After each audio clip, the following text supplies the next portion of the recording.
Transcending into the Marvel Universe, Mercer initially believed he would become just another expendable character. However, by a stroke of luck, he unlocked an infinite hero card system. Not only could he acquire various superhero items and skills, but he also possessed a traversal card that enabled him to journey across countless realms. Ordinary folks rely on mutations, like the Hulk and Abomination. Dare to challenge my Blacklight Virus? Stark, your technology is outdated. Behold my flame dragon armor, merge. Hey, God of Thunder, you think you can outshine lightning? My thunder fruit won't be outdone. Chapter 1. The Emergence of Blacklight. The autumn night unfolded like a silken tapestry, darkness gradually enveloping the world outside. From the 7th floor window, despite the late hour, the exterior sparkled with vibrant lights. The nightlife had only just commenced. Yet, the revelry belonged to others, and Mercer found himself devoid of joy as he gazed at the dilapidated television. The man on the screen astonished the entire nation with a single declaration, "I am Iron Man," uttered by Tony Stark. With a sigh, Mercer contemplated the meager cash in his hand. Only about $300 left. It should barely see me through this month. How did I end up worrying about survival after crossing over? Am I destined to be cannon fodder? He had only been in this world for a few months, having inhabited the body of a Chinese-American high school junior in a foster home.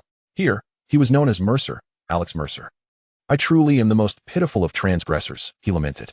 Just as he indulged in his musings, a furious pounding on the door broke his reverie, accompanied by the slurred voice of his landlord. Hey, Oriental kid, pay your rent. Your lease expired 2 days ago. If you don't settle it today, you're out. Glancing at the $300 on the table, Mercer grimaced. If he used $200 for rent, he would starve.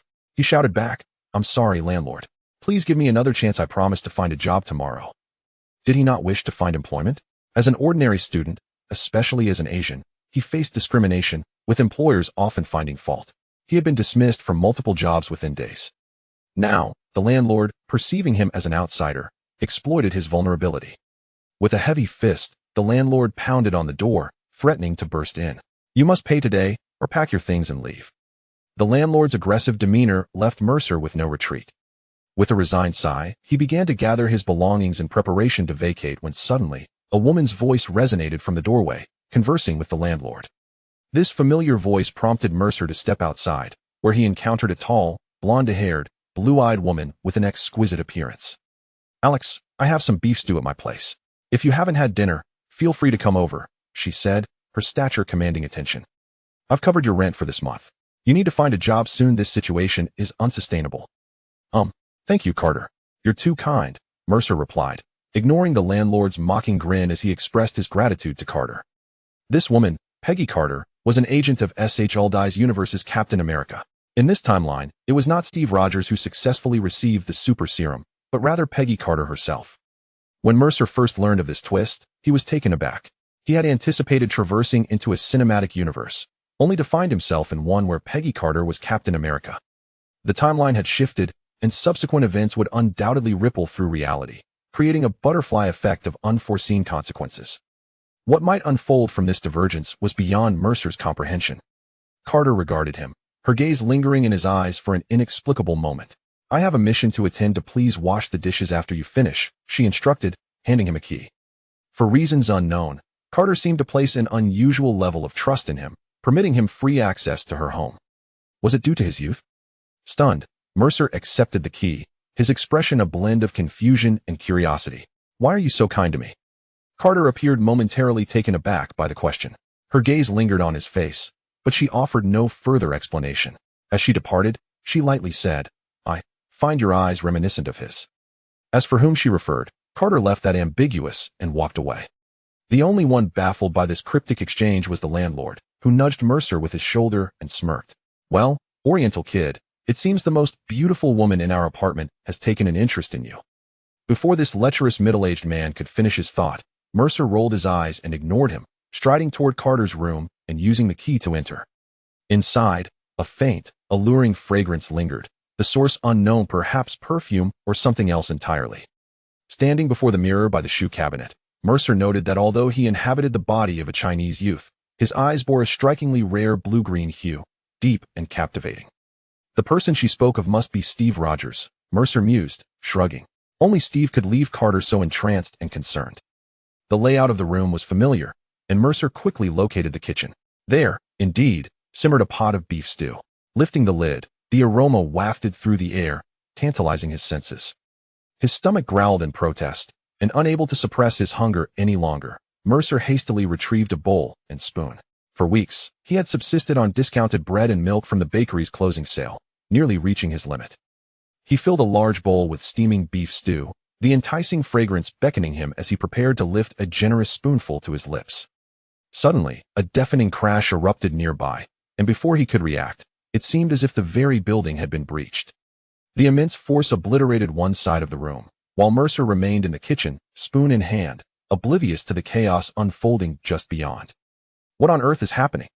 Instinctively, he leaped from his chair, not forgetting to grasp his bowl. Peering through the settling dust, his eyes widened in horror. A colossal figure emerged from the haze, and as the smoke dissipated, Mercer recognized the intruder. Its abomination. The hulking, gray-skinned creature, adorned with sharp spikes, was unmistakably one of the Hulk's fiercest adversaries. Though Mercer could not fathom how this monster had arrived, he understood one thing. He was in deep trouble. Their eyes met was seen, and he saw the creature. Abomination, momentarily taken aback by the sight of an ordinary person calmly consuming beef stew amidst the chaos, appeared momentarily stunned. This absurd scene resembled a comedic cartoon from the 90s. Even in such an inappropriate moment, Mercer couldn't help but appreciate Carter's culinary skills. Her beef was tender, flavorful, and utterly delectable. Finally, Abomination snapped out of his stupor, letting out a low growl and reaching out toward Mercer, sending a chill down his spine. Oh no, this is really happening to me. I am but a humble citizen yearning for a taste of braised beef. How could this possibly involve me? In the Marvel Universe, ordinary people truly serve as mere cannon fodder. As I stood helplessly, witnessing a colossal hand larger than two of myself bearing down upon me, an overwhelming sense of peril coursed through my veins. Before I could react, a cold, emotionless voice resonated in my ear.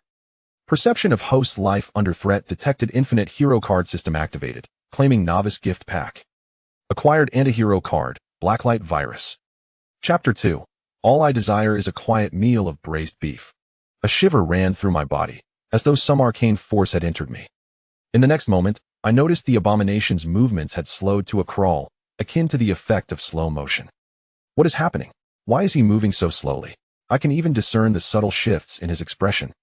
I was yet to comprehend the precise nature of my circumstances, but I understood that my extraordinary ability had been activated. This infinite hero card system was not something I had time to analyze, yet the gifts it conferred were enough to astonish me.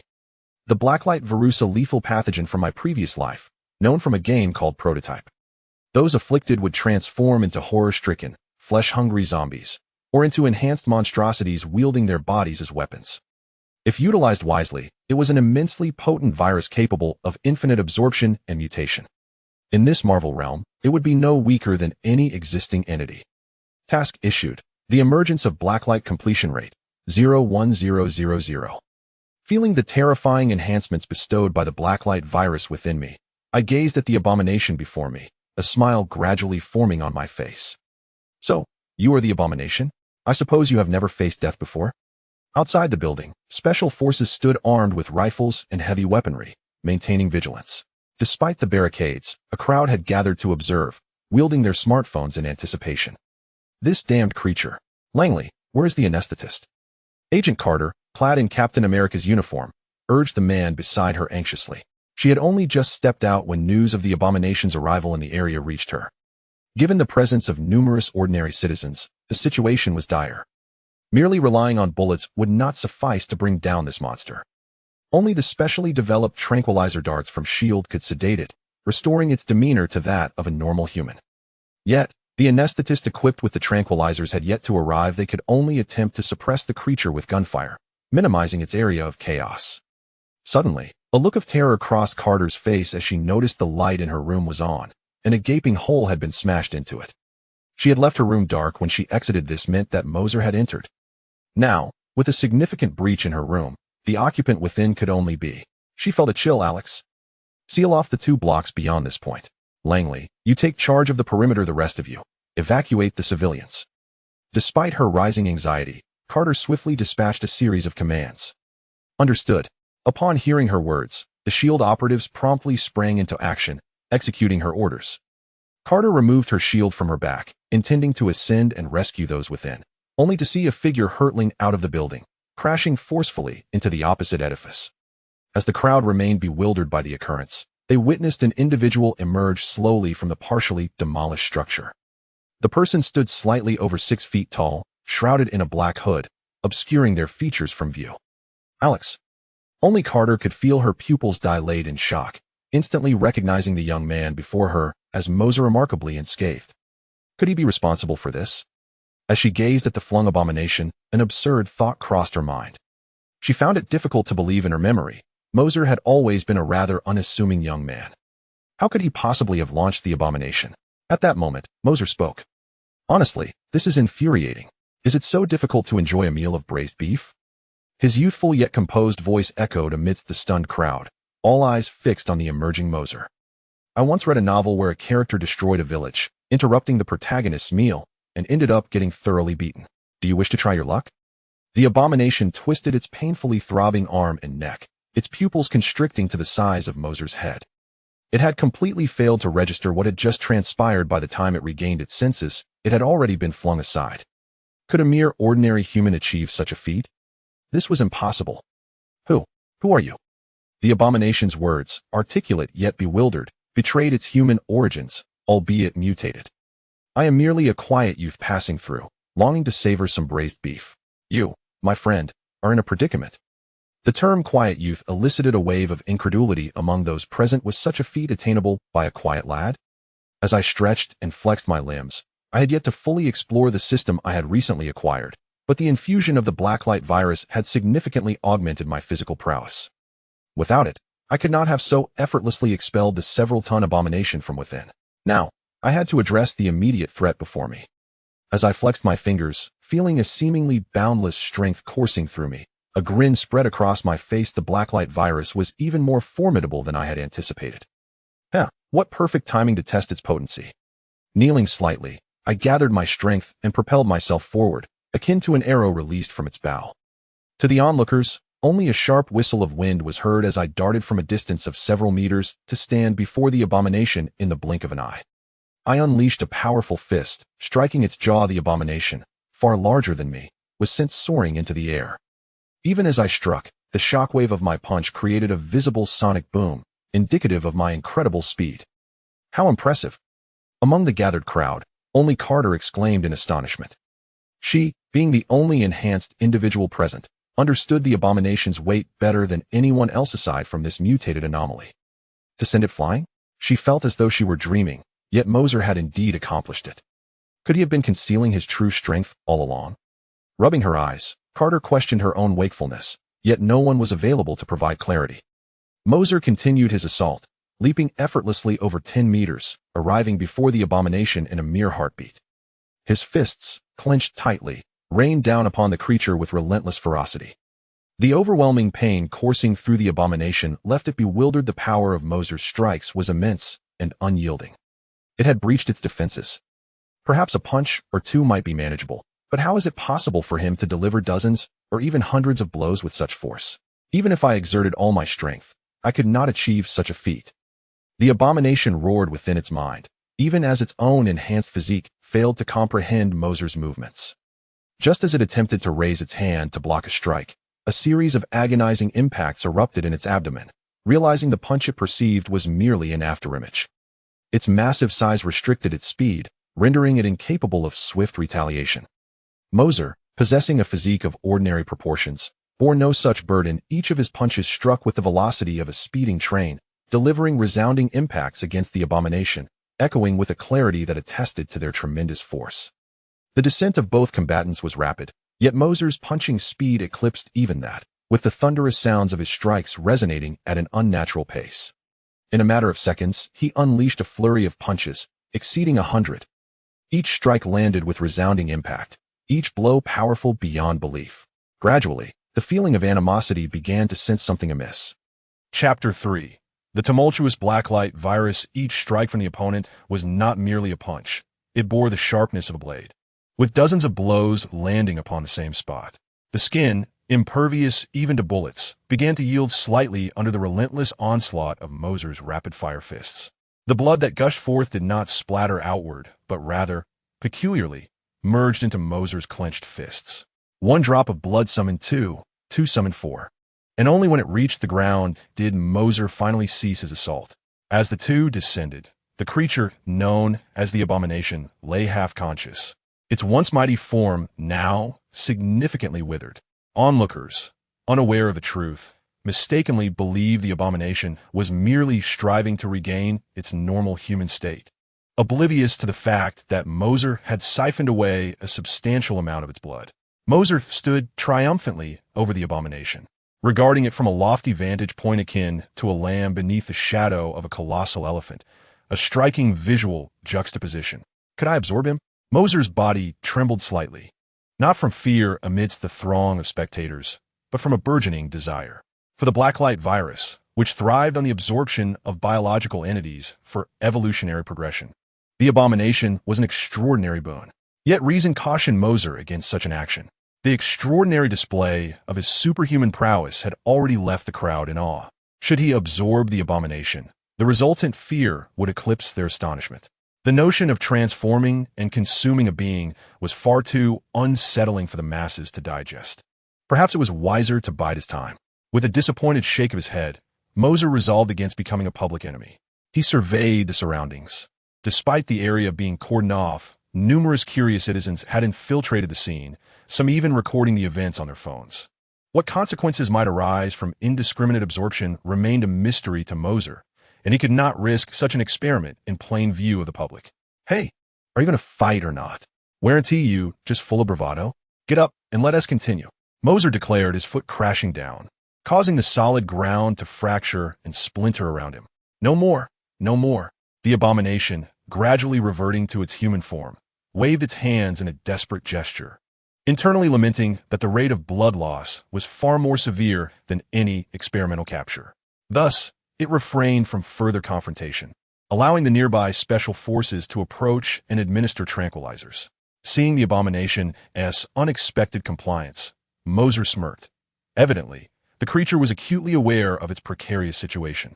The special forces, witnessing the Abomination revert to its normal state, swiftly apprehended it and confined it within a specially designed cage. Just when it seemed the situation was drawing to a close, a commanding voice rang out. Surround him. The specialized task force led by Rumlow of SHIELD swiftly moved to encircle Mercer. For reasons unknown, Rumlow, armed with a gun, appeared more tense than ever. It seemed as though the figure before him was not merely a man, but a ferocious beast poised to pounce, ready to rend flesh and bone at the slightest provocation. As he observed the individual before him, rifle aimed directly at him, Mercer narrowed his eyes, feeling a palpable urge to act. The man confronting him, Rumlow, would later earn the moniker Crossbones. He was a senior member of Hydra, the adversary of SHIELD, and in Mercer's recollection, one of the instigators behind the civil war within the Avengers. I advise you to lower your weapon, Mercer stated coldly, his eyes narrowed beneath the hood. He surveyed the surrounding special forces, his voice dripping with an icy menace that sent shivers down their spines. Carter, the only one present aware of Mercer's true identity, watched the scene unfold with a complex expression. It was difficult to reconcile this commanding presence with that of a mere 17-year-old boy. Stand down and lower the gun, Carter commanded. Yet Rumlow hesitated, his brow furrowed as he fixated on Mercer. He was able to deal with that hulking brute. Do you really think a rifle could harm him? Carter refrained from addressing Mercer by name, recognizing his desire to remain incognito. Her insistence compelled Rumlow to reluctantly lower his weapon, aware that Mercer's ranks surpassed his own, necessitating obedience to her command. Little did they realize, this action had inadvertently saved their lives. Had they fired upon Mercer, he would not have stood idly by. He would have unleashed his powers with devastating effect, resulting in a catastrophic scene. With a disdainful huff, Mercer observed as the weapons were lowered. He raised his head slightly beneath the hood, taking in the surroundings. In the next instant, crimson and black luminescence surged around his legs as he leaped into the air, soaring skyward. Mid-flight, Mercer tucked his legs and extended his arms, gliding gracefully like a flying squirrel before vanishing from sight. Can he really fly? Carter mused, astonished by the revelation of the boy's extraordinary ability.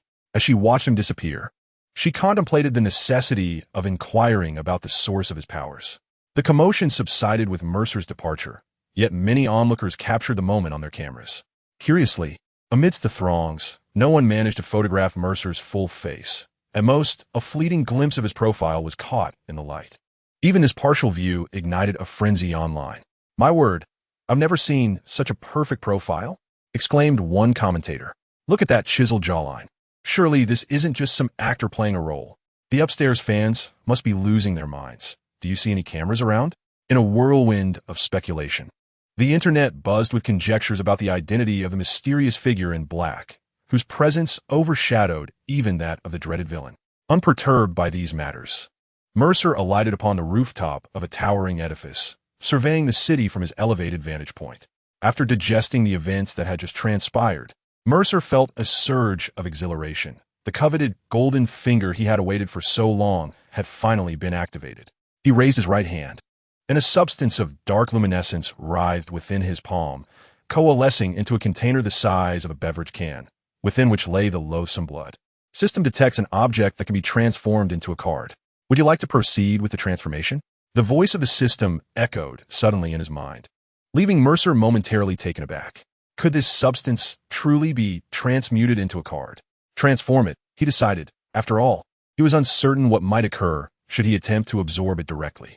It would be a grave miscalculation to become something as grotesque as the loathsome creature itself.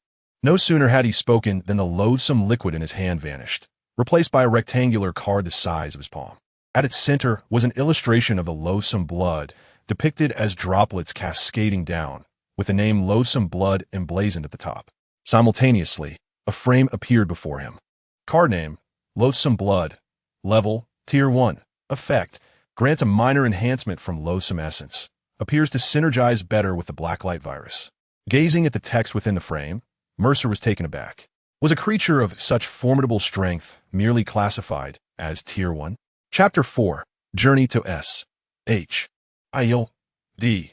Contemplating the system's earlier words, Mercer pondered for a moment before retrieving a small sample of the Blacklight Virus, allowing the system to transmute it into a hero card. Card name, Blacklight Virus. Level, Unclassified. Effect, a super virus capable of infinite evolution. Capable of absorbing various life, forms, and energies. Upper limit unknown. Upon witnessing the classification of the Blacklight Virus, Mercer found himself momentarily at a loss for words. What did this level signify? Infinite?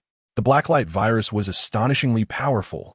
Indeed, the virus was designed to absorb and evolve without limits, initially confined to the realm of gaming, where its capabilities were predetermined by the game's design. Now, having transcended into reality within this Marvel universe, its potential was truly unfathomable. The situation had become abundantly clear. Mercer needed to absorb more formidable entities. As a traveler from another realm, he was acutely aware of the events that would unfold in the years to come. Stark had just declared himself Iron Man, indicating that there was still time before the Avengers would assemble, and he had ample opportunity to develop his abilities. With the boundless potential of the Blacklight Virus at his disposal, Mercer felt a renewed sense of confidence in his survival within this world teeming with extraordinary beings. Now, let's explore what utility this loathsome blood might possess. As he grasped the card, Mercer instinctively understood its specific purpose. A smile crept across his face as he held the card aloft and gently snapped it forward, causing the contents of the card to enlarge instantaneously before him. Mercer strode forward, the loathsome blood on the card clinging to him as though it had found a host, burrowing into his skin. Before the grayish-white, vile blood could disperse and wreak havoc, it was enveloped by a colossal surge of Blacklight Virus. Countless particles of this black light coalesced upon Mercer's right arm, and following an instinctual sensation, he swung his arms with sudden ferocity. The black light material instantaneously enveloped both arms, transforming into a pair of gleaming claws that radiated a chilling luminescence. It was remarkably impressive. Gazing in awe at the black light claws adorning his hands, Mercer pressed one of the talons against the adjacent wall. The reinforced layers of the wall yielded effortlessly to his slight exertion, slicing through as easily as a hot knife through butter, leaving a remarkably smooth incision. Had it not been for high-precision instruments, achieving such a seamless cut would have been nearly impossible. If this were to claw into a person, Mercer narrowed his eyes. contemplating how much swifter the defeat of the loathsome creature would have been had he possessed these claws. Merely absorbing a few drops of blood had enabled such a transformation. It seemed that this extraordinary blood indeed possessed the power to instigate significant change.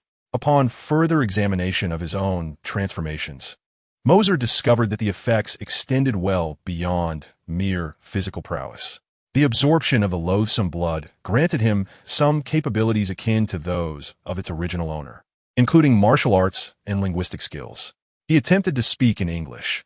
What had previously been hesitant stammering had now morphed into fluent articulation. One could scarcely discern that he had been a non-English speaker mere moments ago. He sounded like a native speaker. Excellent.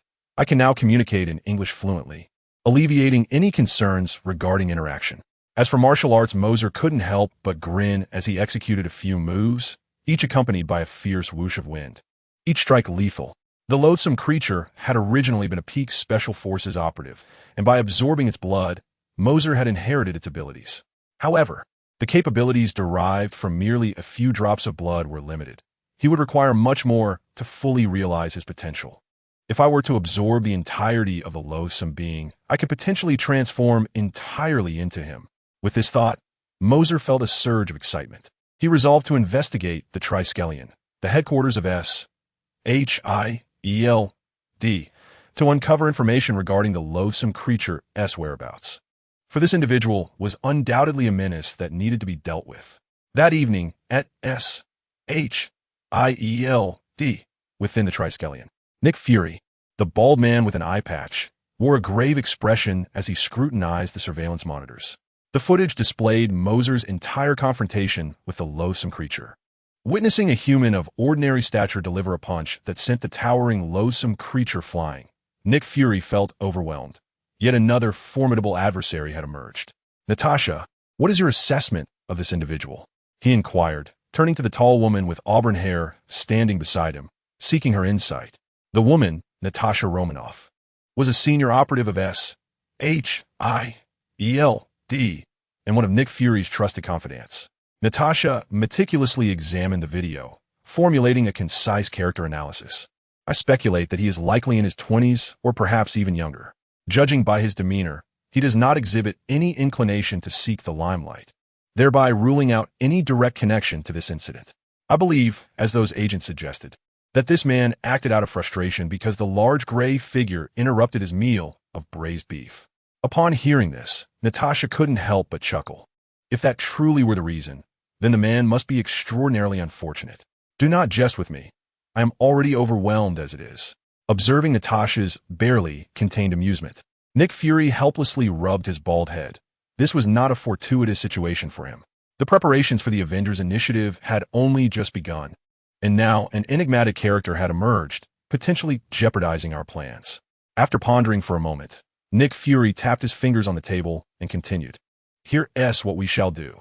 Since that individual mentioned being disturbed while eating, it stands to reason that he must be a resident of this building.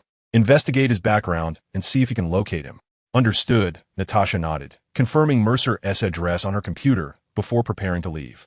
Just as she began to turn, an unfamiliar youthful voice unexpectedly resonated within Nick Fury's office. I am right here. Feel free to ask me anything. Chapter 5. The deal. At the moment the voice emerged, both Nick Fury and Natasha instinctively drew their firearms, their hands firmly gripping them, and aimed toward the source of the voice. Their pupils dilated in shock, cold sweat instantly beading on their foreheads as they beheld the young man gradually stepping out from the shadows of the office. When had he arrived? Nick Fury and Natasha had been utterly oblivious. Had this been an assassination attempt, they would have already met their demise. Such terrifying stealth capabilities rendered even the director of SHIELD and a senior agent completely unaware. Allow me to introduce myself. I am Mercer, Alex Mercer. I wish to propose a deal, Mercer stated with a slight smile. A bead of sweat trickled down Nick Fury's hand as he discreetly shifted one palm toward the table, intending to press the concealed alarm button. Suddenly, a swift whoosh echoed through the air. Upon closer inspection, a gleaming blade had been hurled towards him, deftly positioned between his palm and the alarm button. I prefer not to involve anyone else. I advise against any rash movements, Mercer remarked with a grin. In his hand, an ominously sharp dagger had inexplicably materialized, measuring a hand's length and 2 fingers wide. When had it been thrown? Such agility. Nick Fury's mind raced as he realized that had he reached for the button, the blade would have pierced his hand. He turned to Natasha, who was equally astonished, having also failed to perceive how the move had transpired. What do you want? Seeing that the other party did not seem to harbor any malice, Nick Fury retracted his hand and gestured for Natasha to lower her weapon. Mercer still clutched a palm-sized dagger, capable of effortlessly conjuring sharp blades, an ability that was non-existent in the game. Now that the game had become reality, Mercer felt the changes coursing through his body, realizing that with careful control over the Blacklight Virus within him, such feats were indeed achievable. He sauntered over to the nearby sofa and sat down nonchalantly, as if this were not his first visit. It was only at this moment that Nick Fury and Natasha truly beheld Mercer's appearance, both astonished by his youthfulness and striking features. Despite his Asian heritage, his facial structure was one that elicited admiration even from Westerners. Particularly remarkable were his eyes, a captivating shade of bluish-green, an unusual trait for someone of Asian descent. I want jurisdiction over that hulking gray figure causing a ruckus in the 4th District, including his location and the distribution of defensive personnel. Just as Nick Fury and Natasha were still taken aback by Mercer's extraordinary looks, his words caused their expressions to shift simultaneously. There was no veiling his intentions. His demand for information on the location and defensive setup was quite apparent. Nick Fury furrowed his brow and replied, "I trust you are not a fool. You understand the implications of your words, do you not? Keeping him around poses a risk to you, and I doubt your capacity to handle him." Observing their hesitation, Mercer shrugged and continued, "Of course, this will not come without a price. I can offer you several pieces of information from the future." Information from the future? Nick Fury and Natasha exchanged glances before turning back to Mercer, inquiring about the nature of this future knowledge.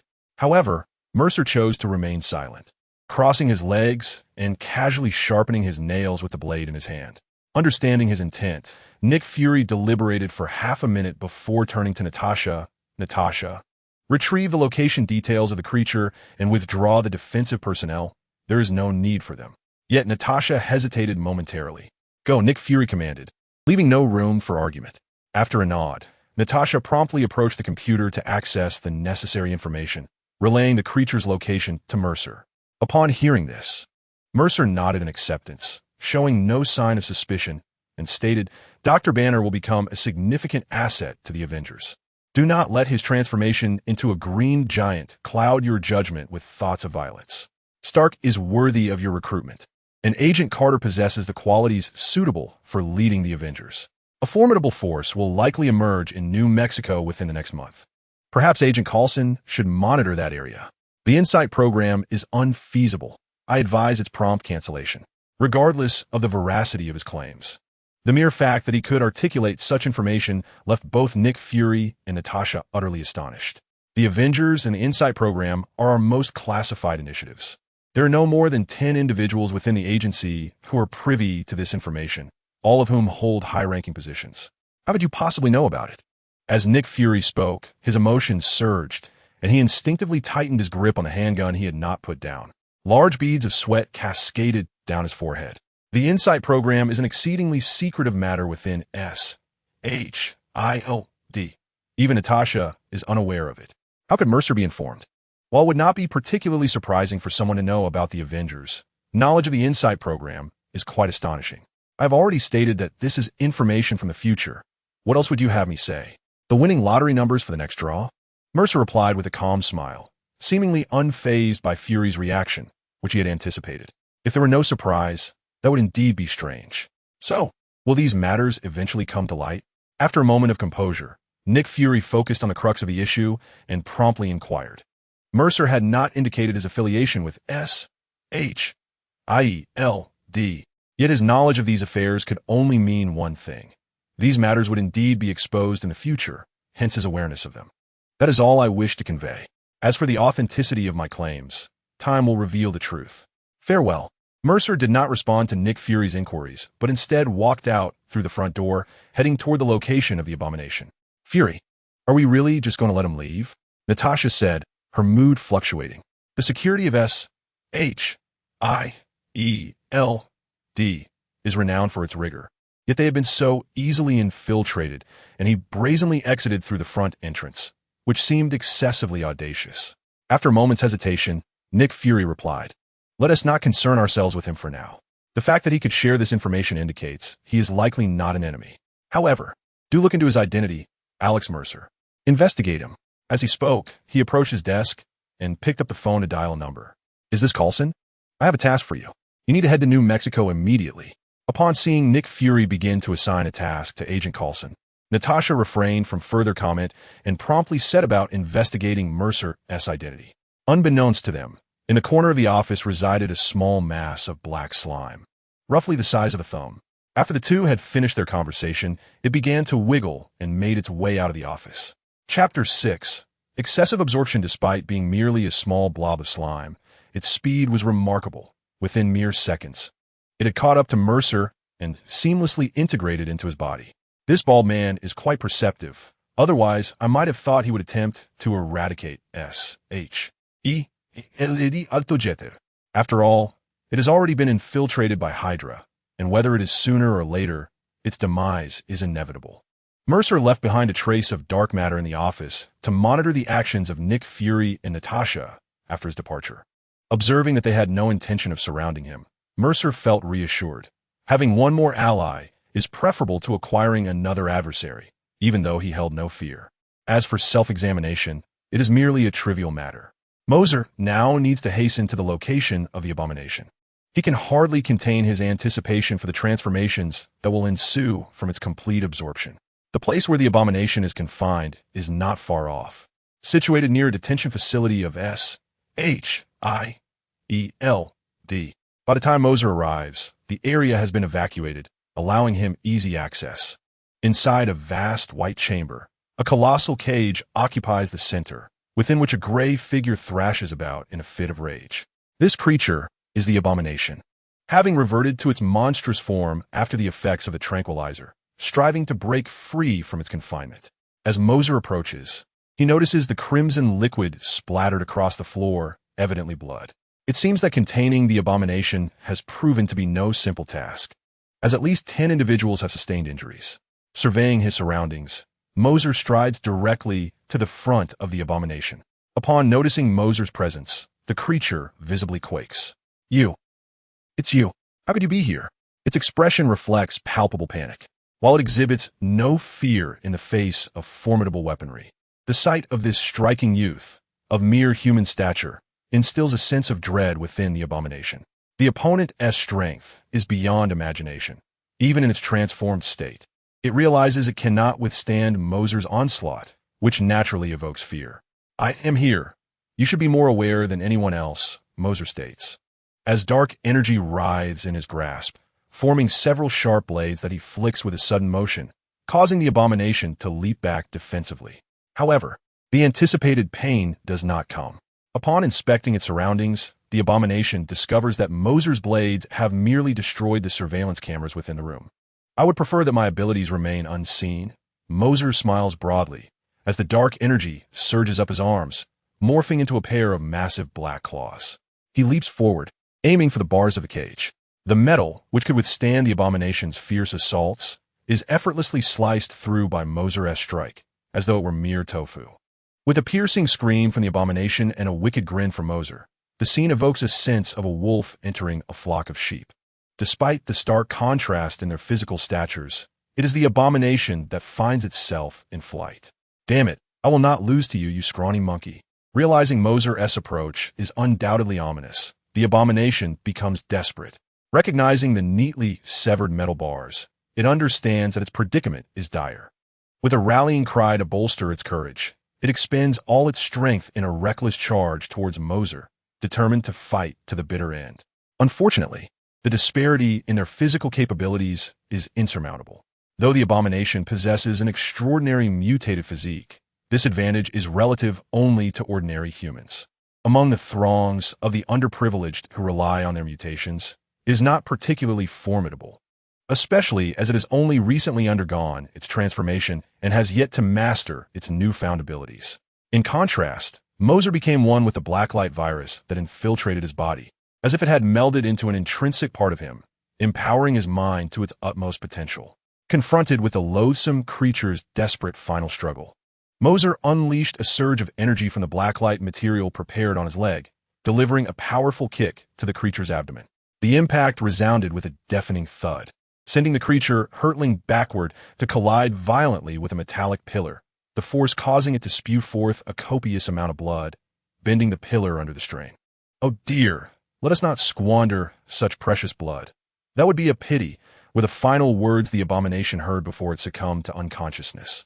Mercer, propelled by his superhuman speed, dashed toward the creature, his blade striking down with lethal precision, severing its head from its body in an instant. Though the creature possessed a degree of regenerative ability, it paled in comparison to Hulk's prowess. Once decapitated, it could not reattach its head. With fierce determination, Mercer plunged his claws into the creature's chest, tearing it apart with a violent motion, absorbing every fragment with the waiting Blacklight Virus. As the grayish-white blood splattered, tendrils formed from the blacklight material ensnared each droplet, ensuring not a single drop was wasted. Suddenly, Mercer felt a heavy sensation in his chest, as the creature's blood coursed through him, causing his limbs to twitch involuntarily, eliciting a sharp intake of breath. "This is quite potent," he mused, gazing at his arms, which began to transform. The skin gradually turned a ghastly gray, bulging into hardened plates reminiscent of a tortoise's shell. Small spikes erupted from the skin, each area of gray flesh adorned with these protrusions. This was the creature's skin. However, this peculiar transformation was fleeting, lasting less than a minute. A crimson-black substance surged from Mercer's heart, swiftly enveloping the grayish skin. Beneath the pallid exterior, the pathogens seemed to resist.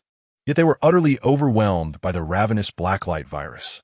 In a mere 5 seconds, Mercer's skin transitioned from grayish-white to a deep crimson-black, forming a hard exoskeleton akin to a suit of armor. The joints of this blacklight armor revealed crystalline tubes through which crimson-black liquid coursed, ever poised to morph into weaponry in the blink of an eye. With this transformation, Mercer's metamorphosis stabilized. Awestruck, he gazed at the blacklight armor adorning him, which shifted in accordance with his will. With a mere thought, the armor receded. With another, it reappeared, showcasing a level of portability that could only be rivaled by Stark's later innovations. What thrilled Mercer even more was the realization that this formidable equipment, which he believed to be obtainable only in the later stages of the game, had been granted to him at this very moment. In an instant, a vivid sequence of memories surged through Mercer's mind, akin to a slideshow projecting within his consciousness. "Emil, the experiment has commenced. Do not move, lest you exacerbate your own suffering. Pierce, you never indicated this would be the nature of the experiment. I assumed it was merely human trials." "Ah, but how humorous. Is this not a human trial? It is simply more unconventional." Within the recesses of his memory, he recalled Alexander Pierce, the leader of Hydra, orchestrating an experiment on a man, the abhorrent Emil in his human form. Emil struggled in vain, his limbs securely restrained, forced to witness the grayish liquid being injected into his body from the surrounding vials. What followed was a relentless series of mutations, culminating in the grotesque form he despised. The fragments flickering through his mind were imbued with palpable despair and anguish, further darkening his perception of Hydra. Surely, they had sent for him, Mercer mused, recognizing that he was the one responsible for Emil's disappearance. Hydra would undoubtedly seek him out, but he was not one to be trifled with. Mission accomplished, excessive absorption. Chapter 7. Bountiful rewards. Mercer's elation had not yet subsided when he heard the voice of the system resonate in his mind, reminding him of his assigned tasks. Before he could review them, the voice continued to echo. "The initial black light has emerged. Completion rate 1,000,001. Excessive rewards granted.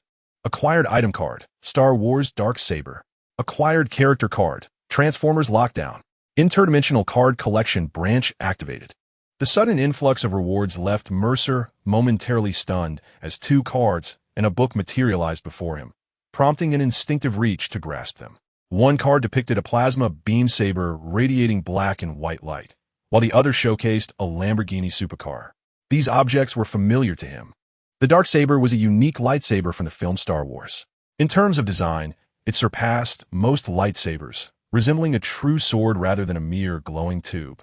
Lockdown, a formidable robotic assassin from Transformers, was capable of inflicting severe damage upon Optimus Prime, exhibiting immense power, while the Lamborghini in its supercar form was undeniably eye-catching. As for the interdimensional card collection branch, it was not the time for further exploration to avoid attracting undue attention from others. Best to depart for now and investigate this branch when the opportunity arises. Mercer carefully stowed the 2 cards, aware that he was still on unfamiliar territory, making it unwise to utilize such items at present. As he stepped outside, he was confronted by Nick Fury and Natasha, their expressions somewhat askew. Upon noticing Mercer's emergence, Nick Fury bypassed him, entering the room only to find a Baron. He inquired, "Where is that fellow? I have dealt with it.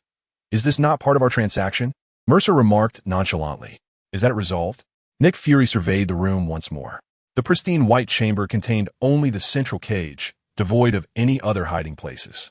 He had initially intended to observe Mercer through the monitors, but upon discovering that Mercer had dismantled the cameras, Fury was compelled to investigate in person.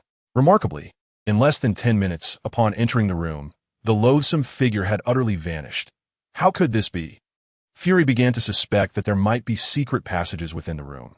Otherwise, how could such a substantial entity simply disappear without a trace? Well, if there is nothing else, I shall take my leave. Mercer had no intention of lingering. He was eager to inspect his prized dark sword and cherished car. With no time to dawdle, "Alex, please wait."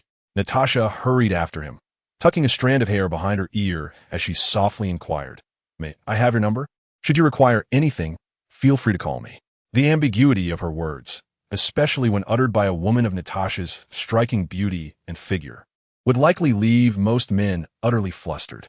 However, Mercer was no ordinary man. Women merely influenced the swiftness with which he drew his sword. "No need, thank you. Goodbye." With those 3 simple words, Mercer turned and strode away, his movements fluid and unhesitant, leaving Natasha momentarily stunned. She turned to Nick Fury with a wry smile, saying, "I never anticipated being rejected by such a young man." After searching the room fruitlessly, Fury, holding a fragment of the metallic cage severed by Mercer's dark claws, remarked, "This fellow is truly extraordinary. How many secrets does he harbor? Never mind, let us put that aside for now. What progress has been made regarding the personal data you gathered while undercover at Stark Industries?" "Oh, about that." The two shifted their focus back to the topic of assembling the Avengers, temporarily setting aside the enigma of Mercer. Given the vast disparity in their capabilities, all they could do was observe. They had no authority over him. Once Fury and his companion departed, several figures appeared at the entrance. Gazing at the empty cage, the leader dialed a phone number. "Secretary General, this is Ramlow. The loathsome one has vanished. Yes, I will arrange it immediately." After a series of deferential nods, Ramlow promptly made another call. "It's me. Preparations should commence." As Mercer exited the SHIELD headquarters, he sprinted a short distance further. Once assured he was beyond the reach of SHIELD surveillance, he produced the confinement card he had just acquired. With a flick of his wrist, a brand new gray Lamborghini materialized before him. No young man could remain indifferent to the sight of a supercar that was both presented to him and rightfully his. Gazing at the striking supercar before him, Moser felt an exuberance akin to that of a child who has just acquired a new toy. Hastily opening the door and sliding into the luxurious interior, he was captivated by the exquisite craftsmanship, his hands exploring every surface. Suddenly, the dashboard illuminated, and a mechanical voice resonated within the vehicle. "Greetings, Creator, I am Lockdown." Moser was momentarily startled, but quickly regained his composure. After all, this was a transformer, and its ability to speak was entirely expected. The term Creator was a remnant of Lockdown's previous owner, but now, Moser had assumed that role, and thus Lockdown addressed him accordingly. Stepping out of the car and surveying his surroundings, Moser noted that he was in a park, and it was already deep into the night, devoid of any human presence. "Transform into your humanoid form," he commanded. Upon uttering these words, the luxurious vehicle responded promptly, morphing into a towering robot approximately 6 or 7 meters tall. Upon witnessing Lockdown's humanoid shape, Moser instinctively covered his forehead. It was rather unsightly, with thin, elongated arms and a head lacking adornment, resembling a baboon. If the car form could be rated a perfect score of 100, the humanoid form would plummet to a mere 60, barely passing. You might as well revert to being a car. Your humanoid appearance is rather unappealing, Mercer remarked. Lockdown retorted. We Cybertronians do not define individuals by their appearance. It is peculiar how you Earthlings prioritize looks. He seemed to believe he was still within the realm of Cybertron. Are you loyal to me? Mercer inquired, recalling that Lockdown was a bounty hunter who worked for payment, and he found himself utterly devoid of funds to hire protection. Indeed, my programming dictates that I must remain loyal to you. However, I would not refuse payment should you insist on offering it. In Chapter 8, titled Encounter with an Ambush, Lockdown's first statement brought Mercer a flicker of joy, yet the latter part left him somewhat speechless. It appeared that even though summoned by the system, Lockdown's inherent personality as a bounty hunter remained unchanged. All right, transform back into a car, Mercer instructed. Lockdown complied, reverting to the Lamborghini supercar. Settling comfortably inside, Mercer took out the dark sword for examination. In a moment of carelessness, he inadvertently triggered the activation of the blade, which could have shattered the window had Lockdown not reacted swiftly. Creator, please exercise caution, Lockdown admonished with a hint of irritation. My sincerest apologies, Mercer chuckled. Holding the glowing sword, Mercer felt a surge of excitement. This weapon would undoubtedly enhance his combat capabilities. The sword design was so advanced that even Stark could not replicate it, and its temperature was likely at least 200 million degrees. No material could withstand its cutting power. In the forthcoming encounters, there would be scenarios where claws would be ineffective or impractical, and at such moments, the sword would prove invaluable. I wonder how it would fare against Carter's vibranium shield. I am curious if this dark sword could sever that shield, Mercer mused. Driving his Lamborghini, Mercer swiftly returned to the apartment building he once called home. Although the area was still cordoned off, Mercer found it effortless to slip inside. Fortunately, he only had his belongings to retrieve, which made the task rather convenient. Being impoverished, he had little else to collect. As he jested about his circumstances while humming a tune, his movements suddenly halted. Without turning, he casually inquired, "How long have you been sitting there?"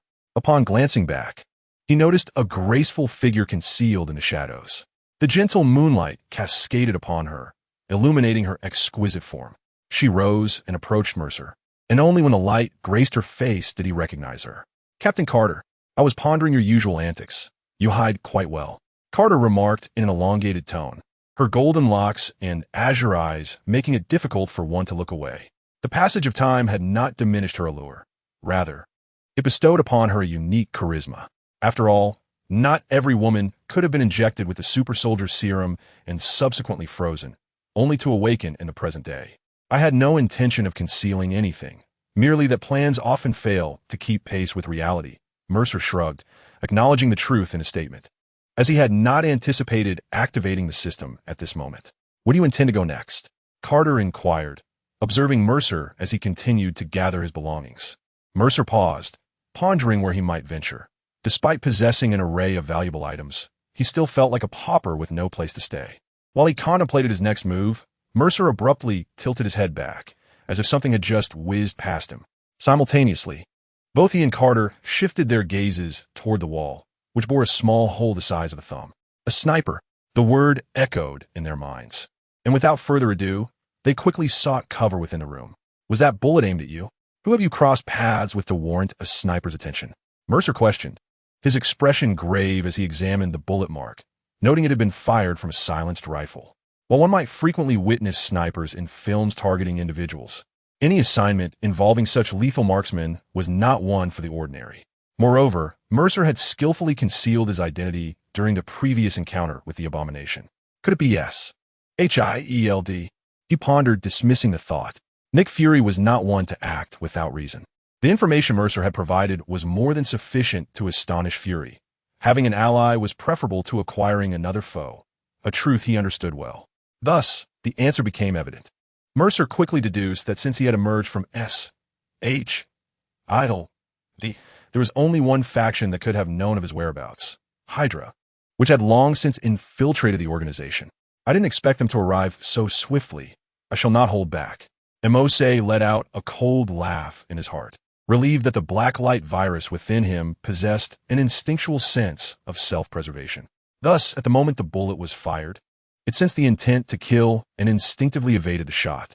As he pondered this, Carter surveyed the outside and quickly deduced the sniper's position. The shooting location was atop a building 800 meters away. It was far too distant for them to confront him directly.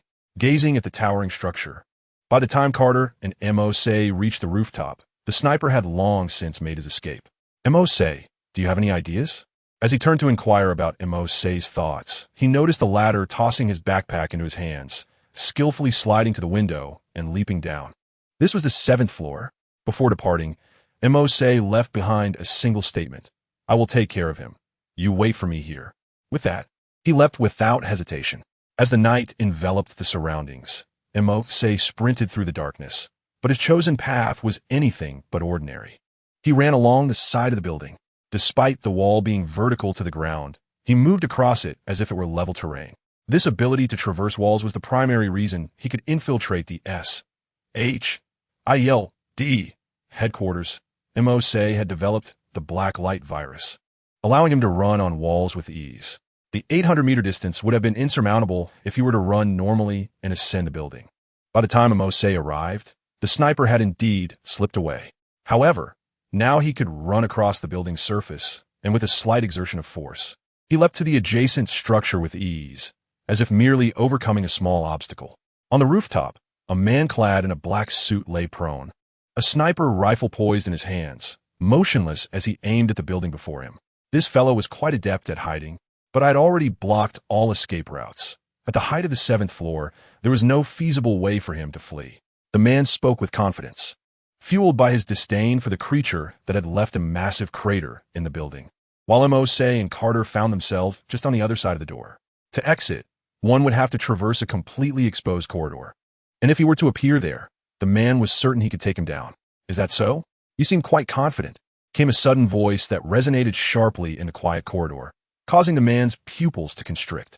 His right hand instinctively reached for his waist, drawing a handgun, and without turning, he fired several shots. The sound of metal striking a hard surface echoed behind him, prompting the man to finally look back. Behind him, Mercer's forearm had transformed into a shield nearly half his height, deflecting the incoming bullets one by one. This was the Blacklight Shield, a manifestation of his transformation. While Mercer had faith that he could recover even if shot, it did not imply a desire to experience such pain. What the hell? The man exclaimed, astonished to see that his shots had all been thwarted. Desiring to execute further aggressive maneuvers, he was abruptly interrupted by Mercer, who charged forward and unleashed a swift punch. How fast? The man instinctively discarded his firearm and raised his hands defensively.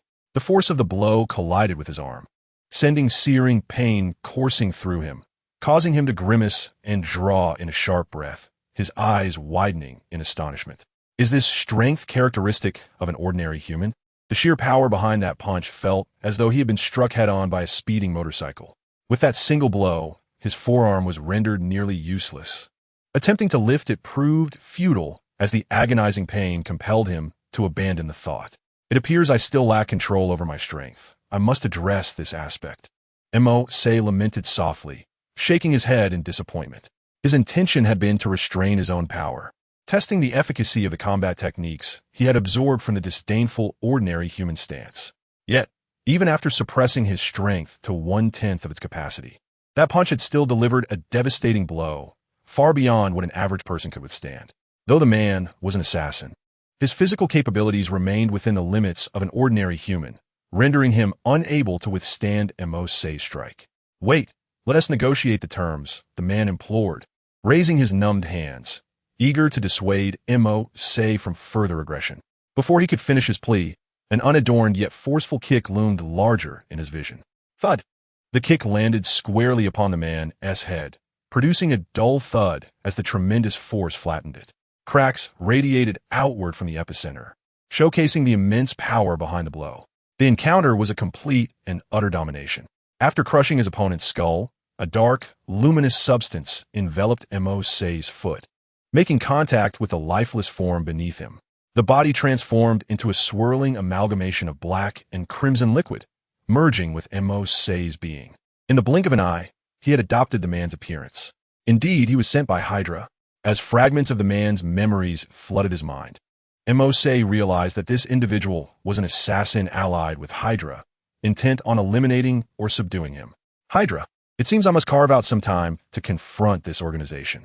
His eyes narrowed slightly, exuding a sense of peril. Mercer had no desire to antagonize Hydra, yet they had sought him out. This malevolent force. He had already afforded them leniency by not obliterating them, and now they dared provoke him again.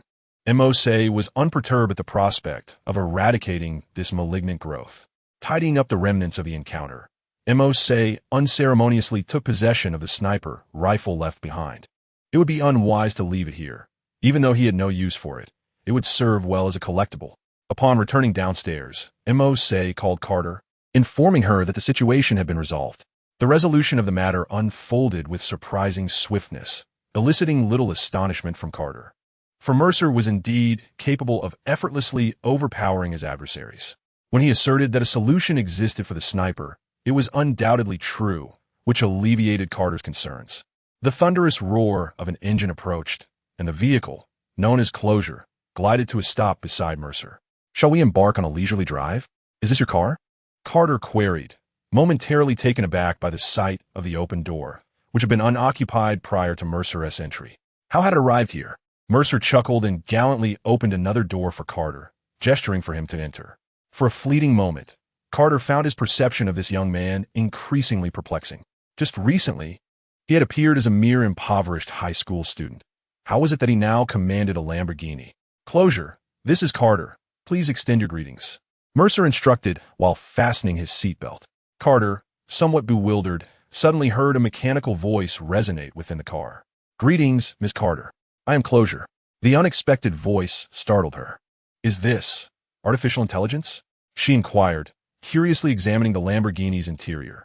While she had encountered AI before, particularly Stark's Jarvis, Closure asserted, "I possess my own essence. Please do not conflate me with primitive technology of artificial intelligence." "Is artificial intelligence considered primitive technology?" Carter challenged. "Currently, AI is far from ubiquitous on Earth. The most advanced devices among the common populace merely respond to fixed inquiries. To deem AI as outdated implies a remarkable leap in advancement. Let us meander for a while and seek out properties for sale. Securing a place to reside is imperative," Mercer commanded Closure, prompting the vehicle to commence its journey. Inside, the two engaged in casual conversation, primarily revolving around their pasts. Mercer had little of interest to recount, leaving Carter to share her experiences. "Creator, we're being followed." Closure's voice suddenly interjected. The rearview mirror adjusted autonomously, revealing a black van trailing them. "This vehicle has shadowed us for 2 blocks, maintaining a consistent speed. Given the current time, it is unusual for a vehicle to follow us for this duration." Through the rearview mirror, both Mercer and Carter observed the ominous van. Its interior remained obscured from the front, a feature characteristic of specialized bulletproof glass. That glass is not solely for ballistic protection. It also conceals the occupants from view, Carter remarked. "Closure, see if you can lose them," Mercer commanded. The Lamborghini surged forward, accelerating into a lane bustling with traffic. A Lamborghini stands out conspicuously amidst the flow of traffic, not solely due to its remarkable speed, but rather owing to the extraordinary skill of its driver. The vehicle adeptly maneuvers through gaps in the cars, leaving the trailing vans struggling to keep pace after several bends. It seems they have no intention of wasting time in our pursuit." Suddenly, 2 vans materialize 300 meters ahead, prompting Mercer to recall a scene from a film he had watched in his previous life. In Captain America, The Winter Soldier, Nick Fury found himself surrounded by several vans from Hydra. It appears that these vehicles are of a similar ilk. Contemplating this, he communicated with his companion. "There are enemies ahead. You should discern who they are. Creator, if such a trivial matter were to confound me, you would underestimate my reputation as Cybertron's foremost assassin." The sound of a slightly defiant voice from his companion elicited a smile from Mercer, while Carter remained oblivious to his intentions. "Very well, you shall handle the vans ahead, and I will take care of the ones behind." "No problem." Their exchange was swift, reaching a mutual understanding in an instant. Mercer turned to Carter with a grin. "Prepare yourself. We are about to launch." As he spoke, the roof of the sports car flipped open. Whoosh! Without a moment's hesitation, Carter was ejected from the vehicle. Fortunately, being seasoned in battle, she remained composed mid-air, quickly adjusting her body to ensure a safe landing. "Is it the same car from earlier?" While still suspended in the air, Carter glanced back at her original position, suddenly feeling a chill run down her spine. This is no mere artificial intelligence. It can transform. The Lamborghini underwent a remarkable transformation, morphing into a towering robot over 6 meters high. As it assumed its robotic form, the head's machinery shifted accordingly. A cannon materialized at its forehead, unhesitatingly firing at the two vans before it. Boom! The sound of two explosions resonated as the shells struck their targets with pinpoint accuracy. The special forces within had no time to evade, meeting their demise in a fiery inferno. Damn it, they've discovered us. Engage. The special forces in the trailing van, witnessing the explosions ahead, cursed vehemently as they swiftly disengaged the safety on their automatic rifles, preparing to break and attack. Look, that person, is he the target?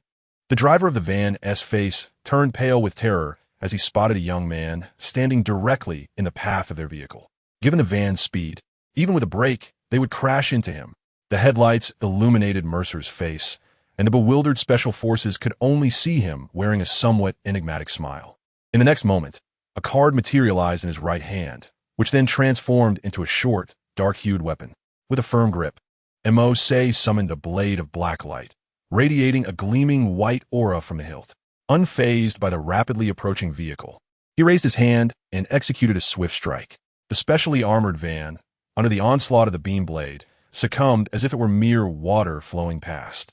Mercer exerted minimal effort, yet he felt a substantial force akin to liquid surge from the blade, as though gently nudged by a wave. The van instantaneously split in two, propelled by inertia as it careened to either side, crashing into several shuttered shops before coming to a halt. Remarkable. This light sword is astonishing, Mercer mused, gracefully wielding the luminous weapon. With each swing, the blade emitted a soft, melodious hum, a sound both enchanting and serene. He glanced around, selecting a direction where someone was emerging, and proceeded in that direction. The Special Forces soldier, seeing Mercer approach unsteadily, unsheathed a dagger strapped to his calf, letting out a few fierce exclamations to bolster his courage before charging forward. The sharp dagger sliced through the air with lethal intent, each thrust imbued with deadly ferocity. Yet, despite his fervent efforts, the soldier could not so much as graze Mercer's attire. No matter the exertion, Mercer evaded with an effortless grace, perceiving his opponent's movements as exceedingly slow. Enhanced by the Blacklight Virus, his dynamic vision had been vastly augmented. Having consistently battled mutated foes, Mercer had not perceived a significant disparity between himself and an ordinary human. However, it became evident that the gulf was far wider than he had initially surmised. He had effortlessly reached the pinnacle of human capability, while the conventional form of the Blacklight Virus was incomparably superior to that of an average individual. The soldier's attacks felt like mere child's play to Mercer, who hardly regarded them with any seriousness. In less than half a minute of engagement, despair had already begun to envelop the Special Forces soldier. Is this the level of Hydra's warriors? Upon uttering this phrase, the breathless soldier abruptly looked up, disbelief etched across his face. Though he remained silent, the shock within him was palpable. Realizing he had been exposed with no chance of escape, the Hydra soldier rolled his tongue within his mouth, dislodging a concealed venomous tooth. Just as he was about to bite down on it, a tremendous force struck his left cheek, violently dislodging the poisoned tooth from his grasp. How has Hydra trained you to be so easily dispatched? Mosek question these danfeli. What do you mean by Hydra? I know nothing of it. As the tooth sailed away, the Hydra soldier found himself at a complete loss, his eyes seething with resentment as he glared at Mercer, seemingly wishing to annihilate him with his gaze. Do you wish for death? I possess 100 methods to grant you that wish. Would you care to test one? In that fleeting moment, Mercer's cheeks shifted, and he subtly adjusted his position, ensuring that only the Hydra warrior before him could behold his countenance. With merely a glance, he instilled such terror in the heart of the Hydra soldier that the latter scrambled away in abject fear, uttering cries of "Devil, devil." The warrior's voice, laced with panic, reverberated through the streets as he beheld Mercer's visage transform into the most terrifying entity imaginable, Satan himself. In truth, it was merely an image Mercer had encountered in a painting, not the true Satan, but he had manipulated the dark energy within him to create such an illusion. Nonetheless, to the Hydra soldier, Mercer appeared as if the very embodiment of Satan had descended upon Earth, the most dreadful being imaginable. Cugino, how could it be you? A voice of astonishment arose from behind Mercer as Carter hurriedly approached, recognizing the Hydra soldier's visage and immediately uttering his name, clearly having encountered him before. At the moment Mercer turned his head, he reverted to his original appearance and extended the venomous fang he held towards her, saying, "This was extracted from his mouth. You should be familiar with it." No? Carter was taken aback upon seeing the object Mercer offered. Is this a venomous fang? The mere mention of it dredged up unsettling memories. She recalled a former adversary whose ranks were filled with warriors adorned with venomous fangs. When cornered with no escape, they would resort to suicide by poison. It was this very conflict that had led to her being encased in ice until now. That faction, Hydra, was a haunting specter she could never forget.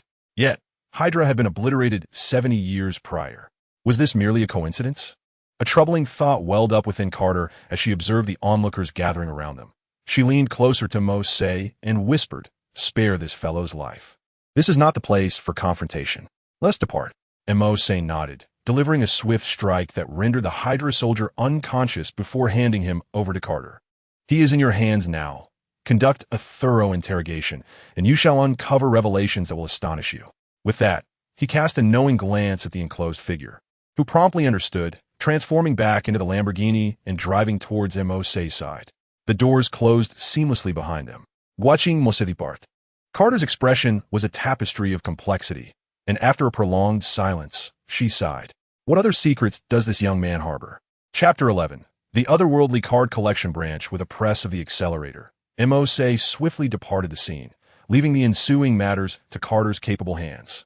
Naturally, the event of the night would be captured and disseminated. The striking supercar was one thing, but the fact that it could also morph into a sentient robot was beyond extraordinary. Although Stark had recently declared himself Iron Man, the spectacle of the supercar robot and Mercer wielding a lightsaber to sever a van's roof eclipsed even him. This incident rapidly ascended to the forefront of social media headlines, igniting discussions about Mercer and the enclosure, with everyone exclaiming how incredibly cool it was. The departed Mercer found refuge in the recesses of his loathsome memories, locating a secure hideout in his human form. Upon his arrival, he discovered a staggering sum of cash, amounting to millions. Among the riches were several Swiss bank cards, each purportedly containing no less than $10 million, as per the treacherous recollections. How splendid! In an instant, he had transformed into a millionaire. He took the cash with him, leaving behind an assortment of firearms, unnecessary for him at the moment, to be retrieved when a need arose. With newfound wealth, Mercer felt emboldened, no longer burdened by the fear of hunger. He reminisced about the recent times when meals were scarce and the constant threat posed by superheroes and supervillains loomed over him like a specter.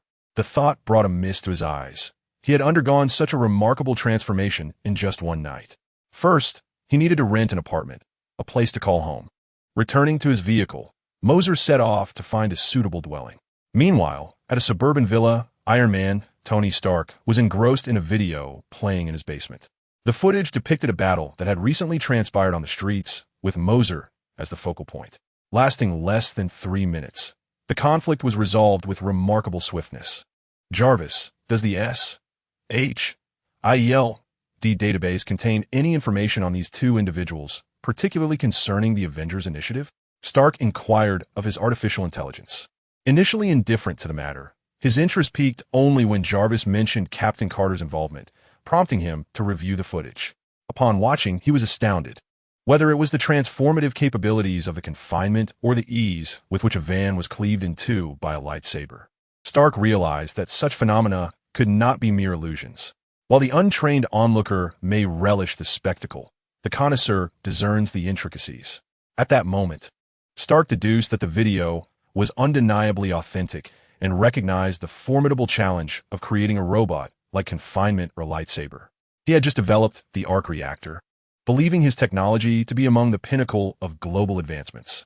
Yet, here emerged a new entity, a nation capable of producing such technology. Surely, there must be intelligence on it. No, sir, the SHIELD Avengers Initiative database contains no information on either party, Jarvis replied. Curious indeed, Stark mused, his fingers dancing across the keyboard as commands flashed across the screen. Two small frames locked onto Mercer in confinement, initiating an analysis. Such advanced technology, with current capabilities, it is impossible to create robots of this caliber. Observing confinement as performance on the screen, an enormous robot reminiscent of cinematic models, Stark understood the monumental technological leap required for such development. Even he, in his present state, would find it challenging to create something of comparable size, let alone a figure of ordinary height. Let us set aside the robot for the moment and ponder the origin of this remarkable lightsaber. Enlarging the video to its maximum size, Stark scrutinized the weapon with meticulous attention. The beams surged steadily from the hilt, maintaining a consistent length with remarkable stability. To sever a metallic box-like vehicle with such fluidity would require temperatures soaring to at least 1,000 degrees, if not more. Moreover, this is not a transient beam. Rather, it is sustained in a balanced manner, unwavering regardless of the manner in which it is wielded. What kind of advanced technology could possibly achieve such a feat? The sight of such extraordinary technology ignited Stark's curiosity.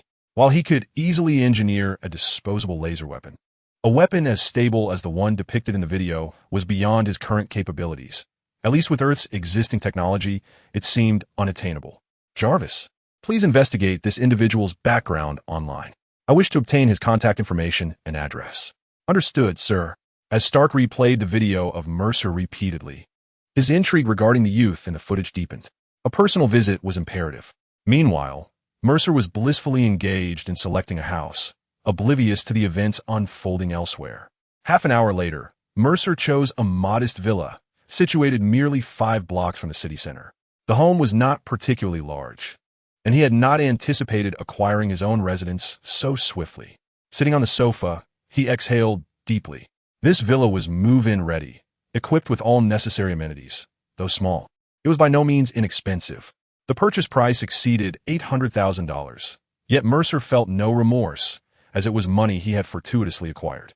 He opted for a villa due to the presence of a parking garage, convenient for his confinement, albeit it could only accommodate a single vehicle. After acquiring the villa, Mercer took a shower and fell into a deep slumber. The events of the evening had been overwhelming, and all he desired was a restful night as sleep. Any matters could wait until tomorrow. He slept soundly, undisturbed by the clamor of neighbors, the incessant barking of bothersome dogs, or the periodic outbursts of an irate landlord. With the tranquility restored, Mercer finally found the opportunity to examine the recent updates to his system. System, please access the interdimensional card collection branch. Upon his command, the system responded promptly. A luminous screen materialized before Mercer, invisible to the blackened television screen behind him. It appeared to be a display solely perceivable to him. He focused intently, observing that the interdimensional card collection branch resembled a tree-like structure. The trunk extended upward, branching out into a limited number of twigs, approximately 10 in total. At the end of each twig dangled a card, shaped similarly to the confinement and dark sword. However, these cards emitted a dim glow, their designs rendered in shades of gray and black. It resembled the uncollected achievements found within a game. Upon witnessing this scene, Mercer felt an understanding dawning upon him. The towering tree adorned with cards represented his otherworldly card-collecting branch. Among the cards, only the one at the very bottom emitted a faint glow at its edges, reminiscent of an impending illumination in a game. As he reached out, an unusual sensation coursed through his fingertips, and in the blink of an eye, a dark gray card appeared in Mercer's grasp. The image depicted a colossal orange fox wreaking havoc upon a village. This sight left Mercer momentarily stunned. His bewilderment stemmed not from the sheer size of the fox, but from the creature's 9 tails trailing behind it. Indeed, it was the 9 tails Kaibai. Chapter 12. The Kaiba Crystal. Before opening it, Mercer had speculated that this otherworldly card-collecting branch involved gathering items from alternate realms. However, he never anticipated that the destination would be from other animated series. The card before him originated from the world of Naruto, and the sought-after item was not the 9 tails itself, but rather its chakra. Although he had mentally prepared for such a revelation, witnessing it firsthand was undeniably astonishing. Yet, having already traversed into the Marvel Universe, Mercer found little astonishment lingering within him. Examining the card in his hand, Mercer lifted his gaze toward the tree, extending his hand to pluck another card. Just as his palm was about to make contact, a sound akin to a resounding bell echoed in his mind, causing Mercer to feel as though his brain had turned to mush. A profound dizziness enveloped him, rendering him momentarily disoriented. What was happening? What was this situation? After a considerable pause, Mercer was taken aback. His body was no longer ordinary. Typically, even a kick to the head from someone like Captain America would not elicit such a sensation in him. Yet now, merely attempting to retrieve a card induced an almost fainting spell. Was this a protective mechanism, preventing him from acquiring too many cards at once? Or perhaps compelling him to collect them one by one? Mercer's gaze lingered on the other cards. He took several deep breaths and reached to grasp a card positioned higher up. Thud! A jarring sensation coursed through his mind once more, its intensity far surpassing the previous encounter. Mercer took a full 5 minutes to regain his composure, solidifying his thoughts. Indeed, this system was designed to require him to collect the cards sequentially. Attempting to take them all at once was utterly impossible. Rubbing his temples, he realized that this dizzying sensation was more intense than consuming several bottles of strong liquor. Gazing at the card in his possession, he resolved to begin collecting the chakra associated with it. The world of Naruto awaited him. He felt an exhilarating anticipation. Fortunately, Mercer's body had been enhanced by the Blacklight Virus, and despite a night filled with numerous activities, he experienced no discomfort. How was he to utilize this newfound ability? As he perused the card in his hand, Mercer remained perplexed, for since its appearance, it had exhibited no further activity. He attempted to project it forward like the other cards, at which point a beam of light shot forth from the card, revealing several lines of text before him. Card name, Ninetales Chakra. Status, inactive. Activation condition, input Ninetales Chakra. Transport location, Konoha Village during the Ninetales Rampage. Reflecting upon these lines, Mercer meticulously read each word, repeating them aloud. The final line was underscored, reminiscent of a hyperlink in a document, indicating perhaps the button to transport to another realm. The Ninetales Rampage coincided perfectly with the time when Obito returned to Konoha to stir chaos. If such was the case, acquiring Ninetales Chakra might not pose a significant challenge. After some contemplation, Mercer resolved to embark on a journey to the world of Hokage to gather chakra once the current matters had settled. He closed his eyes, quietly attuning himself to the changes within. He sought to discern the extent of the Blacklight Virus residing in him. As his thoughts delved deeper, he became aware of the Blacklight Virus within. It now exhibited a shade of gray intermingled with its black hue, with numerous fine threads of gray attempting to expand and merge with the surrounding Blacklight Virus, only to be swiftly engulfed. There remained a modicum of unprocessed vile blood. Perhaps it could serve as a mere snack for the Blacklight Virus. As the Blacklight battle armor manifested upon him, Mercer gazed at the formidable suit enveloping his form. Had the Blacklight Virus not transformed into this armor, he might have possessed weapons akin to daggers or maces. However, all resources have been devoted to the formation of the Blacklight battle armor, leaving him devoid of those armaments. Nevertheless, the strength of the Blacklight battle armor was astonishingly formidable, perhaps ensuring his survival better when traversing other realms. Seated upon the sofa, Mercer manipulated the Blacklight Virus in his hands, contemplating various matters. The evolution of the Blacklight Virus hinged upon the absorption of biological entities, yet he could not, like a character in a game, infect an entire city to harvest evolutionary resources. In that world, the Blacklight Virus might prove challenging to eradicate.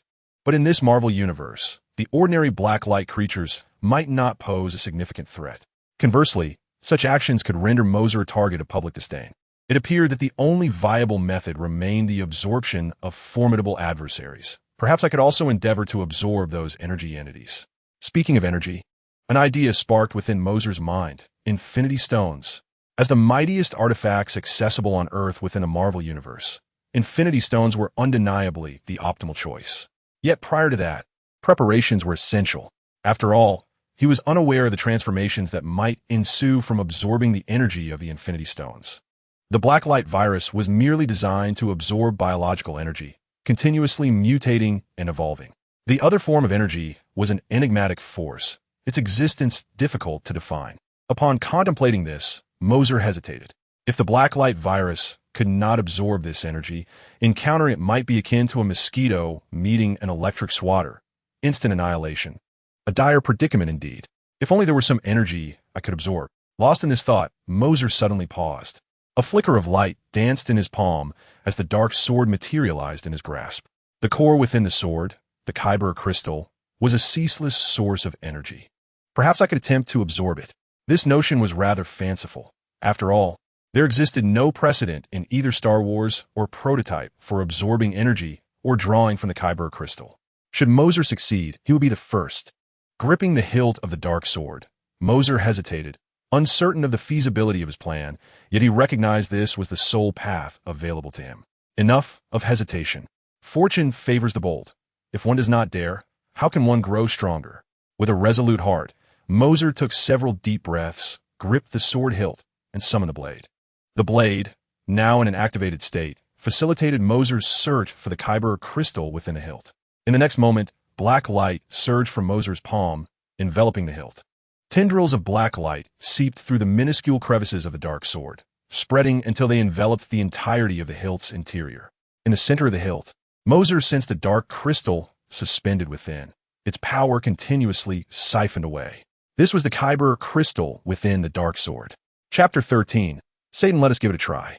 Threads of black light material formed and drifted toward the kyber crystal. As anticipated, when they were just a few millimeters away, the energy from the crystal incinerated the threads into nothingness. Perhaps I should enhance with armor? With a thought, Mercer covered the delicate threads with armor formed from condensed blacklight. Though thin and subtle, this layer of armor retained formidable strength. Even the finest blacklight armor could withstand hundreds of rounds from an automatic rifle without yielding. Prepared, Mercer again directed the blacklight threads toward the kyber crystal. This time, the threads did not meet instant obliteration. Effective. Mercer's eyes brightened. Although the threads covered in blacklight armor showed signs of burning and consumption, they endured longer. Mercer continued to manipulate the blacklight, forming protective armor around the threads, pressing forward until finally making contact with the surface of the kyber crystal. Absorb. A pulling force emanated from the blacklight threads, extracting the crystal's energy. The black threads deepened in hue, a continuous stream of energy flowing from the crystal. An unending supply of blacklight material was incinerated by this energy, yet a small portion of it fused into the blacklight threads. The quantity was minimal. He could only absorb a mere tenth of it at a time, while the remaining 90% was instantaneously incinerated due to uncontrollable factors. However, the mere ability to absorb indicated the feasibility of the concept. This was merely a preliminary experiment, and now that it had proven viable, Mercer felt no need for restraint. The blacklight substance was continuously being consumed, restructured, and absorbed. The energy intensity and temperature of the kyber crystal were exceedingly high. To fully absorb, it would take Mercer an entire year at his current pace. The energy contained within the kyber crystal was far greater than he had anticipated, allowing him to proceed with confidence. Mercer did not seek to absorb the energy of the kyber crystal for its own sake. Rather, he wished to test whether the Blacklight Virus could indeed absorb energy and establish a tolerance. After all, he would not dare to recklessly absorb energy as potent as that of the Infinity Stones. This absorption persisted for half an hour, during which the blacklight armor enveloping the blacklight threads grew progressively thinner, and a tolerance had been established. Excellent, this is sufficient. Thereafter, sporadic absorption to enhance intensity would suffice. Weighing the lightsaber in his hand, Mercer stowed it away, a glint of danger flickering in his eyes. Hydra, should you dare to provoke me, be prepared for retribution. Standing before the floor-to-ceiling window, he gazed up at the crescent moon suspended in the sky. Hydra dared to deploy snipers and special operatives to eliminate him, believing he remained oblivious to their schemes. In truth, he was already fully aware. Creator, what should we do? Shall we simply annihilate them? The voice of the entity echoed directly in Mercer's mind. This was a unique telepathic connection between Mercer and the entity, a bond that only the cardholders could experience with their respective entities. Mercer had understood this since the moment he acquired the card. The earlier incident at the old apartment building, where he summoned the entity, was a result of this telepathic link. We cannot proceed in that manner. But I have a superior plan, Mercer replied. After all, this matter was known only to him, while others remained in the dark.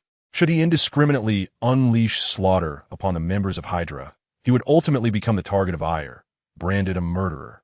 Retrieving his mobile phone, Mercer dialed the number. And after 2 rings, it was promptly answered.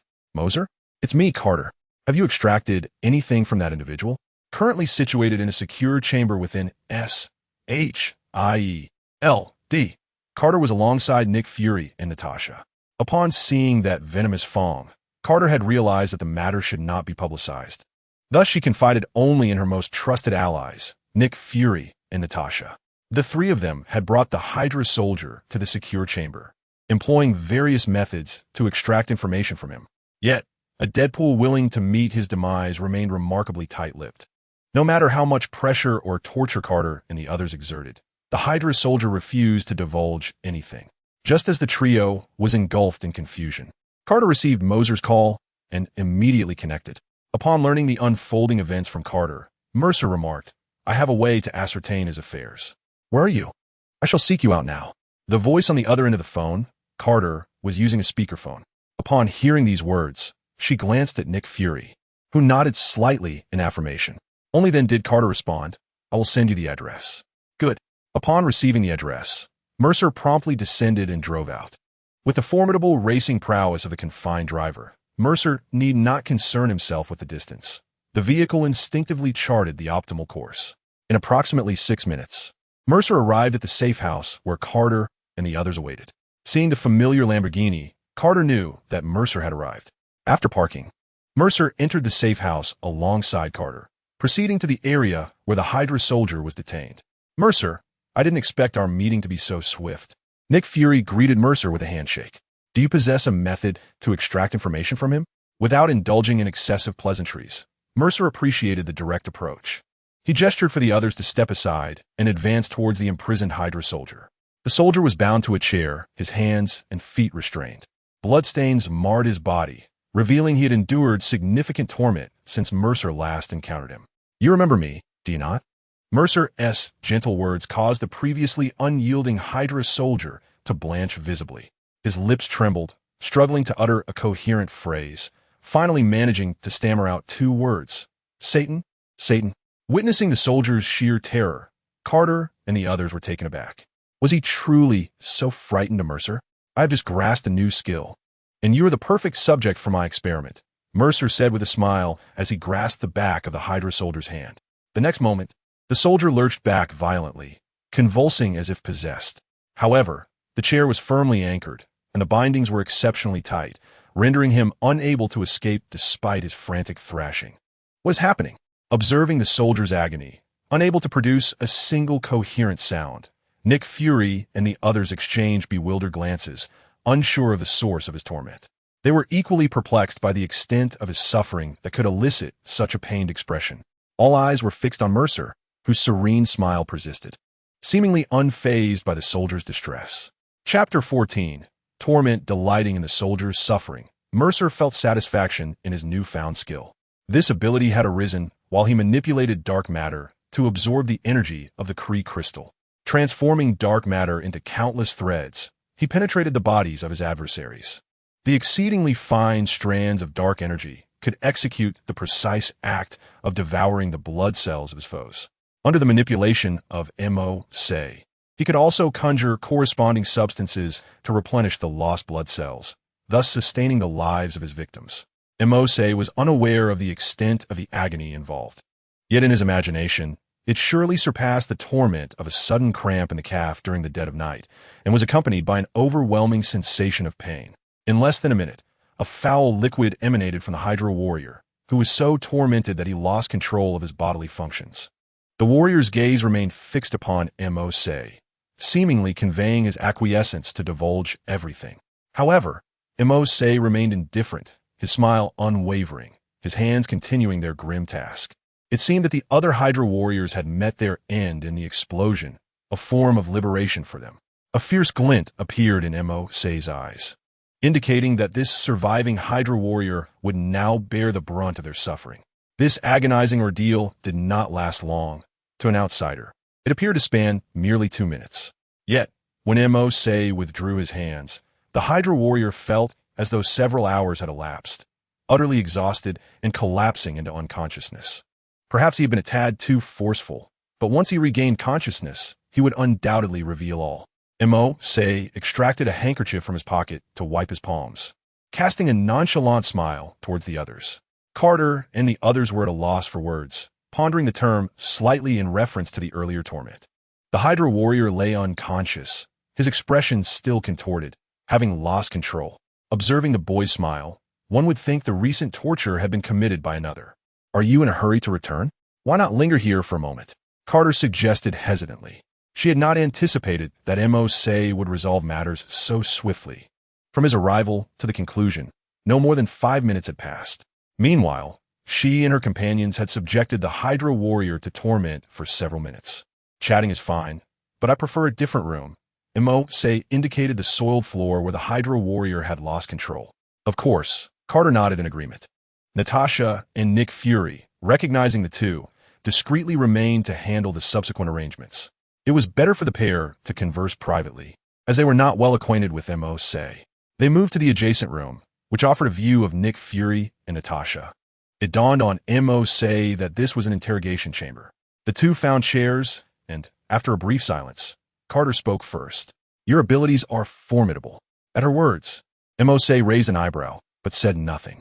"Have you considered joining SHIELD? Carter inquired further. "I have not," Mercer replied, shaking his head.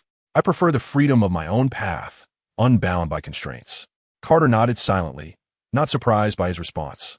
Through the one-way glass, Mercer observed Nick Fury and another individual tidying up the room, then glanced at Carter and remarked, "Once that fellow awakens, the revelations he shares may astonish you. Are you prepared for such an eventuality?" This statement momentarily startled Carter, who recalled the venomous tooth Mercer had given her earlier.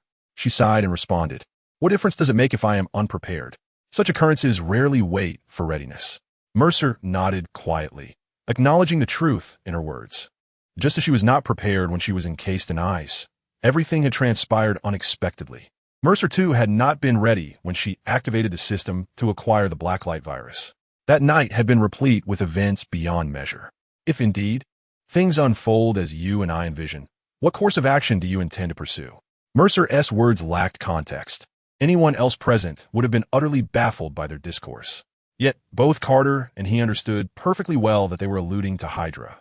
Carter's eyes reflected tranquility as she slowly articulated, 70 years ago, I was their sworn enemy, and 70 years hence, I remain so.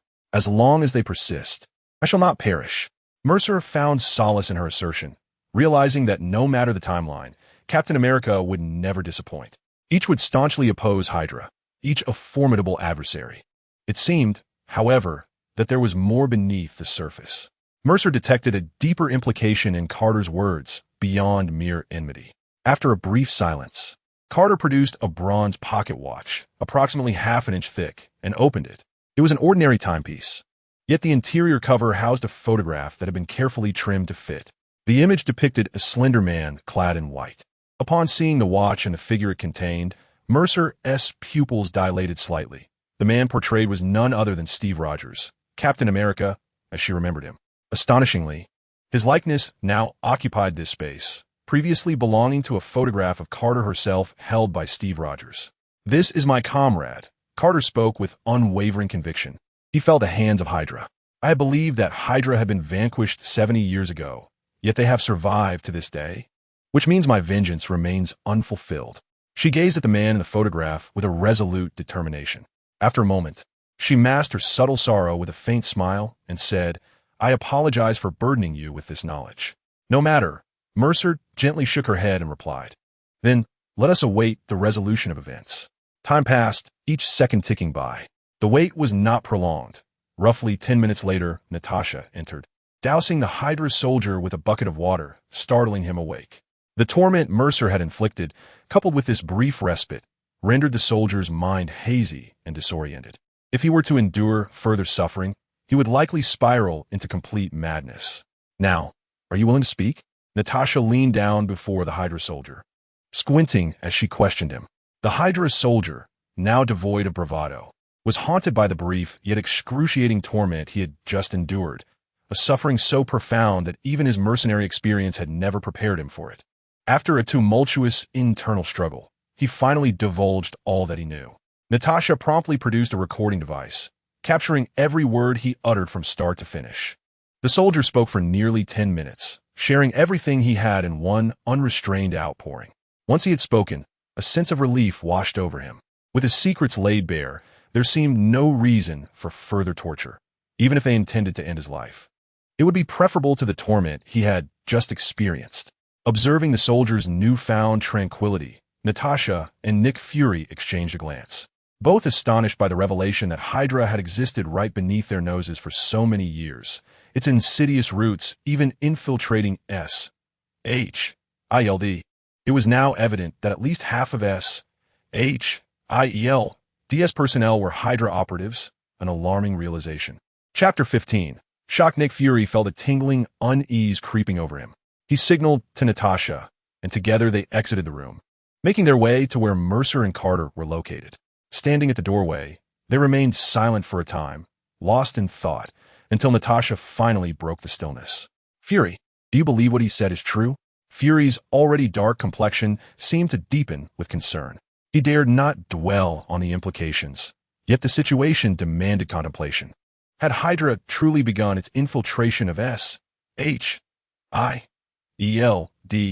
70 years prior, while S.H.I.E.L.D.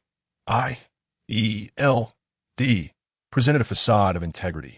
It had long been gnawed upon from within by Hydra. Under the guise of S.H.I.E.L.D., how many nefarious deeds had Hydra committed? Fury shuddered at the thought. Were it not for Mercer's intervention, how long might it have taken to uncover this truth? What ramifications would have ensued? At that moment, Fury was gripped by a sense of foreboding, casting a peculiar gaze toward Mercer.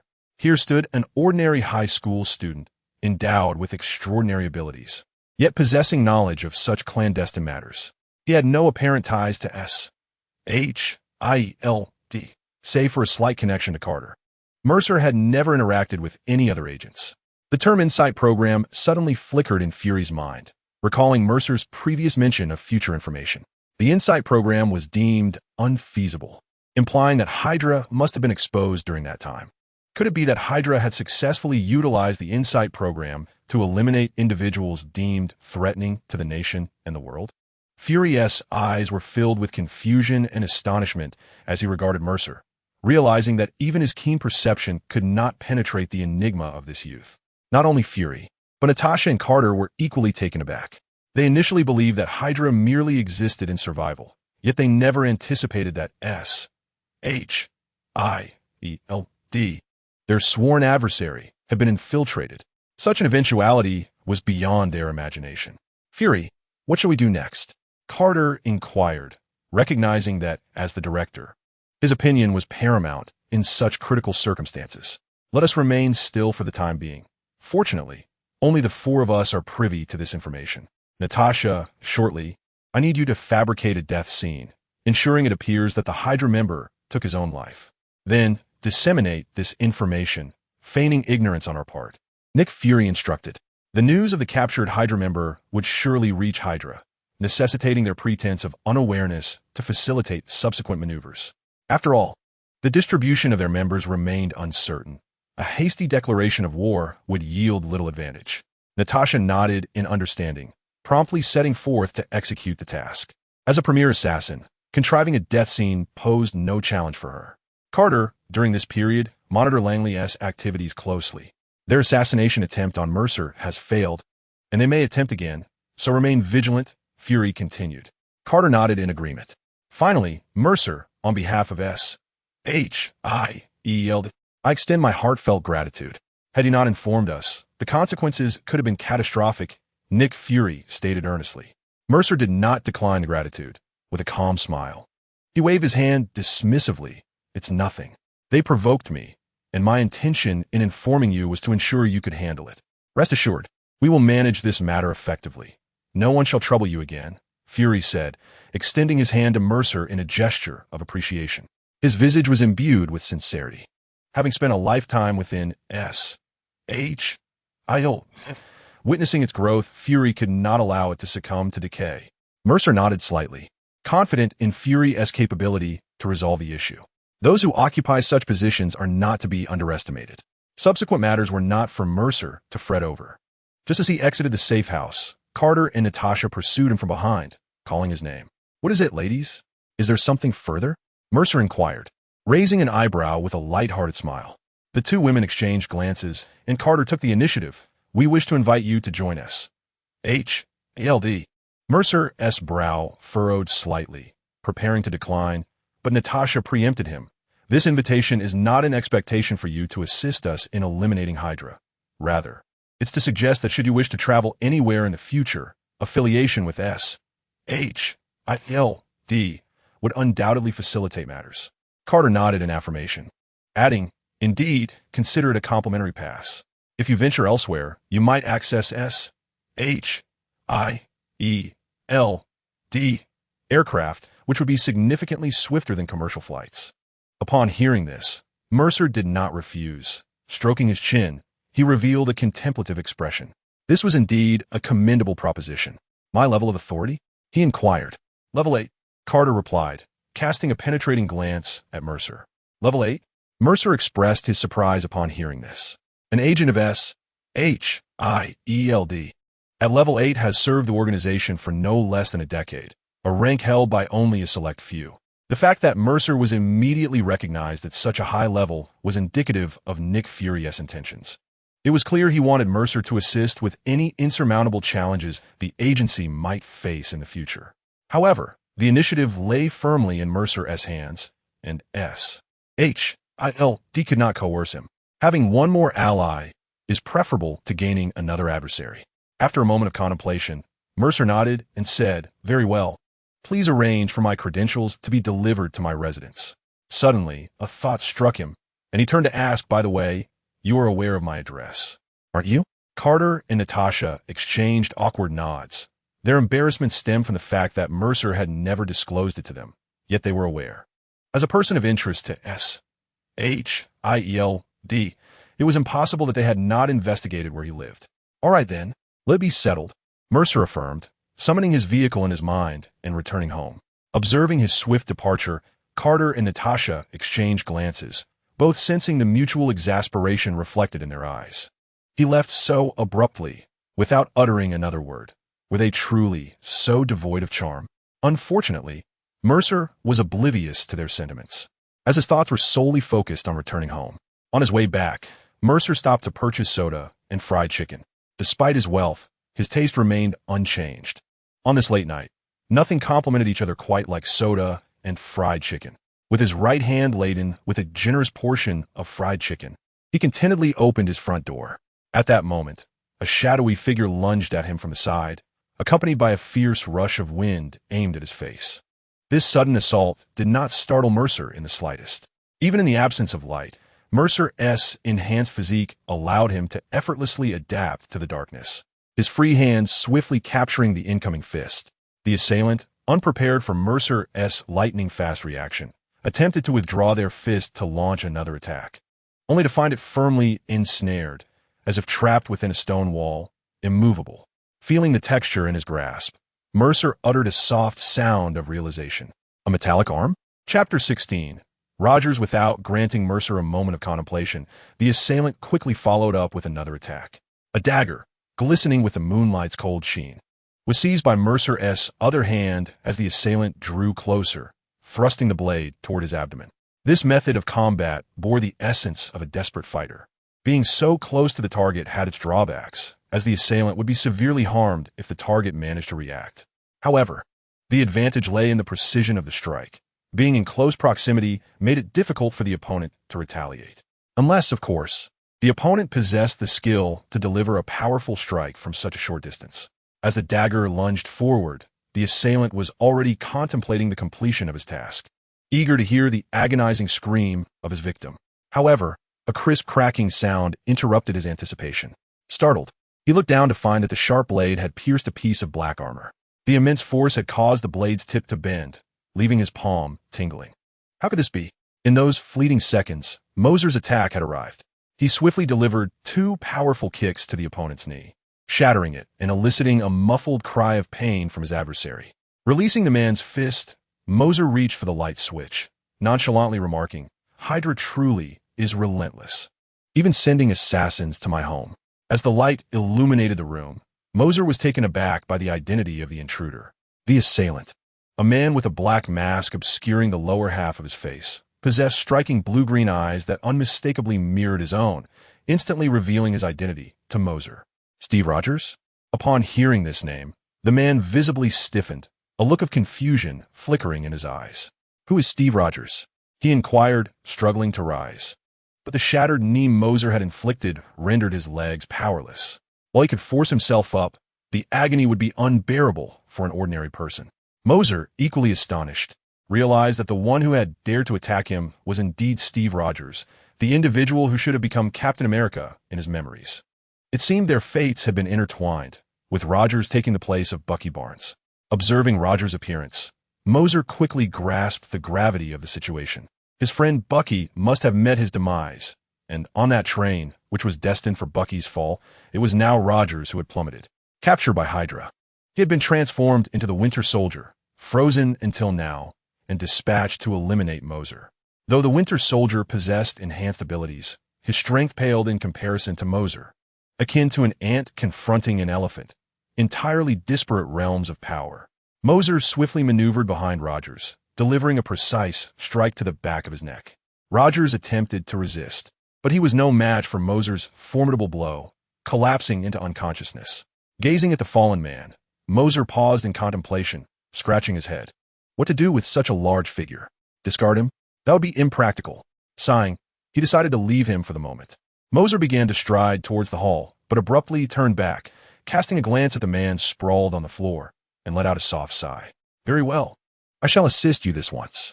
As he spoke, he raised his right hand, and a small, black, luminous substance about the size of a thumb protruded from his palm, bouncing playfully onto Rogers, subsequently merging into his body. After accomplishing this, Mercer took his leave, leaving Rogers to lie there alone. After all, he couldn't let the fried chicken grow cold. Finding a movie he fancied on television, Mercer indulged in the savory fried chicken, occasionally sipping on cola. Such a simple life was precisely what he yearned for. Uncertain of how much time had passed, Rogers' eyelids fluttered, and he slowly opened his eyes, observing the unfamiliar surroundings. His gaze was filled with confusion. A delightful aroma wafted through his nostrils, prompting Rogers to struggle to his feet, his eyes suddenly fixating on his knees. Prompting a soft gasp, he recalled that his knees had been shattered by a kick. It was only upon standing that the memory resurfaced. As he touched his knees, he was astonished to find them perfectly intact, entirely unscathed as if they had never been injured. Unbeknownst to him, the reason for his knees' miraculous recovery lay in the black, luminous substance released by Mercer, which had mended them. Originally, Mercer had no intention of undertaking this task, but he was curious to see if his black, luminous substance could not only heal himself, but also mend others. If successful, it would bestow upon him a surgical-like capacity for healing. He could remedy any surgical injuries afflicting those around him. It appeared he had indeed achieved this. As Rogers had been restored, Rogers traversed the threshold and gazed into the living room, where a young man was seated on the sofa, savoring cola and devouring fried chicken. The delectable aroma that had tantalized Rogers originated from the fried chicken in the young man's hands. Mercer glanced at Rogers, who stood bewildered by the entrance, and waved his hand, inviting him to partake. Just as Rogers was about to decline, a rumble emanated from his stomach. It was his first encounter with such an enticing scent, and he found it hard to resist. After a brief moment of hesitation, he nodded and walked over to sit beside Mercer, observing the gloves Mercer wore. He mimicked the gesture, donning a pair of plastic gloves. Once he tasted the fried chicken, Rogers' eyes lit up, utterly astonished by the flavor, and he began to eat voraciously, disregarding any semblance of decorum. Watching the man beside him devour his meal with abandon, Mercer was hardly surprised. After all, in the era when Rogers had been captured, such fried chicken did not exist. For people of that time, it was an exquisite delicacy. As Rogers consumed the food with remarkable speed, Mercer joined in, and the two of them swiftly polished off the chicken on the table. Satisfied after their meal, Rogers took the initiative to tidy up the remnants. Mercer made no attempt to stop him, and once the cleanup was complete, he said, "Come, sit here. Let us converse." Rogers silently approached and settled beside Mercer. "How much do you remember?" Mercer inquired. He sought to ascertain when Rogers of this world had been captured and who had transformed him into the Winter Soldier. Ever since Carter had assumed the mantle of Captain America, this realm had diverged significantly from the Marvel universe that Mercer recalled. The reason Mercer refrained from dismissing Rogers outright was his desire to extract valuable information from him. Upon hearing this, Rogers grimaced in pain, clutching his head, as if countless thoughts were clashing within his mind. Had the brainwashing resurfaced? Observing Rogers' distress, Mercer furrowed his brow. Could it be that Rogers' momentary clarity had been triggered once again by his words? Chapter 17. 3 messages assassinate Mercer? No, I cannot allow this thought to dominate me. Rogers pressed his hands against his head, his expression one of sheer agony. It was evident that he was valiantly battling the insidious influence of the brainwashing within. Yet, the Winter Soldier was Hydra's ultimate weapon. Resisting its conditioning was no simple feat. Gradually, the light in Rogers' eyes faded, leaving them vacant and devoid of spirit. He was once more ensnared by Hydra's manipulative rhetoric. This did not surprise Mercer.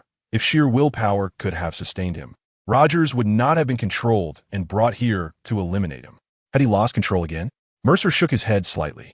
Rogers' lifeless demeanor clearly indicated that he had succumbed to their control. Huh! A low growl escaped his lips as Rogers swung his metallic arm toward Mercer. Witnessing this, Mercer could only shake his head in resignation.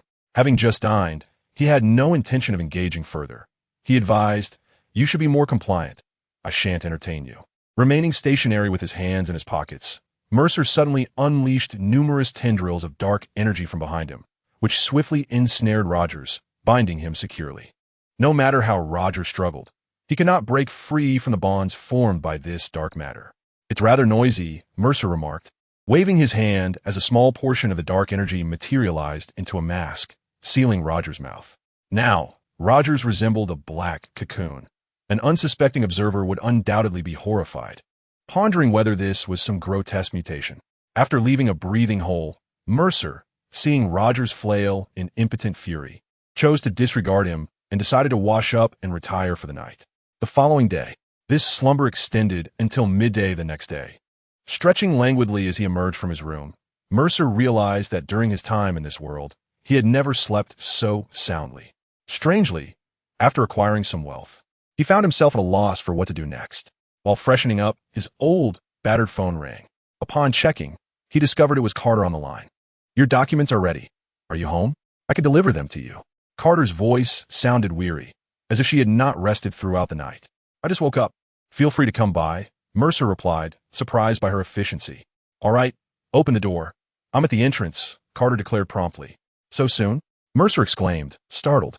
Approaching the balcony, he beheld Carter standing outside the main door, her face adorned with a smile as she waved at him. Glancing sideways at Rogers, who was ensconced like a mummy on the floor, Mercer decided to move him aside. Given the recent skirmishes between SHIELD and Hydra, Carter would undoubtedly be quite occupied, and it would be prudent not to release Rogers, lest it disrupt her composure. Once this turmoil subsides, he could be freed. For now, he would have to endure his mummified state, nourished intermittently by the dark energy substance. Mercer was not concerned about Rogers perishing within. "Sorry for the inconvenience, buddy," Mercer muttered, patting the mummy as the occupant struggled to break free, but to no avail. After arranging everything, Mercer elegantly vaulted from the second-floor balcony, landing with a heroic flourish. He approached the door to usher Carter inside, teasing, "You arrived rather quickly. You weren't waiting outside all night, were you?" "No way," Carter retorted with a roll of her eyes, handing him a document pouch. "This contains your credentials and an overview of your permissions." Upon receiving it, Mercer noted the SHIELD manual, a black booklet, its content straightforward, featuring both SHIELD and his name. The remainder comprised inconsequential data, which he skimmed before stowing the manual away. He regarded Carter, hesitating momentarily before gesturing toward the house behind him. "Shall we go inside for a moment?" Carter's gaze lingered on the house and then returned to Mercer's face, her expression inscrutable. After a pause, she shook her head. "I have SHIELD matters to attend to, perhaps another time." With that, They exchanged a few casual remarks before Carter departed. Watching her retreating figure, Mercer scratched his head, pondering if she had misconstrued his invitation. He had merely meant to suggest sitting down for a while. However, he was too apathetic to delve into her thoughts as he returned to the house. Inside, Mercer perused the additional documents from the pouch. Logging onto SHIELD's exclusive website, he entered his identity details and was astonished by the breadth of information accessible to him. Although he could not access highly classified documents like those pertaining to the Insight program, the materials he could view were still remarkable. Among them were details about the Sanctum Sanctorum in Comartage, as well as a recent report concerning a youth who had undergone mutation after being bitten by a spider. It appeared that some aspects of this world aligned with his expectations. Opening the documents, Mercer examined them meticulously. The information was comprehensive, including personal details about the Ancient One. Female, age unknown, leader of the Sorcerers, having declined to join the Avengers, and suspected of wielding a unique energy source, an entity of significant interest. Peter Parker, a 16-year-old high school student from Queens, was bitten by a mutated spider from the Osborn Corporation, granting him extraordinary physical abilities. In New Mexico, an object resembling a hammer descended from the sky, emanating a notable intensity of gamma radiation. Observing this phenomenon, Mercer was somewhat astonished to discover that the Ancient One was also among the recruitment targets of the Avengers. Her refusal to join came as no surprise to Mercer. These sorcerers were tasked with safeguarding Earth from the perils of magical dimensions and protecting the Time Stone, making their participation in the Avengers unlikely. What truly astonished Mercer was the third piece of information regarding the hammer-shaped object. The mere mention of the word hammer triggered an immediate realization in him. It was undeniably iconic. This signified the presence of Thor, the god of thunder. This implied that Loki's invasion of Earth was imminent. Mercer murmured to himself. Thor's arrival on Earth would soon be followed by Loki. In a bid to prove his worth, would conspire with Thanos and lead his Chitauri army to invade, thus uniting the Avengers. Mercer pondered whether he could absorb the power of Thor's lightning. He had previously attempted to absorb the energy from the cosmic cube, which demonstrated that the Blacklight Virus could indeed assimilate such energy forms. It was possible that the absorption of the abomination had caused the Blacklight Virus to undergo a distinct mutation. The abomination was created as a mutated serum based on Bruce Banner, the Hulk, albeit lacking the latter's unique ability to absorb gamma energy from the cosmos and grow stronger. However, it possessed a slight capacity to absorb peculiar energies, a feature that was feeble in the abomination but had been amplified exponentially within Mercer's Blacklight Virus. Without such enhancement, it would have been nearly impossible for the original Blacklight Virus to absorb the energy of the cosmic cube. Chapter 18. New Mexico, based on the timestamp of this message. The events had transpired less than 2 days ago, indicating that Thor must have arrived on Earth by now. Mercer resolved to attempt to absorb the power of the god of thunder before him. Previously, he would have been unable to draw power from Thor's hammer. However, the circumstances had changed. Odin had placed a curse upon the hammer, whereby anyone deemed worthy could wield the power of Thor upon lifting it. Nevertheless, Mercer had no intention of lifting the hammer. He merely sought to extract a modicum of Thor's power from it. Just as Mercer solidified his plan and contemplated when to set out, a voice resonated in his mind from the hero card system. Card collection mission initiated. Before Thor reclaims his hammer, infuse sufficient lightning power into the card to freely draw one lightning-based skill. Following the system's announcement, a radiant light coalesced before Mercer, gradually transforming into a card. Having grown accustomed to his system, Mercer extended his hand to receive it, and the card gently descended into his grasp. The card acquired this time bears the title Thunder Collection card, adorned with a depiction of gray lightning, suggesting that it requires him to absorb the thunder of the god of thunder to activate it. This prospect is daunting. Merely absorbing the power of thunder is somewhat intimidating. Currently, he struggles to absorb even a fraction of the energy from the Kyber crystal, and the difficulty he faces in doing so is considerable. The thought of absorbing the power of thunder is indeed terrifying. Furthermore, he cannot absorb Thor himself. Although he is merely a mortal now, he is destined to become a pivotal figure within the Avengers. He has no desire to shoulder such a responsibility. Additionally, with Asgard backing Thor, should he absorb him, Odin would undoubtedly lead Asgard's forces to exact vengeance. At present, Mose is ill-equipped to contend with such formidable powers. With this recent system reward, however, he has gained the standing to rival Asgard. Resolute in his decision, Mose promptly sets forth. He first drives to New York Airport and books the next flight to New Mexico. With his newfound wealth, he effortlessly secures a first-class ticket. The comfort of the experience prompts Mose to inwardly marvel at the advantages of affluence. As the flight to New Mexico requires some time, he takes a brief nap while introspecting on the progression of the Blacklight Virus within him. He contemplates his impending journey into the Naruto alternate universe, determined to find a suitable base.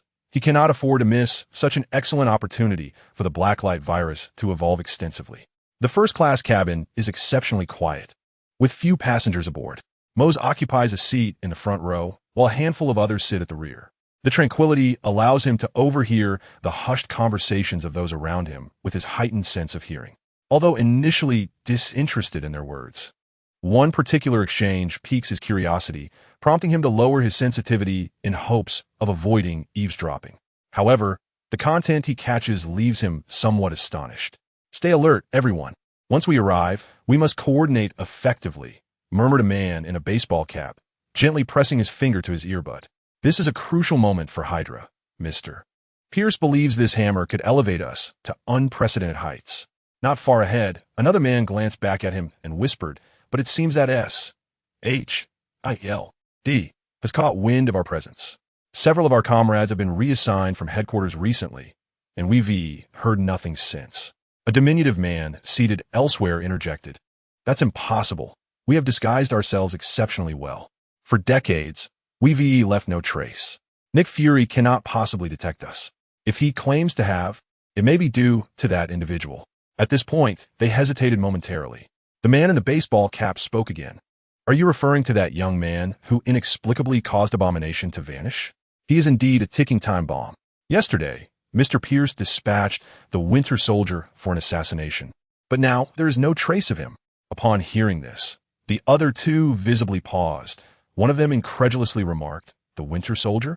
He is indeed our Hydra's ace assassin, isn't he?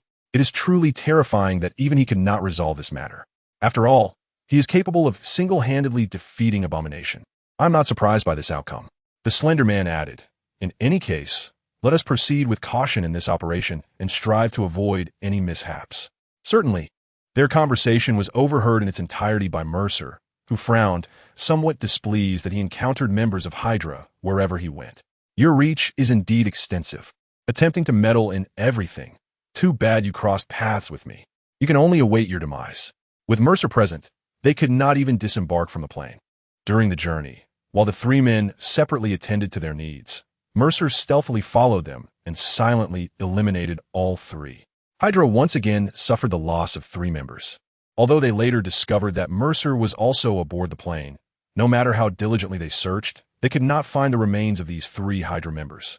They vanished from this world as mysteriously as Abomination had. When it came time to disembark, only Mercer emerged from the first-class cabin. The flight attendant found it peculiar that only one young Asian man exited the first-class section, murmuring, "I recall there being 4 passengers in first class. How is it that only one has come down?" She peered suspiciously into the cabin, confirming that only Mercer was present, leading her to doubt her own recollection. At that moment, New Mexico was still somewhat warm. Mercer exited the airport and hailed a taxi, directing the driver to a location he had previously seen in the S.H.I.L.D. files. Upon arriving in town, Mercer glanced around and casually stopped a burly man, inquiring, "Excuse me, could you tell me where I might find that hammer-shaped object that cannot be lifted?" Hearing this, the man in a vest chuckled, "Brother, you have indeed asked the right person. We just returned from there." He pointed in a direction, his tone tinged with regret. "We discovered that object, but we couldn't lift it. We had hoped to cordon it off and create an amusement area, but before we could begin, we were surrounded by a group of men in black." The man shook his head, expressing greater sorrow. "They seem to be from a government agency. Now we cannot even approach it. We had just intended to take a look, but as soon as we arrived, we were stopped." The individuals he referred to were likely members of S.H.I.L.D., and Mercer was aware that it was under the direction of Coulson.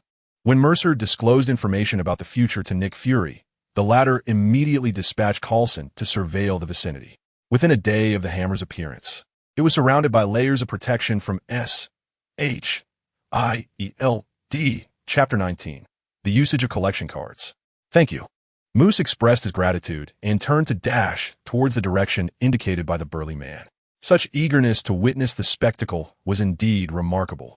As he sprinted away with astonishing speed, the burly man stood in astonishment, gazing at the rapidly disappearing figure of Moose, utterly incredulous. The distance from the town to the location of Mjolnir, the hammer of Thor, spanned nearly 3 kilometers. For Moose, traversing 3 kilometers was a mere trifle. He exerted himself fully in his run, arriving at the destination in just 2 or 3 minutes.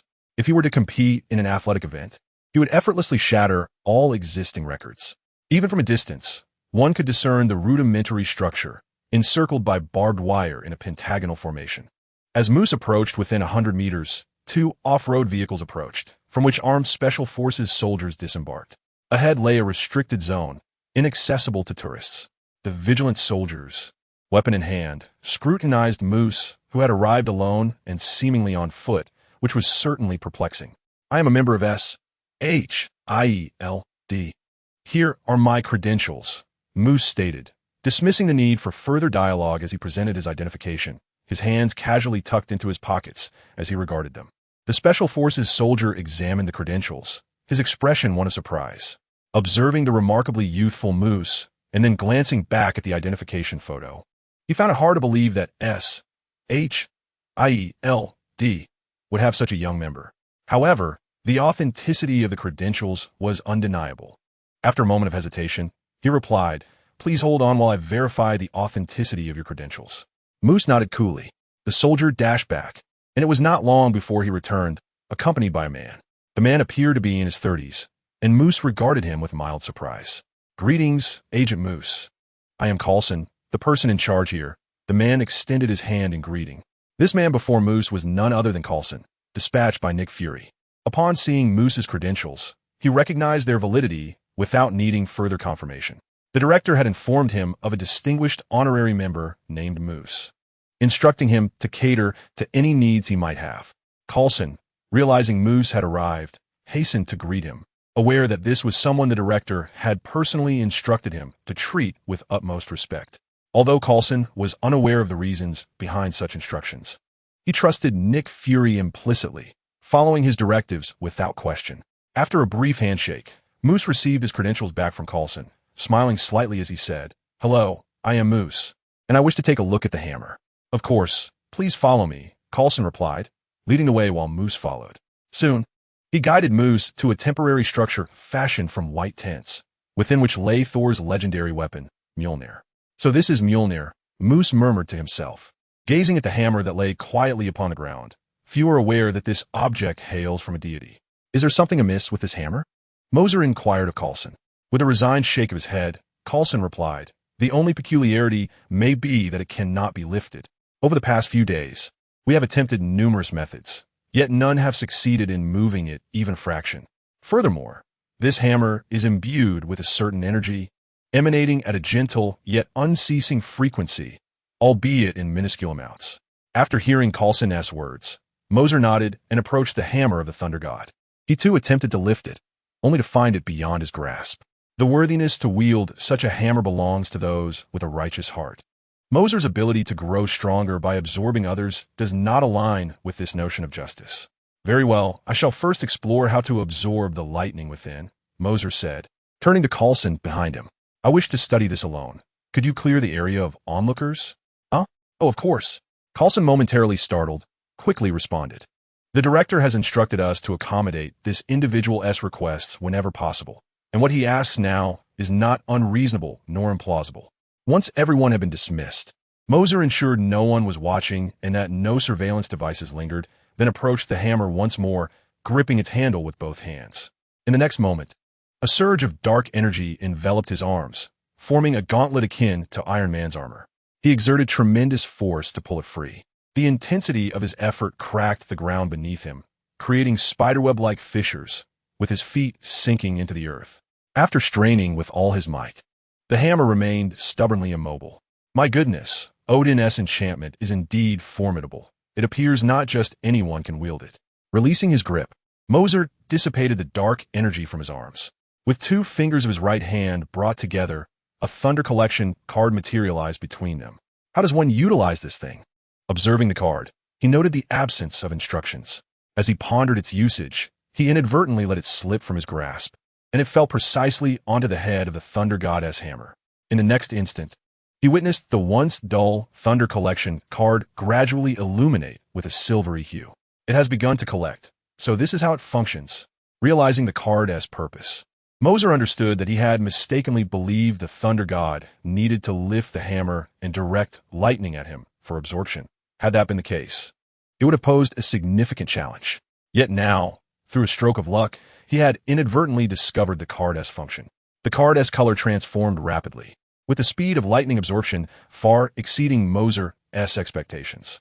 Within half a minute, the design on the card shifted from gray to a radiant silver.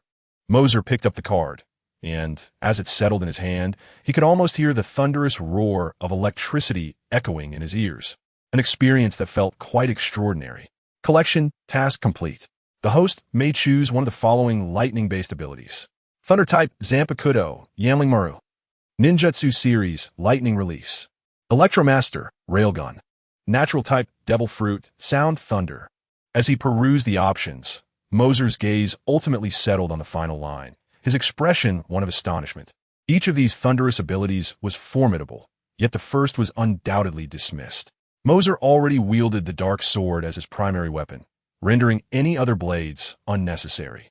Following the ninjutsu series, Mercer intended to venture into the world of Naruto to gather Ninetales chakra, where he might absorb a few ninjas and potentially learn the lightning release technique. Thus, the ninjutsu was also cast aside. Upon noticing the third and fourth choices, Mercer swiftly made his decision. The fourth option, the Sound Thunder Fruit. Chapter 20. The Divine Realm. Although the Electromaster's railgun boasted a staggering 1 billion volts of high-voltage electricity, its technique was rather simplistic, most famously exemplified by the moment it propelled a coin as ammunition. The Sound Thunder Fruit, however, was distinct. It offered a plethora of developmental skills, and Mercer recalled those abilities well. By choosing this, he could adapt more swiftly to the powers bestowed by the Sound Thunder Fruit. With his decision firmly resolved, Mercer raised his hand towards the fourth option. The other 3 choices dissipated into specks of light, while only the fourth coalesced, surging towards Mercer's palm to form a luminous orb slightly larger than his hand. As the brilliance gradually faded, the full visage of the Sound Thunder Fruit materialized before Mercer's eyes. It was a fruit interspersed with silver and light blue hues, resembling an apple, adorned with lightning-shaped patterns and designs on its surface. Is this truly the Sound Thunder Fruit? Mercer pondered, curiously weighing the fruit in his hand, examining it closely. This was his first encounter with the fruit in its corporeal state, and he couldn't help but indulge in it for a moment longer. After a brief hesitation, Mercer brought the fruit to his lips and took a bite. The initial sensation was decidedly unpleasant. It tasted akin to a withered apple. While it appeared plump and seemingly juicy, biting into it was like consuming a stale loaf of bread, crumbling into sandy bits with each mouthful. Were it not for the fact that this was a reward from a system, Mercer would have undoubtedly spat it out. It seemed that all devil fruits were notoriously unpalatable, so he hastened to finish it. Suppressing the urge to retch, Mercer quickly consumed the Sound Thunder Fruit, exhaling deeply afterward as if he had just endured a trial. While internally lamenting the horrid taste of this devil fruit, Mercer's expression shifted suddenly as he astonishedly glanced down at his hands. His slender fingers began to fade, transforming into wisps of lightning that unraveled. The transformation ascended from his fingertips, and in a moment of shock, Mercer watched as his entire being disintegrated into lightning. On the ground, only Mercer's clothing remained. The eerie silence did not linger for long. After a mere 10 seconds, countless silvery bolts of lightning converged from all directions, lifting the garments that lay strewn on the ground, coalescing into a human form, and once again taking the shape of Mercer. However, this incarnation of Mercer stood with his eyes closed, frozen in place like a statue. After a moment, he slowly opened his eyes, and anyone present would undoubtedly be astonished by his current appearance. His once turquoise eyes had transformed into a dazzling silver. Lightning danced within his gaze, and the air around him seemed to resonate with a faint rumble of thunder. In the next instant, Mercer's right hand suddenly dispersed into strands of lightning, striking towards his rear right. A resounding thud echoed from what appeared to be an empty space, as if something had been struck. As the lightning dissipated, a figure with a rather grim expression emerged. It was Loki, brother to the hammer's master, the god of mischief, despite having finally taken his brother's place as the god king. Why did he still indulge in such stealthy antics? Upon Mercer uttering his name, Loki's expression darkened further. The abrupt appearance of this individual was a shock, and Mercer's ability to sense Loki stemmed from the dispersal of thunder, which had heightened his awareness throughout the area. What was once a solitary room now harbored another presence, one that stared unblinkingly at the spot where Mercer had originally stood. Transformed into scattered lightning, Mercer meticulously sensed the energy of the individual beside him, realizing that it differed entirely from that of any human, reaching a level beyond mortal comprehension. This revelation allowed him to identify Loki as the latter manifested before him. Loki's face bore an expression of grave concern as he regarded the young man, startled not only by the utterance of his name, but also by the mention of knowledge that should have been beyond the grasp of any earthling, sending a chill down his spine. Having just arrived in this world, Loki sought the hammer of Thor, discarded by Odin, eager to test whether he could lift it. However, upon attempting to do so, he was met with a commotion outside, as a group of humans prepared to enter. Loki was compelled to use magic to conceal himself in a corner, biding his time until they departed. Yet, one young man remained behind, attempting to lift the hammer, only to find himself equally unable to budge it. Remarkable, Loki mused silently, a sardonic smile creeping across his lips. How could this mortal possibly lift it? At least you recognize your limitations. As he mocked Mercer's incapacity, a thought struck Loki, and his smirk abruptly vanished. He raised his gaze, disbelief flooding his expression.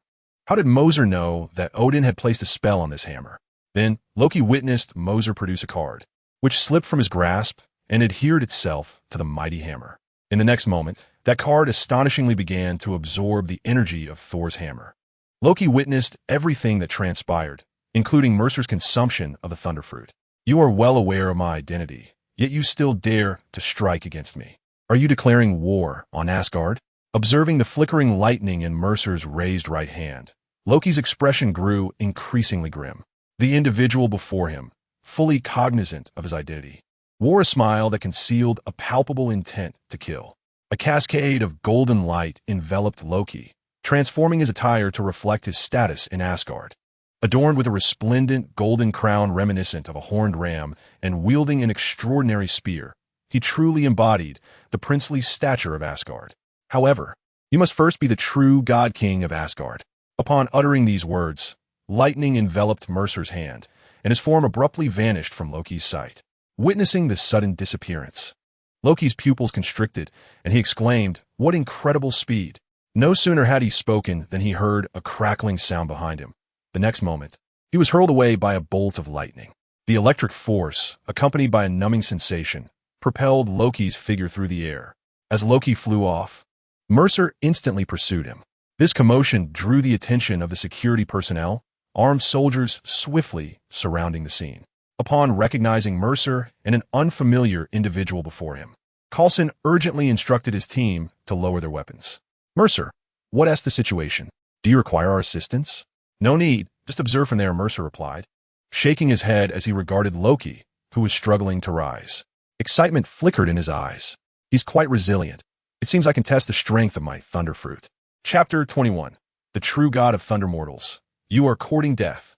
As a being of exalted lineage from Asgard, Loki had come to Earth with aspirations of dominating what he perceived to be a primitive and inferior planet.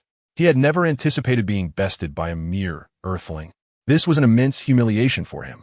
A derisive snort escaped Loki's lips as he slammed his spear against the ground, causing a golden sigil to materialize beneath his feet, expanding outward in a radiant array. With a firm step of his right foot, several magical circles ascended, unleashing golden beams toward Mercer. Thunderstrike! Mercer's eyes sparkled as the lightning surrounding him surged, cleaving through the air and generating a visible white shockwave that instantaneously negated the incoming rays from the sigils. Loki, his expression resolute, injected more divine power into the sigil beneath him, summoning a hexagram behind him, as golden magic coalesced within the formation and was unleashed. A colossal golden beam, too immense for a single person to embrace, surged toward Mercer with terrifying pressure. In an instant, the golden beam enveloped Mercer's figure entirely. As the golden beam of light dissipated, the figure of Mercer vanished without a trace. Coulson, witnessing this scene, found himself frozen in place. Had he transformed into nothingness? Not only he, but the surrounding elite warriors instinctively tightened their grips on their weapons. Yet they understood that the individual before them was no ordinary human. Just look at that golden beam, as thick as a great tree. If it were to strike them, they would undoubtedly be reduced to mere ash. This was a unilateral crushing. Some individuals felt a surge of trepidation, retreating several steps. This was a battle on a wholly different level. Observing this spectacle, Loki let out a cold snort, concluding that this was merely a flashy yet ineffectual foe, easily dispersed by him. He turned his gaze towards Coulson and the others, whose expressions were fraught with tension, a wave of satisfaction washing over him. This was the reaction he yearned to see. "Mortals, kneel and worship your new king, Loki." Loki spread his arms, his words tinged with uncontainable excitement. "A new king? Just you?" A mocking voice emerged from behind Loki, causing him to furrow his brow. He intended to turn and confront this audacious individual, but suddenly recognized the voice as somewhat familiar. Before Loki could fully pivot, a powerful, thunderous attack surged from behind, striking him squarely in the back with tremendous force. This blow was even more potent than the first that had sent him flying. This time, the lightning did not launch Loki far. Instead, most of it permeated his body, leaving a significant residual charge within him. In an instant, Loki collapsed to the ground, convulsing as if caught in a dance. Struggling, he turned to look behind him. There stood a figure enveloped in lightning, their features obscured by the electric storm. Yet Loki knew with certainty that only the human boy who had just battled him possessed the capability to unleash such formidable lightning. You actually decompose your body into lightning to evade my magical attack?" Loki's eyes were filled with disbelief as he summoned his divine power to resist the surging electricity within him. After a few moments, the convulsions began to subside. As Loki slowly rose from the ground, Mercer, bathed in the glow of lightning, was equally astonished. "I am genuinely surprised. I didn't expect your attack to be magical rather than relying on 2 daggers. It's truly unexpected." Brushing off the dust from his attire, Loki frowned at this remark, replying, "I am the foremost mage of the 9 realms. Attack you with daggers? How could I be so foolish?" Upon hearing this, Mercer couldn't help but laugh, his amusement shrouded in mystery. No one understood the source of his laughter, except for Mercer himself, who knew that the Loki in his memories was indeed the very fool spoken of by the current Loki. This world is truly fascinating. It has become a realm of reality. If I were to view it solely through the lens of the films embedded in my memory, I would undoubtedly find myself at a disadvantage. Mercer pondered, fortunate that he had recently consumed the thunder fruit, enabling him to disassemble his body into lightning and evade the magical assault he had just endured. The existence of the Blacklight Virus assured his survival. However, to regain his human form, he must absorb the energies of those around him to reach the intensity required for transformation. The Blacklight Virus exhibits high physical resistance, yet its magical resistance is negligible, rendering recovery from magical attacks exceedingly challenging. Having narrowly escaped death, Mercer was not one to concede defeat. Feeling his body, now composed entirely of thunder, Mercer's silvery form appeared remarkably robust, towering above his previous stature, exuding an aura of formidable intimidation. A body forged from pure lightning. One impressive technique. Even that fellow Thor had never demonstrated such an ability. Fixate on Mercer. Loki was utterly unprepared for this display of power. Thor may have been dubbed the god of thunder, yet he had never executed such a maneuver. His attacks predominantly relied on the might of his hammer. When it came to pure lightning, Loki found himself at a loss for effective countermeasures. But did he think this would intimidate me? A glimmer of gold flashed in his cold gaze as he concentrated the golden energy upon his spear. With a swift kick to the spear's end, Loki propelled himself forward, charging at Mercer. The resplendent golden light streaked through the air, akin to a meteor slicing across the sky, bearing an overwhelming pressure that threatened to suffocate Mercer. Mid-flight, the meteor transformed instantaneously, multiplying from 1 to 2, and from 2 to 4, and in the blink of an eye, it became a multitude of Lokis, each emanating an unyielding aura of lethality. Come at me. Witnessing Loki advance rather than retreat, Mercer stepped forward, the flickering lightning coalescing in his hands into a colossal thunder hammer, slightly taller than himself. With a vigorous swing, he hurled the hammer, trailing arcs of lightning, directly towards the onslaught of golden spears. Boom! Loki felt an overwhelming force surge through his spear. Despite his efforts to grip it tightly, he could not dissipate the terrifying power emanating from the hammer. The force compelled him to stagger backward, his hands involuntarily loosening as they went numb. Meanwhile, Mercer remained steadfast, maintaining his hammer-swinging posture. Damn it! What manner of being is this? Is this the kind of attack a mere earthling can execute? Loki cursed inwardly. Though his physical prowess in Asgard was not exceptional, on Earth, he undoubtedly surpassed humanity. He could effortlessly reach the zenith of human capability, and with the utilization of his divine powers, Loki could accomplish feats that mere mortals could only attribute to the gods. Yet, in the presence of the figure of lightning before him, even his proud Asgardian identity felt utterly insignificant. This is the true god of thunder. Chapter 22. Thor? Even in the presence of an adversary, Loki could not help but utter a word of admiration. Compared to Thor, Mercer's mastery of thunder was remarkably diverse. In the past, Loki had only to guard against Thor's hammer-wielding assaults, as the latter seldom ventured beyond his weapon to engage others. However, Mercer was an entirely different entity. His techniques were wholly composed of lightning. Each strike bore a terrifying force accompanied by numbing thunder, a challenge even for Loki's Asgardian constitution to withstand. The discomfort was palpable among Coulson and his companions as well. The clash of their weapons resonated like a resounding blow to the heart, echoing in the ears of all present. For ordinary individuals like Coulson, the sound was akin to a piercing note, swiftly followed by a sweet sensation in the throat, with blood seeping from the corners of their mouths. Merely the aftershock of their battle was enough to render these common folk bloodied. This was truly a divine conflict. Coulson, clutching his aching ears, murmured softly, then paused in contemplation before urgently instructing through his earpiece. Everyone, evacuate the camp by 1 kilometer immediately. This battle held no relevance for them, mere mortals, and would only serve to hinder their safety. If the reverberation from the clash of weapons was enough to injure them, a direct hit would surely reduce them to mere blood and mist. Exhilarating, truly exhilarating. A hearty laugh erupted from the figure wreathed in lightning. The recent attack had indeed inflicted a measure of damage on Mercer, but he would soon recover thanks to the Blacklight Virus. He was rather pleased to have someone to test his abilities against, and had no intention of halting his assault. Clenching his fists, dazzling bolts of lightning erupted from Mercer, coalescing before him into a colossal thunder beast in mere moments. The thunder beast. With a pointed finger, Mercer directed the massive creature towards Loki.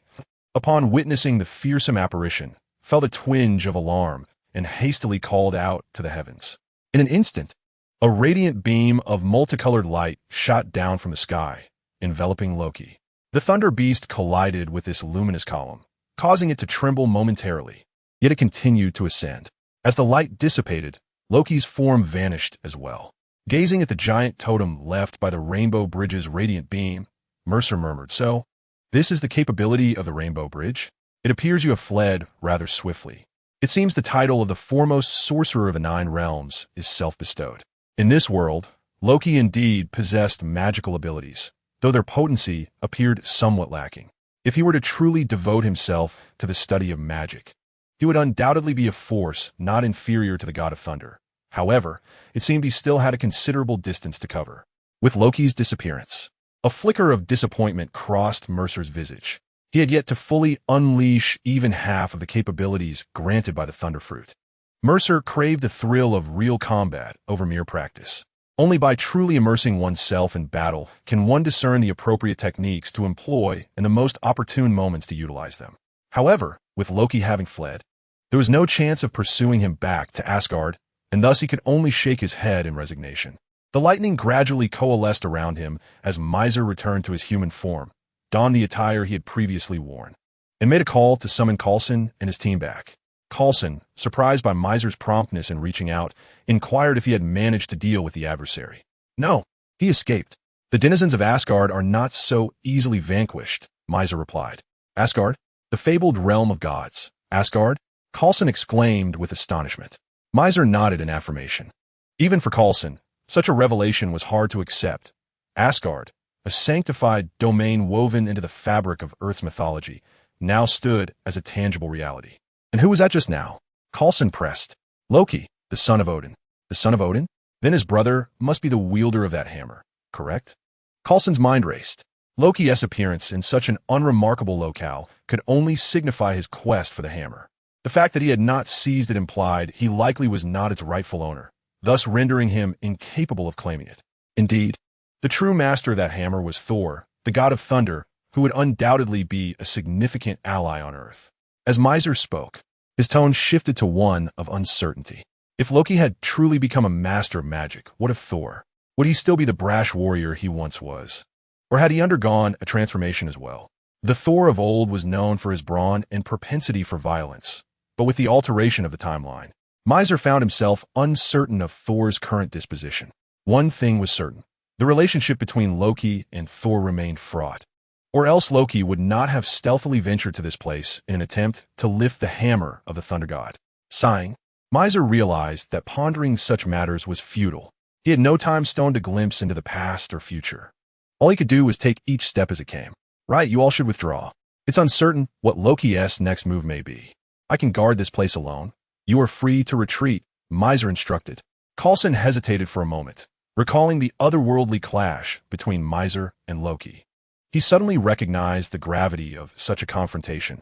No matter how many ordinary individuals were present, they would merely serve as fodder. He promptly contacted Nick Fury to convey the situation's background. Upon learning that Miser was on site, Fury agreed without hesitation, leaving Coulson somewhat perplexed by the brevity of their exchange. In the end, all equipment was withdrawn, leaving behind a simple tent and provisions for 15 days, as the town was not far, allowing for resupply at any moment. As night fell, Miser sat cross-legged within the tent, his eyes half closed, his form flickering between solid and ephemeral, dissolving into lightning and reconstituting once more. A bolt of lightning, as thick as a bowl's rim, surged forth from him, coiling around his form like a serpent. Should any foe dare to approach, this lightning serpent could swiftly ensnare them, unleashing a staggering voltage of several million volts. Threads of electricity coalesced around Mercer, forming 6 slender pillars of lightning, each measuring a finger's length and half a finger's width. With a gentle call, the 6 pillars shot forth beyond the tent, encircling Mercer in an invisible hexagonal barrier a kilometer wide. Should anyone dare to trespass within this circle, he would be made aware. Suddenly, Mercer sensed a vehicle racing towards him from the outside. He chose not to utilize the lightning pillars for obstruction, as it was evidently an ordinary person, rendering such measures unnecessary. Were these visitors drawn by the hammers? I shall counsel them to depart once they arrive, Mercer murmured. Moments later, the sound of footsteps approached the tent, light and unrestrained, indicative of the low weight of their owner. Thor, are you certain this is the way? I am certain. My father left me here, and my Mjolnir was cast nearby. What sort of hammer is that? Why not simply procure another? It is not the same. It is forged from the core of a dying star and the wood of the world tree, the weapon that best channels my power. I have wielded it for over 1,000 years. Over 1,000 years. How old does that make you? What's so astonishing about that? The average lifespan of us Asgardians is around 2,000 years. The voices drew nearer, and upon sighting Mercer's tent, there was a distinct pause. Half a minute later, someone lifted the tent flap, revealing a voice filled with delight. My hammer. Upon hearing this, Mercer, who had his eyes shut, furrowed his brow. The voice distinctly belonged to a woman. He opened his eyes to behold 3 women before him, the foremost of whom, a golden-haired figure clad in attire reminiscent of Norse mythology, bore an expression of sheer joy. You are Thor. Chapter 23. The great spectrum of the world gazing at the golden-haired woman, Mercer stood in stunned silence for a moment before finally speaking. You know me? Thor nodded in acknowledgement, slightly baffled by the peculiar expression on his face. This world truly embodies a vast spectrum, Mercer thought to himself, incredulous that the thunder god of this realm was a woman, an exceedingly beautiful woman, with golden hair and striking blue eyes, her flowing locks cascading gracefully over her shoulders, her form accentuated by the traditional garb of Norse mythology. Mercer had prepared himself for the possibility that Thor in this world might be a capricious man. Yet he could scarcely have anticipated that she would take the form of a woman. However, having witnessed Captain Carter's prior experience, Mercer did not linger in shock for long. After a brief moment, he regained his composure. "I am a member of S.H.I.L.D., specifically tasked with overseeing this hammer," Mercer remarked coolly. "Not long ago, your brother visited. Loki? How could he come? Are you all right?" A look of concern flickered across Thor's face as she hurried over to scrutinize Mercer's physique. As she approached, a fragrant breeze wafted through the air, not the scent of earthly perfumes, but rather one that seemed to emanate from Asgard. This display of concern left Mercer feeling somewhat uncomfortable, prompting him to step back. For the transformation from a Nordic warrior to a Nordic beauty was a concept he found difficult to accept. Carter was a character that had always existed. She merely took Steve Rogers' place as Captain America, thus her presence was not hard for Mercer to accept. However, Thor was a different matter entirely. The transformation from a male god of thunder to a female one was quite striking, and she was undeniably beautiful. Previously, Mercer believed that the most attractive woman in the Marvel Universe was Wanda, the Scarlet Witch. But now it seemed that the most captivating woman was the female Thor before him. A millennium of battle had left Thor's body marked by the trials of war, her curves full where they should be and her limbs elongated. A beauty such as hers, if placed among mortals, would undoubtedly become an overnight sensation on social media. Even Victoria's Secret models would pale in comparison. "I'm fine.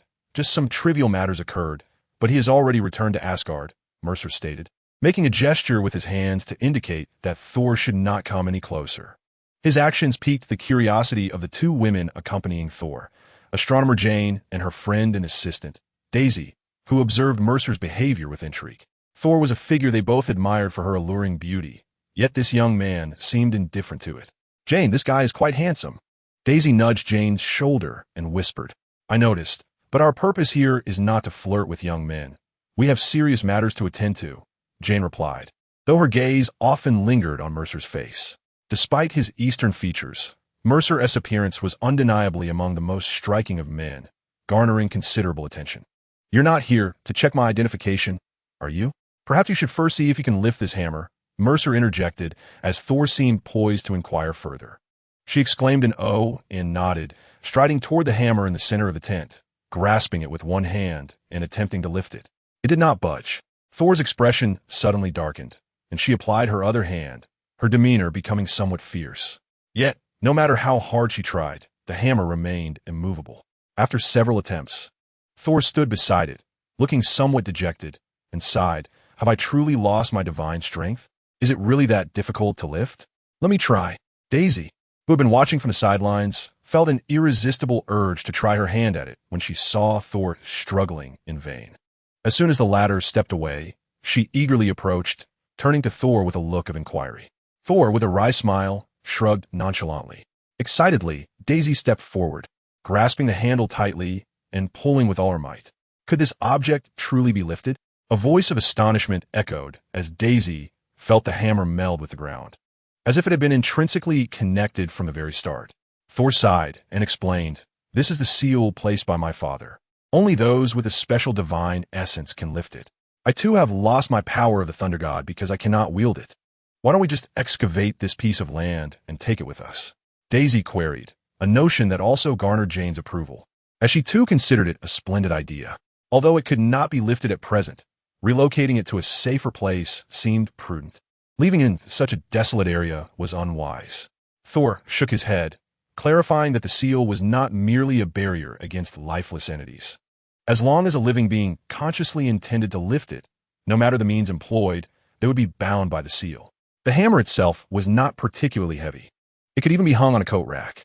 However, if one attempted to indirectly lift the hammer using the coat rack, they would find themselves unable to lift the rack as well. Daisy listened, taken aback, and could not help but exclaim, "Truly, it is an otherworldly object, shrouded in mystery." The previously silent Mercer interjected, "So what do you plan to do next? Loki is already aware of the hammer's location and knows you would undoubtedly come here. How is your relationship with him?" Thor sighed and shook his head, understanding the implication behind Mercer's question. If their bond were amicable, Loki would certainly seek him out upon arriving in this realm, attempting to find a way for them to reclaim the right to wield the thunder god's hammer together. Yet, the reality was starkly different. Loki had come alone, retreating in shame after being bested, showing no inclination to assist Thor. My brother has indeed turned on me before. For instance, transforming into my most cherished serpent, only to revert back at the height of my joy and plunge a knife into my abdomen, exclaiming with delight, "Surprise!" Thor recounted. Mercer and the others listened intently.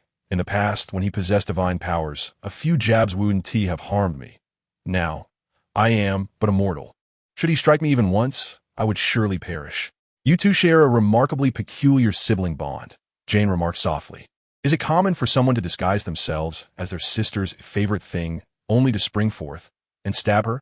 The group was left speechless, astonished by the extraordinary dynamics of their family.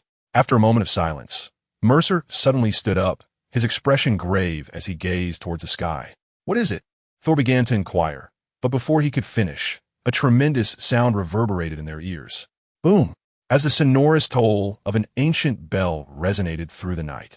The four individuals hastily emerged from their tent, gazing in astonishment at the two vibrant beams of light descending from the sky. Once the brilliance dissipated, two formidable figures materialized before them. Upon recognizing the newcomers, Thor's expression soured considerably. These were the Destroyers. Chapter 24. Thunderbolt Armament. These two figures hail from Asgard, serving as the guardians of the Asgardian treasury, known as the Destroyers, instruments of annihilation. Thor promptly elucidated the situation to his companions. These entities originate from Asgard, forged from a unique metal called URU, the same material as my hammer. Its hardness is such that even the nuclear weapons of Earth could not obliterate it. They possess no life, no capacity for pain, and can emit high-intensity thermal beams without restraint.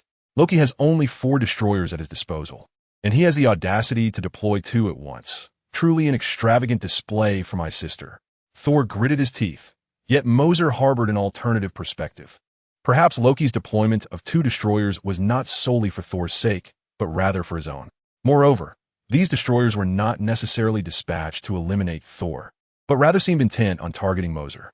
After all, the events of the day had unfolded, and now, the destroyers had arrived by nightfall. Loki could not have anticipated that Thor and her companions would venture to such a locale. Thus the truth was unmistakable. These 2 destroyers were specifically aimed at Mercer. It resembles a child enlisting help when unable to win a fight, Mercer murmured. Boom! The ancient bell tolled once more, heralding the arrival of another radiant beam from the heavens. This time, it was Loki, accompanied by a cadre of over 100 Asgardian warriors. As the light faded, Loki momentarily froze upon spotting Thor, perplexed by her presence in this place. Following the destroyers, he had brought an entire army. Loki, you truly fear I am beyond saving. Thor taunted, narrowing her eyes at the spectacle. Mercer felt a twinge of embarrassment, scratching her head awkwardly. Loki had no notion that Thor would be here. His arrival was entirely motivated by his own interests. Step back a little. He is after me. You all should find an opportunity to escape, Thor whispered to Mercer and the others. Mercer had intended to say something further, but Thor stepped forward, shielding the 3 behind her, and called out to Loki. If you wish to kill me, then do so. They are innocent. Do not torment them. Her declaration rendered Loki's countenance somewhat grim. This woman truly dared to voice such things. Mercer thought to herself, bemused, as sibling rivalries were typically not aired in public. After all, Asgard is but a small realm. Should it leak that Loki and Thor were vying for the throne, their reputations would suffer greatly. They were all followers of Odin, who alone determined the next ruler of the gods, rather than through the quarrels of Thor and Loki akin to factional disputes. Thus, when Thor boldly proclaimed such words, both she and Mercer found themselves at a loss for words. It appears that she does not refrain from speaking. Rather, she simply lacks the opportunity to do so. For Loki's previous antics had not harmed her in the slightest. However, now that she has become a mortal, a fragile being susceptible to death, it is only natural that Thor would exclaim so foolishly. Thor? What brings you here? Loki inquires, a dark scowl upon his face. Do you intend to sabotage my affairs at every turn? Speaking to your sister in such a manner, Are you not here to slay me? The confusion in Loki's words momentarily stuns Thor. Was this grand display not intended for him? Who else could it possibly concern? Let us set aside our grievances for another time. I am here to confront this individual. Pointing his spear, Loki directs Thor's gaze to reveal none other than Mercer's presence. You, what quarrel do you have with him? Thor questions. This human dares to challenge the dignity of Asgard. I have brought an army to demonstrate what Asgard truly represents. The spear strikes the ground with an authoritative resonance, and in that moment, Loki adopts the demeanor of a monarch. Had Mercer not previously driven him away, he might have genuinely entertained such thoughts. What a challenge to the dignity of Asgard. It is merely that you could not defeat me and ran off to gather allies instead. How disgraceful. Mercer concludes with a mocking cluck, his words dripping with derision. This infuriates Loki, who clenches his teeth, tightening his grip on the spear. While mocking, Mercer discreetly observes the opposing army. The destroyers appear as he remembers. Yet there is a notable discrepancy among the Asgardian guards. In Mercer's recollection, the helmets of the Asgardian guards were round, with a distinctive cutout at the top. However, the current design features a pair of curved goat horns, reminiscent of Loki's crown, albeit significantly shorter. What is the origin of this army? Is this the armor worn by your Asgardian forces? Mercer quietly inquires of Thor. Thor, his expression grave, shakes his head. No, this is a force personally trained by Loki. They possess not only the foundation of the former Asgardian warriors, but have also learned a degree of magic, truly formidable. The Loki of this world continues to surprise Mercer. He has truly become a magician, and now he leads a guard he has trained himself. Such revelations are remarkable. This universe's Loki is quite impressive. Entirely different from the Loki of the cinematic realm, Mercer murmurs. What? Nothing. You should leave now. As you are merely immortal, you cannot assist here. I shall handle this matter alone.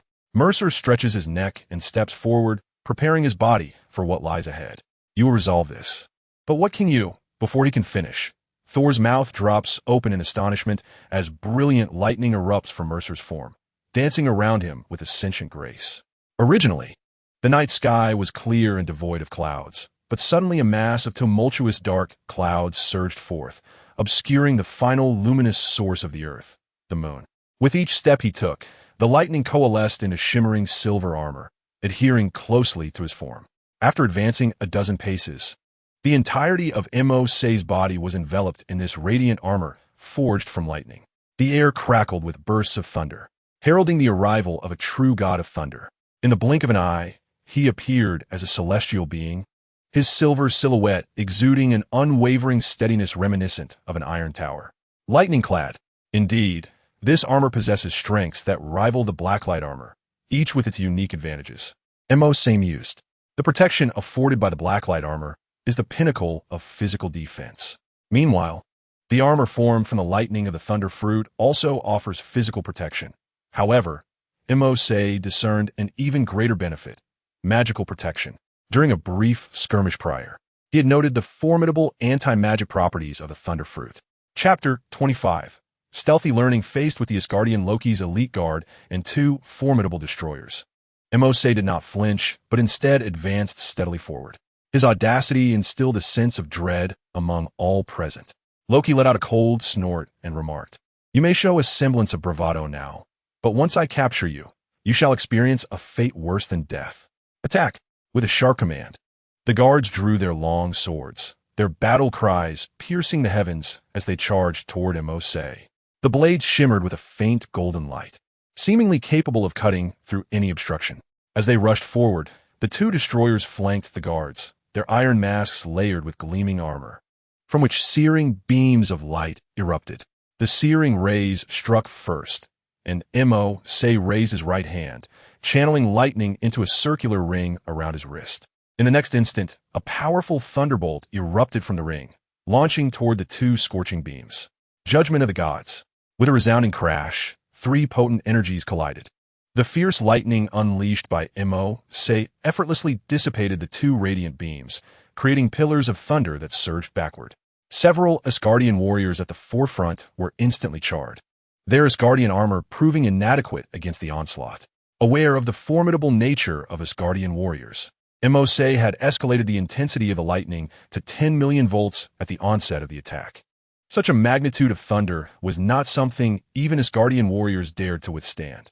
Those few who had charged ahead were wholly unprepared for the devastating impact of Mercer's strike, which followed the searing light of the destroyers. They bore the brunt of the thunderous assault without evasion, succumbing instantly to the overwhelming electrical surge. In the blink of an eye, Mercer was upon the fallen Asgardian warriors. Since you have come with an unwavering resolve to face your demise, I shall not hold back in accepting the offerings presented to me. As the radiant lightning dissipated from my hands, it was replaced by an enigmatic black substance, liquid in appearance. With a swift motion, this dark matter enveloped the Asgardian warriors, who were momentarily stunned by the lightning. In the blink of an eye, they were consumed by the black substance, shrinking alongside it. 5 towering men, each standing over 6 feet tall, vanished in an instant. This bizarre phenomenon left the women accompanying Thor speechless, while Mercer, in stark contrast, wore an expression of sheer delight. Ah, the potency of such biological energy is truly unparalleled. Mercer felt a sense of intoxication. If one were to quantify the biological energy of an ordinary person against that of an Asgardian warrior, the former would merely register at 15, while the latter would undoubtedly begin at a formidable 100, producing entirely different effects. Achievement unlocked. Delicious meat chickens. Acquired a battle loss card, Beings of the Gods. Upon hearing the system's announcement, a surge of information flooded Mercer's mind, illuminating the function of the newly acquired battle loss card. A card meant for a singular use. This was a novel encounter for him.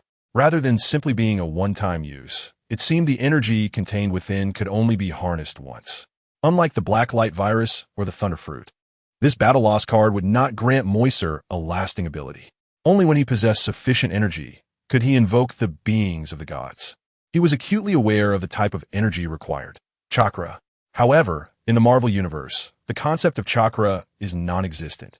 Conjuring something from nothing is unfeasible. The chakra associated with the battle loss card would only suffice for singular use. Without the training methods akin to those found in the Naruto universe, it would be impossible for him to cultivate chakra on his own. It appeared that his journey to the Naruto world would need to be expedited. While Mercer absorbed the implications of the battle loss card, Loki, not far off, turned pale. The elite guard he had personally selected and trained had already suffered the loss of 5 members upon their initial encounter. This was an immense setback. Formation. First formation. Hexagonal matrix. At once, the Asgardian warriors armed with swords rushed to encircle Mercer, while others among them replaced their swords with magical staves, chanting incomprehensible Asgardian incantations. Following a brief period of spell casting, golden energy radiated from the tips of their staves, enveloping the sword-wielding warriors in front of them. The warriors divided into 6 groups, forming a hexagonal shape, their magical energies intertwining. In that instant, the aura surrounding the sword-wielding warriors intensified substantially. They had sealed off all of Mercer's escape routes, poised to launch an attack at any moment.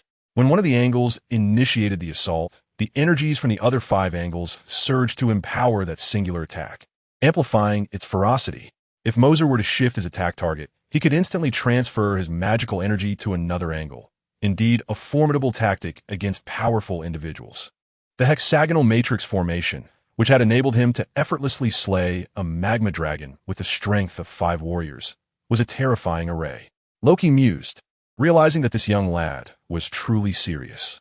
The enhancement brought forth by the hexagonal matrix was astonishing, elevating both physical strength and defense to an extraordinary degree. The magma dragon, a creature towering several meters high, was both ferocious and formidable, capable of obliterating an entire nation in the Midgard realm with its fiery breath. Once, a realm in Midgard was invaded by the fiery domain of the 9 realms, teeming with flame beings and several magma dragons. At that time, Asgard dispatched Thor and Loki to quell the chaos. While Thor struggled to vanquish a single magma dragon, Loki, employing the hexagonal matrix he had devised, managed to encircle and defeat a magma dragon with a strength equivalent to 10 ordinary Asgardian warriors, which was astounding. This was one of his proudest spells, and seeing Loki utilize the hexagonal matrix so swiftly left Thor genuinely astonished. Observing Mercer frozen in place, Loki's expression shifted to one of triumph. Now you comprehend my prowess, do you? If I were truly serious, How could a mere barbarian from your realm hope to defeat me? However, before Loki could finish his haughty proclamation, he was abruptly silenced. He gazed at Mercer from a distance, his eyes filled with sheer astonishment. Mercer's lips moved, though the distance rendered his incantation inaudible, yet the transformation occurring within him was undeniably visible. Much like the Asgardian warriors after casting their spells, Mercer was enveloped in a radiant golden magical aura. Compared to the hexagonal matrix on the Asgardian side, the magical brilliance surrounding Mercer appeared significantly weaker. Yet, it was undeniable that this aura also represented a hexagonal matrix. You've learned my hexagonal matrix? Impossible. Loki's countenance darkened considerably. Although his hexagonal matrix was not the pinnacle of magic, it incorporated ancient Asgardian texts and external scripts. For an ordinary individual, even attempting to recite these incantations would require considerable effort, let alone articulating them accurately and executing the corresponding magic. Loki deemed it a fanciful notion, yet Mercer had accomplished it. You absorb my warrior's memories? A flicker of shock crossed Loki's eyes. This was the only plausible explanation. Without absorbing those warriors' memories, Mercer could not possibly know these magical incantations. If such a capability existed, it was indeed peculiar. Loki had never encountered an adversary of this nature. You are rather astute. This is indeed one of my abilities. Amidst the flickering lightning, Mercer swept his hands to the sides, and dark, swirling energy coalesced into sharp black claws, crackling with electricity. If captured, not only would the flesh be torn asunder, but one would also suffer the searing burns of high-temperature lightning, resulting in secondary injuries. Since I am here, let me test the extent of my current combat prowess. With that, Mercer was enveloped in a scintillating aura of lightning as he charged towards one corner. Having absorbed several Asgardian warriors, he had become well acquainted with the effects of this hexagonal matrix and felt no fear. With the Blacklight Virus and the Thunder Fruit coursing through him, he was contemplating where to find someone to spar with, and this opportunity presented itself most fortuitously. Mercer was not one to let a good chance slip away. Faced with Mercer's sudden and ferocious assault, the Asgardian warriors found themselves somewhat flustered, their swords flashing in a golden radiance that enhanced their offensive capabilities and dynamic vision. Yet, even with their heightened perception, Mercer's movements remained elusive, resembling mere afterimages to their eyes. Previously augmented by the Blacklight Virus, his speed had already reached a terrifying level, and now, with the additional acceleration from the Thunder Fruit, he was nearly unparalleled. In this realm, only one individual could rival him in swiftness, Quicksilver, the mutant. However, Mercer was uncertain whether Quicksilver was a true mutant or a byproduct of the Infinity Stones. This remained ambiguous in this world. Do not underestimate us Asgardians. One warrior grit his teeth and shouted, as his speed noticeably increased, managing to keep pace with Mercer, albeit just a fraction behind. Their velocities were astonishingly rapid, rendering the spectators capable of only hearing the sounds of clashing weapons. Meanwhile, Loki stood at the rear, persistently urging the warriors to channel more magical energy into the formation. This fellow was clearly not taking the fight seriously. Not far away, Thor squinted, a seasoned warrior with millennia of battle experience. She instantly discerned Mercer's intentions. Why? Was he not surrounded? Daisy and Jane were perplexed, having only witnessed Mercer encircled by the warriors, and despite his ferocity, the formation of the warriors remained unbroken. Was this truly not a serious engagement? Thor's gaze lingered on Mercer as she observed the Asgardian warriors closing in on him. He strikes here, then there. Noticing the fatigue of one group, he adeptly finds a prime moment to dart to another corner to engage anew. Those who failed to comprehend might think the warriors were executing a wheel battle against him. But in truth, it was Mercer orchestrating a wheel battle against the warriors. Upon hearing Thor's insights, both women were taken aback. So, he had been navigating this confrontation with such ease all along. They had assumed Mercer would gradually succumb and be captured by the warriors. However, after Thor's revelation, they began to notice the nearly imperceptible claws, each strike delivering tremendous force, leading them to wonder if this individual ever tired as he continued unabated. Only Thor in attendance could perceive this truth. However, even if Loki were to exhibit a delayed response to the unfolding battle, it would be inconceivable for him to remain unresponsive for such an extended duration. Observing the relentless and determined assaults of Mercer, Loki's expression darkened as he discerned the thoughts coursing through his mind. Destroyer, advance without mercy. With a shift in Loki's words, the warriors casting spells on the hexagonal energy matrix abruptly redirected their incantations towards the two destroyers. The golden energy transformed suddenly into a deep, vibrant green, enveloping the legs of the destroyers. They surged forth, moving with an astonishing swiftness that belied their colossal forms. The Asgardian warriors, witnessing this spectacle, retreated in unison, and those engaged in combat with Mercer immediately ceased their skirmishes to withdraw. The warriors spread out, transitioning from a hexagonal formation into a circular one. Their long swords plunged into the ground, interlinking to form the perimeter of an arena. At this moment, the destroyers charged into the circle, raising their iron fists, larger than Mercer's head, to strike down upon him. The impending assault bore an overwhelming pressure that left Mercer momentarily stunned. He had not anticipated that this tower-like metallic entity could unleash such terrifying speed. With a swift sidestep, Mercer narrowly evaded the destroyer's colossal fist as it grazed past him. Unfazed, the destroyer continued its assault, its facial armor shifting downward, a searing beam of flame brewing within. The destroyer's fist unfurled instantly, reaching for the back of Mercer's head, intent on delivering an Asgardian-style fiery kiss. But just then, dark energy erupted from Mercer's back, coalescing into a massive black hand that seized the destroyer's wrist, rendering it immobile. A brilliant silver gleam flashed in Mercer's eyes. Within half a second, a battle axe forged from concentrated lightning materialized in his grasp, striking unerringly toward the destroyer's head.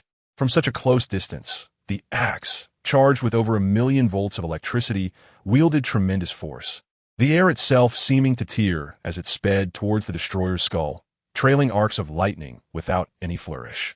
Thud! A muffled thump resonated as the destroyer's head was cleaved from its body by Mercer's lightning axe. Immediately thereafter, a black and white longsword appeared in Mercer's hand, and he pivoted to deliver a horizontal slash. The second destroyer's form was marked by a gaping wound seeping through it. The temperature of the dark sword was no less formidable than that of the destroyer's flames, and with a calculated intensity of lightning enveloping it. The sword's innate ability to cleave through iron was amplified several-fold. While the material of the destroyers was indeed formidable, the weapons in Mercer's possession were far from mundane. In their original world, these artifacts were extraordinarily powerful, and now, in Mercer's hands, they transcended mere numbers. They surpassed their inherent strength, elevating to an entirely new echelon. Chapter 27.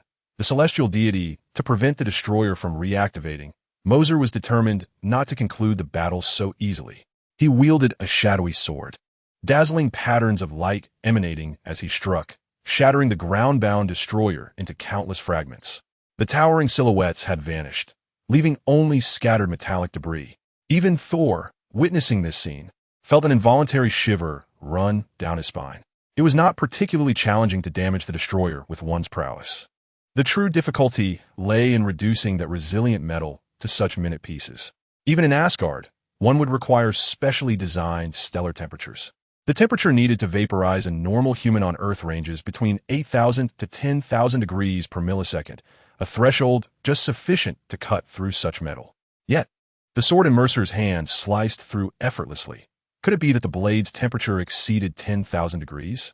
Unbeknownst to them, the actual temperature of the shadow sword soared beyond 200 million degrees. The magnetic field within the handle restrained the blade's energy, preventing heat from dissipating outward. Otherwise, Mercer's very being could not withstand such extreme heat. At such proximity, even Thor and Loki would struggle to endure it. The opponent was overwhelmingly powerful, a being not of this ordinary planet. Loki pondered his miscalculation. He had recognized Mercer's strength and brought along his elite guard. Yet even this was insufficient to inflict harm. Just how formidable was this adversary? Still wished to fight? Mercer inquired, a smile gracing his features as he regarded Loki, whose countenance had darkened from the outset. The reality of the situation diverged entirely from his expectations. With a venomous glance sweeping over Mercer, Loki's hand trembled around his scepter as he declared in a low tone, "We retreat. This matter is far from over. You shall pay." The radiance of the Bifrost once again cascaded from the heavens, enveloping the Asgardians, even taking the shattered remnants of the destroyer with it. Thus, the incident subsided. Thor's emotions transcended mere astonishment. His gaze involuntarily roamed over Mercer. Amidst his surprise, he pondered the true nature of this enigmatic figure.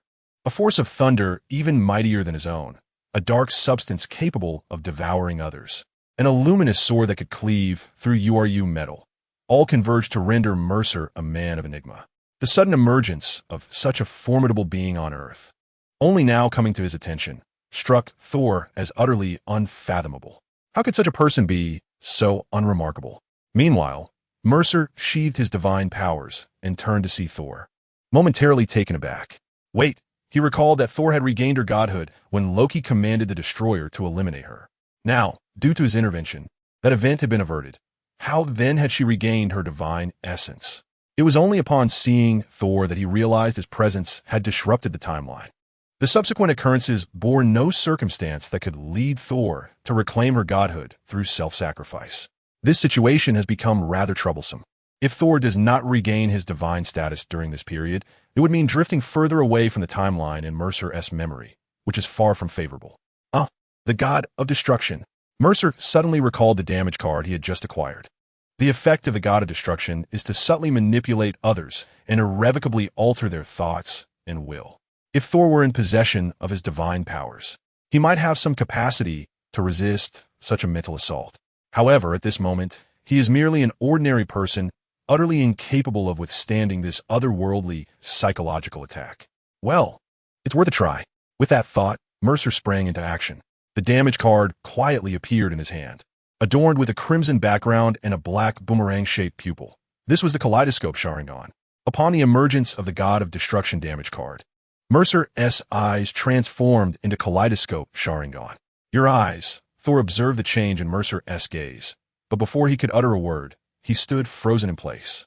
What is wrong with your eyes? The other two women approached, their curiosity piqued as they gazed into Mercer's eyes, astonished. Wow, aren't you of Easter descent? Why are your eyes blue-green? They're stunning, Daisy exclaimed with admiration. Mercer blinked, chuckling lightly. It's natural. I have no idea why they appear this way. With that, he discreetly turned his head, narrowing his eyes. The kaleidoscope Sharingan lasted less than a second before vanishing, and even in that fleeting moment, it left Mercer with a remarkably dry sensation in his eyes, compelling him to close them and rest momentarily. Soon after, he felt a tightening sensation at his temples, a consequence brought on by the god of destruction. Truly, this is the most formidable illusion in the original work, requiring a cooldown of over a decade. The mental toll is immense. Rubbing his temples, Mercer was entirely unprepared for the severe repercussions of this damage card. Even with his constitution, he felt a wave of dizziness wash over him. Thor, what is wrong with you? Jane noticed Thor lost in thought and gently shook her shoulder. It took several attempts before she finally reacted. What is it? Thor's expression was somewhat bewildered. What do you mean, what is it? I was asking you what's wrong. Why are you just standing there in a daze? Jane replied, a bit exasperated by her response. It seems I'm fine, Thor said, shaking her head. Under Jane's incredulous gaze, she turned to the hammer in the tent. After a moment's hesitation, she raised her hand towards the tent, fingers slightly curling. The hammer of the thunder god, which had been resting on the ground, suddenly emitted a faint humming sound, and in the next moment, it soared from the tent, flying directly into her grasp. Simultaneously, thunder rumbled from above, with bolts of lightning cascading down. What was he doing, recklessly summoning lightning? Mercer, quick on his feet, swiftly pulled Jane and Daisy aside, narrowly avoiding the aftermath of the thunderous onslaught. Observing the lightning-forged Thor, Mercer wore a look of exasperation. You could at least pay attention to those around you while flaunting your prowess. Had he not intervened moments ago, those two women would have been reduced to mere cinders. Feeling a mix of relief and resignation, Mercer was comforted by the sight of the other regaining her divine strength.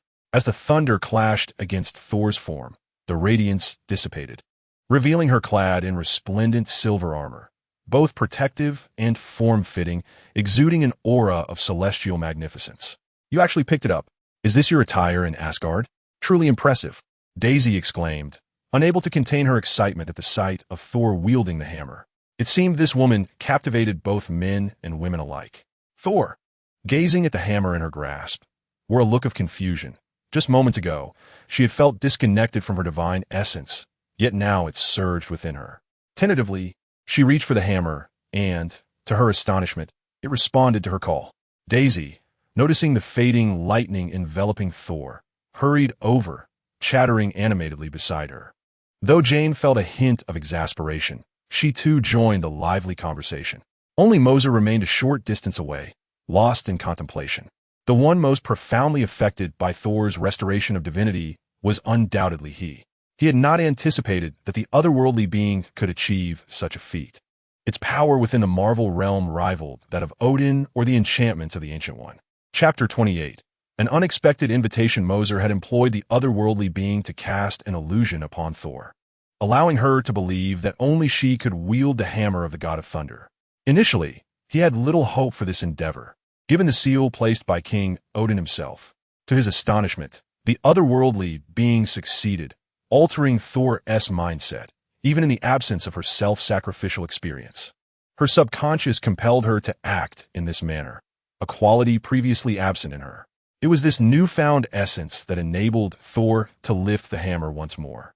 Phew, thankfully, this has realigned the timeline to a realm I somewhat recognize, Mercer mused, gazing towards the horizon. Thor now grasped the hammer, yet Loki's whereabouts remained uncertain.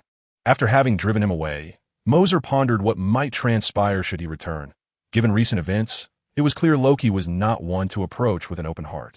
The prospect of Loki returning with an army to assault Mercer was troubling, and he contemplated the potential consequences. Well, it is what it is, Mercer murmured to himself, turning to Thor and inquiring, "What are your plans moving forward?" Thor hefted the hammer thoughtfully, looking skyward. "I must return to Asgard. Having regained my divine power, I need to act swiftly. I fear what Loki might do in my absence." Indeed, Mercer nodded. "With you here, that scoundrel should not pose too much of a threat." "Thank you," Thor remarked, casting a deep glance at Mercer, leaving those around them puzzled by her words. Gazing into the enchanting depths of the other's eyes, Mercer smiled, acknowledging the serendipity of their meeting. With a brief nod, Thor stepped back, calling out to the heavens, "Heimdall!" In the next instant, the radiant light of the Bifrost enveloped him, whisking him away. As he watched the female version of Thor depart, Mercer released a breath of relief, glad that the matter was finally resolved. However, before he could fully relax, a voice, feminine and melodic, echoed behind him. "It seems my journey here was in vain. I did not anticipate that Mr. Alex would single-handedly disperse the army Loki had summoned." The voice, tinged with an elegant British accent, exuded an air of sophistication and nobility. Turning to face the speaker, Mercer raised an eyebrow. "Ancient One, what brings you here?" The woman before him was the supreme sorceress of Earth. Given Loki's formidable prowess, Mercer surmised that this world's Ancient One must possess even greater strength. To his surprise, the Ancient One acknowledged his existence. "I was indeed astonished to learn that Mr. Alex is acquainted with me. With Loki's elite guard arriving on Earth, I felt compelled to observe the situation. Now that the issue has been resolved, you are free to depart," Mercer responded coolly. "Mr. Alex, if you have the leisure, might I invite you for a cup of tea at my abode?" The Ancient One suggested with a gentle smile. In this world, she retained her bald visage, devoid of eyebrows, while such an appearance might seem peculiar on others. It suited her surprisingly well. "Tea? You extend such an invitation to a stranger?" Mercer inquired, a hint of skepticism in his tone. The Ancient One paused, then replied with a smile, "Rest assured, Mr. Alex, it is merely a cup of tea, and I wish to engage in conversation with you." With that, she raised a hand adorned with mystical artifacts, swirling her other hand to open a shimmering golden portal, gesturing for Mercer to enter. Without further hesitation, he stepped through the portal. The Ancient One exchanged a nod with Jane and Daisy, following Mercer into the luminous gateway. Left behind, Jane and Daisy exchanged glances, pondering the unexpected turn of events. They just left like that? What does it matter?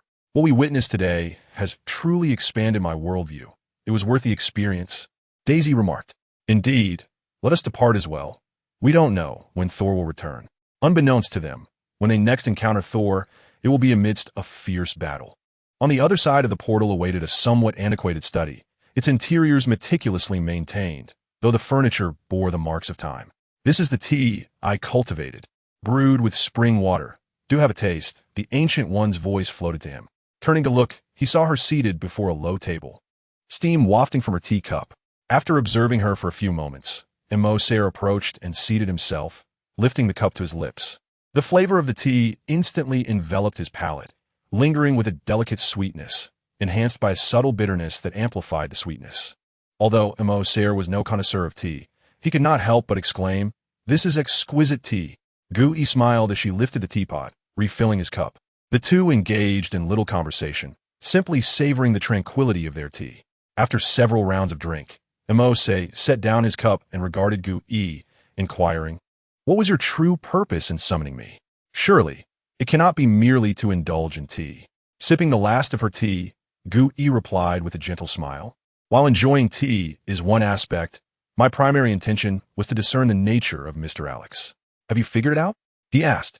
"Indeed," Gui replied. "You are not a malevolent individual, yet one could hardly classify you as virtuous either."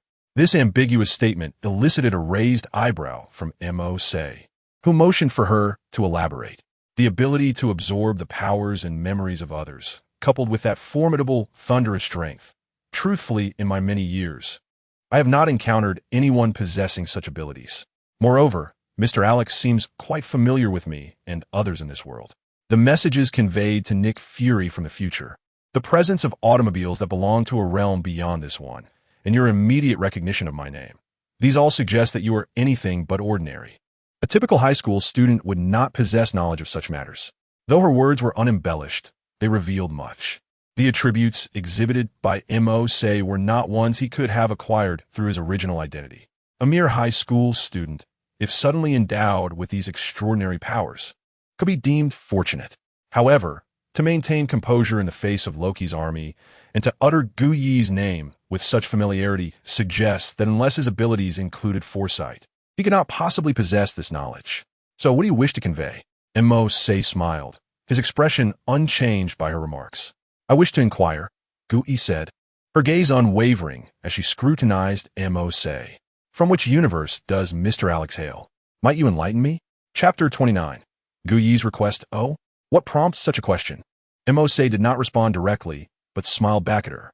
"Gui, unperturbed, replied di susuri. You are undoubtedly aware of my duty, to safeguard Earth from the incursions of magical dimensions.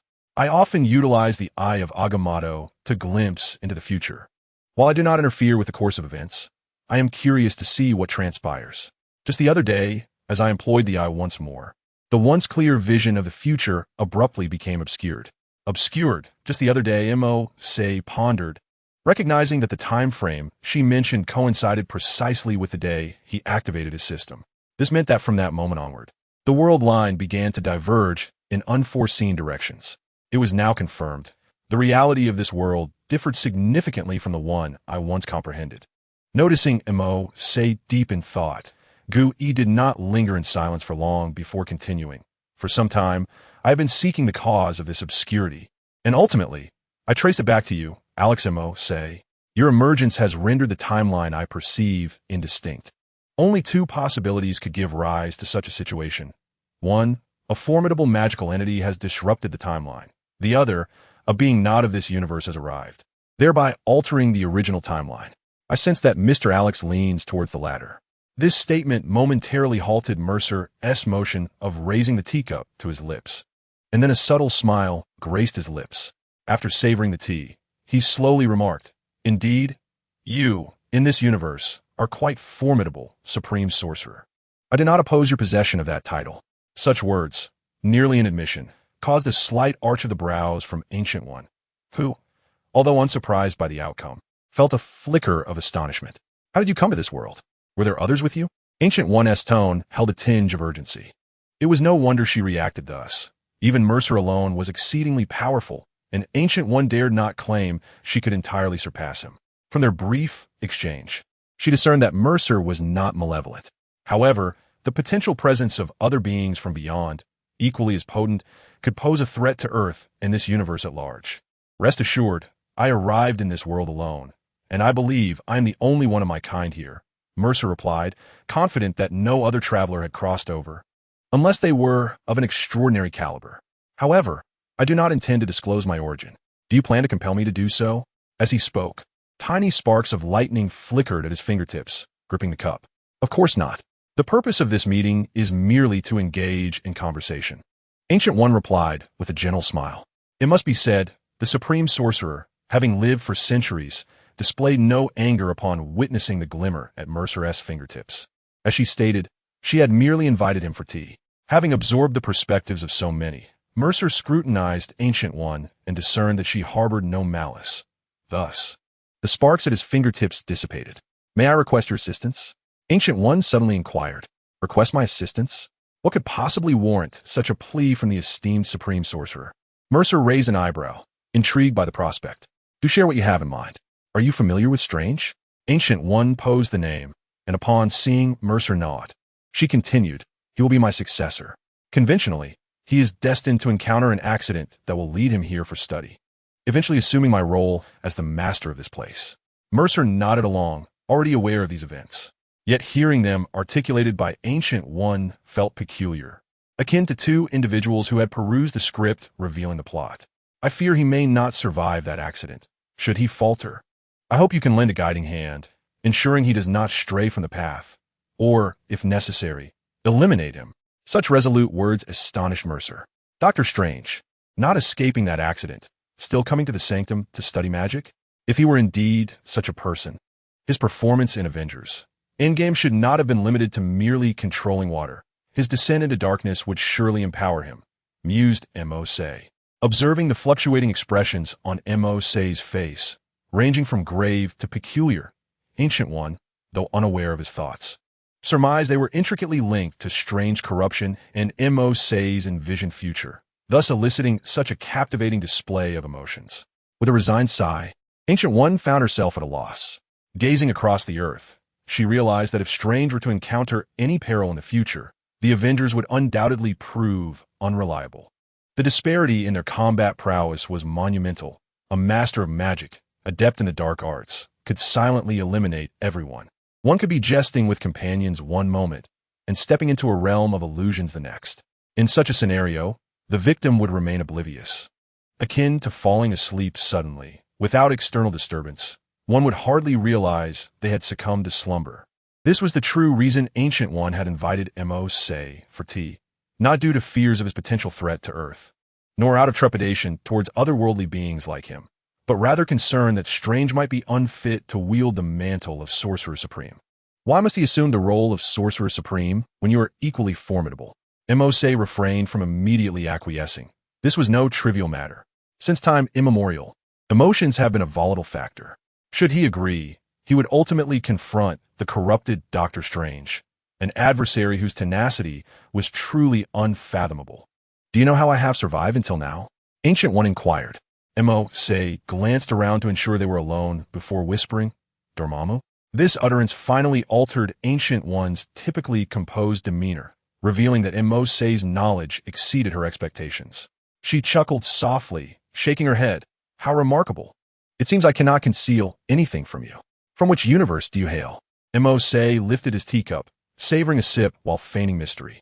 Acknowledging that the other party was already privy to everything, Ancient One candidly replied, Indeed, I have survived through the power of Dormammu. Although this has granted me several centuries of life, it is ultimately a dark entity of higher dimensions. I cannot perpetually draw upon its energy for survival. Previously, I absorbed its energy due to the absence of a suitable successor, but now that I have found one, I can cease this practice and consider it an early retirement. Chapter 30. Maximum Strength. Seeing the sincerity in the other's words, Mercer refrained from hastily declining, instead reflecting on the potential consequences, both good and bad. As he pondered, the voice of the hero card system echoed once more in his mind. Mission initiated. Learn any spell within the Sanctum Sanctorum to receive item card 1. Hearing the sudden announcement in his mind, Mercer raised an eyebrow, realizing this had effectively made his decision for him. Learning the magic within the Supreme Sanctum seems like an enticing choice, especially since I have absorbed the essence of several Asgardians and possess a modicum of magical aptitude. It is certainly worth a try. After contemplating the feasibility of mastering magic, I realized that had this task been presented before I absorbed the Asgardians, I would have undoubtedly declined it. Struggling to grasp the intricacies of the English language felt monumental enough. Learning the arcane symbols of an unknown magical tongue seemed utterly fantastical. However, now I find myself willing to attempt it. After a moment's reflection, I spoke, stating that I would agree, but I had one condition. "What is it?" Ancient One inquired, her curiosity piqued. "I wish to borrow the tomes of magic from your collection for perusal." I articulated my request. The Ancient One hesitated. This was no trivial condition. Yet, her own demands were equally substantial, as thwarting a corrupted supreme sorcerer was no simple task. The feasibility of my proposition lingered in her mind. If I were to master the magic contained within her library, I would have the means to counter Strange should he succumb to darkness, would I not? Observing that she did not outright reject my request, I seized the moment to press my advantage. Internally, Ancient One lamented. "Indeed, you could achieve such mastery, but it also implies that our magic may hold little power over you." This was a wager. Even if I verbally agreed, formalizing it with a contract seemed absurd for individuals of our caliber. However, there existed another form, an agreement. Yet, such a binding approach would severely restrict personal autonomy. Had we been longtime allies, a contract would have been effortless, but as mere acquaintances, it felt unreasonable to demand such a bond when she sought my assistance. While she deliberated, I remained patient, silently observing her as she pondered my proposal. After a few cups of tea, she arrived at her decision. Fixing her gaze upon me, she stated, "Very well, I accept your terms, but I trust that Mr. Alex will not renege." "Rest assured, I shall not. There is no reason for me to deceive you regarding such matters. Furthermore, should Strange falter, I have little faith that the Avengers could resolve it. Both of us possessed some foreknowledge of future events, and we recognized that the formation of the Avengers was an inevitable occurrence, leading us to speak of them directly, even though their existence had yet to be publicly acknowledged. Now, shall we delve into the realm of magic?" A spark of excitement illuminated my expression. Having previously watched Doctor Strange, I found the magical feats depicted to be quite formidable, though their execution was less than satisfactory. I was eager to discover how I might perform once I undertook the study. My enthusiasm momentarily bewildered Ancient One, reminding her that I was, after all, merely a high school student. In the span of a tea's brewing time, the two individuals swiftly reached resolutions regarding significant matters. "Let us proceed and observe," Gu-E remarked, gesturing with a wave of his hand. Suddenly, the previously tranquil atmosphere outside the door erupted with shouts and calls. Upon pushing the door open, they beheld a throng engaged in combat, wielding weapons that shimmered with golden light. These are magical artifacts, yet they do not seem particularly potent. Despite the glimmering golden hue, Mose observed that their power appeared diminished, lacking the intense heat characteristic of his dark sword. In a confrontation, the dark sword effortlessly severed these weapons.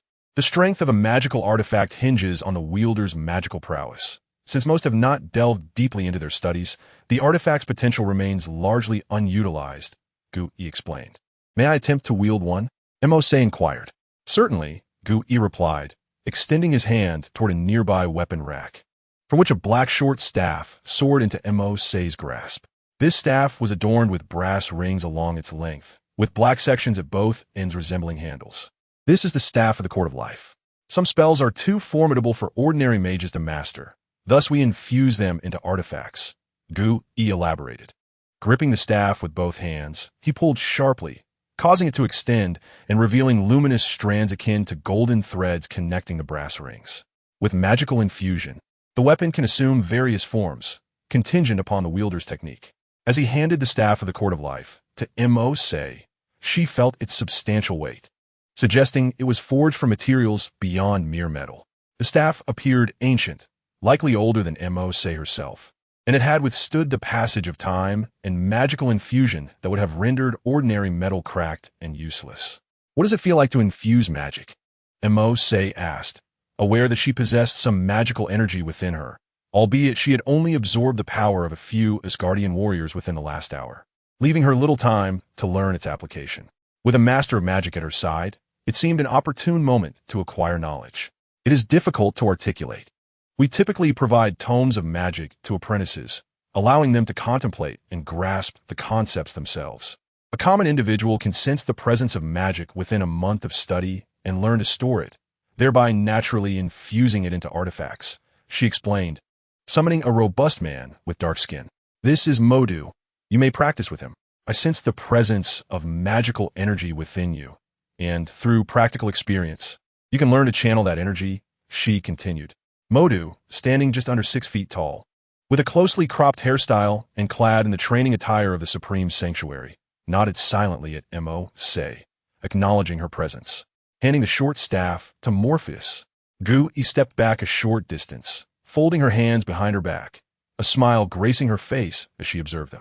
Please, let us commence with the simplest of movements. We shall, Morpheus interrupted, raising his hand. No need for that. Let us escalate to full intensity right away. Chapter 31. The arrival of the outsider Morpheus was brought forth by Gu-E, and it appeared he was merely a novice in the arcane arts. His audacious declaration to unleash his full strength from the outset was rather presumptuous. Morpheus cast a resigned glance at Gu-E. He had not intended to engage in such a manner. Yet upon turning, he was taken aback to see her not only acquiescing, but also appearing to ponder deeply. What does this mean? Is she truly permitting him to unleash his full power? After a brief moment, Gu-E looked at Morpheus and said, Do not hesitate. Employ your utmost capabilities. Even if you injure me, I shall mend. Morpheus cast a peculiar glance at Morpheus, saying, If I happen to cause any unintended harm, I hope you will not take offense. Morpheus nodded with a smile and stepped back, maintaining a safe distance. In light of their impending duel, Gu-E had instructed the other apprentice mages to pause their training and gather on her side to witness the confrontation. Upon seeing Gu-Ye's companion immediately engage with Morpheus, the apprentices regarded Morpheus with a mix of curiosity and intrigue. Most were around 23 years of age, and compared to them, Morpheus appeared strikingly youthful, which only deepened their bewilderment. Why would such a young man dare to challenge one of their finest? Morpheus? What scheme is Gu-E orchestrating today? I shall hold back a bit. Morpheus had initially intended to temper his strength, but as he blinked, Morpheus, with remarkable speed, closed the mirror 10 meters separating them in an instant. Before he could finish his thought, an overwhelming sense of impending danger surged from within, prompting him to raise his life tribunal staff defensively before him. Clang! The sound of metal colliding echoed as Morpheus's staff met Morpheus's. Yet, Morpheus's staff showed no signs of having been infused with magical energy. That strike lacked any magical infusion. It seems this may be more complex than I anticipated.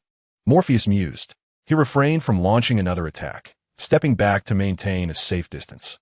Morpheus diligently examined the life tribunal staff in his hands, seemingly attempting to ascertain how to channel his magical essence into it. Meanwhile, beads of sweat began to trickle down Morpheus's forehead. He was wholly unprepared for Morpheus's astonishing speed. Was this a pace achievable by an ordinary individual? This boy is extraordinary. He truly deserves the title of someone who can command full intensity. It seems I can no longer afford to hold back. With that, Morpheus shifted his strategy, channeling his magical energy into the life tribunal staff, and launched an aggressive advance towards Morpheus. The ensuing events left onlookers astounded. Regardless of how Morpheus attacked, Morpheus consistently discovered unexpected angles to deflect his strikes. Yet, Mercer did not entertain the thought of retaliating. Having neutralized the attack, he stood there, dazed, fiddling with his own staff. Moda had never experienced such profound frustration. He could discern that his opponent was not intent on defeating him, but rather engrossed in discovering how to channel magical energy into the life tribunal staff. After exchanging blows for about 10 rounds, Modu reluctantly raised his hand in surrender. Why? Mercer asked, his expression one of bewilderment, oblivious to the demoralizing effect of his actions. Haven't I barely touched you? How can you concede? Modu replied, Gu-E chuckled softly, beckoning Mercer to come back to her side. She took the staff from his hands and said, It appears that utilizing this all at once presents quite a challenge. Perhaps you should try this instead. As she spoke, Gu-E's right hand formed a grip in midair, and a dark golden double finger ring materialized in her palm. This is a suspended ring, serving not only as a means of attack, but also as a conduit for us mages. It was through this that I opened the portal when I came to seek you earlier. Receiving the suspended ring from Gu-E, Mercer was not unfamiliar with this artifact. It was the very same that Dr. Strange had engaged with upon his arrival. However, it too demanded a concentrated focus, lest it become difficult to wield. As Gu-E continued explaining the usage of the suspended ring, She noticed Merce putting it on and imitating her by drawing circles in the air. Before she could finish her sentence, golden light flickered before his fingertips, and after a few rotations, the portal of the suspended ring unexpectedly opened. Gazing at the portal, Gui's mouth fell slightly agape, momentarily rendering her speechless. After a brief pause, she fixed her gaze on Merce and slowly remarked, "Were you merely feigning your inability to channel magic into the staff just now?" Merce felt a twinge of embarrassment.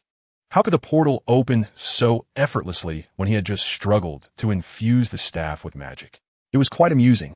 "No, I merely waved my hand, and it opened," he replied, shrugging, his words leaving others at a loss for words. Many aspiring mages who witnessed this scene regarded Merce with newfound respect. For many among them, it took over a week to transition from acquiring the suspended ring to opening its portal, while others took months without success. In contrast, Merce had managed to open the portal in less than 2 minutes, all while speaking nonchalantly. It was truly a perplexing spectacle for them. Well, magic does have its degrees of adaptability. There are instances where one may struggle with one spell, but instantly master another, Gui stated. At that moment, a voice resonated in Merce's mind. "You have acquired item card 1. Upon hearing this, Merce inwardly sighed, wishing he had opted for the suspended ring first. He had overestimated the extent of magical energy absorbed from the Asgardian warriors.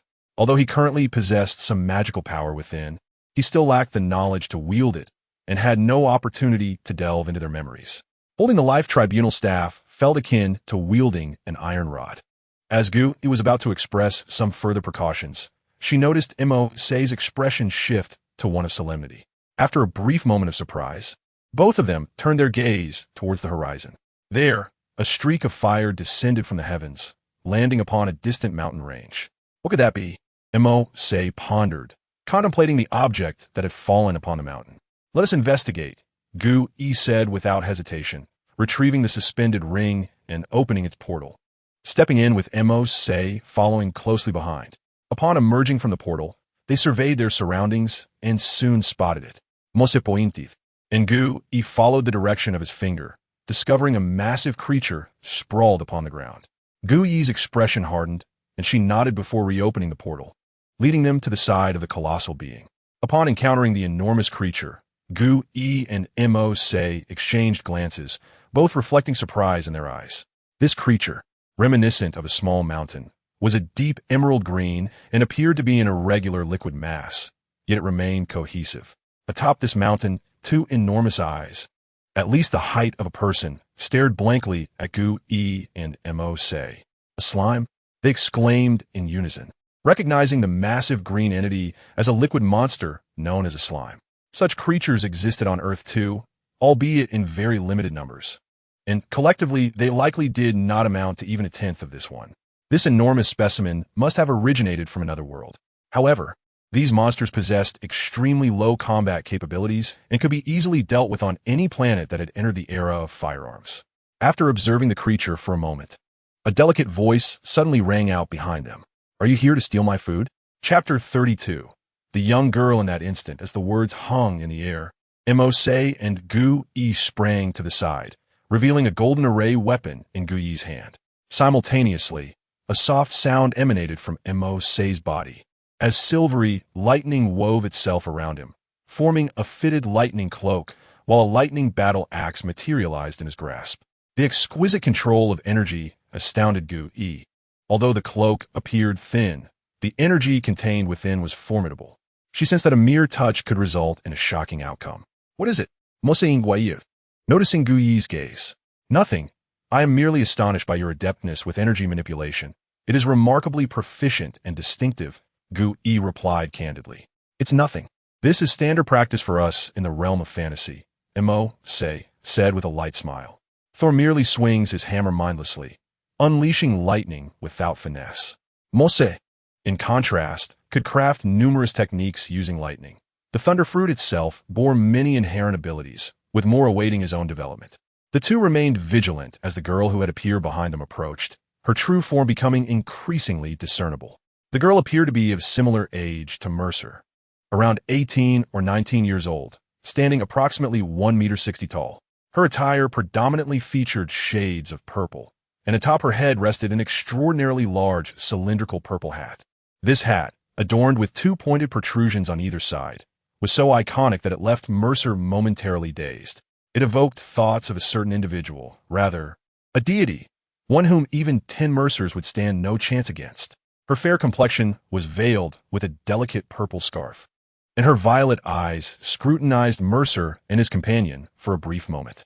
A soft, melodic voice emerged from her petite, rosy lips. Indeed, I've been pursuing it for quite some time. This creature lacks combat prowess, but possesses exceptional evasion skills. Initially, it intended to descend upon a densely populated city, but I managed to redirect it to this desolate wilderness. Otherwise, it could have caused significant harm to your planet. Both Gu E and Mercer were taken aback by her words, realizing that she had considered the welfare of Earth. Especially Mercer, who harbored a suspicion about the girl's true identity, but was hesitant to confirm it.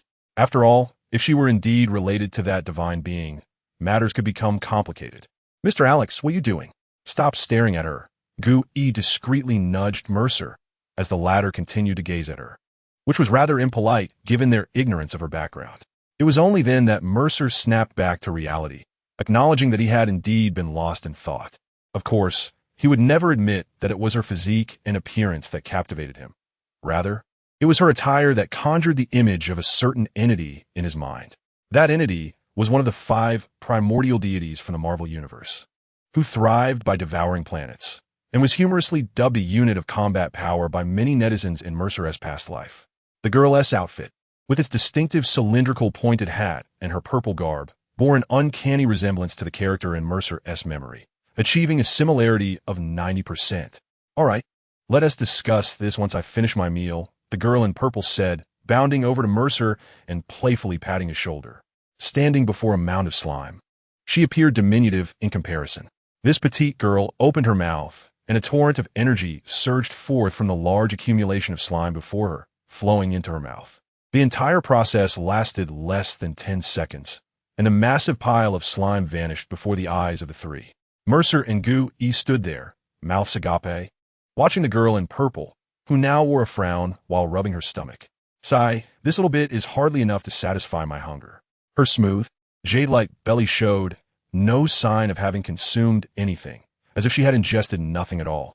Observing the girl's adorably distressed expression, Mercer took a deep breath and inquired, "Is your father the planet devourer?" Upon hearing these words, Gu E turned around in astonishment, her expression a blend of disbelief and bewilderment. This name was certainly familiar to her. Such an entity could effortlessly bring about the annihilation of the Earth. Even Gu E, when faced with such a being, would find herself utterly powerless. Why then did Mercer possess knowledge of this elusive existence? The girl's expression mirrored her surprise. It had been a long time since she had either heard or uttered this name. "How do you know this?" This inquiry prompted her to scrutinize the human boy before her with renewed seriousness.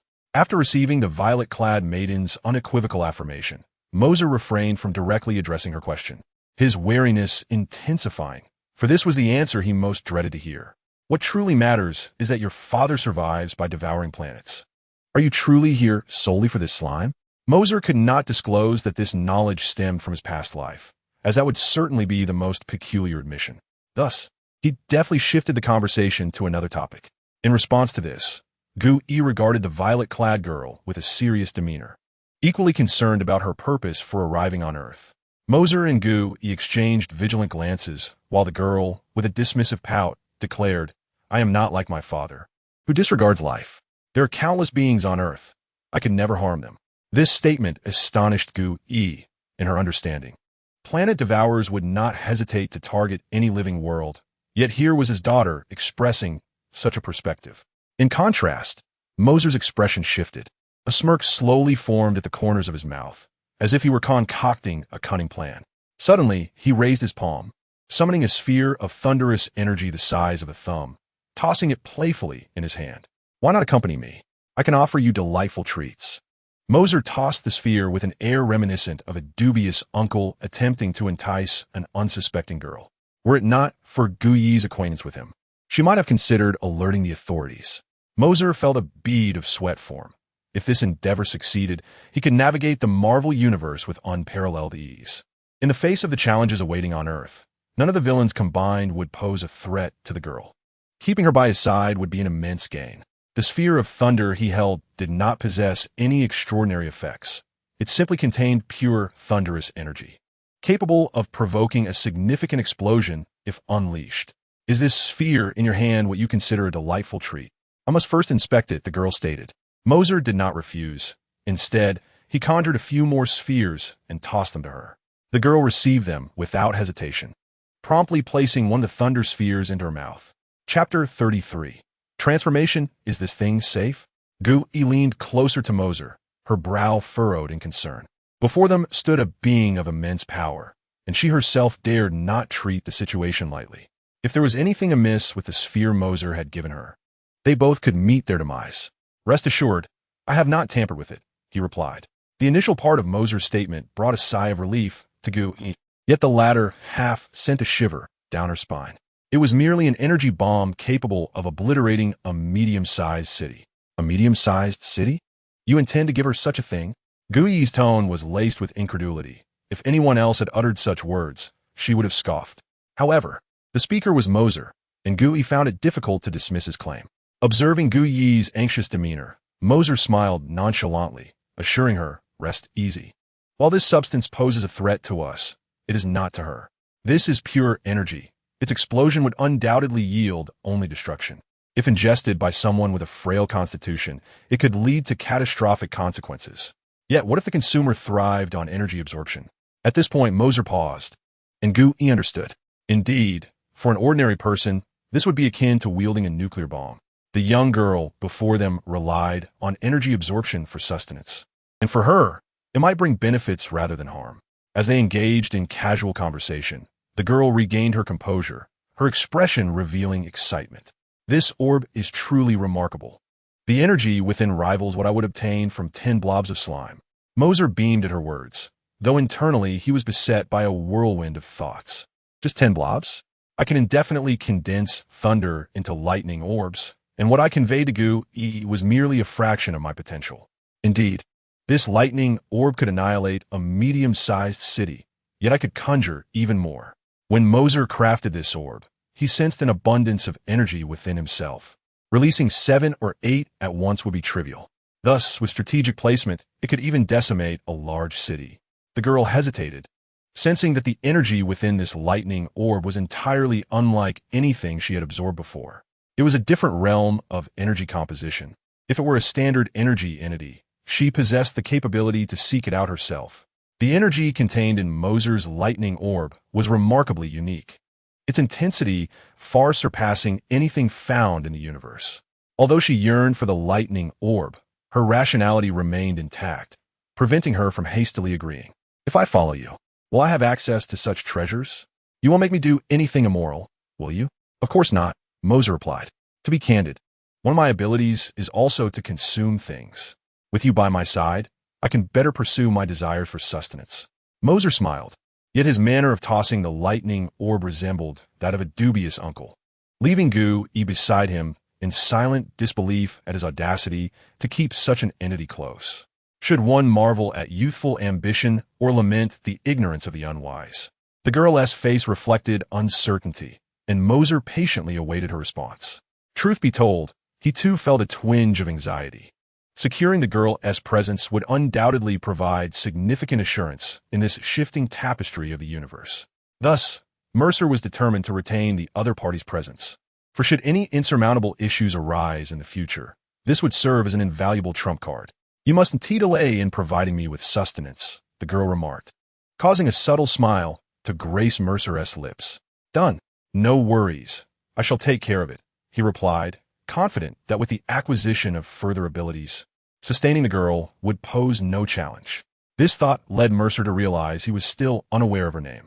I am Alex Mercer. May I inquire your name? I'm called Janata. Janata, a lovely name. Well then, since matters are settled, let us return. Conversing in this desolate wilderness is rather troublesome. Mercer turned to face Ancient One. After a moment of contemplation, Ancient One responded, back to the sanctum? Of course. I have yet to learn but a handful of your spells. A mere levitation charm is hardly sufficient. Mercer produced his levitation charm and opened a portal, leading Janata within. Such a formidable being had been easily ensnared by Mercer, leaving Ancient One standing alone in the wind, bewildered. "The world of gluttons is beyond my understanding," she sighed, before also departing through the portal. After an indeterminate period of silence, the land where the slime had once resided began to stir, releasing exceedingly minute green particles from the earth. Many green particles, imbued with consciousness, surged from all directions, and after nearly an hour, coalesced into a dark green slime the size of a soccer ball. This entity fixated on the direction Mercer and the others had taken before slithering away in the opposite direction. Upon returning to the Supreme Sanctum, Mercer immersed himself in the fervent study of magic, although he held little affinity for the arcane arts, preferring the physical manifestation of energy or the enhancements of his own body for combat. He recognized the necessity of spells. Ancient One, is the magical prowess of your order cultivated solely through personal discipline? He inquired, perusing the pages of tome. Ancient One poured a cup of tea for Janata and replied, "Not entirely. Our human forms cannot actively commune with the cosmic energies. While we can absorb minuscule amounts of cosmic energy through meditation to convert into magical power, this method is exceedingly slow. Hence, we often forge pacts with beings from other dimensions or directly open dimensional gateways to absorb their energies for transformation into magic." As she spoke, Ancient One cast a meaningful glance at Mercer, a silent understanding passing between them. This glance conveyed that the energy Ancient One utilized for her immortality was derived from the absorption of Dormammu's essence. Relying solely on human cultivation could extend life to a mere 100 or 130 years. To live for centuries was utterly unattainable. Absorbing energy from beings of other dimensions? Mercer mused, flipping through the magical tome. He held no objections to the idea, rather a burgeoning curiosity ignited within him. He was not inclined to tread the path of magic, yet he had acquiesced to Ancient One's request due to a system task. Should Dr. Strange succumb to darkness, he would be compelled to intervene. Currently, he is engrossed in his studies, seeking to uncover spells akin to summoning techniques. After all, he recalls that his foundational ability is the Blacklight Virus. Should he succeed in summoning beings from alternate dimensions and subsequently consume them with the Blacklight Virus, his prowess would undergo a terrifying enhancement. In such a scenario, even the ancient deities would find themselves facing a formidable adversary. As he pondered these matters, he concentrated the energy of the thunder fruit into a sphere of lightning, occasionally tossing it to Janata. The latter received the sphere with delight, akin to a child who has just received a sweet treat. Observing the harmonious interaction between the two, Gu-E felt as though his worldview had been profoundly transformed. Such a magnificent being truly remained here in such simplicity. Chapter 34. A sleepless night. As night fell, Gu-E allocated a room for both Mo-Se and Janata. Considering that neither intended to return, sleeping in the living room was out of the question. Fortunately, the Supreme Sanctuary boasted numerous vacant rooms, providing ample accommodation for the duo. The radiant moonlight cascaded through the window, and Mo-Se opted not to turn on the lights, allowing only the gentle glow of the moon to illuminate the chamber. Gazing at the moonlit scene outside, Mo-Se eventually lifted his hand, pinching the air with his thumb and index finger, conjuring the item card he had previously acquired from the system. After examining the card for a moment, he lightly tapped it, revealing a line of text before his eyes. Acquired item, Sharingan, 1 Tomo. To his astonishment, it was indeed the Sharingan. Although it was merely 1 Tomo, it still constituted a formidable skill in Mo-Se's eyes. This revelation evoked memories of his previously utilized Kagetsu battle damage card. Clenching his left hand, he summoned it forth. Contemplating the two cards in his possession, Mo-Se hesitated for half a second before bringing them together, at which point another line of text materialized before him. Current Sharingan has not reached the level required to merge with battle damage cards. Merge? Mo-Se was taken aback. He was aware that Kagetsu was one of the skills associated with the Sharingan. It was precisely this knowledge that had prompted him to retrieve the previously used Kagetsu battle damage card upon discovering that he had acquired a Sharingan item. He had not anticipated that the battle damage card could indeed be merged with the item card. However, the requirement of reaching a certain level seemed rather challenging to fulfill. To utilize the Sharingan to execute Kagetsu, he would first need to unlock the Kaleidoscope Sharingan. Before achieving the Kaleidoscope Sharingan, he would have to ascend through the ranks of 2 Tomo and 3 Tomo. Seeing only 2 levels, it appeared that upgrading might not be overly difficult. Yet, the Sharingan possesses a particularly twisted stipulation, necessitating a certain degree of emotional stimulus, the intense anguish resulting from the misfortunes of loved ones. For Emo say to endure such suffering, he would prefer to forego the upgrade altogether. Perhaps it would be best to take things one step at a time. If it truly came to the point of losing a loved one, he would rather not proceed.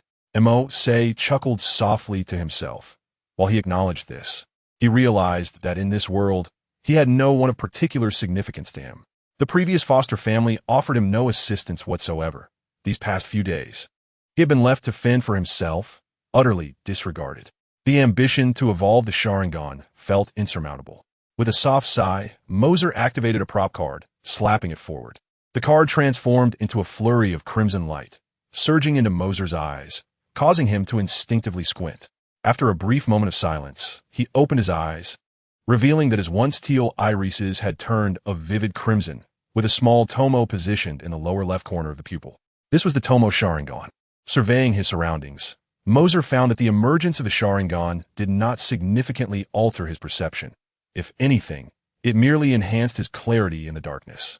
The true efficacy of the ability would only reveal itself in combat. After all, his physical prowess was already formidable, and the Sharingan's power lay in its extraordinary perceptive abilities, capable of discerning chakra flow, casting and unraveling Jinjutsu, as well as replicating ninjutsu and non-bloodline techniques.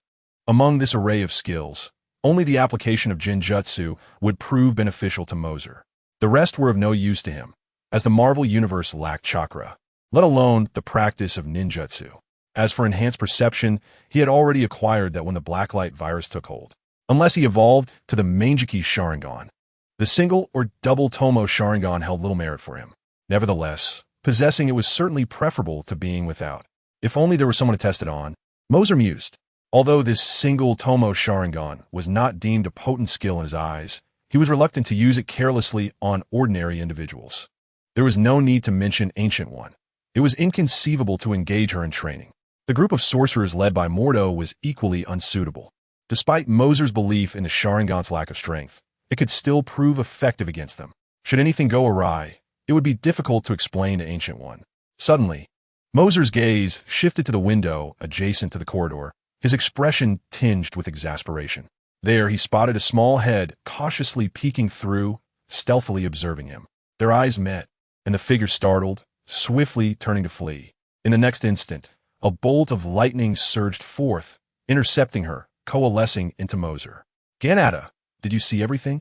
The one who had been eavesdropping was indeed Ganada. Upon realizing she had been discovered, she awkwardly scratched her head, averting her gaze from Mercer. I was bored. Unlike you humans, I don't need sleep. Being cooped up in that tiny room was dreadfully dull. So I decided to wander a bit and see what you were up to. Observing her innocent demeanor, Mercer felt an urge to scold her, but found it akin to striking cotton candy, leading to a resigned inquiry. What did you see? Huh? Ganada blinked, snapping back to reality. I saw you suddenly conjure 2 cards in your hand. Then one disappeared while the other transformed into red light and floated towards your eyes. As she spoke, Ganada suddenly lifted her head, her curious gaze fixed upon Mercer's eyes, eager to discern any change. It appeared she could not perceive the words, which meant that only I could see the letters that the card revealed. Mercer mused. Very well, if you are here, then step inside. With a swift motion, Mercer seized Ganada and pulled her into his room. Hey, what are you doing? Janada's protest was cut short as the door closed behind them. The following day, in Mercer's chamber, he leaned against the headboard, drenched in sweat, while Ganada regarded him with excitement, her eyes sparkling with an insatiable curiosity. How delightful! Your eyes are extraordinary. With just a glance, you can ensnare me in an illusion. Though the intensity is rather mild, a mere ordinary person would surely succumb. Ganada exclaimed, having spent the night as a subject of Mercer's ocular experiments. Initially, Mercer thought he had acquired a free assistant. However, after several rounds, he realized that he was the one ensnared. Indeed, the Sharingan could weave illusions that ensnared the target unknowingly. Even Ganada was not immune, though she possessed a divine mental fortitude. Despite Mercer's formidable powers, he could not penetrate such a godly intellect. For her, Mercer was akin to a ride on a pirate ship, perhaps a tad dizzying, yet ultimately safe, posing no threat to her life. After several attempts, Mercer contemplated ceasing the exercises, but Janata found the experience exhilarating and insisted on continuing under the pretense of training him, resulting in a lengthy night of experimentation. By the end, Mercer felt as though his eyes were no longer his own. Chapter 35. The Art of the Veshan Emperor. Mr. Mercer, breakfast is ready. A voice from outside, belonging to an apprentice mage, called out. All right, Mercer replied, turning to Janata. Come, let us have breakfast. Surely you partake in such meals? How rude. Of course I eat. Until I feel that pang of hunger, I eat like any normal person. Gourmet food is one of the few things in this world that one cannot refuse. Janata huffed lightly. Mercer chuckled awkwardly, responding with a murmured yes, as they made their way to the dining hall. Mr. Mercer, you should join Master Gu Yi for breakfast. She is waiting for you in her previous room. Just as Mercer was heading towards the communal dining area, he was called to a halt, offering a friendly smile. He nodded to the speaker and held his head high for Janata, redirecting them both towards another location. In a moment, they arrived at the room where Gu Yi resided. On the table in the center, 3 breakfast servings were already laid out. The meal was simple: 2 slices of toast, a glass of milk, and a small bowl of nuts. Just as Mercer was about to savor his breakfast, having just picked up a slice of toast, he felt a piercing gaze from beside him. Turning to look, he discovered Janata's plate was already completely empty. You have finished already? Mercer exclaimed in astonishment. With an innocent expression, Anyana tapped her head and fixed her gaze on the toasted bread in Mercer's hand. Just 10 seconds, Mercer thought to himself, as he silently placed another piece of toast from his plate onto hers. After a moment's hesitation, he also offered her the milk and nuts. Eat slowly. Once it's gone, it's gone. Anyana, as if treasure had been bestowed upon her, brought the items before her and began to eat in small bites. Unlike the previous moment when she devoured everything in a mere second. Seeing her nibbling on the toast, Mercer turned to Gu Yi and asked, Is there a reason you called us here? It can't merely be for breakfast, can it? Indeed, Mr. Alex, your perceptiveness is commendable, Gu Yi replied with a slight smile. Raising her right hand, her fingers curling as she rotated it to the right, forming a 3-dimensional triangle in the center of the table. Because you exposed Hydra's infiltration within S.H.L.D. A covert battle has commenced between the two sides. Their greatest weapon, once rooted in hatred, has been thwarted by your intervention. At this point, Gu Yi's voice carried an indescribable weight, as since that day, she too had been unable to foresee the future. Hydra would not surrender easily. Some among them had mastered an ancient dark art, seeking to summon a creature from a subdimension into our realm. If they succeeded, the consequences will be dire. S.H.I.E.L.D.'s capabilities alone could not contend with such a being.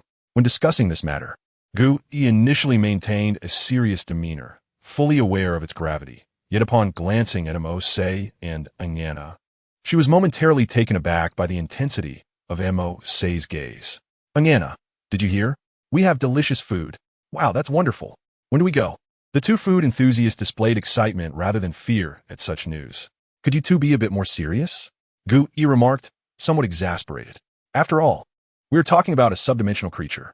If we do not take this seriously, it could lead to significant issues. Subdimensional creature? Clearing his throat, Mercer redirected his focus to the matter at hand, a domain entirely unfamiliar to him. In the Marvel Universe, a subdimensional creature could only be something akin to Dormammu. Why don't you go?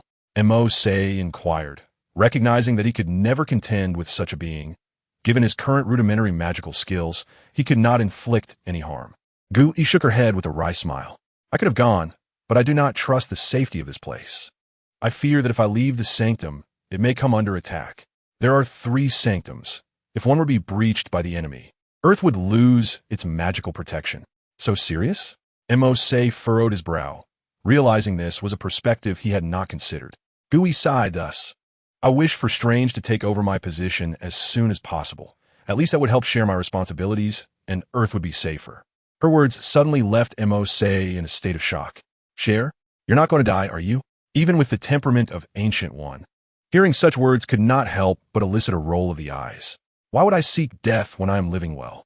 I merely suggested that finding a successor would spare one from the torments of immortality, allowing for a natural demise. Does finding a successor mean I must die immediately? Mercer felt a twinge of embarrassment, as his memories recalled that the Ancient One had indeed perished rather recklessly. Had she not met her end so easily, that peculiar purple-haired individual would never have dared to arrive on Earth so swiftly. Her words made Mercer increasingly realize that the previous Ancient One's demise had indeed been hasty. This current Ancient One possessed thoughts befitting a rational individual. After sharing a few light-hearted laughs to shift the conversation, Mercer inquired, given that we are dealing with interdimensional beings, how shall we subdue them? Oh, there's nothing to worry about. With me around, no problem is insurmountable, declared Janata, shaking her petite pink fist. Although Mercer did not dispute her assertion, the safety risks were considerable. After all, these were creatures from a magical dimension, and relying solely on physical attacks might prove inadequate for subjugation. I have a plan, Ancient One proclaimed, her left hand suspended in the air. With a graceful sweep from left to right, an ancient tome materialized, floating effortlessly before them. This book, titled The Book of the Emperor of Veshin, contained the most formidable white magic and defensive spells known to the world. Rather than have you fumble through the pages like a headless chicken, allow me to assist you in selecting a spell. The incantations within are quite powerful. I trust you will wield them wisely. Mercer reached out to accept the book, which was heavy and roughly the thickness of a hand. As he flipped through its pages, he was met with archaic script, perplexing and difficult to comprehend. Ancient One continued, some of the spells may be challenging. I encourage you to see if you can grasp the first few. With my guidance, if you can master 2 in a short time, that would be commendable. The rest can come gradually. Are you paying attention? Noticing Mercer's silence as he remained fixated on the book, Ancient One felt a flicker of curiosity. Was he truly that captivated? Just then, Mercer lifted his gaze, and Ancient One found herself momentarily frozen in place upon meeting his eyes. Within those blood-red irises, a pair of spinning magatama glimmered. By the laws of the Emperor of Veshin, I invoke retribution. Though he did not utter a sound, Mercer's voice resonated from all directions. In an instant, an overwhelming wave of magical pressure erupted from his eyes.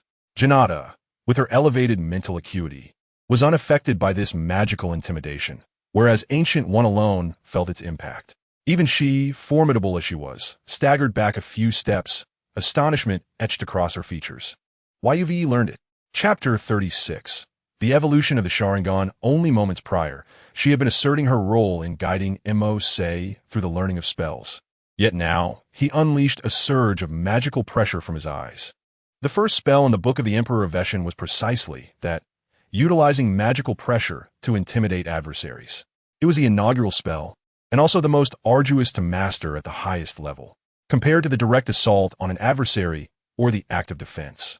Unleashing one's magical essence in the form of an intangible pressure that diffuses outward is a far more formidable task.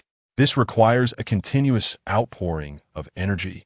Unlike other forms of magic, which merely necessitate the infusion of a certain amount of mana into a formation to activate a spell. Initially, Ancient One intended to bypass this challenge and commence her studies from the second level, only to be taken aback as Mercer grasped it effortlessly at a mere glance. Was it the peculiar nature of his eyes that enabled such swift comprehension? She had never encountered this form of magic before. It was evident to her that Mercer's rapid learning was undoubtedly linked to his extraordinary eyes, which she had not seen him utilize until now. Throughout the annals of history, there had been no accounts of any mage relying solely on their eyes to cast spells. This was a realm of knowledge that lay beyond Ancient One's understanding. Mercer himself was equally astonished. He calmed his thoughts momentarily, narrowing his eyes, and upon reopening them, his Sharingan had reverted to its normal state. How remarkable it was that this Sharingan could facilitate the learning of magic with such potency. Mercer mused. Just after he glimpsed the Book of Veshin, he felt a fleeting distraction, and the Sharingan activated spontaneously. Almost immediately, a vague silhouette emerged in his mind, accompanied by a dense throng of shadowy figures. He perceived numerous wisps of energy swirling around him, and soon, this vast cloud of energy exploded forth from the figure in front. The multitude of shadowy figures fell prostrate, immobilized. At this juncture, the vision abruptly ceased. Witnessing this, Mercer resolved to internalize the techniques of the Veshin, channeling them through the formidable power of a Sharingan. The unique properties of chakra, combined with the magic of the Vishanti, created a pressure that even Ancient One found challenging to withstand. At that moment, Mercer suddenly experienced a peculiar sensation in his eyes, akin to the invigorating feeling one has upon waking from a deep slumber. Could it be that mastering the magic of the Marvel Universe might evolve my Sharingan? Ignoring Ancient One's astonishment, Mercer was more preoccupied with this question. Although it was not overtly apparent, he was certain that this sensation indicated an enhancement in the potency of his Sharingan. Perhaps this was the system rectifying the method for upgrading his eyes. Otherwise, if he were to continue relying on suffering to enhance his ocular prowess, he might never have the opportunity. That kind of agony was something Mercer had no intention of enduring. Determined to explore further, Mercer turned to the next page of the Book of Vishanti, and once again, a similar experience unfolded in his mind, albeit with a different form of magic. He stood there like a machine, mechanically flipping through the pages, and with each turn, he effortlessly learned and executed the previous spell. The astonishment etched on Ancient One's face transformed into a state of numbness, as Mercer comprehended and mastered spells that had taken her centuries to unravel. And his proficiency was not inferior to her own. A prodigy, a marvel, Ancient One repeatedly thought to herself, coupled with a tinge of regret. The astonishment that Mercer evoked in her was unparalleled, eclipsing centuries of surprise. She even contemplated appointing him as the supreme sorcerer. If he were to take on such a role, Gu-Yi believed it would be for the best. He would undoubtedly emerge as the most formidable supreme sorcerer in history, surpassing all predecessors. However, after their brief interaction, she understood that Mercer would never remain at the sanctum as the supreme sorcerer. His destiny was far too grand for such a modest place to contain. In just half an hour, Mercer had closed the final page of the tome. His eyes gently narrowed as he absorbed the arcane knowledge swirling in his mind. When he reopened his eyes, Gu-Yi was taken aback to see that his previously singular Sharingan had transformed into a triple tomo. Your eyes, Gu-Yi pointed out what has happened. Have they truly become triple tomo? Mercer, undisturbed, calmly inquired, is that so? Did it change to triple tomo? Indeed. Are you aware of this transformation? Yes. It signifies the evolution of these eyes. Having absorbed the entirety of the tome's magic, Mercer's eyes had evolved from a single tomo Sharingan into a triple tomo Sharingan. As he had surmised, in this Marvel universe, the evolution of the Sharingan could indeed facilitate the learning of magic. All spells could be manifested through the Sharingan. To wield them, he merely needed to activate his eyes. Very well, I have mastered it all. I am prepared to confront that subdimensional creature, Mercer declared confidently. The Book of Vishanti contained numerous powerful spells, and although it was reputed to be defensive, many of its protective arrays were far more formidable than so-called offensive spells. Kanata, would you accompany me for some practice? Mercer asked, glancing at the nearby Kanata, who was so bored that she was fiddling with her hair. Let us go. With a newfound purpose, Kanata sprang up from her seat and grabbed Mercer, leading him outside. To the training ground. If you feel any discomfort, do let me know. We are merely practicing, not engaged in a life-or-death duel. We will keep it light, Mercer advised. Both understood that they would not go all out. Yet this was an experiment with untested magic, which could yield unexpected outcomes. Hence, he felt it prudent to lay down some ground rules for safety. Haha, all right. Bring it on, Kanata replied, bouncing lightly on her feet. Her posture momentarily caught Mercer off guard. This was a classic maneuver from American military combat techniques. How did she know this? Noticing his astonished gaze, Kanata chuckled. If you think I'm merely a glutton, you underestimate me. In this universe, there isn't a planet whose knowledge can confound me. As for Earth's combat skills, I can pick them up in just a glance. Surprised to discover that she was a prodigious talent, Mercer shook his head in amusement and declared solemnly, Then I shall take my turn. The law of Vishanti. Four-corner suppression. An ethereal voice echoed from all directions as Mercer's eyes widened, his triple tomo Sharingan activating with unmistakable brilliance. The formidable ocular prowess of the Sharingan, coupled with the arcane magic of the Book of Vishanti, instantaneously conjured for colossal rectangular blocks of dark gold in midair, one of which descended upon Kanata's head, standing at a height of 4 to 5 meters. The dark gold block was effortlessly caught by Kanata as she raised her delicate arm skyward, despite its immense size. But the spectacle was far from over.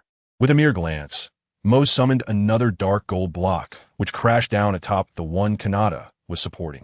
The combined weight doubled, causing Kanata to emit a soft gasp as the ground beneath her feet sank considerably. The remaining 2 dark gold blocks swiftly converged from either side, drawn together as if by magnetic force. With a resounding thud, the 2 blocks fused into one. Was this truly safe? Surely, it could result in fatalities. The commotion drew the attention of onlookers, and Mose, witnessing the unfolding scene, felt a chill run down his spine. How could anyone survive such pressure? With his gaze fixed on the spectacle, Gu-E, hands clasped behind his back, murmured, "How could there be any harm? If she were to perish like this, such a divine being would cease to inspire fear." No sooner had he spoken than the 2 converging dark gold blocks erupted in a brilliant explosion, shattering into fragments that dissipated into wisps of dark golden mist. Kanata reappeared before the crowd, her laughter echoing joyously. "Haha, how delightful! Truly delightful." Chapter 37. A call for help. Observing the incessantly chattering girl extolling the virtues of her magic, Mose clenched his hands slowly. The recent assault was not undertaken with the intent to kill. It was merely a sparring exercise. Yet, he pondered whether he could inflict any damage upon her. Mose was eager to ascertain whether he could stand against a deity of such caliber. The fourfold suppression was among the top 3 sealing techniques in the Book of Ashandi. Even ordinary beings would be exhausted and powerless against 1 or 2 dark gold blocks, let alone 4. Mose believed that even an entity as formidable as Loki would not underestimate this magic. However, the sheer potency of this spell was effortlessly shattered by Kanata. Truly, she was deserving of her lineage as the daughter of a creator deity. Sighing, he conceded, "Ah, she is indeed the daughter of a divine being. Very well, let the battle commence." With an understanding of her physical resilience, Mose unleashed his attacks, realizing that his strikes would scarcely inflict any harm upon a being of Kanata's stature. Nevertheless, he felt a surge of confidence. Should he face Loki, the god of thunder, or even Odin himself, he believed he could hold his own against them. As Mose and Kanata engaged in a dazzling display of combat, the ordinary mages, including Modu, who had gathered to spectate, began to question their presence in such a grand arena. In comparison to the 2 combatants, no amount of effort on their part would enable them to land a single blow. Especially for Mordu, a tempest of thoughts surged within him. Just yesterday, this individual was utterly devoid of any magical prowess. Yet today, he has mastered an array of spells worthy of a supreme mage. It is utterly absurd, beyond comprehension. Their sparring session lasted a mere 10 minutes, during which the surrounding ordinary mages were witness to a plethora of formidable spells, leaving them in awe for a century to come. After experimenting with about 20 different spells, Mercer gained a certain understanding of his own magical abilities. One could assert that he now stands on par with the likes of the Ancient One, at the very least. However, due to the nature of his sparring partner, Ganada, Mercer felt little sense of accomplishment. As their practice concluded, Mercer's phone rang urgently, the caller ID displaying Carter. "Mercer, do you have a moment? We require your assistance." Carter's anxious voice resonated through the line as soon as the call connected. Has Hydra caused another incident? Mercer immediately surmised that Carter's call pertained to the Hydra situation. Yes, if the situation were manageable, she certainly wouldn't have called me so casually. Are you available? If so, please come to the SHIELD headquarters. Just inform the guard downstairs, and they shall escort you up. All right, I shall arrive shortly. After ending the call, Mercer turned to Ganada. "Let us go, duty calls." "Ancient One, we shall meet again. This spatial ring is quite useful. I shall take it with me." Without waiting for a response from the Ancient One, Mercer opened the portal of the spatial ring and departed with Ganada. Look at him, so decisive, the Ancient One thought, shaking her head in resignation. Well, it is merely a spatial ring. After all, I have already bestowed the Book of Ashandi upon him. This ring pales in comparison. I only hope he honors his commitments. Meanwhile, at the SHIELD headquarters in the operations room. "Carter, has he agreed?" Nick Fury inquired, his demeanor tinged with anxiety. Natasha was present as well, her expression equally tense. Eradicating Hydra was no simple task. The trio had scarcely slept in recent days, continually commanding the front lines. They feared that a moment's slumber could lead to unforeseen calamity, and thus their eyes were bloodshot.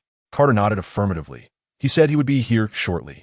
As the words left his lips, a golden circle, towering above a person, materialized in a corner of the room.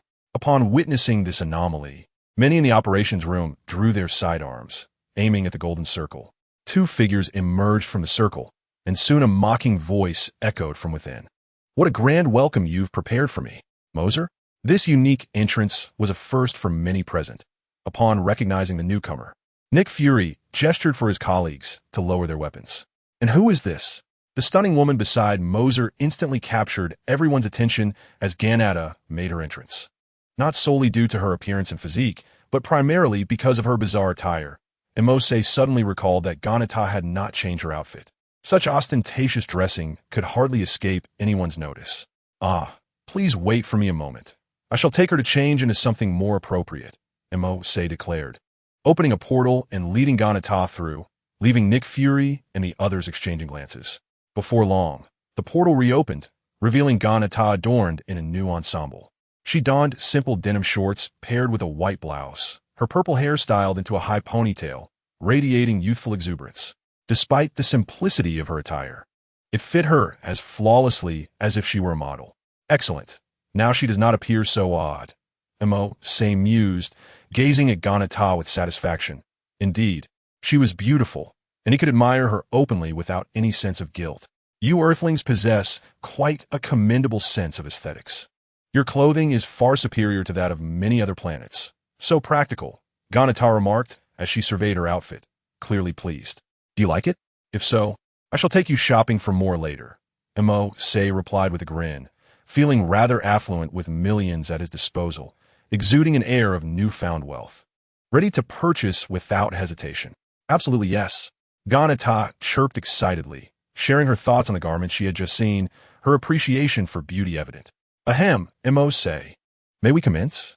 Carter interjected with a light cough. "Of course, my apologies for almost forgetting the matter at hand," Mercer responded, gesturing for Ganata to be silent as they approached Nick Fury and the others. "What is the current situation?" The group quickly fell into focus. Natasha tapped on a virtual keyboard for a spell, bringing up a video while explaining, "In recent days, we have gathered all those we can trust to collectively combat Hydra. But amidst our ranks, there lurks a traitor who has stolen something of great significance." An image of the stolen item materialized before them, and before Natasha could elaborate, for words escaped Mercer's lips. "The Tesseract?" Chapter 38. The meeting, you know of it? This item is one of S.H.I.E.L.D.'s most classified secrets. As a level 8 operative, you should not have been aware of its existence. Yet, he had uttered the term with apparent familiarity. Had he known all along? Mercer chose not to explain this, and instead inquired, "The item was taken, yet you have not pinpointed its location?" "To my knowledge, it emits gamma radiation. Surely yes." "H.I.L.D.'s satellites could track it effectively?" "Regarding that, we have enlisted 2 top-tier technicians to assist. They have been tirelessly working to locate it," Natasha replied, her gaze filled with admiration for Mercer. It was evident that S.H.I.L.D. knew how to proceed when they had brought in those 2 experts, whose research had yielded fruitful results. At this moment, Mercer unequivocally articulated a solution, truly deserving of the external assistance exchanged by Nick Fury with his level 8 agent privileges. Top tier personnel? The individuals who could be deemed elite by Natasha and invited here brought 2 figures to Mercer's mind. Could it possibly be those 2? Nevertheless, the loss of the Tesseract is indeed a grave matter. The Tesseract is merely a vessel, a mere container. The crux lies within its contents, specifically the Space Stone, one of the Infinity Stones, which possesses the ability to teleport one to any location across the universe at will. Fortunately, neither S.H.I.E.L.D. nor Hydra currently comprehends its precise application. According to Ancient One's earlier remarks, Hydra intends to harness it to summon beings from the subdimension. It is highly plausible they are merely exploiting the immense energy of the Space Stone rather than its inherent capabilities. Before Carter was encased in ice, the then leader of Hydra wielded the Tesseract, and they should have some awareness of its formidable power. Such an object ought to be subjected to stringent control. How could it be so easily pilfered? Mercer abandoned all pretense, directly divulging this military secret. Upon his revelation, the gazes of Natasha, Carter, and Mercer converged upon Nick Fury, with Carter's expression particularly intricate. Fury, is what you said true? Has S-H-I-E-L-D been utilizing that object to research weaponry?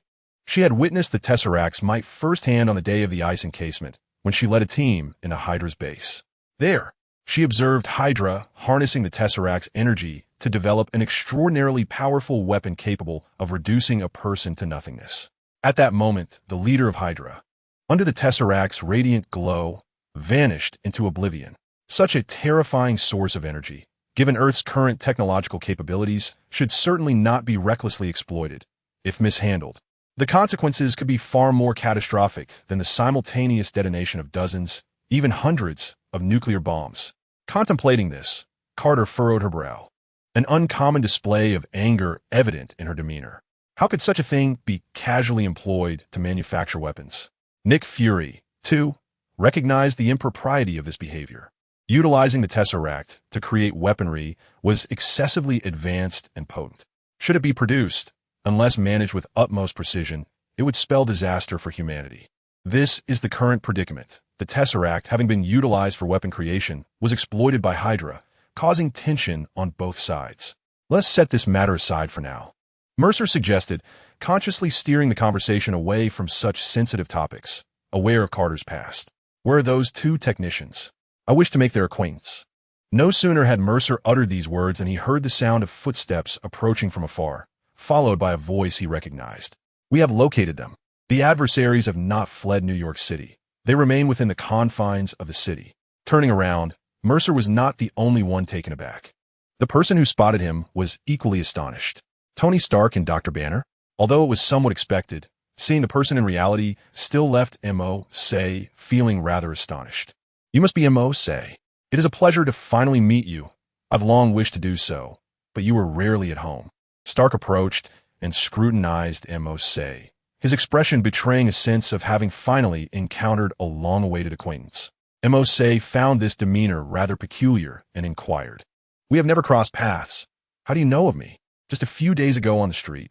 Your extraordinary black energy sword and your automotive robot went viral online. For the past few days, they've been trending just behind me. It will be hard not to know of you, Stark chuckled.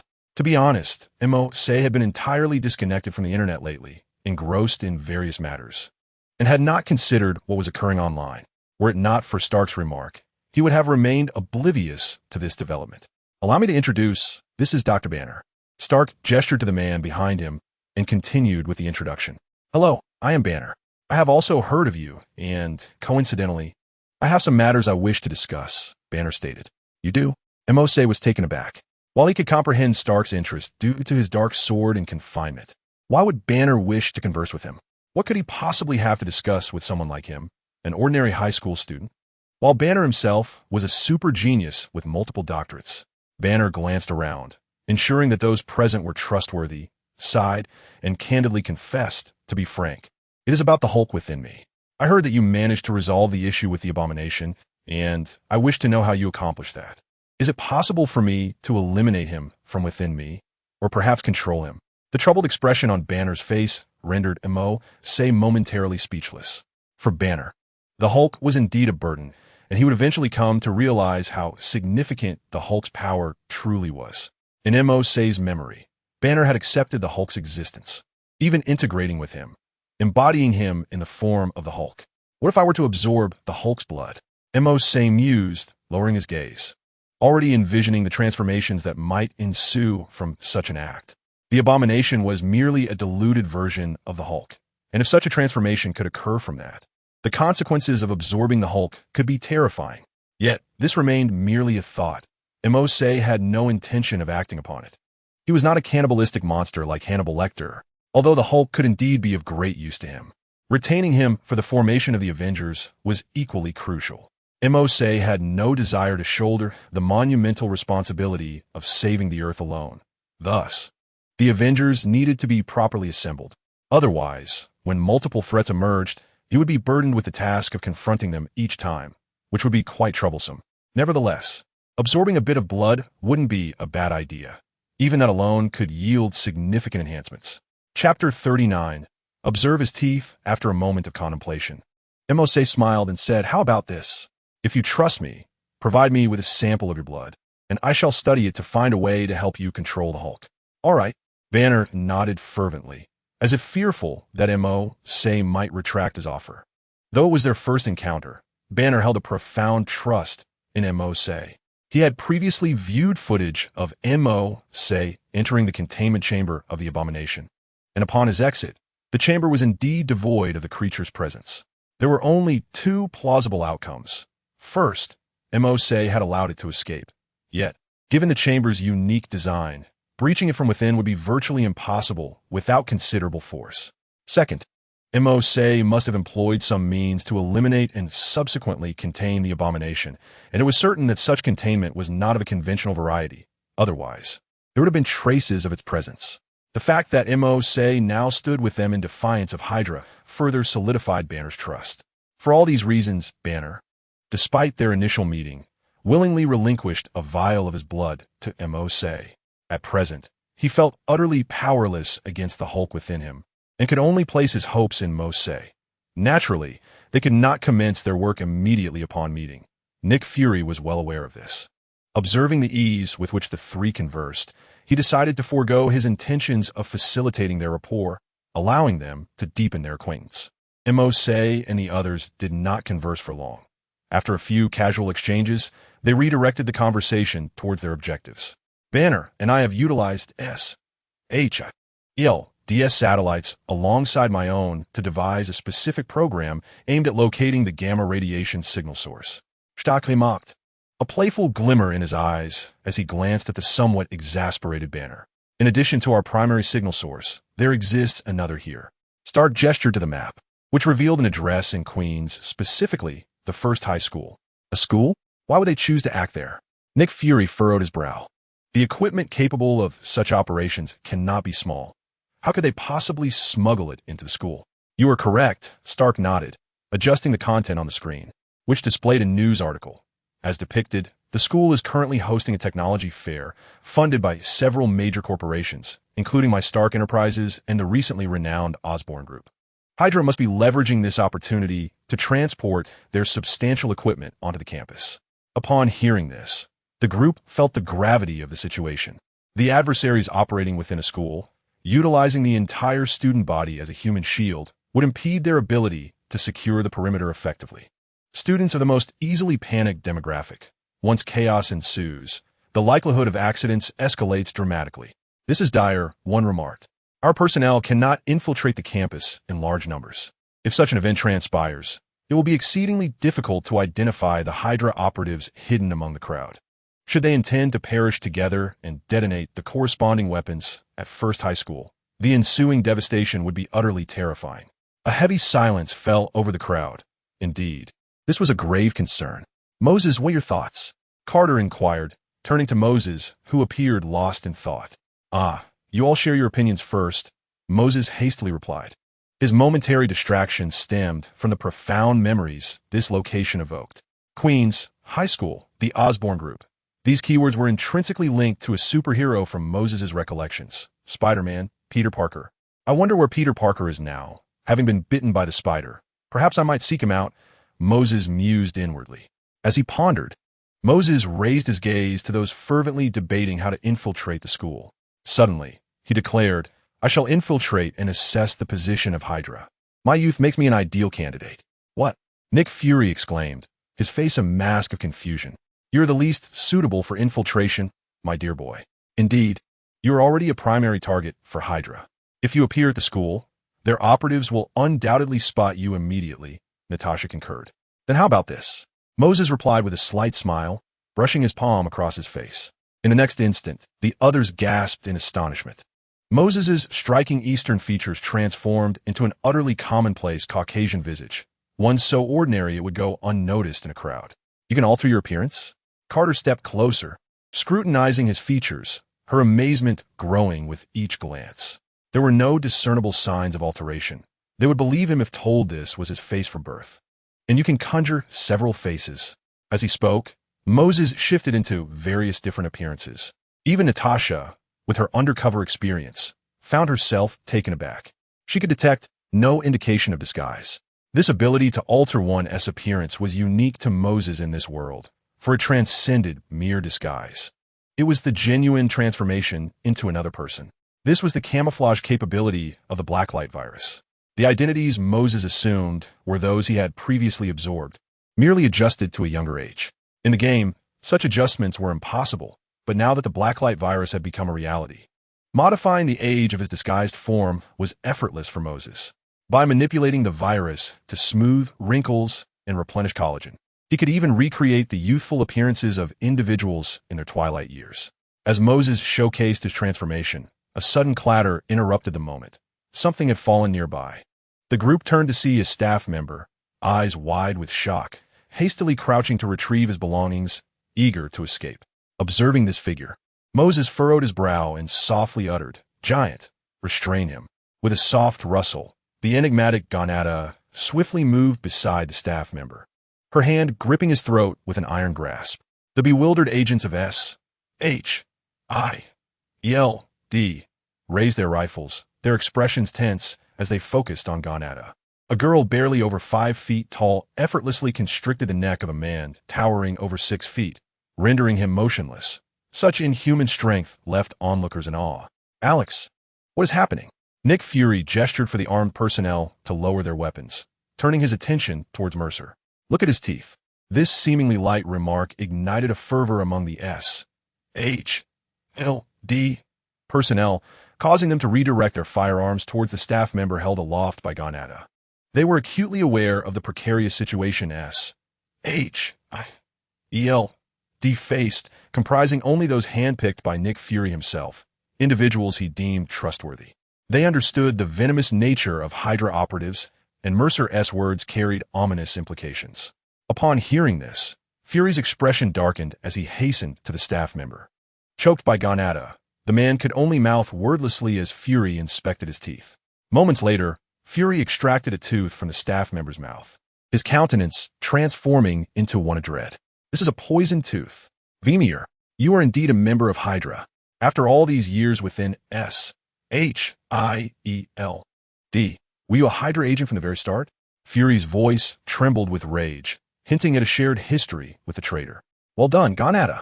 Come back," Mercer instructed, conjuring several orbs of lightning in his hands and tossing them to Gonada, who caught them effortlessly. "Still trying to command me? I'm not your servant." Gonada huffed, her demeanor defiant. Embarrassed, Mercer smiled awkwardly, summoning more lightning orbs and sheepishly adding, "I meant no offense. I simply could not help myself in such a tense moment." Seeing Mercer's earnestness, Gonada accepted the orbs, dismissing her irritation. Meanwhile, as the poisoned tooth was extracted, the man identified as Vimir sneered, "That boy is truly astonishing.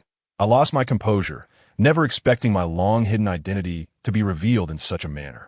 However, even now that you've uncovered this, it is futile. The ritual is already in motion. Prepare to meet your demise." Vimir's eyes gleamed with a frenzied excitement, tinged with a hint of reverence. The entity we are summoning is an ancient evil from beyond this earth. When he descends upon this world, it shall be the day you bow in submission. He is none other than the god of mischief, Loki. With a frenzied shout, Vimir erupted into a fit of manic laughter, exuding an air of unparalleled arrogance. However, his mirth was short-lived as an unsettling silence began to envelop the atmosphere. He glanced at the individuals before him, each wearing a distinct expression, some astonished, others speechless, and a few filled with confusion. Yet conspicuously absent was the fear and panic that Vimir had anticipated.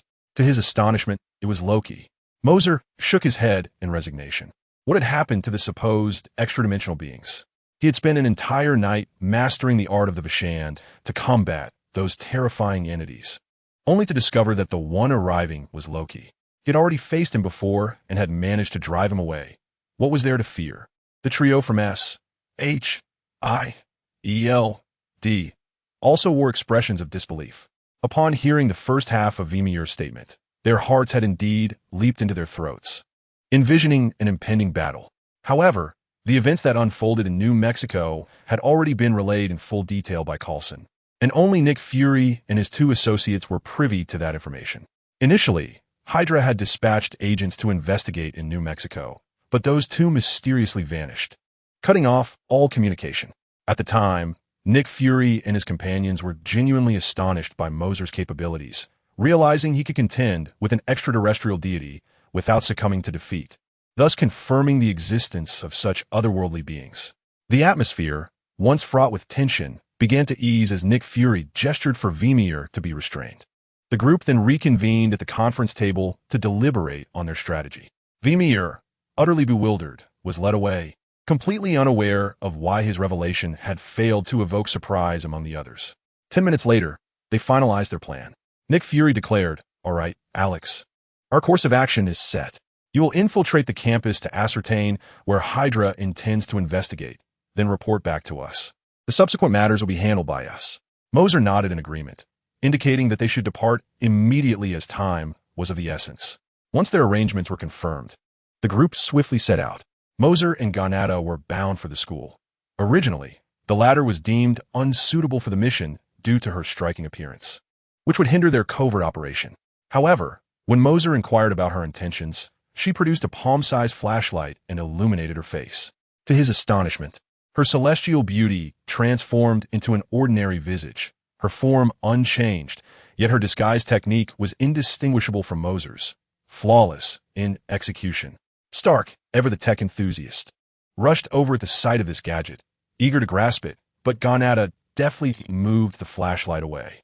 Noticing her reluctance to share, Stark stood by, scrutinizing the device closely, and asked, "Can this contraption alter appearances at will?" "Indeed," she replied, "having traveled to numerous planets, many of which do not conform to our humanoid shape. I developed this technology to allow one's body and appearance to transform into an entirely different guise." As she spoke, Ganada proceeded to demonstrate, including Mercer. Everyone was left in a state of astonishment, witnessing dozens of extraterrestrial beings within the span of less than a minute. Wooden life forms, stone life forms, and beast life forms. "You claim to have developed this?" Stark inquired, noting the intricacies in Ganada's words.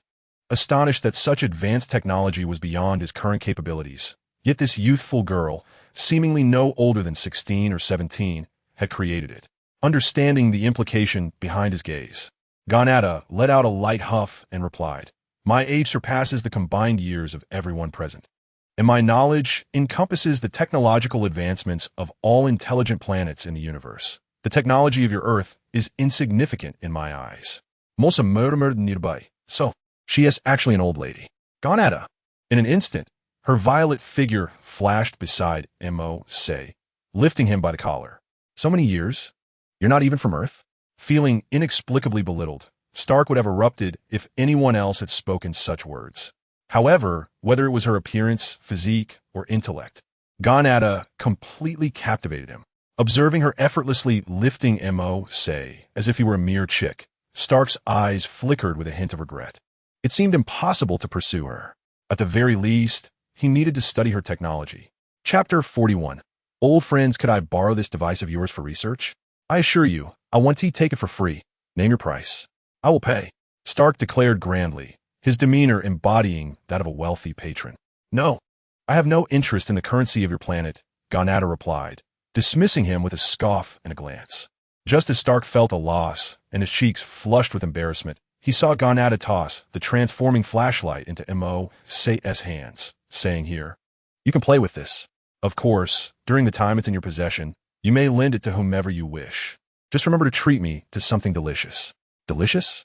I have that too," Stark interjected, momentarily hopeful, only to watch as Mercer paused, then raised his hand. A dazzling bolt of lightning surging forth, rapidly condensing into a bead the size of his thumb, which he handed to Ganada. Ganada accepted it, examined it with satisfaction, and then swallowed it. Stark looked on, utterly speechless. "Do you gods enjoy consuming such peculiar things? Isn't that merely an energy entity? Can such a thing even be eaten?" Yet, Stark's hope had not entirely faded. Ganada's words when she handed the item to Mercer presented a potential avenue. With that, he turned his hopeful gaze toward Stark. Having just received a stinging slap from Ganada, Mercer bore an obvious red imprint on his cheek. Bracing against the sting, he turned to Stark and cleared his throat. "Once this matter concludes, let us discuss the flashlight." "Agreed." Upon hearing the other party's words, Stark realized there was potential for success. Although Ganada was not of Earth, Mercer certainly was, indicating that he still cared about financial matters.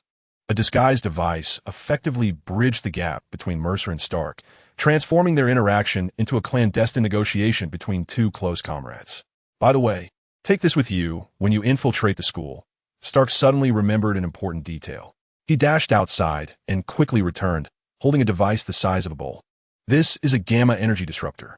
Although I am uncertain of its efficacy against such arcane phenomena, it is prudent to have an additional safeguard. It was developed in collaboration with Dr. Banner. Excellent.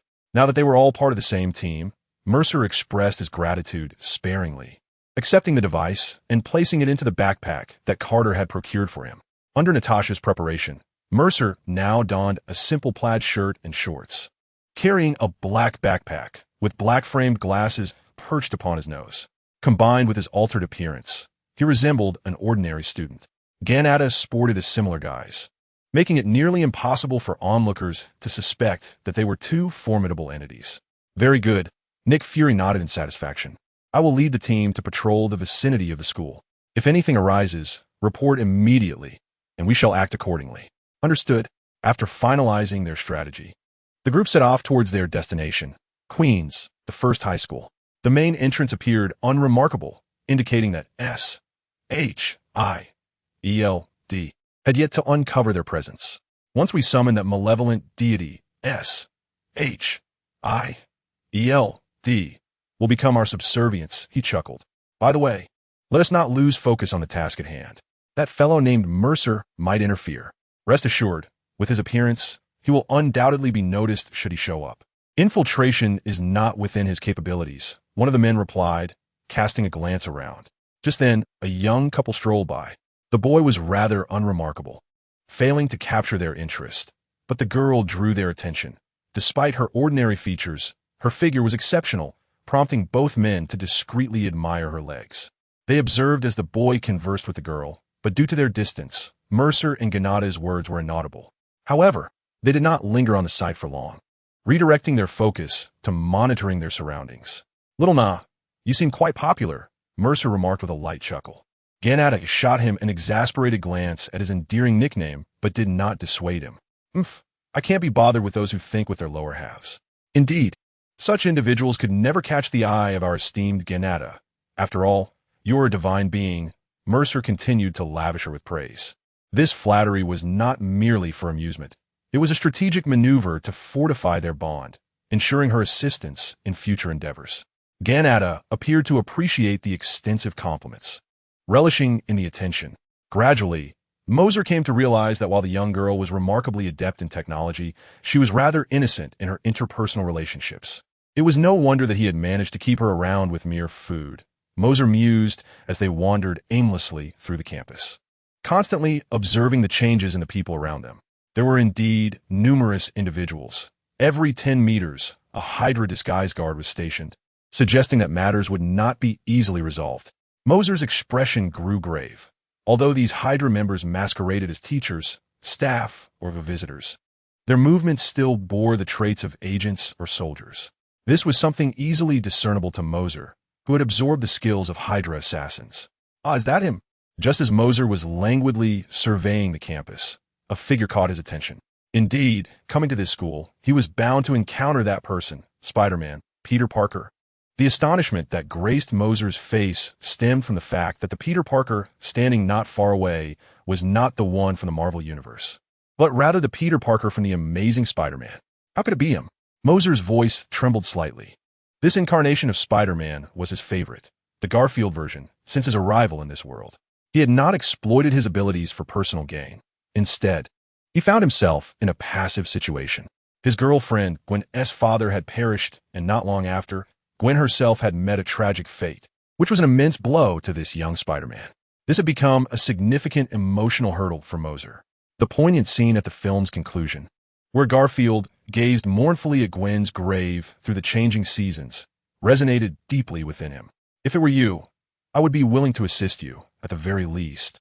I shall not allow those regrets to resurface.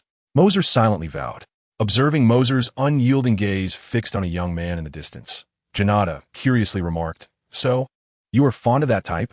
Moser chose not to clarify this jest, instead continuing to focus on Peter Parker's silhouette as he replied slowly. It is merely an old acquaintance. Chapter 42. Mockery, an old acquaintance?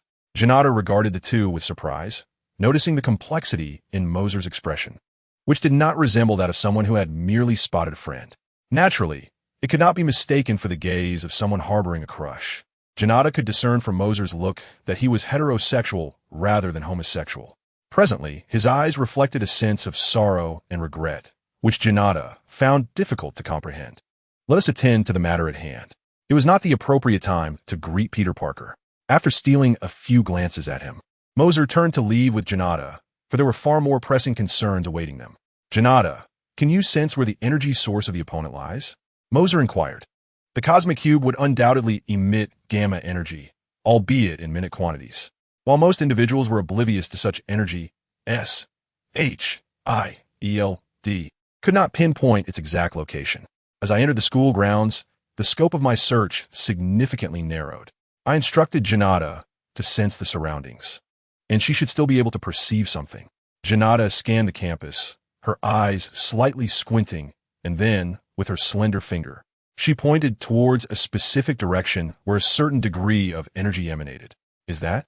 Mose was taken aback, for the location Janata indicated was the most crowded area, the gymnasium. As if struck by a realization, Mose furrowed his brow and hastened towards that direction, with Janata trailing closely behind. Upon entering the gymnasium, the once spacious area was now teeming with people. At the very center of the crowd stood a colossal machine, perplexing in its grandeur.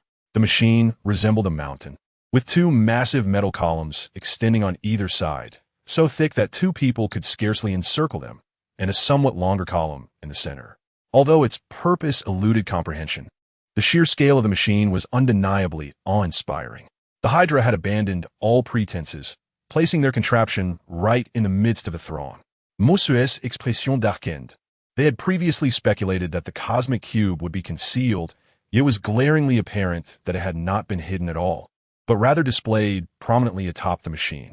Within the machine was a transparent glass compartment, where the cosmic cube radiated a faint cosmic energy, captivating in its beauty.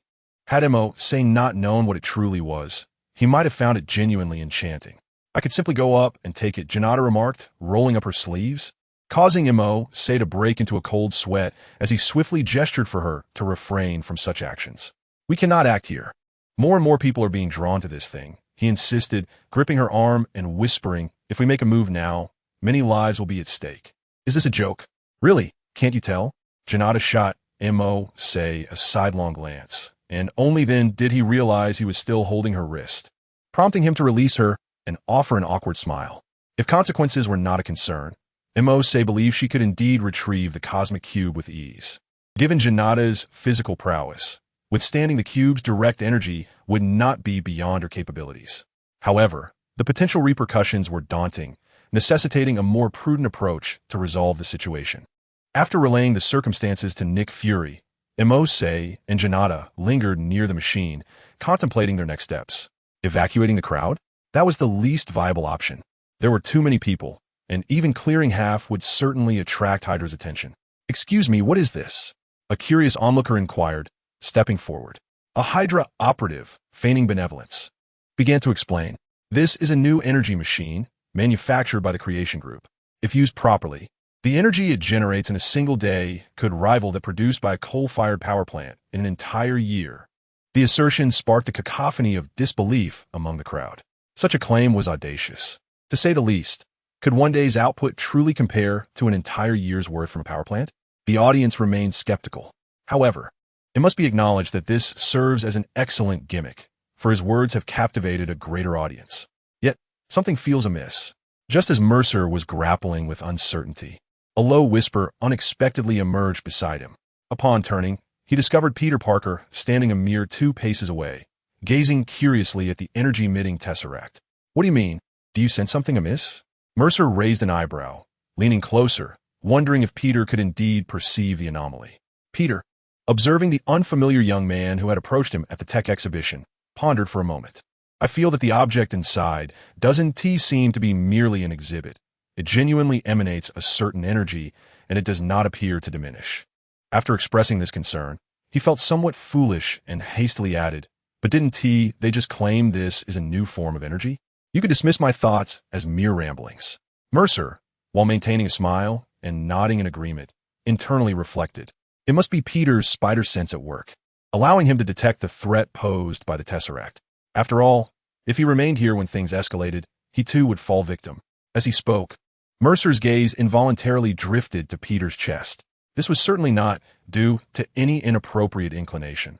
Rather, he had caught sight of a flash of red beneath Peter's shirt, the unmistakable hue of his spider suit. It seemed that Peter had already embraced his identity as Spider-Man, which explained why SHIELD had taken note of him. He believed he was the only one aware, yet he had long been under scrutiny. Mercer mused, fortunate that Peter Parker harbored no malevolence, nor sought to exploit his powers for harm. Otherwise, he would soon find himself pursued by SHIELD. This would be an overwhelming predicament for a newly minted Spider-Man, likely leading to his capture within 3 days. One could certainly trust SHIELD's methods. "Hey, Parker, this kind of thing is beyond someone of your rural upbringing. Perhaps it is best for you to head home." A mocking voice suddenly rang out from the crowd, followed by laughter from several others. Such juvenile taunts were easily recognizable to Mercer, as there was only one individual notorious for tormenting Peter, Bully Flash Thompson. This elicited a sigh from Mercer. It was disheartening that Peter, a superhero endowed with extraordinary powers, still could not escape the clutches of schoolyard bullies. In a typical scenario, he would have long since been dragged into an alley for a beating, rather than allowed to linger here, voicing complaints. How could someone be so vile? Their words reeking of contempt. Chapter 43. The search nearby. Wallace heard the remark and turned pale, swiftly scanning the area to identify the source of the insult. It did not take long for him to spot Mercer, who had given himself away by dramatically fanning his nose with his hand.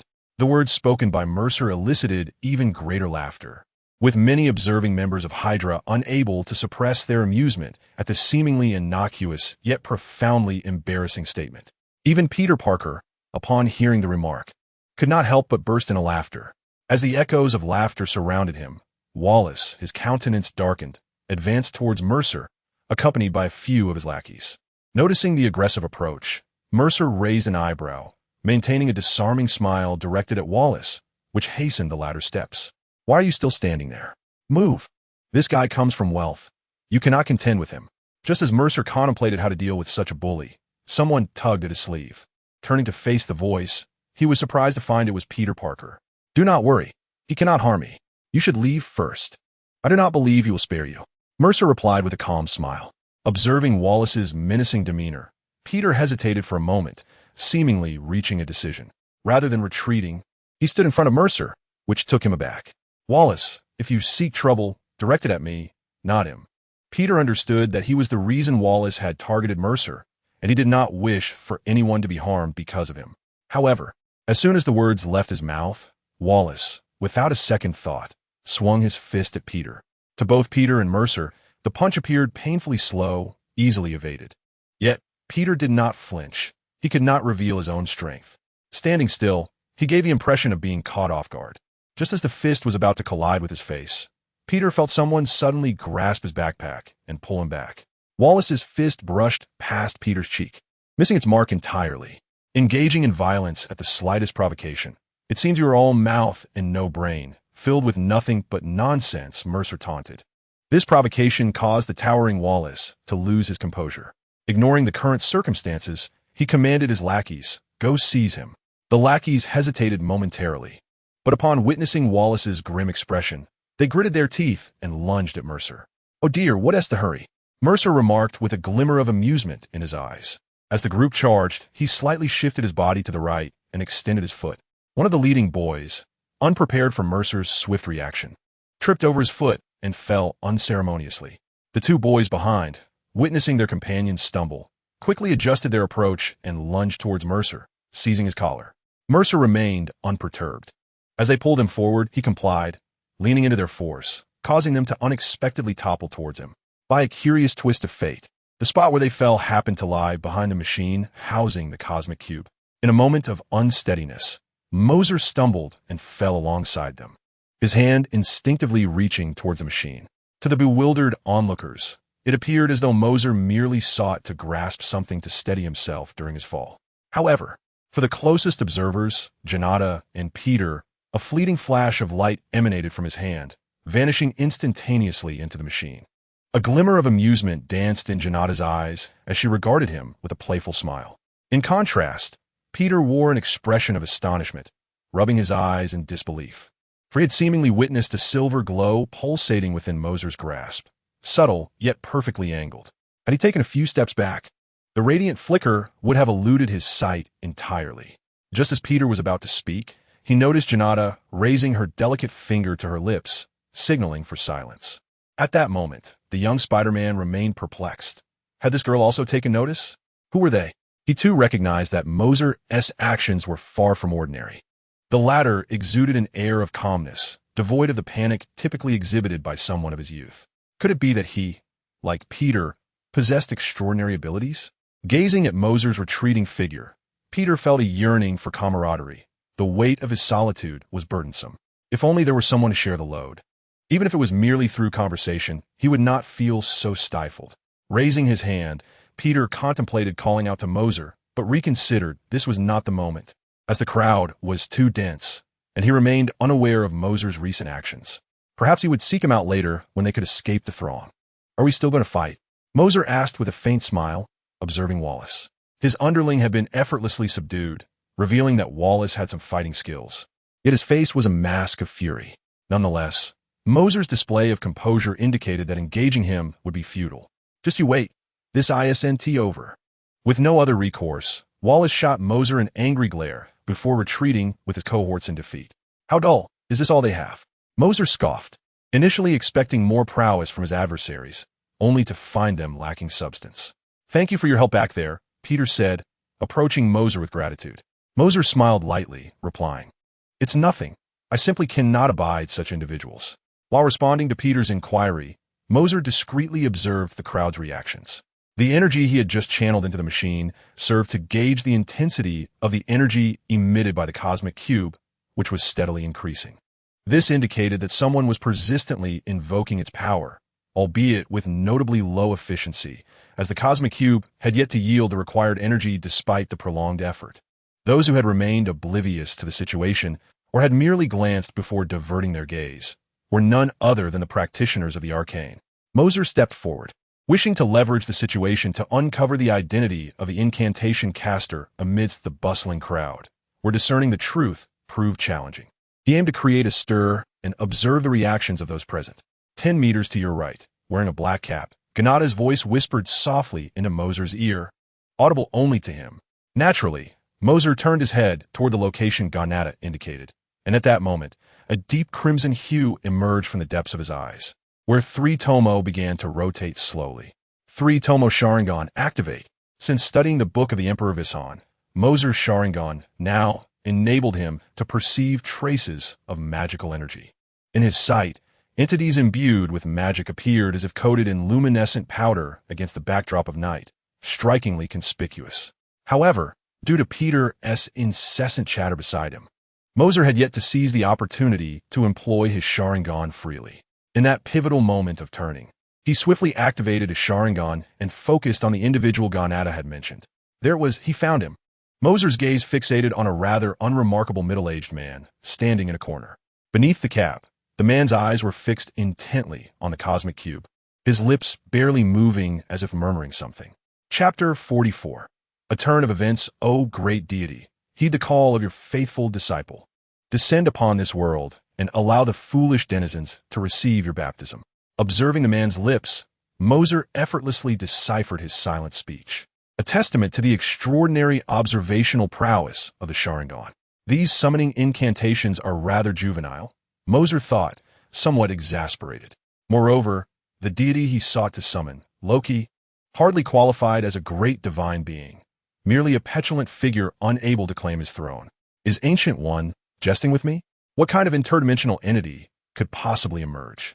I had anticipated something more substantial, Mercer lamented internally.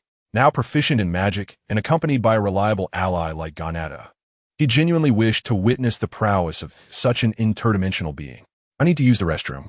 After explaining his departure to Peter, Mercer turned to Gonata beside him, saying, I have a plan.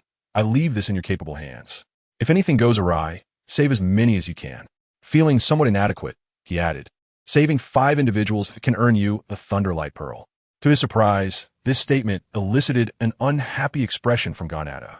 Am I merely someone who thinks of food in your eyes? Am I not worthy of your trust? If that were the case, this planet would have long been devoured by me.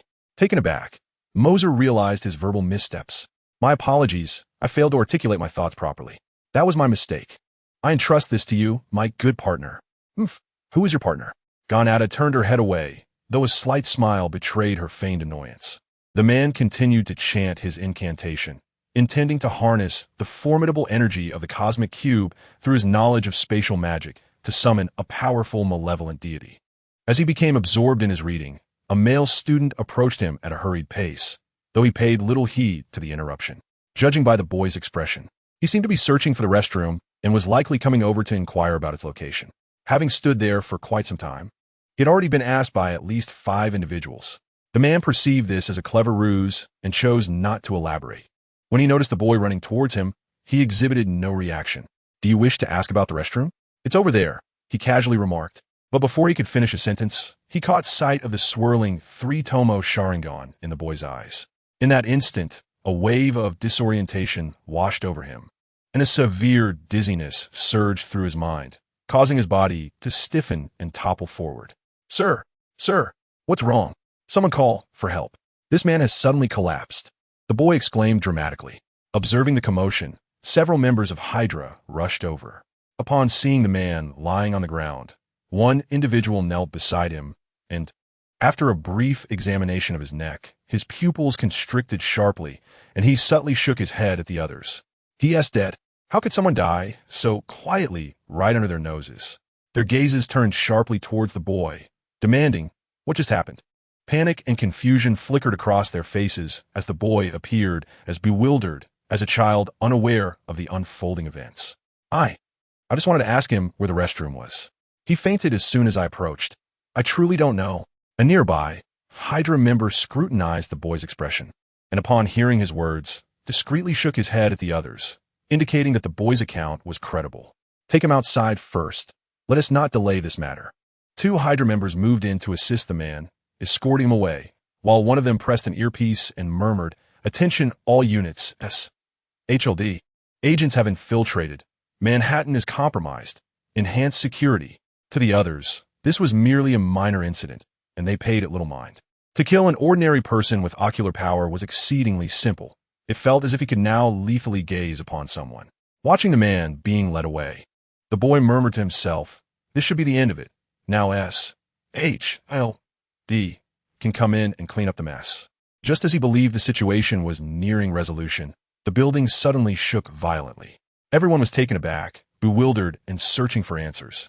Only the boy, alongside Gonata and Peter, directed their astonished gazes towards the nearby Tesseract machine. A radiant blue light erupted from the cube, striking against the seemingly sturdy glass shield. This unusual spectacle, though incomprehensible to the others, clearly signaled an ominous turn of events, prompting screams and a frantic rush for the exit. One person's panic ignited a chain reaction, and soon the crowd surged toward the door in a chaotic frenzy. Such disorder inevitably led to trampling, and many were already falling to the ground. This is bad. As observed, a girl fell to the ground, perilously close to being trampled. Suddenly, a white thread shot forth from an unknown source, ensnaring the ankle of an approaching individual, altering their trajectory just enough for their foot to narrowly graze her cheek. Turning his gaze, spotted rushing into a nearby emergency exit. In less than half a minute, a figure clad in red and blue leaped through an open window above the gymnasium. Instantly recognizing, also known as Spider-Man, felt a surge of relief at his arrival, which improved the situation slightly, averting a potential stampede. After the majority of the crowd had evacuated, only about 30 individuals remained. Was astonished that so many lingered, for aside from himself and the transformed, the rest were all Hydra agents, far more than had anticipated. What was amiss with the apparatus? A few rushed to the machinery, their fingers dancing over the keyboard in a frantic attempt to regain control, yet the vibrations showed no sign of abating. "Is it you?" They glared at the remaining figures, recognizing that anyone still present at such a time could not be ordinary. The sight of the oddly clad and drew their attention, darkening their expressions. Considering the recent events and the sudden collapse of the sorcerer, it became evident, too, that his proximity to the fallen figure indicated a clear answer. The sorcerer's demise was undoubtedly his doing. Were they agents of S.H. i.e. L.D.? Yet, he had never heard of such young operatives within their ranks.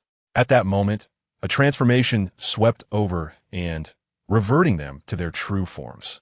The Hydra members, unfamiliar with, recognized, and as they witnessed the seemingly unremarkable boy metamorphose into a figure of significance, their astonishment grew. No one had anticipated that his disguise could be so convincing.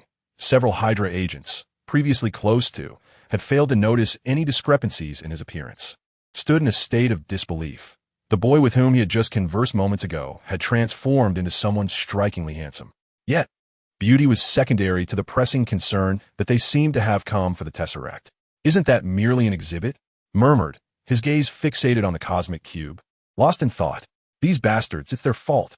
The curses were abruptly silenced as the glass casing containing the Tesseract shattered under a surge of energy, unleashing a brilliant blue beam. At the terminus of this light, a massive portal towering 4 to 5 meters high materialized.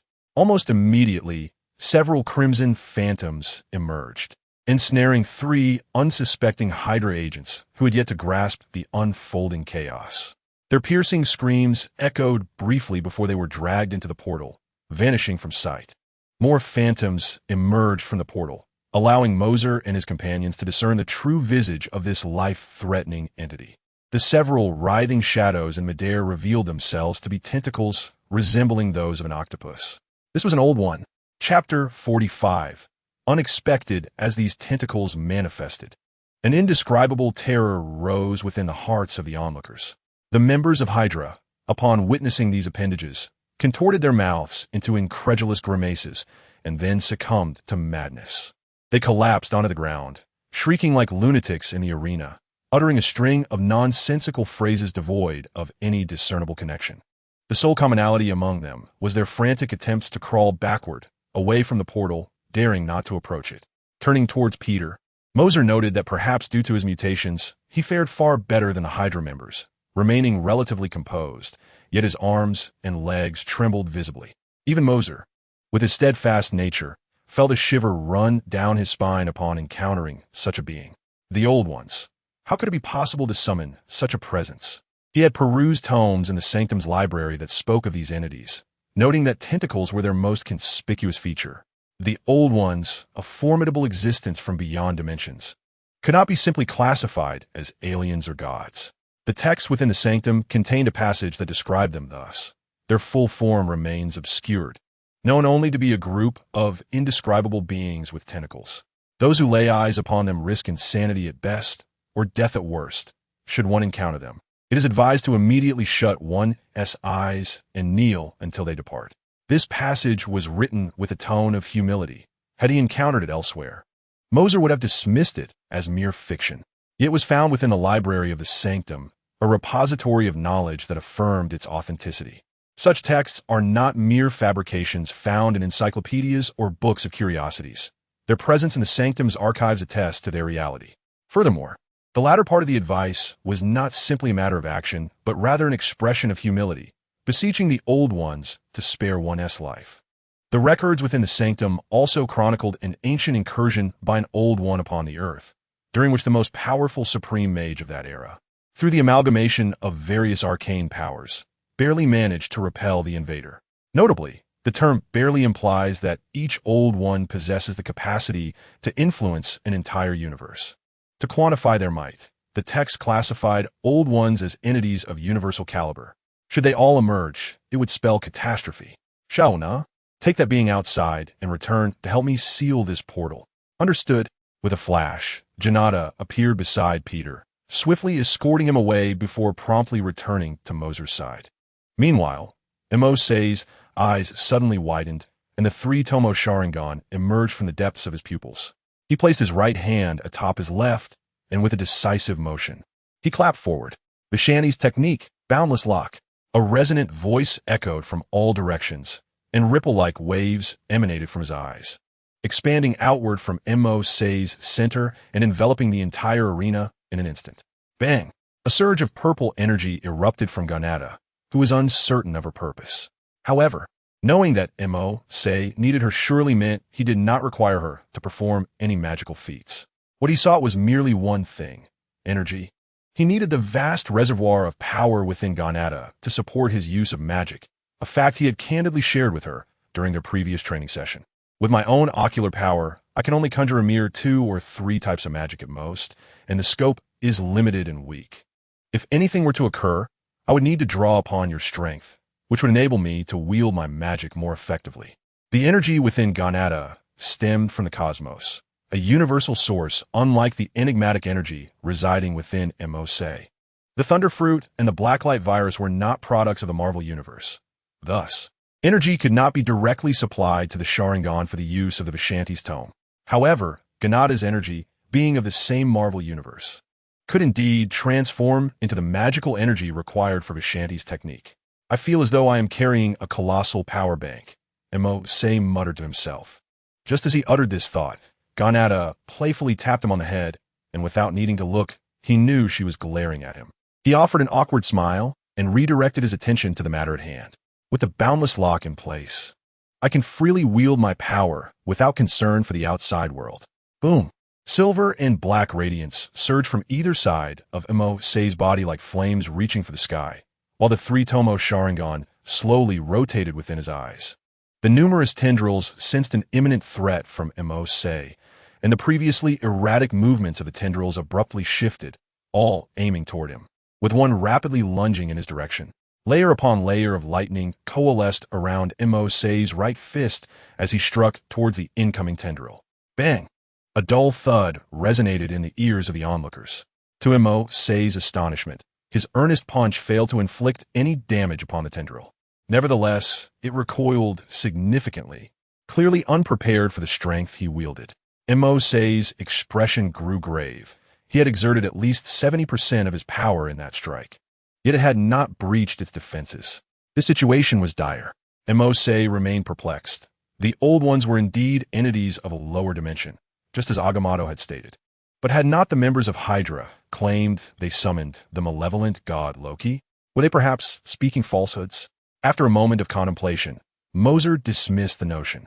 No matter how formidable the Hydra might be, it could summon only entities from this universe.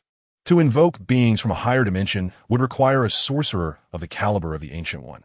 Otherwise, such aspirations were mere folly. The realization of this struck him, causing a flicker of disbelief to wash over his features. Could it be that he had fallen victim to the Ancient One's machinations? By the law of the Mountain Emperor, suppress in all directions. Several dark, golden rectangular blocks materialized above the writhing tentacles and, with a powerful descent, crashed down, forcing all the appendages to the ground, where they struggled violently. Confronted with such an existence, Mercer understood that his suppression would not last long. However, his intention was not truly to subdue the foe, but rather to buy himself some time. This would not endure for long. He had to act swiftly. In a flash, Mercer appeared before a member of Hydra. Observing the deranged individual, he furrowed his brow and unleashed the power of his Sharingan, penetrating the depths of the member's mind. The once murky eyes of the Hydra operative gradually lost their fervor, and the frantic movements began to wane. He had seized control of the individual's thoughts, a feat that most could not withstand. I ask you, who bestowed this summoning magic upon you? I do not know.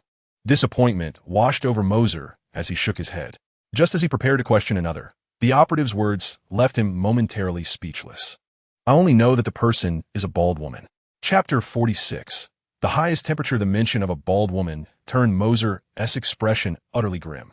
This revelation indicated that the Ancient One was orchestrating these events. But why?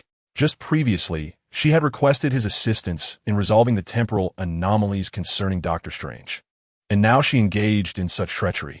An incredulous thought began to take root in Mercer's mind. Perhaps the Ancient One had not emerged as the righteous Sorcerer Supreme of Earth as he had envisioned. It was entirely possible that during her years of sustaining herself through Dormammu's power, she had succumbed to darkness and become a follower of Dormammu. Nevertheless, such musings were not timely. The immediate priority was to address the situation at hand. Regardless of his speculations, they remained mere conjectures within Mercer's mind, and he needed to resolve the matter before him. The portal could not be allowed to expand further. If the Old Ones reached this realm, it would spell catastrophic consequences for humanity. Drawing upon the energy that Ganata had recently imparted, he found himself adequately equipped for this battle. Nana, you observe from the sidelines. Do not intervene. Allow me to handle this. This predicament was born from his own actions, and Mercer preferred to resolve it independently rather than rely on others. All right, but do be careful. Since Mercer had not instructed her to engage, Ganata remained beside him, watching intently. If you were at your full potential here, even 50 of my duplicates would not be able to vanquish you. However, you currently possess only a few tendrils, and with such limited power, your ambitions are still far from sufficient. A flash of brilliance emanated from Mercer's hand as two cards materialized, one depicting a dark sword, the other a confinement. The dark sword had already activated its beam blade, while the confinement stood beside him in battle form. There was no need for further discussion. With a mere thought, the confinement understood Mercer's intentions. The tendrils comprehended Mercer's words, curling menacingly like a multitude of ferocious serpents locking onto him, swiftly slicing through the air to encircle both Mercer and the confinement in mere seconds. Countless tendrils converged, seeking to ensnare them within their grasp.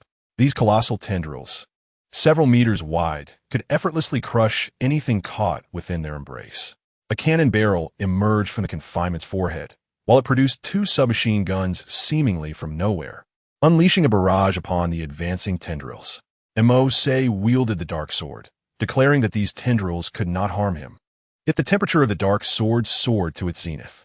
With full energy unleashed, the dark sword emitted faintly distorted traces around its beam blade, reaching a staggering temperature of 200 million degrees. On Earth, nothing could withstand such a devastating strike. Not even a vibranium shield could endure this terrifying heat. Anything that came into contact with it would instantaneously dissolve into nothingness. With a sudden slash, the superheated strike cleaved through one of the massive tendrils that had previously withstood Mercer's thunderous punch, severing a segment that fell to the ground, struggling momentarily before lying still. Amidst the gash, Mercer detected a whiff of roasted squid. How delightful! His involuntary exclamation thoroughly enraged the tendrils. The speed of their assault escalated to an unprecedented level, their movements becoming mere phantoms in the air. Instinctively, he raised the dark sword to shield himself as the tendrils crashed against the beam blade, scorching black marks rapidly appearing on their resilient surfaces. The force behind the tendrils was formidable.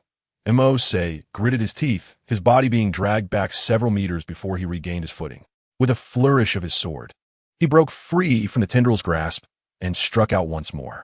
This time, the tendrils, aware of the dark sword's intense heat, refrained from a direct confrontation, retreating swiftly to the ground. Those wretched creatures sought to burrow underground. Mercer instantly discerned their intent as several massive tendrils clawed at the earth, pulling forth more tendrils from the portal. Lightning surged around his legs, erupting beneath his feet as Mercer gripped the dark sword tightly, transforming into a fleeting shadow racing toward the tendrils. Observing his approach, the idle tendrils launched an attack against him. Yet, Mercer's speed surpassed theirs. Although the colossal tendrils possessed great power, their swiftness was lacking. Each time they seemed poised to strike him, he deftly evaded, inciting the tendrils' frustration as they returned empty-handed. With an attack from behind, it was as if Mercer had grown eyes on his back. He executed a backflip, using the momentum of his descent to drive the 200 million degree dark sword deep into the tendril. The excruciating pain sent the tendril thrashing wildly, and Mercer seized this opportunity to leap away. Even midair, he did not cease his assault. The temperature of his lightning could not match the terrifying heat of the dark sword, so he transformed the lightning in his hand into a slender chain, grasping one end while casting the other outwards. Even while airborne, Mercer deftly maneuvered the dark sword to sever the tendrils with greater agility and a wider reach than if he held it directly. In less than 10 seconds aloft, he landed having already sliced through 3 tendrils. His analysis had proven accurate. This ancient entity was not adept in close combat, suggesting that its kind was renowned for mental assaults. Mercer mused. Indeed, the ancient being was formidable. Its colossal form capable of delivering a blow that could rival even the largest creature on Earth, the blue whale. Yet, their true strength lay in their psychic attacks. If the true forms of all these tendrils manifested, their mental onslaught would be insurmountable for Mercer with his current capabilities against a singular, universe-level psychic strike. However, the mere presence of a few tendrils was insufficient to render Mercer powerless. Upon landing, he seized the fleeting moment while the tendrils were still reeling from agony. Lightning surged beneath his feet, propelling him instantly beside the cosmic cube. Observing the ceaseless energy being emitted by the cosmic magic, Mercer's gaze was drawn to the magical array beneath the cube, where he discerned a glimmer of silver within the intricate design, the very lightning he had infused. So, it was indeed this bolt of lightning at play. Ancient One, you've truly outdone yourself in orchestrating this. It appeared that Mercer's lightning was not aimlessly wandering within the array, but moving with purpose and order. Upon witnessing this array, Mercer did not display impatience. Instead, a smile crept across his face. Ancient One had calculated every possibility. Yet she could not foresee that Mercer possessed the ability to instantly master all forms of magic with his Sharingan. Perhaps upon witnessing him learn the entirety of the Book of Vishani in less than half a day, she had privately felt a twinge of anxiety. Mercer speculated that Ancient One's intention in presenting the Book of Vishani was to teach him 1 or 2 spells of the Supreme Sorcerers, instilling him with confidence before venturing into such a perilous domain. Little did she anticipate that he would not only grasp them, but would master the entire tome, far exceeding her expectations. The power of the Book of Vishani was far greater than Mercer had initially imagined. He could not help but reflect inwardly on its profound strength. Truly, it was a superlative magic reserved for those of supreme sorcery. Regrettably, he still fell short, lacking true mastery of its essence. Should he fully comprehend its power, he would possess confidence in his magical prowess, rivaling any other. Mercer continued to contemplate this while casting every spell he had learned. As he gazed upon the agony-ridden tentacles, Mercer refrained from employing the spells he had learned. Instead, he sought to amalgamate those spells with his innate abilities, aspiring to forge a unique form of magic that belonged solely to him. Ancient One, once I emerge, I shall not let you escape my wrath. A formidable aura of vengeance radiated from his eyes. This was the first time he had been ensnared since his arrival in this world. Had he not acquired the Sharingan, relying solely on the initial spells from the Book of Vishani would have rendered him incapable of subduing the tentacles of this ancient entity. While he might not perish at their hands, he would undoubtedly return grievously injured, leaving him vulnerable to the Ancient One's subsequent maneuvers. A thunderous roar echoed ominously, growing louder and more distinct, as if it were reverberating directly within his ears. Mercer, puzzled, lifted his gaze. The space had been enveloped by his boundless seal, rendering it impervious to external disturbances such as thunder or rain. It emanates from within me. Upon further investigation, he discovered that the booming thunder was a manifestation of his own inner turmoil. In an instant, lightning flickered within his eyes, accompanied by intermittent flashes of dark energy. Mercer parted his lips, a peculiar sensation blossoming from the depths of his being, and he allowed this strange feeling to flow unimpeded through his heart. In the following moment, both energies, the lightning and the darkness, were absorbed by the Sharingan, an unceasing influx of radiant energy coursing into his being. The 3 tomo within his Sharingan began to transform. They coalesced into a singular black circle, interconnected by 3 black rings, with a small black dot positioned centrally above them. Mercer could distinctly sense the evolution of his eyes. This was his very own kaleidoscopic Sharingan. Unlike any from the original narrative, this pair of eyes was entirely his, a brand new iteration of the Sharingan. Initially, the Sharingan lacked the capability to actively absorb the energies embedded within the Thunder Fruit and the Blacklight Virus, but Mercer, having been outmaneuvered by the Ancient One, found himself on the brink of peril. That peculiar sensation he experienced was a precursor to the Sharingan's newfound ability to absorb these 2 energies. Perhaps this was a distinctive feature of the system's Sharingan. The requirements for Sharingan evolution have been met. Reason for fulfillment: extreme rage. The sudden voice of the system echoed in his mind, enlightening Mercer to the revelation. It appeared that the emotional catalyst for the evolution of a Sharingan was not solely rooted in the sorrow of losing loved ones. Extreme rage could also suffice. Lacking specific evolution criteria from the system, Mercer deduced the information independently. Simultaneously, the tentacles, having regained their composure from the excruciating pain, were now engulfed in a fury of their own. Initially subdued by his four-direction suppression, several of its tentacles have been severed by Mercer. The humiliation of being bested by a mere human was a profound affront to its pride. The hues of the numerous tendrils gradually morphed into a deep crimson, reminiscent of a human's face flushing with anger, signifying its genuine wrath. Observing this transformation, the previously languid Ganada began to adopt a more serious demeanor. A violet mist of energy emanating from her form. Shao Na refrained from intervening. Mercer's voice resonated from a distance, causing Ganada to pause momentarily. Are you intending to handle this alone? The circumstances have drastically shifted from before. Ganada's tone was tinged with urgency. Suddenly, a series of explosive sounds reverberated throughout the expansive arena. The forceful gusts of wind shattering the floor beneath Mercer's feet and enveloping the area in a thick cloud of dust. What is happening?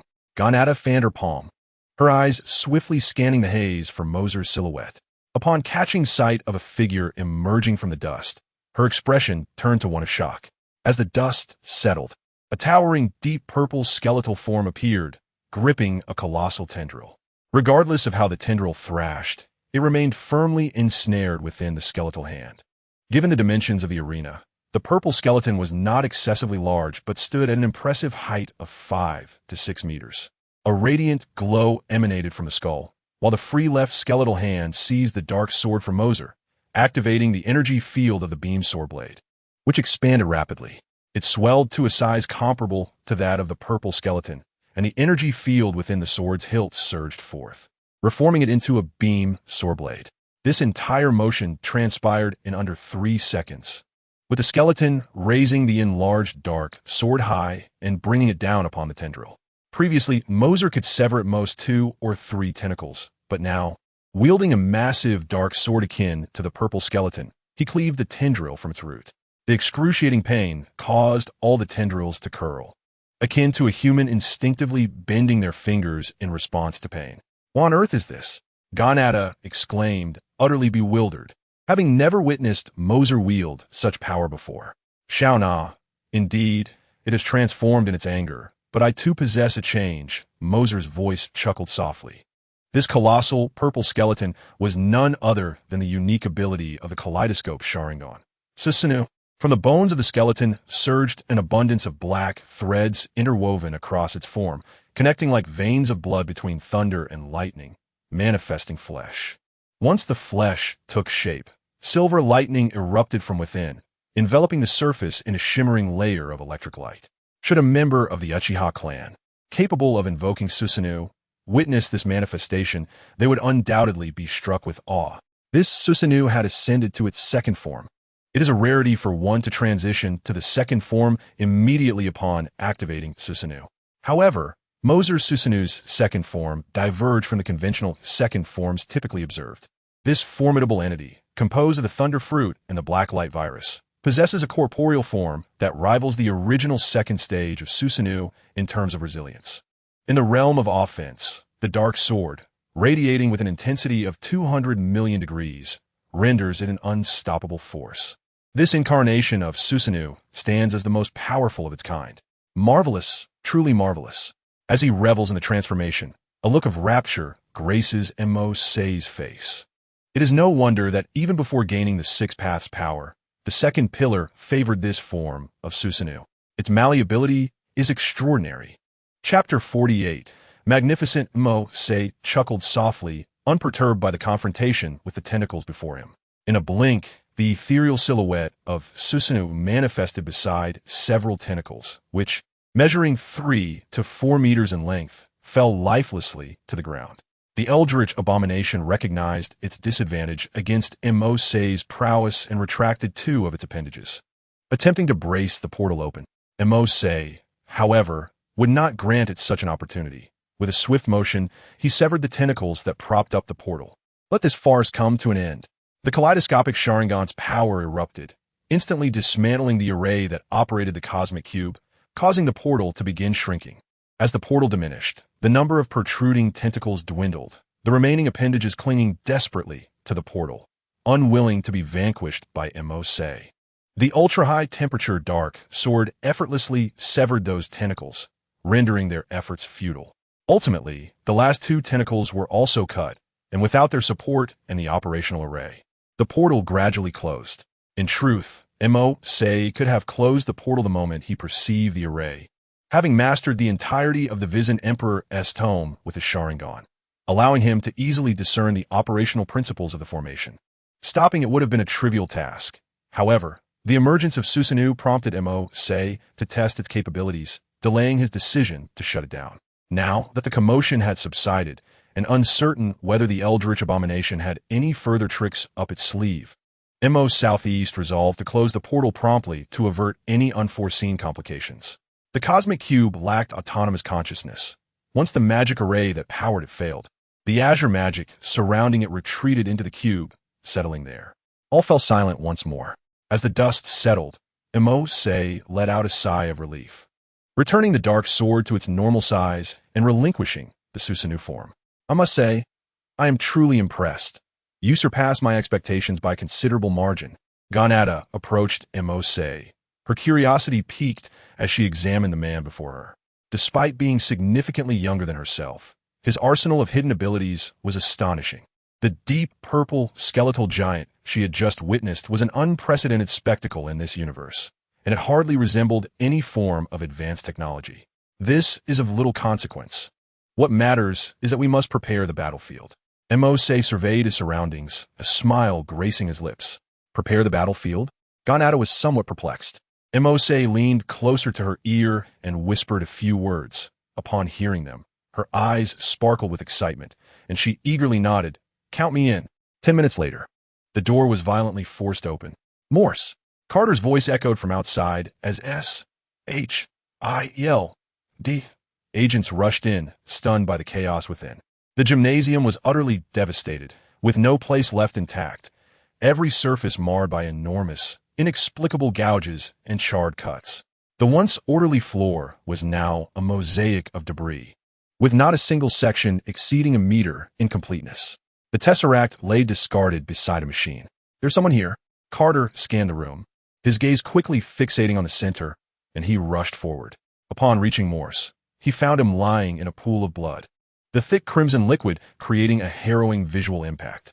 A significant portion of his chest had collapsed, and his hands and ankles bore horrifying distortions.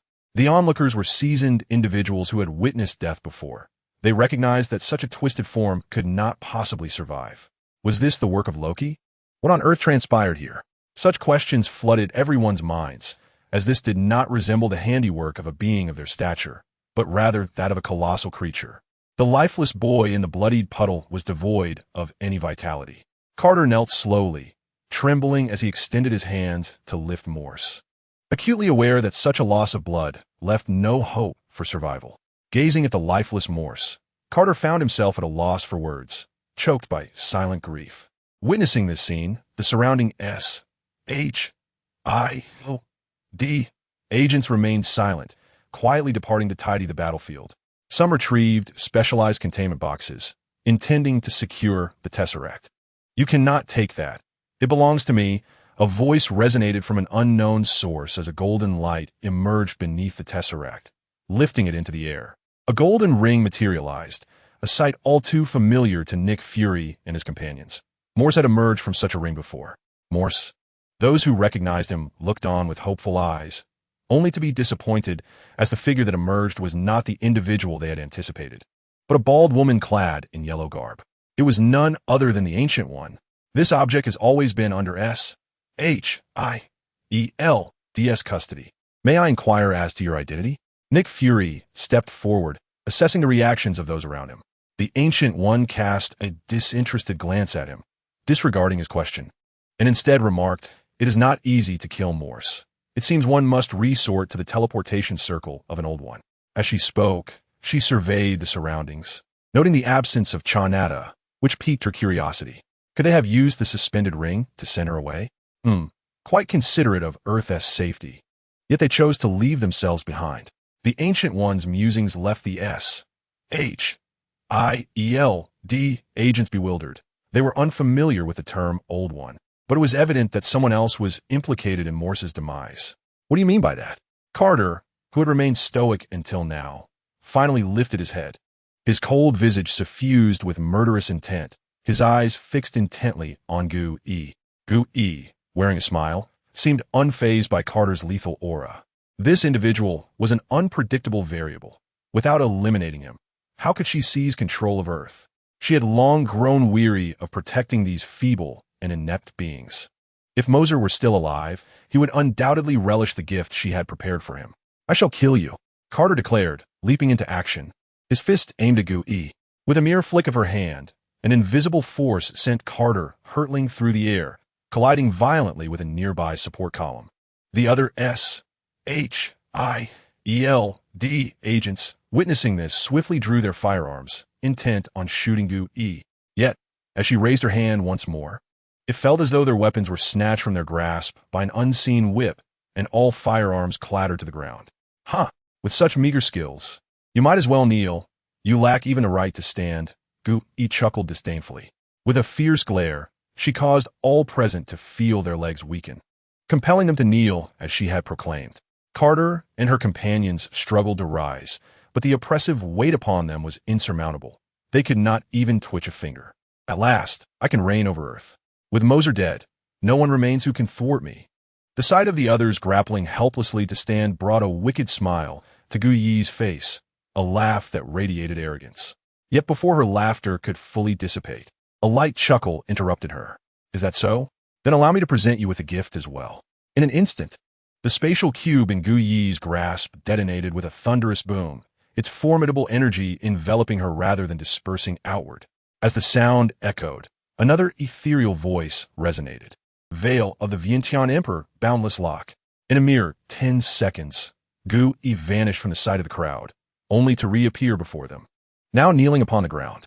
Her appearance was a stark contrast to her former self. The once arrogant demeanor had vanished, replaced by a ghastly visage stained with blood, presenting a truly pitiful sight. Her garments were tattered, and even if she exposed something, no one dared to gaze upon her, for her injuries were horrendous.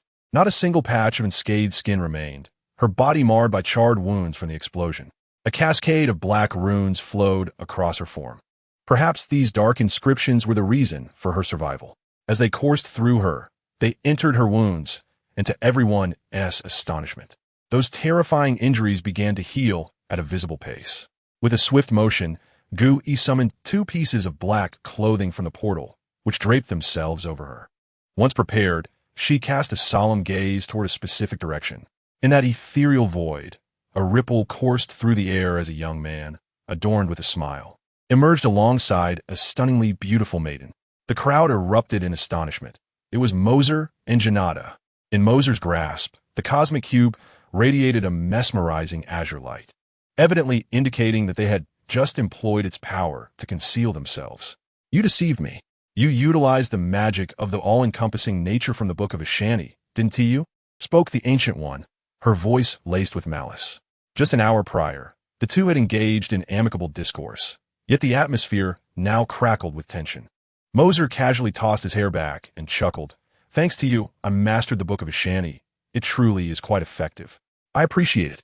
Though ostensibly a gesture of gratitude, his words were devoid of warmth, their icy undertone palpable to all present, especially to the Ancient One, whose countenance darkened. Had it been an ordinary illusion, she would have easily seen through it. However, all-encompassing nature was a premier illusion spell from the Book of Ashani, capable of seamless disguise, a highly advanced enchantment. Unbeknownst to her, Mercer had acquired the kaleidoscope Sharingan, elevating his magical prowess to a level that rivaled, if not surpassed, that of the Ancient One. With such mastery, employing a top-tier illusion rendered him undetectable. She genuinely believed Mercer to be dead, emboldening him to brazenly wield the cosmic cube.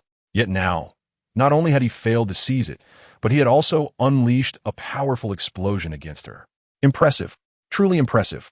The murderous intent in the Ancient One's voice was unmistakable. Despite her centuries of existence, and her status as a supreme sorceress. Her physical form lacked the extraordinary resilience that Mercer possessed. She was merely above the average human.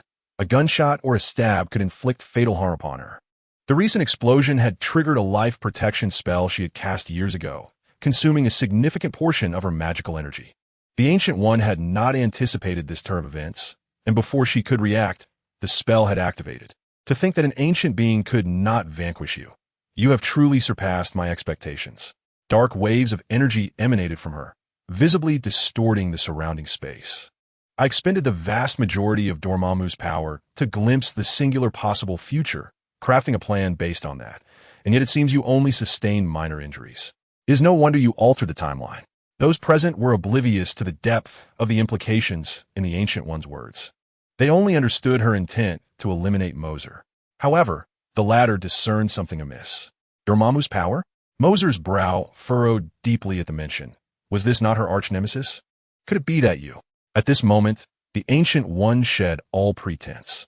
The dark mark of Dormammu manifested upon her forehead, initially the size of 3 fingers, quickly spreading across her face, rendering her countenance somewhat deranged. Have you truly been consumed by the powers of Dormammu? Mercer exclaimed, astonished at the horrific visage before him. A supreme sorceress, ensnared by the Lord of the Dark Dimension? Do not misunderstand. I merely seek to wield its power for my own purposes, and I have come to a revelation. If I can absorb such formidable strength, why should I remain on this insignificant earth, guarding this worthless realm? I shall seize control of the entire planet and become its sovereign.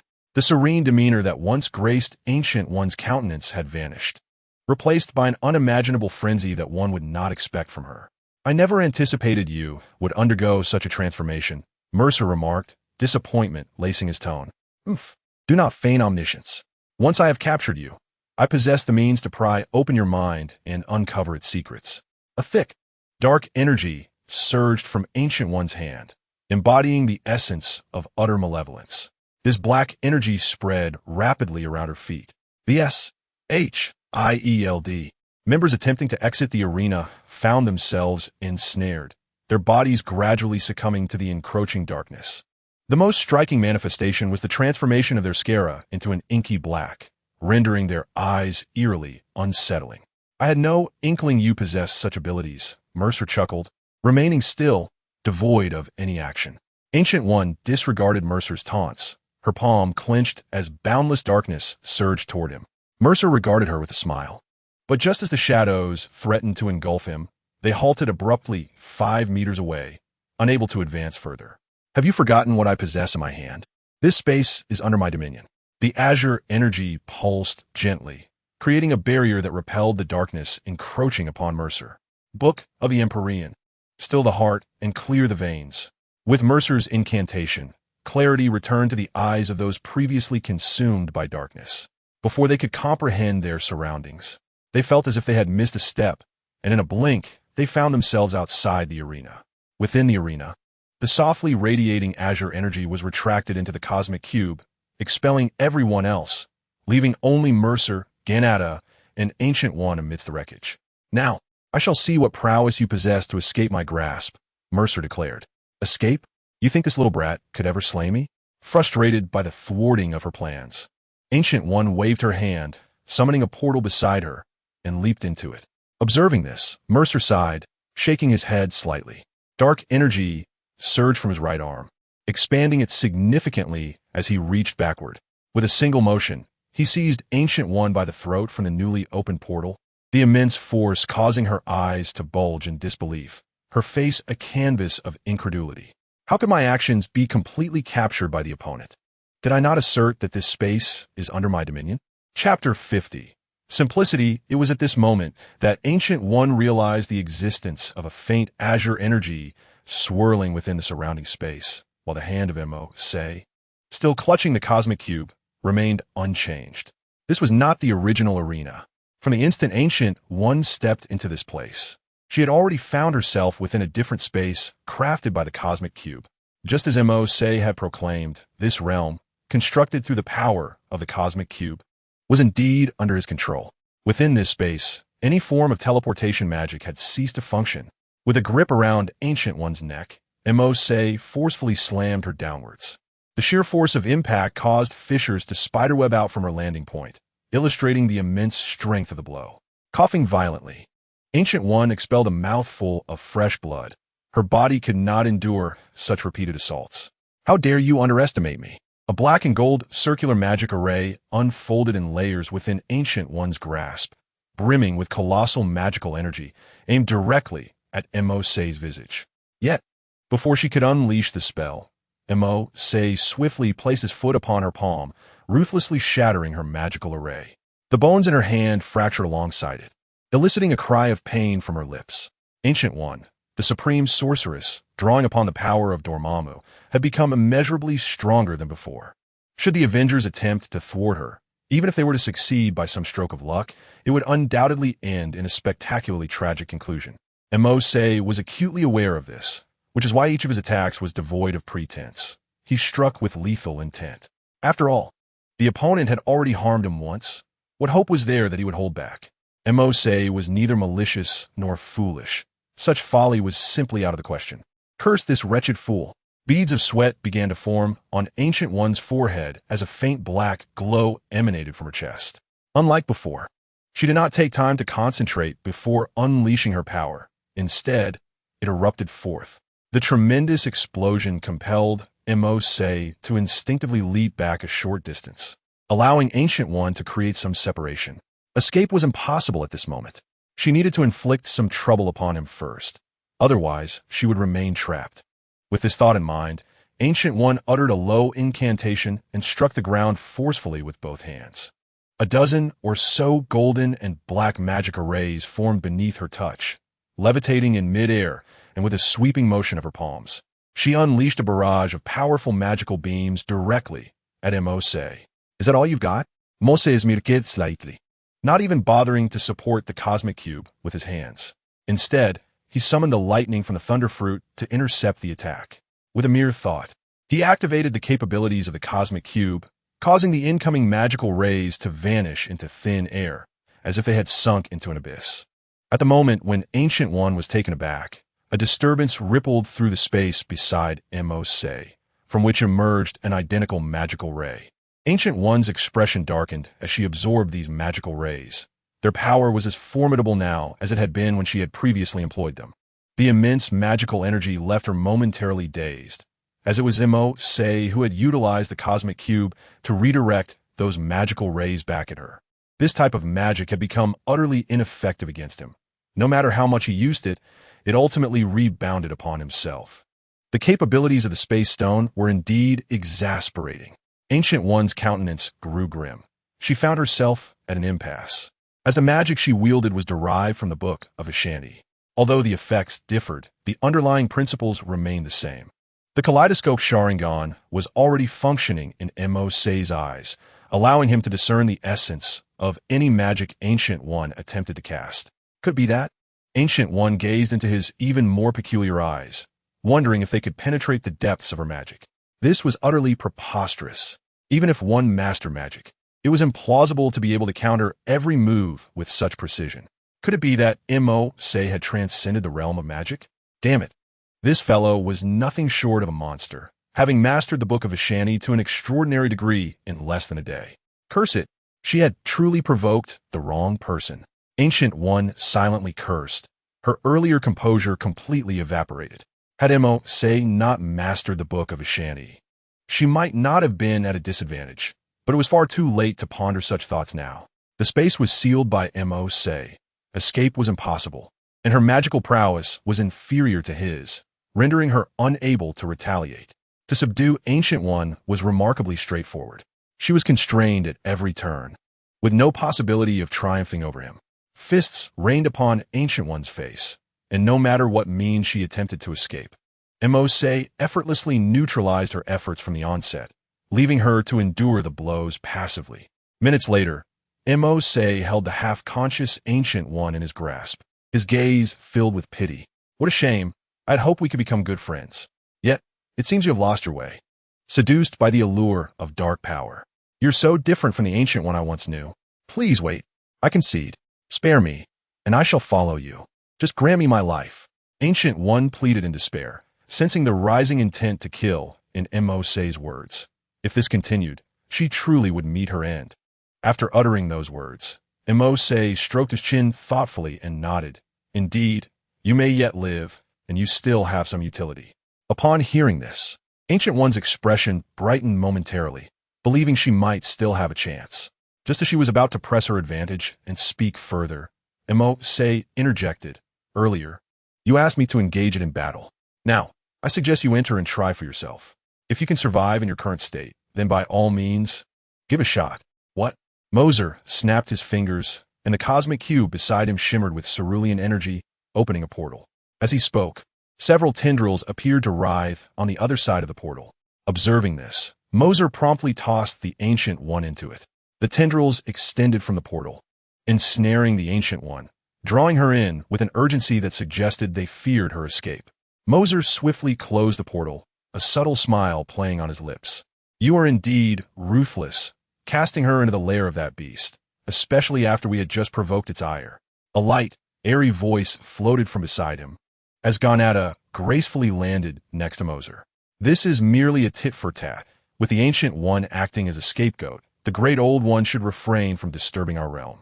This was Mercer's plan. Having severed a multitude of tendrils from the Old One, it would surely be enraged. If left unchecked, it could potentially incite a second invasion of Earth. A sacrificial lamb to bear the brunt of its wrath would help to alleviate some of its fury. Should it return, Mercer would be far more formidable than before. But those matters are trivial now. What shall we do with these tendrils? Ganada pointed eagerly at the severed appendages nearby, gazing at him with anticipation. Naturally, we shall keep them. Such a bounty of delicacies. Why share with others? Mercer replied with a grin. Upon hearing this, Ganada leaped with the glee of a young girl, already contemplating how to divide the tentacles from the Great Old One with Mercer. With a sigh of relief, Mercer felt a weight lift. Matters seemed to be settling.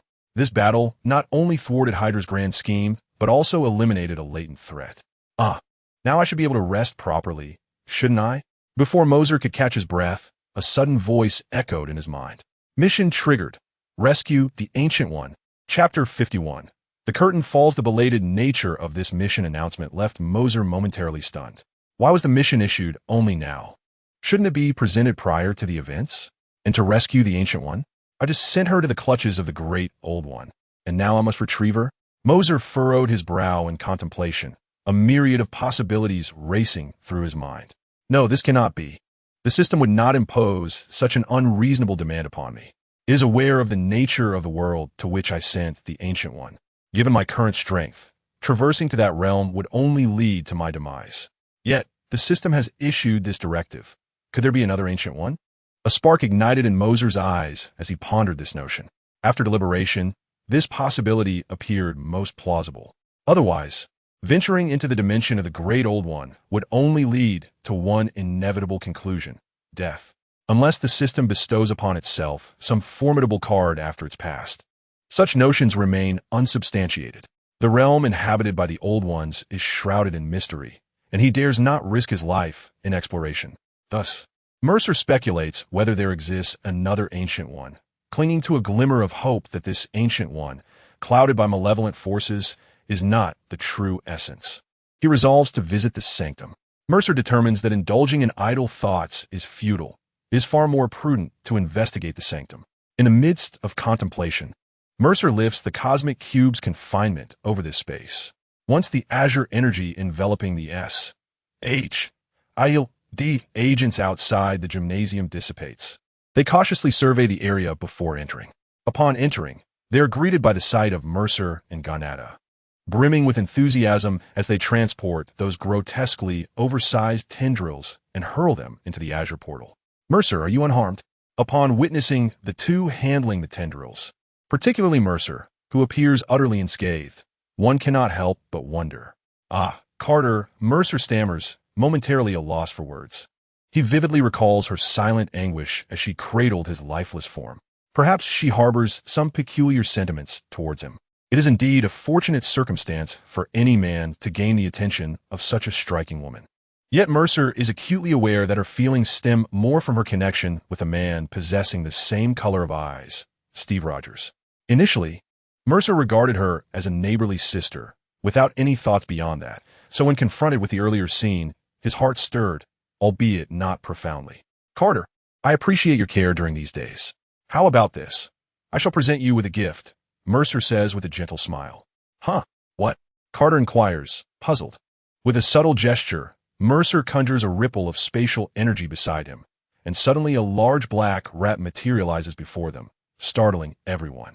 This is your gift. Take a look, Mercer beams at Carter. At this moment, Carter remains oblivious to the gravity of the situation. She approaches, discovering it to be a mummy. Squatting down, she taps it, but remains unresponsive. Trusting Mercer, she boldly attempts to pry it open, unperturbed by the thought of what might leap out.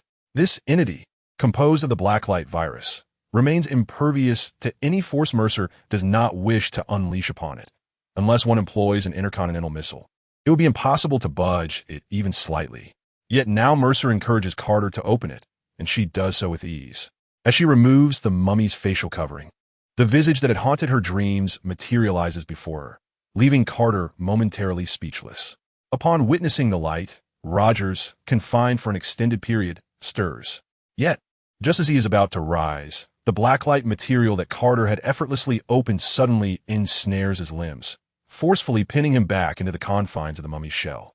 What happened to him? Carter took a few steps back in confusion, glancing at Mercer. He has been brainwashed and controlled by Hydra, subjected to experiments akin to yours, perpetually under their dominion, and when not in use, he is frozen away. A pitiable fate indeed, Mercer remarked, shaking his head.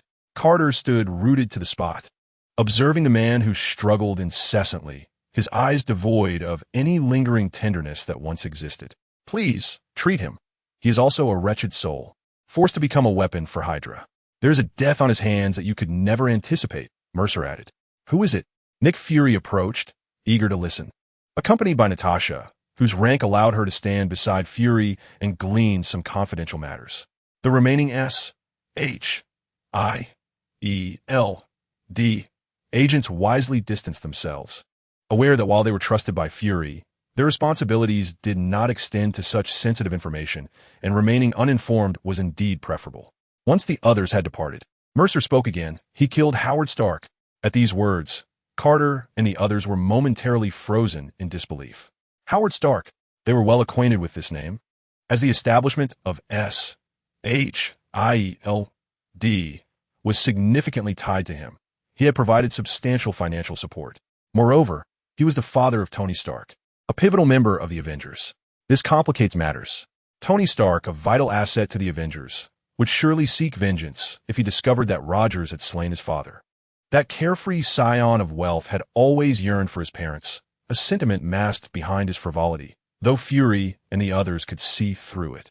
Beneath his jovial exterior lay a hint of self-destruction. This is your concern now. I will not involve myself further.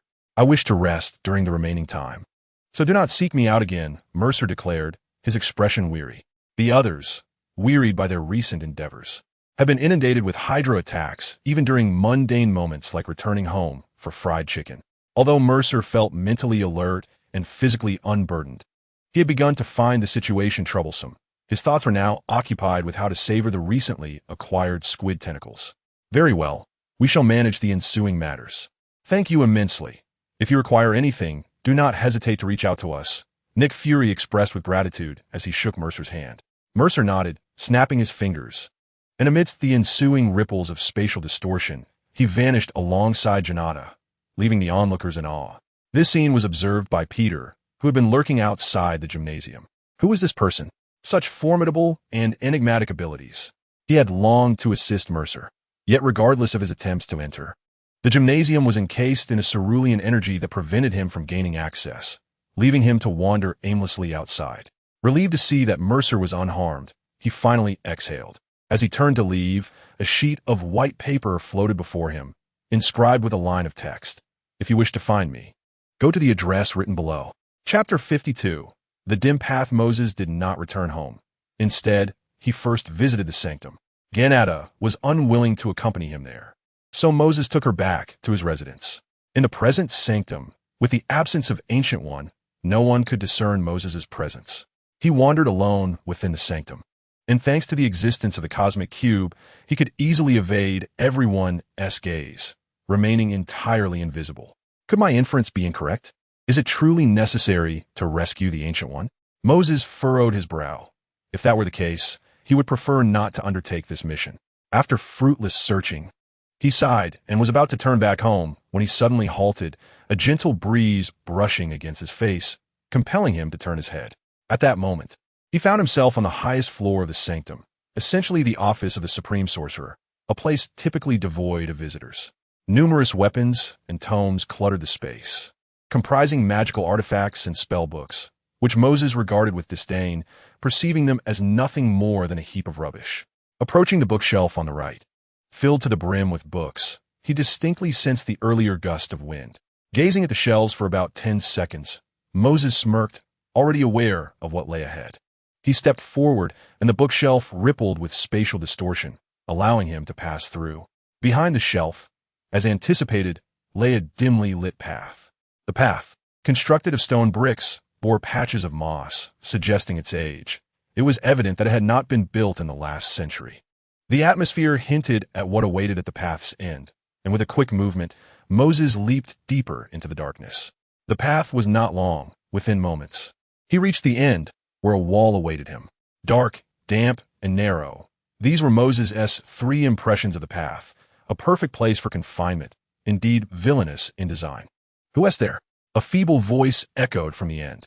Startled by the sound, Moses looked up to find a small altar at the path's conclusion, flanked by 2 upright pillars from which black chains emerged.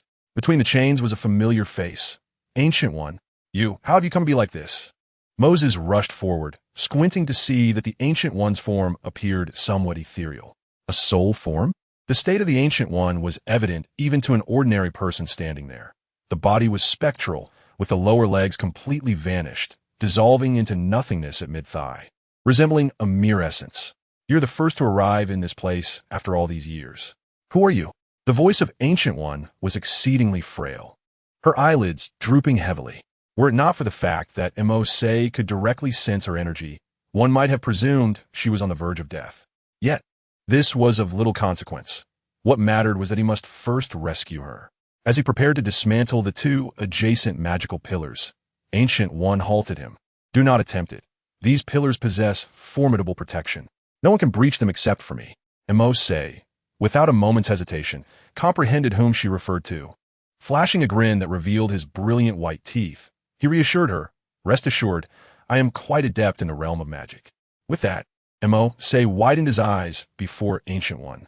To her astonishment, his azure-green irises transformed into kaleidoscopic Sharingan. He surveyed the 2 pillars with a bemused smile, deeming it a mere triviality. Raising his hands, he formed intricate hand seals, summoning golden magical energy that coalesced into a palm-sized sigil before him. As his gestures concluded, he pressed his right hand against the sigil and directed it towards the pillars. The enchanted columns, which had imprisoned Ancient One for countless years, shattered from top to bottom. Freed from her confinement, Ancient One collapsed to the ground. "Has the seal been broken?"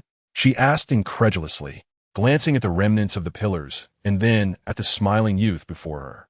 Noticing his unfamiliar attire, she paused momentarily and inquired, "What year is it now?" Mose hesitated before responding, "It has been quite some time since your era. I'm rather curious to hear how you came to be trapped here."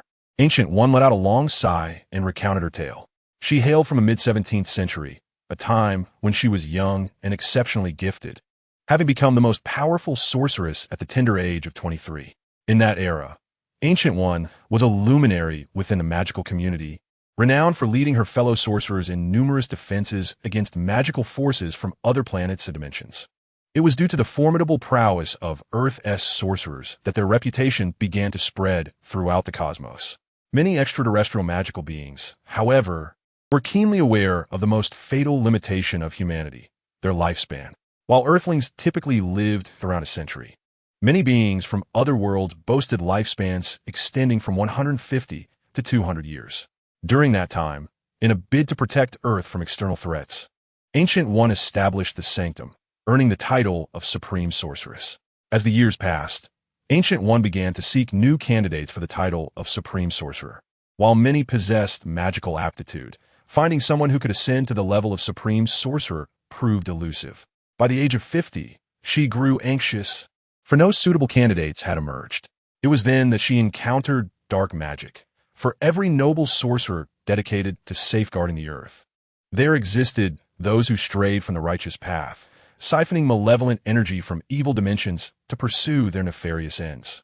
During the course of vanquishing these malevolent sorcerers, the Ancient One unexpectedly encountered Dormammu, the sovereign from the dark dimension, who sustains himself by devouring the universe. His existence was subsequently chronicled by the Ancient One in the magical tomes as a being of multiversal significance. Should he unleash his full might, Earth would be utterly powerless to resist. Amidst the peril, an unforeseen advantage emerged. The Ancient One discovered spells capable of siphoning Dormammu's power. Typically, such dark magical energy would be beneath her consideration for augmenting her own strength. However, she realized that many sorcerers seeking to absorb Dormammu's essence were motivated by the pursuit of immortality. Thus, the Ancient One began to entertain thoughts of harnessing Dormammu's power for herself. The notion took root in her mind, spreading uncontrollably. Yet, should this endeavor become public, it would inflict tremendous damage upon the entire faction of virtuous sorcerers. Chapter 53. The past of the Ancient One. The Ancient One had transcended her role as merely the leader of the sanctum. She had become the emotional cornerstone for her fellow sorcerers. It was her presence that enabled them to persevere. If the supreme sorceress of the virtuous order were to be discovered absorbing the power of a malevolent deity for the sake of longevity, regardless of her intentions, trust in her would be irrevocably shattered. The reality compelled the Ancient One to pursue this course of action. Thus she retreated into the shadows, removing herself from the public eye. Secretly, she began to draw upon Dormammu's power, seeking both immortality and a suitable candidate. Once she found the right individual, she vowed to cease her actions. However, this fortunate scenario could not last indefinitely. The act of siphoning Dormammu's power was fraught with peril. The strength of a sovereign from the dark dimension cannot be absorbed without consequence. As the supreme sorceress, the detrimental effects of her actions took time to manifest. Upon reaching the age of 100, the Ancient One began to experience a disintegration of her consciousness. The excessive absorption of Dormammu's essence led to a bifurcation of her personality, giving rise to both light and darkness within her. The malevolent aspect that emerged was the very entity encountered by Mose previously. This dark incarnation of the Ancient One insisted that she should seize dominion over Earth, asserting that it was unnecessary to invest time safeguarding such a world. Conversely, the benevolent aspect remained steadfast to her original purpose, continuously searching for a worthy successor while awaiting her own demise. The situation evolved as these two facets of her personality began to harbor divergent intentions. Consequently, the malevolent Ancient One lay in wait, biding her time for decades. After many years, she erupted forth, engaging in a fierce conflict with her benevolent counterpart. In that battle, the malevolent Ancient One emerged victorious, forcibly extracting the benevolent aspect from her corporeal form and imprisoning her, deriving pleasure from her subjugation. Following the arduous battle and the subsequent difficulty in regaining her strength, the malevolent Ancient One could not immediately realize her ambition of world domination, necessitating a gradual restoration of her powers. Thus, time advanced into the modern era. The malignant Ancient One's energy has returned to its zenith. Initially, I believed I could commence my plans. However, while using the gem to glimpse the future, the trajectory of the world remained obscured. Suddenly, the future of the world shifted, leading the malignant Ancient One to seek out Mise, contemplating how to eliminate him. Mise, having anticipated the unfolding events, nodded in silence. This progression was not particularly surprising. Rather, it felt like a natural narrative development. Dormammu, as the sovereign of the dark dimension, is an arch-nemesis of the supreme sorcerer. It seems incongruous that such a being would allow the supreme sorcerer to intermittently draw upon his powers for immortality. Clearly, something was amiss. It now appears that Dormammu was aware of the impending occurrences and permitted them to transpire.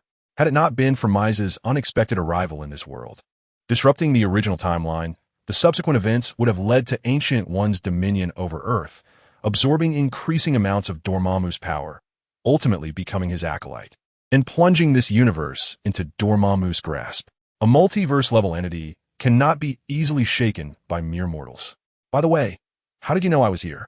Ancient One inquired. Her curiosity piqued upon encountering Mise. Mise candidly recounted the circumstances of his encounter with the malignant Ancient One, leaving her momentarily stunned. After a brief silence, Ancient One regained her composure and sighed deeply. Impressive, truly impressive. As your country would say, heroes emerge from youth. You understand Chinese? Mise asked, surprised by her impeccable Mandarin. So flawless that he momentarily believed she was genuinely a native of the land. Traveling the world broadens one's linguistic horizons, Ancient One replied with a dismissive smile. She then inquired in Chinese, how is the world faring now? Mise smiled in return, quite well.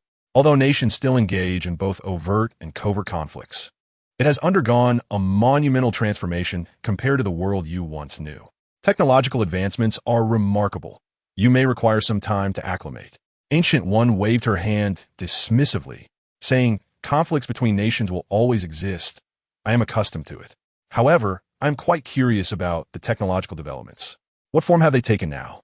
Mise chuckled softly, opting not to elaborate further on the matter, and led Ancient One outside. Upon witnessing the drastically transformed sanctum, Ancient One opened her mouth, momentarily at a loss for words. Through the windows of the sanctum, she gazed at the steel forest outside, lost in thought. It seems I have truly missed out on so much. Fear not, you can make up for it. However, I am curious about your current condition. Will you perish under the light?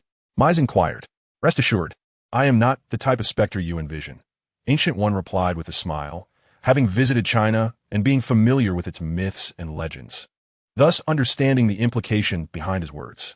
The previous seal has been lifted, and within the tomes of magic I have stored lies the means to materialize magic itself. Recreating a vessel is but a simple task. Though her voice remains somewhat feeble, the exhaustion that once clouded her smile has transformed into a liberating sense of nonchalance. After being confined for centuries, it is not torment that has claimed her spirit, but rather the chance to behold this world anew. And thus the Ancient One finds herself content. By the way, I have a question. Why did that Ancient One refrain from utilizing the time stone during our battle? Asked Mose. If the time stone were employed in combat, it would present a formidable challenge. It would occasionally reverse the flow of time, effectively predicting Mose's actions. In such a scenario, no matter how one strikes, the opponent could effortlessly counter. The Ancient One smiled softly and replied, she cannot wield it. During our previous confrontation, half of the time stone's power was sealed. Now, it can merely glimpse the future, devoid of the ability to traverse time. Consequently, each time she came to torment me, she would double her efforts, insisting that if I unsealed the time stone, she would release me, a statement no one could possibly believe. Is that so? Well done. Mose nodded. He had been wary of this very matter, assuming she would wait for the opportune moment to strike, only to discover that it was the time stone that had been sealed away, rendering the malevolent Ancient One incapable of using it. Suddenly, a thought struck Mose. His voice tinged with urgency.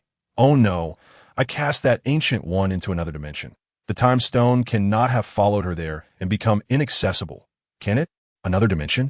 The Ancient One fell silent for a moment, narrowing her eyes as she sensed the energies around her.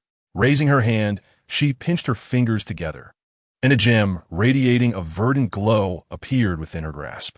This gem, having lost its ability to control time, holds little utility in battle, and thus she had not taken it with her. That is a relief, Mose sighed, reassured that it remains within his reach. Chapter 54. As joyful as a child now that matters have been resolved, I shall take my leave. Should you require anything, you may seek me out. However, I do not engage in menial labor. Haha, splendid. The sanctum shall always welcome your presence.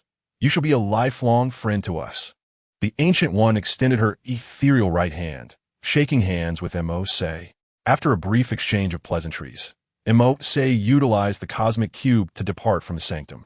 Standing in the sunlight, the Ancient One gazed upon the world outside and mused to herself, from where shall I begin to replenish my knowledge? Mose stepped through the portal, returning directly to his room, and, satisfied with a nod at the closed portal, thought to himself, this device is truly remarkable. Far more efficient than the suspended ring. The mere thought of that cumbersome contraption made him reluctant to retrieve it.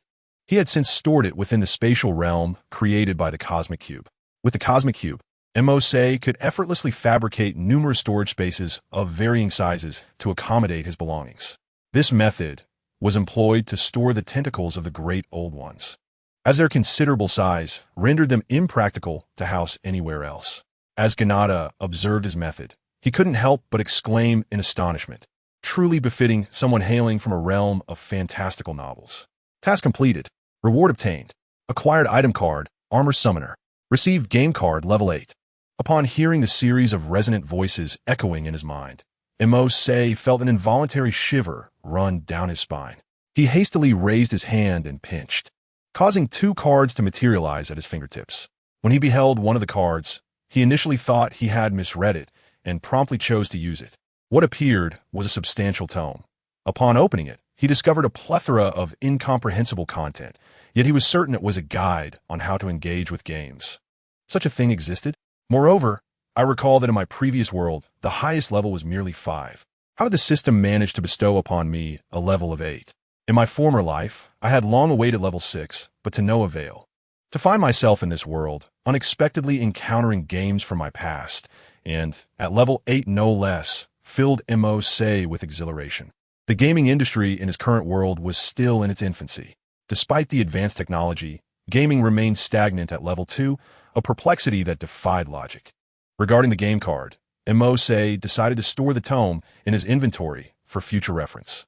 At present, his eager gaze shifted to the other card, Armor Summoner, Flame Dragon.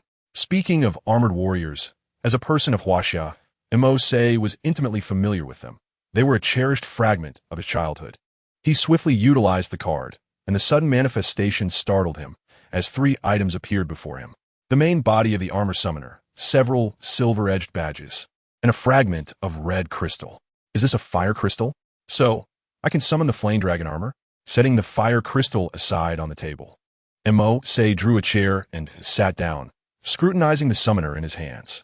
The summoner resembled that of Armor 1, with old-fashioned telephone-like buttons on the back for communication.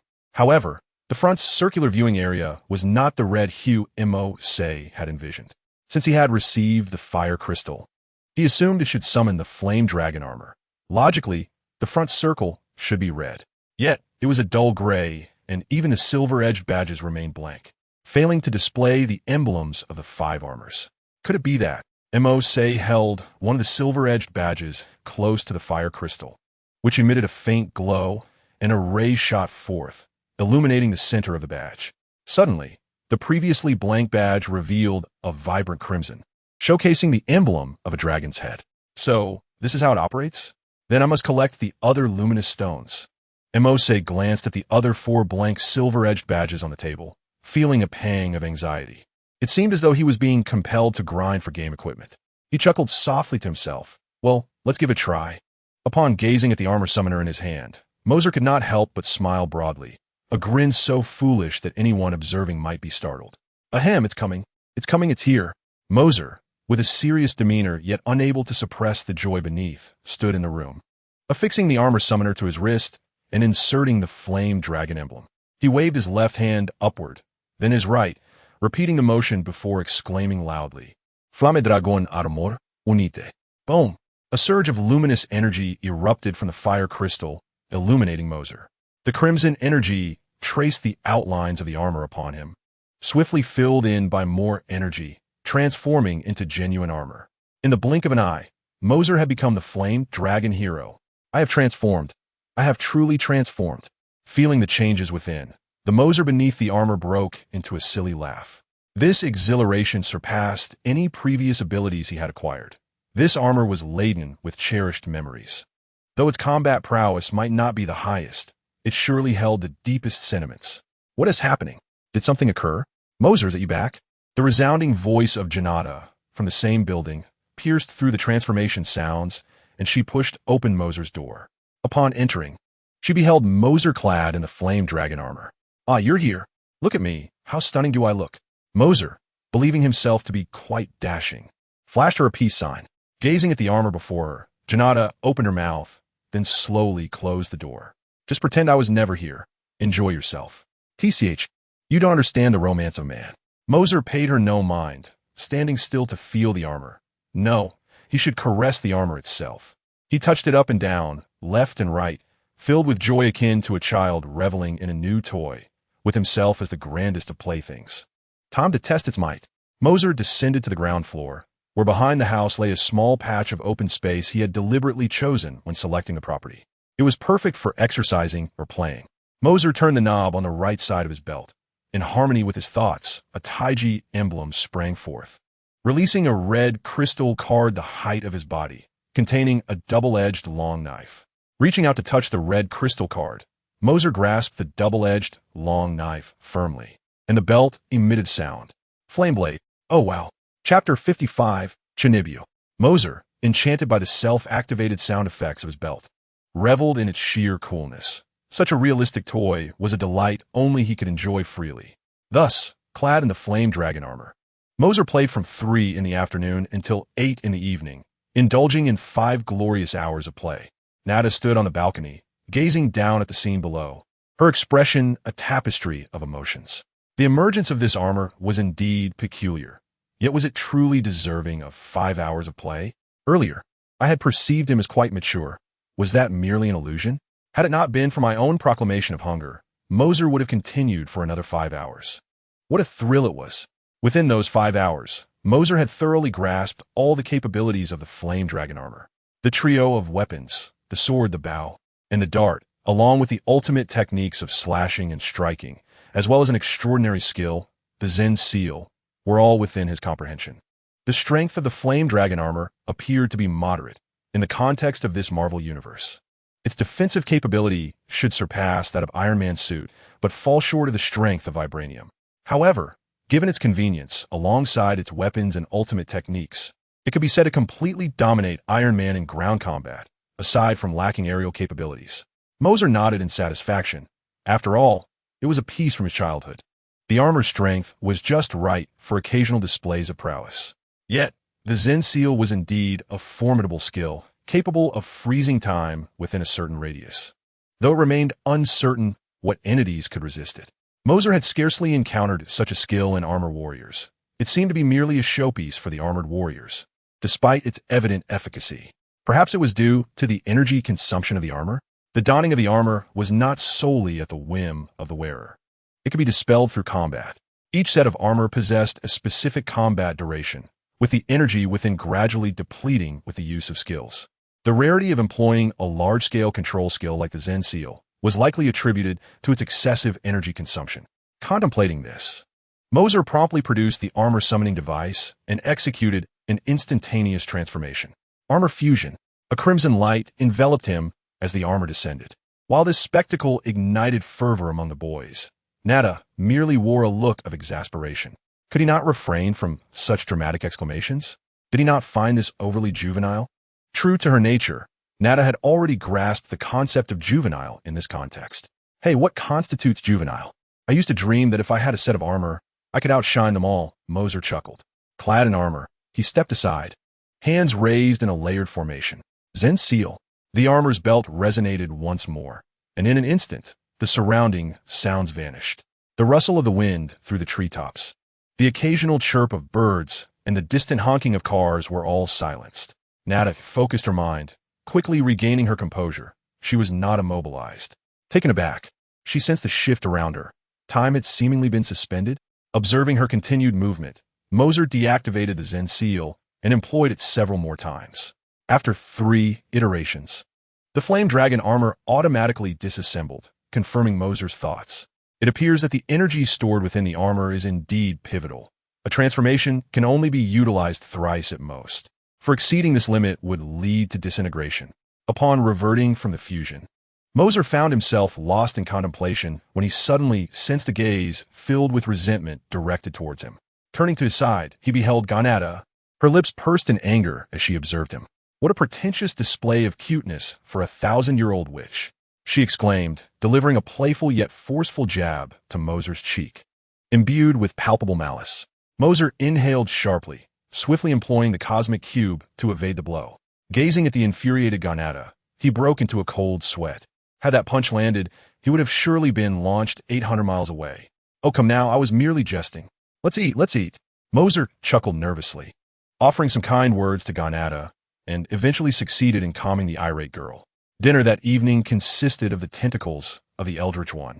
Both Mercer and Ganada, not being ordinary beings, were eager to discover the flavor of this delicacy.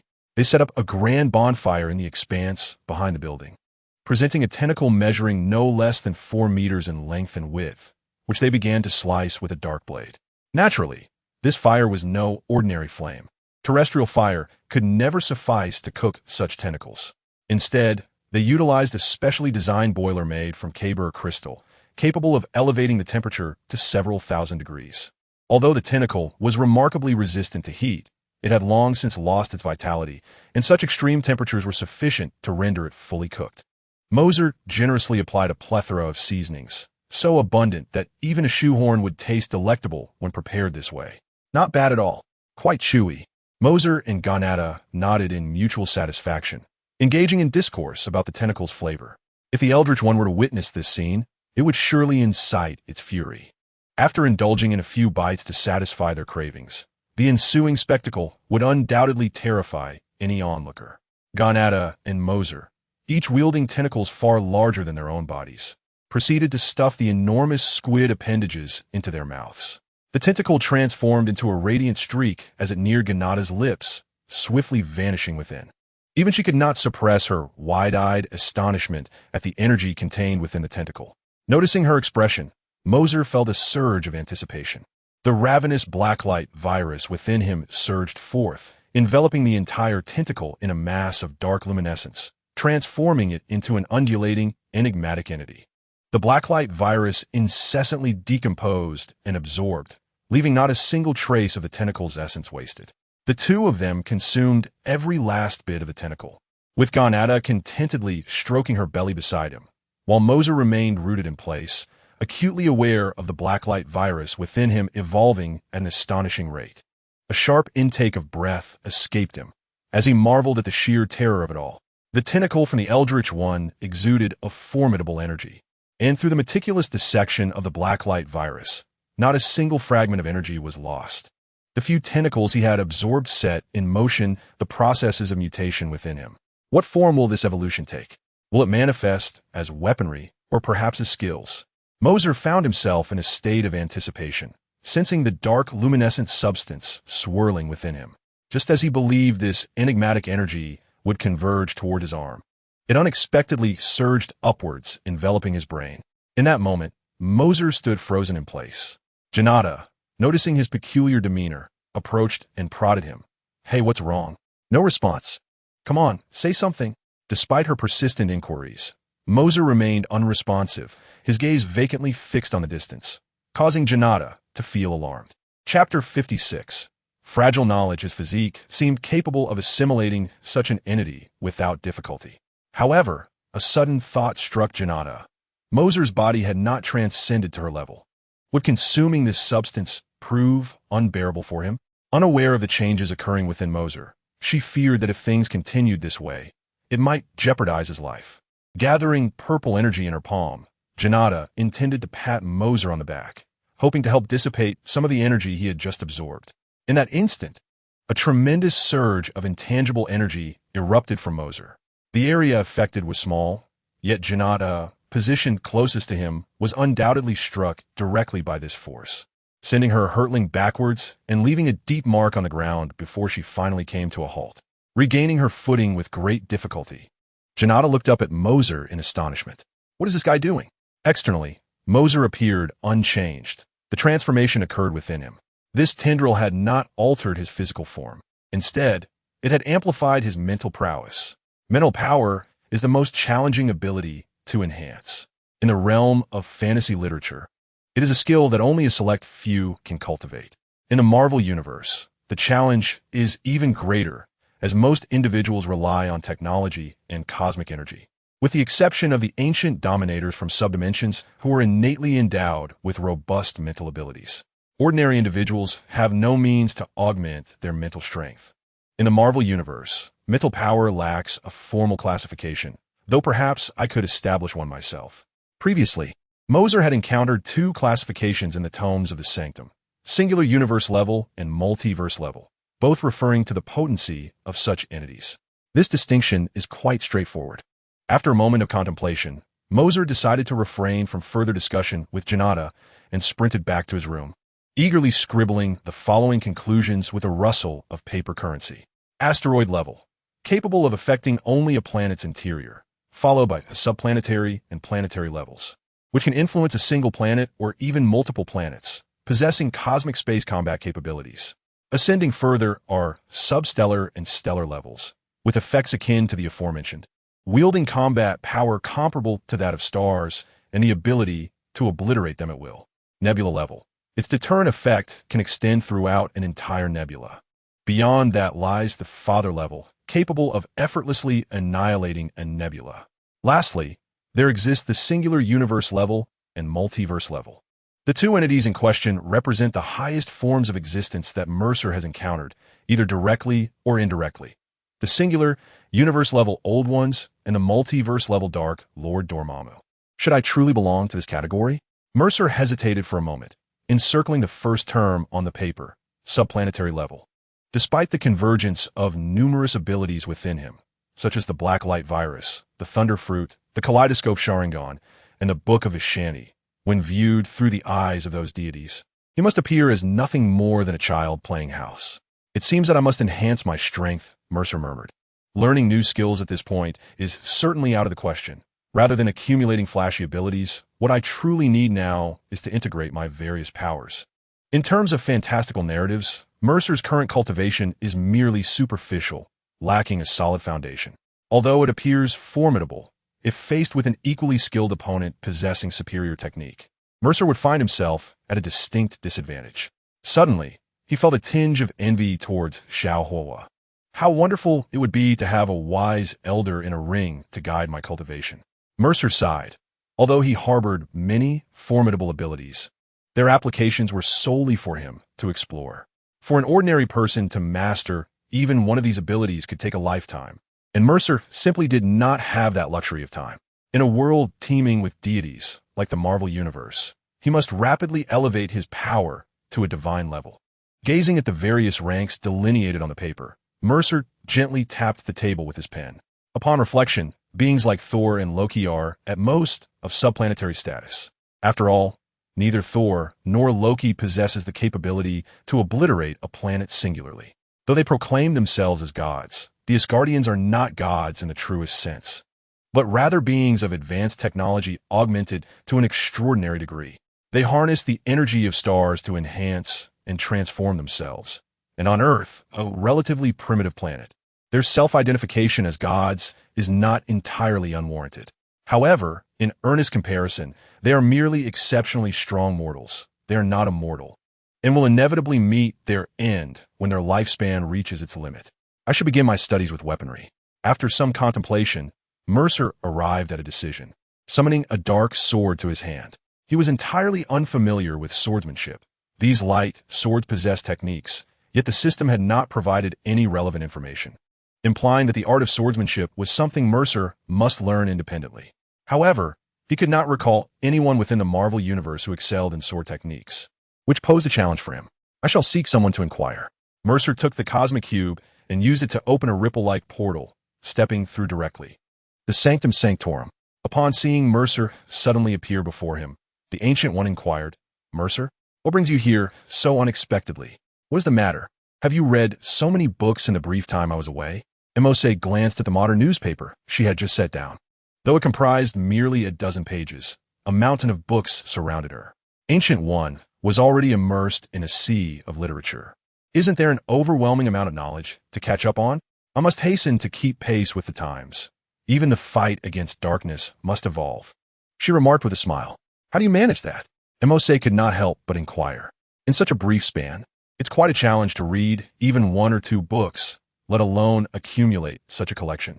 Ancient One chuckled softly and revealed a mystical artifact hanging from her chest, the Eye of Agamotto. The time stone embedded within it glimmered with a green radiance, already activated.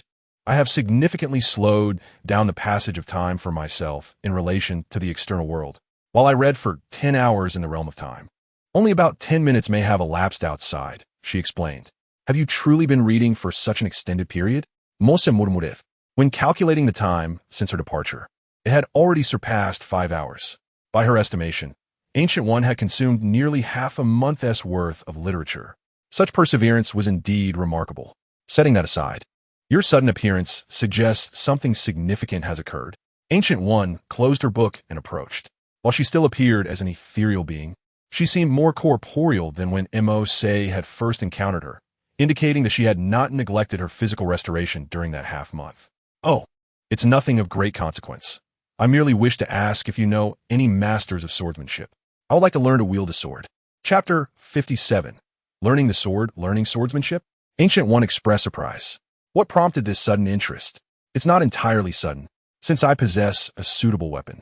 I feel compelled to learn its use. Otherwise, wielding such a weapon would be a waste. Ancient One nodded thoughtfully, her expression contemplative. She paced the room for a moment before extending her palm toward a bookshelf. An invisible force drew a book from the second shelf and placed it gently in her hand. The pages began to turn on their own as Ancient One continued. During my days of confinement, my other persona occasionally shared insights about the outside world. In the early 19th century, a formidable assassin alliance emerged in Eastern Europe, connecting with nearly all notable figures of the time. As she spoke, the pages halted their movement, and beams of light surged forth, transforming into the projection of an antiquated projector. The image revealed Eastern European architecture steeped in the rich aesthetics of the 19th century. The streets bustled with children at play, noblemen traversing in horse-drawn carriages, and elegantly dressed ladies strolling beneath delicate parasols. The scene shifted to a magnificent castle, alive with festivity as it appeared to host a grand ball. The castle's owner greeted esteemed guests with a beaming smile. Everything seemed perfectly normal. As Mercer contemplated, a group of individuals clad in black hoods surged through the doors and windows, making a beeline for the guests, each wielding a gleaming dagger. In an instant, blood splattered across the scene. Strangely, despite the slaughter of over 30 individuals, not a single sound was heard. It was as if a meticulously rehearsed performance was unfolding. And even amidst the gruesome spectacle, one found themselves entranced. The execution was executed with such precision that it left no room for criticism. The assassins, upon entering, swiftly identified their targets and struck decisively, leaving no survivors. It was only 10 minutes later that the guards outside, sensing something amiss, discovered the horrifying scene within. The sight of the carnage left everyone stunned. Some of the deceased wore smiles frozen on their faces, a testament to the terror of their demise. Even more bizarrely, the corpses had desiccated into mummies. They resembled a water bottle that had been drained of both liquid and air, shriveled and grotesque. Yet, the autopsy revealed that they had only perished between 10 to 30 minutes prior. At this point, the projection ceased, and Ancient One continued to speak. My other persona had gathered information indicating that these assassins hailed from a singular origin, the Assassin's Guild, a formidable organization with a flawless mission success rate. Furthermore, according to my other persona's insights, Hydra had plans to enlist the guild's leader to eliminate you if they failed, a master assassin unparalleled in skill, who had never been replaced. Never replaced? He has survived since the 19th century? Mercer exclaimed, realizing that he must be several centuries old by now. Ancient One nodded, confirming that historical texts mentioned a spring of clear water that bestowed immortality upon those who bathed in it, albeit with the caveat of needing to immerse oneself every decade for 10 hours, resulting in a temperament that became increasingly savage and bloodthirsty, rendering them no longer human. Such phenomena did not seem implausible to Mercer. In the Marvel Universe, anything was possible. If Ancient One could draw upon Dormammu's power for immortality, then it was hardly outrageous for the King of Assassins to rely on a spring for eternal life. Learning swordsmanship from the King of Assassins? Mercer nodded. It was certainly worth considering. Presently, there was no one available to teach him the art of the sword. Those instructors available on the market were merely pretenders, showcasing empty postures without any true substance. Do you have their address? Mercer inquired. Of course. Ancient One replied with a slight smile, pointing to the book and flicking his finger upward. A beam of light emerged, transforming into 2 lines of text. Kick Nigel. Yingchut Snow Mountain. The letters formed for a brief moment before dissolving into a glimmering light that entered Mercer's mind, providing him with a precise location. After absorbing the information, Mercer smiled and nodded in gratitude, Thank you. I shall depart at once. Just as Mercer was about to use the cosmic cube to teleport himself, Ancient One called out to him once more. Wait a moment. It is rather cumbersome for you to hold that item in such a manner. Here, try this instead. With a delicate pinch of her fingers, Ancient One conjured a pale blue ring that materialized upon her digit. This was once a vessel designed to house the time stone. However, its ostentation prompted me to substitute it with a more discreet Eye of Agamotto. Now this artifact is yours. Moser accepted the ring, feeling a slight chill as it grazed his fingers. It appeared to be crafted from jade, yet a gentle flick revealed a metallic resonance. Intriguing, he mused. Gripping the lower section of the tesseract firmly, he exerted pressure, causing the glass-like exterior to shatter in his palm, unveiling the space stone nestled within. With 2 fingers, he held the space stone above the ring, and suddenly, an unseen force drew it forth, causing it to leap into the ring's embrace. Moser adorned his finger with the ring, and as he gently clenched his hand, the space stone emitted a faint luminescence, conjuring ripples of space before him. Indeed, it is quite effective. He experimented several times, finding that the mechanism responded to his thoughts rather than necessitating a clenched fist. Moser merely preferred to strike a pose for dramatic effect. Feel free to take it without hesitation. I owe you a considerable favor, and this trinket hardly suffices as repayment. Ancient One remarked with a smile. Understood, Moser replied, refraining from further conversation as he glanced at the time, promptly setting off. In the vicinity of the Nigel Mountains, the night had descended, illuminating the mountaintop with a plethora of lights. The ancient castle loomed majestically, exuding an aura of formidable authority. Numerous figures cloaked in black patrolled the castle's perimeter, and should any formidable presence approach, one might discern the lurking shadows concealing assassins. Even ordinary onlookers, fixated on the scene, would remain oblivious to their existence. These were the assassins of the Assassin's Guild, each capable of overwhelming prowess, effortlessly serving as personal bodyguards to influential figures. Yet, even with such killers present, none noticed a figure racing upward from below the mountain. Whenever anyone attempted a glance in that direction, the figure always evaded their gaze. The mountain's defenses were quite formidable. The figure dashing through the forest was, of course, Moser. He meticulously surveyed the defenses, narrowly avoiding detection on several occasions, fortunate enough to utilize the space stone to evade capture. Chapter 58, The Castle on the Snowy Mountain. Ultimately, he decided to unleash a wave of energy akin to a bat sonar using the space stone, allowing him to sense every living being within a 30-meter radius, even with his eyes closed. As he ascended, the numbers grew, yet the concealment deepened. However, Moser deftly navigated through, as this energy feedback allowed him to infiltrate the ancient castle with ease. Within the castle's corridors, guards patrolled intermittently. A sentinel stationed by the door instinctively glanced towards the suddenly opened portal beside him. As his head barely breached the threshold, 2 hands swiftly emerged from behind the door, one muffling his mouth, while the other seized his clothing, yanking him through the entrance. The guard, realizing the sudden predicament, widened his eyes in shock, his right hand instinctively reaching for the dagger concealed at his lower back. However, he was powerless against the overwhelming strength of the hands that gripped him. Before he could even draw his weapon, he was forcefully pulled inside. The door closed silently behind them. In the next moment, the guard emerged from the door, appearing utterly unchanged and impeccably composed. Was it truly possible for an ordinary guard to possess the physical prowess akin to that of a special forces operative? Quite remarkable.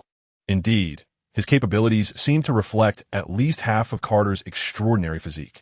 The guard, now under the control of Moser, had been effortlessly consumed by the Blacklight Virus, leaving Moser in awe of the former's formidable physical attributes.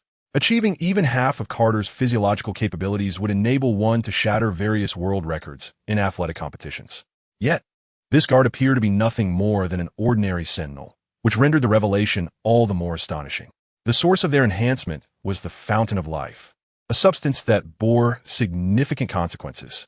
Moser perused the guard's memories, discovering that this cadre of assassins consumed a special water, known as the Fountain of Life, provided annually by the King of Assassins. A mere capful could induce remarkable transformations, enhancing their physical functions and diminishing sensations of pain. However, this boon came with a dire drawback, an insatiable thirst for blood. They were compelled to periodically draw human blood, lest they succumb to uncontrollable rage and violence, the inevitable consequence of the fountain of life. Due to their insufficient intake and the annual nature of the substance, they relied on blood to suppress this primal urge. Should this impulse erupt, even those closest to them would find themselves unable to resist the urge to kill. Thus, Mercer comprehended the fate of the noble figures he had witnessed in Gu-E, inexplicably transformed into desiccated corpses, drained by the very assassins they had underestimated. Fortunately, the Blacklight Virus proved formidable. Even after absorbing this guard, Mercer remained untainted by the sanguinary pathogens within. In comparison to the virus, such afflictions seemed trivial. Assuming the guise of an assassin, Mercer strode boldly through the castle. Any individual who dared to question his identity was swiftly apprehended and absorbed into him. Mercer could not help but marvel at the absence of surveillance cameras in this place. As long as he remained silent, no one would suspect his true intentions. Naturally, should he wish to respond to their inquiries or pass their cryptic tests, he could do so effortlessly, for he possessed their memories as well. The castle housed only a scant number of inhabitants, barely 100 souls, with a few more engaged in tasks outside, totaling scarcely 200. Though few in number, each individual was a formidable warrior. The absence of the weak was evident in the scene unfolding before Mercer's eyes. He has now arrived at an inner sanctum, where 5 assassins, clad in attire akin to that of a Mercer, encircle a solitary figure. The man at the center appears somewhat lean, dressed in a flowing black robe, standing with both hands firmly gripping the hilt of a long sword, his narrowed eyes shrouding his intentions in mystery. The assassins exchanged glances, silence enveloping them for a brief 10 seconds, as if sensing the impatience emanating from the man in black. Finally, one assassin stepped forward. A sharp dagger slid from his sleeve, gripped in a reverse hold, exuding a fierce, killing intent as it slashed toward the throat of the man in black. This was a lethal maneuver, aimed solely at annihilation. In the face of such a ferocious assault, the man in black remained utterly unfazed, until the attack was mere half an arm's length away. In a sudden motion, swifter than that of the assassin, he deftly positioned his blade against the assassin's neck and, without hesitation, executed a fatal stroke. The man in black did not follow through with further action. Instead, he retracted his weapon and closed his eyes once more, exhibiting an utter lack of seriousness. The remaining assassins exchanged glances, hesitating for a moment before brandishing their daggers and launching their attack against the man in black. Among them, only one assassin evaded the onslaught and survived, while the other succumbed to the man in black's lethal prowess in a single strike. This man in black is none other than the current king of assassins, Occam. His assaults transcended mere slaughter, resembling an artistic harvest. The assassins he dispatched did not even have a fleeting moment to retaliate. As their bodies convulsed slightly, their consciousness dissipated. Despite being comrades, the ruthlessness displayed was a testament to the most formidable assassin organization in the world, with training methods that were undeniably extreme. Observing this scene and recalling the earlier assassins he had absorbed, Mercer understood that such battles occurred at regular intervals. Each instance served as a life-or-death trial. Should one withstand the first strike from the man in black, the subsequent attacks would be less ferocious, allowing for a chance of survival. This was a test imposed by the leader, one not to be underestimated, for to do so would result in the forfeiture of life. It explained why the assassins of the Assassin Alliance ranked among the world's elite. Their training assessments required them to stake their very lives. Surviving an encounter with the King of Assassins meant that carrying out missions thereafter would be considerably easier. It was no wonder that the Assassin Alliance was so small in number. Despite their scarcity, each member was a powerhouse, unlike the mercenaries in the outside world, many of whom appeared formidable but were, in reality, quite weak. Mercer couldn't help but note that this was entirely different from the martial arts he currently practiced. Martial arts emphasized face-to-face confrontation. Although there were techniques designed to incapacitate an opponent in one blow, they demanded significant strength. Conversely, assassination was more a matter of skill, characterized by a unique application of force, enabling them to exert minimal effort while achieving maximum results. What are you looking at? Come over here. The man in black, noticing Mercer hiding nearby, called for him to join. Eager for such a forthright opportunity to engage, Mercer approached without hesitation. The man in black addressed the recently survived assassin beside him, saying, "You two can attack together. If you can last 3 moves, the Fountain of Life will be released early." In the first half of his sentence, the assassin felt a surge of resentment, glaring at Mercer with disdain. However, upon hearing the latter part, an intense longing flickered across his face.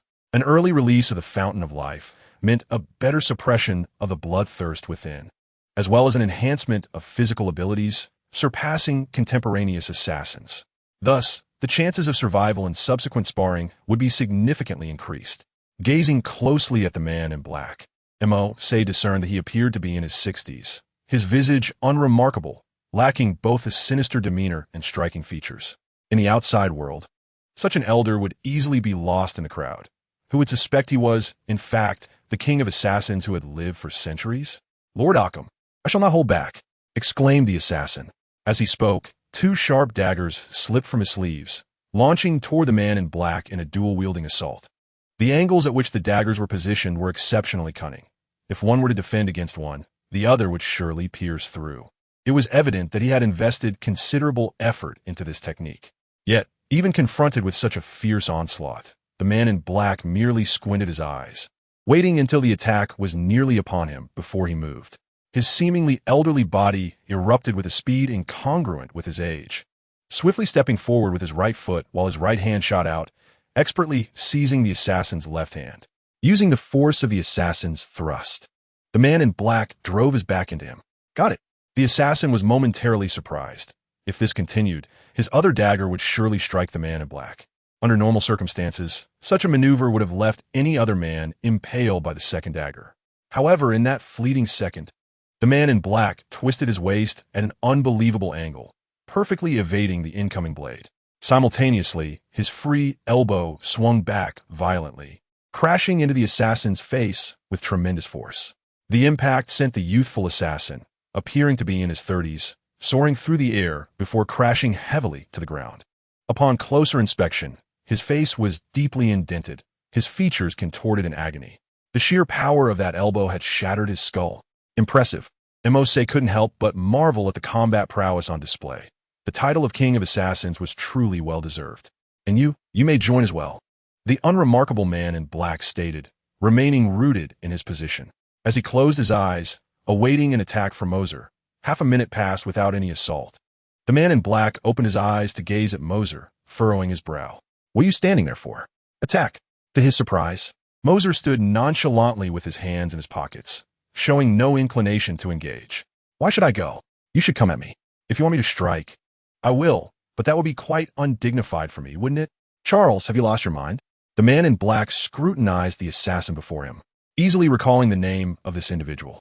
He knew every inhabitant of this castle, far from being an ignorant monarch. Being called insane prompted Mercer to roll his eyes dramatically and make a gesture that darkened the man's expression. He slowly raised his right hand and extended his middle finger. This gesture, commonly recognized in Western cultures as an insult, was also well known even in Eastern Europe. In fact, one could argue it has become a universal sign, understood by all except perhaps the most primitive tribes devoid of any modern conveniences. Seeking death.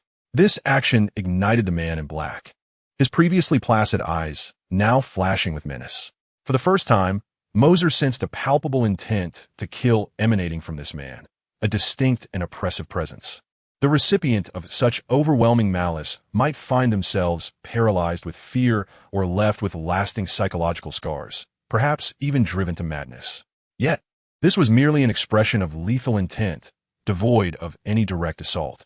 Such a profound aura of death could only be born from the countless corpses of the fallen. For an ordinary person, unless exceptionally resolute, it would be utterly unbearable.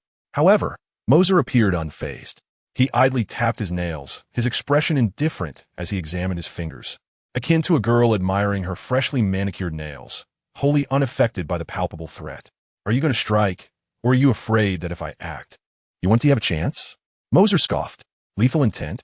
Even if 100 kings of assassins stood beside him, their malice would feel like mere tickling.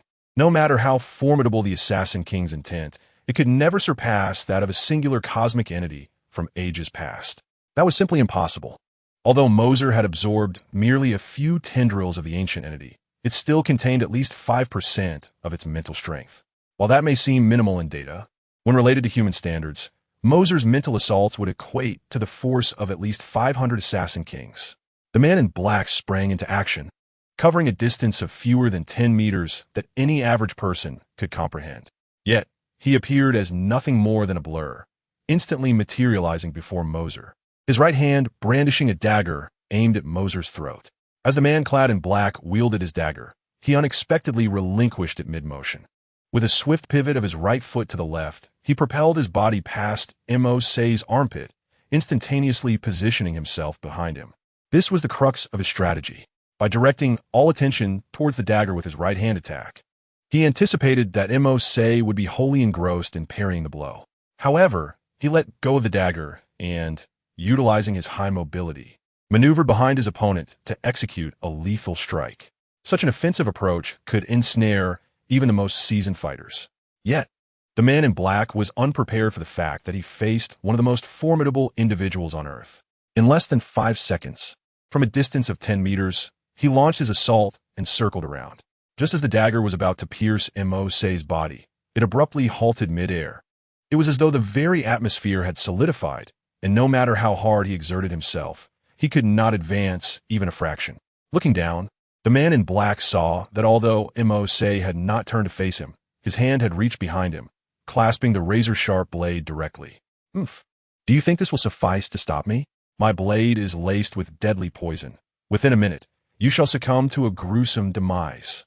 Releasing the dagger, the man in black leapt back, a cold smirk gracing his features as he anticipated Moser's tragic end. Yet, Moser, still grasping the blade, turned around with a smile, remaining motionless as he stood there, holding the dagger aloft for a full minute. "What did you just say?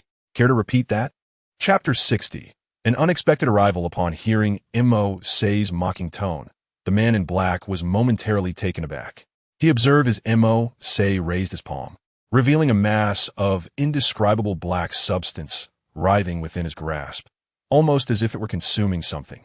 This meager poison, while lethal to the average person, would do nothing to me even if I drank an entire vial. As he spoke, the black substance in Moser's hand seemed insatiable, darting forth to snatch the dagger from the man in black, devouring it voraciously and ejecting a cascade of metallic shards onto the ground. Both Moser and the man in black wore expressions of incredulity. Is he truly capable of such consumption, stealing and devouring another's weapon? It appeared that this poison was particularly enticing to the Blacklight Virus. "Who are you? Well, have I ever wronged you?" The man in black began to sense that something was amiss. He had never encountered such an extraordinary display of power. A troubling thought surfaced in his mind. The intruder was not a benign presence. It was evident that the opponent recognized him, had infiltrated the castle unnoticed, and dared to provoke him, indicating that their combat prowess was at least equal to his own. This left the man in black perplexed. He could not recall having antagonized such an individual. As Moser's garments transformed, they ultimately reverted to his original appearance, a smile adorning his face as he spoke. "Someone recommended that I learn swordsmanship from you, but she does not understand me. Why would I need to learn when I can simply absorb others?" The black-clad man, who moments ago appeared as an assassin, was taken aback as Moser morphed into a youth of 16 or 17, an Asian boy. The man's pupils contracted sharply. Such a transformative ability was indeed extraordinary. "Absorb?" The black-clad man immediately grasped the crux of Moser's words. What did he mean by absorb? Could it be that he could absorb others, transforming into them and even acquiring their abilities? Observing the shifting expressions on the black-clad man's face, Moser chuckled. "It seems you have a basic understanding of my capabilities. Indeed, as you surmised, I can absorb others and become them, and the advantages of this ability are plentiful." A sense of foreboding washed over the black-clad man, prompting him to instinctively take a step back. Such a power was unprecedented and exceedingly bizarre. Silently, the black-clad man clenched his right hand into a fist, summoning 3 black orbs the size of quail eggs, which he hurled forcefully between himself and Moser. With a resounding boom, a dense cloud of black smoke erupted, obscuring both figures. The black-clad man had resided in this ancient castle for a century, able to find his way even with his eyes closed. He shut his eyes to avoid the smoke's interference and darted towards a specific direction. Left turn, right turn. A leap. His movements were swift and fluid. Yet upon opening his eyes, he was astounded to find himself still in the same spot. Mose regarded him with a mocking expression, as if observing a fool. How is this possible? What have you done? The black-clad man exclaimed incredulously, surveying his surroundings. He had not moved at all. Yet, he had truly run away just moments ago. What was happening? You have been merely spinning in place, just like this. Mose raised his right hand, a ring adorned with a glimmering blue gem gleaming slightly as his form vanished before the black-clad man's eyes. Just as the man widened his eyes in confusion, a sudden kick from behind sent him sprawling to the ground. As he clumsily rose and glanced back, he found no one there. However, from the corner of his eye, he noticed an individual standing to his left, having appeared out of nowhere. Before he could react, another kick landed squarely on his face. This relentless barrage of brutal kicks continued, totaling 10 strikes. The black-clad man spat blood several times, his fists clenched tightly, an unbridled fury igniting within his gaze. After living so many years, he had never felt such humiliation. It was his first experience of such degradation. Damn it! What is this creature? The black-clad man lowered his head, appearing dazed. Yet in truth, he was feigning weakness, mentally analyzing his possible escape routes. You have no retreat left, Mose declared. Today, it will either be your death or mine, but alas, you shall never achieve the latter. Mose discerned his intentions and instantly appeared beside him, delivering a swift kick to his chin that sent him soaring through the air before seizing his throat. With his breath waning, the moment had arrived. Instead of persuading his opponent to willingly impart knowledge, it would be far more advantageous to absorb him entirely. This way, all of his knowledge would become Mose's own, a veritable windfall. I apologize, my friend, but before you undertake your intended actions, I must press your pause button. Just as Mose was about to absorb the man in black, a voice suddenly emerged from behind him. Turning at the sound, he was momentarily taken aback by the sight before him. Standing, there was a man engulfed in flames, his head a skeletal visage, with hollow eye sockets fixed upon Mose. The absence of eyes rendered his intentions inscrutable, leaving Mose uncertain of his thoughts. Recognizing the iconic fiery skull, Mose immediately identified the man's identity. The Ghost Rider, Johnny, a man who had made a pact with the devil Mephisto to wield hellfire. Though surprised internally, Mose maintained an outward composure, remarking coolly, "Mr. Johnny, do you seek my assistance?" The flaming skull paused, taken aback that Mose knew his true name. "Impressive," he exclaimed. "You are indeed the one who prevented the emergence of a lesser-dimensional evil god. Your knowledge is vast. However, I am not here for you. I seek him." His words indicated that he was aware of Mose's identity as well. The Ghost Rider extended a skeletal finger, ablaze, pointing at the man in black whom Mose held. "I need him." "Why?" Mose persisted, still gripping the man tightly, showing no inclination to release him. "You may consider him my quarry. This fiend has wrought havoc for years and is already on my list. I await his demise to harvest his soul. Please, allow me to claim him." The Ghost Rider spoke with earnest conviction. "Absolutely not," Mose replied with unwavering decisiveness. Although the Blacklight Virus had never stated that absorbing a soulless being would yield no results, he had no desire to test such a theory, especially not with a high-value target like the man in black. In this world, no one was more proficient in the way of the sword than he. Their conversation unfolded as casually as a marketplace negotiation, seemingly oblivious to the man in black, whose face contorted with rage. Suddenly, the man produced a slender needle from seemingly nowhere and aimed it at Mose's forehead. With a thrust, the needle bent upon contact. Mose frowned and seized the hand wielding the needle, twisting it with a force that elicited a wince-inducing degree of agony. The man in black, unable to voice his pain due to the grip on his throat, could only emit incoherent sounds as his eyes bulged in distress. Witnessing Mose's youthful countenance coupled with such ferocity, the Ghost Rider's demeanor shifted to one of seriousness. This was not someone easily swayed. When he was vibrant and full of life, you did not seek him out. Now that I am on the brink of extinguishing his existence, you dare to claim his soul? Such fortune does not simply fall into your lap.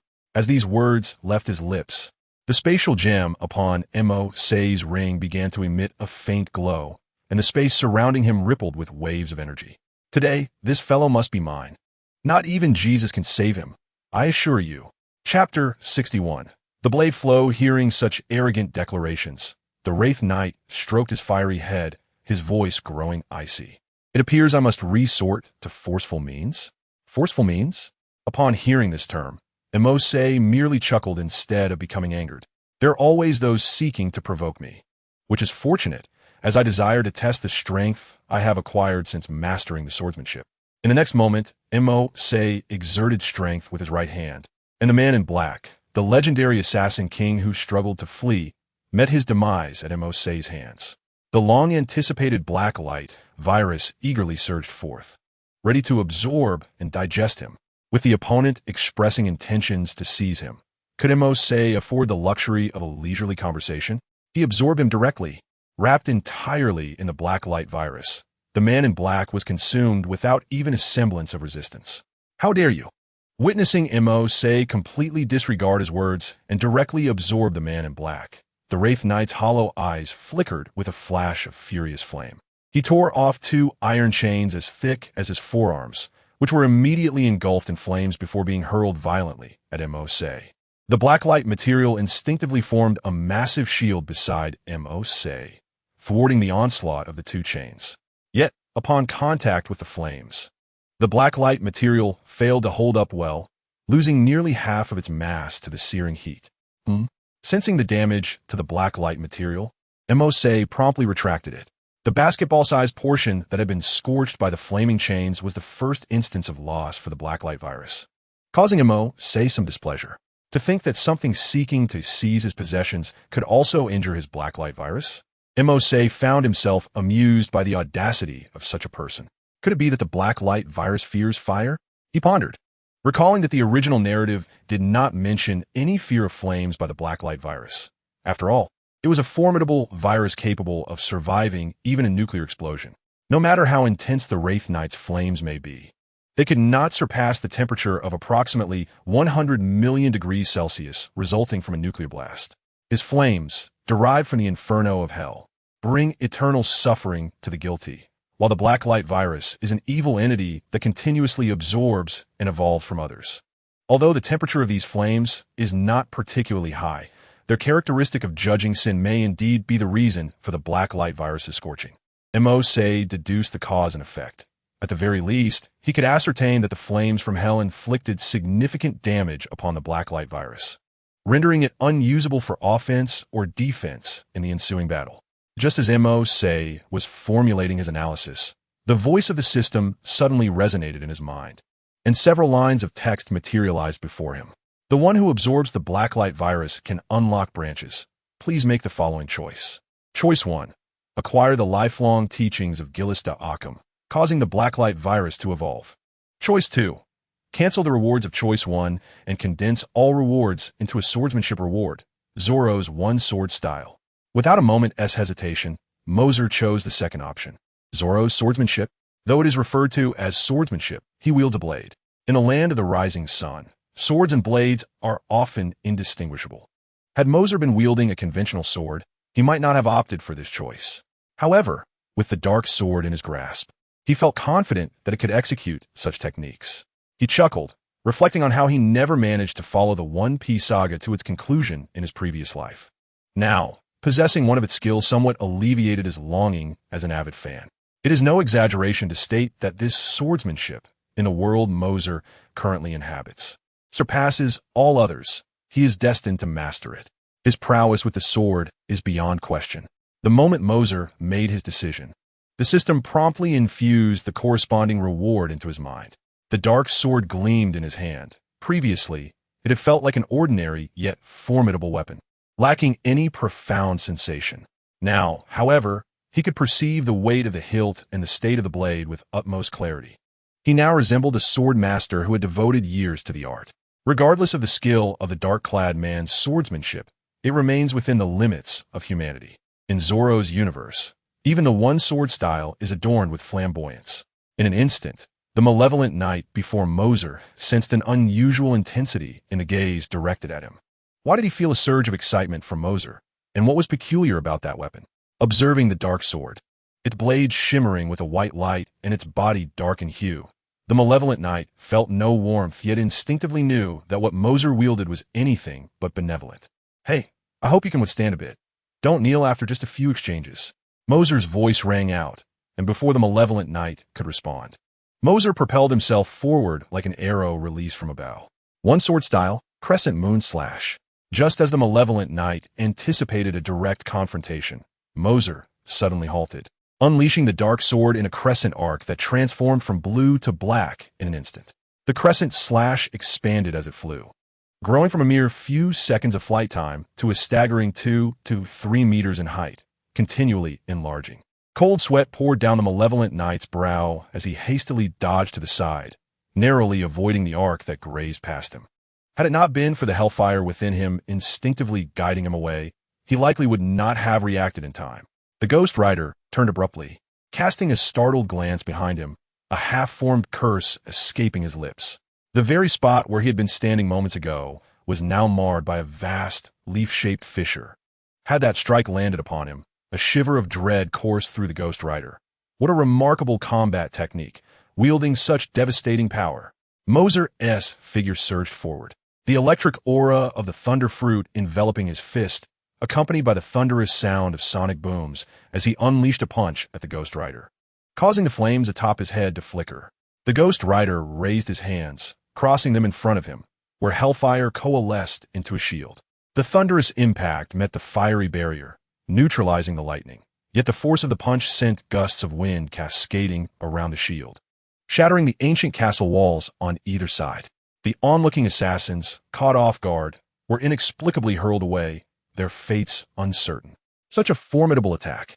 The Ghost Rider was momentarily astonished, yet he did not remain dazed. With a swift motion, he launched 2 fiery chains, seething with intense heat, towards Mercer. Just in time, Mercer's eyes glimmered with resolve as he sheathed his dark sword at his waist, extending his right leg forward and bending his left knee, assuming a battle stance. As the fiery chains approached, Mercer drew his sword with alacrity. The sound of steel rang out, and in a single motion, he executed the lion's song. The chains shattered into fragments the size of a fingertip, cascading to the ground and fading into embers. A surge of exhilaration welled within Mercer, causing the corners of his mouth to rise slightly.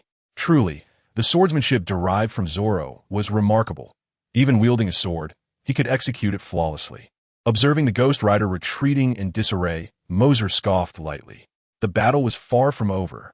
He unleashed a series of punches, each accompanied by a sharp, slicing wind and brilliant arcs of lightning, reverberating even deep within the castle's confines. Assassins, who had believed themselves safe by standing at a distance, found themselves at the mercy of the wind generated by Mercer's strikes. The least fortunate among them met a gruesome fate, their bodies torn asunder.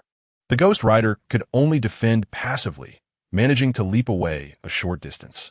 As he surveyed the chaos around him, he was left dumbfounded. Such ferocity in attack. How could this young man possess such terrifying, explosive strength? Initially, he had presumed his adversary employed magic, knowing of his prior confrontations with otherworldly beings. Yet, Mercer's current onslaught bore no relation to sorcery.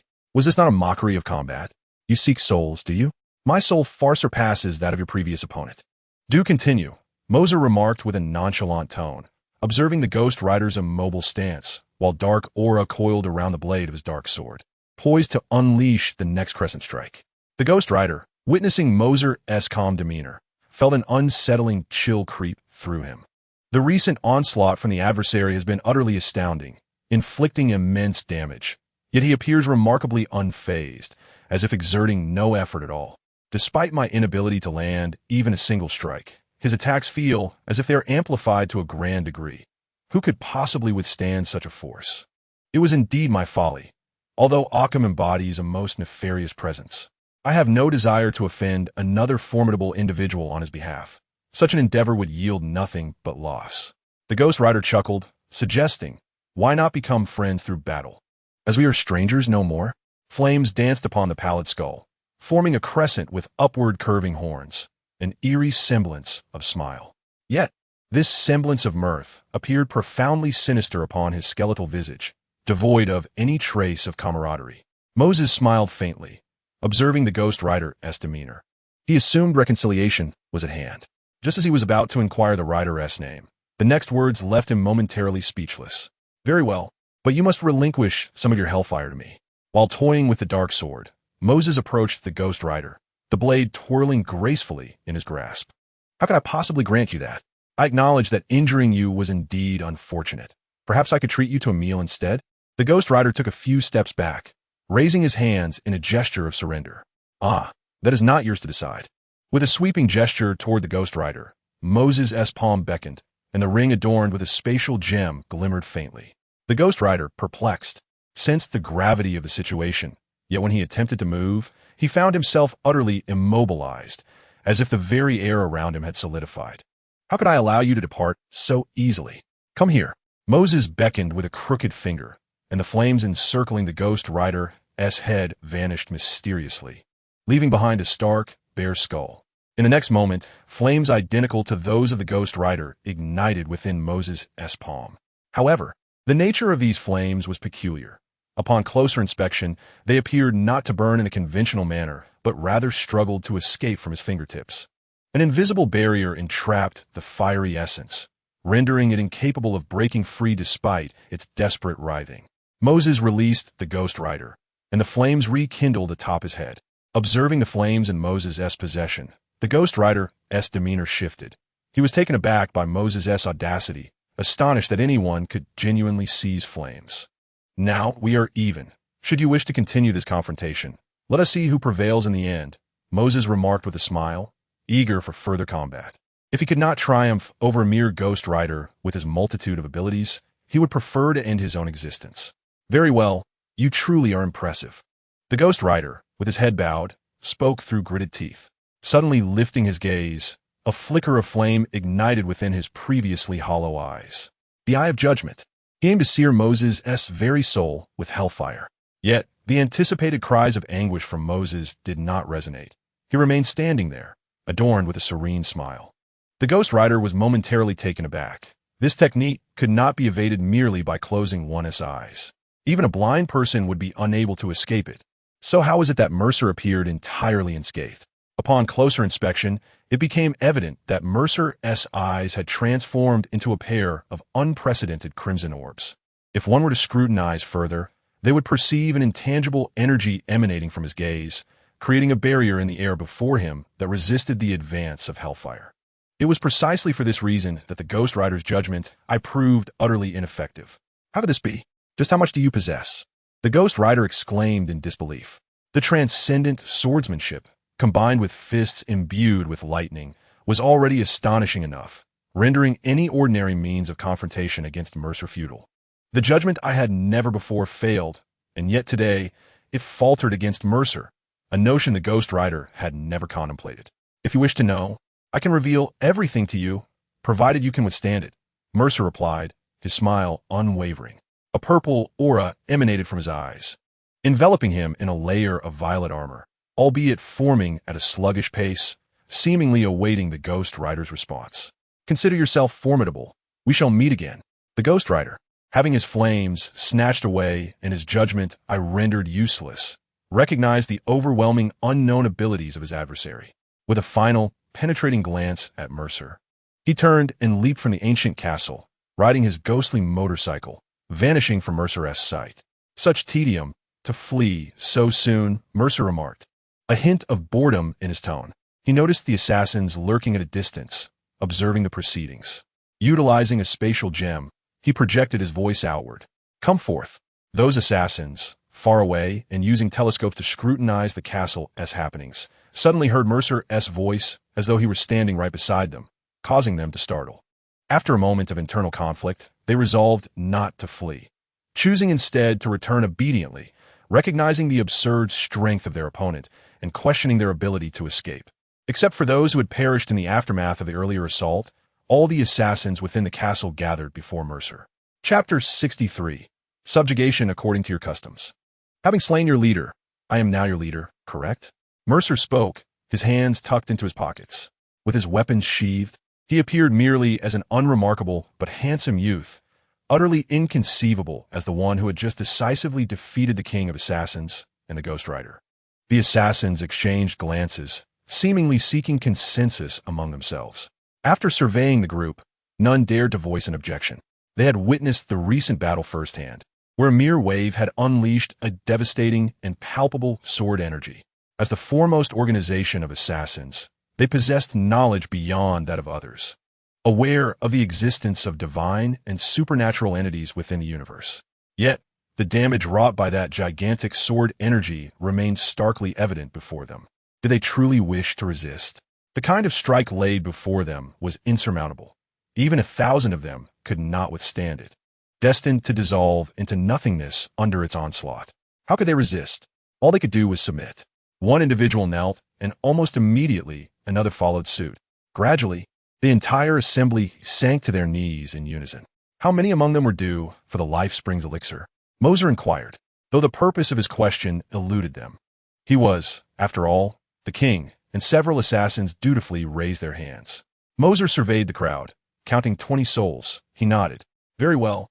Step forward and report how many days remain until your time for the elixir.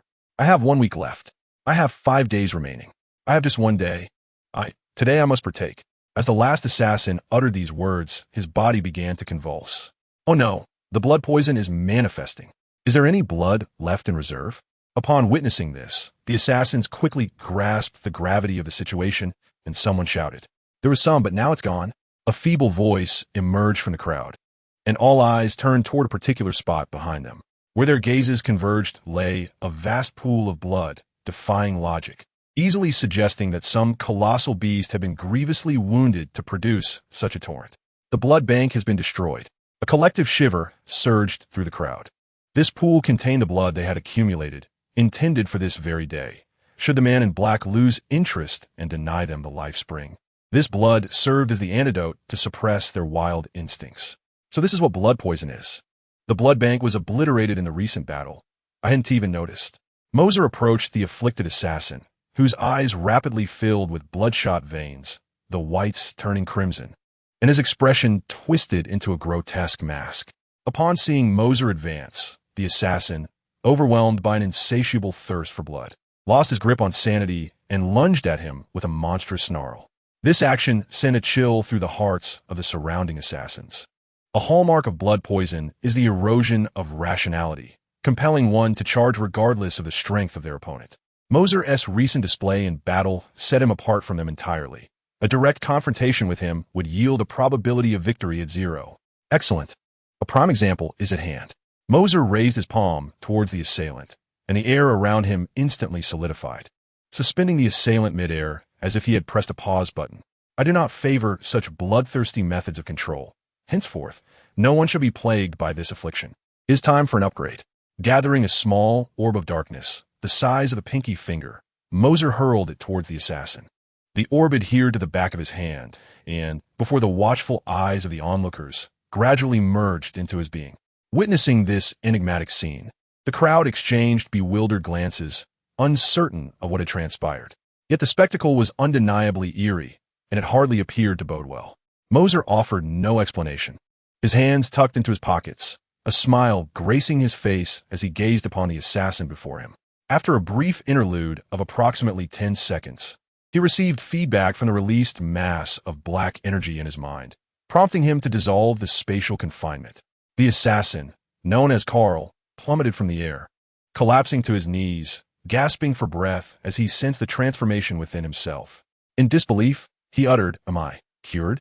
That bloodthirsty sensation has vanished." His words sent ripples of astonishment through the crowd of assassins, who hurriedly approached him, each one probing his body in eager examination. The blood toxin was indeed gone. It was inconceivable. This was a venom that even the most potent antidotes could not suppress, yet it had been eradicated. How could this be possible? The expressions of shock were palpable, as all present had endured the torment of the blood toxin. They had contemplated their own remedies, be it through antidotes or excessive doses of pills, yet none had succeeded in staving off the toxin's onslaught. In fact, overdosing often led to demise. In the midst of their excitement, Mercer raised his hand and unleashed a multitude of black orbs, each one adhering to their bodies without exception. He was employing the devouring nature of the black energy to consume the blood toxins within them. For the black energy virus, these entities were remarkably restorative, perfectly capable of replenishing the recently lost black energy, while simultaneously exerting control over the assassins. Mercer intended to leave the black energy virus within their bodies. It would eliminate the blood toxin, enhance their physical prowess, and ultimately render them more efficient in assisting him. The notion of existing solely on blood was utterly absurd, akin to vampires, with the only hindrance being their inability to venture out during the day. A minute later, the individuals felt the shackles that had long confined them suddenly release, reminiscent of the relief one experiences when unblocking a food obstruction. Free from the constraints of the blood toxin, its reemergence was far more terrifying than any drug-induced episode. "We pay our respects, my lord." One assassin immediately knelt before Mercer, demonstrating his submission. "We pay our respects, my lord." The crowd fell to their knees in unison, for Mercer's previous battle with the malevolent knight had seemed trivial to them.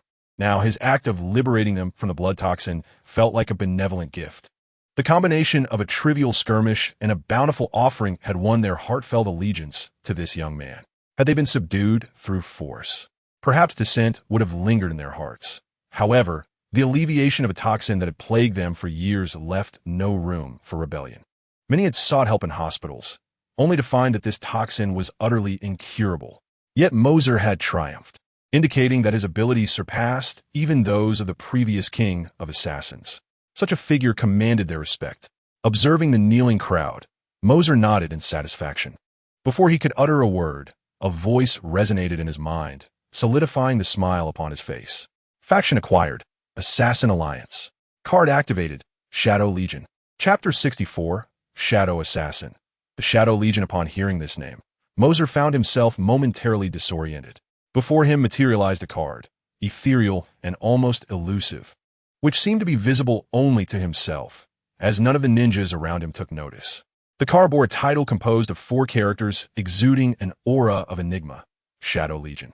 The illustration accompanying the text confirmed Mercer's suspicions. It depicted several figures clad in stealthy ninja attire, their eyes the color of deep crimson, devoid of discernible emotion, radiating an overwhelming intent to kill. Could it truly be the Shadow Legion? Mercer was astonished by this definitive image. The Shadow Legion was the very basic combat unit frequently summoned by the antagonist, known as the Master in Jackie Chan adventures. Though fundamental, they were remarkably versatile, their combat capabilities comprehensive, and their appearance far less grotesque than other iterations of the Shadow Legion. This unexpected delight was beyond Mercer's anticipation. He had long desired to establish his own organization. Despite possessing the authority of an 8th-level agent in SHIELD, he was not a member of that agency and had no inclination to join an organization that had been infiltrated by enemies, only to realize the threat belatedly. If he wished to form a faction, the Shadow Legion was undoubtedly the most fitting choice. Nothing could surpass a ninja battalion that remained wholly loyal to him. At that moment, Mercer also noticed a line of fine print on the Shadow Legion card. Note, the first use of this card requires a batch of assimilators. 1 becomes 2, and 2 become 4, ensuring a continuous source. Assimilators? The term made Mercer pause. Was he not already in possession of a group of assimilators right before him? Upon further reflection, it made sense. He had acquired this card due to his dominion over the Assassin Alliance. Before Mercer could utter a word, none of the kneeling assassins dared to move a single finger. Their absolute obedience meant that as long as their leader remained silent, they could kneel for an entire day and night, until they could no longer endure and fainted. "Do you wish to possess stronger and more covert assassination techniques?" Mercer inquired. "Yes." The multitude of assassins responded in unison, without a moment's hesitation. "Very well. Then become my shadows. In this world, there shall be no place that can thwart your incursions." As the Shadow Legion card shimmered, it transformed into dark rays that penetrated the bodies of all the assassins before him. Their appearances began to morph from their former assassin forms into that of ninjas cloaked in night attire, their eyes now solely blood red, obscuring their emotions and emanating an unending aura of lethal intent. The sudden transformation left all the assassins momentarily stunned, after an introspective moment to acclimate to their altered physiques. Expressions of shock spread across their faces. 1 minute, familiarize yourselves with your new bodies, Mercer stated calmly. As the words fell from his lips, All those who had transformed from assassins into ninjas instantly melted into shadows, merging with the ground and darting towards the surrounding darkness. The hall was left eerily vacant in an instant, yet remained unperturbed, turning to stride towards the throne behind him. Upon reaching 2/3 of the way, he hesitated for a brief moment before ascending the throne and seated himself. Upon his turning, the cohort of assassins silently knelt in a single-knee posture at their original positions, making not a sound. "So, how do you find your new forms?" inquired with a smile. "Satisfactory," they replied in unison. Satisfactory? Such a word could scarcely encapsulate the tumultuous waves of elation surging within them. This technique of disguise was nothing short of perfection, allowing for a method of pursuit that was as silent as a shadow. No matter how one might hide, shadows would always linger, and wherever shadows dwelled, they could manifest. It was utterly impervious to detection. For an assassin, the art of concealment is paramount. Once stealth reaches its zenith, even a 5-year-old could fatally stab someone with a fruit knife, let alone these highly trained elite assassins. The assassins maintained their original attire, though the color had transformed from a mere hint of black to a predominant shade of black. The sheer number of silent figures standing there exuded a formidable pressure, prompting to nod in satisfaction before waving his hand. "Very well, from this moment forth, the Assassin's Alliance shall be renamed the Shadow Alliance." "Yes," they responded in unison. "I should now be able to summon you from any distance," mused, stroking his chin. The shadow assassins exchanged glances, wondering if such a feat was indeed possible. "Let us put to the test. Run far away. The farther, the better. Scatter." With his command, the shadow assassins silently leaped into the chasm behind them, racing into the distance, blending with the night. Their speed reached a level imperceptible to the naked eye. Silently counted the seconds, and within 5 minutes, the shadow assassins had covered nearly 5 kilometers. Such an enhancement was inhuman. Sensing that the time was right, thought, "Come forth." Dozens of shadows materialized beside him, transforming from mere silhouettes into 3-dimensional figures. Not a single one was amiss. They were the very shadow assassins who had just sprinted away. Indeed, it was possible. And the assassins were astonished. If the ranks of the shadow assassins were to expand, it would be akin to carrying an army at all times. What place could withstand invasion then? "Excellent, let this stand. Repair the damaged wall," instructed, gesturing towards the wall he had just destroyed. After offering this succinct command, he departed. However, he did not leave the vicinity. Instead, he headed towards the spring that the Assassin King typically used for eternal life. The fluctuations of the space gem reverberated throughout the castle, allowing Mercer to distinctly perceive everything within its confines, even the hidden safe house buried underground. Soon, he arrived at an expansive chamber. Rather than a mere room, it resembled a cavern. Upon stepping through 2 ancient doors, which appeared considerably older than himself, he was greeted by a grotto, scarcely developed, save for some minor alterations to the surrounding environment, yet still retaining its natural cave-like essence. It became evident why the castle was constructed in such a location. It was to safeguard this spring of water. Mercer marveled at the sight. At the rear of the cavern, a spring of water flowed gently. As he approached, he beheld the crystal-clear waters, encircled by naturally luminescent stones. The grotto, while not overtly bright, exuded a uniquely enchanting ambience. Is this truly the spring of life? It differs greatly from my expectations. Chapter 65. Unexpected wealth on his journey here. Mercer had envisioned a foreboding scene littered with bones. He had imagined the so-called spring of life to be a viscous, blood-red liquid, a grotesque tableau worthy of bestowing the gift of immortality. However, everything appeared rather mundane now. It was his own thoughts that seemed peculiar. The spring before him, scarcely larger than a bathtub, was uncertain whether it had been deliberately constructed by the former king of assassins or was a natural formation. Yet it was just ample enough for a single person to recline within. Is this indeed the spring of life? Observing the crystalline waters, Mercer dipped his hand into the spring, his palm enveloped by a dark, luminous substance. The water level remained unchanged, yet its quality began to alter slightly. The once pristine waters gradually became murky, not due to filth, but rather because the microorganisms and bacteria within were beginning to vanish. "This water is indeed the spring of life," Mercer exclaimed.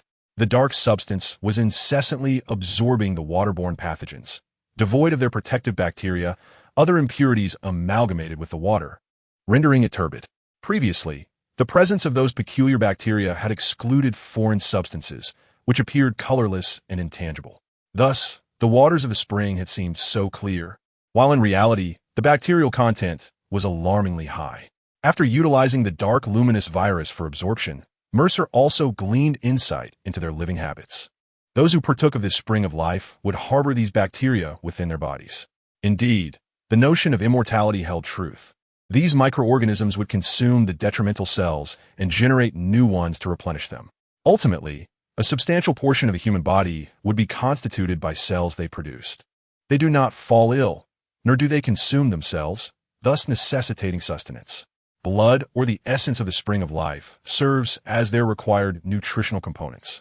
If the host fails to provide blood, they will resort to devouring the host's own blood, which explains the immense suffering endured by those afflicted by blood toxicity. If new springs of life are not incorporated in a timely manner to restore balance, it would directly deplete the host, an utterly terrifying prospect. Such entities ought not to linger in this realm. A copious amount of dark luminous matter surged forth from Mercer, swiftly consuming every last germ in the spring pool, leaving not a trace behind. The dark matter also experienced significant restoration, reclaiming all that had been scorched by the flames of the malevolent night. Now, this spring merely resembled an ordinary crystal-clear water source. Mercer, deeming it worthless, showed little inclination to linger and turned to exit the dim cave. As he stepped through the chamber's door, the space quivered, and he found himself standing before another door. This door, cast in bronze, bore an air of antiquity, likely constructed several centuries prior. Mercer had previously detected the contents within while surveying the ancient castle with a spatial gem. They had stirred his senses, yet at that time, he was in pursuit of the life spring and had not ventured here. Grasping the enormous lock with his right hand, he exerted a slight force, and it was easily dismantled as though it were mere illusion. This was merely a specialized lock. Within this castle, there was no need for security against anyone, for the shadow assassins could effortlessly meld into shadows and breach the doors from within. As Mercer pushed the door open, a flash of golden light struck his eyes. Gold bars, an abundance of gold bars. This chamber resembled a grand university lecture hall, filled with shelves upon shelves, each laden with countless gold bars, numbering in the tens of thousands. Numerous antiques and artifacts were also displayed, their collective worth effortlessly surpassing $100 million. This was merely Mercer's estimate of the gold bar's value. The antiques and paintings, if auctioned, would fetch astronomical prices. These items were not carelessly strewn about like trinkets, but were meticulously encased in specially crafted glass domes. Anything deemed worthy of such careful protection by the former assassin king could not be of ordinary nature. Hence, Mercer decided to take everything. With a sweeping motion of his hand, he collected all the items in the room into the space created by the spatial gem, causing the once resplendent chamber illuminated by gold to dim considerably. Outside the room, assassins awaited Mercer's emergence, and upon seeing him, they immediately followed. They were well aware of the events within the chamber. To claim they were not astonished would be disingenuous. Yet, having learned to merge with shadows themselves, it was not surprising that Mercer could so swiftly amass such treasures. How many are currently executing missions outside? Mercer inquired as he walked. There are 4 in total, replied the shadow assassin, standing to Mercer's left. Fetch me their mission details, Mercer commanded. Each assassin's mission was independent, and they were prohibited from communicating about their progress. This was not a place that prioritized teamwork. Although they trained together regularly, their emotional bonds were quite tenuous. Due to the uncertainty of life and death, the pace of forming friendships has not kept up with the speed of changing teammates. Consequently, there exists a lack of mutual understanding, let alone awareness of one another's tasks. Shortly, the shadow assassin presented 4 brown paper bags to Mercer. Upon entering the hall, Mercer took his seat upon the throne and examined the contents. 3 of the bags contained information about prominent figures from certain corporation, all marked as tasks completed, while the last bag indicated a task termination. To Mercer's surprise, the individual slated for assassination was someone he recognized. Stark? Could it truly be him? Mercer gasped, for standing before him was none other than Iron Man, Tony Stark. The details in the task dossier were alarmingly thorough, including information about the employer, Obadiah Stane, a shareholder in Stark Industries, who harbored ambitions to usurp Tony Stark. After Stark narrowly escaped from a robbery using his homemade armor, Stain hired an assassin to eliminate him. During the payment process, he sought to craft a new suit from Stark's armor, yet met his demise in a confrontation with Stark, leaving the payment unfulfilled and the task terminated. Mercer recognized this individual from his past life as Ironmonger, Stark's first formidable adversary in the film. Stain's approach was direct, which is why Stark survived his onslaught. Had he maintained his composure and dispatched an assassin to eliminate Stark, the latter's defensive measures would have proven inadequate. After all, Stark had but one bodyguard, Happy, who might have thwarted a frontal assault but would be ill-prepared for a stealthy assassination. Stark might never have had the chance to declare himself Iron Man, meeting his end prematurely. Mercer, having absorbed knowledge from several assassins, understood the absurdity of their combat methods. Their killings were executed seamlessly and without a trace. He gestured towards the 3 completed files and inquired about the phrase infiltrated. The assassin replied, for tasks involving corporate assassinations, we ensure our operatives infiltrate the target's organization, acquiring a position within, which forms part of our pricing strategy beyond mere monetary compensation. As the assassin spoke, Mercer cast his gaze upon the documents within the paper bags, astonishment flickering in his eyes. Each of these 3 companies was renowned on an international scale, operating in sectors of freight, food, and cosmetics, with annual revenues that were astronomical in the eyes of the average person. Had the assassination of Stark succeeded, there would undoubtedly be assassins lurking within Stark Industries, providing a continuous flow of resources to the Shadow Alliance. This would also afford the operatives legitimate identities, facilitating future attempts to eliminate influential figures with greater ease. Very well, proceed as usual. Investigate those in your vicinity who are connected to me, and ensure you do not mistakenly target me, Mercer instructed. Such occurrences were not uncommon. Some individuals feigned innocence only to deceive and strike unexpectedly. That is, of course, natural. The assassin respectfully received several brown paper bags from Mercer. With little to occupy his time, Mercer opened a portal to return home. Ah, another fruitful day. Splendid indeed. Upon arriving home, it was already midnight. Mercer let out a long sigh and took a set of clothes to shower. Kanata was nowhere to be found. It was uncertain where she had wandered off to.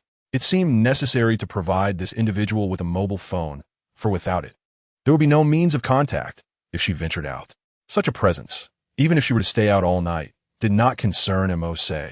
After his shower, he simply retired to bed. The following day, a series of urgent notifications from his mobile phone jolted him from his slumber. Rubbing his sleepy eyes, he reached for the device resting on his bedside. He had not utilized his phone in quite some time, as he possessed a spatial gem to access anything he needed at any moment. Yet, there was seldom a reason to use the phone. Upon seeing the caller ID, Mercer suddenly felt as though he had been yanked from the celestial realm back to the mundane world. Upon answering, he was greeted by a voice tinged with sarcasm. Alex, I am quite pleased that your phone is still operational. I shall not dwell on why you have ignored my numerous calls. A woman's voice resonated from the other end, and it was then that Mercer discovered he had over 20 missed calls. Unfortunately, he had consistently kept his phone on silent. With so much on his plate, he had not noticed. The woman continued, You are about to commence your studies. Will you be attending school? If not, we shall refrain from paying your tuition fees, which would be quite a waste of money. The speaker seemed eager for Mercer to declare that he would not pursue his education, allowing them to forego any responsibility towards his tuition. Despite all that had transpired and the immense power he had acquired, his societal status remained that of an ordinary high school sophomore. I must find ways to elevate my social standing, Mercer mused.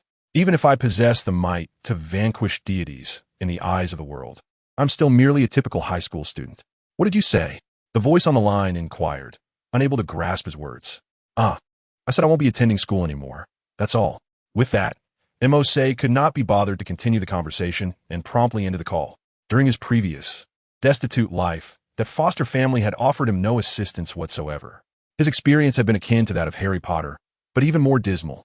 It felt as though he were not a foster child, but rather their enslaved servant. Having moved out shortly after his arrival in this new world, Mercer could scarcely fathom how the original owner of his body had endured such a situation for so long. Now that he had improved his circumstances, he saw no reason to inform them, lest it lead to some melodramatic family saga. Presently, He no longer required an education. For ordinary people, schooling is a means to a brighter future. Yet, with his wealth of billions in gold bars and antiques at his disposal, the question of attending school seemed inconsequential. As he pondered these thoughts, another series of notifications interrupted his reverie. He glanced at his phone, only to find an unfamiliar number calling. Upon answering the call, a vaguely familiar voice resonated. "Mercer, it's Stark. What's the matter?" Mercer glanced at the time. It was still early morning, and Stark was already reaching out to him. "You mentioned you could allow me to study your sword. I'm quite eager to know if you have some time now." Stark's laughter echoed through the line. "Right now? That works for me. Please send me your address, and I shall come to you," Mercer replied. "You're coming to find me?" Stark paused, surprised. "I have a request of you. It makes more sense for me to come to you rather than troubling you to come here. It's not a bother. I'm also curious to see your iron armor. Is that inconvenient?" Mercer inquired. Not all. You are more than welcome. I will send you the address. Just drive right in when you arrive," Stark chuckled. The two quickly ended the conversation, and shortly thereafter, Mercer received a text message. After glancing at it, he got up, washed up, and drove out in his confinement vehicle. Although he could have used the space stone to arrive instantly, he preferred to drive, as there was no rush. Such a fine car should not be left unused. It was worth taking out unless the destination was indeed far.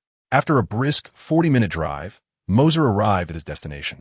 Stark's mansion dwarfed Mercer's modest villa and was undoubtedly worth tens of millions of dollars, not to mention the exquisite design within. Upon reaching the grand entrance, the automatic doors opened, and a voice with a British accent greeted him. "You must be Mr. Mercer. Please come in. Mr. Stark is waiting for you in the studio." Mercer turned to the small camera perched on the eaves, which he deduced to be the artificial intelligence Stark frequently utilized, named JARVIS. Without further ado, Mercer drove through the open doors. Upon entering, he found himself in a spacious studio. To his right, work tables and materials were strewn about, while to the left sat several of Stark's prized automobiles.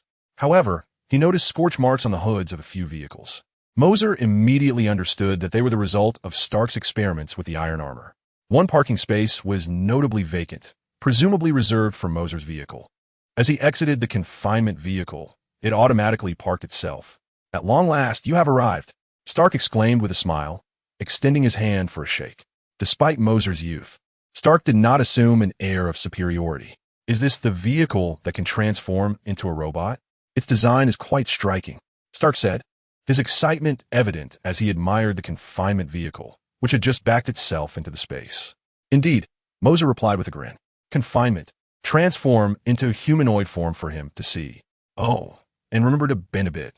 There isn't enough space for you to stand fully upright here." The studio boasted a height of over 5 meters, and since confinement was somewhat taller, it could only assume a humanoid shape by sitting or squatting. The confinement responded with a sound of transformation, morphing into a robotic form. As anticipated, it could not stand in this space and had to crouch down, resembling a disgruntled young man. Chapter 67. The meeting perfect, simply perfect. Stark circled around the confinement. Had it not been for Mercer's prior assurance that Stark was not a bad person, the confinement would have likely struck him for hovering so closely. "Did you create this yourself? It's astonishingly perfect. With Earth's current technology, such an agile robot is utterly unattainable." As one of the foremost technological talents in the world, Stark's assertion was hardly an exaggeration. The seamless transformation and heightened intelligence were mysteries beyond Mercer's comprehension. Yet to Stark, each of these challenges presented itself as an enigma that he could not fathom how to overcome. "It is not my invention, but I am the sole possessor of it in this world. In the entire universe, there exists no other like it," Mercer confidently declared, recognizing that this was not a product of the Marvel Universe, which rendered his statement accurate. While Stark continued to inspect the confinement, Mercer examined several suits of armor displayed in the exhibition cases. From left to right were the Iron Man armors numbered 1, 2, and 3. The first was a replica of the armor Stark used to escape from the cave. The second was his first legitimate creation. And the third was the one he was currently utilizing. It is often said that mecha is a man's romance. To claim that Mercer was indifferent would be a falsehood. Approaching the display, the cabinet doors opened automatically, allowing him to reach in and explore. In his previous life, he had several action figures of Iron Man, but now, to touch the actual armor was a delight he could hardly resist. "Well, what do you think? Quite impressive, isn't it?" Stark remarked with a hint of pride. observing Mercer's admiration. Mercer nodded, hesitated for a moment, then added, "Indeed, it is impressive, but it lacks portability. If you encounter danger outside, this armor would be of no assistance. I am actually developing a portable suit of armor," Stark indicated to the side, gesturing for Mercer to follow him. They approached the workbench on the right side of the studio, where Stark pressed a few keys on the virtual keyboard before projection illuminated around them, showcasing a set of armor. "This is the portable armor I've recently conceptualized. It can shrink to the size of a briefcase. The downside is its flight capability and most of its energy source. In a real fight, it is still inferior to the third suit," Stark admitted with a shake of his head. Although this armor was somewhat fragile, at least it was not designed to withstand attacks directly, providing some degree of protection. "I recently acquired a set of armor that is exceptionally useful. I believe you would be quite interested," Mercer said with a smile. "Oh, where is it? Did you bring it with you? Is it at your home?" Stark's interest peaked at Mercer's enthusiastic endorsement of the armor. The mere presence of that armor left him astounded. Now, another set has emerged. Truly, the treasures of Mercer are inexhaustible. Mercer chuckled softly, retreating a few steps to maintain a distance from Stark. With a swift motion, he gathered his fingers, retrieving the armor summoner from his storage space, adeptly positioning it on his wrist and inserting the fire crystal badge. This time, Mercer refrained from dramatically proclaiming his transformation. Instead, upon inserting the badge into the summoner, a crimson, translucent radiance cascaded from above, penetrating the layers of protection within the room and enveloping Mercer entirely. The sudden brilliance instinctively compelled Stark to shield his eyes with his arm. As the red light dissipated, Stark lowered his arm and beheld the armored figure standing before him, momentarily rendered speechless. His gaze traversed the intricate details of Mercer's armor, and half a minute later, Stark dashed forward, hastily approaching Mercer. "What on earth is this?" Stark glanced up at the ceiling, noting that it remained unaffected by the recent flash of light, indicating a lack of hostility. He reached out to tap the armor adorning Mercer, producing a soft metallic resonance. "This cannot be ordinary metal, an alloy, perhaps? What kind of alloy could manifest in such a luminous form? This surely transcends the realm of technology." I believe it indeed surpasses mere technology." Mercer hesitated before explaining. "This armor is known as the Flame Dragon, and its origin lies in the fire crystal. When I transform, I rely on the summoner that requires the insertion of a crystal card, which harnesses the fire crystal's energy to facilitate my transformation. This could be considered a manifestation of Eastern mystical powers." Even Mercer struggled to elucidate the origins of the armor, for in his memories, there was no clear explanation as to why this modern mechanism was necessary for its activation. It was merely stated that a brilliant scientist invented the summoner, allowing individuals to summon their armor autonomously. Otherwise, carrying around a stone larger than one's head would indeed be quite cumbersome. Now, it was Stark's turn to circle around Mercer, captivated by the extraordinary armor. The unique manner in which it had appeared was exhilarating. "How about we engage in a duel to compare our armors?" Mercer suggested suddenly, observing Stark's intrigue circling. Chapter 68. Flame Dragon vs. Iron Man. Since acquiring the Flame Dragon armor, aside from a day spent exploring its functions, he had yet to engage in actual combat. He remained oblivious to the true combat capabilities of the armor. Naturally, it was impossible to practice with Janata. Not only would she likely refuse, but her physical abilities were far beyond that of an ordinary person. Moreover, he couldn't suppress his enhanced capabilities to match a normal human level as Mercer could, leaving him without the opportunity for real combat. Now, arriving at Stark's location presented a splendid chance for a practical engagement. Certainly, a few days ago, after my encounter with Obadiah, I have been diligently working in the studio, developing my battle armor and honing my combat skills. Since acknowledging his identity as Iron Man, Stark has been eager to find opportunities to don the suit for practical training or combat. However, it is no simple feat to venture out in such attire. Finding an equally matched opponent proves to be quite challenging. "All right, let's suit up," Mercer exclaimed, unable to contain his excitement. "Yes," Stark nodded, ready to put on the armor, when suddenly, someone pushed the door open and entered. "Tony, why did you skip today as crucial meeting? There are numerous matters regarding Obadiah that need addressing." A woman entered, clad in a crisp white uniform, furiously scribbling notes on her documents as she walked in, looking quite harried. Upon raising her gaze, She was taken aback by the sight of Mercer clad in the fiery dragon armor, exclaiming, "Tony, have you developed another suit?" "Ma'am, this is not merely his creation. Someone is inside." Mercer waved his hand dismissively, startling her further. Allow me to introduce." Stark jogged over to bridge the gap between them. "This is Pepper Potts, my secretary, and this is Alex Mercer, my friend." Mercer recognized the woman, referred to by Stark as Little Pepper, one of the few who genuinely cared for Stark, and who would eventually become his wife. They exchanged nods, a silent greeting of acknowledgement. Observing Mercer in his armor, Pepper turned to Stark. "Are you two occupied at the moment?" "Indeed, Mercer and I are about to engage in some sparring." "I need to don my armor right away," Stark replied, hastily making his way toward the Iron Man's suit. In scarcely a minute, Stark was fully suited and stood before Mercer, both locking eyes in silence. "Oh, right, I should step out. It would be unfortunate if I got caught in the crossfire," Pepper said quickly, moving towards the exit. "I'll head upstairs. Call me when you're finished. Tony, you still have many matters to attend to. Don't focus solely on the armor." Yes, Stark replied, his tone laced with a hint of exasperation beneath the mask. "She truly cares for you. There aren't too many like her," Mercer remarked with a smile. Stark turned to catch a glimpse of Pepper, who was just about to ascend the stairs. Upon noticing his gaze, she offered him a thumbs up.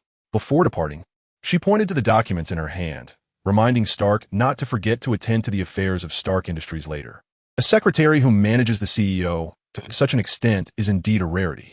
Upon witnessing a potential altercation between two individuals, Jean B. prudently squatted aside to avoid being inadvertently caught in the fray.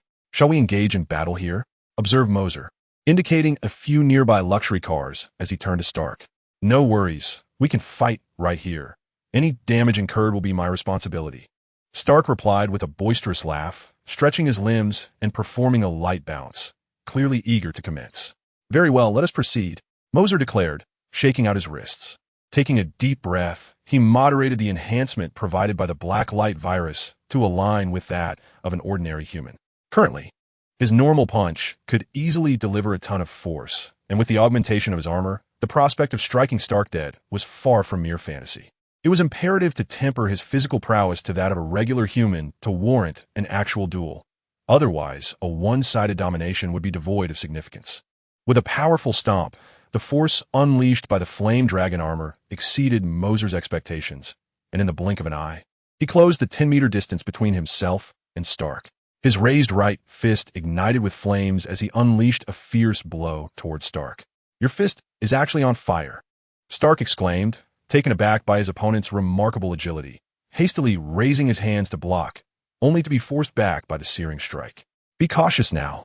My armor is no trifling matter," Moser taunted, though internally he too was astonished. Such capabilities were underrepresented in the television portrayals. Chapter 69. The clash of fists and feet. The prowess of the flame dragon armor surpassed its on-screen depiction, effortlessly engulfing Moser's fist in flames. As the most balanced of the 5 sets of shadow armor, its combat prowess proved formidable. It was indeed a shame that budget constraints limited its potential. If unrestricted, the flame dragon armor could yield remarkable combat results. From the preceding strike, Moser gleaned a rough assessment of the armor's foundational capabilities. "Well, I shall not hold back," Moser declared. The strength of his previous punch was enough to showcase the armor's might. Stark, with a hearty smile, activated the thrusters in his feet and hands, propelling himself towards Moser like a dart. The maneuverability of the iron armor was equally impressive, capable of effortlessly breaking the sound barrier. Over such a short distance on the ground, it exhibited exceptional agility. As Stark approached Moser, he did not initiate with a direct punch. Instead, he unleashed flames from his left hand to stabilize his stance, while his right hand, poised at his chest, erupted with fire as he pivoted, delivering a powerful elbow strike. Clang! At such close quarters, Moser chose not to evade, bracing himself to absorb the impact. The force from Stark's elbow pressure pushed Moser back slightly. Impressive speed and strength, Moser remarked admiringly, swiftly pivoting to deliver a whip kick that sent Stark flying, crashing into the side. In midair, Stark stabilized his body with the dual hand cannons, preventing a fall. Out of the corner of his eye, a crimson figure suddenly emerged. The left-hand cannon continued to unleash flames, anchoring him in place, while the power of the right-hand cannon surged dramatically, executing a strike similar to before. Though straightforward, it was undeniably a formidable attack. For an ordinary person, this blow would surely be fatal. Mercer deftly sidestepped, his right hand clenched, enveloping his fist in searing flames, exuding a heat that commanded respect.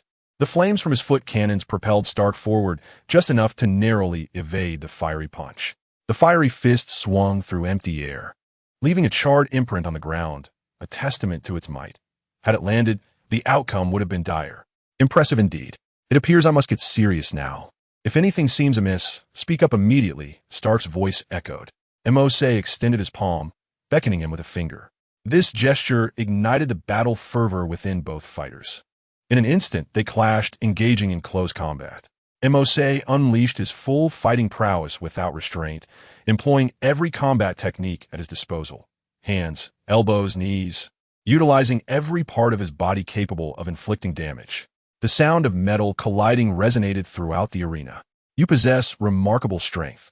Such a variety of combat techniques must not be solely self-taught. Mercer exclaimed amidst the fray. Not entirely. I've only studied a bit of Wing Chun, but most of my techniques were gleaned from online sources. Your fighting style is equally impressive. The ferocity of your Muay Thai and boxing techniques is truly masterful. Stark replied, astonishment evident in his tone. His AI, Jarvis, had been analyzing Mercer's combat style, a fact the latter was well aware of and permitted.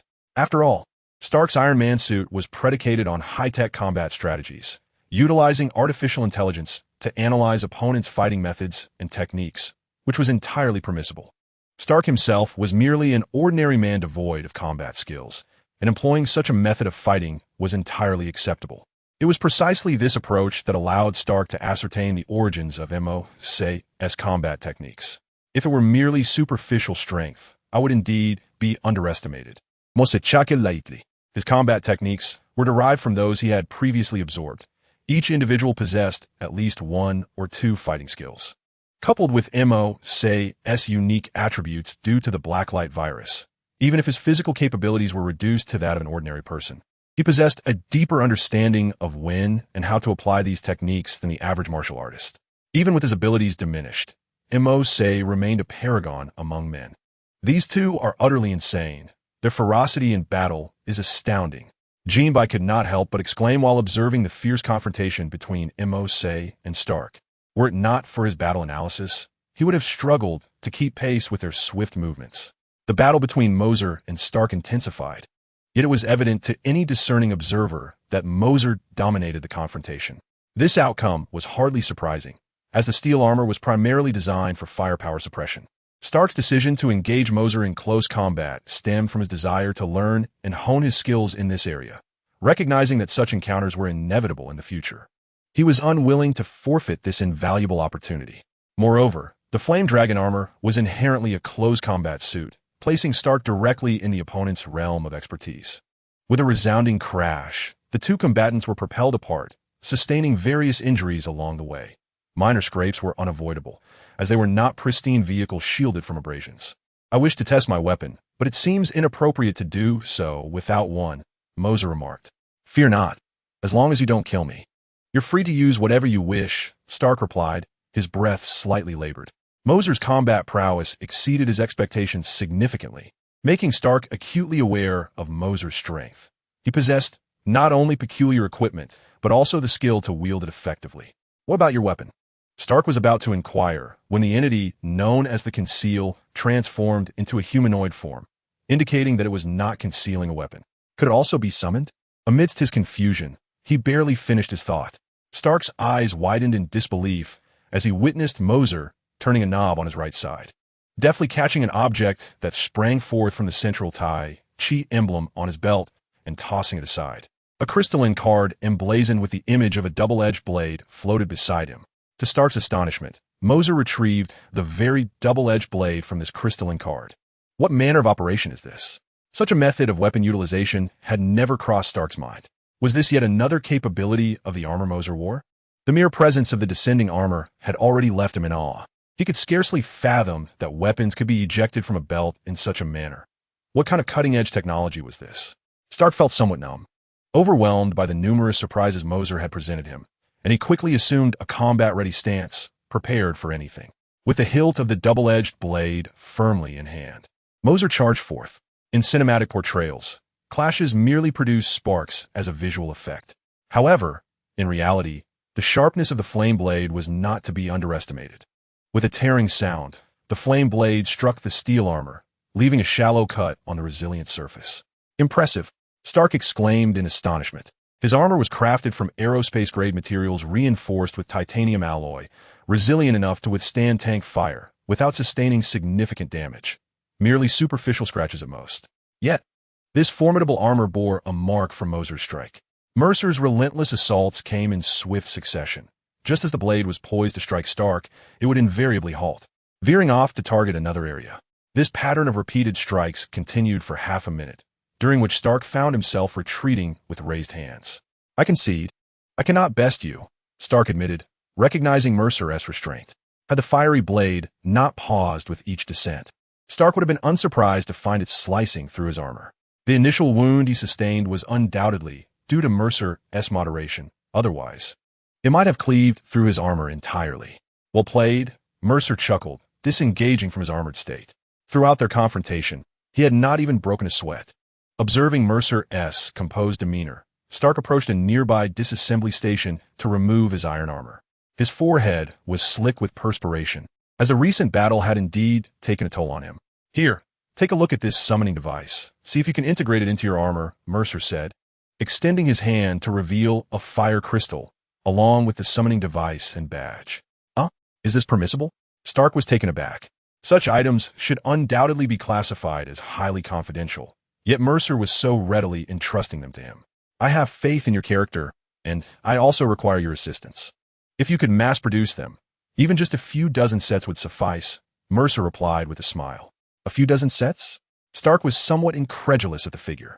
What did Mercer mean by a few dozen sets would suffice? Just one set was already astonishing. The combat capabilities of the Fire Dragon armor could easily allow one to take on 1,000 foes, and its armor-piercing abilities could effortlessly breach even the toughest tanks. To mass-produce such an item would surely incite war. Wait. I no longer manufacture weapons. I've even closed my weapons factory."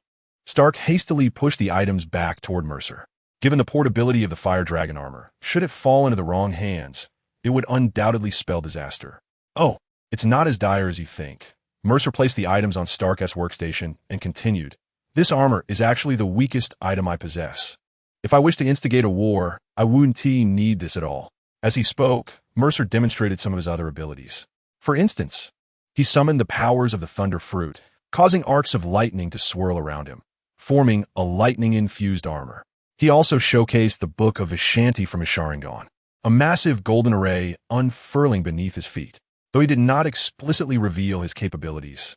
The latent energy emanating from him left Stark feeling a chill run down his spine. "This armor is genuinely your weakest? I had thought our differences were not so vast."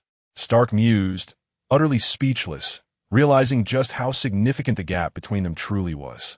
With a sense of assurance, Stark eagerly accepted the armor summoner, his fascination for this device surpassing even that for the dark sword and the confinement. His primary mode of combat still stemmed from the battle armor, and if he could achieve such portability, it would be nothing short of splendid. Chapter 71. The Path to Mass Production Upon Acquiring the Summoner.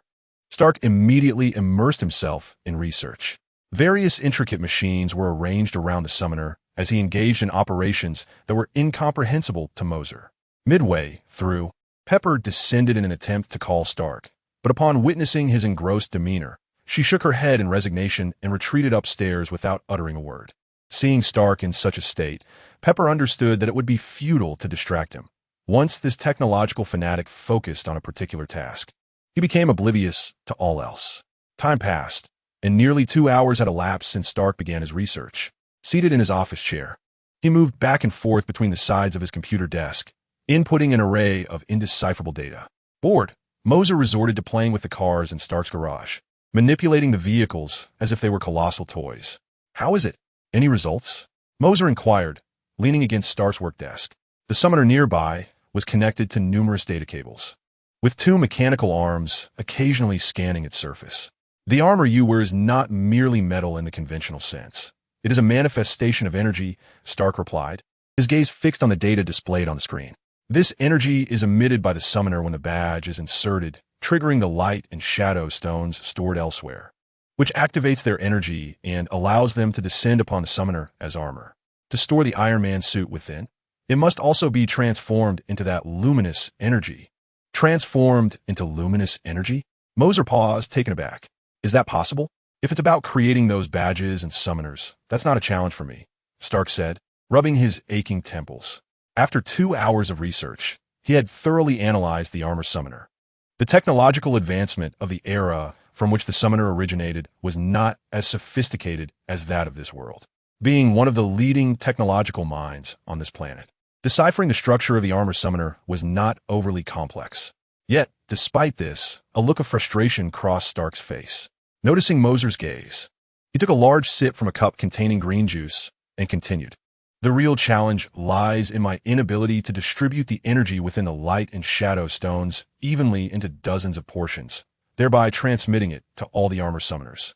If we cannot overcome this hurdle, even if we manage to create both the armor summoners and badges, there is a significant risk that the summon armor may end up mismatched, like having a top without bottoms. This indeed poses a significant challenge, Mercer admitted, utterly clueless about how to resolve it. Is there any way to address this? Stark furrowed his brow, pondering for a moment before striking his palm with his fist. To ensure you comprehend, I shall elucidate with a more scientific approach. We can modify the output power of the Shadow Stone, adjusting the availability at each output port, and construct individual ports for each summoner and badge.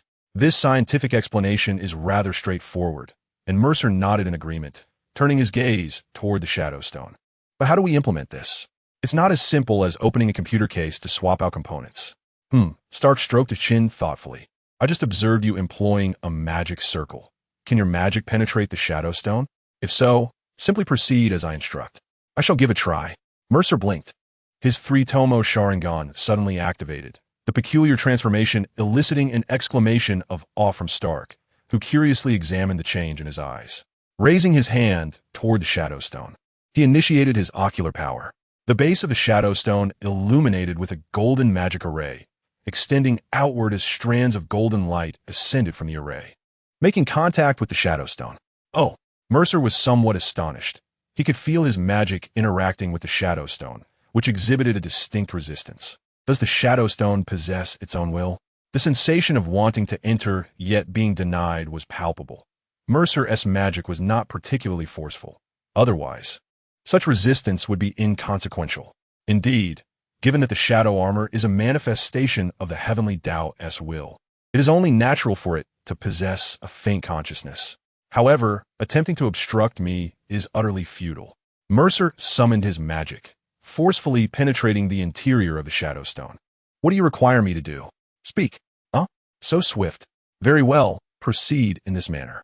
Stark immediately began detailing the necessary actions for Mercer. The instructions were comprehensive, and if not for the context, one might mistake it for a discussion on network-related topics. The inherent will of the Shadow Stone was effortlessly subdued by Mercer's formidable ocular power, permitting him to inscribe 42 energy output sources. Among these, 41 were designated for Mercer, while only one was allocated to Stark. Initially, Mercer contemplated granting Stark a few more outputs to facilitate the storage of additional suits of armor. However, Stark insisted that his armor would continuously evolve, necessitating re-engraving with each upgrade, and that a single badge sufficed for repeated use.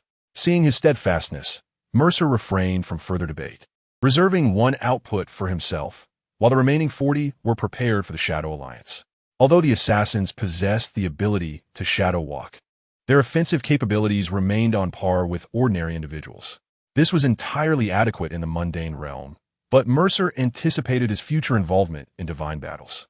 The Shadow Alliance must also evolve, otherwise, it would be of little assistance to him. Mercer's ambition to mass-produce armor stemmed from this very necessity, to strengthen his own influence. How long would it take to create a prototype armor summoner? Having established the energy transmission lines for the Light and Shadow Stone, Mercer's immediate desire was to create the armor summoner and test its functionality. Otherwise, all efforts would be in vain. Just wait for me an hour. I can produce a prototype summoner within that time frame, Stark asserted. All right, as soon as possible. Mercer nodded in agreement. Stark immediately immersed himself in the development of the armor summoner. From the onset of analyzing the armor summoner, Stark had instructed Jarvis to liaise with suitable manufacturers to procure the necessary synthetic materials. Over the course of the past 2 hours of research, the manufacturer had prepared the materials, demonstrating that there is little that money cannot procure. Stark doubled the price, and as a result, the manufacturer prioritized his order, which was already en route to Stark's residence. By the way, where is Banner? Do you have his contact information? Mercer suddenly recalled his promise to assist Banner in controlling the Hulk. Yes, we exchanged contact details during our previous operation. Are you looking for him? Stark replied. He is currently at S-H-I-E-L-D. He has remained there since our last mission, likely because it offers him the best protection. Although Hydra's conspiracy had been thwarted, its remnants still roamed the world. Chapter 72. Self-preservation. There are still many Hydra members operating in the outside world. In his human form, Banner is merely an ordinary man. Should he fall into Hydra's clutches and lose control of the Hulk, it would pose a significant danger. Keeping Banner at S-H-I-E-L-D in the past might have been misconstrued as an attempt to imprison or surveil him. However, in light of Hydra's resurgence, S-H-I-L-D's actions are genuinely protective. Nick Fury comprehended Mercer's words. Banner and the Hulk should be regarded as formidable assets rather than threats. Banner himself is quite amiable and easy to converse with, though the Hulk presents complications. His immense strength coupled with low intelligence makes him a peril when provoked. Such a being wandering freely poses a substantial risk. Stark, usually sparing in his admiration for others, found himself impressed by Banner, who, with 6 doctoral degrees, shared a surprising rapport with Stark and was eager to engage in conversation. Mercer nodded. Please leave him a message. If he has the time, he should come over. I will see if I can assist him with his physical issues. Is there truly a way to resolve this? If Banner can learn to control the Hulk at will, he would indeed be the epitome of both intellect and strength, Stark remarked, somewhat astonished. As this matter pertained to biological knowledge, an area in which he was less versed, and he was curious to see Mercer's approach. I believe it should not be overly difficult. The specifics can only be determined once he arrives. As the two conversed, Jarvis prudently reached out to Banner. At A-S-H-I-L-D base, Nick Fury approached Banner, asking, how is the progress on the Tesseract? Before him lay a cube that bore an uncanny resemblance to the cosmic cube. Banner wiped the sweat from his brow and glanced at the data on his tablet. So far, everything is remarkably stable. Our efforts to preserve this fragment of the cosmic cube's energy have not been in vain. However, it is evident that this energy is insufficient for fully restoring the cosmic cube. Achieving even 10% of its power would be a significant accomplishment. Nick Fury gazed at the artificial cube with a complex expression.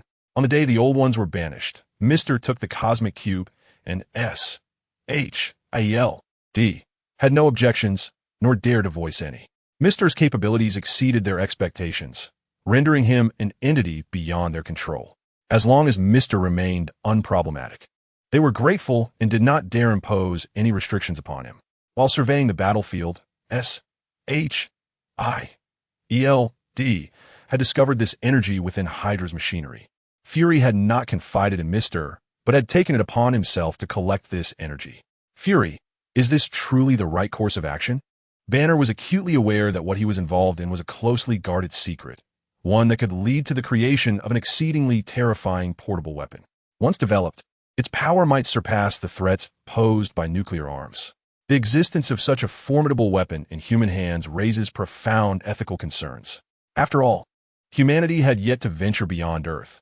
Possessing such a weapon could ultimately bring harm to the very inhabitants of the planet.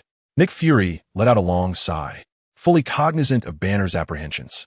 Even fragmented, this level of energy, if weaponized, would yield an equal measure of benefits and drawbacks, with the latter potentially outweighing the former significantly.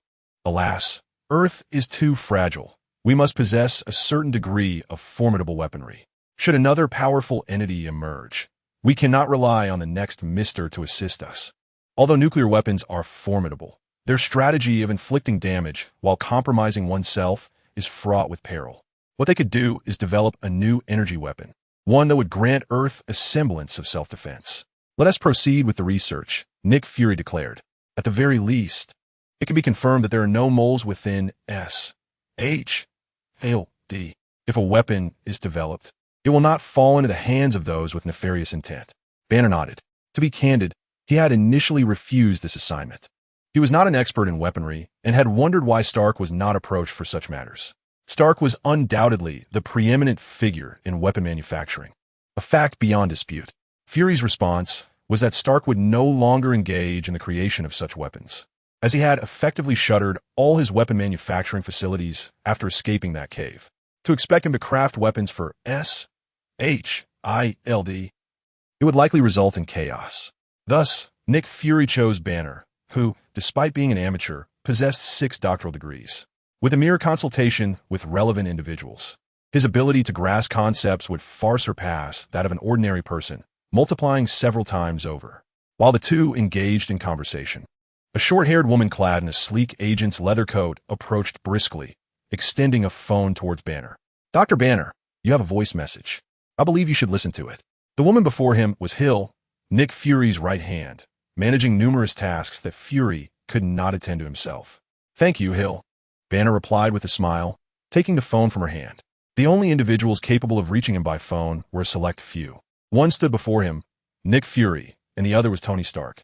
Upon connecting to the voice message, the voice that emerged was indeed that of Jarvis, Stark's artificial intelligence. As he listened, the expression on Banner's face gradually transformed from a smile to one of exhilaration. "What's the matter?" Nick Fury inquired, observing Banner's excitement. "Moose has gone to see Tony. He asked me to come over as well, saying he would help me figure out how to control the Hulk." Banner replied, initially thinking that Stark might have forgotten about it. He felt somewhat hesitant to disturb others, especially when he was asking for such assistance upon their first encounter. Reflecting on it later, he found it rather abrupt. If Stark had merely offered his assistance out of courtesy, Banner would not have been surprised.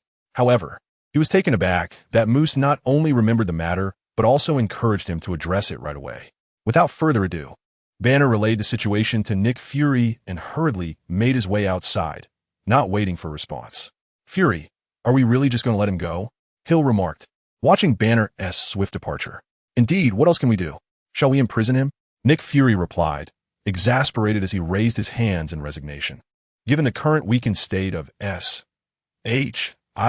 it was imperative not to offend anyone they could potentially ally with, especially with many Hydra operatives lurking in the shadows, waiting for their chance. The Avengers' initiative needed to be expedited. Earth required a formidable super army capable of defending against external threats. With a mutual understanding, the two headed outside.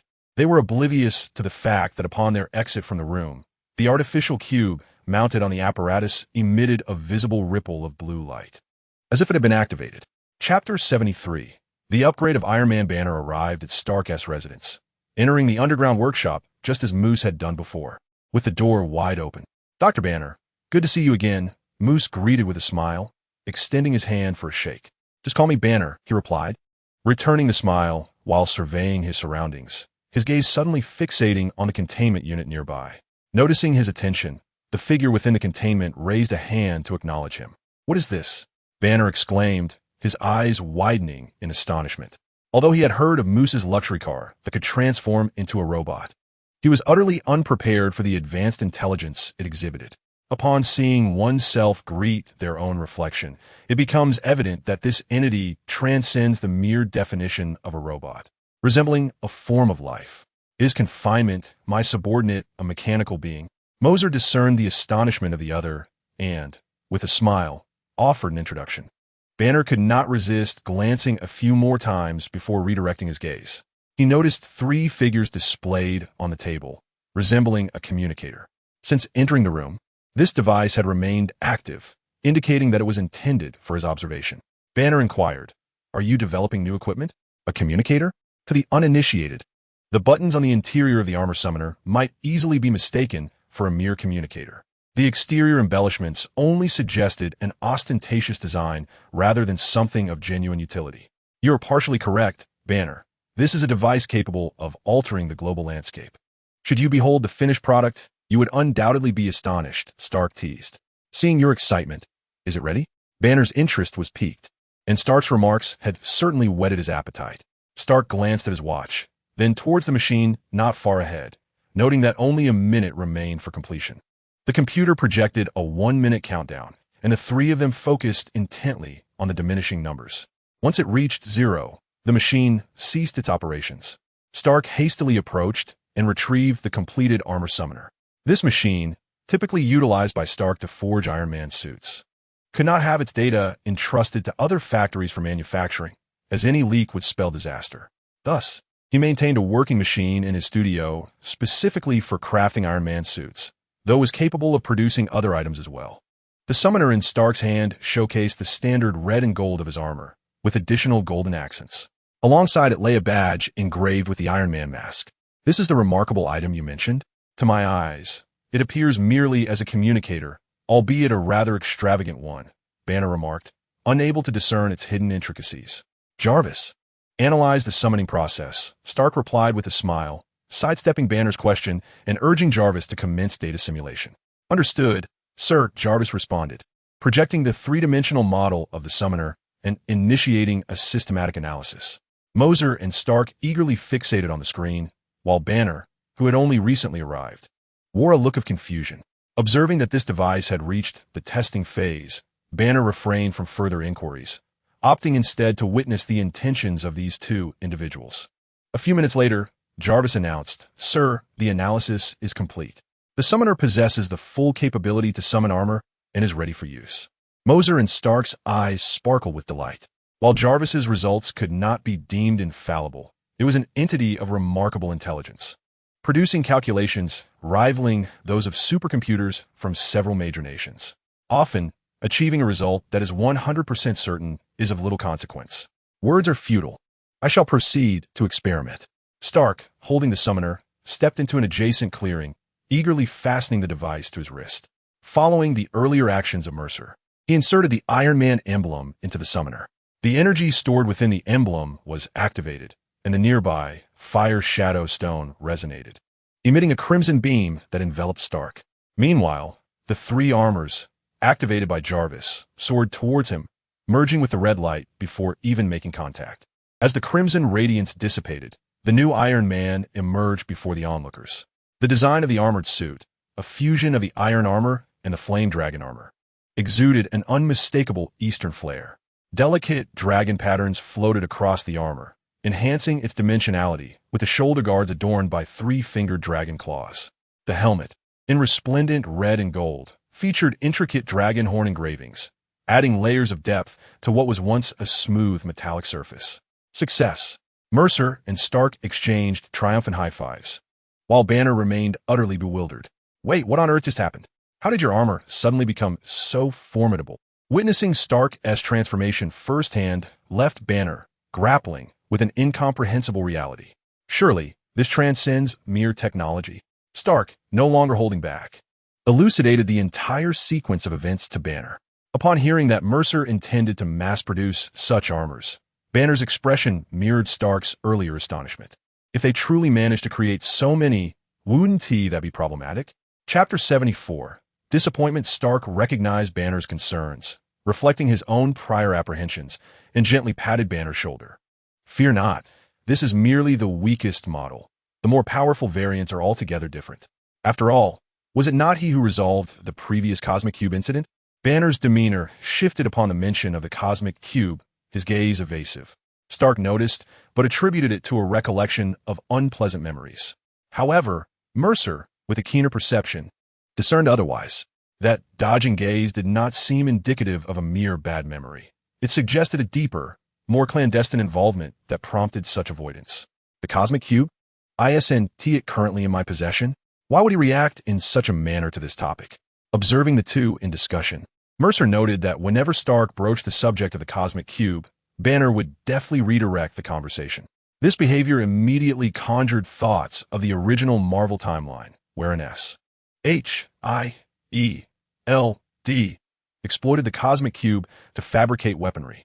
Given that Banner had been spending considerable time at SHIELD, it was plausible that, although not a weapons specialist, his intellect could certainly contribute to any related knowledge. Mercer had no doubt about this. In his recollection of Avengers Endgame, Banner had independently delved into the study of time travel, albeit with ultimately unsuccessful results. Nevertheless, he managed to allow Ant-Man to experience the 4 stages of life: childhood, adolescence, adulthood, and old age.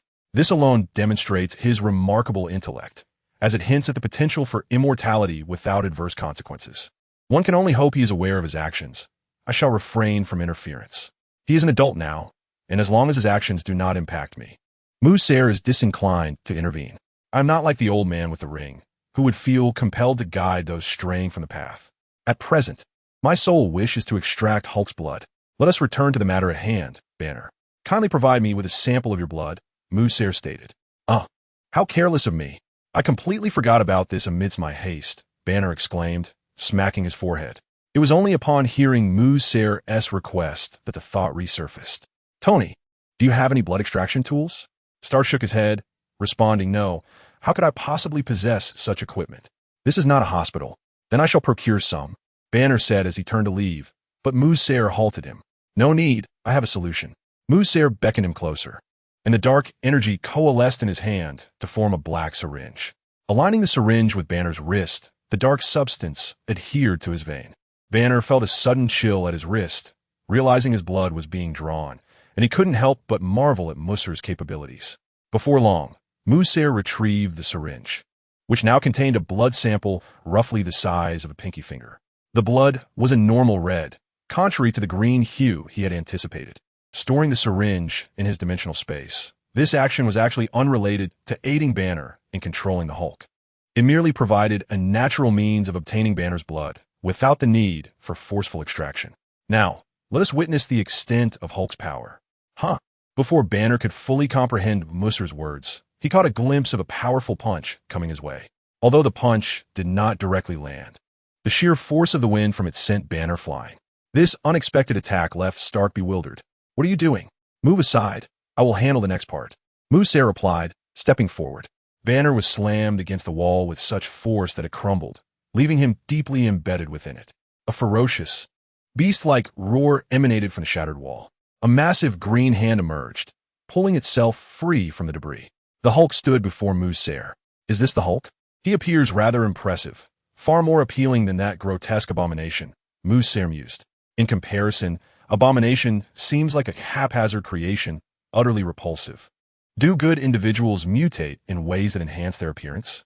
Mercer's murmurs went unnoticed by Hulk, who bent his legs slightly before launching himself forward with an imposing force that radiated from his powerful thighs. With a colossal fist that sliced through the air, he struck fiercely towards Mercer, creating a considerable commotion. Stark, observing the scene, contemplated the dire consequences had he been the target of such an assault. His diminutive armor would surely be insufficient against Hulk's might. It became evident that he must delve into the creation of armor capable of countering Hulk. For if the day came when Hulk lost control, someone would need to intervene. As he pondered, the nascent design for an anti-Hulk suit began to form in Stark's mind. Returning his attention to the present, Stark recognized the peril of Hulk's windswept punches. One strike could easily render a head as fragile as paper.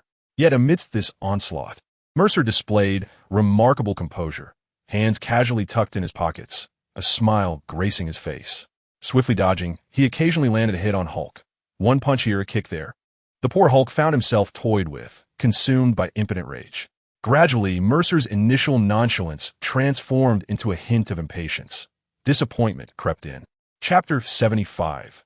Impotent rage. It appeared that this Hulk remained the simpleton he always was, not the version that grew stronger with fury. Mercer had anticipated that this world as Hulk would possess an enhanced characterization, yet he was disillusioned to find it unchanged. The Hulk of the Marvel Cinematic Universe had abandoned the notion of becoming more powerful with anger, becoming instead of being akin to a super soldier. In mere minutes of confrontation, it was evident that Mercer was merely showcasing his agility. Such a humiliating treatment should have incited Hulk to grow stronger, but his performance resembled that of a muscle-bound 5-year-old, devoid of the capacity for rage, a profound disappointment. Enough of this farce, Mercer declared, halting his evasive maneuvers. Seizing the opportunity, Hulk unleashed a punch, only to find himself suddenly immobilized in midair. With Hulk now frozen, Stark approached, marveling at the statue-like figure before him. It was his first time observing Hulk from such proximity, were it not for Hulk's eyes, which remained alert and fixated upon them. One might mistake him for a mere sculpture. Gazing into Hulk's fiercely glaring eyes, Stark broke the silence with a slow, contemplative remark. With your eyes wide open for so long, aren't they getting dry? Hulk's lips curled slightly. He retorted, I'm glaring at you with lethal intent. And you inquire whether my eyes are dry? It seems you might be the one with a serious affliction. Nearby, the confines of the situation prompted a burst of laughter from the onlooker. At that moment, Hulk's only movable eyes blinked, relinquishing their fierce glare upon Mercer and Stark. Mercer, stroking his chin, fell into deep contemplation. Although he had previously agreed without hesitation to assist Banner in controlling the Hulk, he had not truly contemplated any viable methods. His sole desire was to obtain a sample of Hulk's blood. While the blood possessed considerable potency, it did not yield the anticipated results that Mercer had hoped for. The establishment of the Avengers could not afford to overlook the presence of the Hulk. He was unwilling to bear such a burden and thus needed Hulk to remain alive. As Mercer closed his eyes, a surge of crimson emerged from the depths of his gaze. The most effective means of control he had at his disposal stemmed from the tome of magic he had studied in the Sanctum, the Book of Vishanti. After an exhaustive search, Mercer found no formidable mind control spells. Disheartened, he abruptly opened his eyes, inadvertently unleashing a torrent of his formidable ocular power, which struck the Hulk with tremendous force. The unfortunate Hulk, ensnared by the space gem, could neither evade nor disperse the overwhelming energy, enduring the brunt of this invisible assault. Even Hulk's formidable physique felt as though his very insides were churning, a trickle of green blood escaping his lips. My apologies. I have yet to fully master these eyes, Mercer stammered in embarrassment.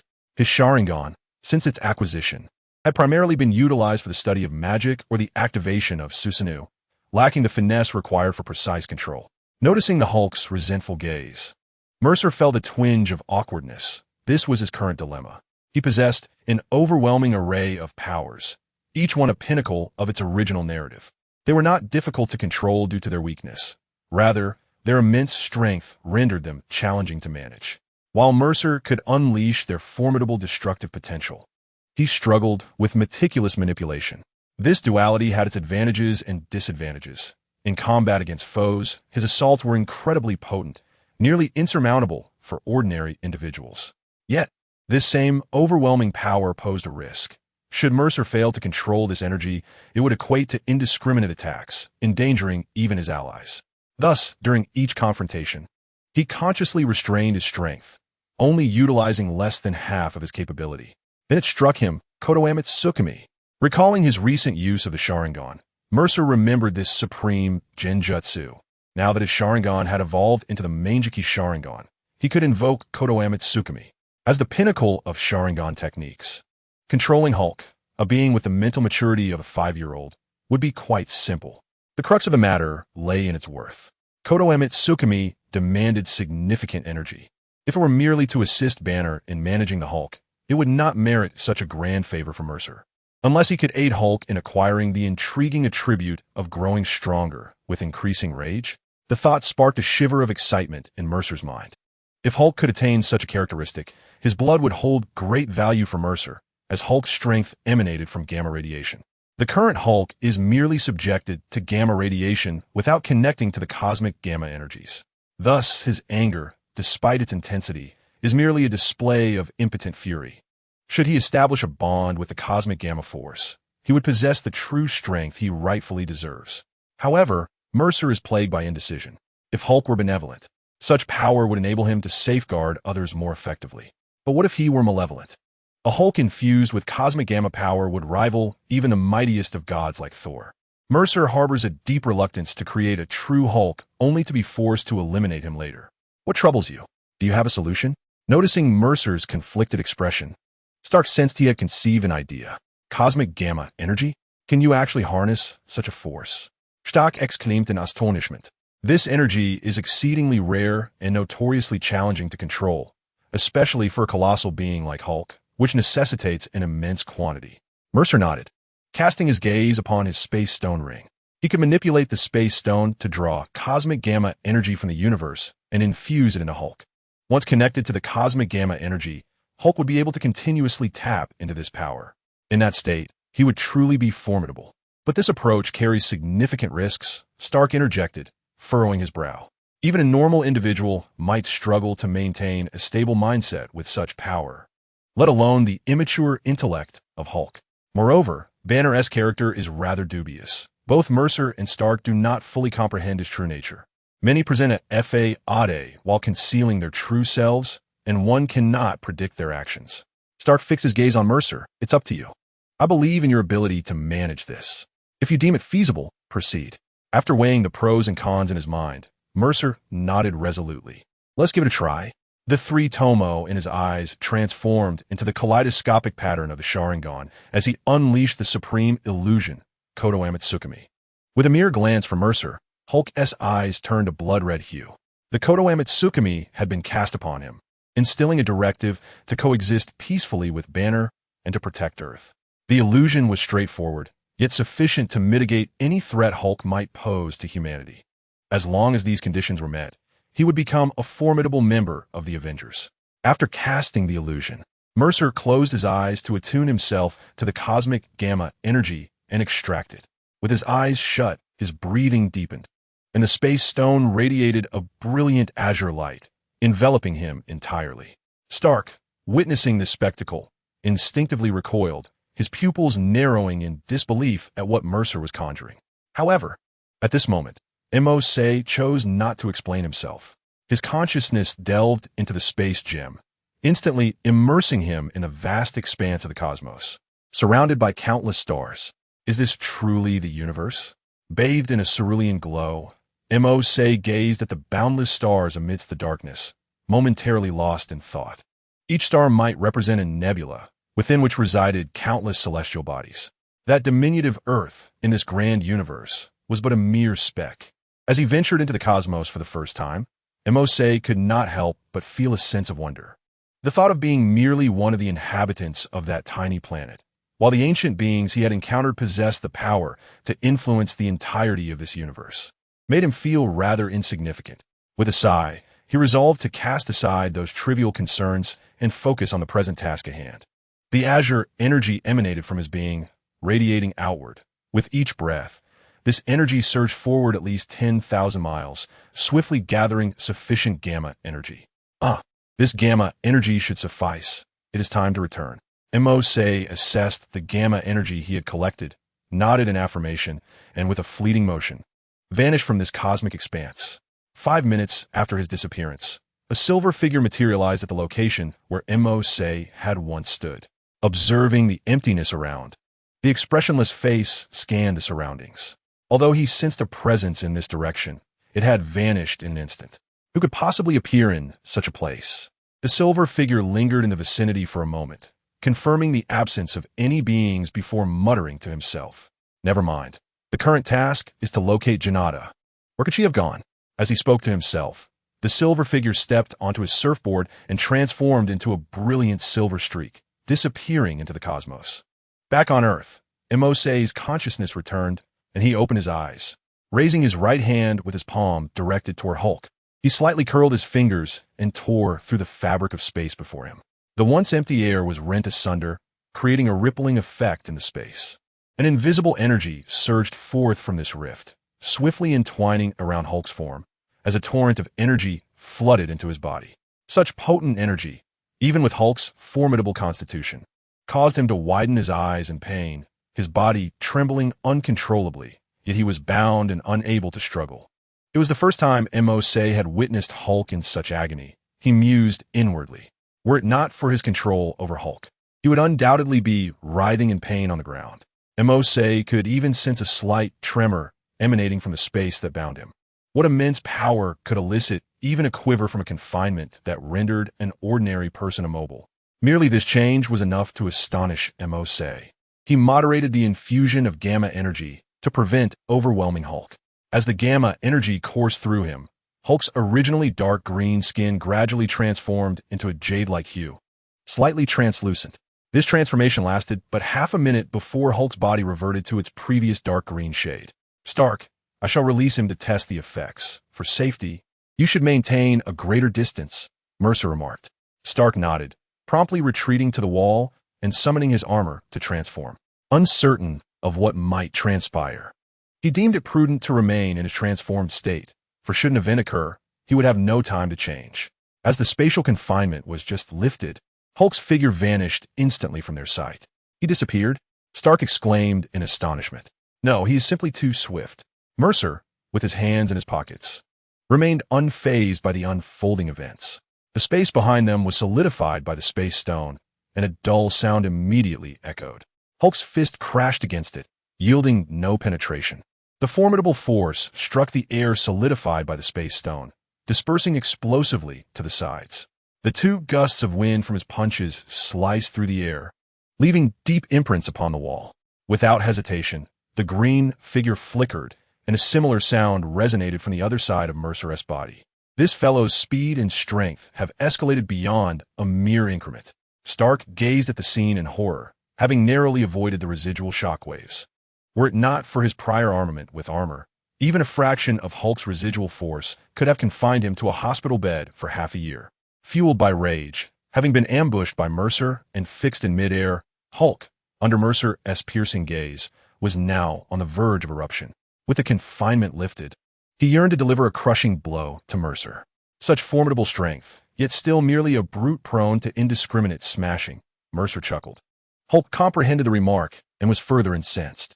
With his next punch, he gathered tremendous force, unleashing it with a piercing wind towards Mercer. Chapter 77.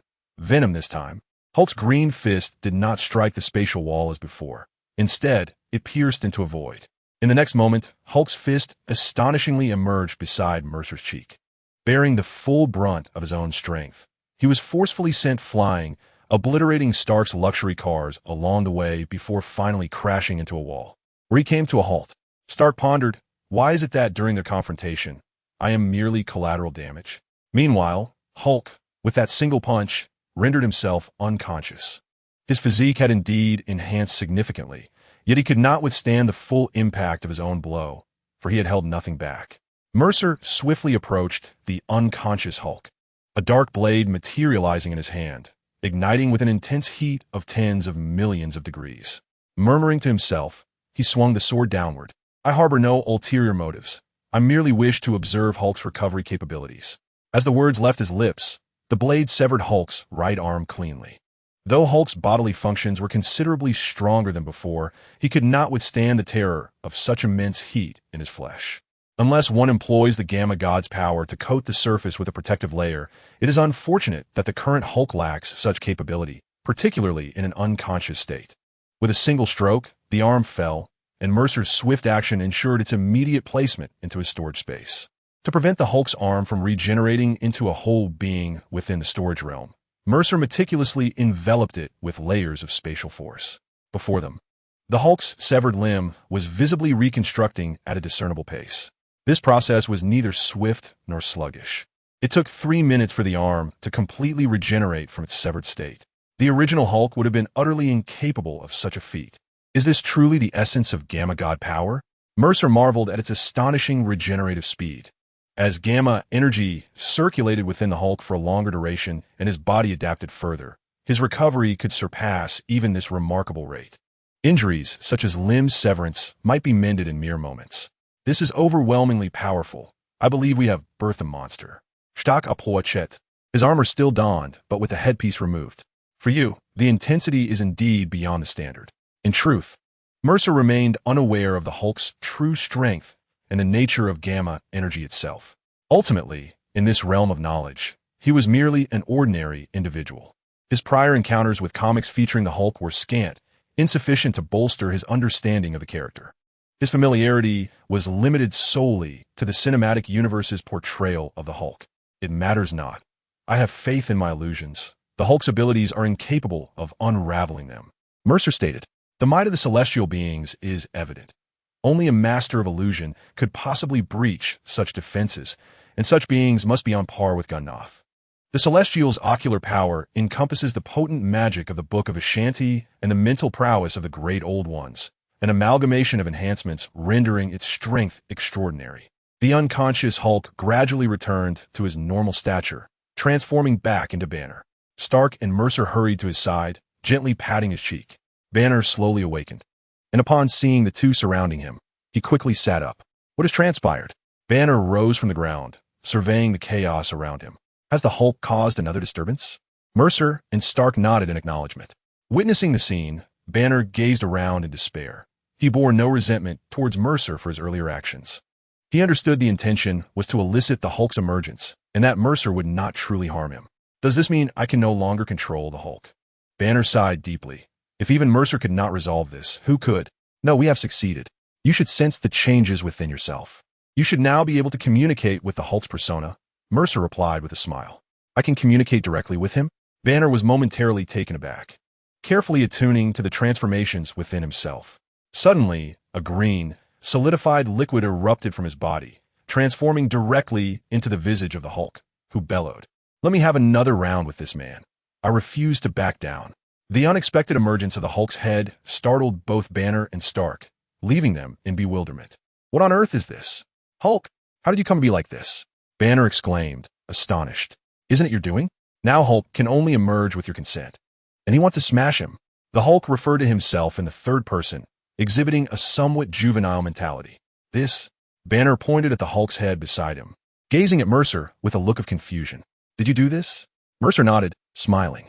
He, too, was taken aback by the Hulk's manifestation, reminiscent of another anti-hero, Venom. Venom and his host, Eddie, shared a symbiotic relationship that allowed for mutual communication.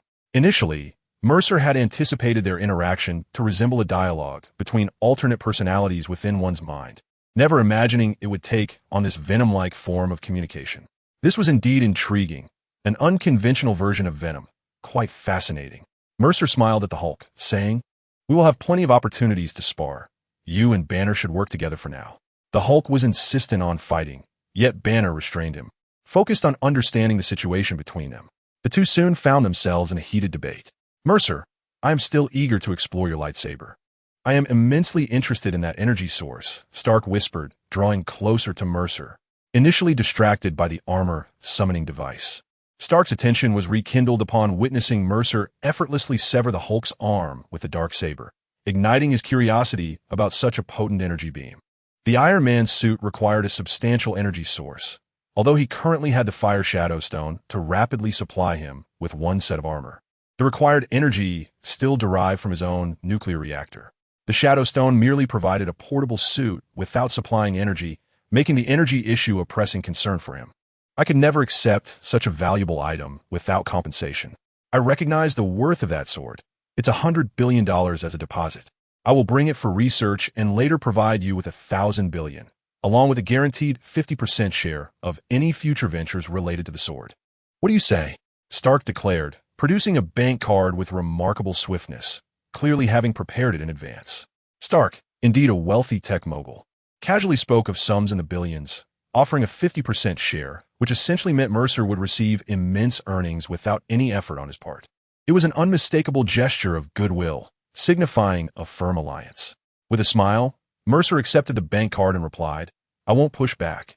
Your terms are quite agreeable. You may research the darksaber for now and return it when I need it. Taking out the dark sword and handing it to Stark. Most displayed no apprehension about the possibility of it being hidden away. As it was drawn, a blue radiance enveloped the hilt of the dark sword. This was a spatial mark. Anything imbued with such a mark could be retrieved by Mos. Chapter 78. The Fishbowl Head at Long Last.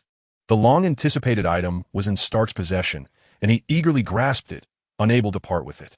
No man could resist a dark sword that extended and hummed with a resonating vibrato. In a few days, I shall relocate my studio to the Stark Tower.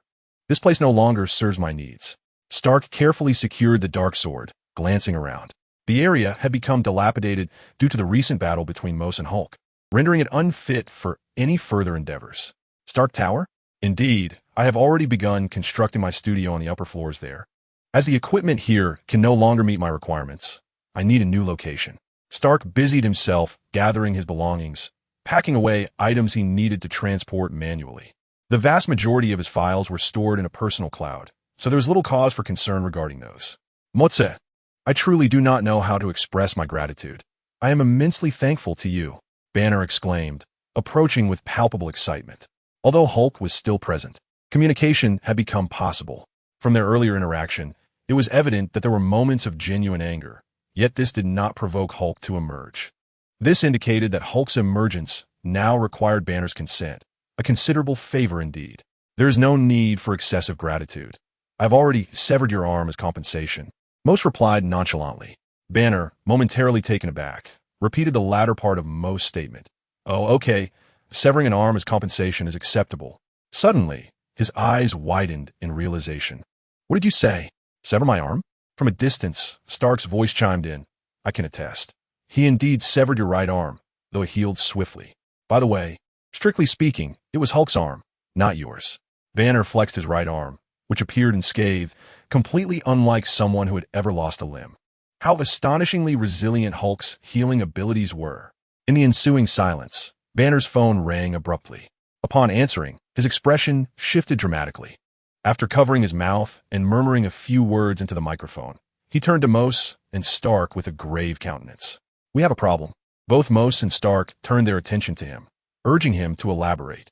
After careful consideration, Banner spoke, following Mose's intervention against Hydra's attempt to transport interdimensional creatures. We collected residual energy from the Tesseract at the scene and synthesized it into an artificial Tesseract. At this revelation, Mose's pupils contracted imperceptibly. Although the timeline had shifted, would these events ultimately still transpire?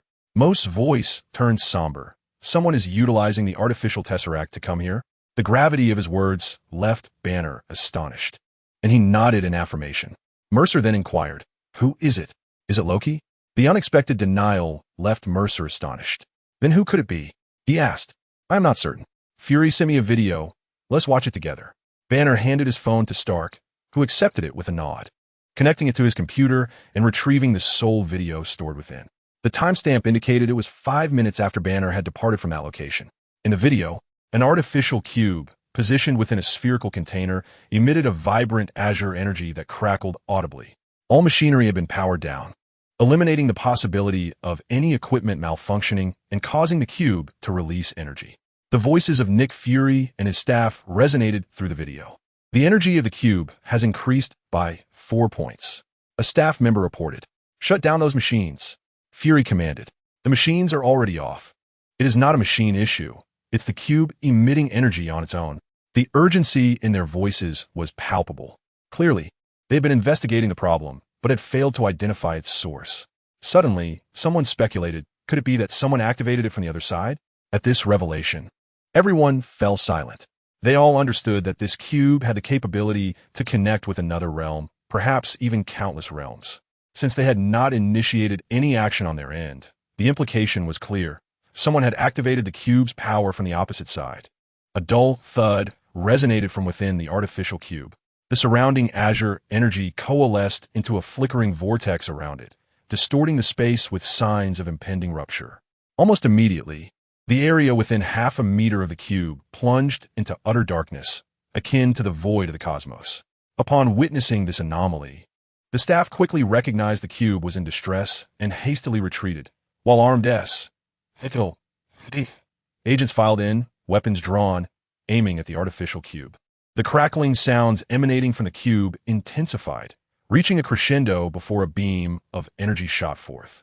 A continuous stream of energy surged ahead, ultimately transforming the cube itself into part of the radiant beam. The meter-long energy beam held its form momentarily before unfurling like a scroll, morphing into a rectangular portal. In the next heartbeat, a figure emerged slowly from within.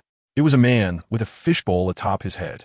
His visage was entirely obscured by a large round dome filled with a misty white vapor, rendering his face indistinct. He wore an enigmatic outfit.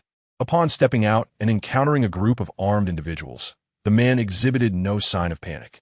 Nick Fury approached cautiously, scrutinizing the man before him. Sir, please identify yourself and state your purpose. The man surveyed his surroundings, and a deeply resonant voice emerged from within the fishbowl. Is this another universe? It appears quite similar. Another universe? What do you mean? Nick Fury intended to pose another question when the man raised his hand, causing the S.H.L.D. agents to erupt into a state of panic. Their firearms abruptly transformed into serpents several meters long, hissing menacingly at them. The chilling sensation sent shivers down their spines, prompting them to hastily discard their weapons. As the serpents struck the ground, a metallic clattering echoed in the air. Upon closer inspection, It became evident that those were not snakes, but rather the very guns they had been wielding moments before. The SHIELD. Agents attempted to retrieve their weapons, mere meters away, yet they found themselves unable to grasp them. Frustration mounted as they exclaimed, "Why can't I reach the gun?" And another echoed, "It's south so close, yet I can't seem to get to it." After a struggle, all eyes ultimately settled on the man with the fishbowl for a head. Noticing the collective gaze, the man's resonant voice emerged from within the bowl, stating, "I shall explore this world for a while and observe your development." With that declaration, the man transformed into a cloud of vapor, dissipating before their very eyes, as if he had never been there at all. Chapter 79. The Multiverse. After viewing the footage, Stark and Banner felt the emergence of yet another adversary. Mercer, however, wore an expression of contemplation. This figure was not unfamiliar to him. In fact, he found him somewhat recognizable. "Mercer, what's the matter? Do you know this person?" Stark inquired, noticing his demeanor. "Not exactly an acquaintance, but I'm aware of his identity," Mercer replied, nodding thoughtfully. "We should consult with Nick Fury about this matter." Agreed. The other two nodded, and under Mercer's direction, the trio vanished from their location. "Hey, what about me?" The bewildered and trembling Inhibitor stood in the corner, feeling overlooked. "Almost forgot about you." Mercer's voice echoed in the air, and shortly thereafter, Inhibitor was also whisked away by the spatial transport. The scene shifted, revealing Mercer and his companions in a clandestine base, accompanied by Captain Carter, whose expression was far from cheerful. Upon their arrival, Nick Fury nodded to a nearby associate, who understood the cue and promptly departed. "Everyone is aware of what has transpired, correct?" Fury inquired, to which they all nodded in affirmation. "Why would you even consider using such a thing as a weapon? This is power beyond human control." Stark, a weapon expert, spoke with a hint of indignation. He realized in an instant how terrifying the weapons derived from the Tesseract could be. "I had no other choice," Fury sighed. "Since Thor arrived on Earth, the series of events that have unfolded have confirmed the existence of formidable extraterrestrial beings in this universe, far surpassing Earth in advancement. Even though the enemy has been repelled, we remain at a disadvantage. SHIELD cannot solely focus on terrestrial threats. We must be prepared to confront any menace that may arise from the cosmos. It is precisely for this reason that the artificial cube represents our greatest avenue of escape. We must master a form of advanced technology. Do you comprehend, Stark? Furthermore, you sought to borrow weapons from Mercer for research, driven by the fear of such entities returning to our Earth." This statement rendered all three, including Mercer, speechless. Indeed, within the vast expanse of the universe, Earth's combat capabilities remain relatively feeble.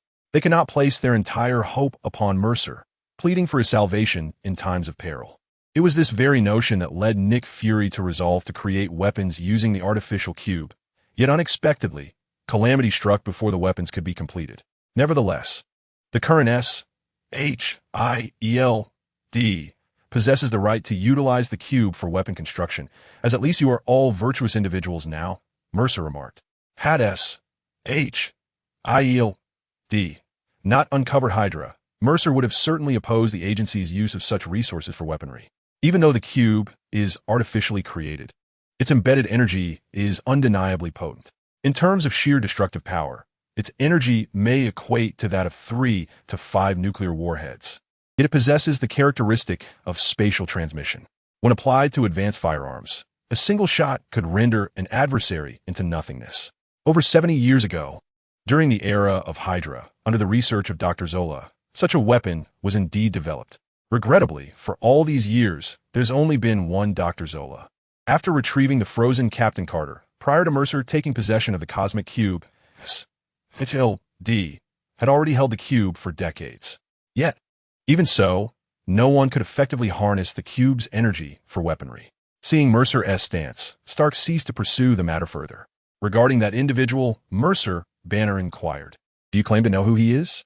Mercer nodded, stepping forward, and with outstretched fingers, summoned a figure from the lightning in his palm. The attire and appearance mirrored that of the individual seen in the video. This person, known as Mysterio, bears the true name Quentin Beck. My acquaintance with him reveals a charlatan who employs advanced technology to deceive others into believing he possesses the art of illusion. The Mysterio Mercer reference had appeared in his memory of the Marvel Cinematic Universe, specifically in Spider-Man: Far From Home. At that time, he was indeed a mere trickster. However, judging from the video content, Mercer could clearly ascertain that this Mysterio is certainly not a fraud. He is a genuine illusionist, observing his maneuvers. This individual does not resemble the Quentin Beck I once knew, and moreover, he hails from a multiverse, a fact discernible from his utterances. The others recollected Mysterio's words upon emerging from the portal, another universe. Banner's curiosity was piqued. Are you suggesting that multiple universes genuinely exist? Mercer raised his chin, affirming, indeed.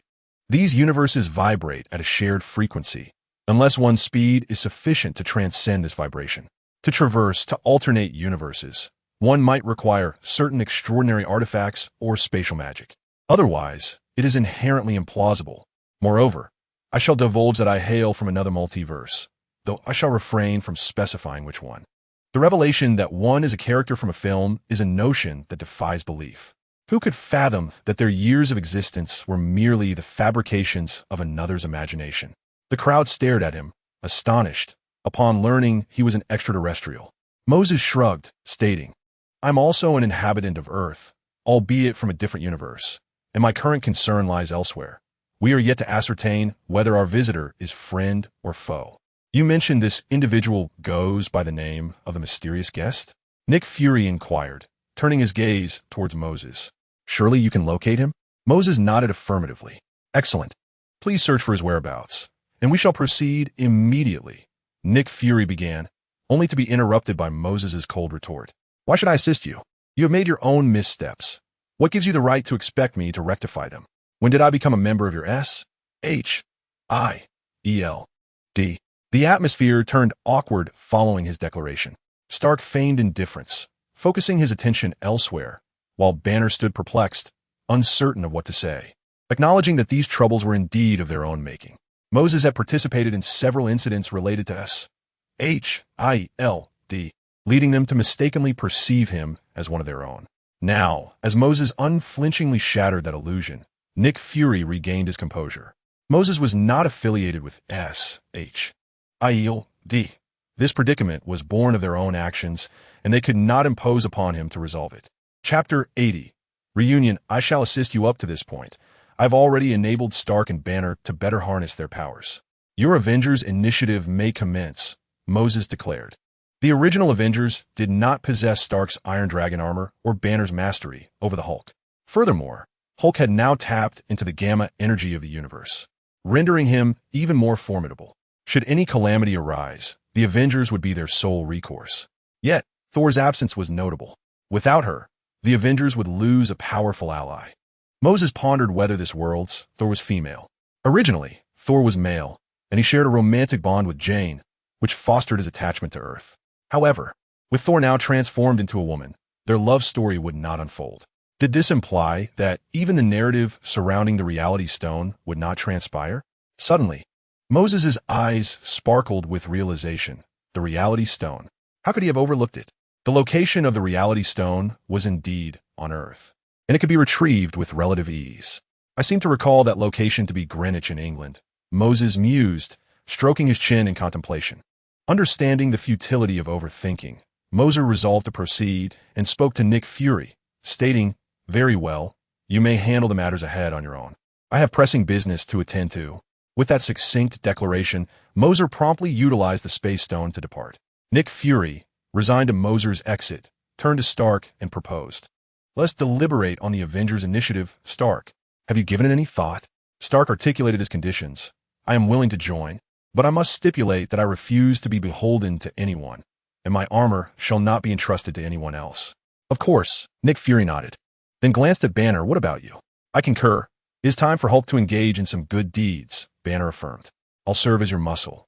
Hulk's green visage emerged from within Banner, offering a blunt retort. This peculiar scene left Nick Fury momentarily bewildered. What state is this? A symbiotic relationship? Banner explained. Moser is assisting. Nick Fury scrutinized Hulk's form. It was indeed fascinating. Meanwhile, Moser arrived in Greenwich, England, courtesy of the Space Stone. As he strolled through the streets, he mused, though I recall that Thor, The dark world took place here. I'm unaware of the precise location of the reality stone. The onset of winter rendered the air brisk. Dressed in short sleeves, Mercer felt conspicuously out of place, attracting the attention of several young women due to his striking appearance. Unsure of the reality stone's whereabouts, Mercer wandered aimlessly until he found a park, where he sat on a bench, lost in thought. As he closed his eyes to rest, he was startled by the sound of girlish laughter nearby. You go, one girl urged. Why should I? I already have a boyfriend. I came here to accompany you, another replied. Hey, he's looking over here. Upon opening his eyes, Mercer noticed the girls giggling and playfully nudging one another at his glance, clearly eager to engage. Offering them a slight smile, Mercer intended to return to his reverie when one girl captured his attention. Is she looking at Gwen? He pondered. Indeed, Gwen, a handsome fellow has taken notice of you. The girl referred to as Gwen responded with a half-hearted smile. He is merely glancing in this direction. Do not exaggerate. I already have a boyfriend. As she spoke, she discreetly glanced up at Mercer, who had turned away, his eyes narrowed and seemingly oblivious to her presence. His gaze cast low. Mercer, squinting slightly, contemplated the unexpected sight of Gwen, Peter's girlfriend, no less. How curious that she and her friends would be here. In Mercer's recollection, this girl represented Peter's greatest sorrow, echoing the sentiments of countless fans. He had not anticipated encountering Gwen under such circumstances. Gwen, I've returned with ice cream for you all. Came a voice. A male voice reached Mercer's ears. It was Peter Parker. Gwen took the ice cream and discreetly pointed to Mercer's location, whispering, look over there. There's a very handsome Asian guy. Could he possibly be a celebrity? How could he be a celebrity? We're here as exchange students, merely wandering about. It's improbable that we would encounter a star. Peter smiled and followed Gwen's gaze, only to be astonished by the sight of the boy with slightly squinted eyes. What do you think? He is undeniably handsome. Holly and the others want to approach him for his contact information, yet they hesitate. Gwen mercilessly critiqued the girls around her. Such a boy is beyond our reach as ordinary people. I know him, Peter suddenly declared. The playful girls abruptly halted their chatter, turning to him in unison. You know him? You must be mistaken. Peter nodded, but refrained from revealing where he knew Mercer from or the powers he possessed. That day, when he and the purple-haired girl departed, a card had appeared before Peter. It bore only a single sentence and an address, devoid of any superfluous words. Although no name was inscribed, Peter was certain it was left by Mercer.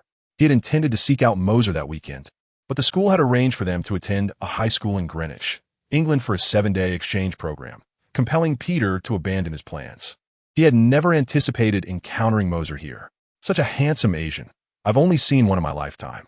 I must go greet him. Peter informed Gwen beside him and, under the envious gazes of the girls, made his way toward Mercer. Hey, long time no see. Do you remember? Peter began, but was interrupted by Mercer's cheerful interjection. Parker, I can't believe I find you here. Mercer opened his eyes and smiled, the crystalline blue flecked with green, rendering them deep and particularly beautiful. Elated that Mercer remembered him, Peter promptly sat beside him. What brings you here? I'm looking for something, Mercer replied with a calm smile. Upon hearing this, Peter lowered his voice. Are you searching for those artifacts? Mercer paused, then chuckled. You're quite astute. Yes, I am indeed searching for those items. This topic piqued Peter's interest, and he began recounting events that transpired after the incident at school involving the old ones. Following that incident, many have been privately compelled to sign confidentiality agreements, publicly claiming it was merely a malfunction of some machinery. Yet, despite this, a few indiscreet individuals could not resist sharing snippets of what they had witnessed. Now, numerous discussions regarding that event circulated online, featuring tales of unspeakable tentacles, terrifying mental disturbances, and the eerie sounds of a baby's cries at night. The legends grew increasingly detached from the truth, spiraling into absurdity. Mercer couldn't help but laugh at this. He was aware that someone was subtly guiding the narrative.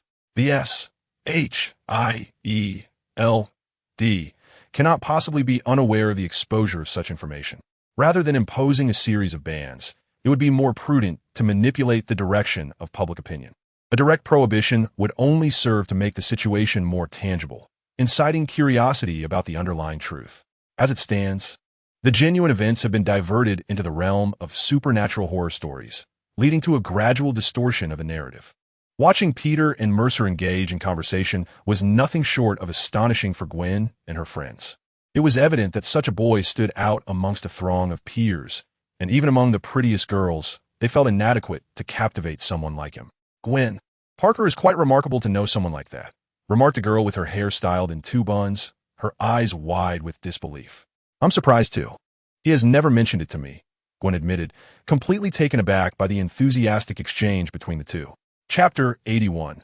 The enemy. Their conversation was short-lived, as a sudden explosion drew their attention. Both Mercer and Peter stood up in unison, gazing toward the source of the commotion. What place is that? Mercer inquired. Peter squinted in the direction and furrowed his brow. I believe that's the Greenwich Museum. The girls rushed over, chattering excitedly, speculating about the cause of the explosion. Why would the museum explode out of nowhere? Mercer disregarded their astonished murmurs and quietly asked Peter, Are you going to check it out?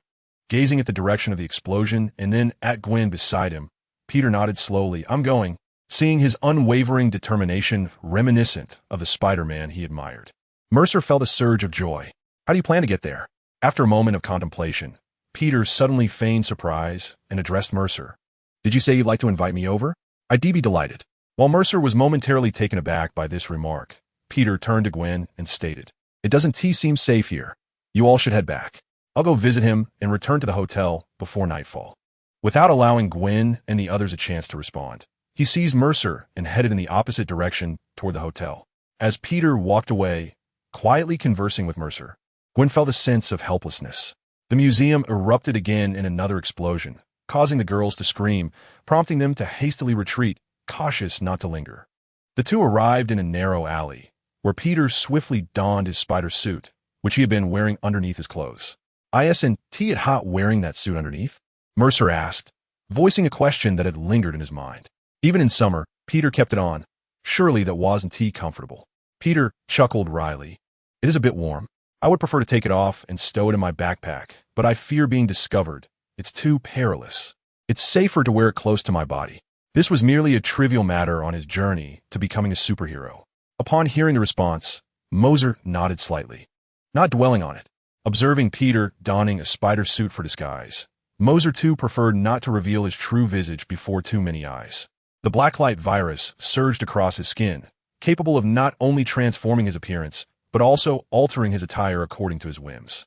The virus writhed over his body, cloaking his original garments and forming a mask upon his face.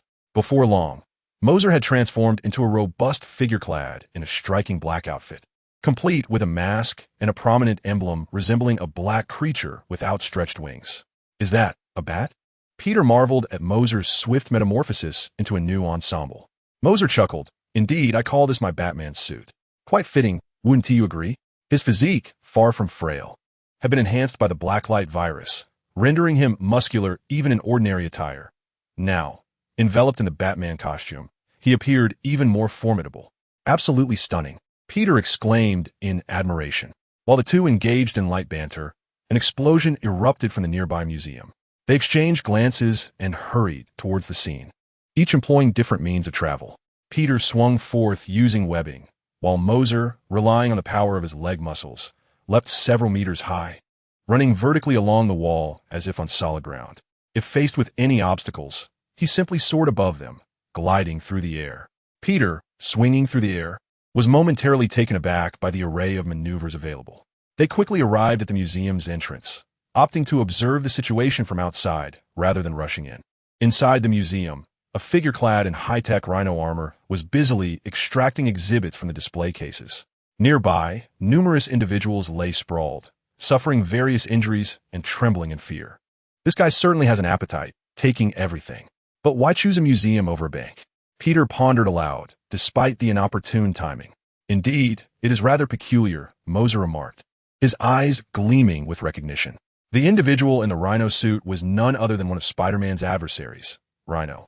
Mercer contemplated why this villain would be present. It seemed out of character. Underneath the rhino armor, this man was merely a petty thug. Setting aside the source of his armor, Mercer questioned the motive. Given his past, one would expect him to rob a bank, the quickest way to acquire and spend money. Robbing a museum would necessitate selling the stolen goods, drawing attention to his crime. and making those items targets for countless eyes. It seemed he was alone in his endeavor. Mercer, let us go. After observing the situation, as Rhino gathered his spoils and prepared to leave, Peter charged inside, with Mercer closely following. Today, did the zoo fail to secure its gates? How did you, a mighty rhinoceros, manage to escape? Come back to the zoo with me. Peter jested as he typically did with the Rhino Man. Chapter 82. Settling the score upon encountering the oddly dressed antagonist, the Rhino Man paused momentarily. However, upon spotting the diminutive figures of Peter and his companion, he could not help but burst into laughter. You two little bugs think you can stop me? Go home and drink your milk. This place is not for you. The Rhino Man tucked away his belongings and, with a resounding thud, charged towards the two.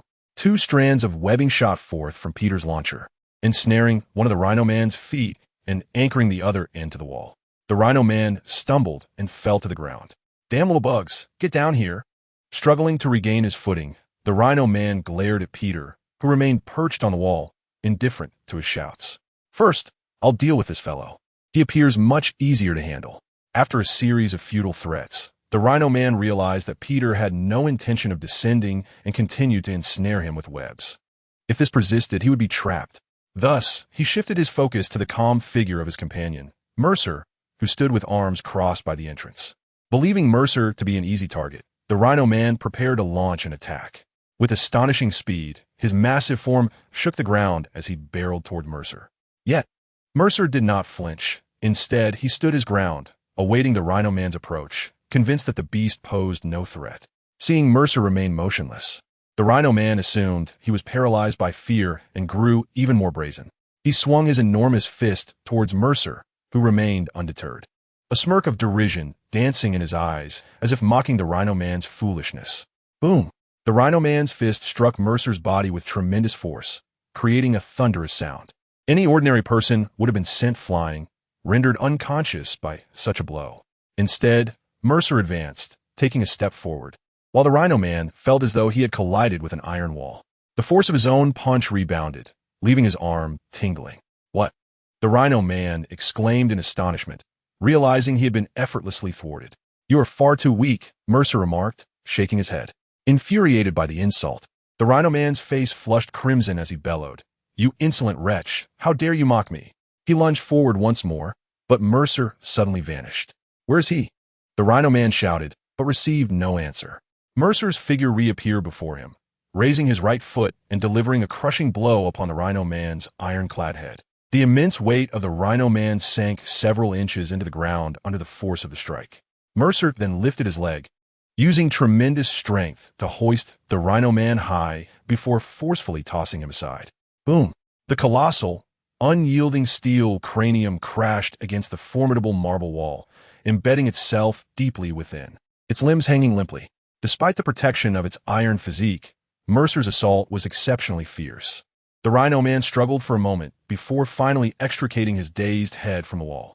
Yet, before he could regain his footing, he was met with another devastating sidekick from Mercer. The sound echoed once more as the Rhino Man's body sank back into the rigid wall. Mercer approached and delivered a forceful kick to his head. Thud, thud, thud. The advanced armor shattered into fragments under the relentless blows, and the pilot within succumbed to the overwhelming force, losing consciousness. Is this truly the end? Can such advanced technology not withstand my onslaught? Mercer sighed softly, reflecting on the sheer combat prowess of his physical form, capable of unleashing sonic booms with a well-placed kick. Yet in this skirmish, he had barely employed half of his strength. The disparity in power was utterly tedious. After effortlessly dispatching the Rhino Man, Mercer beckoned to Peter, who had been watching from above. Peter leaped down beside him, his expression one of exasperation as he surveyed the incapacitated Rhino Man. I didn't even get the chance to intervene, he lamented.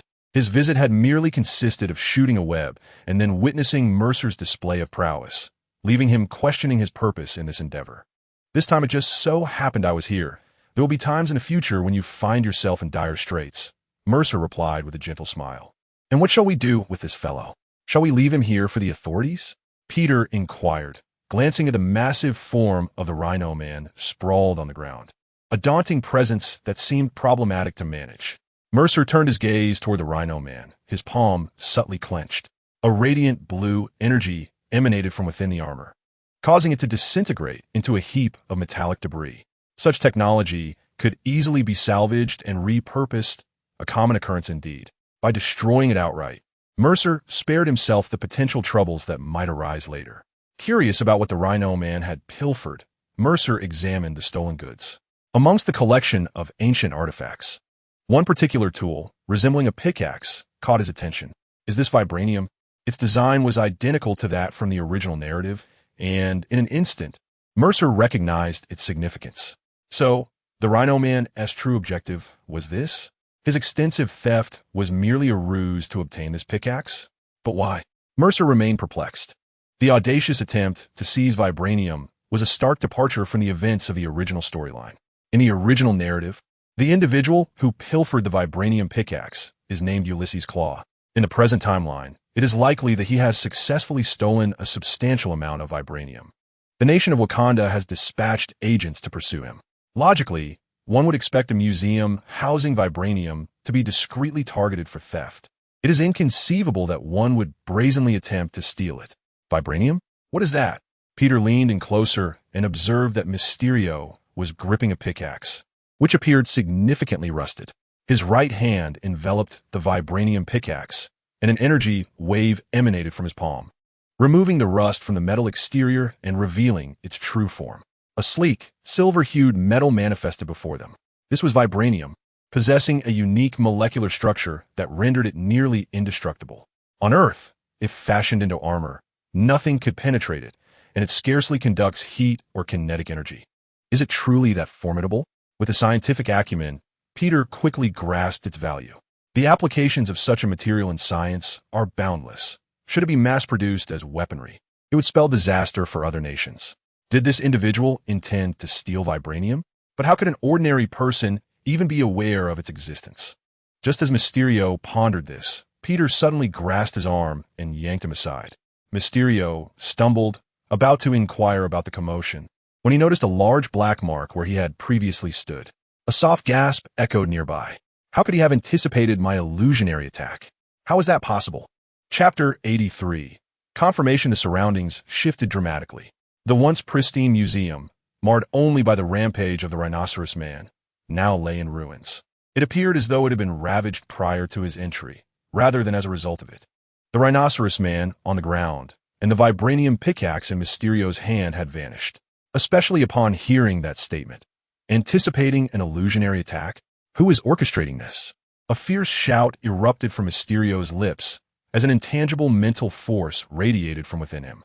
This enhancement stemmed from the absorption of the Old One's essence through the Blacklight Virus. Mysterio now possessed a mental prowess akin to that described in fantastical literature. His mental energy swiftly enveloped the entire museum, allowing him to distinctly sense two other presences aside from his own. Show yourself. Mysterio glared toward a corner, unleashing his mental force in that direction. The space fractured like a shattered mirror, revealing a hidden figure. Mysterio. The name escaped Mysterio's lips instinctively. Before him stood the enigmatic figure who had traversed the multiverse utilizing S-H-I-E-L-D-S artificial cosmic cube, Mysterio. Oh, you effortlessly extracted me from the mirror dimension. Truly, you are worthy of being the bearer of the space stone, Mysterio stated with gravitas. Do you know me? Mose inquired. Of course, came the response, accompanied by laughter emanating from the misty fishbowl head of the enigmatic visitor. I too possess the infinity stones in my universe, though they have been destroyed.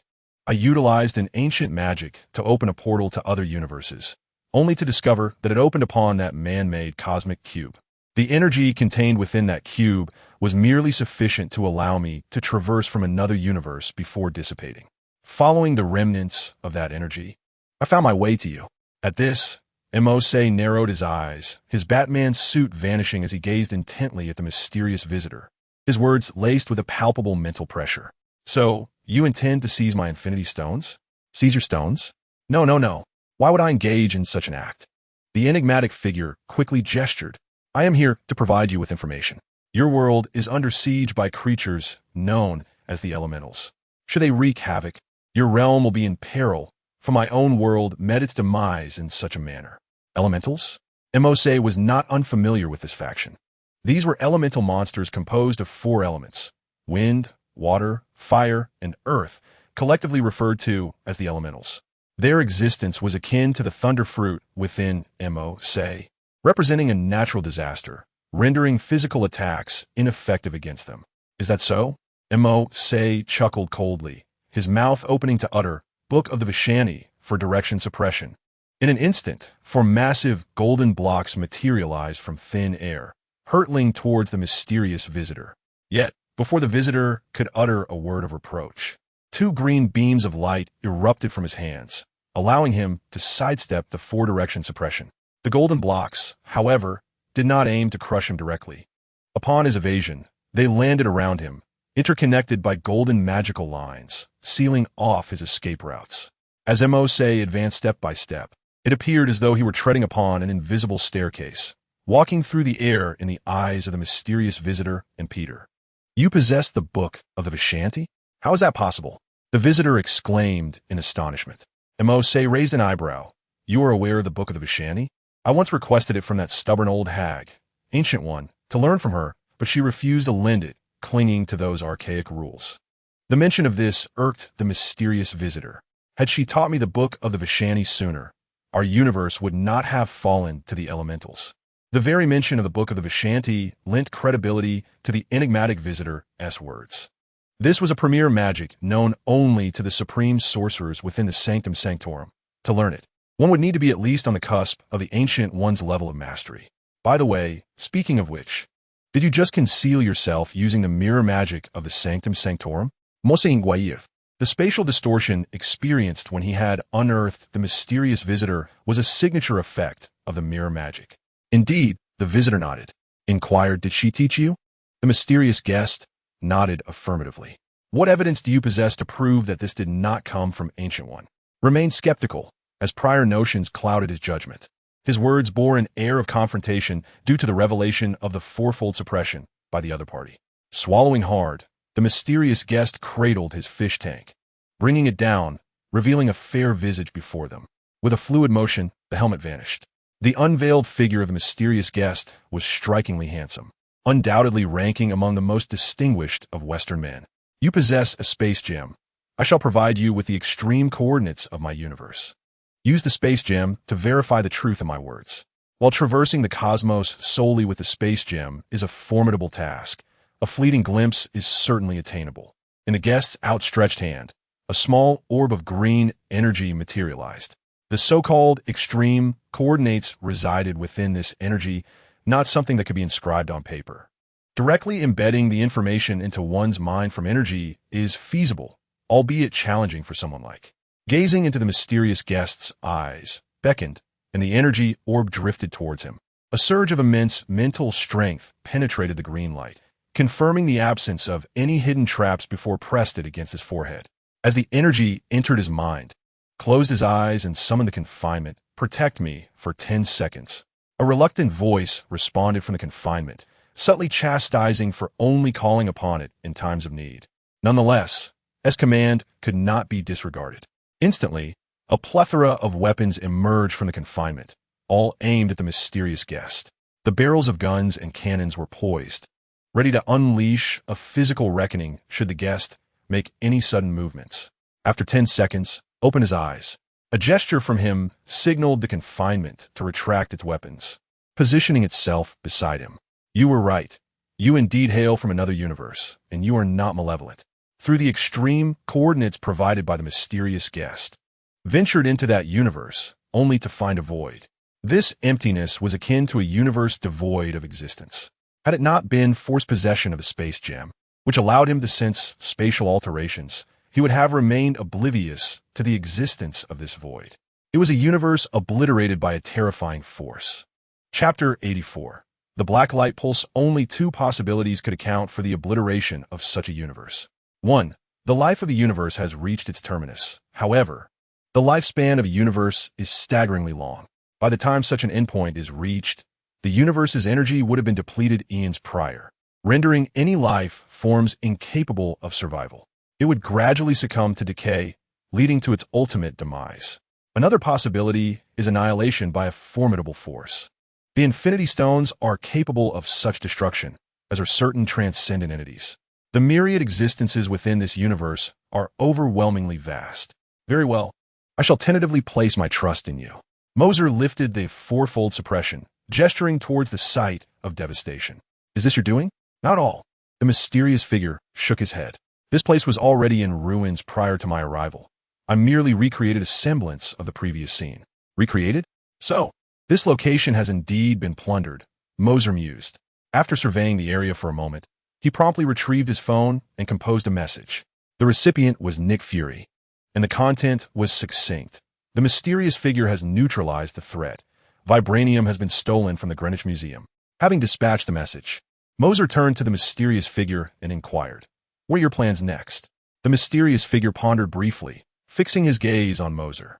"Allow me to accompany you." Huh? Mercer was taken aback by this unexpected turn of events. "I am Quentin Beck, and I wish to learn the secrets of the Book of Vishanti. Please, let me travel alongside you. Teach me." At the mere mention of the Book of Vishanti, the mysterious figure's eyes sparkled with enthusiasm. Mercer hesitated to outright refuse, yet did not readily accept either. Establishing a faction of his own was paramount, and the mysterious figure was undoubtedly a prime candidate. However, the Book of Vishanti resided solely within Sharingan. Employing it was akin to launching a program from a computer. Possessing the software does not equate to understanding its underlying principles or being able to instruct others in its creation. This posed a dilemma for Mercer. "I realize this sudden request may place you in a difficult position." The mysterious figure proposed a compromise. "In any case, I have nowhere else to go. Let me stay with you. I can assist with any issues that arise, and you may teach me at your convenience." "Hold on a moment.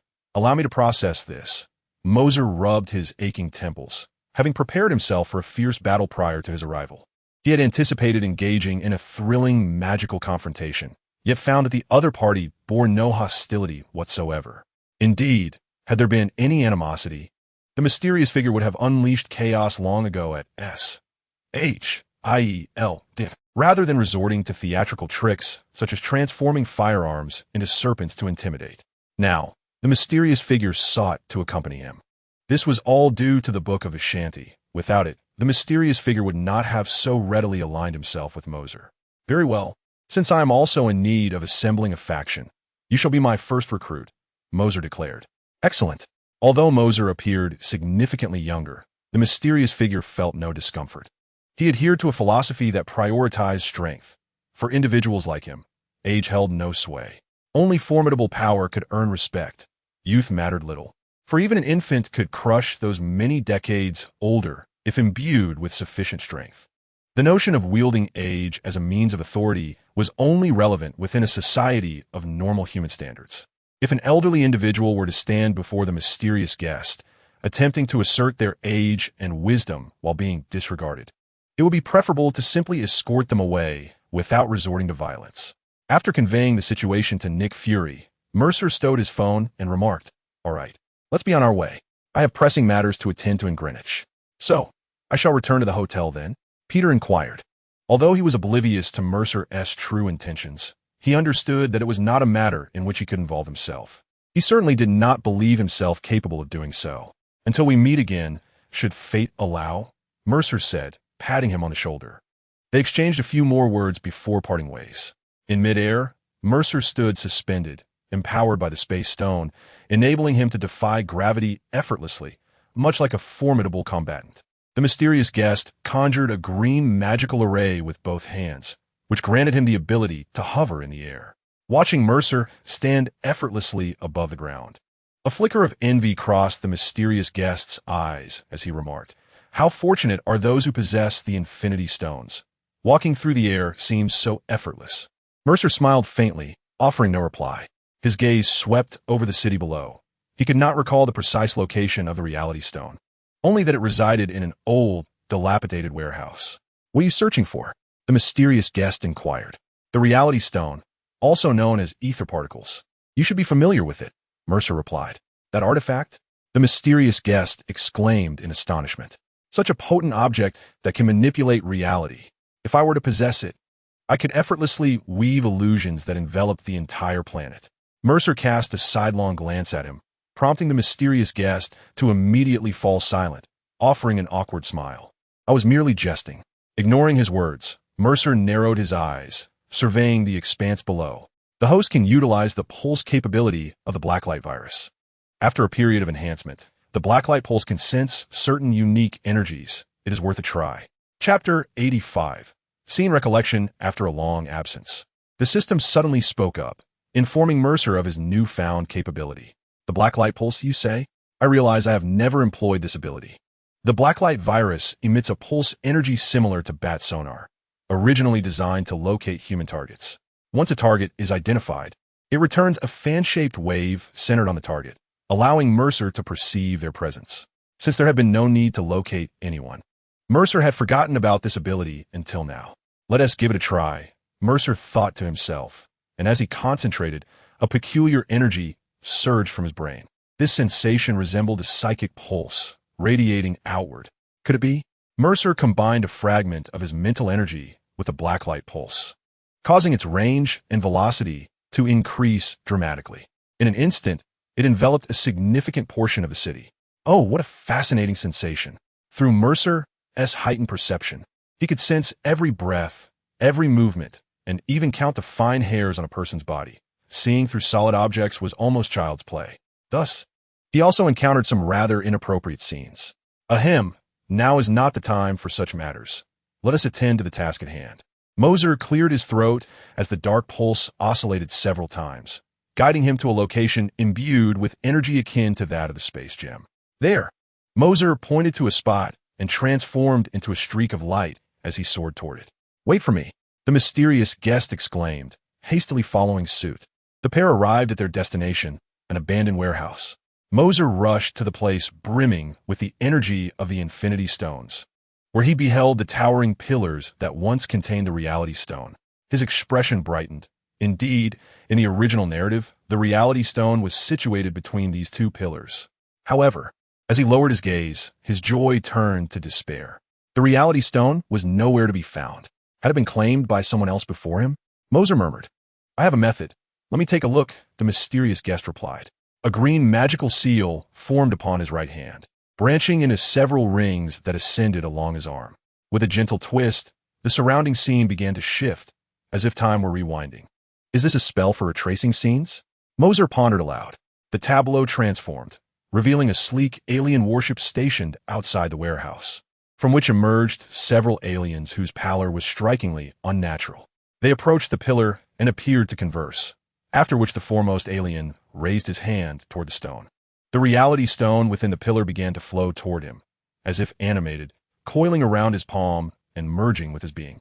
In an instant, his eyes turned a vivid crimson, reflecting the essence of the Reality Stone, and a look of satisfaction graced his features. After half a minute, he reverted to his original state and, accompanied by his subordinates, returned to the ship, departing the location. As the vision concluded, the surroundings reverted to the present. Who are these individuals to so effortlessly seize the Reality Stone? The mysterious guest queried. Mercer's expression grew serious as he turned to exit. It was the Dark Elves. To his astonishment, they had discovered the location of the Reality Stone and taken it. The Dark Elf clan were the former possessors of the Reality Stone, intent on using its power to plunge the entire universe into their preferred darkness. Mercer found this notion absurd. What was so appealing about darkness? A realm devoid of light. Was the current symphony of nature not preferable? It seemed quite mad. Shall we pursue them? The mysterious guest's eyes sparkled with eagerness for confrontation. Mercer shook his head. No, this matter should be resolved by Asgard. It is their responsibility. Asgard, the legendary realm of the gods? The mysterious guest expressed astonishment.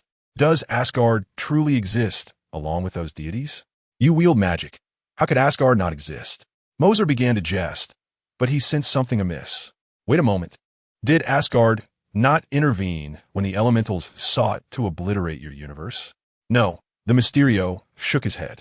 While I valiantly battled the elementals alongside the Ancient One, Earth had but a solitary sorcerer present. No one else. Not even that Spider-Boy who previously accompanied you. It is Spider-Man, Mercer interjected, then fell into a contemplative silence. No wonder, Mercer mused. Although the elementals represented a formidable force, he remained skeptical that such beings could effortlessly annihilate the universe. From Mysterio's words, it became evident that in their universe, Asgard was merely a myth, and Earth lacked the existence of an Avengers-like alliance. Only the Ancient One and a few sorcerers were left to valiantly safeguard the Earth, as they were the sole entities capable of inflicting harm upon the elementals. "Is there no Tony Stark in your world?" Mercer inquired. "Tony Stark? He exists, but that playboy only indulges in revelry. His presence serves little purpose," Mysterio expressed with disdain. Mercer nodded silently, realizing that the nuances of the universe varied, along with the trajectories of each character.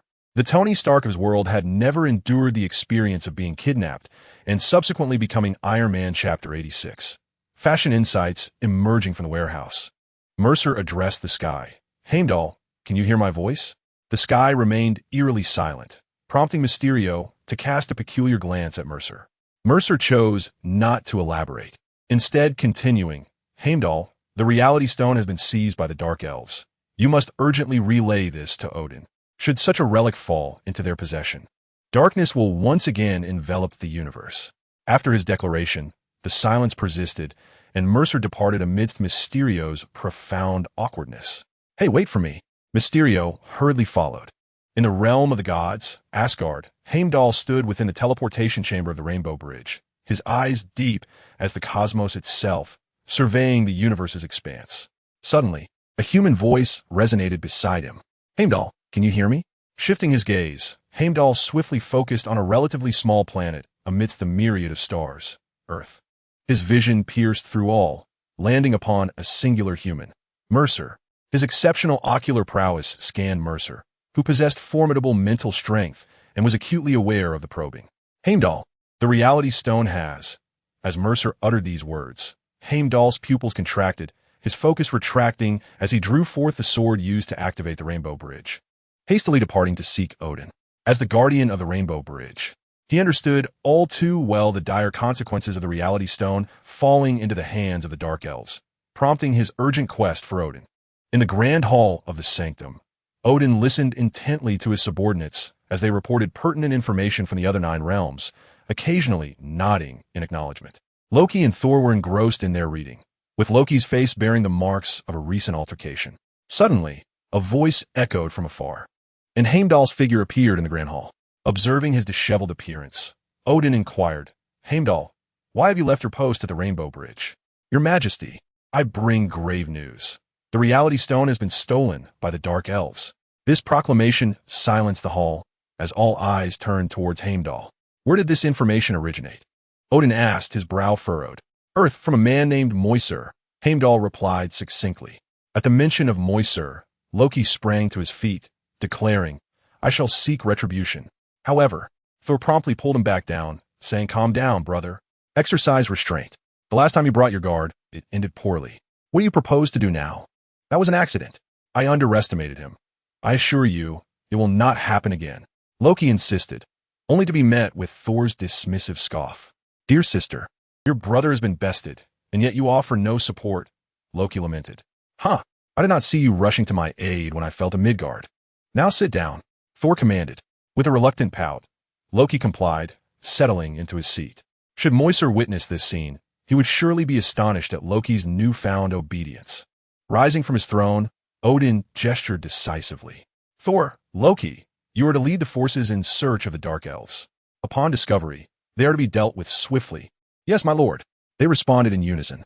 "Dark Elves, we previously spared you, yet you dared to entertain treacherous thoughts. This time, do not blame us for the consequences." Odin's chilling words resonated through the hall. After Thor and Loki departed, Odin continued, "Heimdall, prepare a gift for this human named Mercer, as a token of gratitude for his information." "Understood. I shall make the arrangements," Heimdall nodded. The gift would be prepared by the guardians of Asgard and sent by Heimdall. Odin's voice lowered. "Mercer, a most intriguing human. I would very much like to meet him, should the opportunity arise." On Earth, Mercer returned home with a mysterious guest. "The room to your right on the 2nd floor is yours.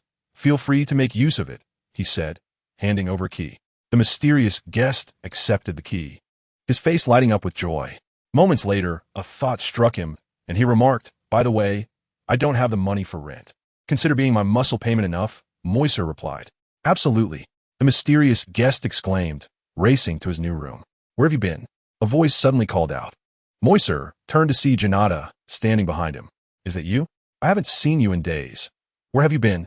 Mercer asked. I'm just going to wander around. Don't you have something to attend to? Then I'll busy myself, Ganata remarked. Who is that person? She noticed a mysterious guest who had just entered the room. His name is Quentin Beck, my newly recruited subordinate and resident, Mercer replied. Ganata nodded. You are quite impressive. You've managed to recruit a new follower in such a short time. Mercer chuckled. How about this? To celebrate the arrival of our new member, we shall feast on barbecued delicacies tonight. Chapter 87. Silvery Night. As night fell, the three prepared the ingredients atop the rooftop of the house. Mercer, now a man of considerable wealth, had procured only the finest ingredients, Wagyu beef and Kobe lobster, among other luxurious items. He had spared no expense. The mysterious guest, upon seeing such an array of high-end fare, couldn't help but swallow hard. This is my first time witnessing such extravagance. Boss, you must be incredibly wealthy. This meal must cost several $1,000s. After spending an afternoon together, the mysterious guest had taken to calling Mercer boss, undeterred by the latter's younger age. Dig in. Feel free to grill whatever you desire. Don't hold back. Mercer said jovially. At his words, the mysterious guest and Ganata immediately began to prepare their chosen dishes over the fire. For Ganata, the energy these foods provided was inconsequential, but when not in a state of hunger, she could indulge like anyone else. Once their basic survival needs were met, it was only natural to seek satisfaction for their spiritual cravings. High-quality ingredients, coupled with proper culinary techniques, could fulfill these desires. As the three dined and laughed, the atmosphere was filled with merriment. Hey, boss, a shooting star? Quick, make a wish. The mysterious guest suddenly pointed to the sky. The two turned their heads in unison, witnessing a meteor streak across the heavens. What wish could you possibly make? That is just an ordinary meteorite, merely passing close to our atmosphere, Ganata scoffed. You don't understand. This is a custom of us earthlings. The mysterious guest glanced at Mercer, who smiled and nodded in agreement. It seemed that, in this regard, their worlds were in alignment. They clapped their hands together, forming a gesture of wishing. Ganata, the fool, shot a glance at the two dimwits and turned her gaze back to the horizon, suddenly pausing in confusion. Wait, something seems off. The meteor, which had been a mundane sight, appeared to divert in Mercer's line of sight, seemingly curving back toward him. What on earth? The group exchanged puzzled looks. Sensing a possible threat, Mercer found himself both amused and exasperated by the constant stream of peculiar occurrences. If that meteor were indeed seeking him out, he would not hesitate to unleash his full power and reduce it to mere fragments. With that thought, lightning began to dance around Mercer's form, transforming him into a being of electricity. The mysterious figure gazed in astonishment at the unfolding scene, murmuring softly, "This does not appear to be magic indeed. No wonder he is my acknowledged leader. Despite his youth, he possesses an impressive array of skills." As the meteor drew closer, its true form became evident to those present, a silver silhouette. A man, enveloped in an enigmatic silver substance, floated before Mercer, his body appearing exceptionally smooth, while beneath him rested a surfboard towering ahead above him. This distinctive appearance immediately brought to Mercer's mind a name, the Silver Glider. His superior was the planet Devourer, the very father of Ganata. Fortunately, it was night. Had it been day, he would surely have attracted a crowd. Observing the man below, crackling with lightning, the Silver Glider slowly descended before him, his voice devoid of emotion. "Remain calm. I bear no ill will. I seek Ganata." With these words, his gaze shifted directly to Ganata. "Ganata, you are aware that the deities cannot interfere in the wars between planets." The Silver Glider's words were devoid of sentiment, a reflection of the peculiar nature of his abilities. Acquiring such powers was not a boon for him. Rather, it was a form of confinement. He was human, yet devoid of emotions, unable to distinguish between right and wrong. The existence of the Silver Glider was solely to identify suitable planets and relay their coordinates to the planet Devourer, awaiting his arrival for a feast. A tragically solitary figure. "I have not interfered with any matters on Earth, so you may depart," Ganata replied coolly, her disdain for this constant companion of her father evident in her tone. The Silver Glider continued, "Furthermore, You must accompany me. Your father wishes to see you. Ganada, puzzled, replied, See me? Why? Does he even remember that I am his daughter? This scenario bore an uncanny resemblance to a familial drama, Mercer thought, and upon uttering this, he caught Ganada's glare directed at him, prompting an awkward smile. Indeed, it was quite reminiscent. The silver glider cast a few sidelong glances at Mercer, remaining silent for a moment before imparting some information. Regarding the divine conflict, I cannot elaborate further. You must inquire directly with your father. A divine conflict? Such a statement held a gravitas far beyond mere human warfare. For those of that caliber, the aftermath of their battles could effortlessly shatter countless planets the size of Earth. Should a divine conflict erupt on Earth, humanity would stand powerless, akin to a figure clad in impenetrable armor amidst a swarm of ants. Though numerous, the ants could gnaw at him without ever breaching his defenses. In the vast cosmos, Earth's technology barely registers as mediocre, especially considering it has yet to venture beyond its own confines. Chapter 88. A disagreement. Please accompany me. The silver glider descended further, his tone remaining unaltered. In an instant, a sphere of lightning rapidly expanded in his eyes. Silver Glide reacted swiftly, barely evading the attack, and gazed at Mercer with a hint of perplexity in his otherwise calm tone. What are you doing, mortal? Montag se, envelopet in crackling Lichtning. Had his eyes obscured by electric energy. The lightning sphere that had just been unleashed was indeed his doing, as evidenced by the dozen or so orbs, each the size of a dumpling, still resting in his raised palm. Did I ever say you could take her? His words, though delivered in an even tone, dripped with arrogance. The mysterious guest, observing from the sidelines, felt a surge of adrenaline as he munched on skewers of Wagyu beef. Striding towards Mercer to stand by his side, eyeing Silver Glide suspended in midair, he cracked his neck and spat out a fierce declaration. Boss, shall we take him down? His free hand gathered green magical energy, poised for battle. The mysterious guest felt no fear. He had arrived in this world as a solitary figure.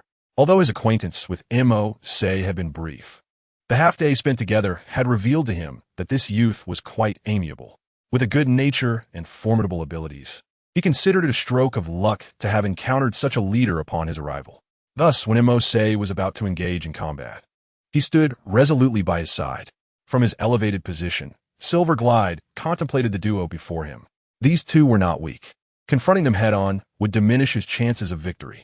He raised his hand, gathering silver light into a sphere the size of a human fist. Humanity harbors a fatal flaw, its concern for one another. By sowing chaos, he could seize Ganada amidst the turmoil. Though the energy sphere appeared modest, the power it contained could easily annihilate a city of hundreds of thousands. The silver glider was devoid of emotions and indifferent to the casualties his energy sphere might cause. His singular focus was the completion of his mission, to abduct Ganada. This was his objective. All obstacles in his path were to be eliminated. As the energy sphere descended slowly, its lethality was immense, yet for Ganada, it would pose no more threat than a mere tickle. Thus, he harbored no concerns about potential harm to her. Just as the silver energy sphere neared the ground, a silver-red crescent, several meters long, surged towards him, trailing an extraordinarily long tail. This crescent obliterated the energy sphere and bore down on the silver glider. He raised his hand to block, yet the strength of this crescent exceeded his expectations entirely. The direct impact sent him hurtling out of the atmosphere. For the first time, a flicker of change crossed the previously expressionless features of the silver glider. He glanced down at himself. The silver substance enveloping his body had noticeably diminished due to the force of that strike. Such a powerful slash. It cost me nearly 30% of my cosmic energy to withstand. He absorbed the energy contained within his surfboard, replenishing the silver that had faded from his body. He had encountered adversaries before, yet those encounters had only ever required a fraction of his strength. Now, however, a single strike from Mercer had consumed nearly 30% of his cosmic energy, a testament to its terrifying potency. On Earth, Mercer observed the silver glider being sent hurtling away, his expression serene, unaffected by the display. In his grasp, he held a long sword forged from pure lightning. The dark blade had been lent to Stark, but for Mercer, conjuring a weapon from lightning was a trivial endeavor. Nearby, the mysterious figure gaped in astonishment, his mouth agape enough to fit an egg. He glanced at Mercer, then at the magical energy in his own hands. After several moments of contemplation, he dissipated the magic and returned to his humble seat, his expression a mixture of complexity. What a joke. Mercer's strike had sent his opponent soaring beyond the atmosphere. Such a disparity in power was staggering. Perhaps he should simply prepare some meat while waiting for Mercer to return. Boss, you've got this. I'll roast some meat for you, cheering you on until you come back, the mysterious figure shouted. Mercer gazed at the descending silver glider. His lightning blade poised at his side and swiftly traversed the air to position himself before it. I've spent these past few days entangled in various incidents. Though I resolved them, I'm still seething with frustration. Regardless of the truth of your words, your attitude irks me, and you wish to annihilate this city? As he uttered these words, a voice resonated in his mind. Mission activated. Collect cosmic energy from the silver glider. Attaining 100% will grant you a traversal card. A traversal card? Mercer's eyes brightened. With a swift motion of his hand, the surrounding space shimmered. He utilized the space gem to seal this area, ensuring that even the greatest commotion within would remain hidden from the outside world. This was also to prevent the silver glider from escaping. If it eluded him, he would be unable to gather its cosmic energy. How am I to collect it? Should I employ the Blacklight Virus for absorption? Mercer inquired within his mind. Yes. If you feel uncertain, you may enhance it with the space gem, the system replied. Understood. Mercer fixed his gaze on the silver glider not far away. The lightning blade clasped in his left hand at his waist, while his right hand hovered above the hilt. Mortal, the silver glider attempted to speak. But Mercer chose not to engage in conversation. With a flash of lightning, he vanished. In an instant, the silver glider heard a faint rumble of thunder beside him and turned sharply, only to be met with a blinding flash hurtling toward him. One sword style, Dead Thunder Lion's Song. This was Mercer's earlier acquisition of Zoro's sword technique, now modified and enhanced. Building upon the original Dead Lion's Song, he infused it with the powers of the Thunder Fruit, evolving it into the Dead Thunder Lion's Song and exponentially amplifying its potency. The silver glider is no ordinary individual. In that fleeting moment, a formidable energy converged upon his arms, forming a circular shield to block the impending attack. A thunderous sound reverberated through the air as a visible wave of circular shock rippled outward from the two combatants. The white clouds within a 100-meter radius were entirely dispersed by this ring-like shockwave. While he managed to deflect the majority of the damage from the Thunder Lion's assault, the residual force propelled the silver glider backward for over 100 meters before he could regain his footing. Seizing the opportunity, Mercer flickered into action, darting alongside the silver glider as he staggered, grasping hold of his surfboard. The Blacklight Virus began to siphon the energy from its surface, and fearing that the virus would be overwhelmed, Mercer swiftly utilized the space gem to create a small compartment specifically to store this energy. What are you doing? The silver glider sensed the energy being extracted from his surfboard and hastily broke free, soaring away. Is it really necessary to be so anxious over a mere fraction of energy? Mercer caught a glimpse of the progress displayed in the upper right corner of his vision. Current progress, 13. There was still much to be done. With a twist of his blade's hilt, the silver glider's visage was reflected upon the solidifying lightning blade. It was clear that directly drawing energy from his opponent was implausible, leaving only one course of action, to incapacitate him, and then seize the opportunity to absorb the energy amidst the chaos. I harbor no desire for enmity with you. I only wish to take Ganada. Please do not obstruct me further, the silver glider declared. Desire for no hostility? Your recent attack belies that sentiment. Mercer retorted with a cold laugh, charging forward with his blade raised against the silver glider. The two engaged in a fierce clash. During their confrontation, Mercer would occasionally brush against the silver glider, each touch allowing him to absorb considerable energy. The silver glider wished to thwart this energy theft, but as he attempted to retaliate, he was met with Mercer's relentless onslaught of slashing strikes. Forced into a defensive posture, he struggled to protect himself from the fierce blows while also guarding against Mercer's opportunistic siphoning. This left the silver glider feeling both exasperated and powerless. On the rooftop, the mysterious guest watched the battle unfold with great interest, seemingly voicing his thoughts aloud. Upon closer inspection, one could hear him exclaim, "Wow, Chief, that strike is incredibly sharp. Yes, attack his lower flank. Amazing." Ganada, beside him, looked on with a sense of helplessness, bemused by the mysterious guest's nonchalant demeanor amidst such fierce combat. "Where did you find him? Truly a peculiar character," he remarked. "Thank you for the compliment," the mysterious guest replied, unabashed. The battle in the sky did not endure for long. In less than 2 minutes, both combatants descended. Mercer reappeared atop the building. While the silver glider knelt partially on his surfboard, his body marred with numerous cuts of varying sizes and depths. While these wounds did not threaten his life, it would be disingenuous to claim he felt no pain. The Silver Surfer could discern that Mephisto did not genuinely intend to kill him. Otherwise, he would not have been striking at him repeatedly. The adversary was aware that his energy derived from the surfboard beneath him, yet he made no effort to attack it, opting instead to strike at the surfer himself. In essence, it was merely a release of pent-up emotions, a game of sorts. The Silver Surfer was reduced to a mere punching bag, enduring relentless blows without reprisal. Though he had attempted to counterattack, any energy assaults he launched were deftly redirected by Mephisto using the Space Stone, detonating in close proximity to the Silver Surfer.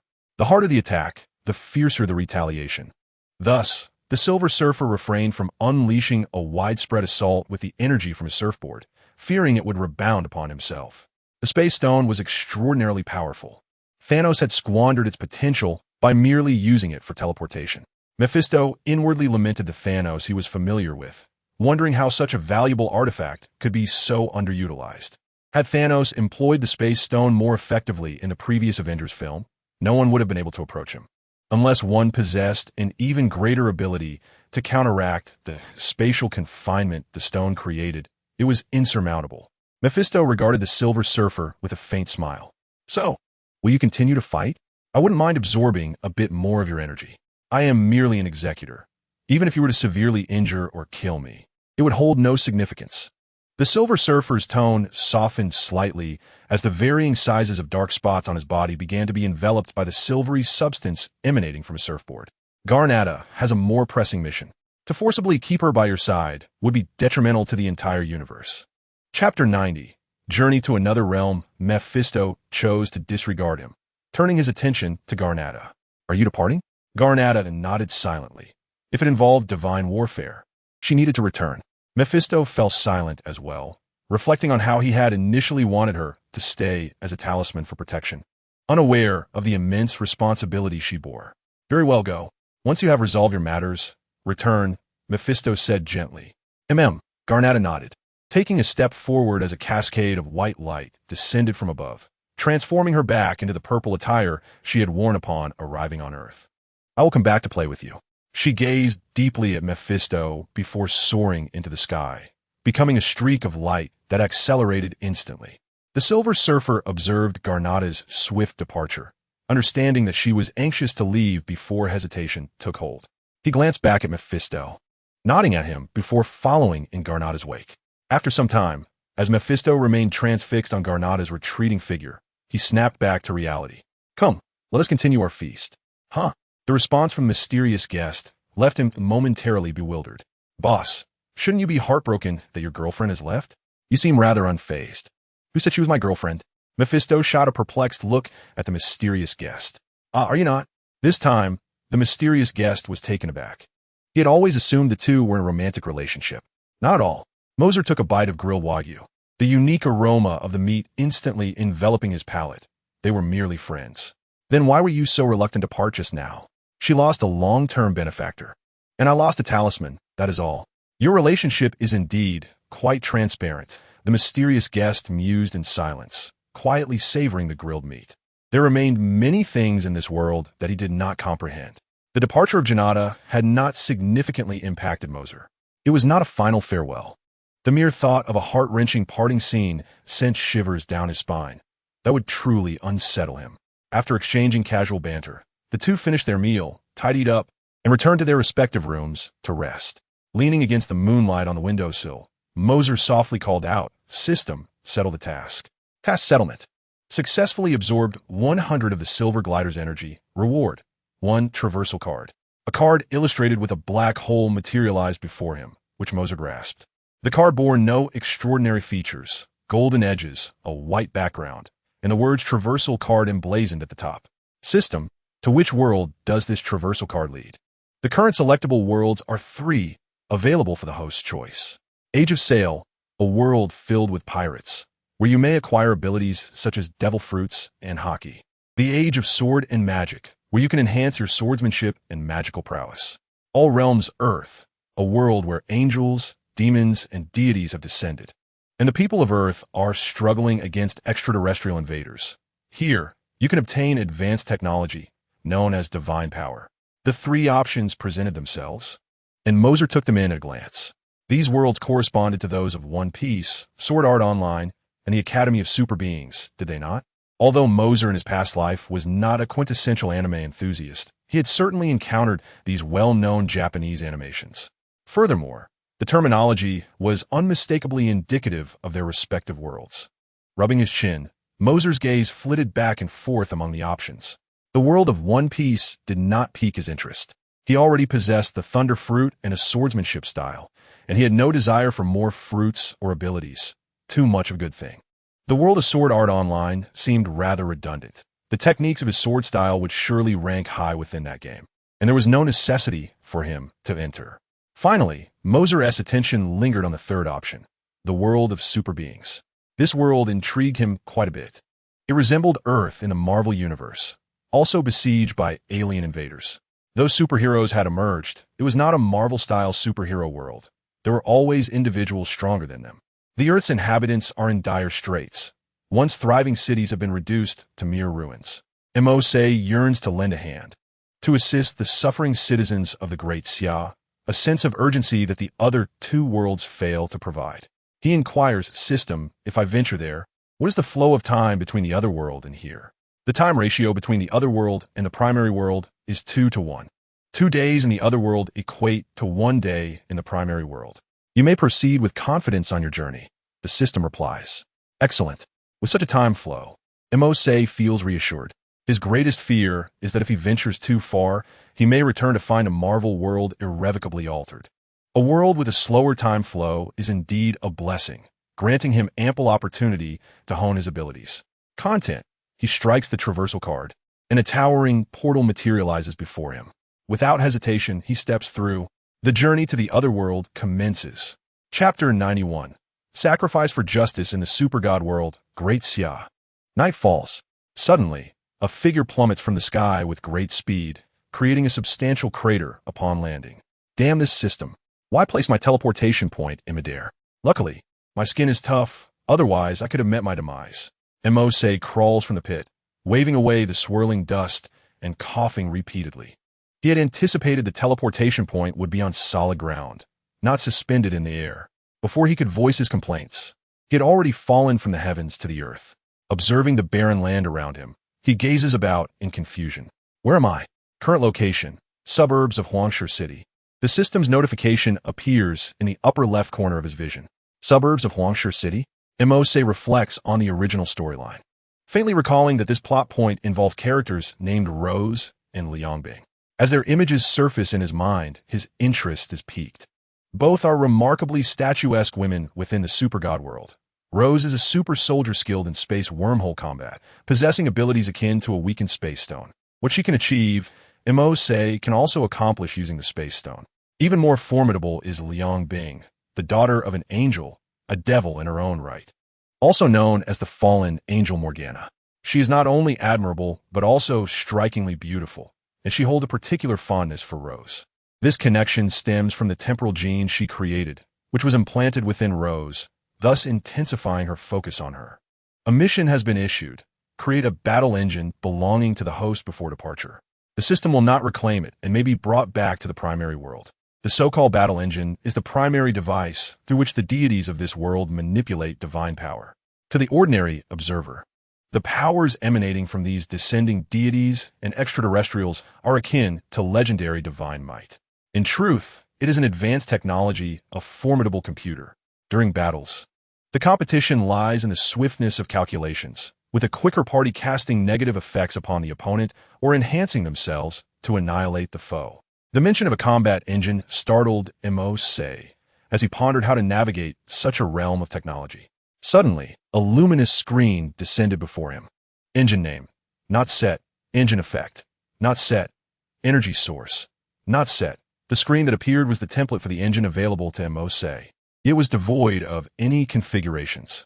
Am I free to set these parameters at will? Mercer inquired of the system.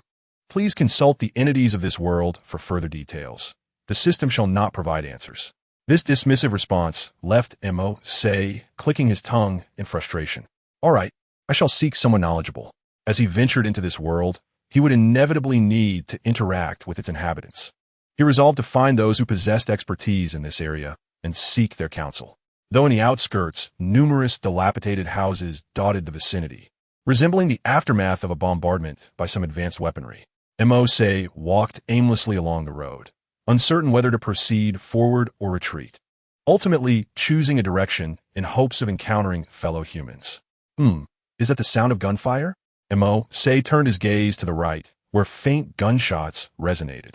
Crouching down and lightly touching the ground, he recalled the skills he had absorbed from the assassins and bodyguards, enabling him to discern sound and locate its source. This heightened perception was amplified within his enhanced physique. With a powerful push, he launched himself from the parched earth, causing spiderweb-like fissures to emerge. His form darted forward like an arrow released from a bow, and with each step, his speed doubled. As he actively entered this foreign realm for the first time, a manic grin spread across his face, accompanied by a somewhat unsettling excitement. Ahead, soldiers of the Great Xia sought refuge behind several yellow stones, using them as cover to withstand the demon's energy while mounting a counterattack. Captain, this is futile. We cannot possibly defeat this monster, a smaller warrior exclaimed, clutching a Type 95 rifle as he fired incessantly at the demon not far away. The demon stood in the open, allowing bullets to strike its form without flinching, laughing boisterously. Its skin had hardened significantly, rendering ordinary bullets ineffective. Even armor-piercing rounds would require 100 shots to bring it down. We must fight on, for if we do not vanquish it today, we shall perish here. The dark muzzle of the gun continuously spewed flames, particularly striking against the night sky. As a man referred to as Captain relentlessly pulled the trigger, unleashing all his firepower upon the demon above. Ha ha, foolish mortals! Submit to me, and together we shall become eternal demons, attaining everlasting freedom. The demon, arms outstretched, reveled in the sensation of invulnerability, its laughter echoing with arrogance. I curse the very essence of your lineage. Even if I were to perish in battle, I could never devolve into your wretched form. A soldier spat vehemently, unsheathing a grenade from his belt and removing the safety pin before hurling it toward the fiend. A resounding explosion erupted, yet the demon evaded the blast. The remaining soldiers remained unmoved by the demon's taunts, their faces resolute as they unleashed a torrent of firepower. 200 meters behind them lay a camp of ordinary civilians. Their retreat, not an option. Then meet your demise. The demon gathered a surge of purple energy in its hands and launched it at the group. They narrowly dodged the attack, yet the shockwave left them gasping in pain. Struggling to breathe, one soldier regained his composure first, fixating on the grinning demon approaching him. He gritted his teeth against the agony and, with trembling determination, rose to his feet. Seemingly resolved, he retrieved a bundle of 7 or 8 grenades bound together, removing the safety pins and charging at the demon. When he knew, the others quickly grasped his intent and shouted in protest. Undeterred, the soldier summoned his remaining strength to confront the demon. Faced with the grotesque visage before him, when he felt no fear, but rather a sense of grim satisfaction. You bastard! Realizing the imminent danger, the demon understood that it could not withstand such an explosion. Just as it contemplated fleeing, the soldier had already reached its side. The explosion detonated with a thunderous roar. The remaining soldiers stood in stunned silence, witnessing the obliteration of their comrade in the blast. Some clenched their fists tightly, unable to bear the sight any longer. Expressing sorrow now seemed premature. They turned in astonishment to see a young man, unfamiliar yet smiling at them. To his left stood a bewildered Wenhee. Chapter 92, Fresh Provisions. Their collective gaze fixed upon the young man, the unexpected savior of Wenhee. Turning back to the site of the explosion, they beheld the scattered remnants of flesh. The demon had been obliterated. How had he accomplished this? Casting a glance at the soldiers, Mercer nodded approvingly. Truly, they were valiant warriors of the Great Xia, selfless and noble. The sight of so many compatriots after a long absence lifted Mercer's spirits. Being surrounded by foreigners often left him feeling out of place. Conversing with his fellow countrymen brought him joy. Just as Mercer intended to approach, the soldiers raised their weapons defensively. Are you human or extraterrestrial? Despite his act of valor, uncertainty clouded their judgment, leaving them cautious in their trust. My name is Mercer, a resident of Earth. Mercer succinctly stated his identity. Mercer? The captain furrowed his brow, having never heard that name before. Gripping his rifle tightly, he remained on high alert. What method did you use to save those people? Are you a super soldier? Super soldier? Mercer suddenly snapped back to reality. In this world, superheroes were referred to as super soldiers, despite possessing abilities that were incomprehensible to ordinary people. They remained heroes fighting for their country and its people. The greater the power, the greater the responsibility. This principle was vividly exemplified by the super soldiers of the Xiong-Bing-Lian. Mercer looked at them earnestly. I suppose I'm a super soldier. I don't wish to deceive you. I am not a member of Xiong-Bing-Lian, but I am no villain. After saying this, he felt it was insufficiently serious and added, People of Daxia, do not deceive fellow Daxians. The soldiers turned their gaze towards the captain standing in the middle, silently questioning what to do next. Let us give him the benefit of the doubt. I don't think he has any reason to lie to us, the captain said as he lowered his weapon to signify his stance. Upon seeing Mercer's clean face and handsome features, it was difficult to harbor any ill feelings towards him. Given the skill he had just displayed, they would have been powerless to resist if he had intended to harm them. Seeing this, the other soldiers also lowered their guns. Zong extended his hand to Mercer. Hello, I'm the captain of the Wolf Warriors Special Forces. My name is Zong E. Hello, Captain Zong, Mercer replied with a smile as he shook his hand. The others introduced themselves in kind, engaging in a brief acquaintance. Captain Zong, are you planning to head to Yellowstone City? Mercer inquired. Zong E nodded, gathering the weapons from the recent battle as he spoke.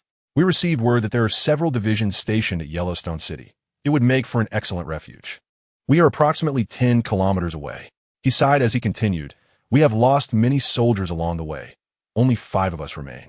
The others fell silent. The hardships they had endured on this journey, known only to those who had experienced them firsthand. They had once had an entire platoon, but now only 5 remained. Had it not been for Mercer's timely appearance, they would have lost yet another soldier today. This grim reality left Mercer at a loss for words, and he could only nod in silent acknowledgement. Following Zong E and his group to their camp, Mercer felt a pang of sorrow upon witnessing the scene before him. The civilians were ragged and emaciated. The words tattered and haggard aptly described this group of people. Mercer, dressed in clean attire, stood out strikingly. Captain Zong, has that demon been dealt with? Is everyone safe? As Zong E and his companions returned, numerous civilians gathered around, visibly relieved to see all 5 of them unharmed. Upon noticing Mercer's clean appearance, they paused in confusion, wondering who he was. Zong E hastily introduced, This is Mercer, our compatriot. Like the warriors of the Xiong-Bing-Lian, he is a super soldier. We owe our safe return to him. Without his help, we might not have made it back. A super soldier, and so young? At last, a super soldier has arrived. Our hardships will surely lessen from here on. Have you had dinner? Come, partake. The enthusiastic townsfolk immediately surrounded Mercer, eager to converse with him. Some reached out to grasp his arm and lead him away. But upon seeing their grimy hands against his pristine attire, they hesitated. Don't worry, Mercer discerned their thoughts and offered a kind smile. Seeing your warmth, I shall indulge a little. Rather than declining and creating an air of distance, he preferred to acquiesce. The people of Daxia were known for their hospitality, especially with food, which served to bridge the gap between them. As he approached the makeshift cooking station, Mercer's smile gradually faded upon observing what was being prepared. Is this all you have to eat? The pot contained a broth with a distinct aroma. It was clearly made from instant noodle seasoning, accompanied only by some plain noodles, nothing more. The floating red oil hinted that this was intended to feed around 80 people, yet it likely contained just 1 packet of seasoning. Mercer lifted his chin slightly, striving to suppress his emotions. In times like these, we should be grateful for whatever flavored food we can get, even if it is merely seasoned with salt. An elderly man stepped forward, ladling a heaping bowl of plain noodles and presenting it to Mercer. The portion large enough for at least 7 or 8 people. You super soldiers must eat a lot, right? Is this enough? Mose exhaled deeply, tremors evident in his breath, and gently pushed the bowl back. You all eat. Let's share a decent meal together.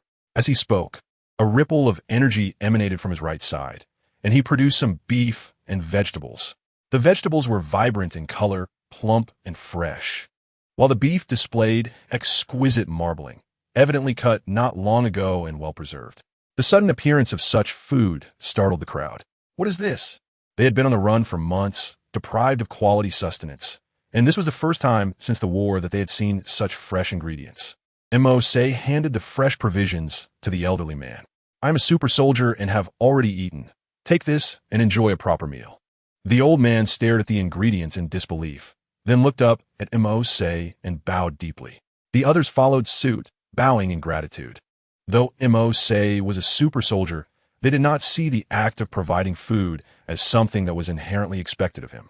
They understood that aside from bowing in appreciation, there was no greater way to express their gratitude. Captain Zong, you should also eat something. I will keep watch for you. Mose bypassed Zong Yi, choosing not to engage further, and moved ahead, observing the delectable food and glancing at the stoic Mercer who turned his back, unwilling to converse. Zong Yi silently offered a salute to him. The other warriors followed suit. The sudden appearance of such a feast ignited a fervor throughout the camp. Even though the culinary preparation was merely a simple broth of instant noodles, they relished it more than anyone else. Not far away, Mercer watched this scene and lifted his chin in response. Chapter 93. Entering the city after the meal, the group retired to rest. In these extraordinary times, devoid of mobile phones and internet access, the best course of action post-dinner was to retire early and conserve energy. No one knew when an unforeseen circumstance might arise, so resting promptly was the wisest choice in the absence of absolute safety. At 11 o'clock at night, Mercer, clutching a map he had found in the camp, hurried to Zong Yi's tent and softly inquired at the entrance, Captain Zong, are you asleep? A spirited voice from within responded immediately, Not yet, please come in. Mercer entered without much formality, unfurling the map on the table. Captain Zong, I have some questions regarding our subsequent route. The map displayed a location encircled in red. Let me confirm, Huangshe City is here, correct? Zong Yi glanced at the map and nodded. Indeed, this is our destination. About 10 kilometers, am I right? Recalling the distance previously mentioned, Mercer further inquired, which direction? Though uncertain of Mercer's intentions with these questions, Zong Yi nonetheless pointed in the indicated direction. Mercer nodded. Captain Zong, let's have everyone gather their belongings. We shall depart immediately. A mere distance like that can be traversed easily with the spatial gem's capabilities. Why wait until morning? What do you intend to do? Zong Yi asked, having previously witnessed Mercer conjure a heap of food from thin air. He held no doubts about his abilities, but was curious about his plan. First, let us call everyone out. You won't be disappointed, Mercer teased. All right, one by one, the darkened tents lit up, and under Zong Yi's explanation, the group, without questioning the reason, promptly began to pack their belongings. For the migration, aside from a few sets of clothing and provisions, they carried no large items, and within 5 minutes, they were assembled together. In peacetime, there would surely be individuals lingering, yet now their efficiency was somewhat heart-wrenching. Everyone is gathered. What do you plan to do? Zong Yi inquired. Mercer smiled faintly, activating the spatial gem ring on his finger. Suddenly, everyone felt a fleeting blur before their eyes, and upon focusing, they found themselves before a magnificent city. The grand gate bore the inscription, Huangshe. We have arrived at Huangshe City. What just happened? I don't know, but what I do know is that we have reached Huangshe City. Cheers erupted from the crowd, but the jubilation was fleeting. Everyone, raise your hands and clasp them upon your heads. The cold command echoed from the city walls through a loudspeaker, as all the guards simultaneously aimed their weapons at the unexpected throng. The sudden appearance of such a large group prompted them to heighten their vigilance, and the atmosphere grew tense. Do not panic. Our sudden arrival will naturally provoke their anxiety. Just follow my lead. Zong Yi stepped forward, shouting to the crowd he had brought with him. Several other soldiers joined him in their encouragement, swiftly calming the gathered masses. As the crowd's emotions settled, Zong Yi raised his hands and moved forward, calling out as he walked. I am Zong Yi, the captain of the Warwolves Special Forces, leading the civilians from Sector 84 and 4 soldiers seeking refuge. The guards on the walls immediately responded.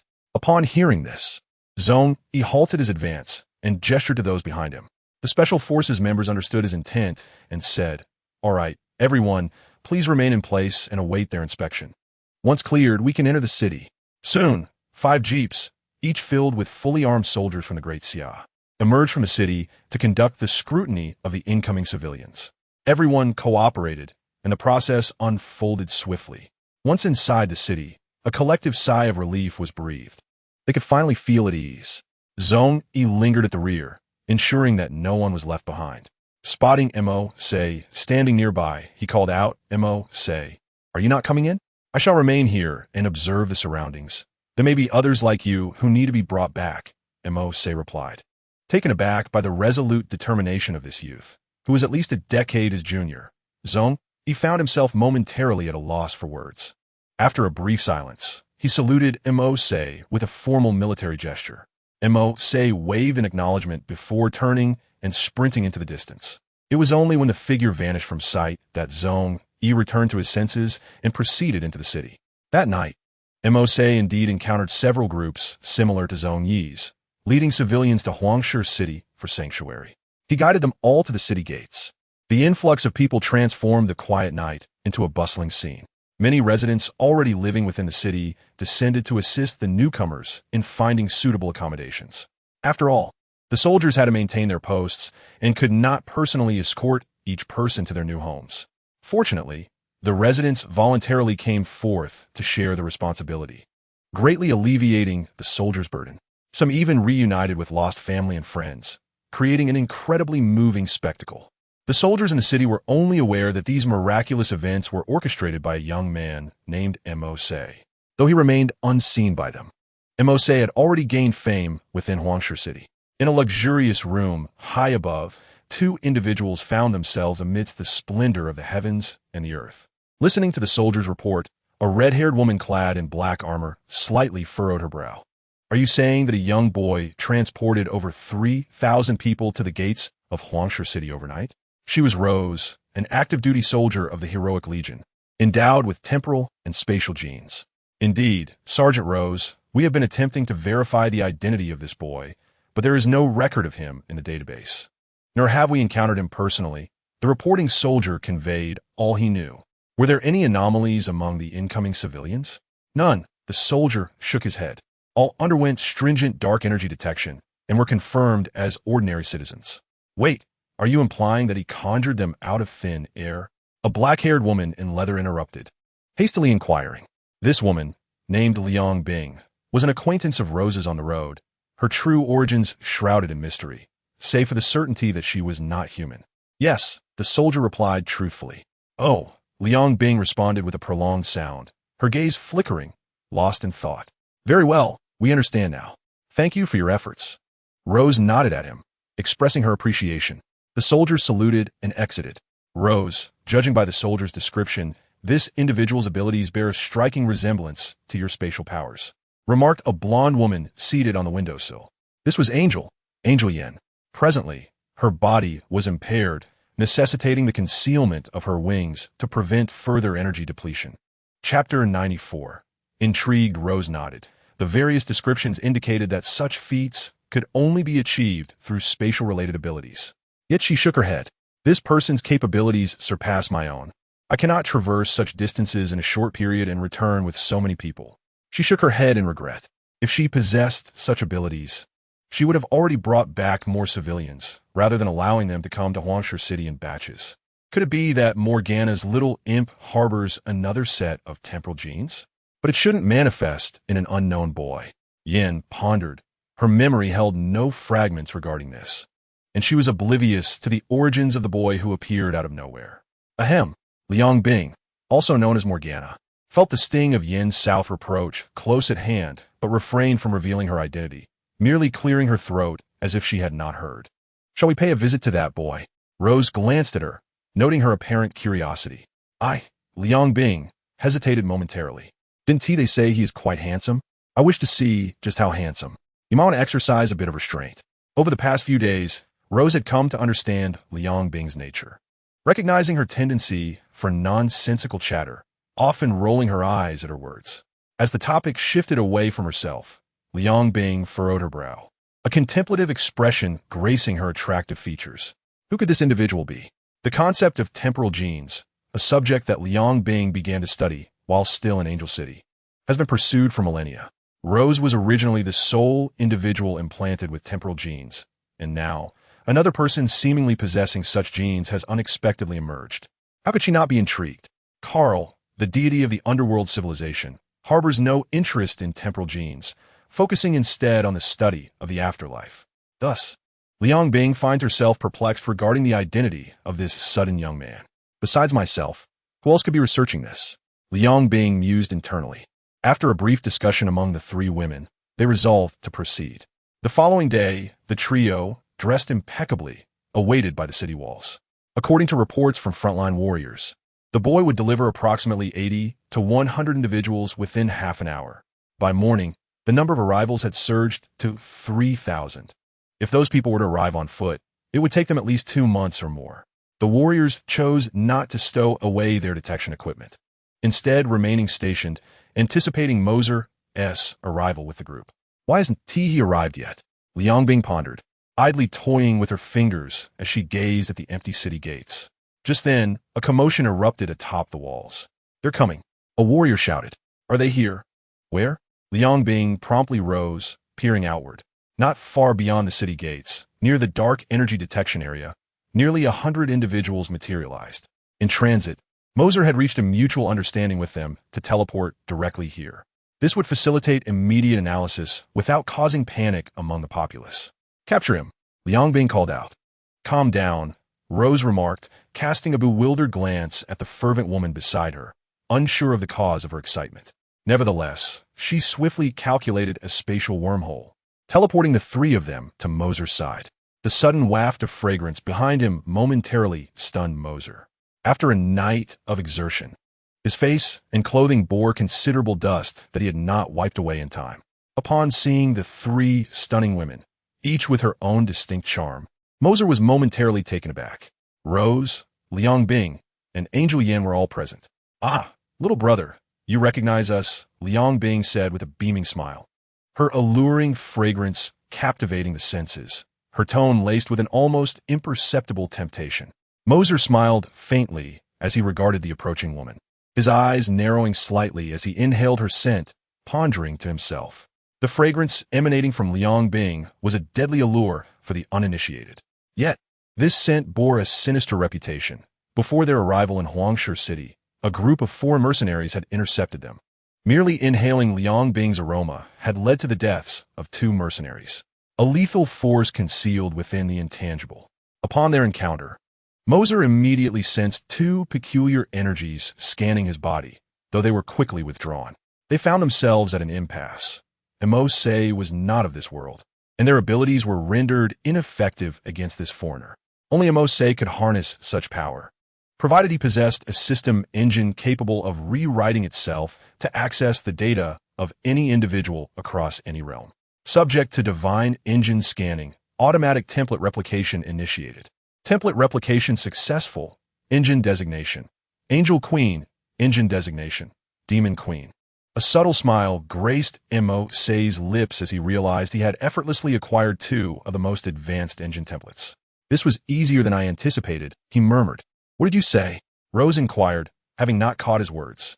Nothing, Mercer replied, waving his hand dismissively. He turned to observe the citizens undergoing inspection and added, in the course of one night, I have brought all the residents from within a 10-kilometer radius to Huangshe City. Please make appropriate arrangements. Understood, Rose nodded. The combination of the other S appearance and their impeccable Daxia Mandarin made it difficult to harbor any ill feelings. The act of saving 3,000 lives in a single night was nothing short of heroic, a feat Rose herself could not achieve. Each spatial jump required meticulous scene analysis, calculations, and cool-down periods, making frequent transitions between spaces nearly impossible. To rescue 3,000 individuals in one night, even with preloaded scene information, the cooldown time would likely consume 2/3 of the total duration. You would need a 3rd-generation engine. Do you possess one? As a near angel queen, Yin was one of the few present who comprehended the absurdity of such an operation. In this universe, super soldiers classified their combat engines into 4 generations. The first generation comprised ordinary super soldiers, capable of withstanding conventional weaponry without harm. The second generation built upon this foundation, exemplified by the super soldiers of the heroic legion. The third generation, known as demigods, required god-slaying weapons to contend with super soldiers of their caliber. Other weapons, even if they inflicted damage, could be recovered from swiftly. The fourth generation, referred to as gods, possessed eternal lifespans and formidable strength. Though their capabilities may seem fantastical, they were essentially high-tech extraterrestrials who had rewritten their own genes through advanced technology, mastering certain forms of energy utilization. Chapter 95. Engine classification employing technology designed for external entities upon oneself. In terms of foundational concepts, this world bears resemblance to Marvel's Asgard, albeit with a stronger emphasis on superhuman abilities. Unlike the realm of divine beings, where warriors of similar ranks engage in analysis before combat, if they cannot fight collectively, they resort to incessant evaluation. Should the engine be of superior grade, they could even define an opponent's combat prowess as null without lifting a finger, demonstrating immense strength. I do not possess such an engine. My abilities differ from yours. In comparison, your powers are rather feeble, Mercer stated with a calm, yet assertive demeanor. Oh, quite bold of you to say, came the retort.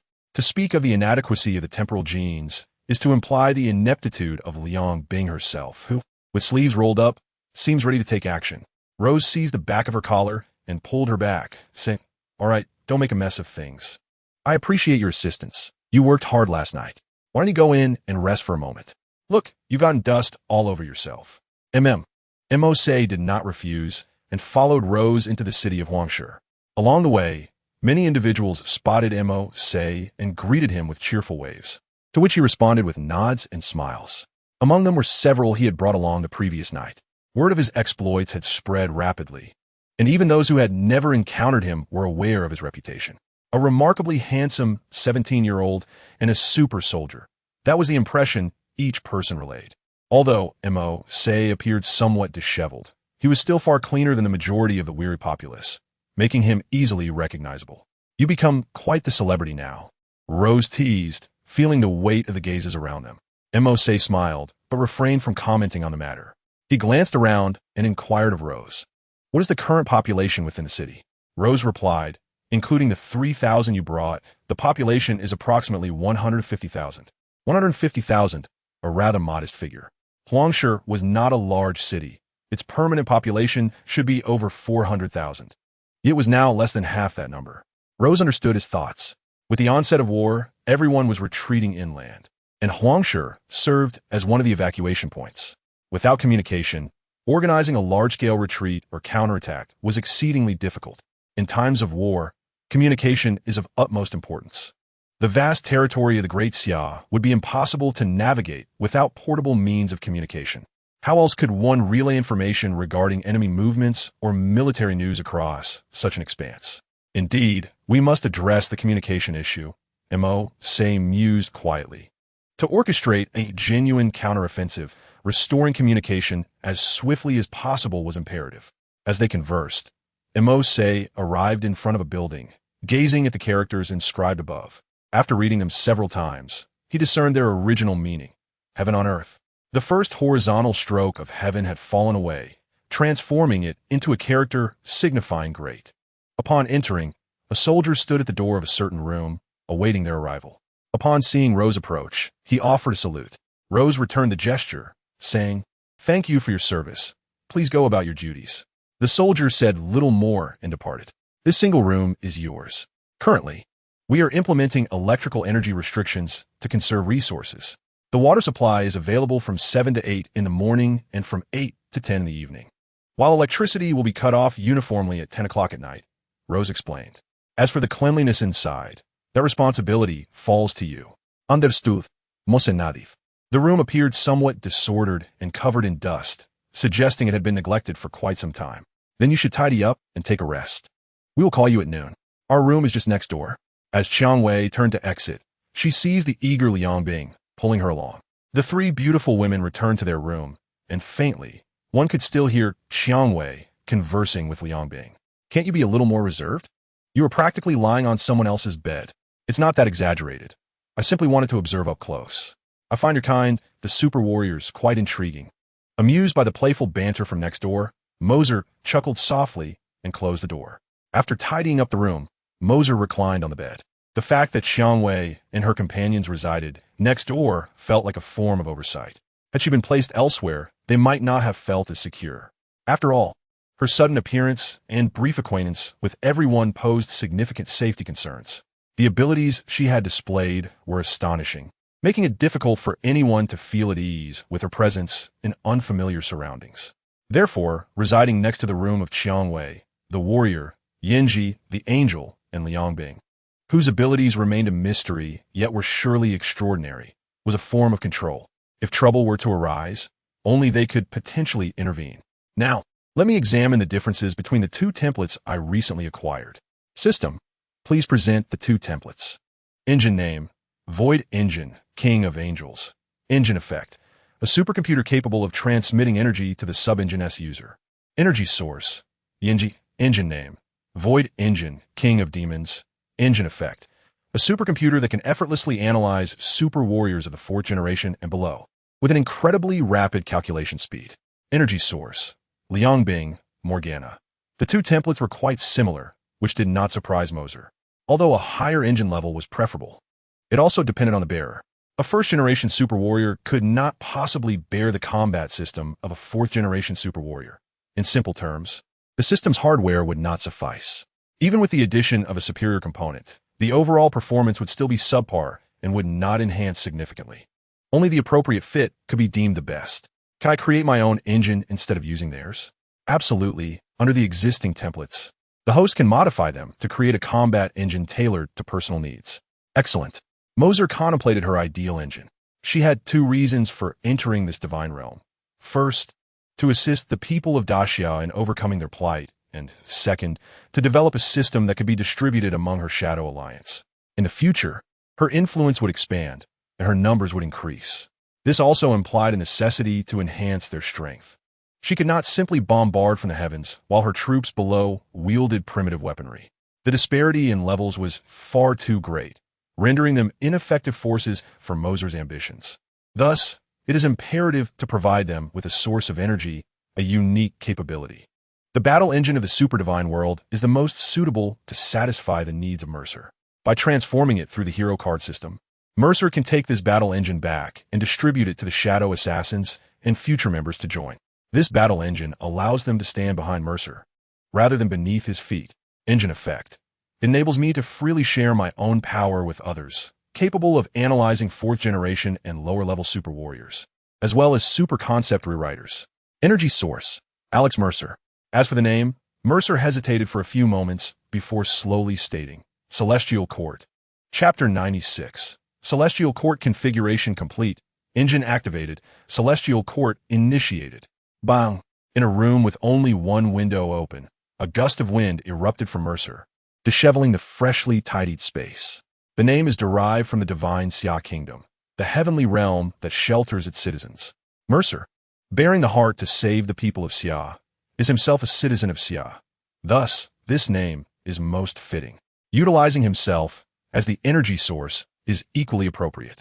Mercer possesses numerous abilities, and if these powers are subdivided, the force he establishes thereafter will be extraordinarily formidable. Is this my battle system? Quite intriguing. A faint white light enveloped his pupils, and in Mercer's vision, it was as if he had donned Iron Man's helmet, revealing numerous data panels.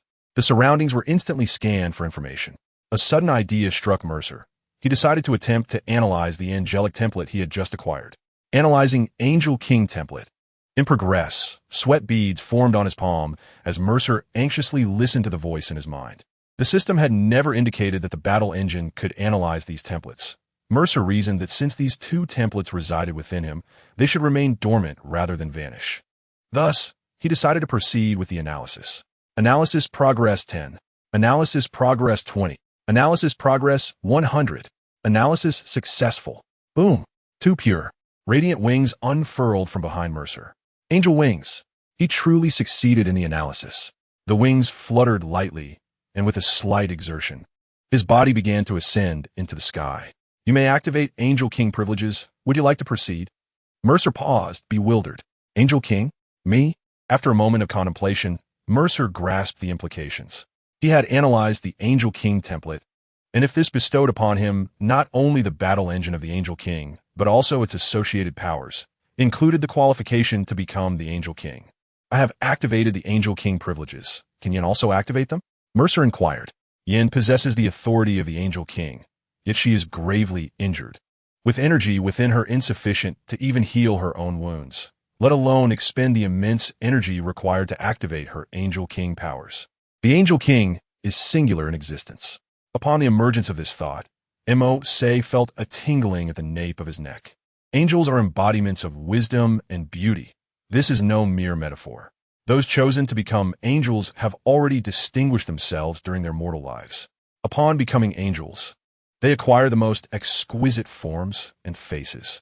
However, throughout generations, every Angel King has been female, and they no longer require another woman. Should I ascend to the position of Angel King, I will be the first male angel of this era reborn. For now, I shall refrain from activation, but retain the qualification, awaiting my command. Mercer did not rush to activate the power. Such a momentous event could not occur without an audience, for that would be exceedingly dull, just as he intended to explore other facets of the combat system. A knock resounded at the door. Mercer, we're here to play, Liang Bing exclaimed as she pushed the door open, followed by Rose's admonition. You shouldn't enter so suddenly. It's impolite. Fortunately, Mercer had retracted his wings in time. Otherwise, being seen in such a state would have been quite awkward. Although they had already entered, he still felt compelled to say, "Please, come in." Before he could finish his sentence, a fragrant breeze enveloped him.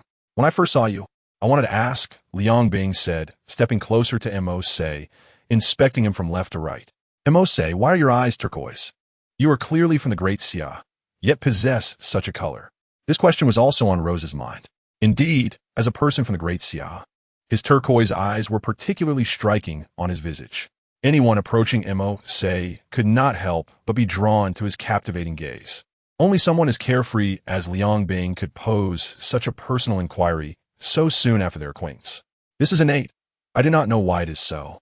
Previously, Mercer had not cared much for the color of his eyes, but being confronted with the question made him more aware of it. The original owner of this body was from the Great Xia, with only foster parents in his upbringing. Asking them about the color of his eyes would yield no answers.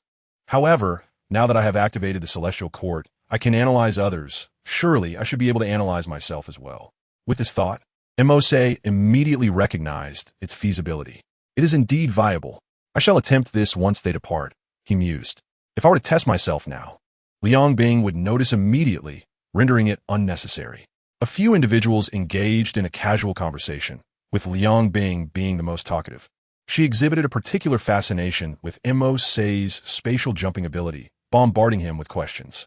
While it was delightful to chat with such a beautiful and alluring woman, her inquiries were rather technical. After answering a few of her questions, Mercer gradually fell silent, leaving Liang Bing to her own musings. Suddenly, a sharp and urgent air raid siren blared from outside, interrupting their dialogue.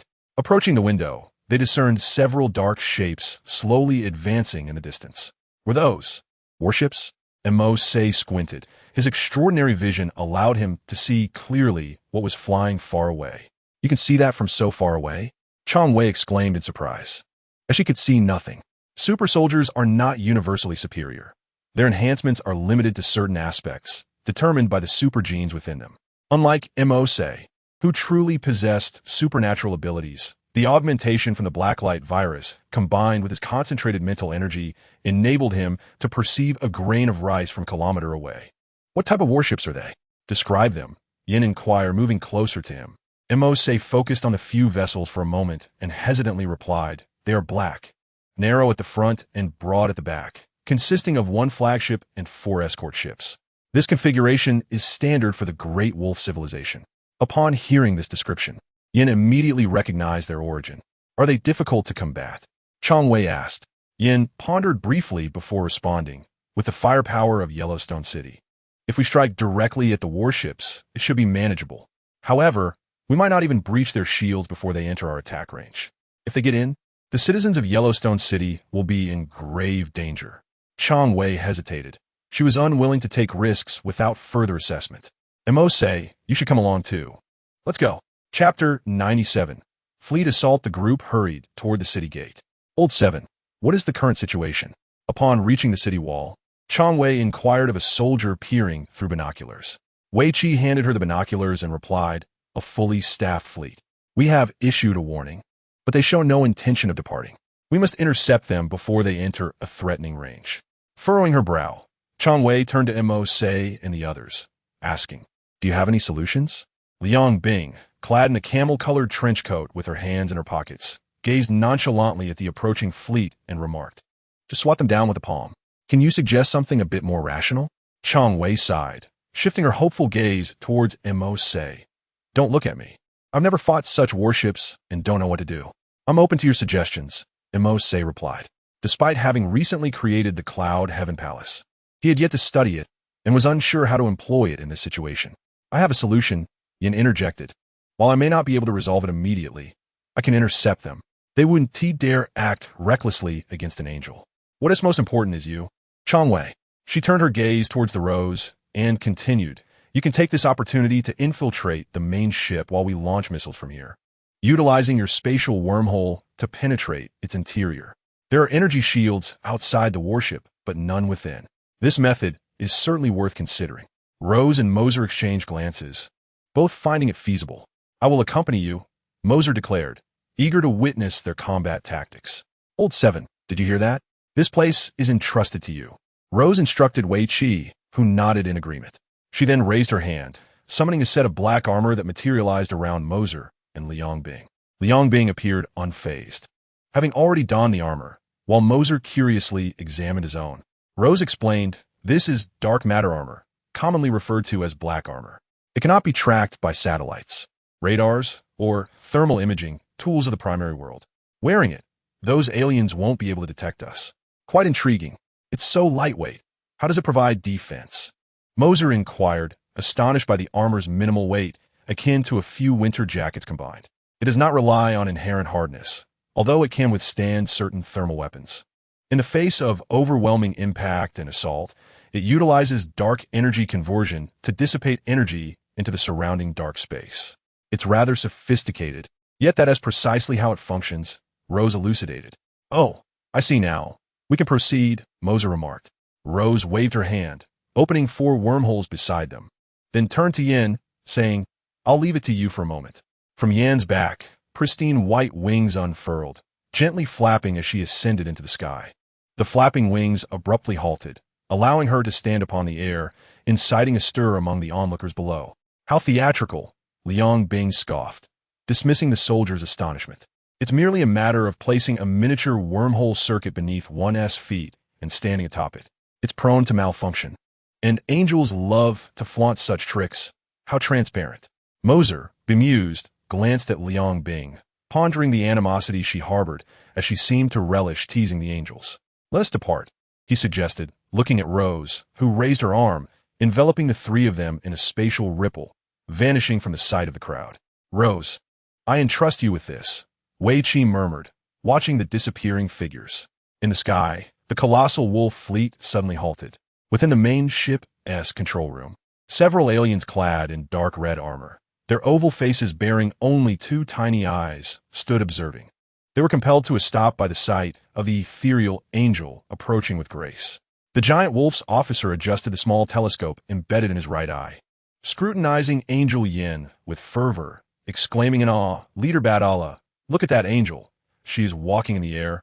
Remarkable, simply remarkable. The extraterrestrial known as Badala glared with his tiny, beady eyes, causing the adjutant to fall silent immediately, bowing his head and retreating to the side. How dare a mere angel confront the leader of Badala? The commander, shall we obliterate him with a cannonade? Exclaimed a giant wolf warrior seated at the front. Boom! That angel has been wounded. We must not shy away from battle. Badala raised his chin, his tone imbued with an inexplicable courage. The adjutant hesitated, weighing his words carefully, yet remarked, but there are orders from above. Flee from angels. Evade the black armor. No sooner had he spoken than Badala struck him repeatedly, exclaiming, All you do is run. I refuse to believe that our squad cannot vanquish a single angel. We are the most valiant warriors of Giant Wolf Star. Fire. Indeed, the subordinates in front, no longer hesitating, flipped open a glass cover beside them and pressed the red button within. Giant Wolf Cannon 1121, launch. Whoosh. A blue energy orb descended from the bottom of the mothership, trailing a long tail of flame as it sped toward the Angel Yin. Gazing at the incoming energy projectile, Yin wore a sly smile, her slender fingers raised, conjuring a transparent shield before her. Bang! A tremendous explosion reverberated through the sky, the fiery blast forcing those on the ground to shield their eyes. Oomph! Let us see you flaunt your prowess now. Enduring our bombardment, you'll be gravely injured, if not dead. Bad Allah scoffed, but before he could finish his taunt, he widened his eyes in disbelief as the explosive flames dissipated. The angel stood unharmed not far away, remarkably unscathed. The powerful shockwave and explosion surged around Yan's shield, yet she did not budge an inch. Rose, the opponent has initiated an attack. May I retaliate and eliminate one of their ships? Yin inquired through a pre-established communication channel. Such a fleet would be effortlessly subdued if it were in her unscathed hands. Do not rush. We have just arrived aboard the battleship and are not yet fully prepared, Rose replied in Yan's ear. Very well, I shall await your readiness. Do hasten. Yin elegantly seated herself, crossing her long legs, her perfect figure captivating even the non-human creatures of Giant Wolf civilization. She refrained from striking, as she could not instantaneously eliminate all 5 battleships. Allowing any to escape would result in devastating losses to Yellowstone City, a number that would incite both rage and helplessness. Thus, their current strategy relied on the angelic pressure exerted by Yin, standing before the Giant Wolf battleships.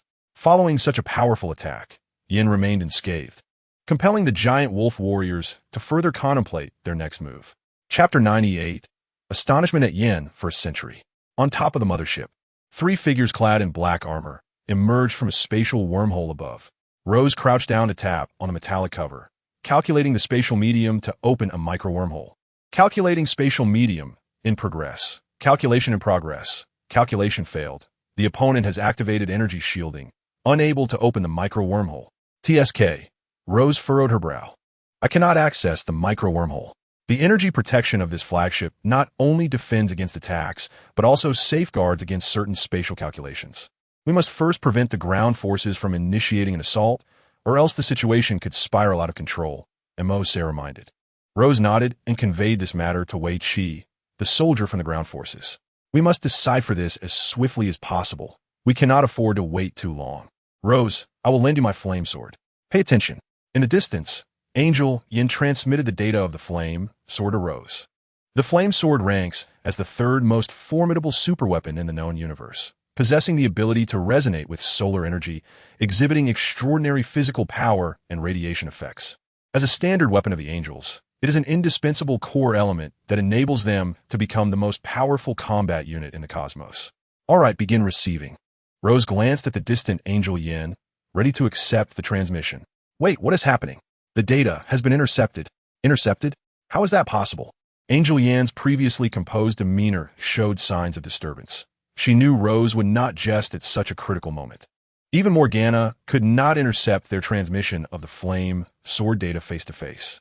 Nearby, Liang Bing listened to the emotional exchange and was equally astonished. Having once been an angel herself, she understood the rigor of their information protection. It was virtually impossible to access their data through ordinary means, let alone intercept their communication or weapon transmission. Such a possibility was nearly non-existent, yet it was occurring now. Hey, Mercer, do you have any idea what is happening? Liang Bing turned to Mercer, seeking his insight, but was left speechless. She found herself dumbfounded at the sight of Mercer holding a long sword with a silver body and a crimson blade. This sword was none other than the flame sword. How is this possible? Liang Bing stammered, unable to articulate a complete thought, merely gazing at Mercer in disbelief. From a distance, Yin witnessed this scene, her typically calm visage now displaying rare shock, and her voice trembled with astonishment. This cannot be. The one intercepting the data is you? It cannot be you. How did you achieve this? Mercer gripped the flame sword and swung it. The blade was heavy, weighing around 10 kilograms. Such weight alone could inflict considerable damage on an adversary through sheer brute force, let alone harnessing its inherent power. Now is not the time for idle talk. We must resolve this matter. You may step aside and observe. Mercer smiled slightly, reflecting on how useful this celestial court was. He raised his hand and utilized the spatial gem to teleport the three of them beside Angel Yin. With the flame sword at his side, roaring flames erupted from the blade. How could Tian Shiyan question why Mercer was capable of such feats? Suddenly, a surge of energy erupted from Mercer, forcing her back several paces. Immediately thereafter, an emotionless female voice resonated around Mercer, leaving Tian Shiyan in a state of shock. Execute angelic judgment. Judgment approved. Mercer raised his long sword, pointing it towards the heavens, the flames on the blade of ember intensifying, forming a colossal sword blade measuring 10 meters in width above the Great Wolf Fleet. The judgment commenced. The blade of ember swung down ferociously. The radiant, fiery giant sword descended from the sky. An energy shield enveloped the Great Wolf battleships, yet under the might of this flaming giant sword, it was effortlessly sliced as if it were mere paper. 5 warships erupted instantaneously, transforming into fireballs plummeting towards the ground. Ha! The blade of ember is indeed impressive. Mercer weighed the blade of ember in his hand before tossing it back to Tian Shiyan, saying yours. Hastily catching the returned blade of ember, Tian Shiyan examined it repeatedly, perplexed that her sword had not been damaged, yet somehow the data had been interrupted mid-battle.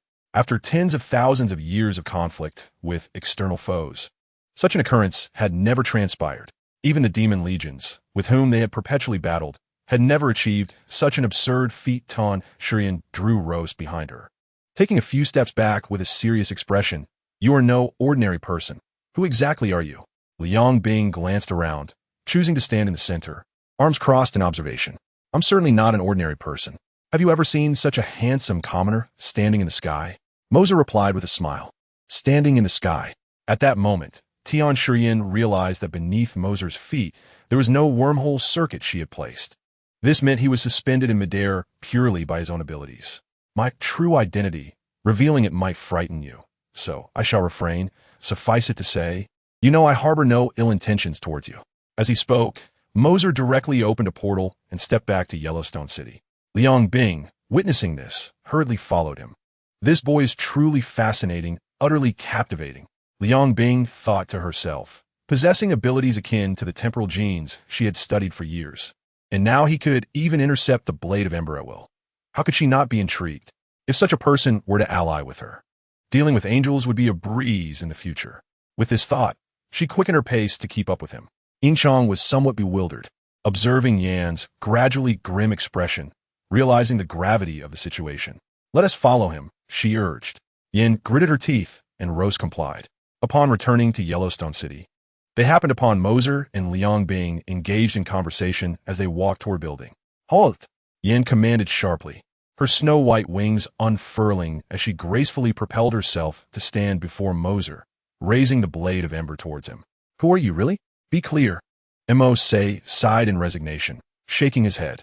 He raised his right hand, and the flame sword in Yan's grasp instantly flashed into his own. With a swift hug of his left hand towards Yan's neck, she was uncontrollably drawn towards him, grasping her delicate neck. The tip of the flame sword poised against her smooth forehead. Mercer's voice turned icy. My attitude towards angels cannot be classified as good or bad. I am here to acquire what I desire and to aid the great Xia in overcoming its trials. There is no necessity for me to explain anything to you. Do you understand? Upon finishing, Mercer released her, and Yin staggered back, coughing repeatedly. His grip on her neck had been quite forceful. With a resentful gaze fixed upon him, Yin almost wished she could slay Mercer with her eyes. Unfortunately, he remained utterly indifferent to her glare. As he walked away, tossing the flame sword back, he remarked, I will not be your enemy, nor should you continue to speak to me in such a questioning tone. It vexes me. Chapter 99. Pause. Yin, are you all right? Chang Wei inquired. I am fine, Yin replied, her voice noticeably faint. The normally proud individual now displayed a hint of defeat. She had contemplated the possibility of dying in battle or being trampled upon, but she had never anticipated encountering someone capable of effortlessly seizing her flame sword as if it were rightfully his. Mercer had refrained from utilizing force, and his words had not been particularly cruel. Yet, Being in his possession left Yin feeling powerless. Perhaps this boy, when fully unleashed, would be an adversary against whom her millennia of combat experience would be futile. The ability that had just propelled her towards him was unlike any divine power familiar to her. He did not seem to belong to this world. Yin gazed at Mo-Se's retreating figure and murmured, "Not of this world. Could he possibly hail from another realm?" Chang Wei smirked slightly. "Is there such a thing?" Yin extended her hands, gesturing to their surroundings. "Isn't our current reality rather absurd? Before the onset of war, such matters existed only in your science fiction novels." Chang Wei regarded her thoughtfully, realizing she had a point. Yet, at least from what they could see now, he bore no ill will towards the people of Great Xia. One could only proceed step by step. Yin nodded in silence. Ling Bing, who had been following Mo-Se, gently pressed her ear and whispered, "Otto, analyze this earthling before me. Identify what sets him apart." In the atmosphere, a pair of massive black wings spanning over 100 meters. This was Ling Bing's demonic fleet. In the command room, a demon towering 2 to 3 meters stood behind the operators, scrutinizing the data panel before him. Otto communicated via radio to Ling Bing, "Queen, the analysis results are in regarding the individual before you." He hesitated for a moment, carefully reviewing the data on the panel again. Under Ling Bing's curious urging, he continued, "Your Majesty, the individual before you is merely an ordinary person, devoid of any trace of dark energy," Liang Bing whispered indignantly. "Nonsense. I just witnessed him seize the flame sword from that angel. He cannot possibly be an ordinary man." "However, Your Majesty, the data indicates otherwise," Otto lamented. "Very well. Perhaps he possesses some extraordinary means of concealment. Let it be." Liang Bing hastily interjected, rushing to catch up with the figure of Mo-Se ahead. After a while, in Mo-Se's chamber, he observed the 3 stunning beauties seated in his room, appearing somewhat exasperated. "I must ask, do you not have your own quarters? Why are you all crowded into my space?" Their presence filled the room with a delicate fragrance, the essence of femininity. The demon Queen Liang Bing, the semi-angel Queen Yin, and the illustrious Rose, who is qualified to become the god of time and space. Each one a paragon of beauty, capable of captivating legions of men. Fortunately, Mo-Se was not a lecher. Otherwise, none would escape unscathed. Following the recent events, Yin was fixated on Mo-Se, attempting to glean something from his expression. Rose remained silent, having come merely to prevent any potential conflict. She was there to mediate. Meanwhile, Liang Bing was engrossed in a collection of jokes, laughing heartily, creating an exceedingly bizarre atmosphere. Mo-Se gestured towards the door and addressed Yin. "If you have come to engage in staring contest, you may as well leave. I'm not interested. To intercept my flame sword data so effortlessly, one would require at least a 3rd-generation super warrior. Who exactly are you? If you existed on Earth previously, why did you not come forth to assist?" Yan's questions were incisive, placing Mo-Se on a moral high ground, demanding to know why he had not revealed himself earlier despite possessing such formidable abilities. The tone of her interrogation irked Mo-Se. He rolled his eyes and turned to gaze out the window, looking into the distance. "Do you truly believe you can confront me with such accusatory questions?" "You." Hearing Mo-Se's retort, Yin rose in anger. "Do not be so arrogant." She was genuinely anxious. While intercepting the flame sword was one matter, what if she breached the weapon vault of the former angel queen, the divine Kesha? The vault housed the most powerful weapons from generations of angels, each weapon a divine artifact in its own right. If they fell into the wrong hands, the consequences would be dire. "Ah, could you lend a hand?" Observing the tense standoff, Rose nudged Liang Bing beside her. Liang Bing, with her left leg draped over her right, watched the exchange with delight. "Why should I assist? I rather enjoy watching angels falter. Let them clash." Rose shot her a helpless glance. "You truly delight in chaos. By the way, why do you linger here?" Mo-Se inquired of Angel Yin. Yin gazed at Mercer for a while, who remained silent about her intentions. At this moment, Yin was indeed unable to confront her, so she reluctantly sheathed the flame sword and dismissed Mercer's inquiries. Rose explained that she was in search of Reina, for only Reina could heal her injuries. "Reina? Oh, you are looking for her." Mercer nodded, her gaze fixated on the wound on Yan's abdomen. It was a grievous, blood-soaked penetrative injury that Mercer had noticed upon her arrival. The Reina they spoke of was the goddess of the sun path, a formidable being imbued with the energy of the sun, capable of unleashing nuclear-level attacks with ease. Such immense energy not only served for offensive purposes, but also possessed the means for healing. Having ascended to the status of super warriors, they no longer relied on conventional medicine for recovery. As long as they had sufficient energy, they could utilize it to mend their bodies, achieving even instantaneous regeneration from grievous injuries. To possess such capabilities, one would have to be at least a demigod, akin to the third generation of super warriors. The first and second generations also had healing abilities, albeit at a slower pace. Is solar energy the only option? Mercer inquired. Yin scoffed lightly. Not necessarily, but at present, solar energy seems to be the best choice available. I cannot find anything else that could aid my recovery. As she spoke, the previously silent Mercer stepped closer to Yin. Just as she posed her question, Mercer's right hand blurred into motion, swiftly placing an unidentified object into Yan's mouth. "What are you doing to me?" Yin exclaimed, coughing repeatedly, aware that something had been forced into her mouth. Before she could cough it out, the substance dissolved, flowing down her throat and swiftly permeating her entire being.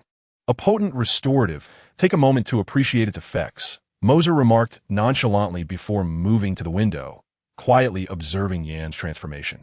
Upon hearing that Yin required solar energy for her recovery, Mercer had harnessed the powers of the Thunder Fruit and the Space Gem to condense a sphere in her palm. Unlike the single-use energy pill she had given to Janata earlier, this sphere resembled a portal, capable of continuously supplying energy. Charging sphere has been infused into the recipient's body. Commencing energy transmission. Energy source. Alex Mercer. Upon hearing Mercer's words, Yin, who had been coughing violently, paused and became aware of the changes within her body. A silvery glow began to radiate from her, akin to flashes of lightning darting across her form, ultimately converging upon the grievous wound inflicted by the flame sword. "Am I healed?" she murmured as the potent energy spread through her, mending her injuries at an astonishing rate. This is far more effective than Reina's methods.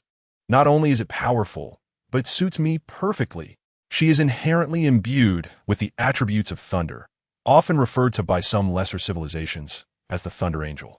The Thunder Pearl that Mercer administered to her is also of the Thunder system. Bang! A powerful gust of wind erupted from Yan's body, restoring her to full vigor. Mercer and Liang Bing remained steadfast in their positions, unaffected by the forceful breeze, while Rose staggered back several steps, feeling the surge of energy within her. Yin gazed in astonishment at Mercer. "How is it? I trust one did not disappoint you?" Mercer replied with a smile. "Remember, this is how I healed you as a representative of the great Xia people of Earth." Mercer possesses the qualifications to ascend as the King of Angels. Yet he chooses not to. Earth requires a formidable ally, and he sees himself merely as a transient visitor. Although he may return to this world, he cannot afford to intervene excessively. The source of energy for the deities of angels, demons, and other factions lies within them. Should Mercer ascend as the King of Angels and depart from this realm, the angels would lose their source of energy, resulting in a significant decline in their combat capabilities. Thus, it is preferable to elevate Angel Yin to the throne, enabling her to assist Earth, ensuring Mercer's peace of mind upon his departure. The three enchanting women regarded Mercer with varying expressions. Rose's gaze reflected a dawning realization and gratitude. Liang Bing's eyes narrowed with an inscrutable intent, while Yin, now to be addressed as Queen Yin, looked on with a blend of joy and resignation, fully aware of the implications behind Mercer's words. The angels would undoubtedly aid Earth, but the motivation behind such assistance felt somewhat coercive, leaving an uncomfortable sensation. Sensing Mercer's unwavering gaze upon her, Yin nodded reluctantly. "I understand. This favor shall be remembered by the angels." "Well then, that settles it," Mercer replied, not wishing to dwell further on the matter.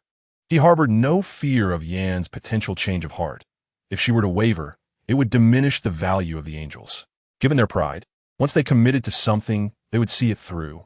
With a flick of his fingers, Mercer summoned the map that had been procured from Huangshe City.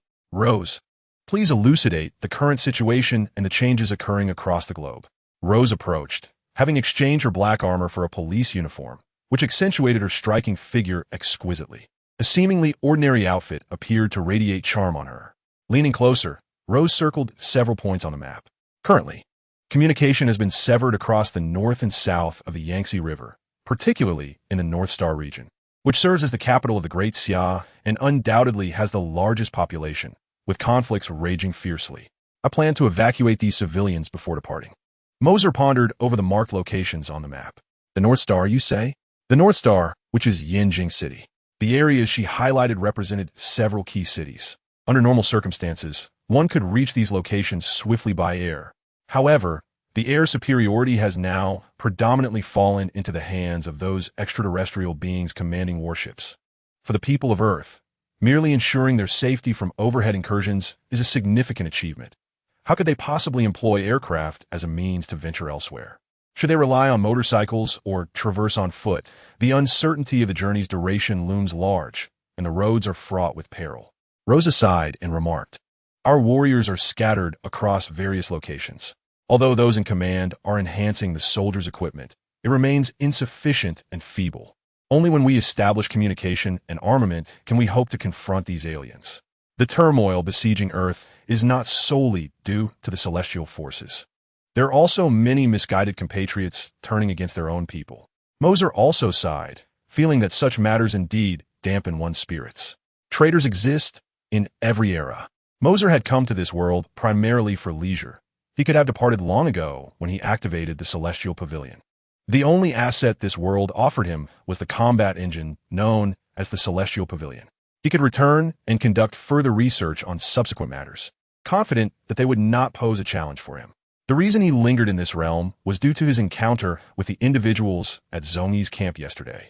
A single seasoning packet meant to prepare noodles for 80 people. Such a thing would be unthinkable in times of peace. Mercer felt a genuine sorrow. They were all compatriots, even if they did not share the same world. As long as they belonged to the Great Xia, he felt a duty to protect it. Though they might not inhabit the same universe, they were still part of the same family. Observing Mercer's expression of regret and sorrow, a sentiment stemming from the depths of his heart, Rosa's wariness towards him diminished significantly. A 17-year-old boy capable of such expressions must possess profound depth. She patted his shoulder and said, "It's all right. At least there are many others striving to restore normalcy." Mercer silently nodded in agreement. "Mercer, my brother, I notice you remain remarkably composed. 3 stunning women stand before you, yet you seem utterly unfazed." Liang Bing, who had been engrossed in a collection of humorous anecdotes, finally he set the book down. Among the 3, she was the most irreverent and unrestrained in her remarks. "Even if I had thoughts, this is not the moment to express them," Mercer replied nonchalantly. "Oh, do you have other thoughts?" Rosa inquired. Mercer fixed his gaze upon Rosa and stated earnestly, "I intend to create a combat engine for the use of all warriors in the Great Xia." Upon hearing this, even Rosa, who stood alongside Mercer, found the notion somewhat ludicrous. Designing a combat engine for a single warrior, given Mercer's demonstrated prowess in such a short span, was not beyond reach. Yet to propose one for all the warriors of the Great Xia seemed the stuff of dreams. Chapter 101. A Revelation of Identity. Rosa glanced toward Liang Bing, who had also set aside her humorous collection and was now regarding the conversation with a serious demeanor. "Brother Mercer, do you truly comprehend the words you utter?" she inquired with a knowing glance. "Such a feat may even elude the formidable power of the galaxy. How could you possibly achieve it?" The galaxy power she referenced was none other than Xiaoluan, who, upon reaching his zenith, would emerge as the mightiest deity across the cosmos. Yet, at present, he was still ensnared by emotional turmoil, unable to fully realize his potential as a warrior for the Great Xia. In this current epoch on Earth, those with influence were not the military, but rather a select few super warriors destined to become the principal gods of Earth, the galaxy, and even the solar system, namely Lu Chuang of the Great Wall No. 1 and Gu Xiaoluan of the galaxy power. Despite the presence of these 2 titans, Earth remained in a position of vulnerability. Feeling the transformation brought forth by the heavenly court within him, Mercer solemnly nodded and reiterated his earlier assertion. "Indeed, I aspire to forge a combat engine for all warriors of the Great Xia. The spirit to fight resides within these warriors. What they lack is a suitable apparatus, one that can better harness their innate fighting spirit." "And how do you intend to accomplish this?" Rose inquired. "If you succeed, you shall become Earth's greatest benefactor." "The methodology is yet to be determined," Mercer replied, "but I wish to inform you of my intentions." Rose was left speechless. "Is this merely a jest?" she mused. Liang Bing could not contain her laughter, quipping in the vernacular of the great Xia. This is akin to listening to a sage's words, yet failing to glean wisdom from 10 years of study. Yan's lips couldn't help but curl into a smile at Liang Bing's jest. The trio's reactions were unsurprising, and Mercer chose not to engage in banter. How do you expect me to commence this endeavor with the three of you here? Our relationship lacks the depth needed for you to witness my process in crafting this combat engine. He emphasized the word depth with particular weight. Oh, young brother, daring to tease your elder sister? Let's see if I do not set you straight. Liang Bing rolled up her sleeves, feigning an advance. Rose swiftly restrained her, exchanging a knowing glance with Yin as they prepared to depart. I'll look forward to your finished product or even a prototype. Should there be any developments, do inform me. I shall return to summon you. Understood. Mercer nodded in response. Once the three women had exited, silence enveloped the room. Mercer clenched his fist, and a delicate azure energy enveloped the entire space, forming a subtle membrane. With Angel, Yin, now transformed into Queen Yin, she could effortlessly monitor the area in Mercer's unguarded state. Mercer concealed the room with the space gem, as Yin, with her current technological prowess, could not penetrate this layer of membrane, which did not exist even in the realm of the supergod universe. Even if she commanded a fleet of Angel's blade ships or Liang Bing's demon wings, the catastrophic calculations of their combined assaults could not breach Mercer's defenses. This was due to the fact that the space gem was not a product of this world, rendering any analytical computations moot. On the other side, what do you see? Liang Bing inquired. Yin reluctantly withdrew her gaze from the adjacent room, realizing that it was Liang Bing who posed the question. She chose to ignore it and instead turned to Rose. I cannot deduce anything. He possesses an extraordinary method that perfectly shields my scans. In fact, within my scanning, there appears to be nothing at all. As she spoke, an eerie atmosphere enveloped the space. Rose suddenly felt a chill run through her and instinctively rubbed her arms. This is rather supernatural. If it weren't broad daylight, I might genuinely believe we were haunted. Even if it were a haunting, the specter would pale in comparison to you. Time-space Rose, Yin teased, a rare moment of levity in her tone. You have a point, Rose nodded, still feeling the chill as she rubbed her arms again. With a sigh, she glanced at Liang Bing. Could you perhaps refrain from fanning? In this sweltering summer, the chill I feel is not only due to the unsettling situation, but also because you insist on wielding that mysterious fan. What? I'm merely enhancing the ambience. Look at how seriously you both are taking this, Liang Bing replied, intensifying her fanning. Can you not be more serious? Rose shook her head in exasperation. Rising to her feet. Never mind, I'm going to take a shower. I can't continue this conversation, it's dull. Haha, Liang Bing chuckled, watching as Rose made her way to the bathroom. The moment she stepped inside, a flicker of crimson fire darted past Liang Bing's cheek. Reacting swiftly, she shifted aside, narrowly avoiding being pierced by the flame. In an instant, Liang Bing appeared on the opposite side of the bed, her eyes narrowed as she regarded Yin, who stood brandishing a sword of blazing flames. I never anticipated that you could issue commands to alter my consciousness while injured. You are quite formidable. Liang Bing, hands tucked into her pockets, revealed an unmistakable intent to kill in her half-squinted eyes. Angels and demons are sworn enemies, and as the original angelic winged guardian, Yin was no exception. The penetrating wound in Yan's abdomen had been inflicted by the demon Queen Morgana, now known as Liang Bing, through her minions during an ambush on a low-tier literary planet named Freljord. For various reasons, Yin had miraculously survived and returned to Earth, only to coincidentally encounter Liang Bing. As the saying goes, adversaries meet with heightened animosity, yet due to their circumstances, neither could act against the other.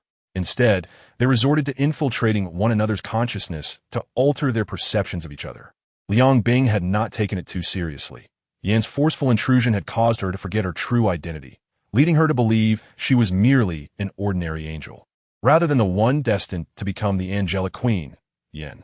It was only after Mo Se healed her wounds that Liang Bing began to recall her true nature. This city harbors thousands of citizens.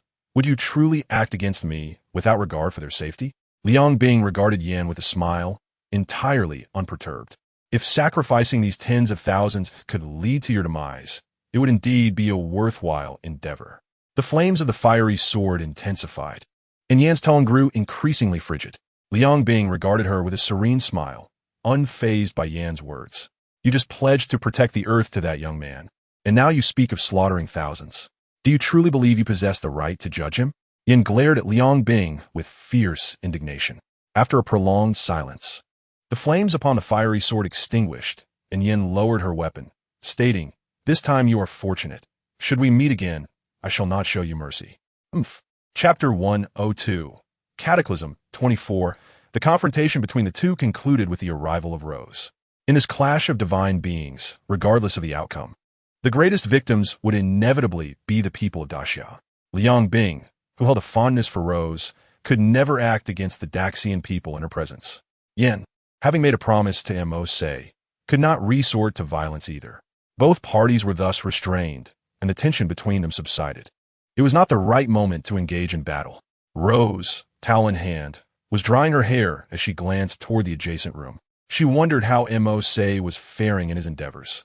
Could he truly create such a combat engine? I believe it is not beyond the realm of possibility. This individual is quite remarkable, and we know nothing about him aside from his profound patriotism, Liang Bing remarked. As the Angel King, she too was analyzing Mercer's identity. Even with the analytical prowess bestowed by her title, she could not discern the essence of his being, nor could she uncover even the most basic of details, such as his home address. It was as if he had materialized from thin air on this planet. Yin did not conceal her thoughts, which left Rose feeling quite anxious. To have such an enigmatic figure nearby could be advantageous if he were an ally, yet perilous if he were an adversary, as she feared she might be unable to thwart him. You need not fret excessively. At the very least, he has revived that insufferable angel. If he intended to harm you, he would not seek to create another enemy. Liang Bing reassured her, albeit with a hint of disdain for the angel. Yin merely shot her a glare in response, saying nothing further. Rose nodded, hoping that would indeed be the case. In the adjacent room, Mercer sat cross-legged upon the bed, eyes partially closed, communicating with the ethereal realm of the celestial court. What difficulties do I face in creating a combat engine for the warriors of Daxia? A fixed energy source is lacking, as well as a defined set of personnel authorized to utilize this combat engine to prevent potential misuse by those with ulterior motives. You must carefully define the eligible personnel. A fixed energy source, you say? Mercer nodded, recognizing the significance of this concern. Above, there hung a superlative energy source, the sun. Yet, the sun could not serve as the energy foundation for a combat system. The sun still possesses a lengthy lifespan, one that could endure long after the Earth has ceased to exist. However, should the sun be exploited for interstellar warfare, even if only a single planet's inhabitants were to harness its energy, its existence could be drastically diminished to mere tens of millions, or even millions, of years. Once the sun extinguishes, all celestial bodies within the solar system would suffer dire consequences.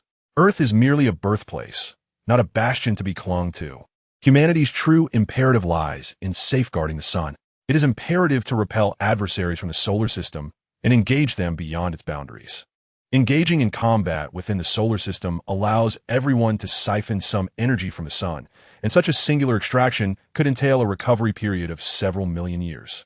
This does not even account for the potential harm to life on Earth resulting from the depletion of such energy. Hence, the sun must not be chosen as a resource. What then should be selected? How unfortunate it is that I do not possess the Soul Stone and the Reality Stone. Twirling the Space Stone ring upon my finger, I ponder that, according to the cinematic universe's narrative, Mercer would be able to acquire the Soul Stone. Yet, I find myself traversing through a universe filled with hypothetical scenarios, where the timeline has shifted. The Soul Stone wields immense power, capable of manifesting energy in accordance with one's will, and the Space Stone could extract a portion of that strength to be utilized in the realm of the supergod. Such a power could sustain for at least 500 years, though Mercer currently lacks it. Host, the main world, the mysterious guest is seeking you. Shall you return? Mercer, having arrived in this world, is monitored in all his actions by the hero card system. The system disregards ordinary inquiries, only alerting him when significant events transpire. Mercer refrains from indulging in trivial questions about the situation and directly inquires, if I return, can I come back? Indeed, the traversal card does not limit the number of crossings. You have established a temporal point in this world, allowing for seamless travel. However, be advised that upon your return, the spatial point will create a bidirectional passage, and time will flow at a 1-to-1 ratio. You may also grant the temporal point of the main world to another, enabling their arrival in the main world. Such a capability is quite remarkable. Mercer nods in acknowledgement. Since returning is feasible, he decides to investigate the reason behind this unexpected summons. Seated in his room, Mercer takes a deep breath, his form gradually becoming ethereal, vanishing from space. The azure energy membrane within the room dissipates, reverting to an ordinary chamber. In the adjacent room, Yin and Liangbing simultaneously gasp in astonishment. Mercer has vanished. In the Marvel Universe, Mercer's presence materializes within his villa. Upon his sudden arrival, he furrows his brow. A crimson glow seeps through the window, and upon glancing outside, he observes the once pristine clouds transformed into ominous blood-red formations, roiling as if some terrifying entity were poised to emerge.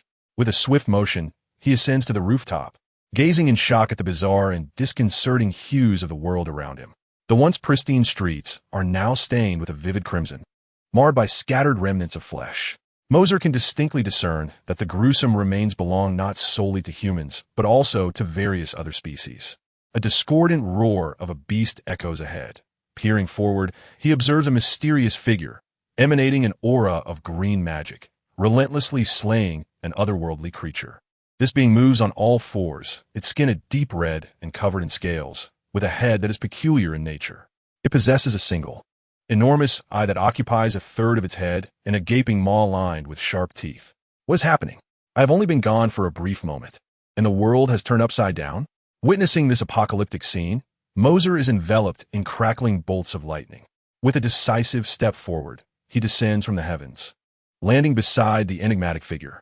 Brilliant arcs of electricity surge from Mercer, bypassing the stranger and swiftly obliterating dozens of the bizarre creatures surrounding them. The result is a charred yet tender spectacle. Boss! Upon seeing Mercer's arrival, the mysterious figure's fishbowl-like head retracts, revealing a face marked by a hint of joy amidst the grime of battle. Where have you been these past days? I've searched for you everywhere. Gazing at the scorched remains littering the ground, Mercer replies solemnly, "Let us not dwell on that. Please elucidate the current situation." The mysterious figure nods, foregoing further pleasantries and plunging directly into the matter at hand. It is the Dark Elves. They have utilized the Reality Stone to manipulate this world, and these monsters are their creations. Dark Elves?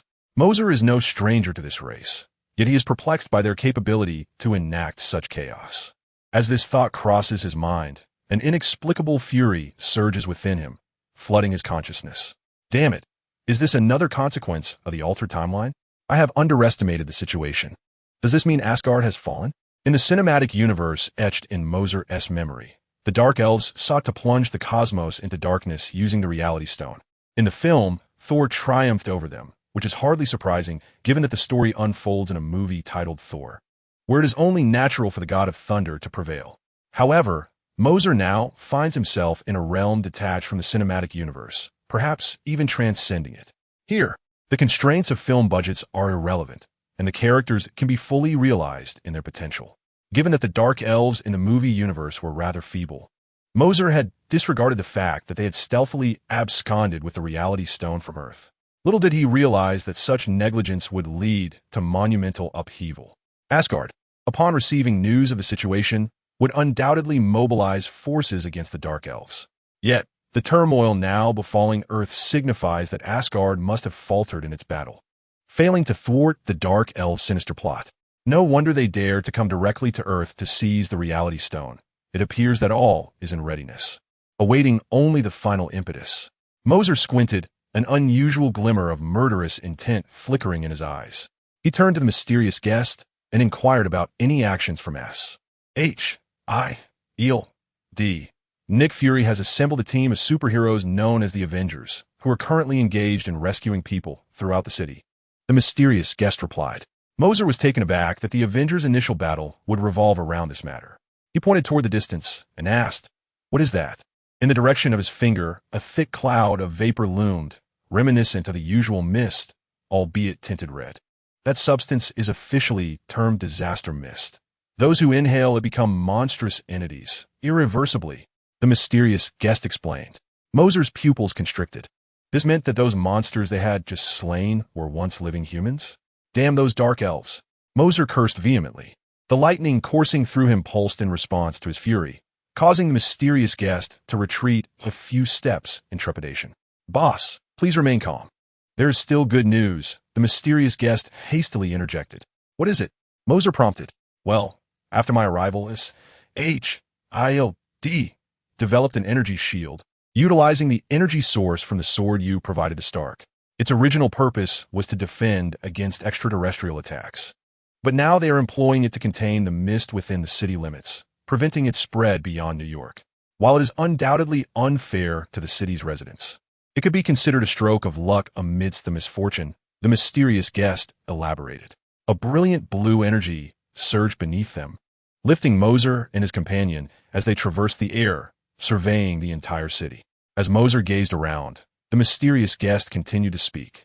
"The Dark Elves are manipulating reality with a portion of the Reality Stone's energy. The impact on Earth has been relatively minimal.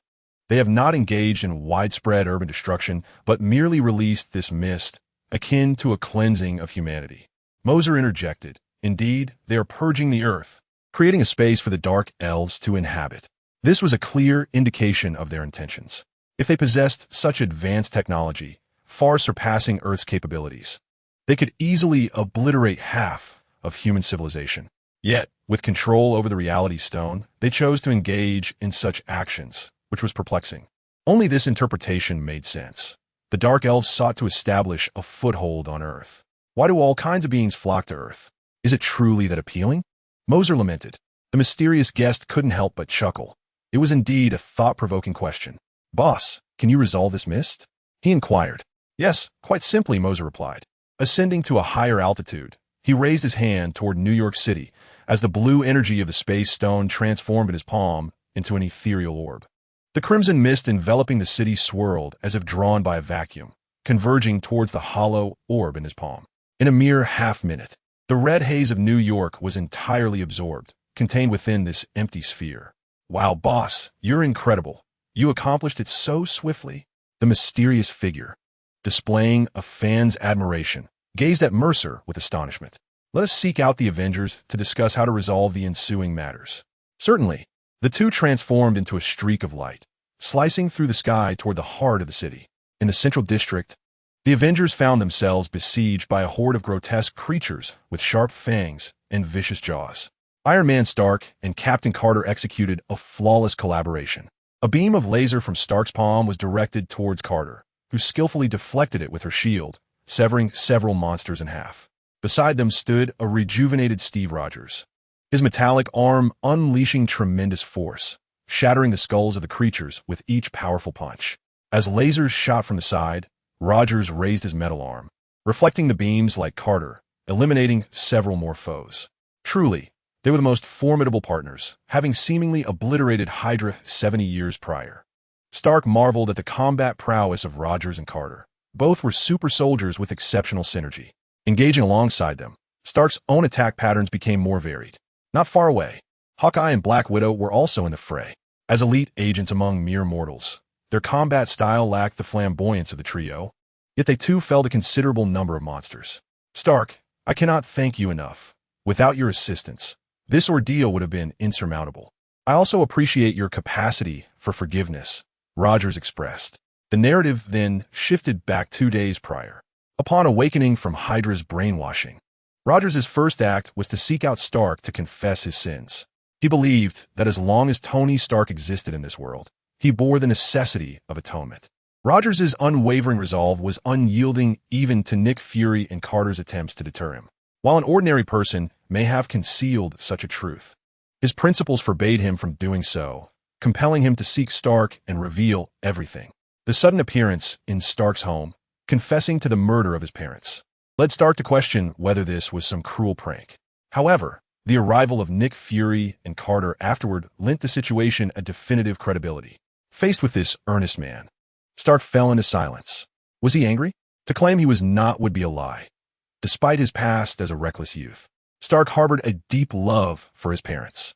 A significant portion of his previous indulgence stemmed from their untimely demise. Now, the very murderer of his parents stood before him. Who could remain composed in such a moment? Chapter 104. Reconciliation 44. Stark extended an arm, his voice cold and measured. Jarvis, activate the armored platform. At once, Jarvis complied, adorning Stark's outstretched arm with a formidable steel appendage. The fingers curled and unfurled as Stark gradually approached Rogers, who was shielded by Carter stepping protectively in front. Tony Nick Fury stood nearby, intent on offering counsel but at a loss for words. Displacing Carter, Stark positioned himself before Rogers, his metallic palm gathering energy. Yet, Rogers remained undeterred, resolutely facing Stark with unwavering conviction. This standoff endured for a full minute. With a sigh, the energy within Stark's palm dissipated.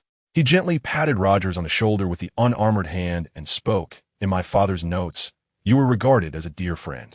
He penned numerous accounts of you. I understand you were ensnared by Hydra. You are truly a victim. To hold you accountable for this would be exceedingly cruel." The very person responsible for his father's demise stood before him. Yet Stark recognized that this action was not born from Rogers' own volition. Forcing a friend to take such a dire step is an anguish unbearable for any individual. Realizing this, Stark relinquished the energy pulsating in his steel palm. You do not blame me?" Rogers inquired, astonished. He had come prepared to meet his end, fully expecting Stark to take vengeance. Should Stark choose to end his life, Rogers would harbor no resentment, accepting responsibility even under duress. He could not fathom that Stark would extend forgiveness in such a manner. There's an ancient saying, "Not I, but the soldier." You are a victim, merely a pawn in Hydra's game. How could I possibly bypass them to cast blame upon you? Stark chuckled, patting his shoulder once more. Do not bear such a heavy psychological burden. Visit their graves later. I am confident that old fellow would not hold this against you. This declaration shattered Rogers' defenses entirely. The towering man could not suppress his tears. The fear of Stark's wrath paled in comparison to the overwhelming tenderness and understanding he displayed. Thank you truly, thank you. Returning to the present, upon hearing Rogers broach the subject again, Stark replied exasperatedly, "Could you refrain from revisiting this matter? Are you intent on subjecting me to endless torment?" "My apologies, I shall not mention it again," Rogers quickly reassured. "Your disposition is quite perplexing for a soldier," Stark remarked, bemused by Rogers' character, believing that a warrior should embody a certain hardness. Yet, Rogers' kindness was remarkably profound. "Mr. Stark, the mist has dissipated," Jarvis announced from within the steel mask. What is happening?" Stark immediately ascended into the air, observing the surrounding fog visibly coalescing towards a singular point. Was that the direction of the Mercer residence? Stark momentarily froze. Then a wave of ecstatic joy washed over his face as he exclaimed, "Has he finally made his move?" The radio channels were open, and the other members of the Avengers heard Stark's words, each one glancing around at the unfolding changes. As they witnessed the red mist visibly dissipating, their spirits lifted. The disappearance of the mist signified that no more humans would be transformed into such monsters. Just as their elation began to swell, two streaks of light dashed across the horizon, landing before them in the blink of an eye. Upon closer inspection, it was Mercer and the mysterious guest. "Excellent. Mercer, you've finally returned. Where have you been these past days?" Stark and the others rushed forward, eager to inquire. "I briefly visited another universe. I'm just back for a moment," Mercer replied candidly. "Another universe? You can travel to other universes? There are indeed other universes?" The crowd gasped in astonishment. It was no surprise that Mercer would speak of such bewildering matters. Although they were taken aback, there was no time for such discussions now. They had to quell their curiosity and focus on the immediate situation. Mercer surveyed the surrounding chaos and asked, "Where are Banner and Hulk?" "Hulk is currently in a symbiotic and controllable state with Banner. He should not be absent from this matter." No sooner had he finished speaking than a voice echoed from afar, growing nearer. "Hulk is coming." A green figure descended from the sky, charging towards them. Amidst the crowd's puzzled expressions turning to horror, Hulk swung a fist at Mercer. "Hulk, seeing you so vigorous puts my mind at ease. But our battle must wait for another time." Mercer raised his hand, using spatial power to immobilize Hulk before him, smiling all the while. Always restraining others. How dull. Hulk wants to fight you." Even released, Hulk refrained from attacking again. This childlike creature's antics did not anger Mercer. Instead, he found them quite amusing. If such a being could master his rage to act with control, it would indeed be a terrifying prospect. Though Thor was absent, The current Avengers might not be weaker than those of the cinematic universe, Mercer mused. Hulk now embodied the gamma energy of the universe, with limitless potential. If he truly unleashed his might, he could rend the earth asunder. Mercer gazed at the blood-red sky and spoke solemnly. The monsters here are not our focus. Contact Fury. He will handle the aftermath. We must seek out those responsible for these events and hold them accountable. Chapter 105. Mirage, do you know who instigated this? Stark inquired. Mercer nodded and recounted the sequence of events as he understood them. Initially, they had assumed this was merely a biochemical attack, never considering it might be the work of aliens utilizing the Reality Stone. I never imagined such a thing could occur. Asgard. I thought that was merely an ancient myth. Stark remarked, momentarily lost in thought. The existence of someone like me seems to render the realm of Asgard quite unsurprising, mused Mercer with a smile. Stark, acknowledging this with a resigned nod, agreed. Observing Stark clad in his Iron Man suit, it was evident that this was not the Inferno armor set. Rather, it was his own creation, the iron suit, its triangular arc reactor prominently displayed. Mercer couldn't help but gaze at the suit for a moment longer. The triangular reactor marked this version as the sixth, the sole suit featuring a triangular reactor design. Mercer had long held a fondness for this particular suit, having even acquired several highly articulated figurines of the sixth model in his past life. Witnessing the actual armor was far more impressive than the figurines. What's the matter? Stark inquired, noticing Mercer's unwavering stare. Glancing down at himself, he remarked, "Oh, this is my newly developed suit, Model 6, powered by that sword you provided me. It's incredibly potent. Moreover, your assistance in my research with this sword has quite literally saved my life." After a grueling battle, Mercer's arrival had indeed allowed Stark some reprieve, leading to a flood of conversation. Using the energy from your lightsaber as the core, I discovered that the reactor I was previously utilizing was contaminated with palladium. Had I not detected it in time, the consequences could have been dire. I owe you a significant debt of gratitude. Without hesitation, Stark expressed this, fully aware that Mercer might have remained oblivious had he chosen to keep it to himself. However, he bore no fear of owing Mercer a favor. Rather, he believed that such indebtedness might strengthen their connection. Surprisingly, I ended up saving you, Mercer chuckled, knowing that Stark would eventually suffer from palladium poisoning. Yet, he did not dwell on it with ulterior motives, nor did he intend to leverage it against Stark for personal gain. In truth, controlling Stark would be rather effortless. After all, there was nothing a celestial being could not resolve. Ahem, gentlemen, shall we postpone these discussions? Banner's weary voice emerged from within the Hulk. Where are those dark elves? We must prioritize addressing them. I need to locate them, Mercer replied, holding a small orb that had absorbed the crimson mist, his eyes narrowing in concentration. With immense mental fortitude, complemented by spatial power, he enveloped the orb in silence. What's wrong with him? Hawkeye asked, noticing Mercer's sudden quiet. Didn't you hear my boss? He's undoubtedly searching for someone. Do you think he's merely standing there asleep? The mysterious guest interjected, his tone sharp. Who are you? Hawkeye retorted, assessing the unfamiliar figure before him. Which circus released you? Hurry and call your tamer to take you back. No sooner had he spoken than Hawkeye noticed a fleeting green glimmer in the mysterious guest's eyes, and in the next moment, he found himself standing on the edge of a precipice. What is happening? Is this an illusion? He pondered cautiously, surveying his surroundings. The cliff upon which he stood was scarcely 2 or 3 body widths in breadth, rendering Hawkeye, a fully grown man, seemingly diminutive. Surrounding him was an unfathomable abyss, and his precarious position was atop a protruding stone pillar, situated at the very center of this chasm. An illusion? It must be an illusion, Hawkeye murmured, closing his eyes and pinching his cheek. The pain was sharp. Upon reopening his eyes, the scene remained unchanged. Resolutely, he bit down on the tip of his tongue, the searing pain radiating through his mind, compelling him to survey his surroundings once more. There was no alteration whatsoever. The oppressive heat in the air, coupled with the stinging sensations on his tongue and face, starkly affirmed that this was no mere illusion. As he gazed at the surrounding landscape, a chill coursed through him. It was not that he could not see the shore. Rather, the distance to the opposite bank stretched at least 50 meters away, and he possessed no means to traverse that gap. To make matters worse, he stood atop a pillar so narrow that sitting was impossible, heightening his fear. In this state of helpless terror, he braced himself, wary of shattering the stone beneath him and plummeting into the abyss below. This effort drained both his mental and physical reserves significantly. He was uncertain how long he had been in this state when, in a moment of distraction, his right foot slipped, sending him tumbling into the void beside him. With a jolt, he found himself back among his companions, facing a mysterious figure with a smile. "Barton, what is the matter?" Black Widow inquired, crouching beside him. "How long have I been gone?" Hawkeye asked, his question lacking context.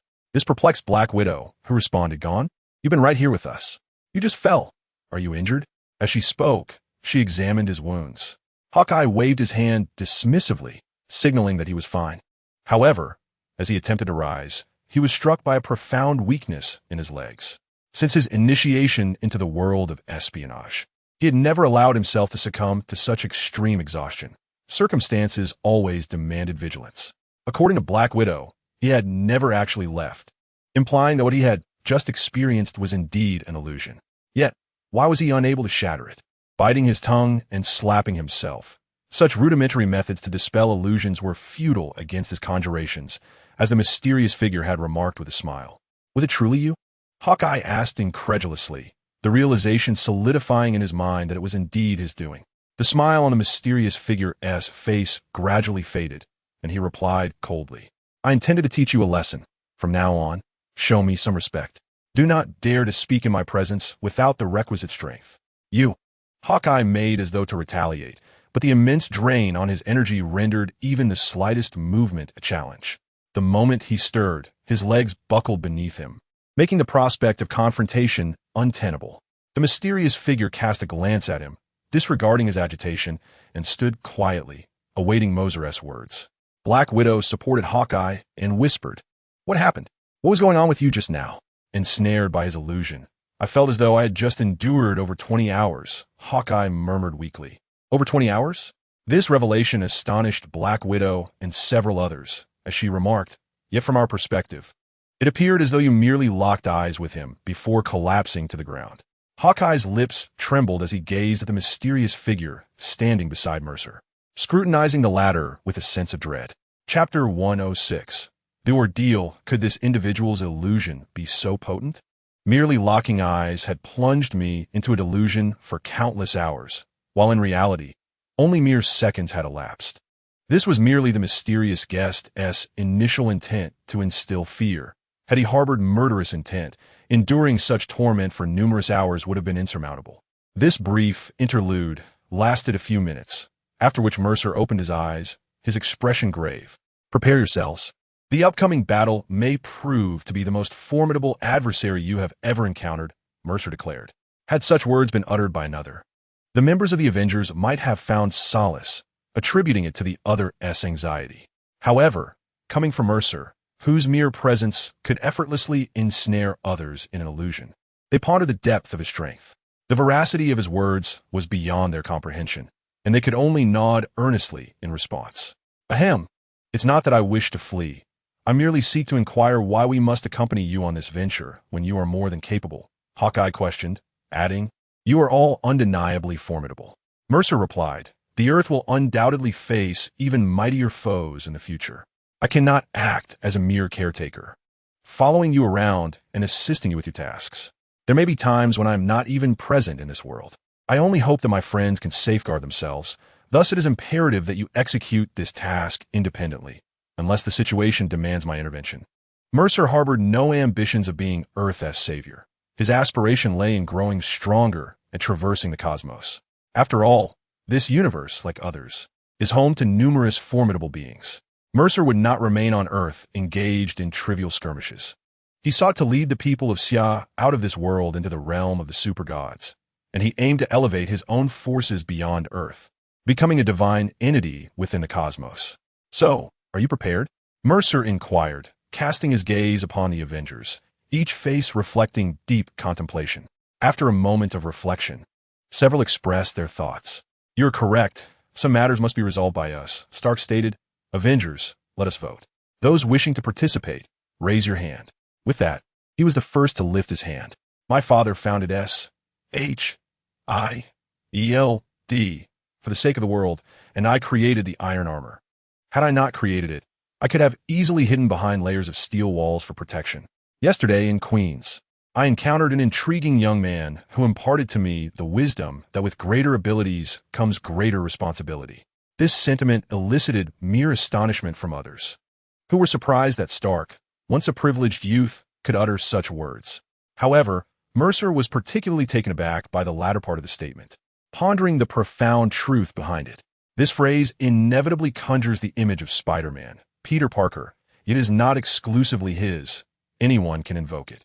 What was even more astonishing was the implication that the individual he referred to was indeed Peter Parker, suggesting that the two had met previously. "The person you mentioned is Peter Parker?" Mercer inquired, eschewing any suspense and opting for directness, as it was merely a question. Stark, bemused and somewhat incredulous, responded, "How is it that everyone I know has some connection to Mercer? This can't be mere coincidence. It's just an acquaintance. You wouldn't be bringing him along, would you?" Mercer asked. Stark replied, "Of course not. He is merely a high school student. Not everyone possesses your extraordinary abilities. I would never put him in such a situation." It appeared both men were well aware of the circumstances surrounding Peter. Stark continued, "However, once he matures, I might consider inviting him to join the Avengers. He is indeed a promising talent." "Indeed he is," Mercer affirmed with a smile. "But I hope you refrain from interfering too much in his journey. Allow him to grow independently. If Garfield Spider-Man could join the Avengers, it might prove beneficial, provided he is allowed to develop on his own. The journey of superhero is inherently solitary. I want to go. Hulk wants to fight."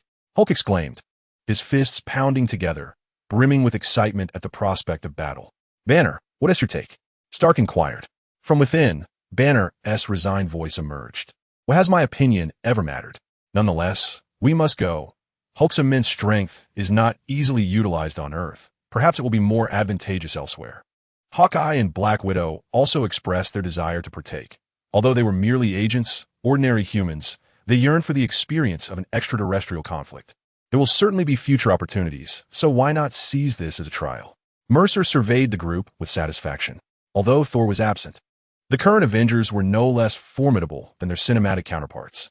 Stark possessed unparalleled energy resources. Banner could coexist with Hulk and harness gamma power. And alongside Black Widow and Hawkeye, who had undoubtedly demonstrated their worth to be chosen as Avengers, the team was certainly not inferior to that of the film universe. "Very well.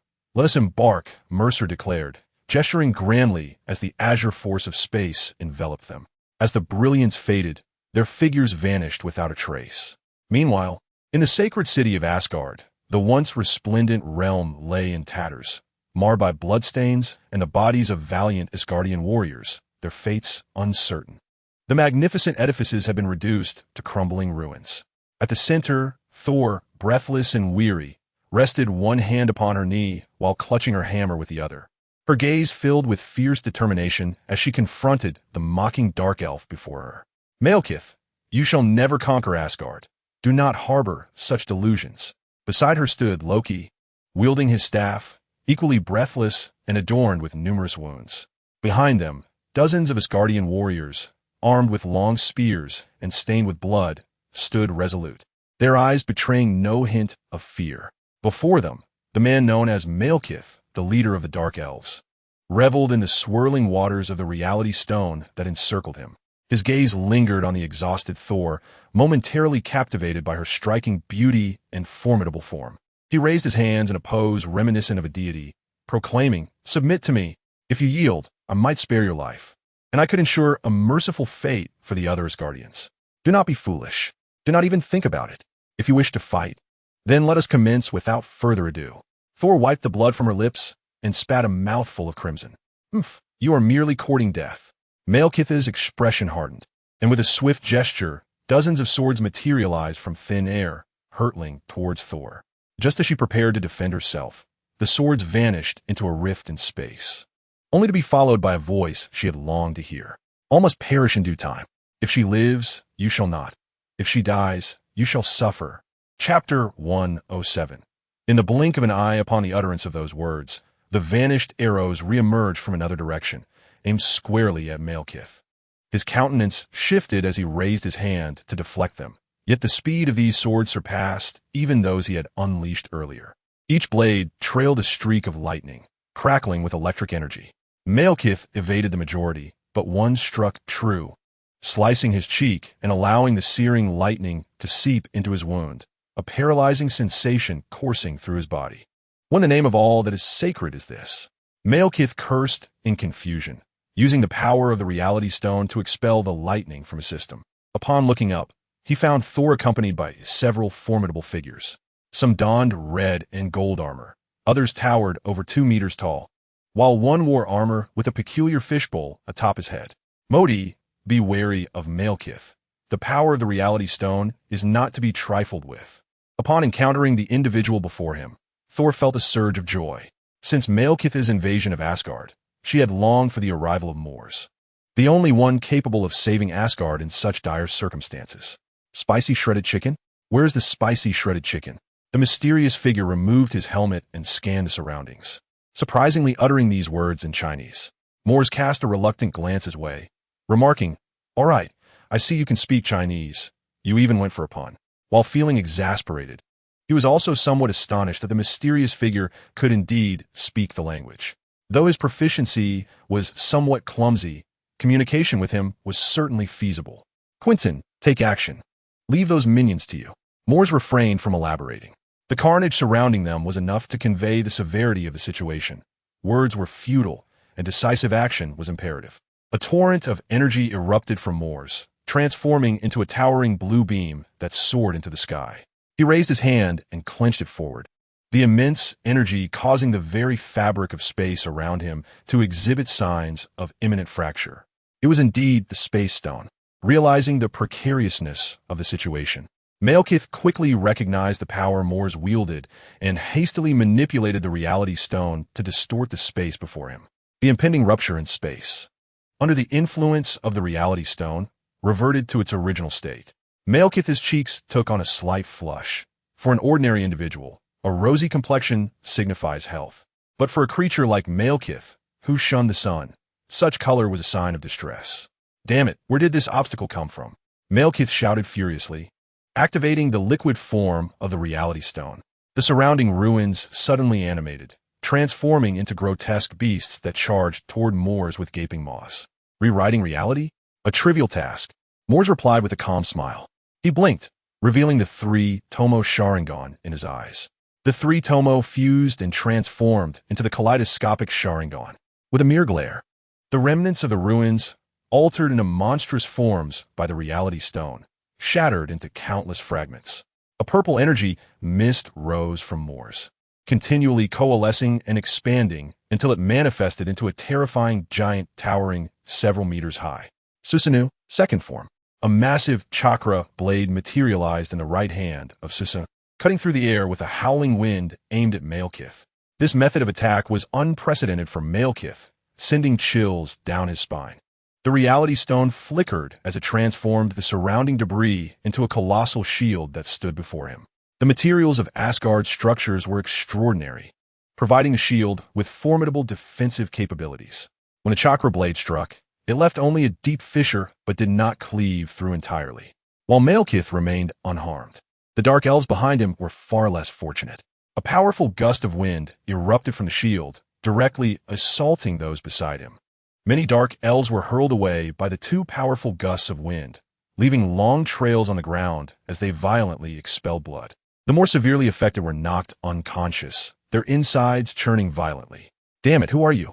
When have we dark elves ever crossed paths with you?" Despite the fury boiling within him, Malekith chose to inquire. He preferred to draw formidable opponents to his side rather than engage in a battle to the death, unless it was truly an irreconcilable enemy, like Asgard. Thousands of years ago, the Dark Elves sought to plunge the universe into darkness, only to be vanquished by the swift intervention of Asgard, who seized the Reality Stone. After millennia of recuperation, they were once more poised to reclaim the Reality Stone and invade Asgard. Now, having gained the upper hand, they were suddenly confronted by an unknown individual of terrifying strength who initiated combat without provocation. Who could withstand such an onslaught? Malekith contemplated summoning his subordinates to handle the situation, but upon turning, he beheld a figure, glowing with a green light, effortlessly dispatching dark elves, accompanied by another clad in resplendent red and gold armor. Their combined firepower was overwhelming. Even more astonishing was the towering figure with green skin, who sent multiple adversaries flying with a single punch. The shockwaves generated by his claps were simply uncontainable. What manner of monsters are these? Malekith stared in disbelief at the unfolding scene, bewildered by how he had provoked such beings. Hey, now is not the time to be dazed. A massive blade descended upon him, crackling with lightning, as Mercer unleashed the thunderous might of the Rygene fruit. The already formidable chakra blade, enhanced by acceleration and paralyzing thunder, was a force beyond any ordinary being's endurance. A scarlet glow erupted from the reality stone, and Malekith, disregarding his composure, bellowed in response. With the enemy's assault so fierce, he could not afford to remain passive. A surge of potent energy emanated from the reality stone, rewriting the surrounding illusions. The once tattered Asgard gradually transformed into a realm shrouded in darkness. The scenes around him began to fade away. Daring to flaunt even the most trivial alterations of reality before me? Who cannot do that? Mercer chuckled, activating the Vientiane technique through his kaleidoscopic Sharingan. A golden light began to surge around him, clashing against the encroaching darkness. Illusions ensnare an individual or a group, but what if enhanced by spatial power? While many believed the Space Stone was merely for opening portals, it possessed even greater capabilities, such as extensive illusionary coverage. Boom! An invisible wave of energy erupted from Mercer, instantaneously engulfing all of Asgard. Malekith's crimson aura dissipated. The warriors ceased their combat, and the cacophony of the crowd gradually fell silent. At this very moment, the eyes of everyone present glimmered with a blood-red hue reminiscent of the Sharingan, including that of Malekith. Chapter 108, Control over Thousands. Observing the now subdued crowd, a flicker of uncertainty crossed Mercer's gaze. He had effortlessly exerted control over them.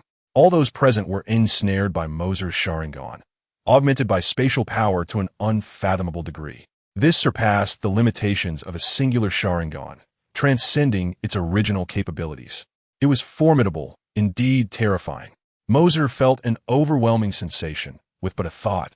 He could cast the entire Earth into such an irreversible illusion. The permanence of such a genjutsu, once unleashed, would endure regardless of Mercer's demise. Alas, the level of combat remained disappointingly primitive, confined to mere physical confrontation. It seemed that the combat methodology of the Divine Realm was far more suited to his capabilities. Mercer shook his head in resignation, realizing he had transformed into a harbinger of death. The true release of his power, unless countered by a specifically devised assassination strategy against him, would render conventional cosmic weaponry ineffective in slaying him. Unbeknownst to him, Mercer had grown even stronger than he had anticipated. If he could fully harness the abilities at his disposal, he could potentially augment his strength tenfold. His application of these powers remained superficial, limited to their most rudimentary forms. Only through profound development and synergistic enhancement could they manifest their true potential in Mercer's hands, rather than merely replicating their abilities from the original narrative. With a mere gesture, Mercer commanded the flowing reality stone toward him under the influence of his spatial power. The immense torrent gradually coalesced into a crimson gem the size of a thumb. So, this is the reality stone. He had acquired yet another infinity stone. As he fondled the gem, Mercer could feel the latent power within. If the universe were a vast container, the reality stone would be akin to an expansive paint bucket. Its contents easily splashed across the cosmos. To exploit the reality stone to its fullest could alter the very fabric of the universe. Regrettably, the Dark Elves had failed to harness its true strength, or perhaps their physiology was inadequate to withstand the repercussions of unleashing the reality stone's full capabilities. Ultimately, the constitution of the Dark Elves was sufficient only to dominate ordinary carbon-based life, forms like humans. In the grand scheme of the universe, they were hardly noteworthy. Upon acquiring the reality stone, Mercer dispelled its effects on the surroundings. He had not exerted the full extent of his illusionary control and could still reverse it. In the blink of an eye, Malekith noticed the particles of the reality stone on his person had vanished. Looking ahead, he beheld Mercer grasping the solidified reality stone. "You, how could you have taken it from me?" Malekith's emotions transcended mere astonishment. He had labored for millennia. Even the armies of Asgard, despite their intervention, could not thwart his ambitions. Not only had he returned to Asgard with vengeance, but he had also laid waste to numerous edifices, a testament to his overwhelming power that surpassed Asgard's capacity to resist. Yet, despite this, he found himself bereft of the Reality Stone, seized by an enigmatic figure whose origins were unknown. Do you deserve an explanation? Mercer raised his hand, unleashing a torrent of azure energy that struck Malekith with devastating force. The impact obliterated his arms. How could a mere mortal like Malekith withstand Mercer's formidable energy assault? Screaming in agony, Malekith fell to his knees, gasping for breath. What began as a desperate intake of air morphed into a sinister chuckle, escalating into a maniacal laughter that hinted at madness. Asgard is nothing without Odin and Hela. Has it truly descended to the point of relying on outsiders to resolve its crises? Bloodied and beaten, Malekith could not retaliate physically, resorting instead to verbal sparring with Thor. Unbeknownst to him, his words plunged Thor and Loki into a state of perplexity. Who is Hela? Observing the genuine confusion etched on their faces, Malekith paused, then erupted into a fit of arrogant laughter. Is it possible? That old man Odin can indeed seal away his own daughter, leaving his children unaware of her existence for over 1,000 years. You Asgardians are hypocrites, presenting one facade while concealing another. Though the veracity of Malekith's claims remained uncertain, they darkened Thor and Loki's expressions. The siblings retorted in unison, "Do not spew your deceit here. I may not favor that old cur Odin, but he is not someone of your ilk who could be discussed." Thor, undeterred, turned to Heimdall, seeking affirmation. "You agree, don't you? You must be deceiving us." Among all present, Heimdall had lived the longest and possessed the most knowledge of these affairs. Their hopes rested solely on him, yearning for the truth. Heimdall remained silent. He did not speak, yet he did not refute the claims either. Thor and Loki exchanged incredulous glances, realizing the implications.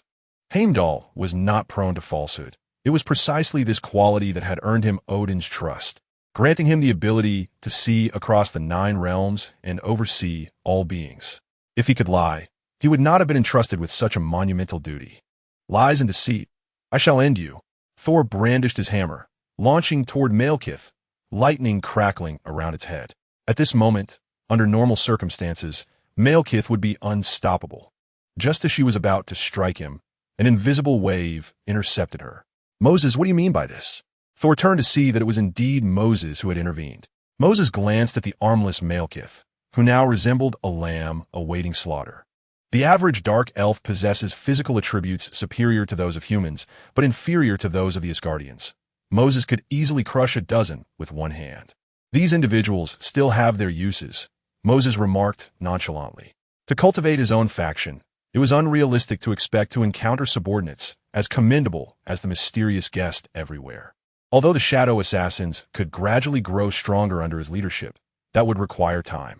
Naturally, having an existing army at his disposal would be ideal. The Dark Elves represented such a suitable force. Barring unforeseen circumstances, following this crisis in Asgard, they would not be exiled into the cosmos again, but rather exterminated.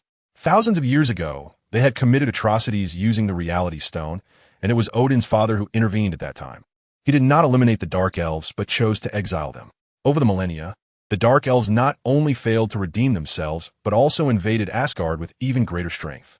Given such transgressions, how could the Asgardians ever spare them? Chapter 109. The Bonfire Gathering, combined, Malekith destroyed my homeland and left my father missing. He must be slain. Must we also embroil ourselves in conflict over this? Thor's expression darkened, and even after being blocked by Moses, she continued to radiate with the brilliance of lightning, ever ready to strike. I am resolute. Whether we have a conflict depends on you. I have already resolved this matter, and it is my decision to take them away, Moses replied coolly. After all, he had not forged any friendship with Asgard. Upon first encountering Loki, he had led his forces to confront him. If one were to be meticulous, Moses could also be considered one of those who sought to invade Asgard. Thor fixed her gaze upon Moses, the lightning on her hammer unwavering. Moses did not engage in any childish staring contest. Instead, he turned and waved his hand, causing all surviving Dark Elves, including Malekith, to vanish. The corpses strewn across the ground, whether Asgardian warriors or Dark Elves, were all absorbed by Moses through the Blacklight Virus. Those were our Asgardian warriors. We must recover their remains. Thor exclaimed, her eyes wide with disbelief at Moses' actions. Regrettably, I require these corpses to augment my strength. Consider them compensation for the incident when Loki led his men to assassinate me. Even though he failed, Moses replied with a grin. By the way, if you wish to spar with me, refrain from causing trouble on Earth without cause. It is but a single planet. Why would you want to engage in combat there? Do you find it impressive to fight in front of others? After this incident, Mercer and Asgard are destined to become adversaries, yet he remains undaunted. He is aware of Asgard's fate. Barring any unforeseen circumstances, it is likely that Asgard will also face the Twilight of the Gods, the event that heralds its destruction. However, Mercer is unaware that the cause of the Twilight will no longer align with his memories following his actions. The group returned to Earth. Stark exchanged a glance with the now-recovered Banner. After a moment's hesitation, Stark remarked, Mercer, have we perhaps angered Asgard too much? Stark is not a timid man. He had just witnessed Malekith's formidable display, albeit unsuccessful, yet undeniably powerful. The resplendent architecture of Asgard and the aerial vistas he had observed painted a vivid picture. Entirely, Asgard is not a planet, but rather a vast island, potentially not even as large as New York City. Nonetheless, this nation has thrived in earthly mythology for millennia. The technology behind it eludes Stark. What he comprehends is that this realm is not to be trifled with, at least not by present-day Earth. I understand your concerns. Mercer acknowledged, blue energy swirling in his hand, transforming into a triangular shape that he presented to Stark. Within this, there are 2 warships of the Dark Elves, 1 flagship and 1 auxiliary. You must notify Nick Fury immediately to commence its development, striving to convert it into a military asset for Earth. Stark, momentarily taken aback, accepted the blue triangle. This was indeed a significant acquisition. Thank you, Mercer. This will greatly contribute to Earth's advancement, Stark stated earnestly, clutching the triangle. Mercer waved his hand dismissively. It is imperative that Earth fortifies its cosmic military capabilities. This responsibility I entrust to you, Stark. Rest assured, I will not let you down, Stark asserted with determination. Thus, the Avengers departed. Those humans transformed into monsters cannot be entirely left to ground forces. There will undoubtedly be places that require their intervention. Boss, I feel like I was just coasting through that whole thing. I barely had a chance to shine, the Mysterio lamented weakly. Mercer glanced at him, be confident. If you feel that way, then you indeed were coasting. Rendered speechless, Mysterio watched the Avengers leave and hesitated before asking, Boss, why do I suddenly sense a great animosity towards aliens from you? Did something happen while you were away? At this, Mercer paused, murmuring animosity. He could not quite articulate it. Perhaps he does harbor a certain antagonism towards extraterrestrials. Since returning from the realm of the divine, he has realized that this world, too, suffers from the scourge of alien incursions. This planet, too, is frail. Despite the guardianship of superheroes, Earth remains exceedingly vulnerable. Consequently, it harbors little admiration for Asgard and the Dark Elves. While Asgard cannot be deemed malevolent, it has failed to render any assistance to Earth, even storing the Reality Stone within its confines. What merits does Earth possess that warrants their concern? Setting that aside, I require your vigilance over Earth in my absence. For I must depart to another realm where my presence is sought, Mercer stated. The mysterious one opened his mouth to inquire further, but, upon reflection, decided against it, opting instead for silence and a nod of understanding. Since Mercer seemed unwilling to elaborate, he refrained from pressing further. After all, their acquaintance was still in its infancy.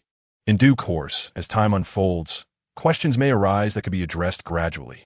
Mercer nodded and, before the mysterious one, activated a traversal card to open a portal, returning to the supergod world. Watching Mercer depart in a daze, the mysterious one eventually sighed. Ah, my boss is truly remarkable. I have indeed stumbled upon a treasure. With Mercer's exit, he found no solitude, engaging his own pursuits, perhaps seeking companionship elsewhere. Upon stepping through the portal, Mercer returned to the supergod world. Arriving back in the room he had previously occupied, observing the somewhat familiar surroundings, he collapsed onto the bed, exhaling a long, drawn-out sigh. It was now evening, edging into the late hours of the night. A sense of loneliness enveloped him. Although he had indeed grown powerful, this did not equate to a sense of completeness. Mercer harbored no villainous notions of deriving pleasure from the subjugation of others. He could only bear the weight of his unrelenting apprehensions. Enough of this, he muttered, shaking his head as he rose and made his way to the door, intending to take a stroll. Upon opening the door, he was met by the sight of Rose and several others standing outside his room. Upon seeing Mercer emerge, their faces registered a mixture of surprise. "Were you inside? Did you think I was not here, standing outside your door?" Rose and the others exchanged awkward smiles, unable to admit that they had been observing him closely, aware of his absence. Given their expressions, Mercer had a fair understanding of the situation. Their vigilance was undoubtedly a response to his departure, which he could comprehend. "Tonight, there will be a bonfire party. Will you join us?" Rose inquired. "A bonfire party?" Mercer replied, "Sure, I'll come and take a look." As they descended the stairs, Liang Bing turned to Mercer and asked, "Aren't you a Daxiao person? Why do you go by the name Mercer? It sounds foreign." Hearing this question, Mercer felt a twinge of helplessness. After all, he had traversed into another's existence. The original bearer of this name had no reason to suddenly adopt the name from his former life, given the nature of his foster family. Voicing such thoughts might very well invite trouble, as it could be perceived as unnecessary provocation.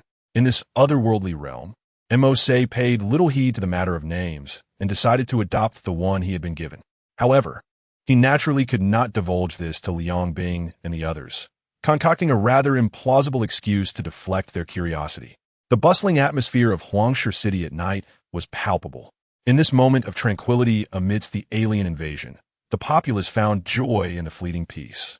A bonfire party was held in the central square, modest in its presentation. Merely a pile of flames accompanied by some bread and water constituted the entirety of the gathering. "What a lively affair!" Mose exclaimed. Despite its simplicity, the event thrived with enthusiasm, attracting not only civilians but also soldiers. Along the way, the group exchanged smiles and nods with the townsfolk and warriors they encountered. Observing the happiness radiating from the crowd, Rose's lips curved into an enchanting smile as she remarked, "Given the relentless tension from recent battles or escapes, it is imperative we indulge in such festivities to allow our soldiers a moment of respite." No sooner had she spoken than numerous townsfolk approached, offering their provisions, their warmth directed especially towards Mose. "Little Mo, have you eaten dinner? Here, Grandpa has some fruit preserved for you. Brother Mo, I have candies. Mose, come join us in song and merriment." Mose found it increasingly challenging to withstand their enthusiasm. Initially maintaining a composed demeanor, he soon succumbed, allowing a genuine smile to break forth as he joined in their revelry. Watching Mose embraced by the crowd, Liang Bing took a sip of some beer she had procured from an unknown source and commented, "Mose is quite popular, isn't he?" Rose chuckled, "Indeed. I find myself a tad envious." Yin nodded silently beside them. In this light, he appeared as an ordinary 17-year-old boy, save for his striking good looks, indistinguishable from any other lad. Liang Bing's eyes sparkled with delight as she scrutinized Mose, seemingly pleased with what she beheld. Hey, could you tone it down? Your gaze is almost devouring him," Rose remarked with a hint of exasperation. Clearing her throat, Liang Bing retracted her gaze and turned to Rose. "What? Are you feeling jealous?" "Please refrain from misusing words," Rose retorted, casting her a sidelong glance, accustomed to her friend's whimsical nature. After being surrounded by the townsfolk for a good 30 minutes, Mose finally found an opportunity to excuse himself. He glanced back at the cheerful faces of those joyfully consuming their bread and water, then sidled over to intercept a passing soldier. "Excuse me, could you direct me to your kitchen? The large dining hall, if you please." The soldier, taken aback to be approached by Mose, quickly pointed in a direction, saying, "Brother Mo, it's over there." "Oh, please, don't call me Brother Mo. I am younger than you," Mose replied, somewhat resigned to this form of address, wondering who had initiated it. The warrior discerned his predicament and laughed heartily, saying, "You have saved so many people. In the hearts of many, you are already a brother. Truly, those with abilities deserve the highest regard, and I do admire you." The warrior then inquired, "What brings you to the mess hall? Are you hungry? I shall have someone prepare a meal for you." As he turned to leave, Moser grasped his arm, revealing a thin and frail limb. Moser's gaze fixated upon that emaciated arm. "Oh, it's nothing. With the war upon us, most of the food has been distributed to the populace. We have enough to fill our bellies," the warrior replied nonchalantly, his honest face showing no concern for the matter. Mercer remained silent for a while, contemplating the truth in that statement. Indeed, one could be satiated, but perhaps only just enough to survive. Send word down to let all the warriors in the city take a moment to rest. Tonight, we shall feast properly, he declared. With that, a brilliant azure energy erupted from Mercer, transforming into a radiant beam that soared into the sky, enveloping the entirety of Huangshe City. Once the beam reached a certain height, it enveloped the entire city in a formidable protective energy shield. According to Mercer's calculations, unless a third-generation super warrior were to attack, it would be nearly impossible to breach. Even 1,000 warriors could not create a single crack in a year's time. The sudden appearance of the beam startled many, but upon realizing its source was Mercer, they stood in bewilderment, unable to comprehend the situation. Hurry, spread the word. Huangshe City cannot be breached tonight, I assure you. Mercer's voice seemed to carry an unusual charm, easily persuading the warrior, who promptly seized the radio to inform all units of the unfolding events. Understanding the reason behind it, the military of Huangshe City could not wholly believe that all was well, thus deciding to leave a portion of their forces in reserve. Mercer did not contest their caution. Instead, he sent a notification to the mysterious figure from the Marvel Universe. Meanwhile, in the vast realm of Marvel, the night was ablaze with light. Restaurants across the country and street vendors hustled to fulfill the same order. Unbeknownst to them, the destination was a nearby van. As they delivered the meals to the van, the food vanished, teleported to Mercer's location. A simple trick employing the power of space manipulation. Mercer smiled as he extended his arms, and with a ripple in the surrounding space, countless steaming dishes emerged, suspended on an invisible table in midair. Even the warriors stationed outside found a steaming meal appearing before them, without exception. Tonight, indulge freely. I shall cover the bill. Mercer's voice resonated unexpectedly in everyone's ears. Many were moved to tears upon seeing the familiar dishes from their homeland, inhaling their enticing aroma and warmth, marveling that such delicious food could still be seen. The arrival of these exquisite dishes has intensified the festivities of tonight's gathering. The gratitude felt by all towards Mercer is beyond the realm of mere words. They perceive this young man as nothing short of extraordinary. Chapter 110, The Power of the Galaxy, Combined Edition. The celebration had scarcely commenced when the intercom at Rose's waist emitted a sound. She picked it up, listened intently, and then remarked, I understand, before swiftly approaching Mercer and whispering, our people have detected a surge of demonic energy 2 kilometers to the east. Shall we investigate? Mercer glanced at the jovial crowd, and with a slight nod, responded, I can go alone. Departing in a large group may raise suspicions. I fear this could be a demonic ploy to lure us away. Liang Bing, standing nearby, scoffed and muttered, we wouldn't engage in such antics, and besides, we have no plans for action tonight. Her words were only audible to Mercer, as the other two remained oblivious. Hearing her remark, Mercer gleaned some understanding of the demonic energy's origin. It was likely a result of mutated demons. Rose nodded, retrieving a small mobile device from her belongings and handing it to Mercer. Contact me immediately if anything arises. Upon inspection, he found only a single number saved, labeled Rose. I am off, Mercer stated, storing the device away, to avoid missing any vital events along the way. He refrained from using the spatial gem to teleport directly to the site. Rose and the others watched, puzzled, as Mercer dashed toward the shadowy building. Wasn't he capable of manipulating space? What would he possibly be doing there? Just as Liang Bing voiced her question, the scene before them left her wide-eyed with astonishment. Both Rose and Yin were equally taken aback, their lips parting in shock, rendered speechless. In the darkness, a figure was seen sprinting vertically along the side of the building. Had they not witnessed Mercer heading in that direction, they might have failed to notice anyone amidst the night's embrace. The most astonished were Liang Bing and Yin, whose combat systems were highly advanced, allowing them to analyze opponents in an instant. Yet, they could not decipher the mechanics behind Mercer's ascent along the building's side.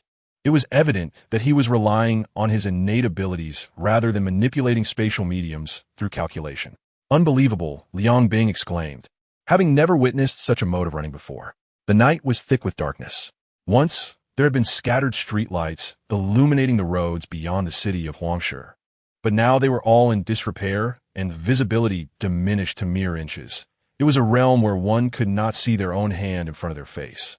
Mercer extended his arms, a black light trailing behind him like a comet's tail, while bolts of lightning surged from beneath his feet. What was initially a glide enabled by altitude had transformed into a jet-like flight, leaving a brilliant trail of lightning in the night sky. Onlookers on the ground could only perceive this spectacle as a shooting star, but Rose and her companions understood the true nature of the luminous bolt. A battered tank.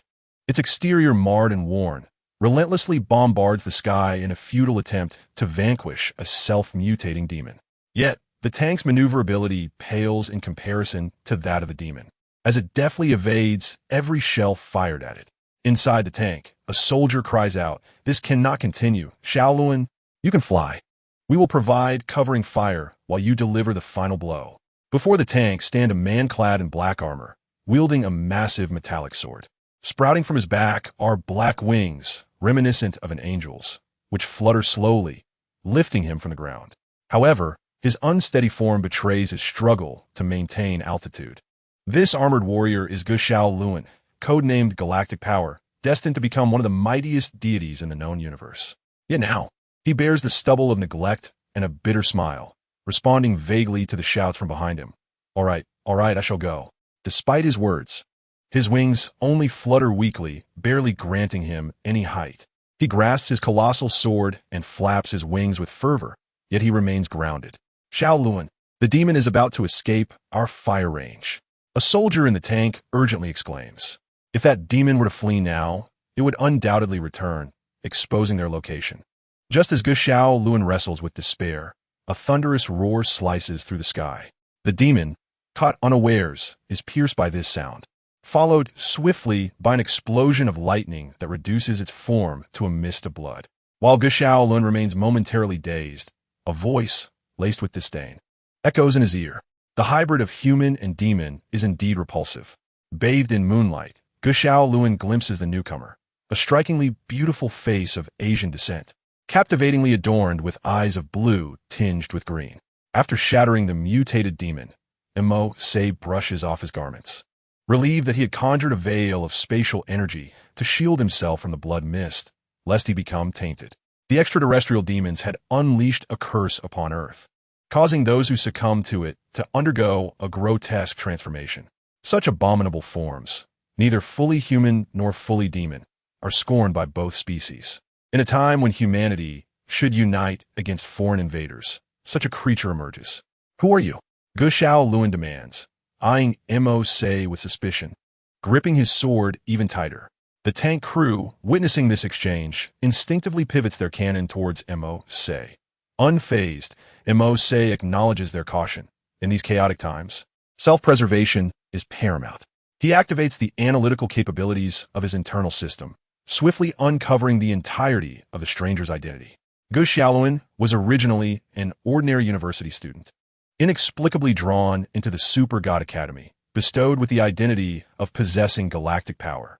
Recently, he was taken to an alien planet by the angel Yin, who was ambushed by demons and perished before his very eyes.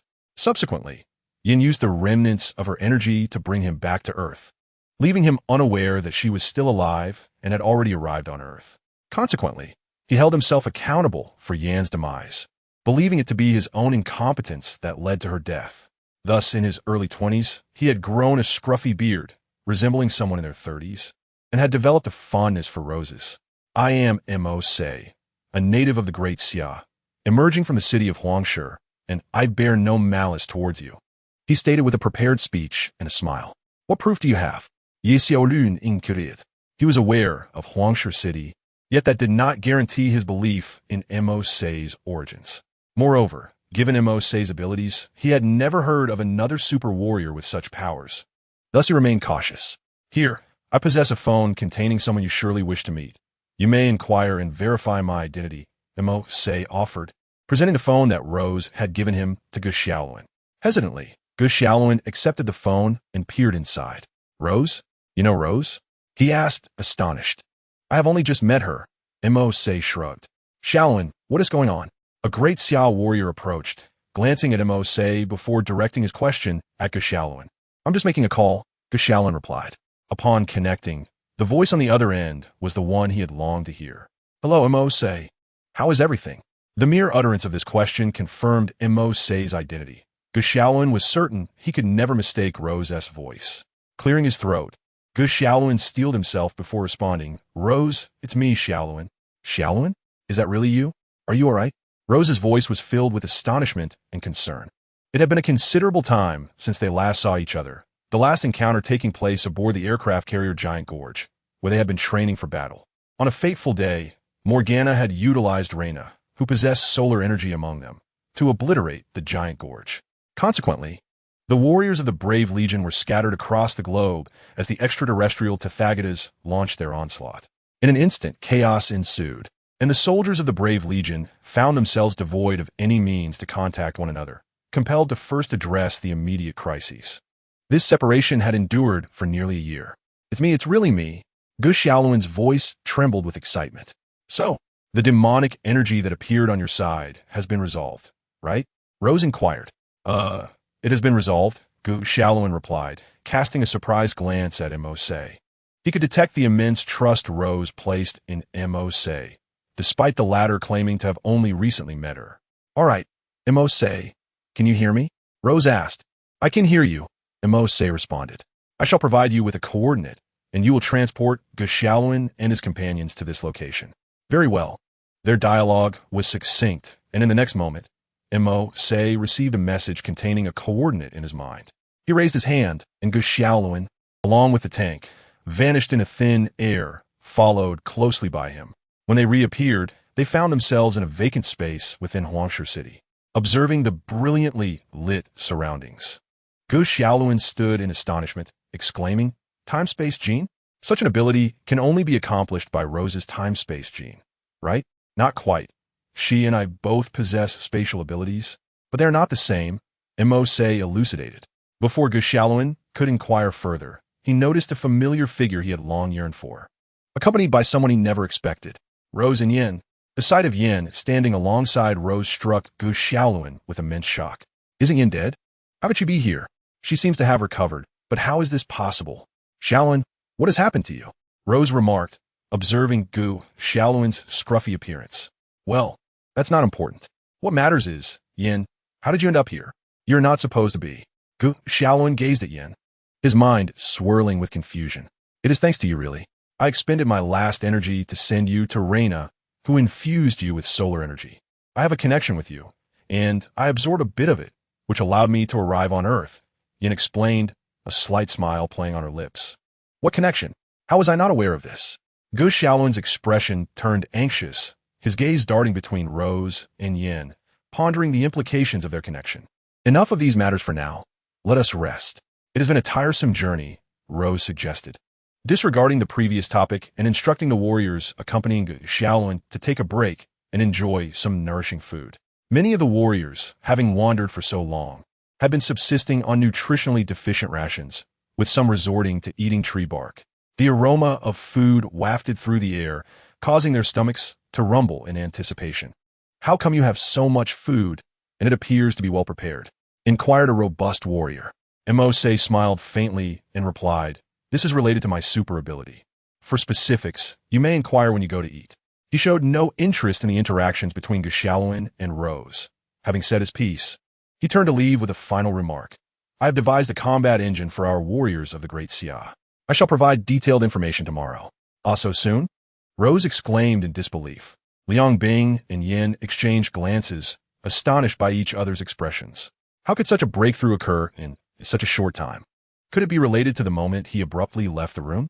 They were unaware of Mercer's whereabouts during that period. Upon his return, he spoke of the events that transpired during his disappearance. Mercer ascended to the rooftop of the heavenly realm, gazing down upon everything below, murmuring, "Open the celestial court." "The celestial court has been opened. Please provide instructions."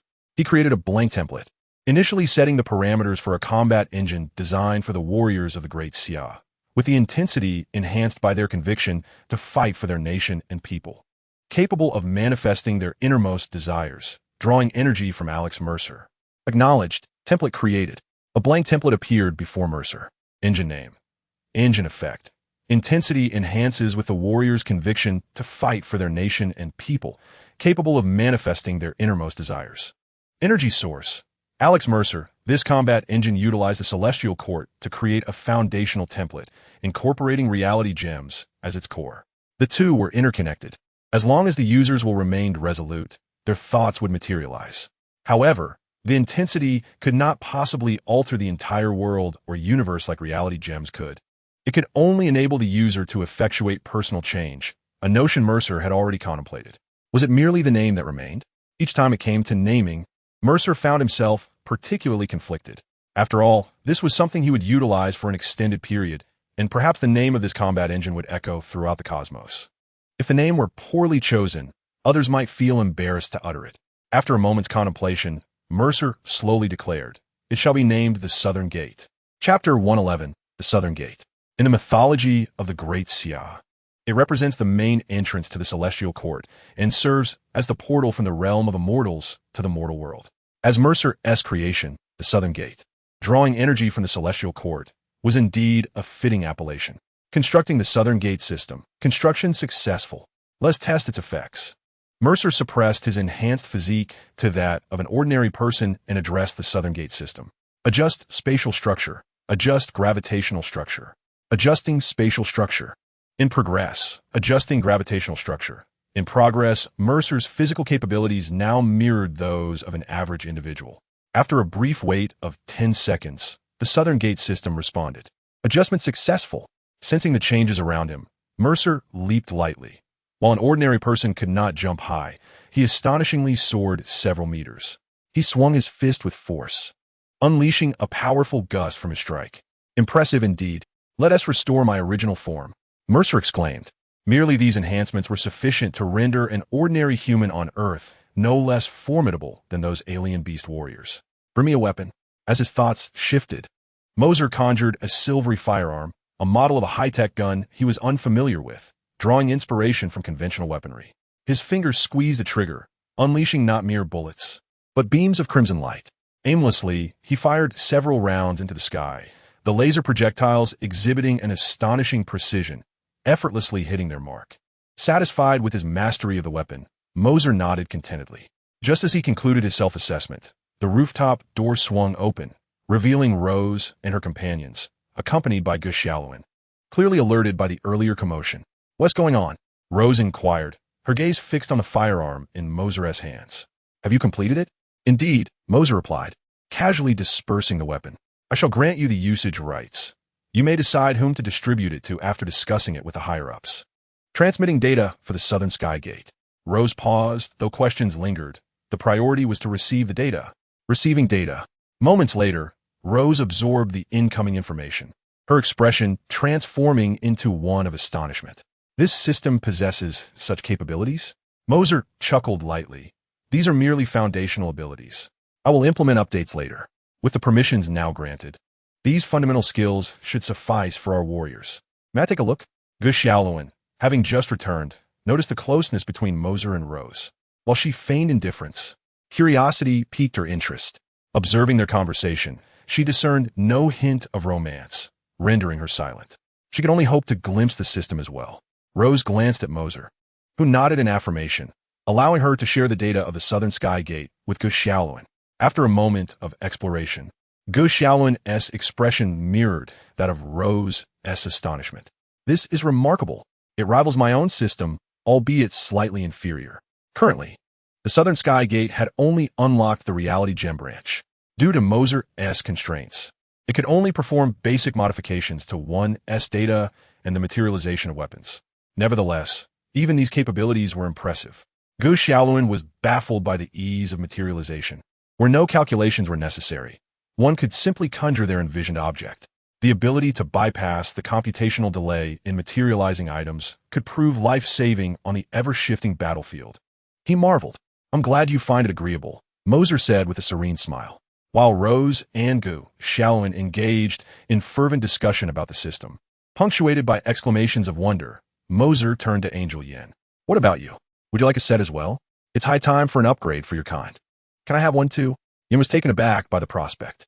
To be honest, it was impossible not to feel intrigued. Gu Xiaolun's demonstration surpassed that of Mercer. And what astonished her the most was the manifestation of a blazing sword by Gu Xiaolun. It is worth noting that this weapon resides in the arsenal of the former Angel King, the revered Kesha, and is a standard weapon exclusive to angels. Now, Gu Xiaolun has casually brought it into existence, albeit with some differences from the original. This disparity likely stems from his unfamiliarity with the specific functions of the blazing sword, resulting in a mere replication of its appearance. Had he possessed a thorough understanding, he could have crafted it directly without requiring the original materials. To be frank, this system is exceedingly powerful, beyond Yan's imagination. If humans on Earth could thoroughly research such a combat system, they would undoubtedly stand on equal footing with beings like angels and demons. This reflects Yan's assessment of the known aspects of the combat system.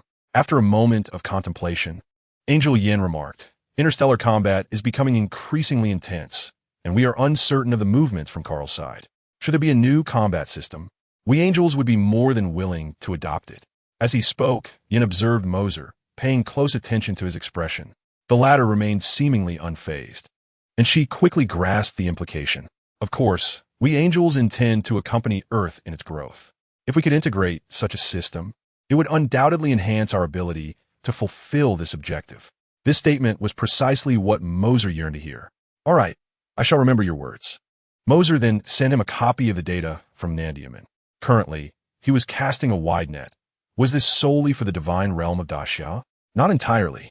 Through the traversal card, individuals from this world could also venture into the Marvel universe.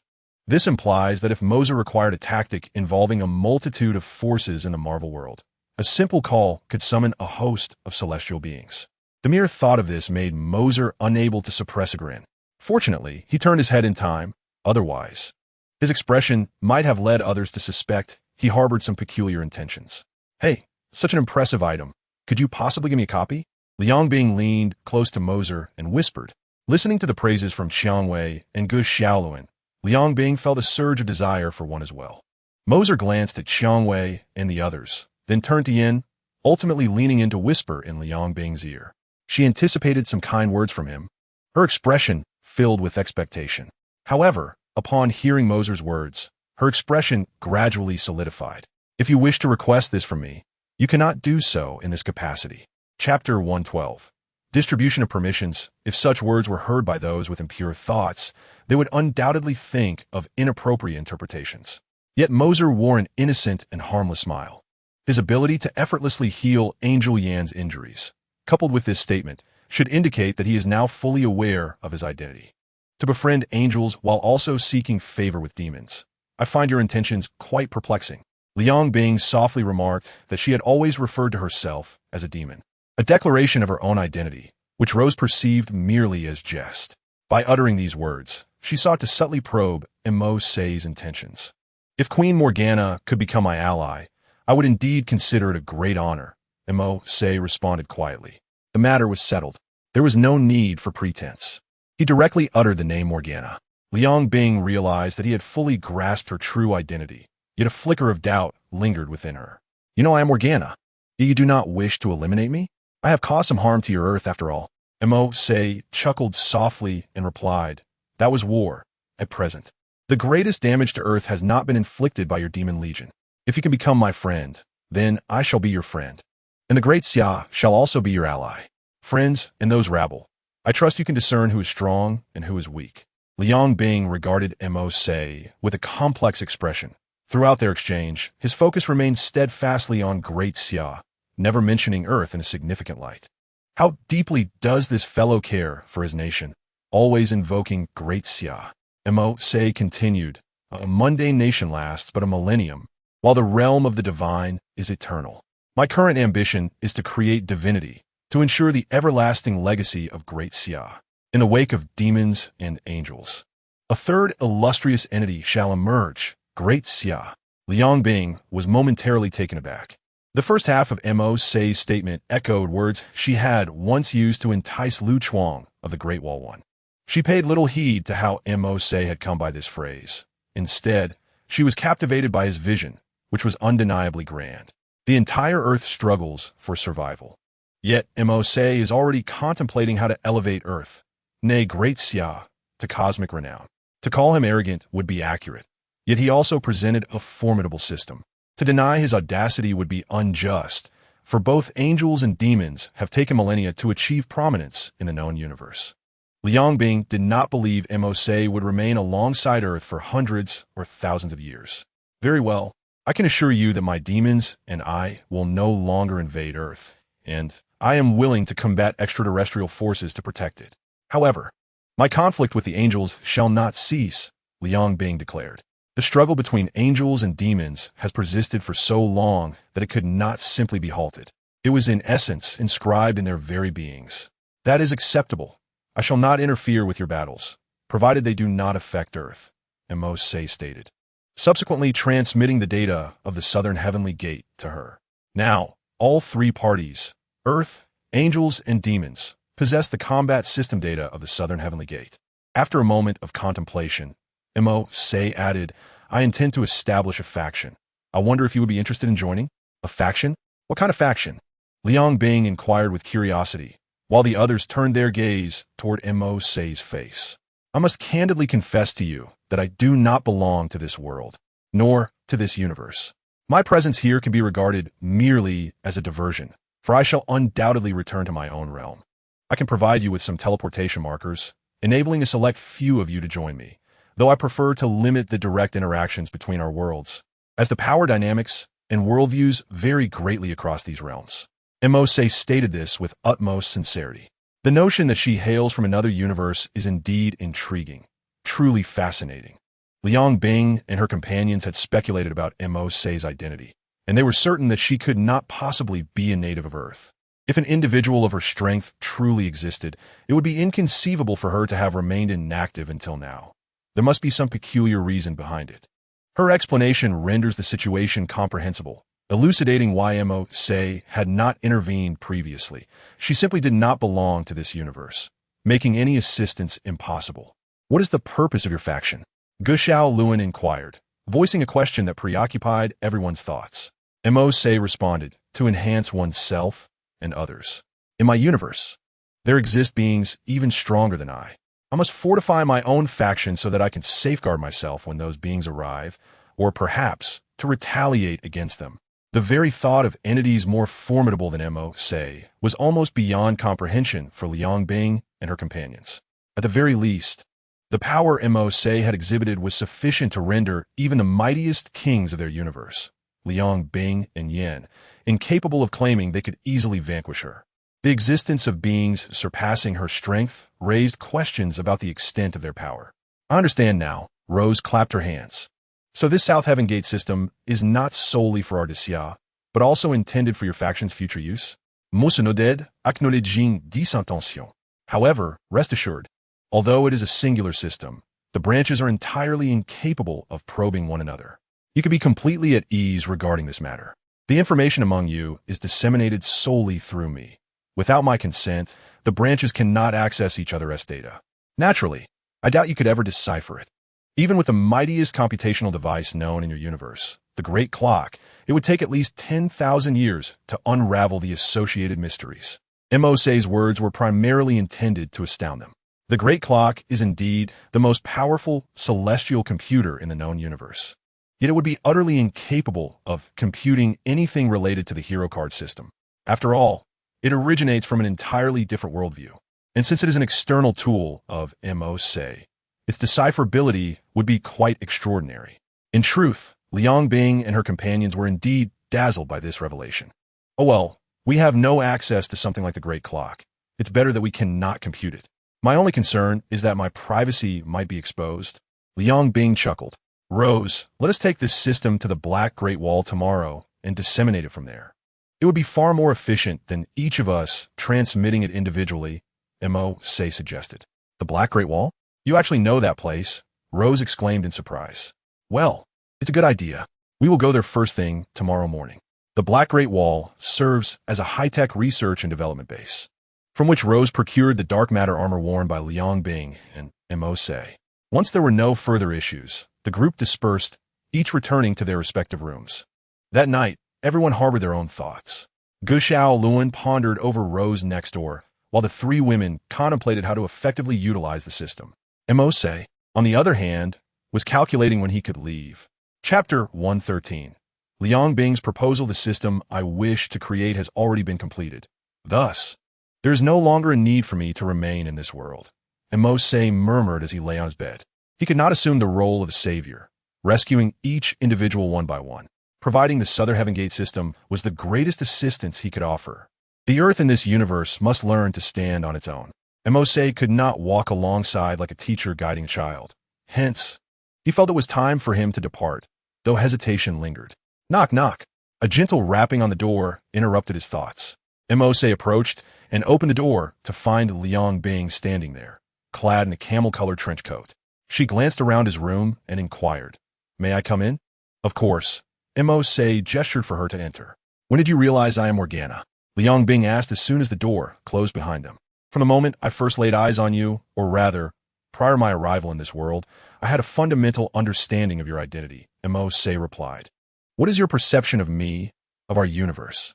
Liang Bing gazed directly into Mose's eyes, her inquiry laden with an unusual tension. The question was intriguing. If Mose revealed that the super god world was initially merely an animation, she would undoubtedly struggle to accept it. For Liang Bing, everything she had experienced was undeniably real, and the consequences of each event were equally tangible. How could she possibly reconcile the notion that they were merely inhabitants of a confined world? After a moment of silence, Mose stated, "At least from this point forward, your world exists in reality." His words were simple. He did not intend to elaborate further, as excessive detail might lead to complications. "May I visit your world?" Liang Bing asked. "Visit my world?" Mose furrowed his brow. "But there are still many unresolved matters here. Wouldn't it be problematic to leave abruptly?" Liang Bing waved her hand dismissively. "It's fine. Once I transmit the data from the Southern Heaven Gate back to the demon wings, they can study its application themselves. As for the angels, they're currently focused on developing Earth. We won't provoke them, and they won't come after us without reason. Therefore, I can afford to take a little break." A break? While others might travel to different provinces or countries, Liang Bing had the audacity to venture beyond planets. Even worlds, such a notion was utterly outrageous. Moses pondered for a moment before responding, "It is not impossible, but you must weigh your options carefully. Do not wait until you return, only to find that the demons of this world have been entirely vanquished." Upon hearing Moses' acquiescence, Liang Bing's eyes narrowed into crescent shapes. "I sense your arrival in my realm is not solely for amusement. Rather, it seems you wish to study me." Moses swiftly recognized the crux of the matter. Liang Bing was not one to indulge in frivolity. How could she possibly ascend to the throne of so many demons, if that were the case? The demons worship decadence and freedom, not foolishness. "Ah, you've uncovered my intentions," Liang Bing laughed. "Indeed, I seek to study you. You are simply too intriguing." Her primary focus lay in the realm of temporal genetics, with a rose being a subject infused with such genes, which heightened Liang Bing's interest in her. However, with Moses' emergence, it became evident that his abilities in time and space were on par with the rose, if not surpassing it, as he could disregard calculations and directly transition to another dimension. Liang Bing mused that should she unravel the mysteries of his temporal genetics, she could elevate her own mastery to a new echelon. Moses, in turn, chuckled. He found no aversion to Liang Bing's purposeful approach. "Share your insights on temporal genetics and its applications. You wish to study me, and I too seek to glean knowledge from you." Such amicability was undoubtedly aided by her striking appearance. Liang Bing's beauty and physique could easily be deemed exceptional in any realm. It would be disingenuous for Moses to claim indifference, yet he was cautious about surrounding himself with a mere decoration. The other party must possess utility beyond mere aesthetics. After all, on Earth, there were many ordinary women who were equally captivating. Moses, with his stature and looks, could summon a dozen beauties at will. The spatial gem, serving as Moses' primary means of transportation, was also an indispensable asset in battle. Discovering additional applications for it would be most advantageous. Let me put it this way. The temporal genetics I study, if wielded correctly, could obliterate a planet like Earth in the blink of an eye. Now that Moses was aware of her identity, she no longer needed to conceal her intentions. She activated her engine and constructed a miniature scene model. "Behold, this is the sun, and this is Earth," Liang Bing declared. Before them appeared two spheres, one a radiant red orb, the other a cerulean planet of oceans. Do you know the distance from Earth to the Sun? She inquired. 150 million kilometers, Moses replied without hesitation. Liang Bing nodded and remarked. 150 million kilometers. Do you know how a mature temporal deity would annihilate your Earth? Without waiting for Moses' response, she continued through spatial relocation. For a seasoned temporal deity, calculating such a distance would take less than half a minute, even across hundreds of thousands of light years. She could remotely manipulate the sun to shatter the Earth. As they spoke, the solar model before them slowly advanced, seamlessly entering a wormhole. In the next instant, the solar model reappeared before the Earth model. At that moment, the oceans of Earth instantaneously evaporated, and countless life forms, under the terrifying heat of the sun, were vaporized before they even had a moment to react. The intention was to shatter the Earth, yet in truth, the planet could not withstand the temperatures brought about by the sun's approach. Once the oceans evaporated, the surface began to crack extensively. Ultimately, the entire planet exploded with a resounding crash, transforming into countless fragments of desolate meteors, some incinerated, others drifting endlessly through the vast cosmos, destined to become components of another celestial body. Thus, the Earth met its demise, and its inhabitants scarcely had time to react, never even catching a glimpse of the deity of time and space. One can only imagine how formidable the concept of time-space genes truly is. With a mere gesture, Liang Bing made the celestial body before them vanish, continuing her discourse without pause. Judging by her recent displays, your abilities far surpass those of time-space genes, shattering my expectations. If such powers could be harnessed within the realm of time-space genes, it would indeed be perfection. After witnessing Liang Bing's demonstration, Mo Sei's expression grew grave. It became evident that the space gem was extraordinarily powerful. What Liang Bing described was already a large-scale attack. One could only ponder the implications of a more localized assault. Mo Sei contemplated extracting a fraction of the sun's heat and transmitting it into another person's body, an assault from which no one could defend. Letting out a long sigh, Mo Sei now comprehended the true prowess of the space gem. Chapter 114. Absorbing the first gem, is it true that what you speak of can also be achieved by time-space genes? Mo Sei inquired. The current Rose would find it exceedingly challenging to reach such heights, perhaps even an unattainable pinnacle. Simply teleporting a few kilometers within a planet required meticulous calculations, far from the extraordinary maneuverability Liang Bing envisioned. If she could not accomplish this, how could she possibly obliterate a planet across hundreds of thousands of light years? I know what you are thinking, Liang Bing remarked, transitioning from standing to sitting beside Mo Sei. Presently, Rose was indeed incapable of such feats. She required further training. However, her lifespan was extensive. If she devoted a millennium to diligent practice, she might grasp this mode of propulsion, unless, suddenly, Liang Bing's eyes narrowed maliciously as she regarded Mo Sei. He felt a chill under her gaze and instinctively shifted away. Unless what? He asked. Hee. Liang Bing chuckled, her eyes appraising him. Unless a male possessing time-space genes were to unite with her, it would be mutually beneficial, allowing Rose to more swiftly master the time-space genes within her. Just for the sake of love, then? Mo Sei retorted, shaking his head in resignation, not falling for Liang Bing's playful banter. Her thoughts stemmed from the belief that her power of space also originated from. It is hardly surprising, for such is the nature of this world. All their extraordinary abilities arise from transformation, rather than being merely external additions. Take the power of the galaxy, for instance. Its creation embodies the most harmonious gene with angels in the entire universe. Should it merge with an angel, the result would be the epitome of perfection and strength. Regrettably, Liang Bing is perhaps overthinking, for Mo Sei's spatial power is derived from the spatial gemstone ring upon his finger. Even if Rose were to genuinely reciprocate his affections, there would be no alteration whatsoever. Do not be disheartened. Rose is exceptionally beautiful, and you are quite handsome yourself. Neither of you would suffer a loss, would you? As she spoke, Liang Bing mimicked a clapping gesture. Ahem, I digress, Mo Sei interjected, clearing his throat and choosing not to delve further into this topic. Being merely a young man, such discussions are best kept to a minimum. How far can you manipulate? Can you accomplish what I just mentioned? Liang Bing inquired, addressing her most pressing concern.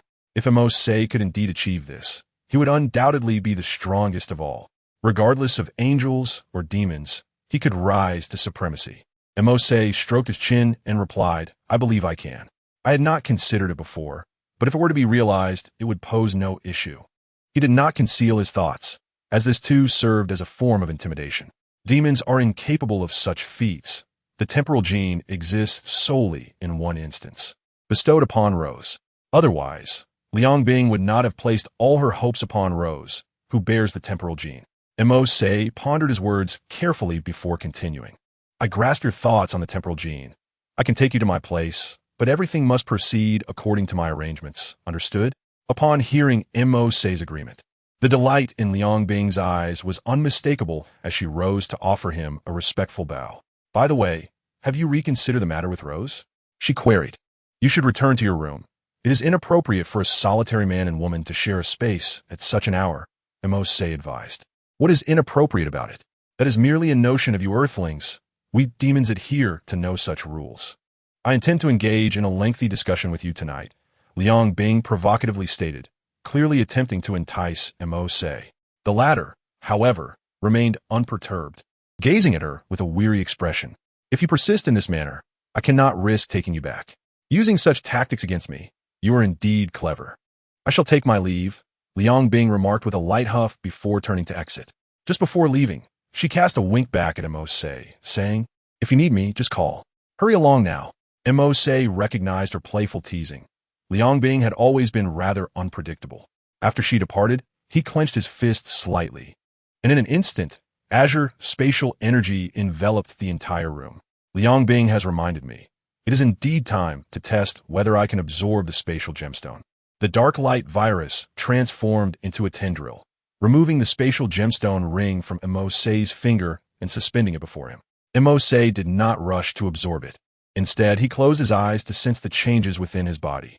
During his prior visit to Asgard, he absorbed a considerable number of Asgardians and Dark Elves, counting 47 and 98 respectively.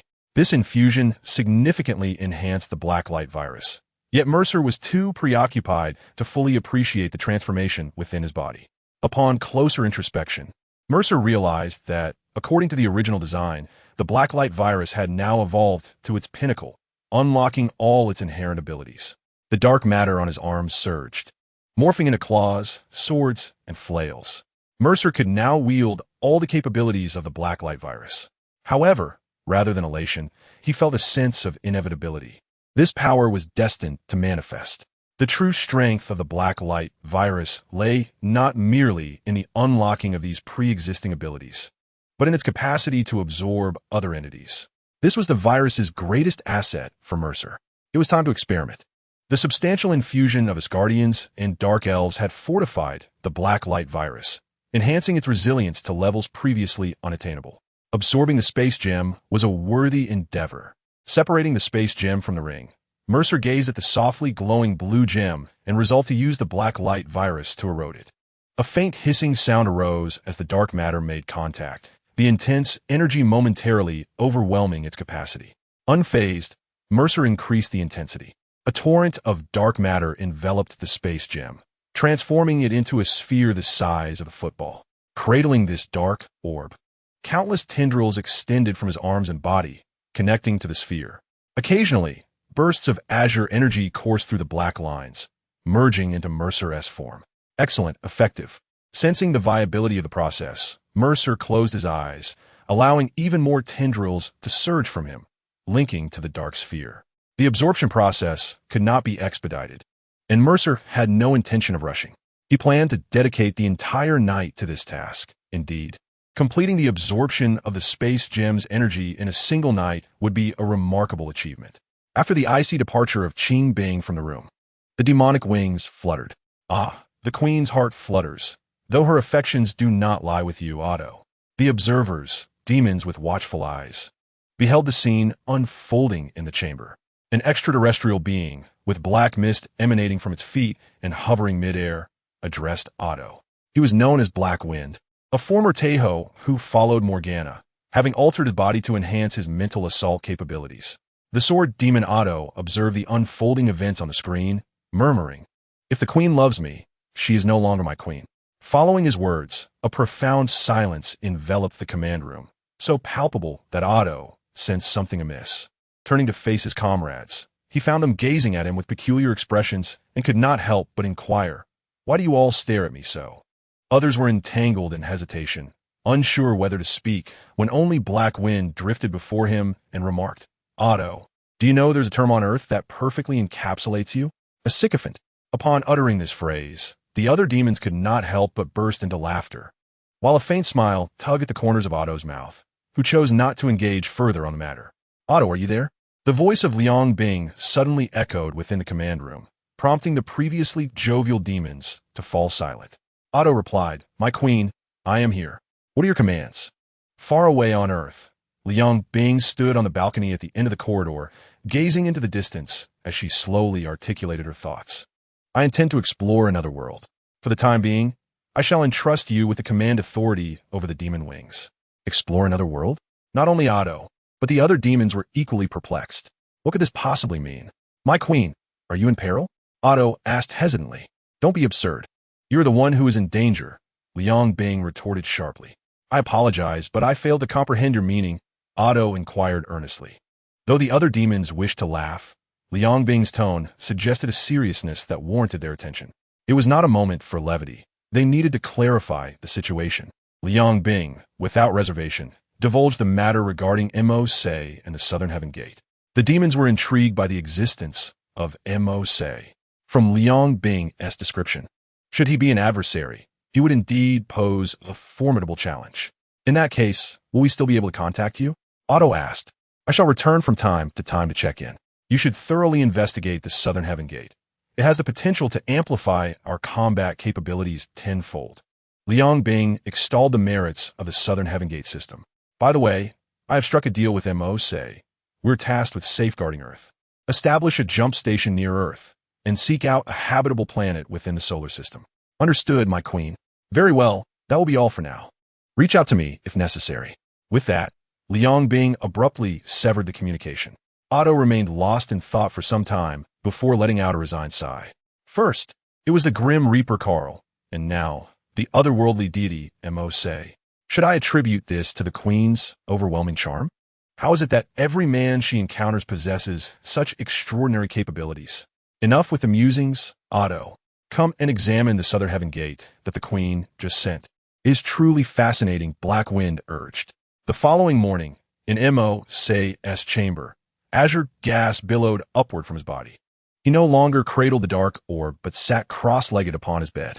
The spatial gemstone had completely disintegrated. The previously pure Blacklight Virus now exhibited traces of blue, merging and decomposing continuously. Moments later, his tightly shut eyes opened, revealing that Mercer's irises had transformed into a mesmerizing, translucent sapphire blue. He glanced at his hands, which bore an entire infinite gem, transforming his limbs into a translucent sapphire blue. Such an extraordinary power. His cobalt blue eyes surveyed the room, and Mercer felt an exquisite sense of wonder. Merely by the flicker of a thought, he could appear light years away, the distance expanding with the mere exertion of his will. If he so desired, he could encompass the entirety of the solar system within his gaze, without any limitation. The trio next door, Liang Bing and her companions, were laid bare under the scrutiny of Mercer's perception. Seeing through layers had become an effortless feat for him, penetrating multiple depths at will. Mercer withdrew his gaze, looking down at his hands as they shifted from sapphire blue back to their normal hue, murmuring to himself, "The combat style of the time-space deity that Liang Bing described to me, I can truly achieve it." When he had embedded the gem within a ring, he had not fully grasped the essence of the space gem. Yet now, the space gem had integrated into his very being, allowing him to comprehend the terrifying magnitude of his abilities. A thought flickered in Mercer's mind. Shall I give it a try?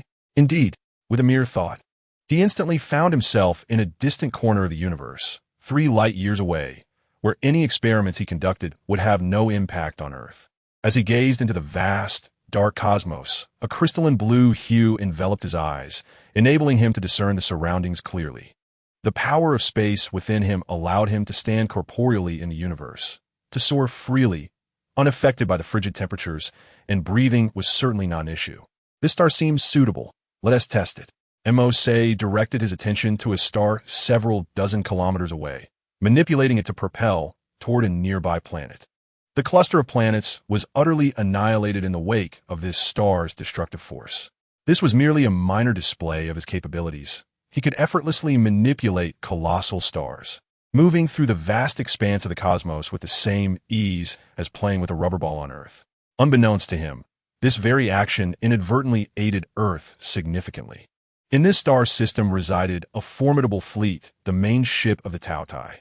The commander and the leader of Tao Tai were aboard this flagship. Within the command center, a Tao Tai warrior presented a report to an imposing figure resembling a Gundam. Lord Shirho, our advanced forces on Earth have reported that near Huangshu City in the Great Xia, a human with abilities akin to the Earth Xiong Bing Lian Chong Wei has emerged, obliterating several of our fleets overnight. Is that so? Lord Shirho inquired, astonished. Which faction does this individual belong to? The Tao Tai warrior glanced at the report in his hand and shook his head. Uncertain. Likely another from Great Xia. But we have not received any information regarding a second individual possessing time-space genes. Earth, what on earth is happening? As Lord Shirho pondered this perplexity, a sudden, urgent alarm blared throughout the command center. Alert! Alert! A stellar explosion has been detected 100 kilometers away. 100 kilometers away, an extraordinary stellar explosion has been detected. The mere mention of such a cataclysm sends shivers down the spines of all those in the vicinity. How could a stellar explosion occur so suddenly? Although one might think 100 kilometers is a considerable distance, the devastating force generated by a stellar explosion could sweep through this area in less than 5 minutes. Damn it, how could this happen? Evade, quickly evade, shouted Ji Hao, rising in urgency. Could it be an enemy attack? That seemed implausible if it were an assault. Their Tiaoyan battleships would have certainly detected it. Furthermore, a method capable of triggering a stellar explosion would not go unnoticed. Ji Hao Wang, it's no use. There are no nearby great insect bridge stations. We cannot initiate a spatial jump. Panic ensued among the crew. The great insect bridge jump was their sole means of escape from this impending disaster. Relying solely on the mobility of their battleships, to flee from the stellar explosion would require at least 10 hours of advance notice. Otherwise, they would lack the speed necessary to escape. Chapter 116. The island, a 5-minute countdown abruptly materialized on the large screen before all the operators. Everyone was consumed with thoughts of how to escape the impending stellar catastrophe, oblivious to the figure that had silently entered the control room. The only individual capable of such unannounced entrance was Mercer. Observing the chaotic scene within, Mercer first felt a pang of surprise, soon followed by a sense of schadenfreude. He had not anticipated that the star he casually detonated would be so fortuitously located near the Tiaoyan main fleet. After causing the stellar explosion, Mercer immediately projected his consciousness to accompany the shockwave, primarily concerned with whether it would inflict harm upon Earth. As he obliterated several planetary fragments along the way that might pose a threat to Earth, Mercer discovered the Tiaoyan fleet lurking in the shadows, watching over the planet. This fleet constituted the main force of Tiaoyan, and should they be annihilated here, the Tao oceans on Earth would be rendered powerless. Keep it up, only 2 minutes left, Mercer chuckled, unable to contain his amusement, which finally drew the attention of the others. After a brief pause, all the combat personnel brandished their weapons, aiming them at Mercer. Who are you? Don't move. Raise your hands. If you do, we'll turn you into a sieve. Ji Hao, taken aback, had been completely unaware of Mercer's arrival. Seeing him smiling amidst such chaos, Ji Hao's voice emerged from beneath his steel mask, dark and solemn. You are the one from Earth rumored to possess temporal abilities, the one who has brought about the destruction of our Tiaoyan fleet. Aren't you? This stellar explosion is your doing as well? Well, you are indeed a leader and quite astute, Mercer replied with a smile. I can assure you, your end is nigh. Today marks the demise of all of you. Arrogant. I am equipped with a void engine. Let me show you what true power is. In the depths of despair, Shirho realized that if the fleet could not escape, death was the inevitable conclusion. However, the appearance of Mercer before him transformed the scenario. He resolved that, even in death, he would take Mercer down with him. Initiating void engine. Analyzing opponents' abilities. Analysis in progress. Defining all of the opponent's combat power as 0. Definition in progress. Shirho activated the void engine within him, commencing a series of calculations directed at Mercer. The Void Engine, truly formidable. If those first and second generation female angels were before you, they would undoubtedly be powerless. Mercer observed Shurho's elaborate maneuvers with great interest, and his words spared Shurho's physical form from destruction. Celestial Court, activate. Defining all of the opponent's abilities as 0. Definition successful. In an instant, Shurho's mechanical body lost all power and collapsed to the ground, retaining only his linguistic capabilities. How is this possible? You analyzed me. I am the Void Engine. How could you have so swiftly rendered me powerless? Shurho's voice was laced with shock and disbelief. Nearby, the Tao people were rendered speechless by the scene before them. The Void Engine was known as the most powerful combat engine in the known universe, and Shurho's Void Engine bore the codename Tao. The Beast Engine possessed immense attacking capabilities against Mercer, who was classified as a divine river life form by Earth standards. Logically, Shurho should have had a considerable chance of victory. Yet he never anticipated that, at the very onset, his entire combat system would define all his abilities as null. This was utterly unfightable. Your physical form is quite impressive. I find it rather appealing and shall claim it, but your consciousness is unnecessary. It must be erased. Mercer said with a smile, casually determining the fate of Shurho. Erasing Shurho's consciousness. Erasure successful. The words of the Celestial Court echoed in Mercer's mind as he witnessed Shurho's once vibrant blue eyes gradually lose their luster. The body now stood as a mere shell. With a wave of his hand, Mercer stored Shurho's body within his storage space. At that moment, the countdown on the screen transitioned to 4 zeros. In an instant, a powerful surge of energy swept across the entire fleet. Mercer felt a gentle breeze envelop him, a warm sensation that was quite pleasant. Having integrated the spatial gem within himself, Mercer was no longer an ordinary earthling. The enhancement of the Blacklight Virus was now negligible. However, its capacity for absorption and fusion remained invaluable, constituting Mercer's most potent ability. And it was this very existence that enabled him to attain such strength. The stellar storm surged through the entirety of the Tao fleet, annihilating the Tao people to mere nothingness, while not a single warship of the Tao sustained any damage. Certainly, this is attributable to Mercer, who harnessed the power of space to safeguard the entire fleet of warships, rendering it unnecessary to waste resources. By enabling his compatriots to operate these vessels, they could seamlessly usher Earth into the era of space exploration. With the presence of the Celestial Court, Mercer could forego the absorption of knowledge and instead directly analyze the information at hand.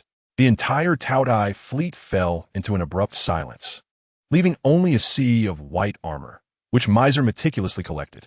In an instant, he materialized at the periphery of the fleet, gazing at the colossal assembly of warships. After a moment's contemplation, a new purpose dawned upon him. Following a period of deep thought, a glimmer of inspiration ignited within Mercer's eyes. He raised his hand towards the formidable Tao fleet, and the azure energy of space enveloped all the Tao warships in an instant. Subsequently, the process of disassembly, reconfiguration, and integration commenced. The Celestial Court also sprang into action, coordinating the power supply to maintain operational status.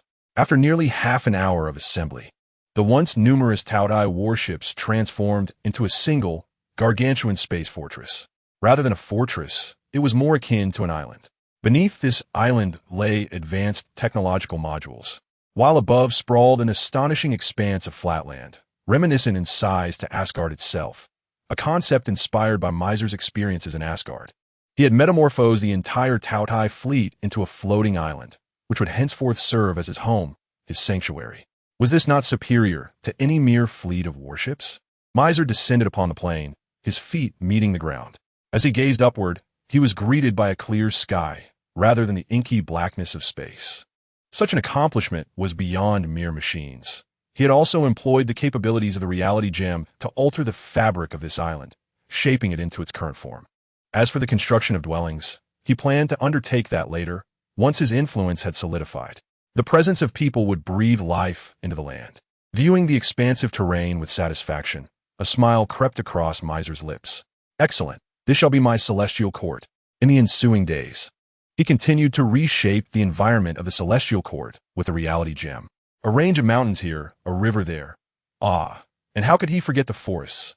Fortunately, in his previous life, Mercer had indulged in a highly versatile sandbox game focused on creation and survival.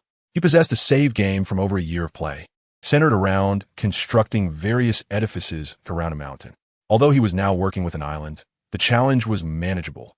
He could unleash his imagination to craft the landscape. Gradually, the once flat expanse of the Celestial Court transformed into a place adorned with mountains, rivers, and trees. He even added a few layers of clouds above the island. The current Celestial Court indeed resembled a breathtaking fairyland.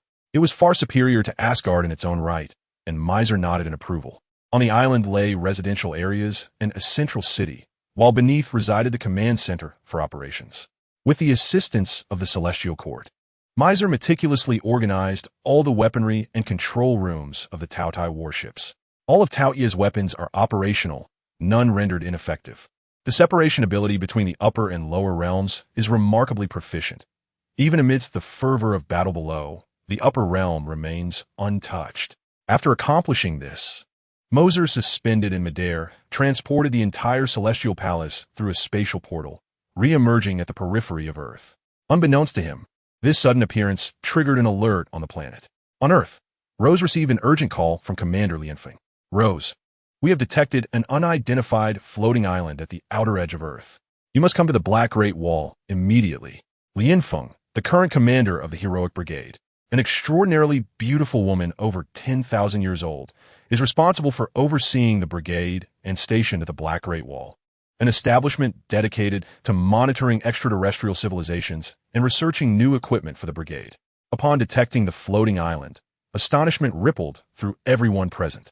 The island, vast in size, features a purely mechanical structure at its base, reminiscent of Taoia's warships, while its upper portion resembles a paradise-like realm. The fusion of technology with ethereal beauty creates an overwhelming sense of unreality. Moreover, its location is within striking distance of Earth. A single shot from a superweapon could devastate the planet's surface in under a minute, inflicting catastrophic damage. Even attempts to intercept with weapons would result in collateral damage to the cities below. Curiously, after Lianfeng observed the island's emergence, it remained stationary, neither advancing nor retreating, nor initiating an attack, which was perplexing. However, despite the lack of movement from the island, Lianfeng could not afford to disregard it. She immediately contacted the soldiers of the Heroic Brigade she could reach. Upon receiving the news, Rose promptly set her plans into motion. She first knocked on Mercer's door, but received no response, so she entered uninvited. Finding him absent, she thought little of it and proceeded to seek out godhood. The group sped toward the Black Great Wall, the journey accelerated by Rose's occasional use of spatial wormholes, reducing what would have been an hour-long trip to merely 10 minutes. This was not merely due to Rose's ingenuity in travel, but also because Liang Bing incessantly chattered beside her, causing Rose to blush, unsure of how to respond.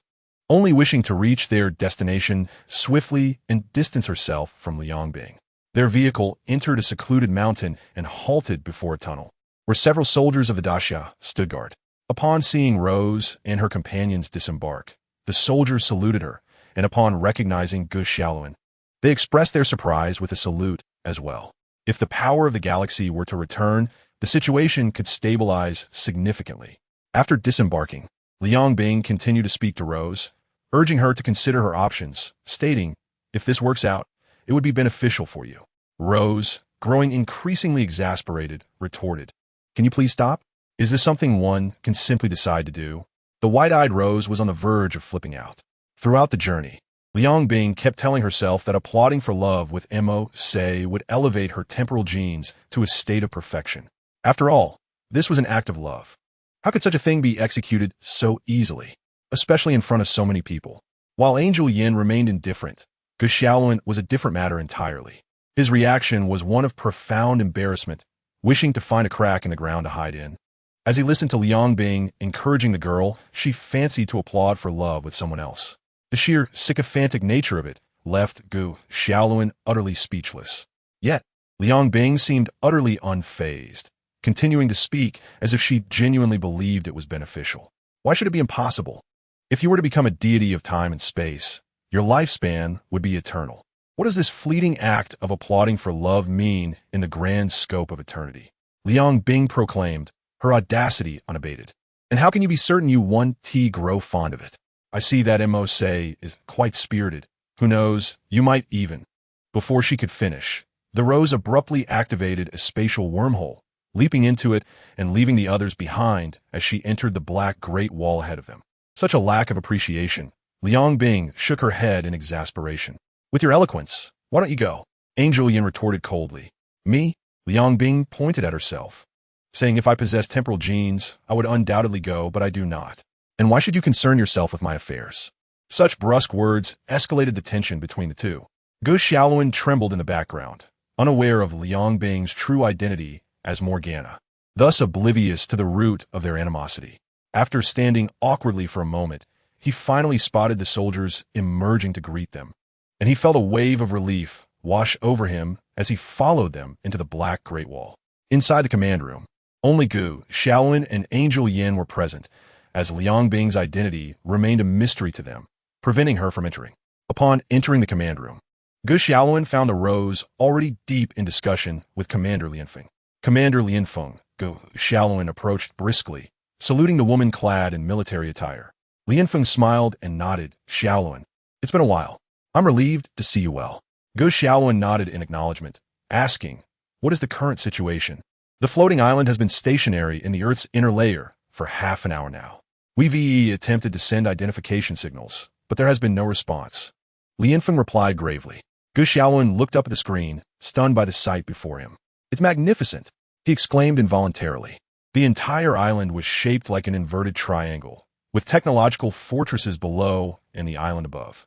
The spectacle was astonishing to behold. Realizing his lapse in composure, Gu Xiaoluan turned to Lianfeng apologetically. I apologize, Commander Lianfeng. Lianfeng waved his hand dismissively and remarked, it's nothing. I was equally astonished upon witnessing this. Such a phenomenon can truly only be described as breathtaking. Chapter 118. Breathtaking, how marvelous. The craftsmanship bears a striking resemblance to that of our Angel's Blade base, Angel Yin commented. Elaborate, please. This might provide us with a clue, Lianfeng inquired. Our combat platform is not a spaceship, but rather an island of this nature. However, in terms of size, this island is considerably larger. In comparison, our blade is merely a small isle. Yet this technology seems akin to that of a Taotai warship. Angel Yin sighed, her brow furrowed. Since when did Taotai possess such equipment? While it is indeed formidable, its mobility is unaffected, appearing abruptly at the periphery of Earth, leaving us no time to react. As far as I know, Taotai lacks such capabilities. Lianfeng's tone remained grave. She dared not let her guard down until she comprehended the situation fully. Wait, are you saying it appeared out of nowhere? Rose interjected. Indeed, Lianfeng affirmed with a nod. Upon hearing this, Rose exchanged a glance with Angel Yin, both conjuring the image of the same individual in their minds. Noticing their expressions, Lianfeng inquired, what is the matter? It seems you know who it is? After a moment's hesitation, Rose replied, I cannot be certain, but I do have a general direction. We had originally intended to come here today. She elucidated the background regarding Mercer, and upon learning of the emergence of such an unidentified yet remarkably powerful super warrior, Lianfeng exhibited considerable astonishment. After listening, Lianfeng expressed her amazement, stating, having lived for over 10,000 years and fought countless battles, I have never encountered someone like this. According to Rose, Mercer, who presumably possessed time-space genes, had already developed his abilities to around 70 or 80%. Moreover, he could disregard energy defenses. If he were to be adversarial, they would stand no chance. Imagine, in a densely populated area, the sudden appearance of 2 nuclear bombs. No nation could bear such losses. This was merely in relation to a single country. The thought of it affecting the entire planet left Lianfeng apprehensive. Enough speculation. That island belongs to me. The melodious voice of Mercer suddenly resonated in the control room, causing everyone to turn their heads in unison. There stood Mercer, hands in pockets, wearing a cheerful expression as he gazed at them. Where's Liang Bing? I have some good news to share with her, Mercer remarked, scanning the room but failing to locate Liang Bing. She has been isolated due to her uncertain identity, Rose explained. Immediately afterward, she introduced Lianfeng, saying, "Commander Lianfeng, this is the Mo I just mentioned to you. Is it truly you?" Lianfeng inquired curiously, scrutinizing the young man before her, who appeared to be no older than 17. How could someone of such tender age accomplish this? However, she did not concern herself with age, for those blessed with extraordinary genes found it rather foolish to dwell on such matters. The celestial beings present, Tian Shiyan and Lianfeng, were either thousands or even tens of thousands of years old, yet their outward appearances remained that of mere 20-somethings. Judging others by their age is indeed a pitfall one digs for oneself.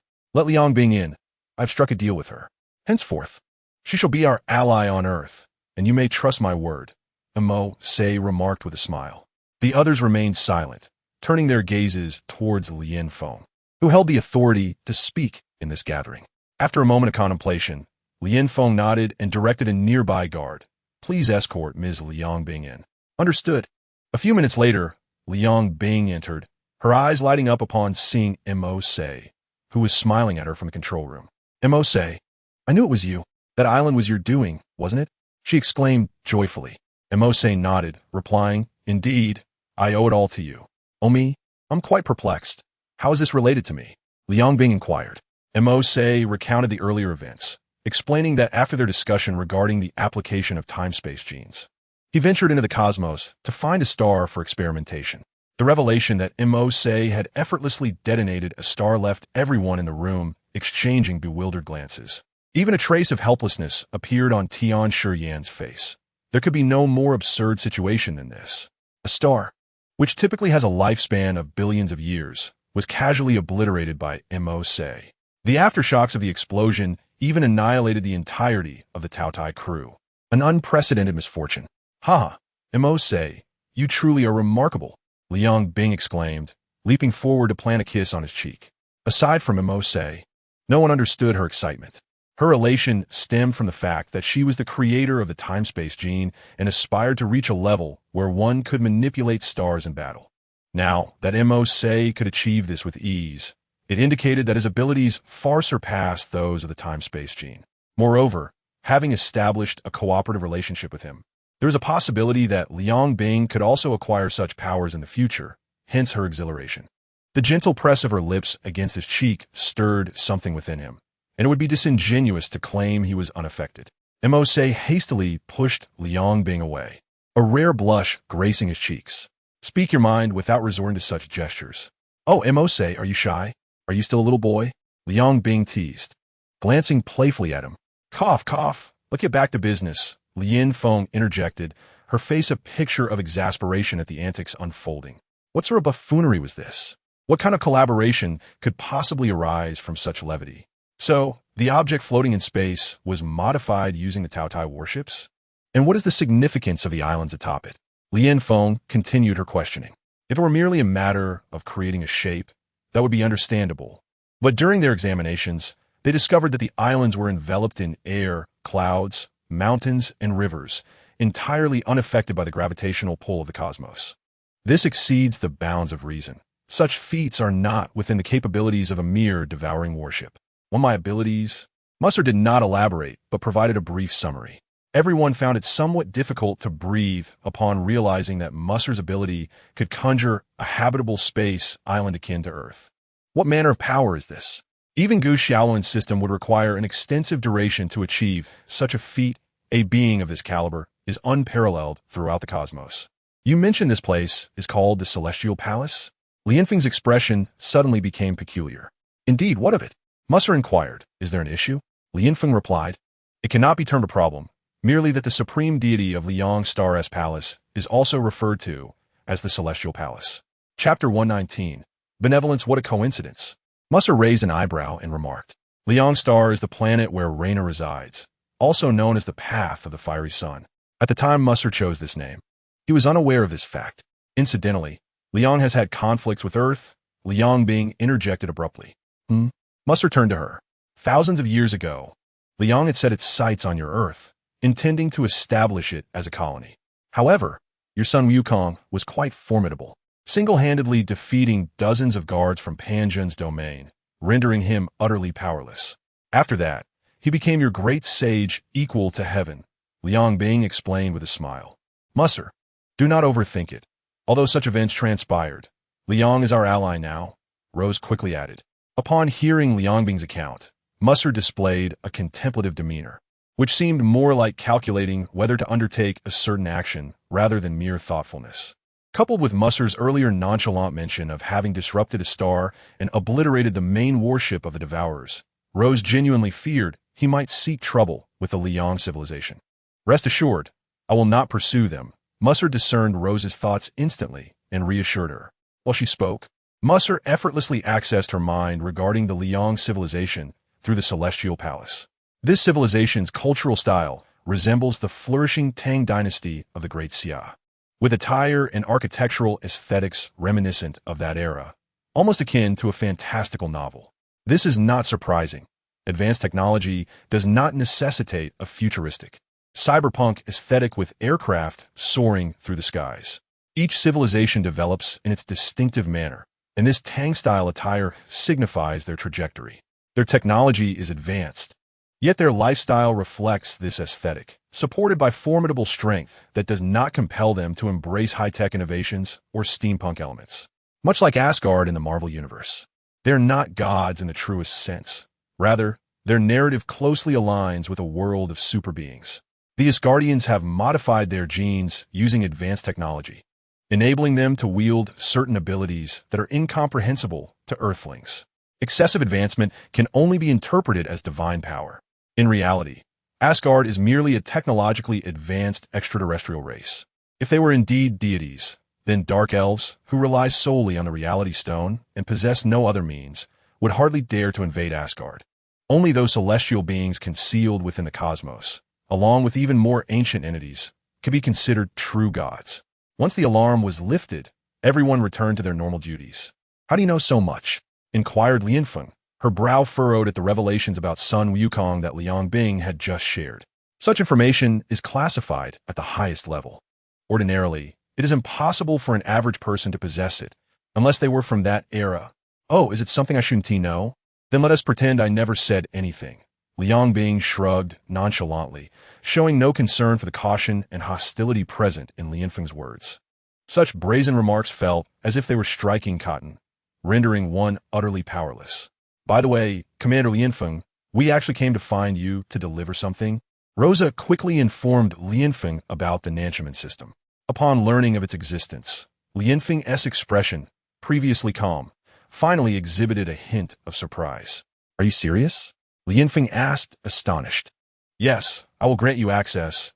You'll be able to use it. Rosa transmitted a wave of data to Lianfeng, who stood still, her tone growing increasingly incredulous minutes later. This device could propel Earth's advancement at an astonishing rate. Even with a cursory examination, Lianfeng recognized the formidable capabilities of the Nanchaman. To clarify, it is Daxia, not Earth. I only allow warriors of Daxia to utilize it. Only their genetics can activate this system, Mercer corrected. Lianfeng paused, gazing at Mercer with a mix of surprise and confusion. Where did such a patriotic individual come from? Restricting usage solely to Daxia? This meant that even if warriors from other nations obtained the information, they would be unable to utilize it, as genetics cannot be altered at will. Will your heavenly palace remain here or be taken away? Lianfeng inquired. Of course, it will be taken away. However, I can provide you with a teleportation point, so you can reach me if needed, Mercer replied. Such a large island could not simply hover at the periphery of Earth in the Marvel Universe. He could distort a segment of space using spatial power, allowing the heavenly palace to conceal itself within. This method would render it undetectable, even if it hovered over New York. I have already resolved a significant challenge for you. The rest will be up to you to manage, Mercer remarked, glancing at Rosa and the others, especially regarding the borders. You must remain vigilant to prevent incursions into Daxia's territory. Rest assured, we will not disappoint you, Rosa assured him. Are you leaving? I am ready. Liu Bing swiftly approached Mercer, her expression brimming with eager anticipation. Are you going to follow him? Asked Chang Wei. Indeed, such a splendid opportunity, if missed, may never present itself again, Liu Bing replied. Chang Wei clenched her fist slightly, opening her mouth as if she too wished to join, yet the words remained unspoken. She bore the mission of aiding Daxia's resurgence, and accompanying Mo say to another realm was fundamentally improbable. What's the matter? Do you want to come too? Why not join us? Lu Bing smiled warmly at Chong Wei. Chong Wei remained silent. In truth, she had absorbed all of Lu Bing's earlier remarks, particularly the ones concerning love. Lu Bing's assertions were indeed quite astute. With Mo Say's assistance, her temporal genes could achieve the most exquisite evolution. Gaining his support would undeniably be advantageous. Throughout their interactions, this young man possessed not only formidable strength but also striking looks, coupled with a commendable character. Chong Wei did not perceive herself as particularly aloof. When encountering an exceptional young man, her heart could indeed be swayed. Ge Xiao Luan harbored affection for her. And in terms of future status, the union of the galaxy's power and the god of time and space seemed fitting. Yet, he was currently merely an inexperienced novice, still swayed by emotions. While not inherently flawed, he did not meet Chong Wei's standards. Mo Say, on the other hand, aligned perfectly with her preferences.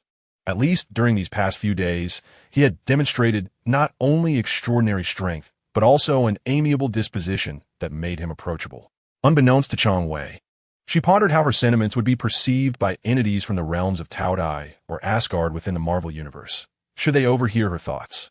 A friendly demeanor. Yet he is an unassailable deity, she mused. Chapter 120. Stagnant growth. Observing the silent Lu Bing, the angel Yan's fair, jade-like hand clenched slightly. She too harbored similar thoughts and was intrigued by Mo Say. Originally, the galaxy's power was regarded as the most formidable deity in the known universe. Yet the emergence of Mo Say, who possessed power that eclipsed his own, was startling. If he were to neglect his own healing, Yan felt he could easily eliminate her and return to dominate the Angel Nebula, ushering in a dark era once more. And you? Do you wish to go? Mo Say inquired, noticing the subtle expressions on Yan's face. I desire to go, but I cannot, Yan replied, shaking her head. Why? Mo Say asked. I know it is due to the conflict between male angels and us female angels, Lien Feng interjected. Yin nodded in affirmation. Male angels? Are there males among angels? Montag es questioned in confusion. Lu Bing, who had been laughing nearby, felt her smile fade upon hearing this topic and took the lead in the conversation. Yes. Thousands of years ago, angels did have male counterparts. Back then, they regarded female angels merely as playthings, indulging in wanton abuse and degradation. Lu Bing's voice was tinged with bitterness as she spoke, her gaze shifting to Mo Say as she continued her narrative. If Mo Say's younger brother intends to engage in such activities with me, do let me know in advance, she remarked with an elongated intonation, evoking tantalizing images. Mo Say rolled his eyes and retorted dismissively, Sister, please, I am indeed youthful. You have surpassed me by how many years? Liang Bing nonchalantly replied, So what? At least in terms of beauty and figure, I am in my prime. Mo Say, disinterested in further debate on this matter, redirected the conversation. Now on to serious matters. What became of the male angels? Things went awry. We female angels rallied to counterattack, ultimately seizing control of the heavenly city and expelling the male angels, Liang Bing responded. Mo Say nodded in understanding, yet raised a finger, stating, I have one more question. With a playful expression, Liang Bing regarded him. You aren't contemplating asking about our reproduction, are you? Embarrassed at how easily she had discerned his unspoken question, Mo Say awkwardly scratched his head and nodded. We select exceptional females from various planets and endow them with angelic genes. They must first practice celibacy for a century, shedding earthly desires before they can truly become angels. Liang Bing's explanation clarified matters for Mo Say, yet it aroused Liang Feng's suspicion. This information couldn't have been conveyed by angels. Who exactly are you? Clarify your identity. Liang Feng's tone had grown stern. After scrutinizing her for a moment, Liang Bing smiled and replied, I am Liang Bing, daughter of the angels. When she first met Liang Feng, she had introduced herself in this manner, but had only mentioned her name without revealing her lineage. Now recalling past events, the name Liang Bing conjured an image of a woman in Liang Feng's mind. Her expression shifted from shock to indignation as a silver-white wooden whip materialized in her hand. I remember now, Liang Bing, the herald of the angelic city during the Three Kings era, now known as Morgana. The final name ignited a stir among those present. Rose's expression mirrored disbelief and astonishment. She had previously been told by Liang Bing that she was a devil, Morgana, but Rose had thought it mere jest. Now, with Liang Feng uttering such words, she could not dismiss them lightly. Was the Liang Bing before her truly Morgana?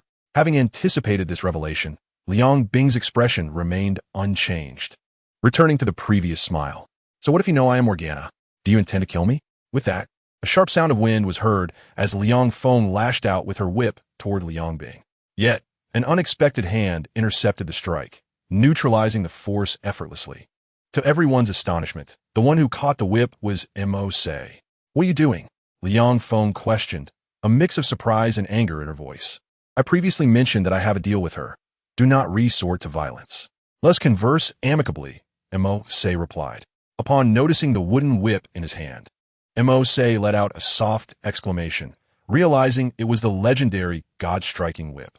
The moment he grasped the whip, the celestial realm of Yunxiao swiftly discerned its origins. In the mythology of the Daxia, this whip was one of Jiang Ziya's weapons, specifically designed to strike the deities inscribed on the Fengshen Bang. However, in this transcendent universe, the God-striking whip was a divine-grade weapon of formidable strength. Lianfeng, having lived for over 10,000 years, undoubtedly possessed her own formidable armaments. Although she held the position of a commander, it did not imply she was incapable of combat. Over the millennia, her martial skills had been honed to perfection. You certainly have an eye for quality, she remarked, tugging at the God-striking whip, which remained unyielding. A flicker of disbelief crossed her eyes. Was Mercer truly that powerful? In truth, it was not solely Mercer's strength. He had employed spatial power to suspend the whip in midair, merely to observe it closely. This spatial force was not a product of this realm, rendering those present oblivious to its extraordinary nature, leading them to believe Mercer merely exerted excessive force. After a brief examination, Mercer relinquished the spatial hold, returning the whip to Lianfeng. To be candid, the arrangement I made with Liang Bing is that I would take her to my world, and in return, she would have her demon legion safeguard Earth, Mercer declared. We do not require such individuals for our protection. Gu Xiaoluan, who had remained silent until now, retorted angrily. Do you know what she has done? She commanded her subordinate, that so-called sword demon, to slaughter countless lives. Yin nearly perished at her hands, and you expect me to forgive her so readily? Indeed, came Mercer's calm response, which contrasted sharply with Gu Xiaoluan's fervor. If you disagree, you may, but with your current capabilities, it is futile. With that, he raised his right hand, fingers slightly curled, and effortlessly grasped Gu Xiaoluan's throat from a distance. What do you possess to challenge me? Earth is presently so fragile. I created the southern heavenly gate, vanquished the Tao Tai, and transformed enemies into allies to protect it. And what have you accomplished? His countenance darkened as he spoke, his previously gentle voice growing somber. He cared deeply for the lives lost, the souls departed. This was commendable, indicative of his compassion. Yet, compassion alone must be accompanied by the capability to safeguard those lives. Unless Gu Xiaoluan could rise and possess the strength to contend with those foreign deities, how could he oppose Mercer's actions? Passion and fervor? Regrettably, this was not a world governed by blind zeal. Everyone endured suffering. The Xiongбing Lian had faced numerous battles, but they were far more resilient than the average soldier, who could perish from a single bullet wound. Mercer was unwilling to sacrifice so many warriors merely to facilitate Gu Xiaoluan's growth. Time was of the essence. Chapter 121. Gene Backup. It was for these reasons that Mercer's words carried an undercurrent of anger. Gu Xiaoluan possesses a superlative gene that could elevate him to the status of the strongest deity in the universe. Yet he remains disheartened, his thoughts consumed by a mere rose. Countless warriors valiantly confront foes on the front lines, enduring the harsh realities of battle without the advantage of such a formidable physique. A single bullet could spell their demise. Do you perceive this as a tale of impassioned youth saving the world, while still yearning for romance? As he spoke, Mercer tightened his grip on Gu Xiaoluan. The latter struggled desperately, his mind racing to analyze Mercer, yet every attempt yielded nothing but invalid results. The onlookers were at a loss, unsure of how to respond. Lianfeng, wielding the divine whip, felt the earlier surge of resolve dissipate. With a sigh, she approached Mercer and implored, "He is but a child. Do not treat him this way." In that moment, she realized that Mo-se was also youthful, perhaps even younger than Gu Xiaoluan.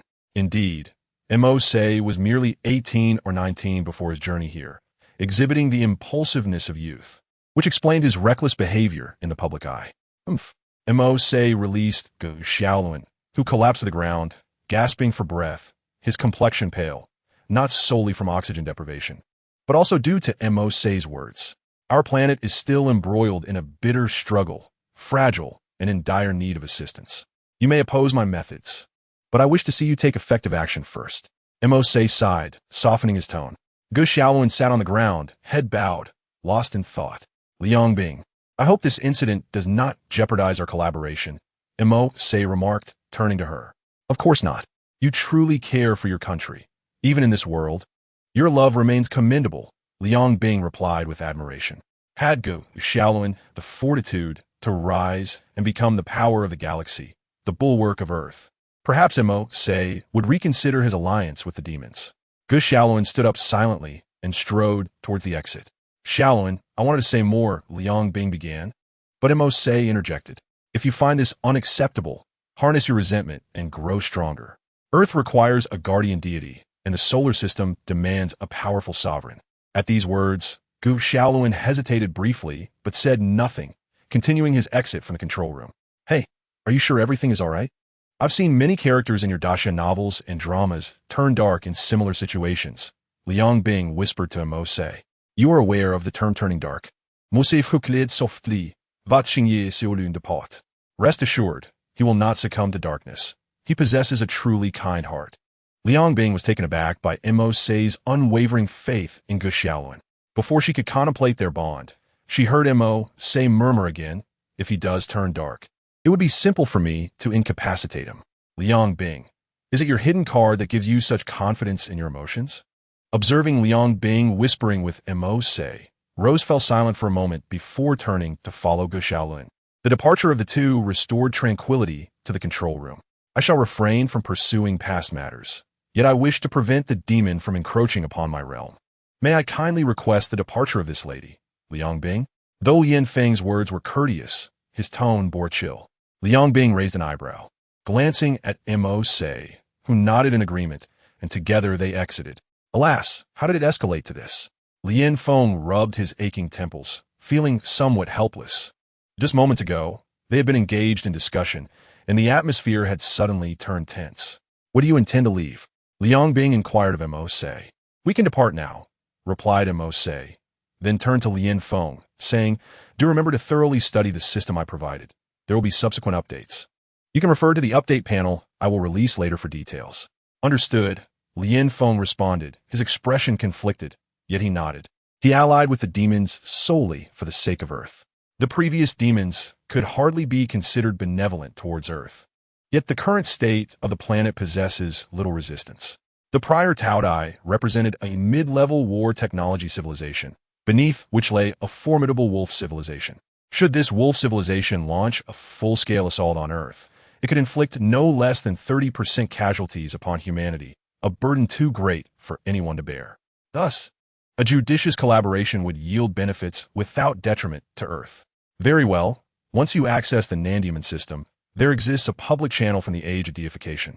You may find me there for any inquiries, either through private messages or on the public screen, Mo-se remarked. Lian Feng nodded in acknowledgement. This embedded super technology computer, Mo-se found quite impressive. Communication was exceedingly convenient. Thanks to Mo-se's hero card system as an intermediary, cross-dimensional contact was attainable, a remarkable feat. A brilliant blue radiance coalesced in Mo-se's palm, forming a palm-sized miniature of the celestial court, which he handed to Lian Feng. This is a transporter. With the infusion of dark energy, it can be activated to open a portal at a designated location, directly leading to the celestial court. Choose a place to position it later. A transporter? How intriguing. Lian Feng eagerly accepted it, scrutinizing the miniature model. Rather than a mere model, it resembled the celestial court in its miniature form. Mo-se also provided Liang Bing and Angel Yan with similar devices for them to place. The contents within indeed represented the celestial court, and the surrounding azure energy embodied spatial power, allowing a direct view of the celestial court itself. Thus, Should any incident arise within the celestial court, those outside would witness it directly. Very well, let us proceed. Farewell. Mercer produced a traversal card and tapped it forward, opening the portal back to the Marvel Universe. Turning to Liang Bing, let us go. Several individuals gazed curiously at the portal, but only Liang Bing swiftly approached it, exclaiming, I am ready. Farewell, ladies. Mercer raised an eyebrow at them before being the first to step into the portal, with Liang Bing following closely behind. Once they entered, the portal closed behind them. Lian Feng reached out to touch the spot where the portal had once opened, finding it completely empty, and could not help but exclaim, Truly, those from other realms possess a plethora of extraordinary methods. Lian Feng turned to Angel Yin and inquired, What do you plan to do next? Angel Yin, having stowed away the miniature celestial court, replied, I must organize the angels scattered across various locations and wage a war of vengeance against the demons. A war of vengeance? Lian Feng expressed astonishment. But isn't Liang Bing with Mercer? Will you still fight? Angel Yin responded, Mercer has stated that as long as it does not impact Earth, our war with the demons can continue. They are targeting me in freeze, and this matter cannot simply be disregarded. Lian Feng remarked, The relationships here are indeed complex. With this, Lian Feng began to comprehend Mercer's perspective. For the sake of Earth, he truly would go to great lengths. The affairs of the super-divine world no longer occupied Mercer's thoughts. He had accomplished much already, and the future was no longer his concern. Upon exiting the portal, the two found themselves on the second-floor balcony of Mercer's residence. It was midday, the sun was warm, and a gentle breeze wafted through the air. The bloodstains they had seen on the streets earlier had been thoroughly cleaned. Montag es nodded in satisfaction, thinking, Stark and the others have done an admirable job. If any blood were to remain, who knows what strange incidents might occur if some small creature were to ingest it. Liang Bing curiously surveyed her surroundings, commenting, It seems quite similar to our world. Doesn't it? Mercer replied, In terms of Earth, both realms are alike. It is only the divine beings beyond the universe that truly differ. I'm so curious. When can we go challenge them? Liang Bing appeared eager. Mercer cast a helpless glance at her, saying, This is not a game. Death here is very real. Regarding the notion of death, Liang Bing waved her hand dismissively, stating, It's fine. I have backup saves. If I die, I can resurrect. Mercer responded. Chapter 122, Stark's Invitation. This was an approach Mercer had not anticipated. He began to ponder whether he should also create a backup. Given the capabilities of the Celestial Cord, making a backup was certainly feasible, though he had never considered doing so. How is that possible? Teach me. Liang Bing replied with a smirk. Oh, you have your own need for my assistance now, don't you? Since you are so earnest, I shall share it with you. She spoke proudly, for this ability was unique to their kind of demons. No one else possessed such a talent. Let me first take you to your room. There are still vacant spaces. Mercer ascended to the second floor with Liang Bing, gesturing toward two rooms and inquiring, Which one would you prefer to stay in? Liang Bing responded, Where's your room? Mercer indicated the left room at the end of the corridor, the master bedroom. Then I shall take the one opposite. Liang Bing replied with a smile, adding, This will facilitate our deeper communication. The emphasis in her words was not lost on Mercer, who had grown accustomed to such colorful expressions. He led her to the designated room. All the rooms were immaculate.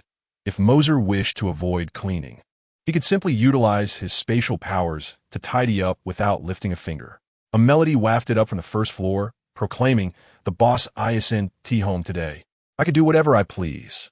Both turned to see a mysterious guest, dressed casually, bounding up the stairs with a box of snacks and beer.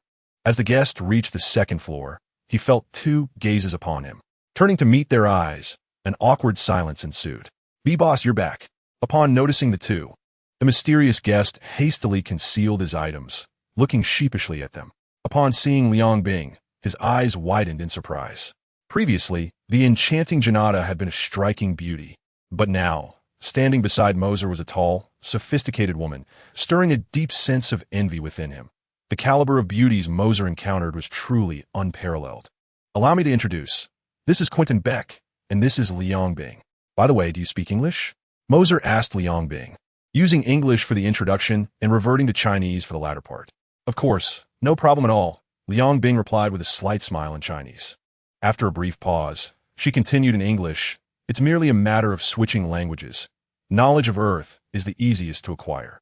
If that statement were to reach the ears of those students who lose hair over their studies, it would surely ignite a desire to retaliate. Boss, you truly are impressive. The quality of the women around you is astounding, the mysterious guest exclaimed, giving a thumbs up in admiration. Oh? Liang Bing quickly caught the nuance in his words, her eyes narrowing slightly. They are merely friends, Moser clarified without further explanation. Let's attend to business promptly. With that, Moser took Liang Bing by the hand and led her into her room. The mysterious guest stood alone, burdened with his items, feeling like a fool. As expected of the boss, he is incredibly bold, he muttered to himself, lacking the bad habit of eavesdropping. Humming a tune, he made his way back to his own room. In reality, what Moser referred to as business was indeed serious work. Inside the room, Liang Bing was teaching Moser how to create a genetic backup. After listening to her elaborate explanation, Moser nodded. I understand. You understand already? Liang Bing responded, astonished. Lian Bing found it somewhat hard to believe. Observing Mo Sei's confident demeanor, she refrained from further inquiries. Such matters cannot be discerned merely on the surface. Upon hearing her words, Mo Se immediately conjured an image in his mind with the swiftness of the celestial realm, so rapid that it felt almost surreal. How does one utilize this? Mo Se inquired. First, you must designate a location. Upon your demise, it will automatically activate, allowing you to select the most fitting target for parasitism at your chosen site, ultimately transforming them into you, Lian Bing explained. Her words were profoundly sinister. In a fantasy novel, it could easily be interpreted as soul possession, reclaiming oneself through another's body. Very well, let us proceed thus. Take a moment to rest. I shall take you out for dinner tonight, Mo Se replied, intending to return and meticulously study this gene reincarnation. Just as he was about to exit the room, he heard a mysterious guest's soft cough from outside. Excuse me, boss. Stark mentioned there's a gala tonight and has something he'd like to show you. He tried to reach you yesterday, but was unable to. The location is Stark Tower, the mysterious guest informed. Mo Se promptly opened the door and said, All right, I understand. The mysterious guest peeked inside. Curious, is it not yet underway? Rolling his eyes at such a thought, Mo Se exited and closed the door, thinking, what nonsense. We were just discussing serious matters. Upon noticing Mo Se's expression, the mysterious guest realized he had misjudged the situation, awkwardly scratching his head in silence. An invitation from Stark? That was not unwelcome. It saved him the expense of a meal. Mo Se murmured, This is indeed fortuitous. As if someone is offering a pillow just when one wishes to sleep.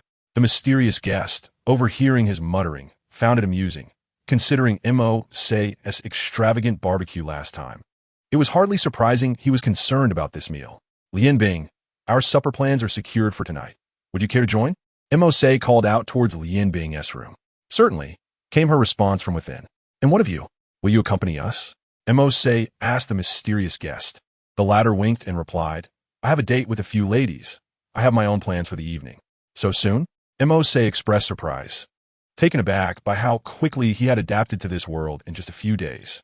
However, this intrigue soon dissipated. The mysterious guest was indeed handsome, and given his somewhat extroverted disposition, it was no wonder he could easily charm others. Just don't get carried away, Mo Se cautioned. Rest assured, boss. The mysterious guest chuckled before retreating to his room. As dusk fell, Mo Se, having donned his long-absent confinement attire, accompanied Lian Bing to Stark Tower. In the heart of New York City, a striking edifice stood prominently, its pinnacle adorned with letters that spelled Stark. What a flamboyant building, Lian Bing remarked, a sense of ineffable resignation washing over her as she gazed through the car window. Indeed, the owner of this tower is rather ostentatious, Mo Se chuckled. To candidly reveal one's identity as Iron Man before a global audience is a flamboyant act that only Stark could pull off.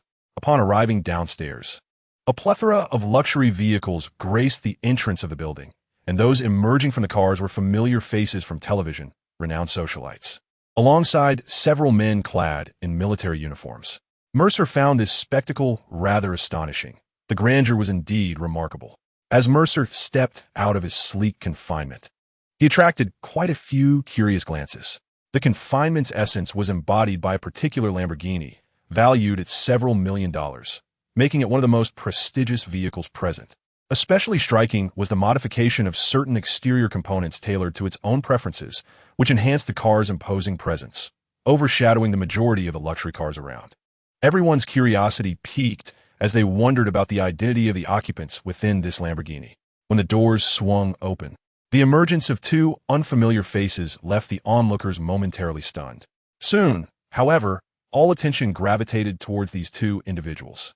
The young man who exited the driver's seat appeared remarkably youthful, certainly not exceeding the age of 20. Dressed simply, his height of over 6 feet lent him an especially statuesque quality, and the subtle upturn of his lips captivated the women in attendance. The woman who disembarked from the passenger seat further astonished the crowd, inciting a wave of awe and even shock among those present.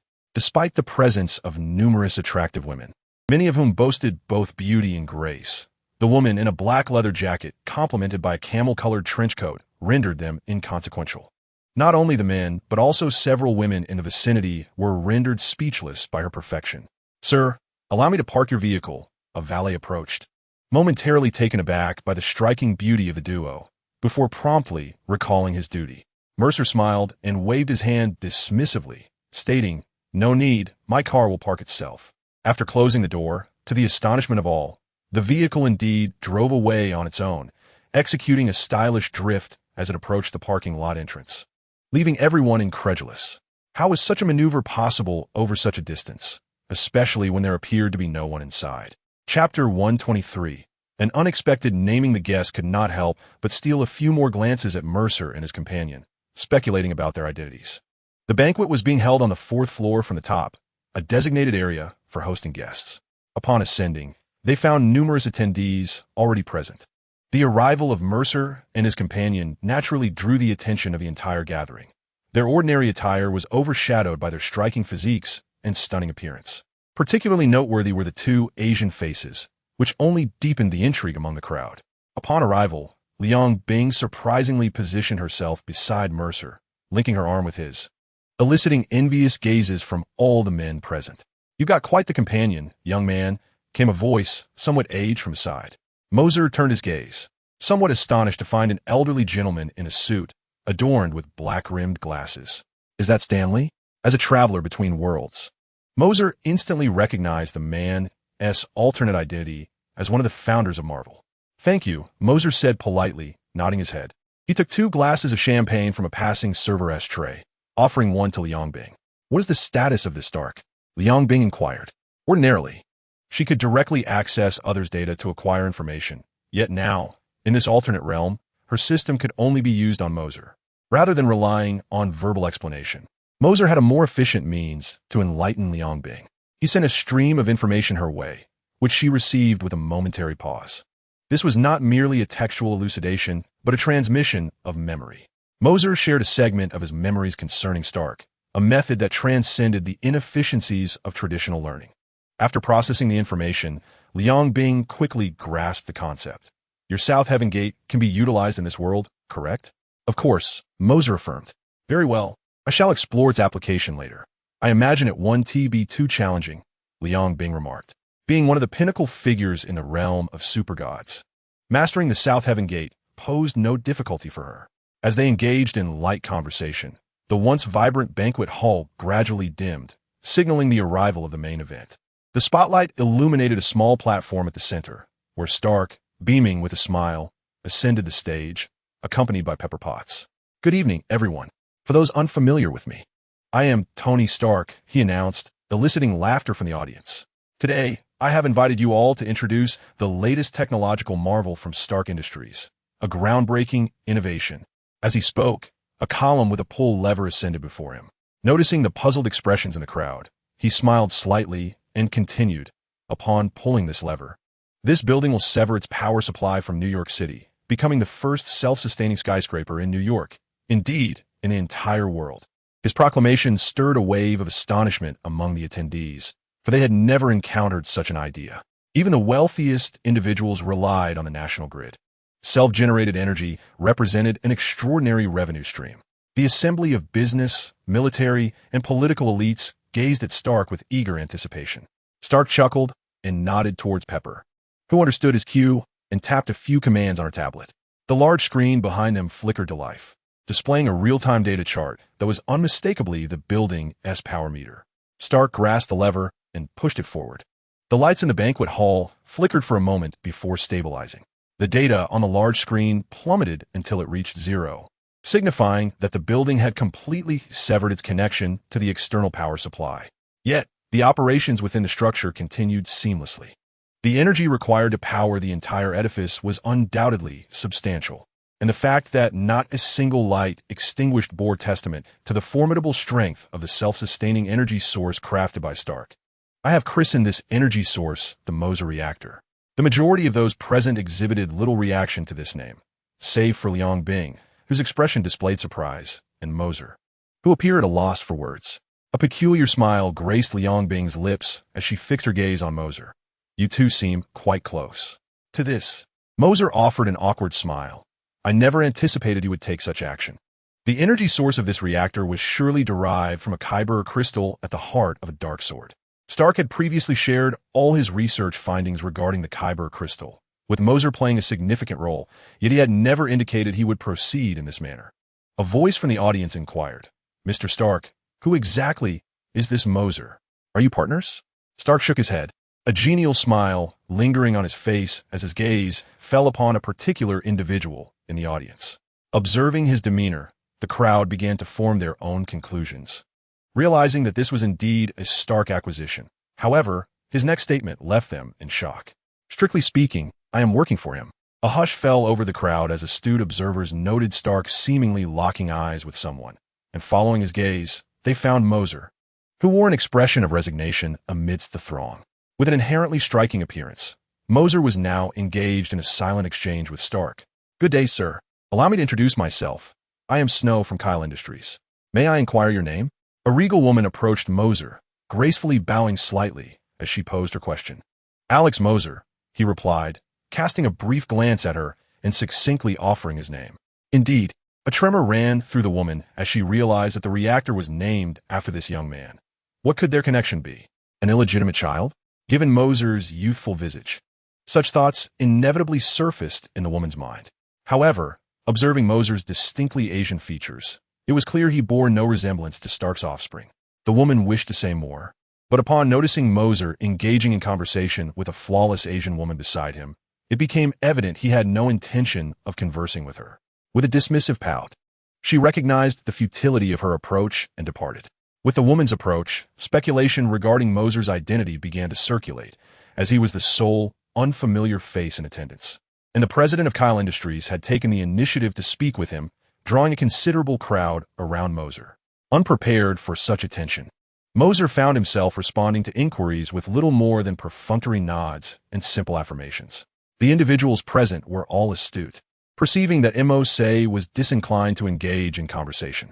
They introduced themselves briefly, leaving him with their contact information before dispersing to converse among themselves.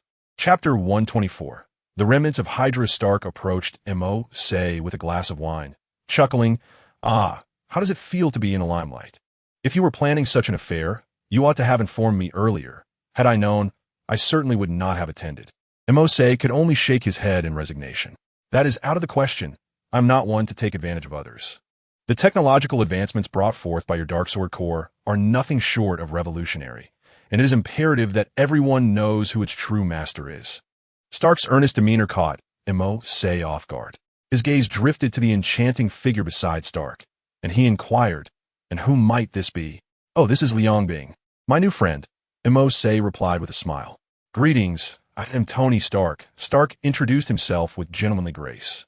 Even as a man of considerable experience with women, he could not help but envy Mercer's companion, for none of the women he had encountered previously could rival Liang Bing's beauty.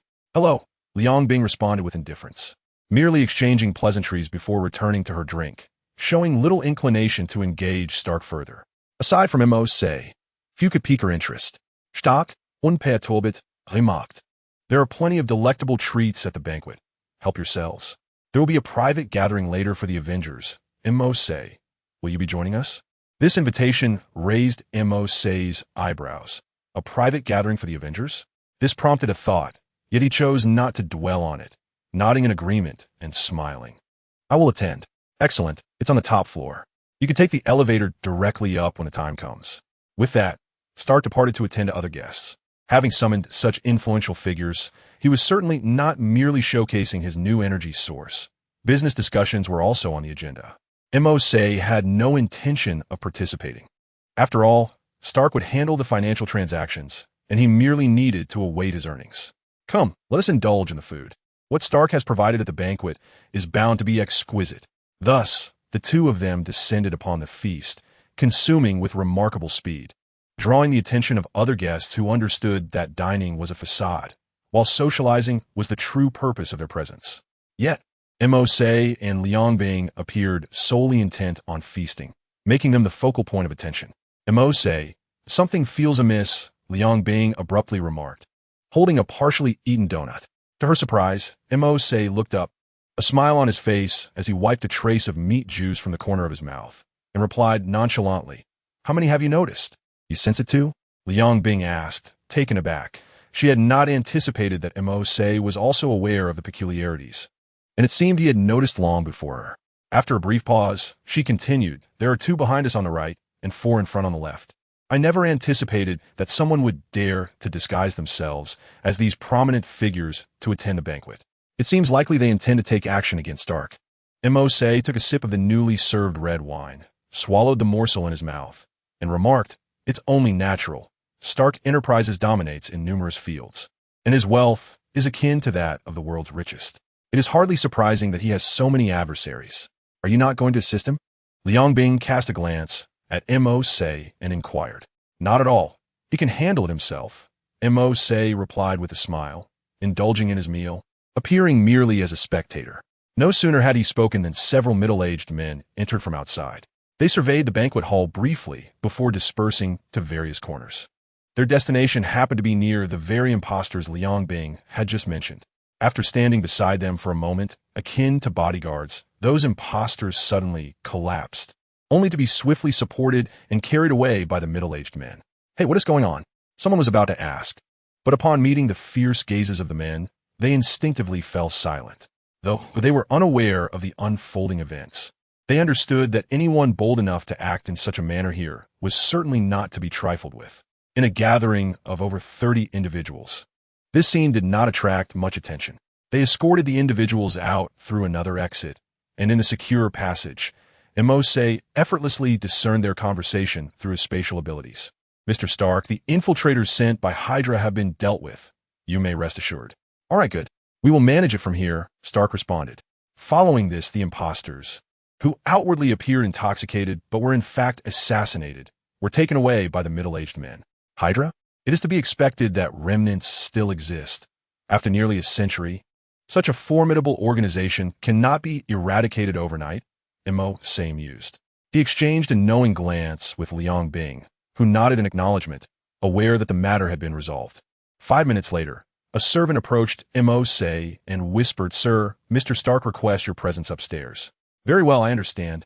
Mercer nodded and ascended the stairs alongside Liang Bing. As the elevator doors opened, Stark's voice echoed from the upper right, "Mercer." Upon approaching, Mercer was taken aback. The setting and the number of attendees mirrored a scene from Avengers: Age of Ultron. The Avengers were all present, though the female, Thor, was absent due to the lack of an invasion in New York. "Mercer, allow me to introduce you to Agent Hill, a senior operative of S.H.I.E.L.D.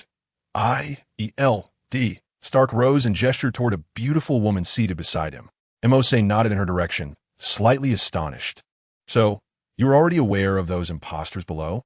Taken aback by Mercer's knowledge of the situation, Stark chuckled. "As expected of you. Nothing can be concealed from your perceptive eyes." Hill took the lead and spoke. "Stark has recently become our technical advisor at S.H.I.L.D. We have received intelligence indicating that Hydra will be active tonight. Our investigation has long been thorough." Upon her completion, Stark continued, "Indeed, it is unfortunate that Hydra's members are perpetually intertwined, making eradication a formidable challenge. There are certain areas we cannot infiltrate." "Cannot infiltrate? That's simple," Mercer chuckled. "I can assist you." "Really? What do you intend to do?" Stark inquired, a hint of surprise in his voice. If Mercer could intervene, the situation would undoubtedly simplify. Mercer then raised his left hand and snapped his fingers. After a brief pause, a shadow elongated from the corner of the hall, advancing towards the group. The originally two-dimensional silhouette ascended, transforming into a three-dimensional figure, revealing 15 men clad in black, standing silently before them, their faces obscured by masks, with only their crimson eyes visible, exuding a palpable aura of menace. What is this? Chapter 125. In plain sight and behind the scenes, these are shadow assassins. My subordinates, 15 in total. For now, they will heed your commands to eliminate Hydra. Once the task is complete, they will return on their own. Mercer stated with a calm smile. He would not take action lightly. It was sufficient to let his subordinates handle it. He had long possessed the assassins of the Shadow Alliance, but had not yet employed them. This level of conflict was perfectly suited for their capabilities. The individuals present had witnessed their share of grand spectacles and were aware of Mercer's exceptional nature, yet seeing his unique abilities and actions still sent shivers down their spines. These are members of the Assassin Alliance, Natasha exclaimed, having recognized the attire of the Shadow Assassins. After a moment of silence, she expressed her astonishment. Mercer nodded with a smile. They have since rebranded as the Shadow Alliance, but their essence remains that of assassins. Natasha, do you know them? Banner inquired, turning his head. Yes, Natasha replied, nodding. They are a killer alliance that emerged in the early 19th century, possessing a terrifying success rate with 0 failures. Many high-profile cases are linked to them. Their movements are incredibly elusive, devoid of any imagery or photographs. Only a few ancient texts mention their existence. I encountered one assassin due to certain events, and they were truly formidable. As she spoke, Natasha couldn't help but steal a few glances at the smiling youth standing at the forefront, a boy whose every appearance seemed to herald even greater surprises. Natasha's skills ranked among the top 3 within SHIELD, and a foe whom she praised could not be an ordinary individual. I'm also familiar with them, Winter Soldier Rogers interjected. I have previously executed missions alongside them. They are a highly efficient team, leaving no room for error. They lack the brainwashing methods employed by Hydra, yet their obedience rivals that of such manipulation. I truly wonder how they achieve this. Listening to Rogers' contemplative words, which were clearly filled with admiration, a chilling sensation inexplicably crept up from their feet. The efforts expended by SHIELD to purge the indoctrination of Hydra from Rogers' mind were indeed substantial. How did you come across such individuals? Their abilities are astonishing, and it is no wonder they have remained undefeated since their inception. Hawkeye gazed at the 15 individuals standing silently, each one voiceless, yet emanating a palpable aura of menacing intent. No, Mercer said with a smile, shaking his head. The words he uttered sent shivers down their spines. This ability is something I recently bestowed upon them. Their previous achievements were solely their own. A heavy silence ensued as they exchanged glances, particularly Natasha, Hawkeye, Carter, and Rogers, who were especially attuned to such matters. The realization struck them with an unsettling clarity. It would not be an exaggeration to declare that this was an assassin organization capable of altering the very fabric of global power. Rogers swallowed hard, articulating with difficulty. If the assassins were to mobilize en masse to address a particular issue, even a head of state could be effortlessly dealt with. Natasha interjected, there are precedents for this. In ancient texts I have perused, there are accounts of a powerful royal heir mysteriously disappearing centuries ago. The incident was so significant at the time that witnesses claimed to have glimpsed the shadows of these assassins, and through a confluence of accounts, they were immortalized in literature. However, for the majority of people, unless they have truly witnessed it, it remains an ethereal legend. You will comply with Hill's directive to eliminate Hydra. Upon completion, send someone back to report to me, Mercer instructed the shadowy assassins. Understood. The 15 responded in unison, their synchrony so precise it evokes suspicion of prior rehearsal. Disperse. Mercer gestured, and the shadowy assassins, without further ado, melted back into the darkness. The hall, once saturated with an ominous aura, now transformed into a relaxed ambience. Mercer, accompanied by Liang Bing, settled onto a vacant sofa, observing the others still ensnared in the astonishment elicited by the shadowy assassins. He clapped his hands, rousing them from their stupor. Come back to reality. Why are you still dazed? Oh, Stark was the first to respond, exclaiming, you have bestowed upon us an abundance of surprises. I have never been more grateful today to be your friend rather than your foe. The others nodded in agreement. Recognizing the gravity of the situation, not only was Mercer's own prowess formidable, but merely summoning those shadowy assassins had raised profound questions about their survival. By the way, Mercer, aside from the reactor, I have something else I wish to show you, Stark said, a conspiratorial glint in his eye as he approached Mercer, casting a glance at Banner, who was not far off. What? The familiarity of the situation struck Mercer with a strong sense of deja vu. Stark remarked. Wasn't it during our last visit to Asgard that I was utterly astounded? Beyond Earth, there truly exists a civilization of advanced technological prowess. If such a civilization were to invade our planet, Earth might find it exceedingly difficult to resist. Mercer nodded in agreement. The technological level of Earth barely qualifies as mediocre within the vast universe. And this is only because individuals like Stark, capable of pioneering revolutionary technology, exist. Otherwise, we would not even reach that mediocre standard. So, what have you created that you wish to showcase? Mercer inquired, with a chuckle. Stark produced a transparent phone from his pocket. He tapped on it, and a display akin to a liquid crystal screen emerged. This is an autonomous life robot that Banner and I have co-developed. I call it Ultron. If we successfully bring it to fruition, I believe it will effectively address the current issues facing Earth. Indeed, Mercer felt a stir within. This was indeed about the creation of Ultron. However, Stark and Banner had stalled at the stage of constructing its physical form. On one hand, they struggled to find suitable materials for the body. On the other hand, they lacked a sufficient core of consciousness. Without the Mind Stone, in Mercer's recollection, the Ultron, or rather, Vision, from the cinematic universe was a product of the amalgamation of Stark, Banner, Jarvis, and the Mind Stone. The absence of the most crucial Mind Stone equated to a lack of core essence. So, it hasn't been completed yet? Mercer feigned ignorance. We are missing a core element, Stark replied, shaking his head ruefully. The energy supply could easily be derived from the power of a Kree crystal. But even if we construct the consciousness core, it would merely result in a more powerful robot. At this point, Stark's intentions were clear. He sought Mercer's assistance. They were both astute individuals, and there was no need for explicit words. By presenting Mercer with an unfinished version of Ultron, Stark implied a request for help. Stark gazed at Mercer with anticipation, and Mercer did not outright refuse or feign ignorance. Instead, he exhibited a contemplative demeanor. This indicated that he understood Stark's request for assistance and seemed to possess a possible avenue for contribution. Chapter 126. The Consciousness Core. Mercer pondered for a moment before asking, "Are you aware of what you intend to do? What if it spirals out of control?" Stark nodded, affirming, "I am acutely aware of my actions. Yet Earth genuinely requires a formidable guardian. I am merely a flesh and blood entity. Regardless of how powerful my armor may be, a single bullet could still claim my life.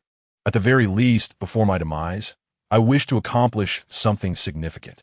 Mercer expressed his astonishment. "I never imagined you were so concerned for Earth." Alas, it was Peter who made that statement to me. I possess the capability, yet I hesitate to confront it. When calamity strikes, I doubt anyone will be able to stand against it, Stark responded. It seemed that it was indeed Spider-Man who had instilled this sense of precaution within him.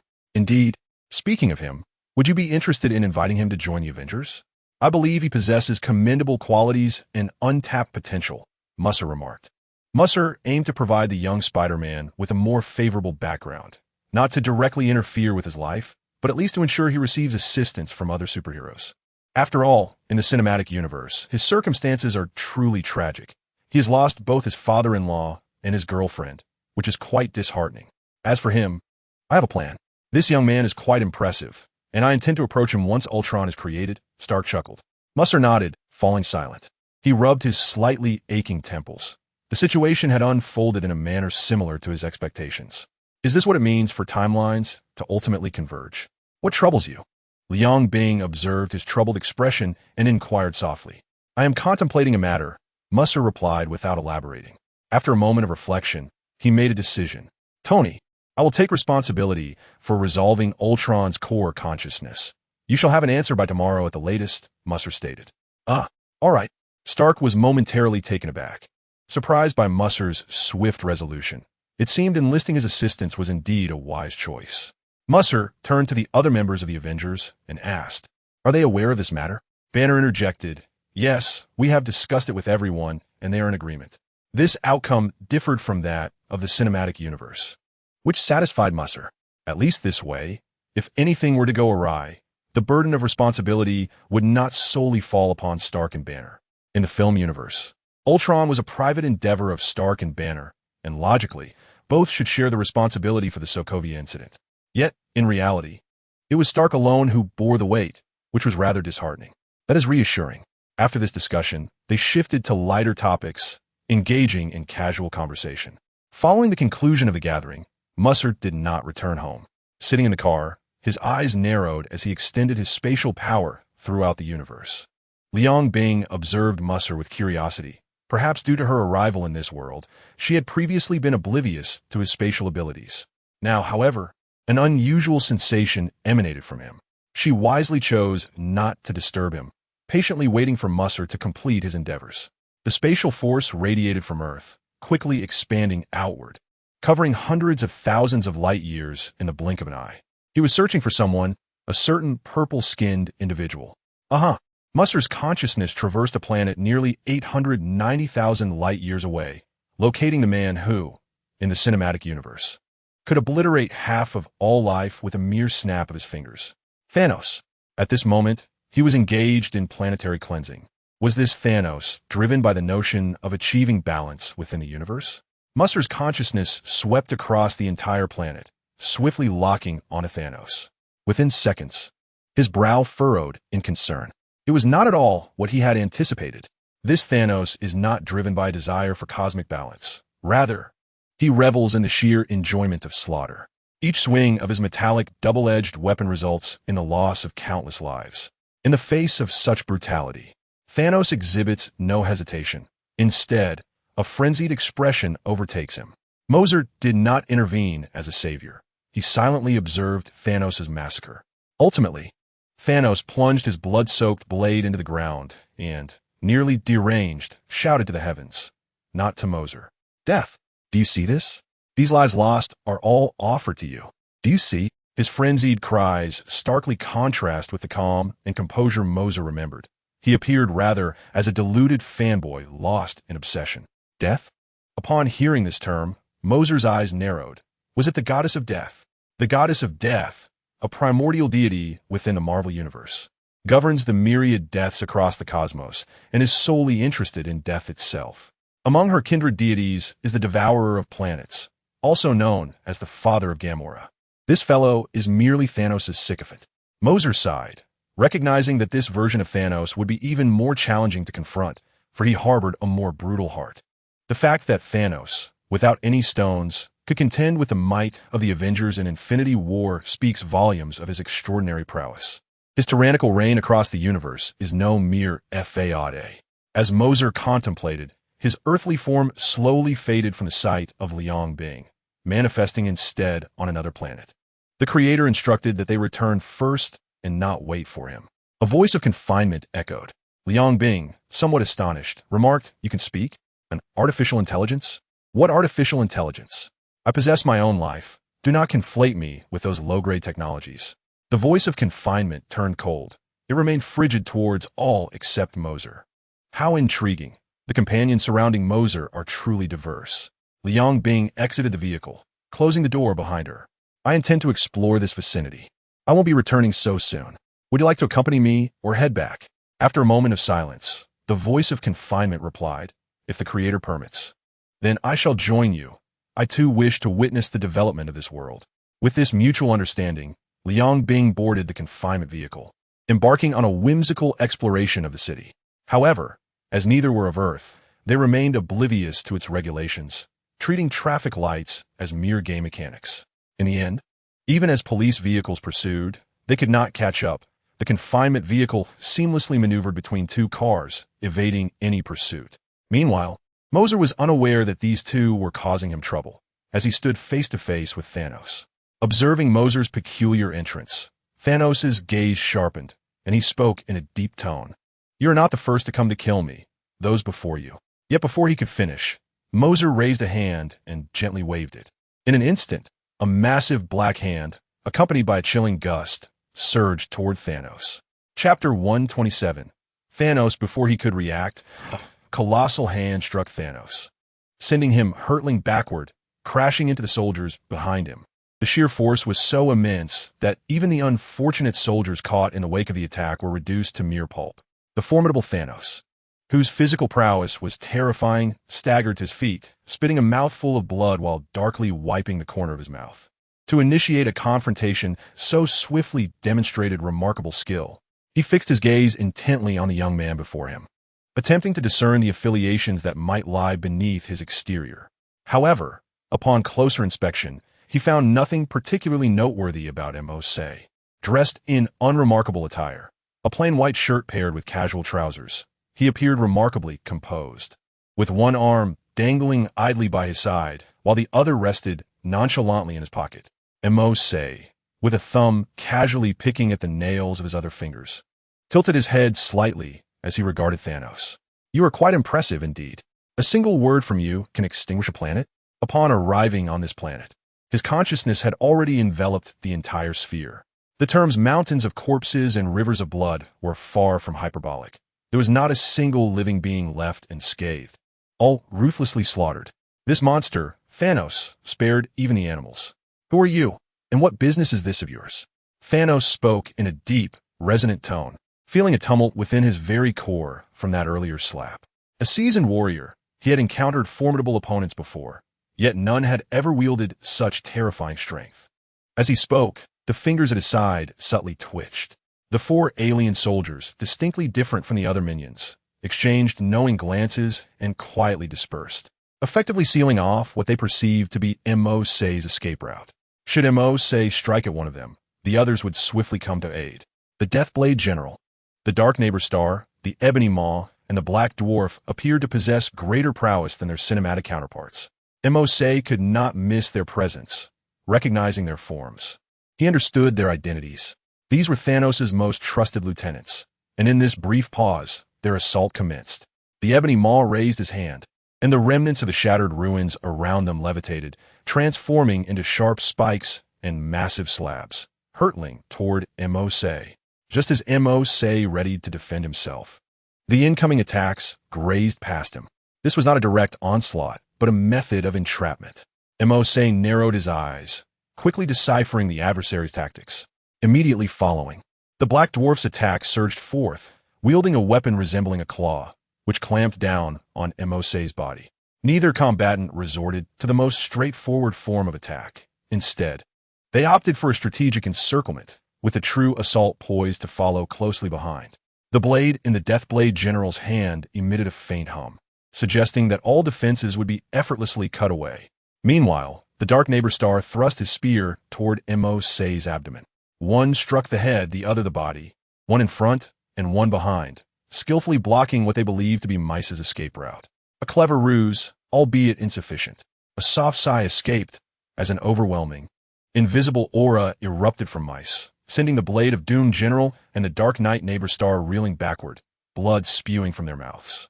The bindings of the Ebony Throat and the Black Dwarf Star shattered, as Mice required no physical effort.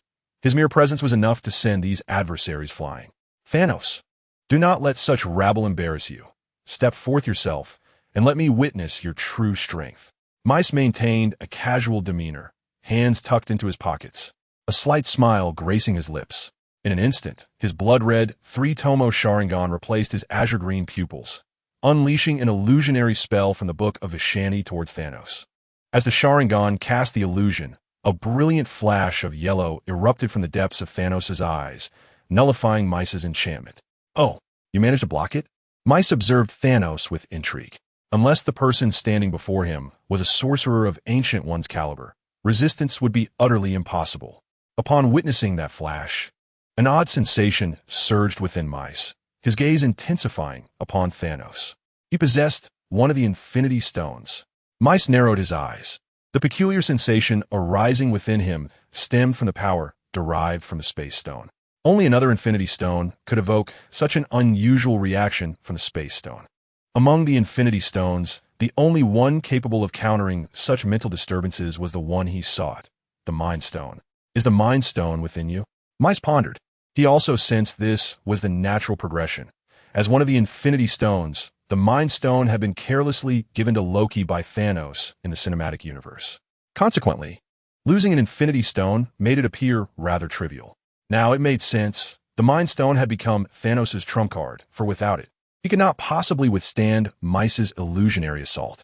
Mice had not utilized the power of space, and Thanos was unaware of the Space Stone's abilities within him. Yet he understood that an attack had been directed at him. How fortunate! It was a mental attack. Had I not already implanted the Mind Stone into my brain, I might not have been able to resist that mental assault. Thanos marveled, realizing that the defense of the Mind Stone had activated automatically. Otherwise, he would have been caught off guard. Curiously, Mice inquired, "The Mind Stone resides in your mind? How is it that your body can withstand the stone's power?"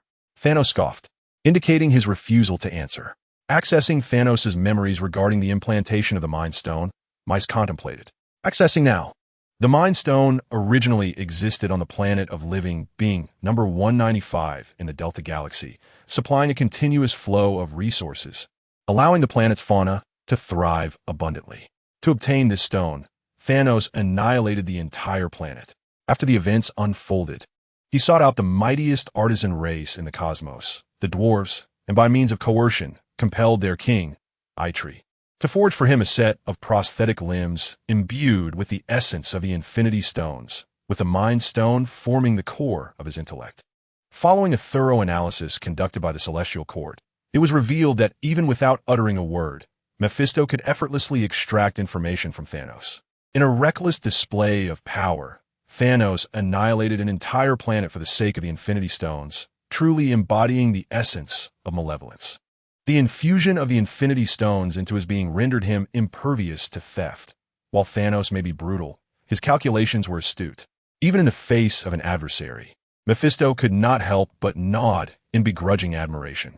This was far superior to merely crafting an infinity gauntlet, as the necessity of a clenched fist to wield its power created an overwhelming vulnerability. Chapter 128. Illusion. Thanos gazed gravely at the young man before him, the peculiar nature of his attacks instilling a sense of caution. "I cannot recall having wronged someone of your caliber," he remarked. "These individuals have committed no offense against you. Why then must you slay them?" Mephisto replied coolly. Thanos raised his arms high, a fervor igniting in his expression. "Their deaths are offerings to that goddess. It is their honor," he proclaimed. Mephisto, with a derisive smirk, retorted, "Is that so?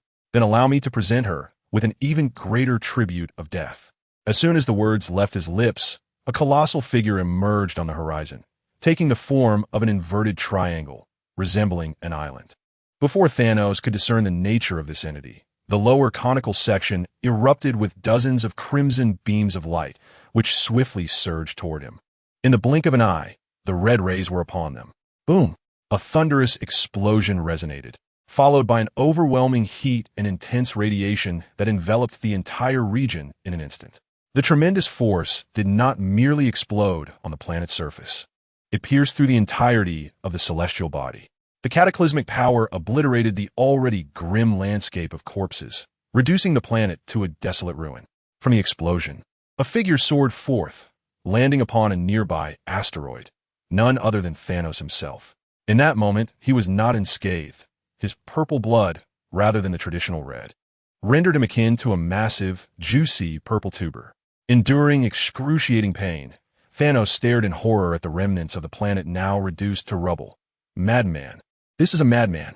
The effortless destruction of an entire planet showcased a level of technology beyond even his own warships. The ability to unleash such devastating force with a mere gesture left him incredulous.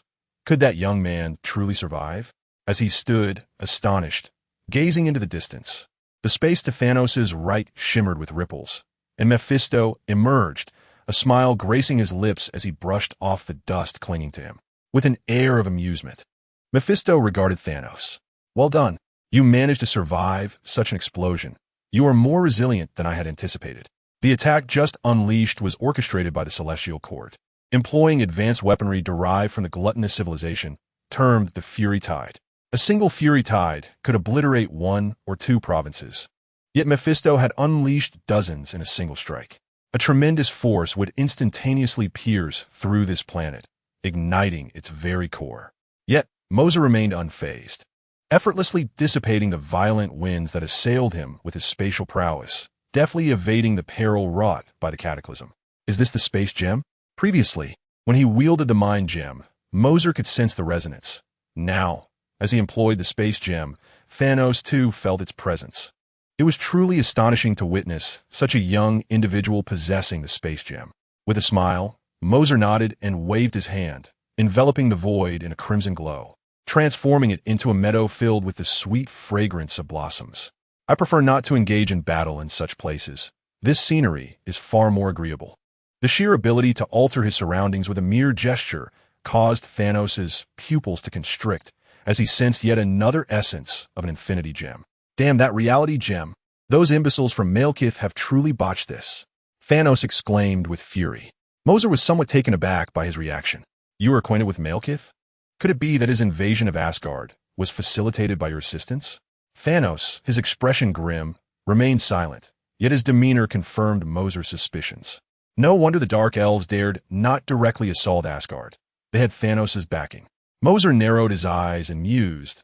The last time I visited, I did not encounter Odin. I did not ponder it deeply. But now it seems he is not among you.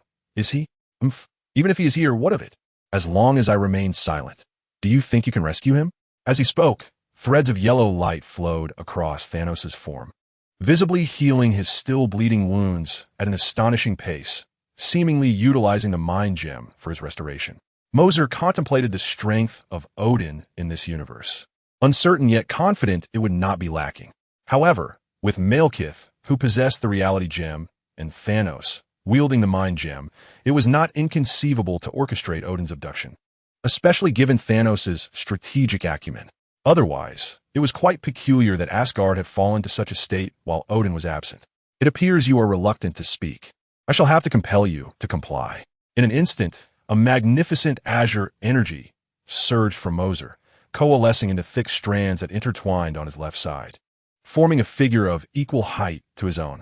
The azure energy shifted to one side of his body while lightning crackled from the vacant half, similarly weaving into the silhouette of another being. The process was swift. Within half a minute, two figures materialized beside Mercer, one resplendent in azure and the other in shimmering silver, each emanating a formidable aura. Indeed, quite satisfactory. Mercer nodded approvingly at the two figures beside him. This inspiration stemmed from Susanoo. The traditional form was far too grand for a target of human proportions.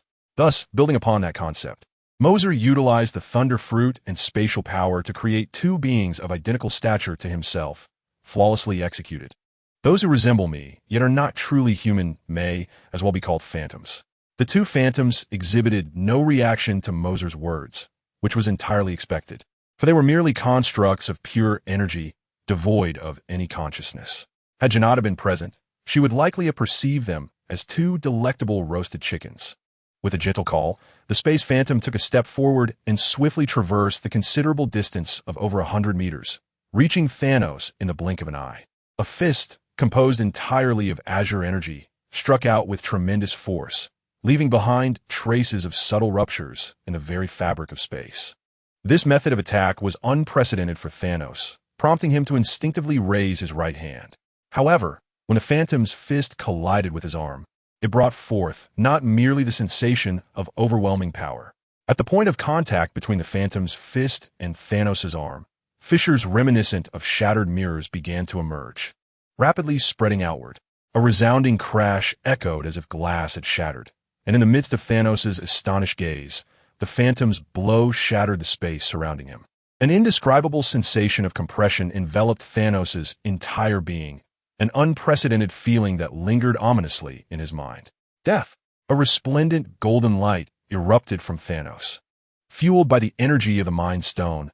As he leaped from the shattered void, he landed on a distant patch of ground, panting as he regarded the phantom who slowly retracted its fist, astonishment etched in his eyes. A single punch had invoked the sensation of mortality within me. What kind of divine skill is this? Chapter 129. Leaving alive after Thanos emerged from the fragmented void, the space phantom stood at a distance, observing him without launching another attack, allowing the shattered space to gradually mend under the cosmic energies. Witnessing Thanos' disheveled state, Mercer felt a twinge of surprise. He had not anticipated the phantom's power to be so formidable. It was far superior to merely wielding the forces of space. Do not think this can confine me, Thanos said, his brow furrowed as he gazed at the azure phantom. With a commanding gesture of his purple hand directed at it, he shouted fiercely. As his voice fell, a torrent of radiant yellow energy erupted from the center of his palm. The sheer force of this attack could easily annihilate an army of 10,000. The stream of energy raced forward with astonishing speed, reaching the space phantom in an instant. The phantom remained still, arms hanging limply, seemingly becoming somewhat ethereal. The yellow energy stream pierced through it, vanishing into the distance like a stone splashing in the sea, inflicting no harm whatsoever.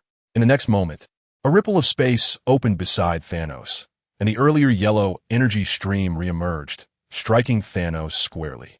With a splatter, purple blood arced gracefully through the air as Thanos was propelled backward, the distance of his flight gradually increasing. The radiant yellow light, capable of effortlessly annihilating a legion of 10,000, struck Thanos with formidable intensity. His body was nearly obliterated, transforming him instantaneously into a bloodied figure.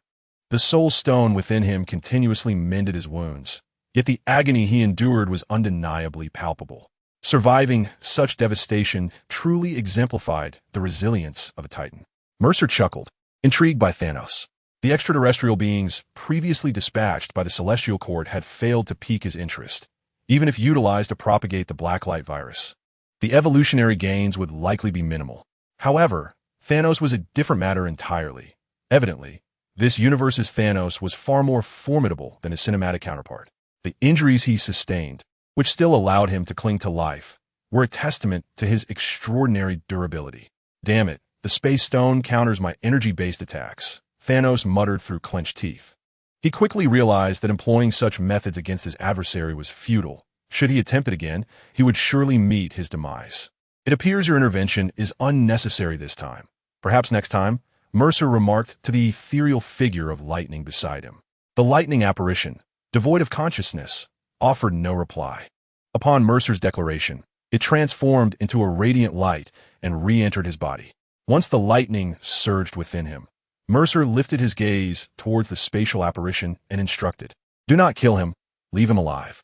Despite the considerable distance, his quiet words reached the distant figure, which nodded in acknowledgement and, with a subtle gesture of its hand towards Thanos, created an invisible rectangular prison that ensnared him. Though imperceptible, Thanos keenly sensed the shift in his surroundings. Feeling an intangible barrier before him, the energy of the Soul Stone surged into his fist as he unleashed a powerful strike, but the invisible wall remained unyielding, as if it had been an inherent design rather than a recent manifestation of the spatial apparition. The yellow luminescence once again enveloped his fist, and just as he prepared to strike anew, a voice wafted through the air, halting his fist mid-motion. "I would advise against such an action. Even a might of your fist could rebound upon you through this spatial force. Currently, you may not withstand the repercussions." Thanos turned to see Mercer casually approaching, hands tucked into his pockets and a smile gracing his lips. Despite the hundreds of meters that had separated them during the preceding battle, Mercer seemed to traverse the distance with remarkable ease. Thanos, recognizing the gravity of his predicament, refrained from testing his luck. His injuries were severe, and any further assault could indeed lead to his demise.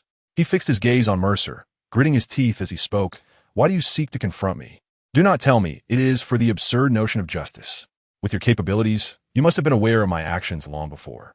You chose not to intervene then, yet now you feign righteousness. What is the meaning of this charade?" Upon hearing Thanos' words, Mercer maintained a smile, raising his right hand and gently curling his fingers. The invisible wall surrounding Thanos suddenly constricted, pressing tightly against him and continuing to shrink gradually. With a faint smile, Mercer stated, "I have come solely for the Soul Stone, and I thought I might as well take the opportunity to give you a beating. It's that simple." The ever-tightening invisible wall caused Thanos to feel a sense of panic as he unleashed the power of the Soul Stone in an attempt to break through this barrier. Yet, as soon as this power emerged, it was entirely absorbed by the wall formed by spatial forces. No matter how much soul energy he released, it was all devoured completely. He found himself utterly incapable of escaping, as the abilities of the Space Stone were overwhelmingly restraining. Unless he wielded something equally adept at controlling space or possessed a means to alter reality, It was utterly impossible to contend with the Space Stone. The Reality Stone's capacity to modify reality could indeed alter the spatial changes brought about by the Space Stone. Unfortunately, the Reality Stone was also in Mercer's possession, leaving little hope for anyone to rival him unless a truly transcendent being intervened. Previously, Malekith, who had wielded the Reality Stone, might have had a chance to defeat Mercer, who was merely utilizing the Space Stone. Regrettably, Mercer had an abundance of tricks up his sleeve, and Malekith could not have anticipated that Mercer would unleash such formidable illusions. Otherwise, he would not have been so easily vanquished upon their first encounter. Observing Thanos' resignation, Mercer shook his head in disappointment. It seemed that finding an equally matched opponent would require confronting those ancient deities. The force of space enveloped Thanos completely. Since the Soul Stone could be brought in, Mercer could certainly extract it as well. Moreover, with the analysis from the Celestial Cord, Mercer could easily locate it within Thanos' mind. Soon, the spatial energy infiltrated his brain and swiftly located the Soul Stone, retrieving it with remarkable ease. A flash of yellow light danced in Mercer's hand as the Soul Stone materialized before him. Witnessing his most formidable asset being effortlessly taken, Thanos surrendered entirely, letting out a silent sigh. Mercer, unperturbed by the prospect of Thanos fleeing, released the spatial confinement. If you're to be killed, then so be it. Thanos glanced at Mercer and closed his eyes, adopting an expression of utter despair. Once he kill you, you may still prove useful. Mercer replied with a slight smile, his previously benevolent demeanor shifting in an instant as he raised his hand, summoning forth a surge of dark matter. This black substance rapidly enveloped Thanos' body. The process was brief, and within mere moments, the dark matter assimilated into him. The half of his body that had been ravaged by the power of the Soul Stone was restored to its former state. The biological entities absorbed during this time were extraordinary, allowing the biological energy within the Blacklight Virus to effortlessly heal Thanos' injuries. Moving his right arm, Thanos was astounded. Could he truly recover like this? Even with the Soul Stone still within him, its capabilities were limited to staunching blood flow and healing wounds, not regrowing severed limbs. Chapter 130. The first Guardian Island, what has just entered your body, is known as the Blacklight Virus, a pathogen capable of consuming others to enhance itself. Mercer's voice resonated with a hint of amusement. Is there truly such a thing? What is your intention? Shouldn't the logical choice be to have it consume me? Thanos, renowned for his formidable prowess, was not one to be easily deceived. Upon hearing Mercer's words, he pondered that perhaps the correct course of action would indeed involve the Blacklight Virus devouring him. Why would one employ the Blacklight Virus to heal oneself while endowing oneself with a fragment of its power? He inquired, yet Mercer offered no explanation, merely gazing at him with a smile. Noticing the lack of clarification, Thanos stroked his wrinkled chin and remarked, "Are you seeking my assistance with something?" Astute. Engaging with the intelligent is always a pleasure. Mercer nodded approvingly. Having just established his celestial domain, he was in dire need of capable individuals. And Thanos was a formidable military strategist, a cunning tactician, and a powerful warrior. Instead of making an adversary of such a remarkable figure, it would be far more advantageous to have him under his command. To eliminate him would be a waste. What say you? Mercer proposed. What say you? Thanos, in a moment of frustration, pressed his thumb against his chest and lamented, "This Blacklight Virus you have given me is your means of control. Do I truly have a choice? It seems you are quite perceptive. Thus, I need not elaborate further." Mercer waved his hand, and the surrounding space transformed back into the vast emptiness of the cosmos. Not far away, a colossal battleship hung motionless in the void, Thanos' vessel, the Sanctum II. Before the Sanctum II, Mercer's celestial domain hovered, its ominous tidal missiles already locked onto the battleship. "I find your ship to my liking, and it shall now belong to me. However, the occupants within are of no interest. You may handle them as you see fit, even in the vacuum of space." Mercer's words reached Thanos' ears with clarity. Mercer moved aside, settling upon a massive rock, quietly observing Thanos as he conjured a portal beside him. On the other side lay access to the interior of the Sanctum II. Casting a glance at Mercer and then towards the distant battleship, Thanos lowered his gaze in contemplation. When he raised it again, clarity had dawned upon him. Very well, give me a moment. With that, Thanos stepped through the portal. Sounds emanated from within, transforming from surprise to terror, culminating in anguished cries. Mercer, uninterested in the unfolding events, remained seated upon the stone, idly picking at his fingernails, patiently awaiting the outcome. Approximately 10 minutes passed before Thanos emerged from the portal, his form now adorned with vibrant, viscous liquid. He had grown considerably, his height now surpassing 3 meters, with muscles that bulged more prominently than before. The current Thanos, devoid of the bitterness and humiliation he once felt before entering this realm, now finds himself enveloped in disbelief. Excellent. It seems you have mastered the Blacklight Virus. How does it feel? Not weak, I presume? Mose observed him with a gleeful smile. Thanos silently nodded. Not weak. It was beyond mere weakness. It was downright terrifying. Thanos had consumed every soldier aboard the Sanctuary too, and the enhancement to his physical prowess left him feeling a tingling sensation at the nape of his neck. The disparity between his current self and the version of himself without the Infinity Stones was like night and day. In physical combat, he could effortlessly defeat his former self, dominating him to the point where the latter could offer no resistance. This was merely a fraction of the power he had drawn from Mose, and he would soon replenish this small loss. Previously, Thanos had felt some frustration at being restrained by the opponent's Infinity Stones, but now it seemed that even without the stones, he could not hope to best this man before him, who appeared so delicate in comparison. The surrender within him was released entirely at this moment. He had lost, thoroughly.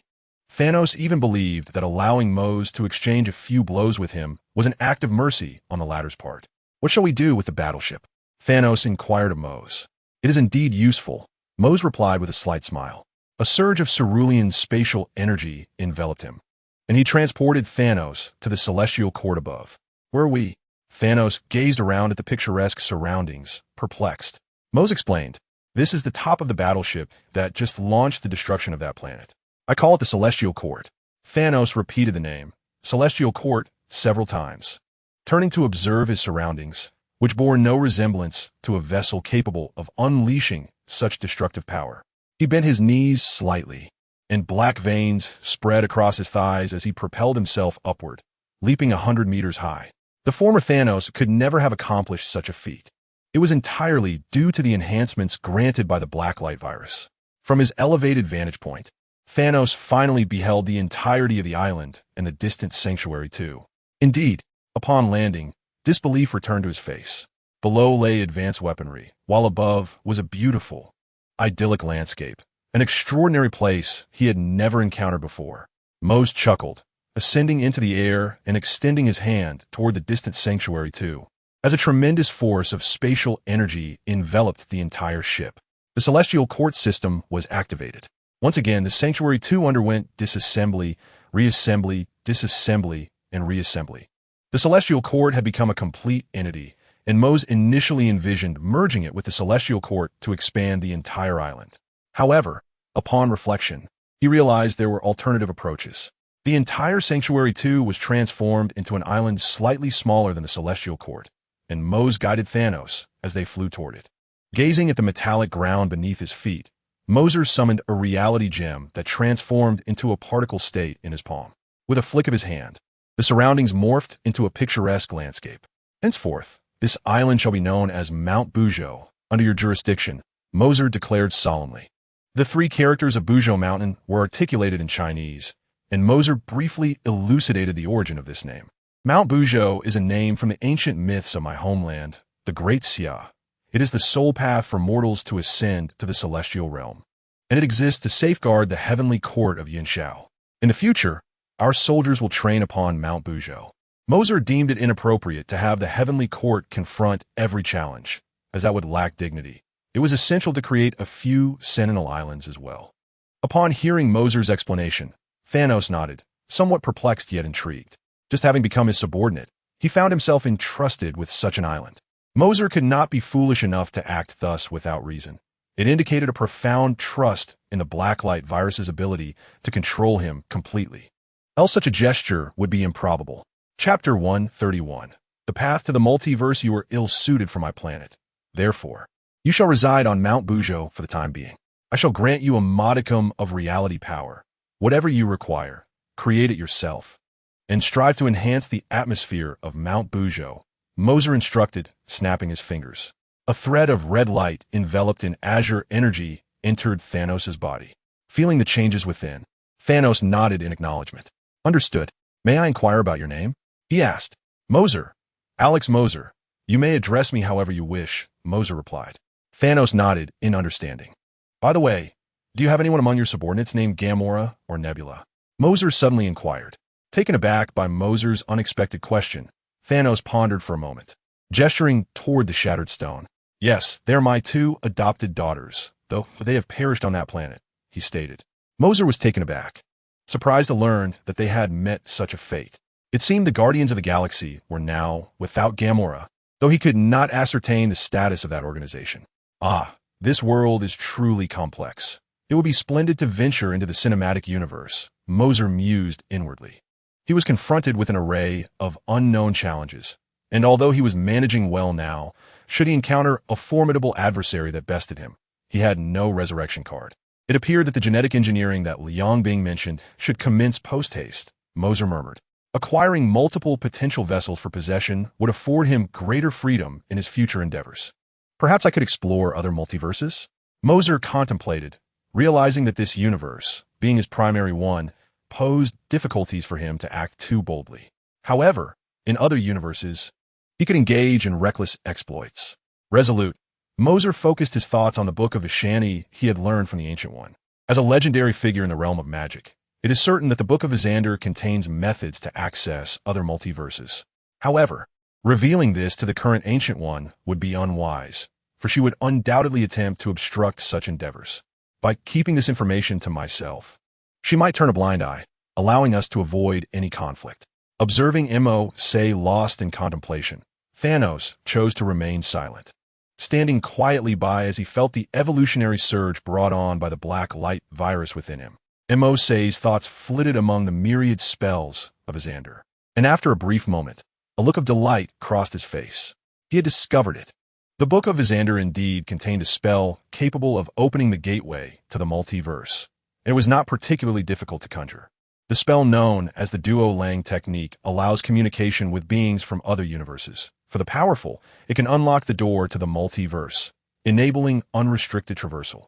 Reflecting on this revelation, Mo Say could not help but marvel at the vast knowledge possessed by the Supreme Sorcerer, who could traverse the multiverse at will. Well then, I must take my leave. You should focus on the construction of the Unworld Mountain. With that, Mo Say opened a portal and stepped through, vanishing from Thanos' sight. After a prolonged moment of staring at the spot where Mo Say had disappeared, Thanos finally regained his senses, letting out a resigned sigh.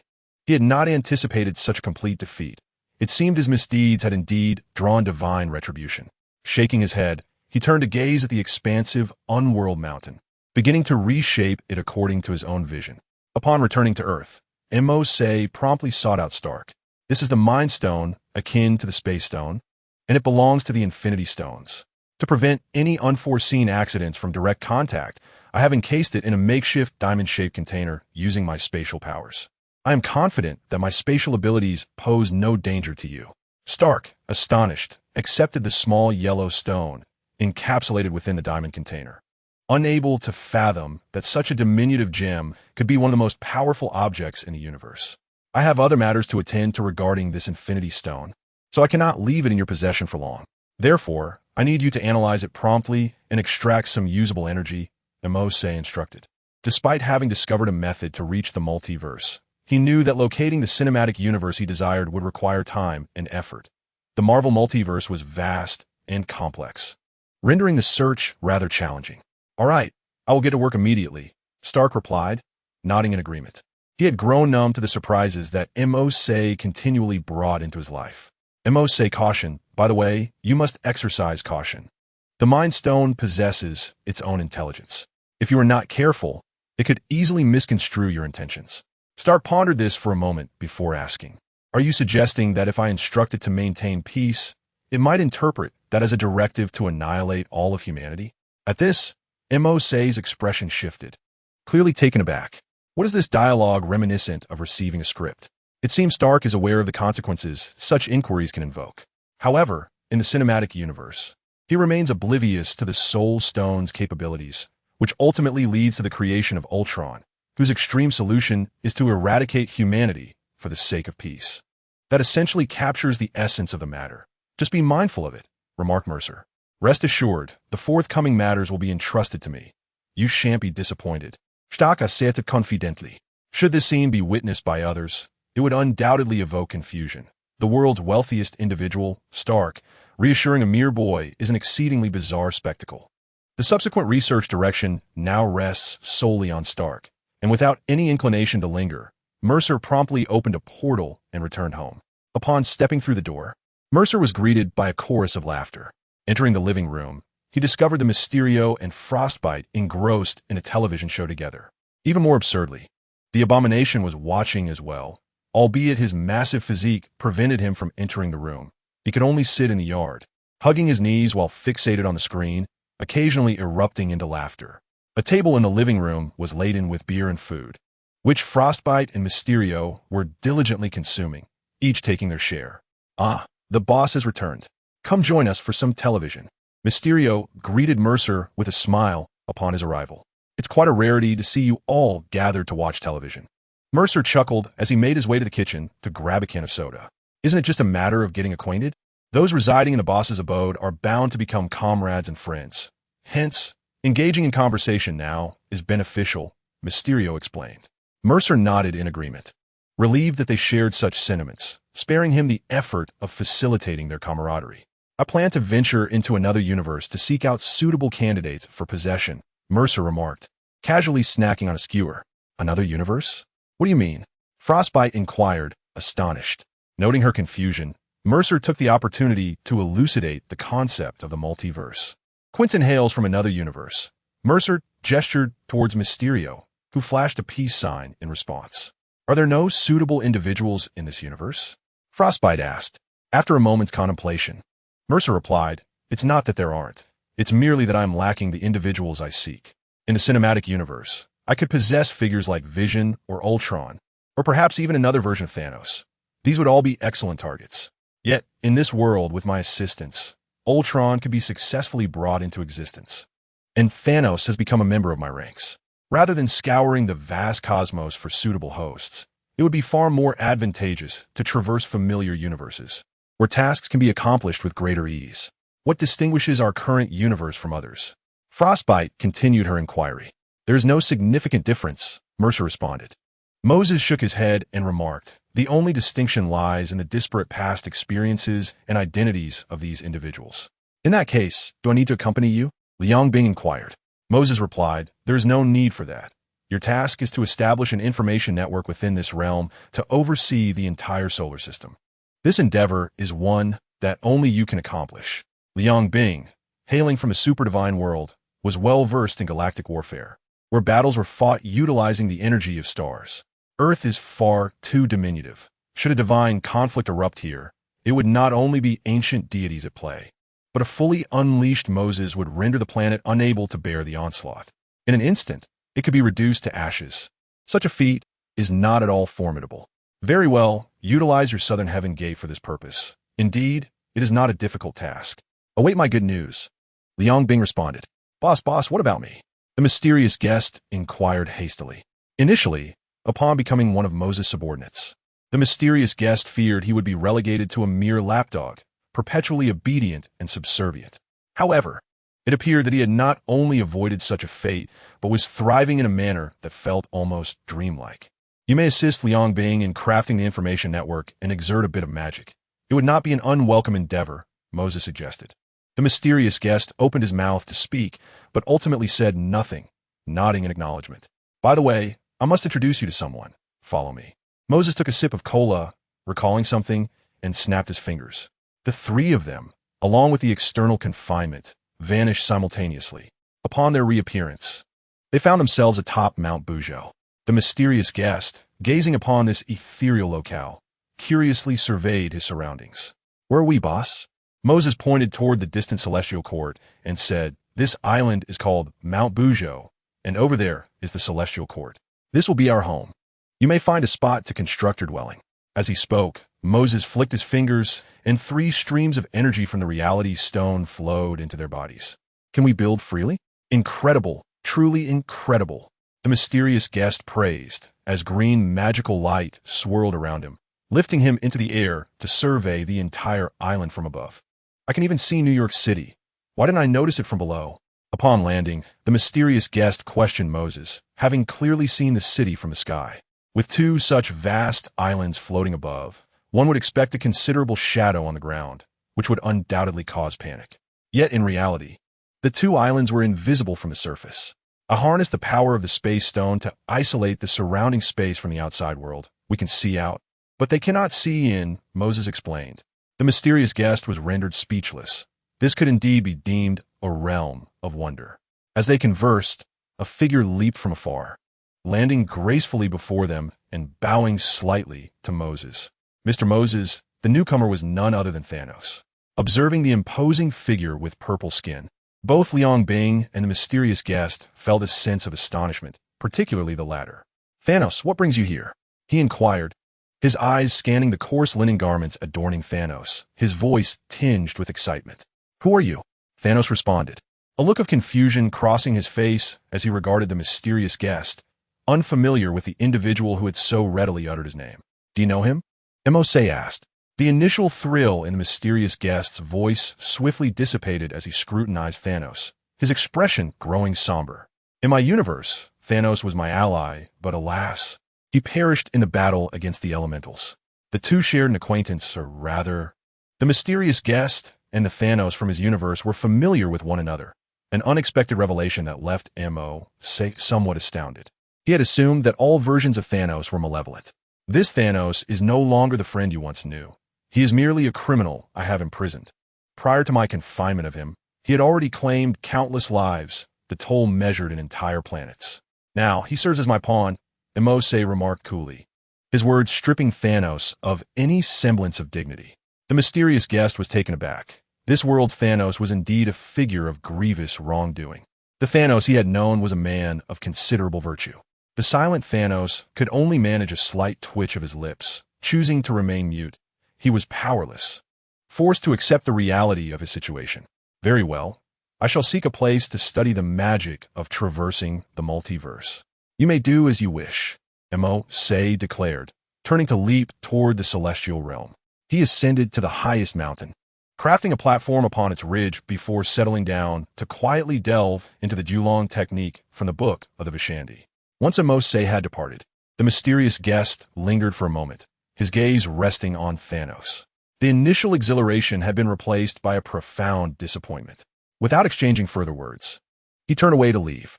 Despite having had a friend named Thanos, the mysterious guest understood well that a being capable of planetary-scale destruction was beyond redemption. Had he not heard Mose mention that Thanos could still be of use, he would have swiftly eliminated him instead of simply walking away. Liang Bing had no desire for further discourse with Thanos. She patted the confinement and proceeded alongside the mysterious guest to another location.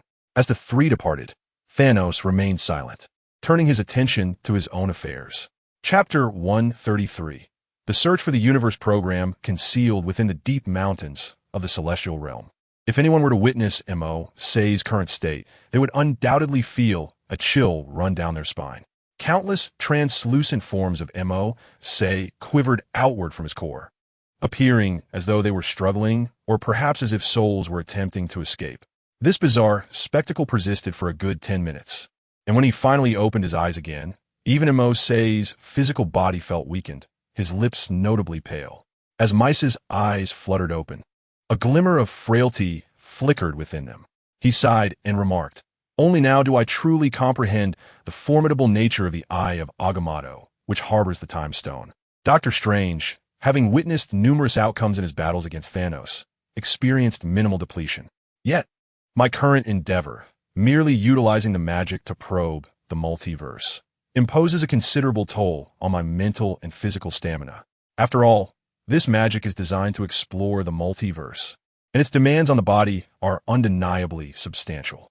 He stretched his limbs, disregarding his own fatigue, as a cerulean aura of spatial energy enveloped his form, manifesting as a delicate energy shroud. This shroud was linked to a distant star within the galaxy, allowing him to directly harness its energy. This is exhaustingly laborious. I must devise a more efficient method, Mice murmured, although he could replenish energy at will.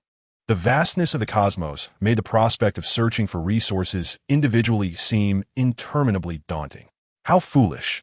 Do you think your South Gate is merely a joke? Such a useful tool, and you leave it neglected, came a cool voice from the entrance. He looked up to see Liang Bing, holding a large bag of aromatic food as she entered. Did you witness everything that has transpired? Mice inquired. Indeed, and what of it? There are no signs prohibiting entry into this cave, she replied, placing the bag of food beside him. What did you mean earlier? How can the South Gate assist me in my search? Mice casually opened the food bag and began to indulge in the fragrant delicacies while conversing with Liang Bing. You create a program within the South Gate, inputting the relevant characteristics of the universe you seek. Provide it with a sufficient energy supply, add your magic, and then activate it, Liang Bing explained, also retrieving a portion of the delectable food to savor. Although their relationship had not rapidly progressed, it had certainly surpassed mere friendship, as they chatted amiably while enjoying their meal. Is it truly that simple? Mice asked, bewildered by the simplicity of her explanation. Otherwise, what did you expect? A flurry of code akin to what one might see in a film? Liang Bing rolled her eyes at him, feeling a tad embarrassed. Mice rubbed the back of his head, admitting that was indeed my assumption. Without lingering on the matter, he promptly activated the South Gate and followed Liang Bing's instructions to develop a program for locating universes. I must caution you. Do not select a star from any galaxy within the Milky Way for your function, Liang Bing advised. I have never engaged in such practices, but I am aware that the energy consumption will be significant. Using a star from within the Milky Way could easily impact the solar system. With only one star in your solar system, if the sun were to extinguish, your planet would be doomed. The words prompted Mercer to click his tongue in realization. It was no wonder that angels and demons could endure for millennia. Their method of harnessing stellar energy was remarkable, allowing them to rewrite their very genes and achieve feats that were deemed divine. There was no need for concern. Life in the universe is indeed abundant. Each galaxy harbors myriad civilizations, each at varying stages of development. Being chosen is undoubtedly a misfortune for them, yet the principle of survival of the fittest prevails universally. Liang Bing articulated her thoughts. The rise and fall of countless civilizations are often dictated by superior ones, much like the distinctly stratified societies of ants, which, in the eyes of humans, are merely expendable. Countless children have, in their innocence, used fire or water to devastate ant hills and to advance civilizations. Lower ones are viewed similarly. The distinction lies in the fact that ants lack the consciousness to resist humans, while earthlings possess such awareness. Mercer silently nodded, reflecting on his earlier assertion that Thanos was a villain. Ironically, he had become a villain himself, though he never considered himself a paragon of virtue. Even if a true champion of justice were to confront him, Mercer would not deny his past actions. In the Marvel Universe, ordinary people are merely cannon fodder. Presently, Mercer was no different. He simply lacked a stronger entity to intervene. He connected the energy source of the cosmic search program to a star system 100,000 light-years away.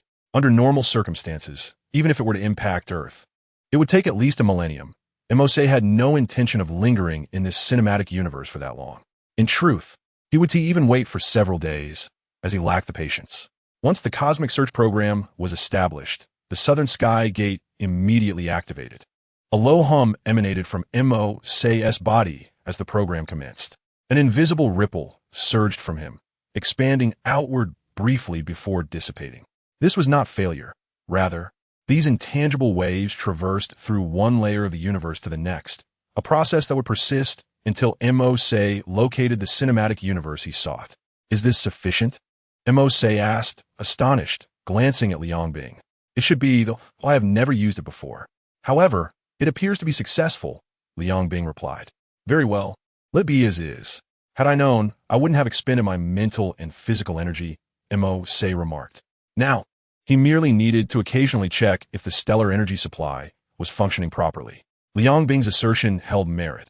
In the distant cosmos, once the cosmic search program was activated, stars there extinguished at an alarming rate, nearly 1 per hour. The vast expanse of starlight was dimming at a pace visible to the naked eye.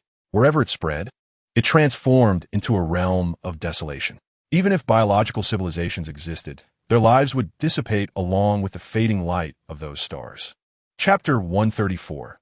The Multiverse, just one chapter. Upon the activation of the Cosmic Search Program, invisible waves of searching energy engulf hundreds, if not thousands, of universes. The vast majority of existence remains oblivious to this scanning phenomenon, as its focus is confined to the Earth of each universe, rather than the cosmos at large. Characters may evolve, settings may transform, and power dynamics may shift. Yet the essence of Earth remains unchanged. It continues to be the planet upon which humanity relies for survival. A fact that requires little alteration. Most superhumans, upon being swept by this energy search, possess only a handful of exceptional perceptive individuals who can sense an inexplicable surge of energy passing through.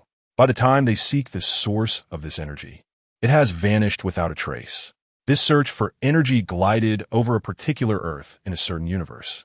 This Earth lacks the vibrancy and bustle of the typical world. Instead, it is imbued with a stifling sense of oppression. Although the sun blazes fiercely, the sky is stained with a blood-red hue, and a glance downward reveals a horrific scene. Once resplendent cities, now not a single building stands intact. Every structure and street is dilapidated, reduced to mere ruins. Even more terrifying, scattered fragments resembling coagulated blood suggest severed limbs, akin to dismembered human appendages. On the streets, figures wander aimlessly, seemingly devoid of purpose or direction, merely meandering in pairs or small groups. A closer inspection reveals that their clothing is tattered, each bearing one or two grotesque wounds, long since drained of blood. Should a normal person be present, two words would immediately surface in their minds: zombies. The grotesque visages and erratic movements of these beings are unmistakably characteristic of the undead. In the desolate remnants of New York, within the equally dilapidated Avengers Tower, a group convenes in the main hall, seemingly engaged in discussion.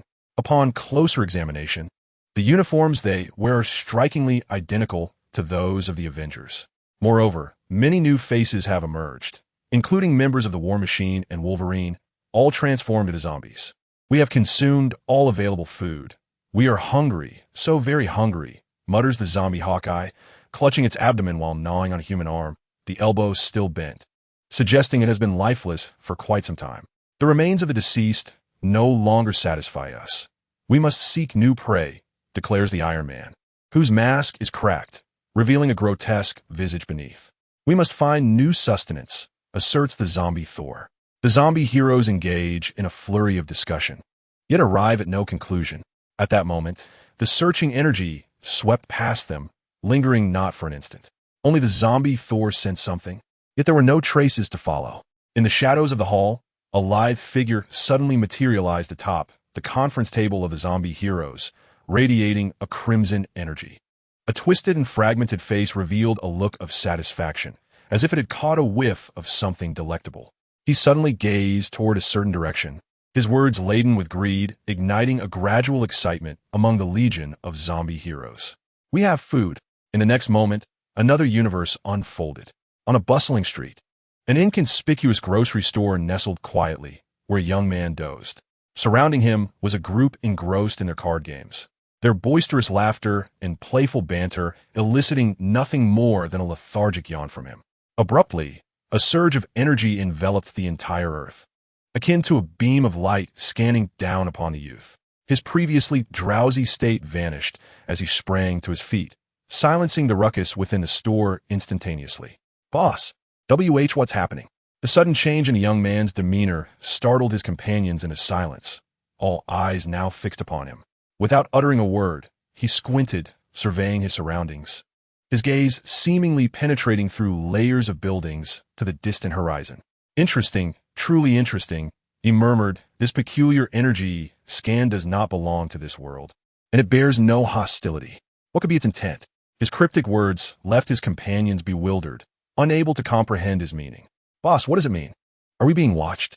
A burly man approached, his voice low and steady. The notion that someone dared to surveil them was astonishing. They were the reigning sovereigns of the universe, after all. Yet, rather than fear, excitement spread among the card players at the prospect of confrontation. "Shall we fight?" Ultron, let us go find him. Absolutely. I've been lying low for too long, the young man responded, signaling for silence, which was promptly obeyed. He shut his eyes, attuning himself to the source of the energy, a faint luminescence coalescing at the center of his palm, ultimately transforming into a simple business card. Upon reopening his eyes, he flicked his fingers, propelling the card forward, which vanished into thin air without shattering anything, instead traversing through countless multiverses. A single phrase, light as a feather, accompanied the card as it journeyed through myriad dimensions, finally arriving before Mercer.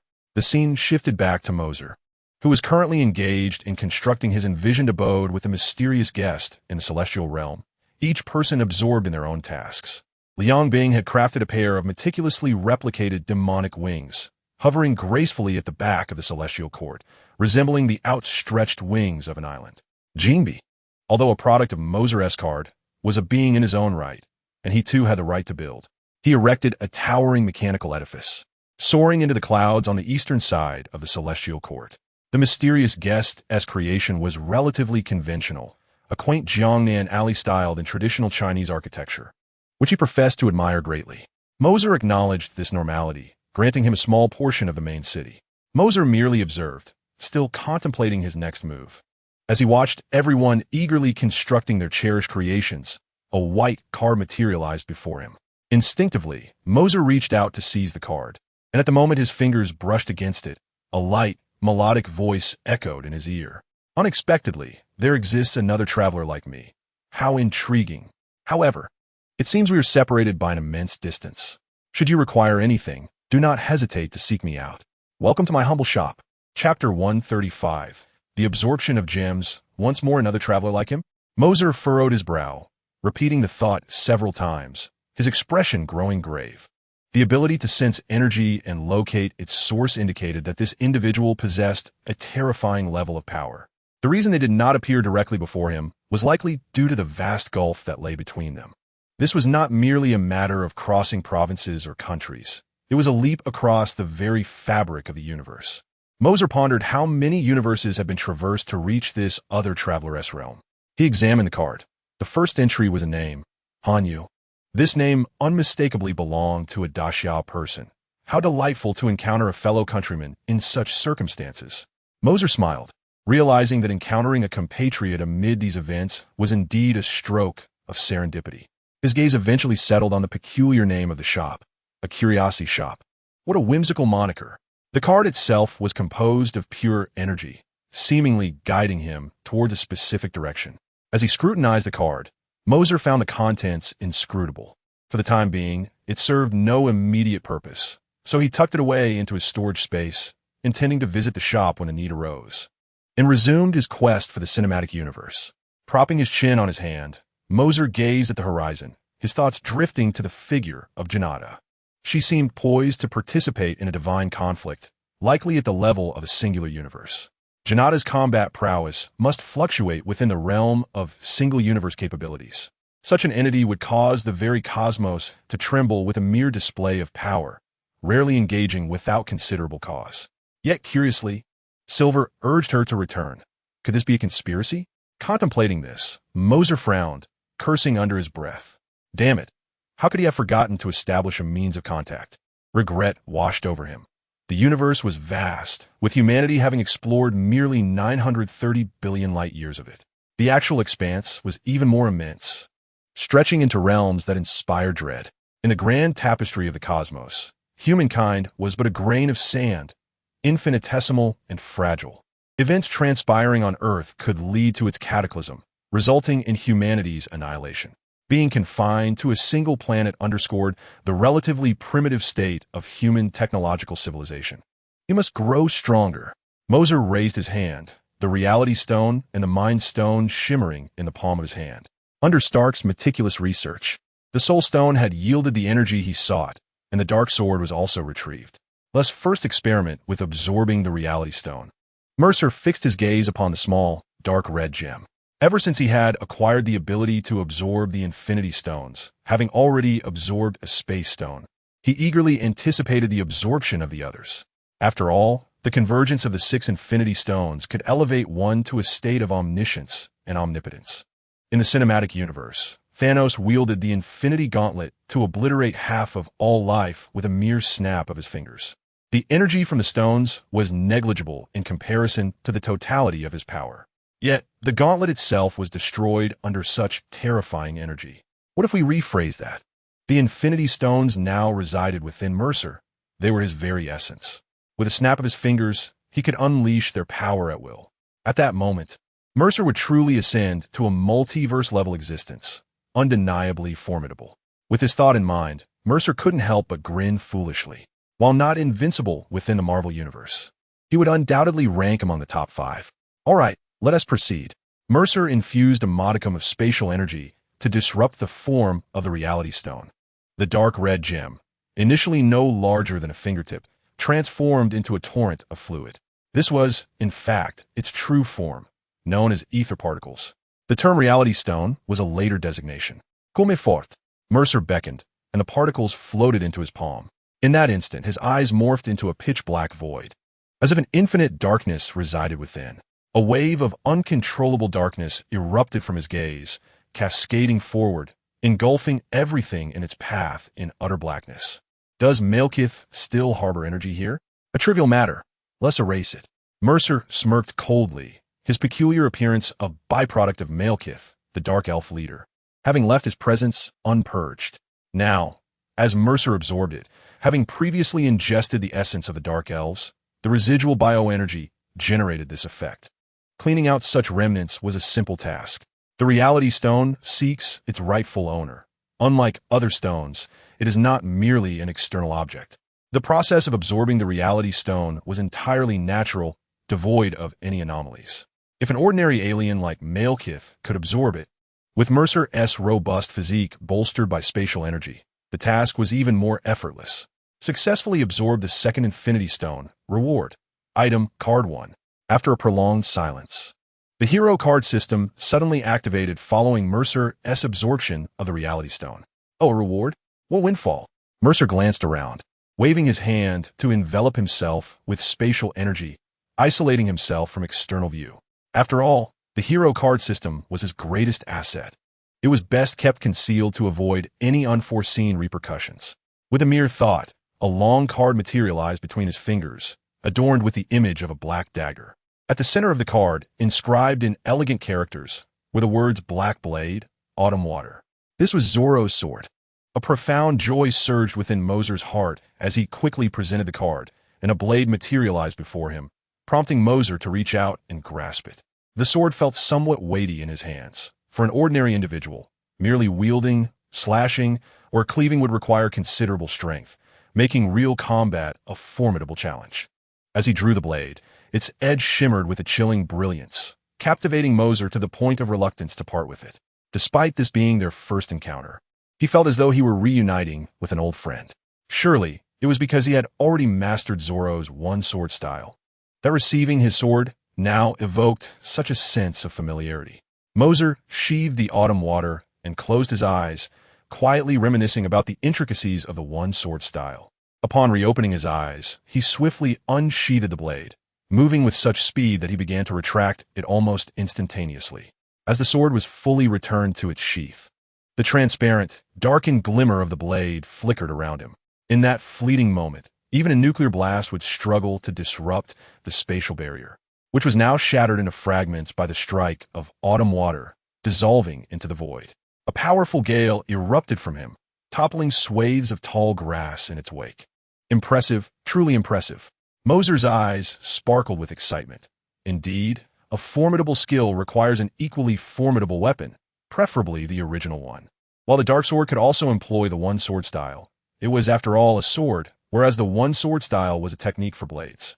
Had it not been for the dark sword's indestructible strength, the one-sword style would not have been feasible. The narrative of the Marvel Cinematic Universe was about to commence, and he intended to follow the original storyline closely. Chapter 136. Next destination, just moments ago, Moser had only executed a few dozen slashes, yet the Black Blade, Autumn Water, felt incredibly adept in his grip, with each strike delivering damage equivalent to 1 or 2 times that of the usual dark sword. He also noticed a gem remaining, pondering whether it might grant him something extraordinary. Moser's keen eyes fixed upon the last soul stone, with 2 infinity stones already within his being. Absorbing this third one should not be overly difficult. He promptly settled down to begin the absorption process. Drawing from previous experiences, he found that assimilating the soul stone was indeed manageable. The other 2 stones resided within his torso, while he intentionally housed the soul stone within his brain, harnessing its energy to refine his mind. He believed this would significantly enhance his Sharingan, rendering it even more formidable. In truth, the soul stone's augmentation of the Sharingan surpassed Moser's expectations. As he commenced the absorption of the soul stone's energy, he found himself unable to restrain the awakening of his Sharingan. The level of his Sharingan gradually ascended. 1 tomo, 2 tomo, 3 tomo, an enhancement persisted. Moser sensed the transformation in his gaze. Raising his hand, he conjured a mirror, using the power of reality, and hastily observed his eyes. Upon evolving into the kaleidoscopic Sharingan, the dark patterns within his pupils gradually faded, and the entire crimson backdrop of his eyes underwent a metamorphosis. The vibrant red gradually faded, giving way to a resplendent gold, while the original black patterns transformed into delicate concentric circles. Adorning the outer 2 rings were several black magatama, indicating the presence of the 6-path Sharingan. Upon witnessing this new pair of eyes, Moser exclaimed in astonishment. The formidable power of the Sharingan in the Naruto universe needs no elaboration. It is a potent ocular technique possessed only by a select few at the pinnacle, capable of causing immense distress to the protagonist group. Even outside the Naruto realm, Moser could distinctly sense all the abilities conferred by the Sharingan. His gaze shifted toward the distant peak, and he pointed at the summit, exclaiming, "Shinra Tensei!" Boom! An invisible force surged towards the mountain, shattering its peak into debris in the blink of an eye. Yet, after a brief moment, the mountain reassembled itself, appearing as it once did. This was the self-repairing ability of the Celestial Palace. As long as Moser remained alive, the palace could recover from any degree of damage. After all, the very energy that sustained the Celestial Palace stemmed from Moser himself, although the mountain regained its original form. Such a remarkable occurrence still raised the vigilance of several others nearby. In an instant, they pinpointed Moser's location and, within moments, arrived at his side. Even Thanos descended from the unmoving mountain and landed next to Moser. "What's wrong, boss? An enemy attack?" The mysterious guest, with magical energy swirling around him, appeared poised for battle. The ability to obliterate a mountain indicated that the opponent must be exceedingly powerful, and all present wore solemn expressions as they surveyed their surroundings. "Is the first battle finally upon us?" The mysterious guest murmured, though a hint of excitement seemed to linger in his voice. "Everyone relax," Moser reassured them. "That was my doing." Upon hearing this, the group exchanged glances, and the mysterious guest, who had anticipated a fierce conflict, let his magical energy dissipate with a sense of disappointment. Moser, uninterested in further explanations, resumed training with his newly acquired 6-path Sharingan after the others dispersed. Thus, for days on end, the Celestial Palace echoed with the sounds of Moser's practice. Although he was cautious in his exertion, mastering a newly acquired skill proved challenging. As his training progressed, he ultimately had to create a separate space for himself, realizing that even half of his strength was beyond what the Celestial Palace could withstand.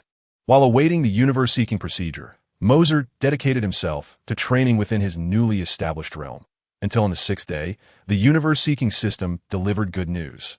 "We found it," Moser exclaimed, his face alight with joy as he read the notification that appeared on the system. "Target universe located. Time-space traversal is now possible." It was now noon on the 6th day, and considering the consumption of approximately 13 stars per hour, over 300 stars have been expended in just these 6 days. Moser couldn't help but click his tongue in disbelief. This was merely for the search. How many stellar energies would be required for battle? When the topic of stellar energy arises, it evokes in Moser the image of a superhero endowed with extraordinary control over energy, famously known as the Sentinel, who possesses the strength of 1,000,000 stars.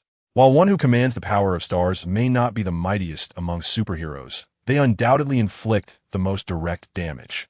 Having identified this, Moser resolved to embark on his journey without delay. Energized by the prospect, he was eager to return to the familiar cosmos, far preferable to the uncharted realms he had traversed. Utilizing the Southern Gate system, Mercer informed Liang Bing and others that Thanos and the Enforcer had also integrated this remarkable technology. Such an extraordinary development was particularly astonishing to Thanos and the Enforcer. The mysterious guest remained unfazed. After all, Mercer had become his superior, and he regarded Mercer's actions with admiration, albeit without excessive astonishment. As he had chosen Mercer as his leader for a reason, Mercer refrained from taking them along, as the base had yet to be firmly established. Rushing about with others could jeopardize their foundation. He made his way to the unyielding mountain, where Thanos resided, and entrusted him with a contingent of dark elves. These warriors had been acquired from Asgard, and he instructed Thanos to train them into the formidable army he envisioned. As Mercer spoke, Thanos gazed at the group of dark elves, astonished to discover that the remaining dark elves now belonged to Mercer, including their leader, Malekith, who had been rendered armless. "Rest assured, I shall handle it," Thanos replied with a nod, as he was quite adept at military training. After all, it was his prowess that allowed him to navigate the cosmos with a commendable army at his command. "Does this army have a name?" Thanos inquired. Once again, the matter of naming left Mercer somewhat exasperated. It seemed he was frequently tasked with this responsibility. "Let us call them the war deities, the most skilled army in combat. I require each of them to possess the strength to overcome 10 opponents. A feat, I trust, should pose no challenge for you at this point," Mercer said with a smile. Muttering the phrase, "one strength overcomes 10 skills," Thanos utilized the Southern Gate system to comprehend the meaning of this ancient Daxia term, which implies that all strategies are futile in the face of absolute power. "You certainly know how to present me with challenges," Thanos remarked with a hint of resignation. His perception of Mercer had evolved. If he had initially felt some reluctance upon becoming Mercer's subordinate, the past 6 days had thoroughly demonstrated Mercer's formidable capabilities. Thanos now harbored no thoughts of rebellion. "From here on, I leave the matters in your hands. I shall take my leave," Mercer said cheerfully as he patted Thanos' arm before turning to depart. He, too, was in a solitary state, free to leave at will without excessive contemplation. The next destination awaited him: the Marvel Cinematic Universe. Chapter 137. The offer navigating the nebulous expanse of the universe. Mercer felt somewhat disoriented. The sensation of traversing the multiverse was peculiar, akin to a relentless bout of motion sickness, oscillating between moments of clarity and dizziness. This does not resemble traversing through a singular universe. Rather, Mercer simply opens a spatial gateway to reach his destination directly. The transitions occur sequentially. For instance, if Mercer's initial universe is the first and the cinematic universe is the last, he must journey from the first universe to the second, then from the second to the third, and so forth. Were it not for his extraordinary physique, bolstered by 3 infinity stones, Mercer might struggle to withstand such profound cosmic leaps. He urged himself to accelerate, for this pace was far too sluggish. The powers of the 3 stones surged within him, hastening his progress. The scene shifted. Marvel Cinematic Universe. Morocco. At the Moroccan racetrack, the annual racing competition was underway, more electrifying than ever before, all due to the unexpected appearance of someone. Iron Man, Tony Stark. He had purchased the participation rights of one driver, stepping in as a racer himself. This was not mentioned in the race announcements. In a corner of the racetrack, a figure emerged from the rippling space, instinctively raising a hand to shield his eyes from the blinding sunlight. A few seconds later, he regained his senses. How did I arrive at a racetrack? Mercer gazed around in confusion. Not far in front of him, Formula racing cars sped past. Before he could fully comprehend his surroundings or the current time frame, a tremendous explosion resonated in the distance. Turning to look, he saw at the front of the track, cars lifting into the air, toppling to the ground. This was no mere racing mishap. Amidst the flames, he could discern a man wielding an electrical whip, a sinister grin playing on his lips as he gazed at a particular spot. This was a scene from Iron Man 2. The imagery instantly reminded Mercer of the film's plot. The racetrack, the explosive chaos, and the man with the electrical whip. This was the reactor used by Stark, which had caused him palladium poisoning. The more he utilized his armored suit, the quicker he succumbed to the toxin. Currently, he was also being pursued by an assassin harboring a grudge related to his father, a grim fate indeed. With a swift stride, Mercer found himself amidst the panicked crowd, their attention fixated on the 2 figures in the arena, oblivious to his sudden appearance. Upon closer inspection, A man clad in racetrack work attire strode onto the racing circuit. Two slender black whips cascading from his sleeves, gripped firmly in his hands. The work attire ignited, tiny sparks flaring, and within a brief moment, the garment was incinerated, revealing his muscular physique. On his chest was an apparatus that ordinary individuals would not recognize. Only Tony Stark and Mercer understood that it was a reactor, a core fashioned to power Stark's armored suit.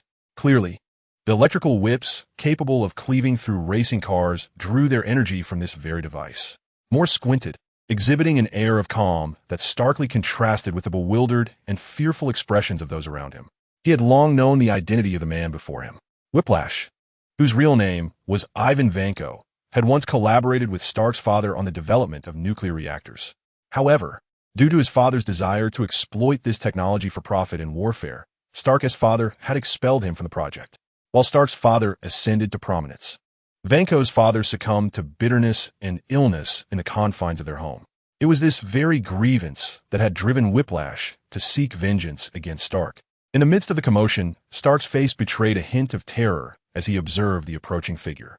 His gaze quickly fell upon the nuclear reactor embedded in the man's chest.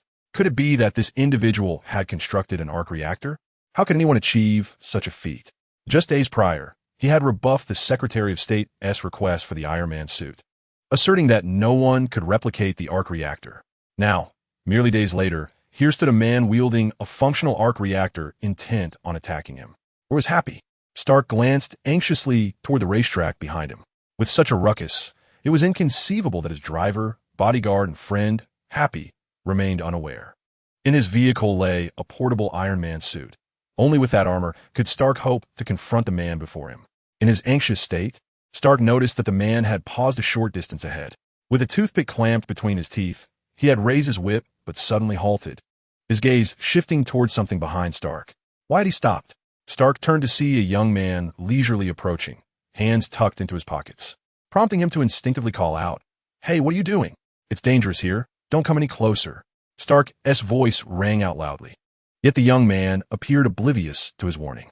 It was only when the young man reached Stark's side that he could discern his features, momentarily startled by his appearance, followed by bemusement at his words.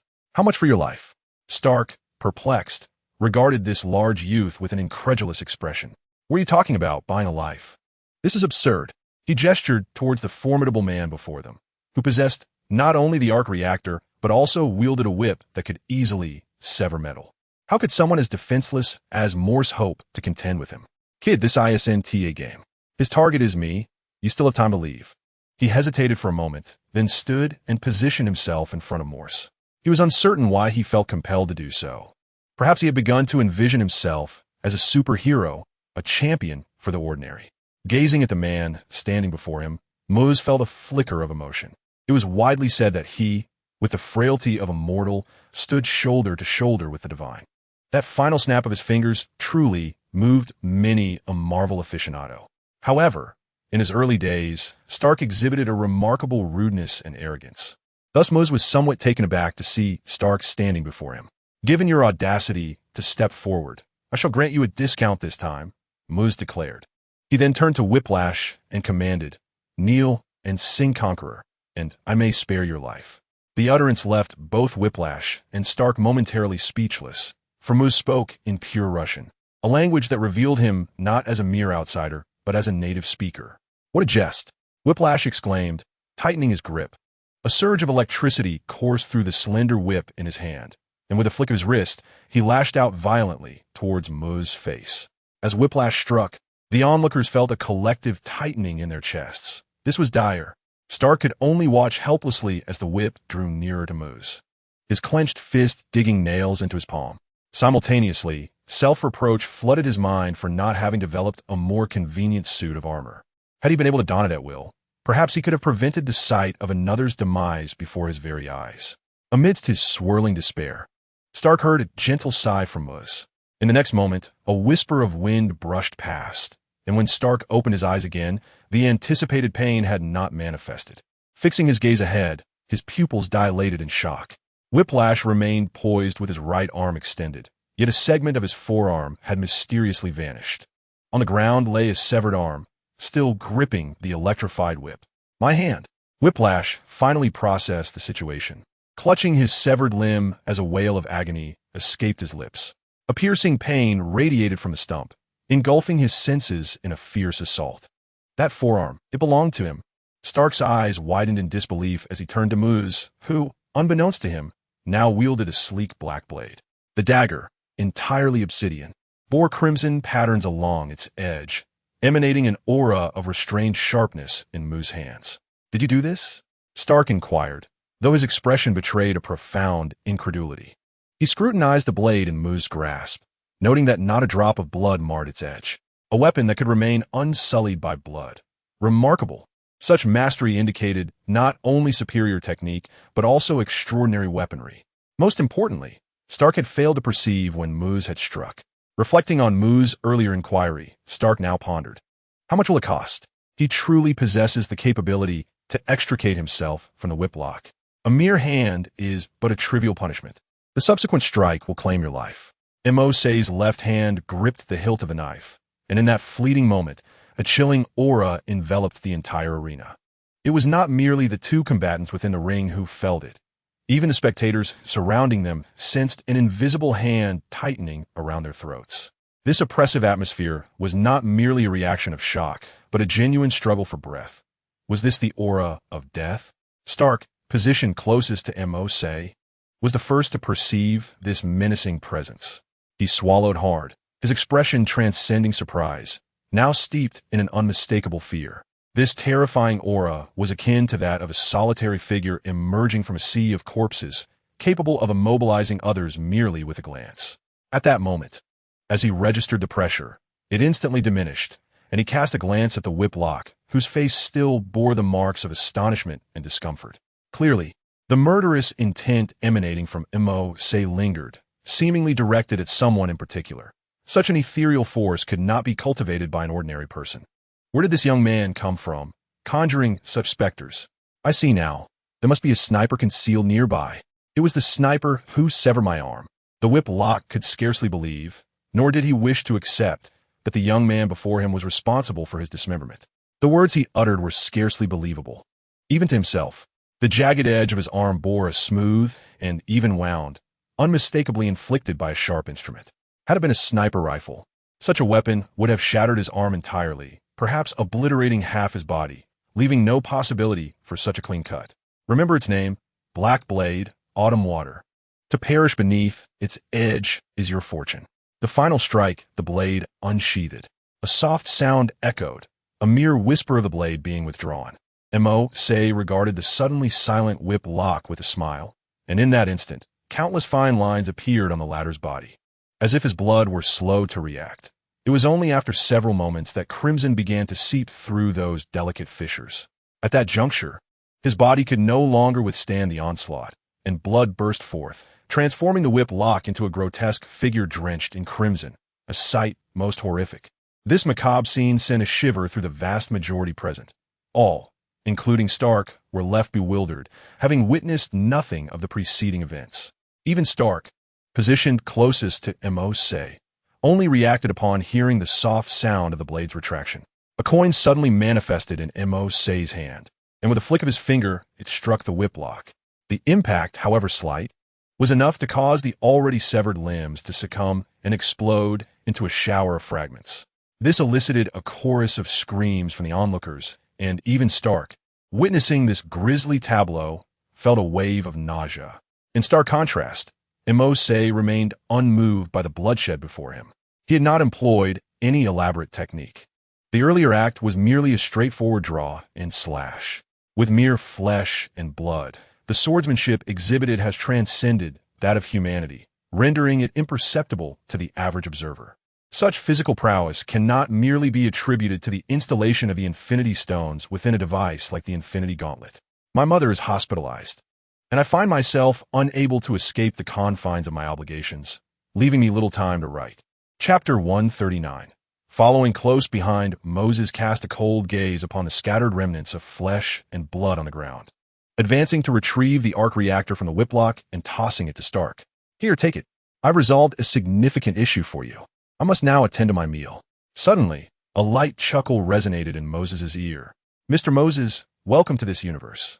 If you don't mind, I will be delighted to host you at my humble abode." The voice startled Moses momentarily, but he imperceptibly nodded in acknowledgement. "Stark, I leave the aftermath in your capable hands. Contact me once you have resolved matters." After addressing Stark, a beam of yellow light emanated from the center of Moses's forehead, penetrating Stark's mind, leaving behind his contact information. He established a communication channel with Stark, far superior to any conventional telephone. As his words faded, Moses' form gradually became ethereal. He concluded his encounter with the whiplock in the most astonishing manner and departed in a manner equally breathtaking. His arrival and departure were clearly documented by many, and he was poised to gain notoriety online once more. Stark, witnessing Moses' exit, found himself at a loss for words, silently absorbing the peculiar sensation lingering in his mind. Moses arrived at the Sanctum Sanctorum in New York. As he stood at the entrance, without raising a hand, the grand door swung open of its own accord. There, in the center of the hall, stood a woman clad in yellow, her face adorned with a warm smile. "You must be Mr. Moses. It is an honor to finally meet you." "How do you know me?" Moses inquired. The Ancient One smiled softly. "I am in contact with the supreme sorcerers of other worlds. The Ancient One of your universe has spoken of you recently. She requested that I extend my hospitality." This revelation was not unexpected. Such a monumental event as traversing universes would undoubtedly be known to the Ancient One of the Prime Universe. "As it happens, I have no place to stay. Might you be able to spare a room?" Moses asked. "You have rendered Stark a considerable service. I trust he will not treat you poorly. Of course, you are welcome to reside here. I have heard you possess the magic of the Book of Ashani?" The Ancient One inquired. "Yes, indeed. Shall we engage in a friendly exchange?" Moses replied with a grin. No, that was not my intention." The Ancient One waved her hand dismissively, her expression suddenly turning grave. "The urgency in seeking you arises from the fact that something has followed you here." "Followed me? What do you mean?" Moses queried, genuinely perplexed, as he had not noticed anything accompanying him during his arrival. Such interdimensional leaps were already extraordinary. He spent no more than 2 seconds in each universe. What could possibly keep pace with such an outrageous speed? "Please bear with me for a moment. This is not a place for idle chatter." Upon taking a seat, the surroundings of Ancient One transformed into a room suffused with the fragrant aroma of tea. The Ancient One, comfortably seated, gestured towards Mercer, who nodded and took a seat. "Tea or coffee?" the Ancient One inquired. "Coffee, please," Mercer replied. In the blink of an eye, the teacup on the table metamorphosed into a coffee cup, exuding a rich and inviting scent. Mercer took a sip and expressed his admiration for the coffee's flavor, turning to Ancient One and saying, "Let us discuss the matter at hand."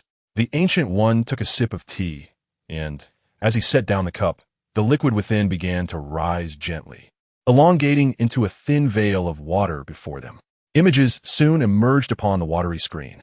In the depicted scene, a fleeting crimson light danced across the void of space, reappearing in another location within the cosmos. This simple action repeated itself hundreds, if not thousands of times. "What is this?" Mercer inquired. "Zombies," the Ancient One replied solemnly. "This is a world besieged by a zombie virus, one that has even infiltrated the bodies of superheroes." "A zombie virus?" Mercer expressed surprise at this revelation. In his recollection, zombies were feeble creatures, trembling and only craving fresh flesh. In a confrontation, a single human could easily evade a horde of zombies. How could such primitive beings threaten a world inhabited by superheroes? Seemingly reading Mercer's thoughts, the Ancient One explained, "These zombies are unlike those you envision. The will of superheroes is not akin to that of ordinary individuals. Even when bitten, they can still think as they did before. However, the insatiable hunger that consumes them far surpasses any craving for mere fame." "Is that truly the case?" Mercer's gaze lingered on the water screen, witnessing the flickering crimson light, and a ripple of emotion crossed his previously tranquil countenance. "Could it be?" The Ancient One nodded gravely. "Indeed, it is the Scarlet Witch Wanda. Among the superheroes of our Earth, she is the only one capable of traversing universes. Furthermore, in her zombified form, devoid of human constraints, she can wield her magic to its fullest extent. This is what is referred to as a transformation into a darker, more formidable version of oneself. While the lighter aspects fade, they possess a clear objective. They are coming for you. It is evident that ordinary humans can no longer satiate their hunger. They desire something far more substantial. The Ancient One's gaze settled momentarily on Moser's face. Her meaning was unmistakable. These super zombies were targeting him. After all, a being capable of leaping across multiple universes would undoubtedly present the most irresistible temptation for zombies craving flesh. We must establish global surveillance to ensure that I am not caught unaware when they arrive, Moser mused, stroking his chin softly. Suddenly, he recalled that a few days prior, he had asked Liang Bing to create an information network encompassing the solar system, during which she had mentioned a similarly intriguing item. With this thought in mind, Moser promptly accessed the shared database of the Southern Skygate, quickly locating the object he sought. Raising his palm, he gathered glimmers of light that coalesced into a metallic short cylinder about the size of an insulated cup. The cylinder appeared to be comprised of 4 metal petals, encasing a slender central rod. What is this? A star creation? This clearly advanced technological device piqued the curiosity of Gu Yi. Stark could not possibly manufacture such an item. Moser smiled, pressed the metallic button at the top, and tossed it upward. The metallic cylinder was engulfed by a ripple of spatial energy, vanishing from their sight. Upon noticing Gu Yi's look of confusion, he explained, "This is a product from my faction, the Eye of Surveillance. A single unit is capable of monitoring the entire Earth. Such a diminutive object can oversee the entire planet?" Gu Yi was astonished. Not only was Moser's personal strength formidable, but his technological prowess was astonishingly high as well. "My mother has been discharged from the hospital. Thankfully, surgery was not necessary. I appreciate everyone's concern. Normal updates will resume, typically 2 updates per day, with extra updates occurring at random." Chapter 140. I am the villain. She knew that there existed a technologically advanced nation on Earth known as Wakanda, which had yet to invent such a device. If Moser possessed it, then the technological level of the faction he mentioned must be extraordinarily advanced.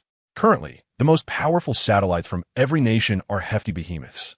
The 4 items Moser had tossed together weighed less than a single component of those satellites, yet they could monitor the entire Earth. After casting the Eye of Surveillance, Moser's pupils displayed the global monitoring network activated by the Southern Skygate. In his vision, the entirety of Earth was laid bare before him. He could clearly observe populated areas, desolate regions, and even some highly classified secrets concealed from the world. This device was indeed impressive. Covering the solar system would not pose a significant challenge. Moser mused. The Eye of Surveillance was created using the Southern Skygate, meaning that as long as Moser endures and the Southern Skygate remains operational, these eyes of surveillance will persist. They would not simply vanish due to someone standing atop them or striking them a few times. This is not merely game equipment. Although it is not a specialized defensive tool, its hardness is remarkably formidable. Arranging several in rows could serve as a heavy shield resistant to laser cannons. Once he established a global perspective, Moser gazed at the water screen and, without turning his head, inquired of Gu Yi, "When do you estimate the zombies will discover this universe?" Observing the flickering red lights on the water screen, each flash signifying a transition, Gu Yi speculated a time frame, stating it would not be long, likely within 7 days. This estimate was astonishing considering they were transitioning universes. Unlike Moser, they did not possess an endless energy source to facilitate such jumps. The remarkable speed they possess is a testament to their profound energy. Otherwise, they would not be able to sustain themselves. Although they are seeking me, it is inevitable that they will bring along some ordinary zombies.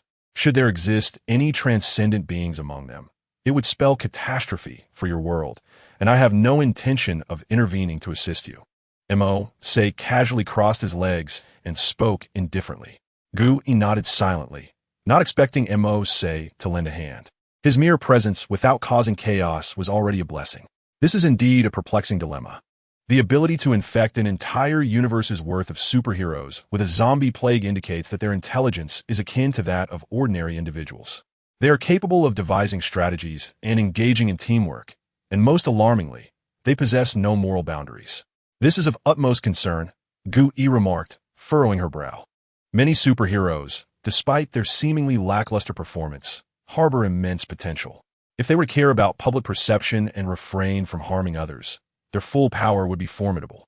Now, transformed into zombies and stripped of their humanity, Gu Yi could only speculate on how powerful they would become. As Mo Say sipped his coffee with a calm demeanor, his movements suddenly paused, and his eyes narrowed, triggering a multi-branch world mission. Catastrophe in Manhattan. Zombie heroes will arrive in this world within 48 hours and land on Manhattan Island. You have the following options. Eternal Blacklight. Spread the Blacklight Virus throughout Manhattan, infecting the entire city. This choice will allow Blacklight zombies to see ordinary zombies as foes. Catastrophic Era.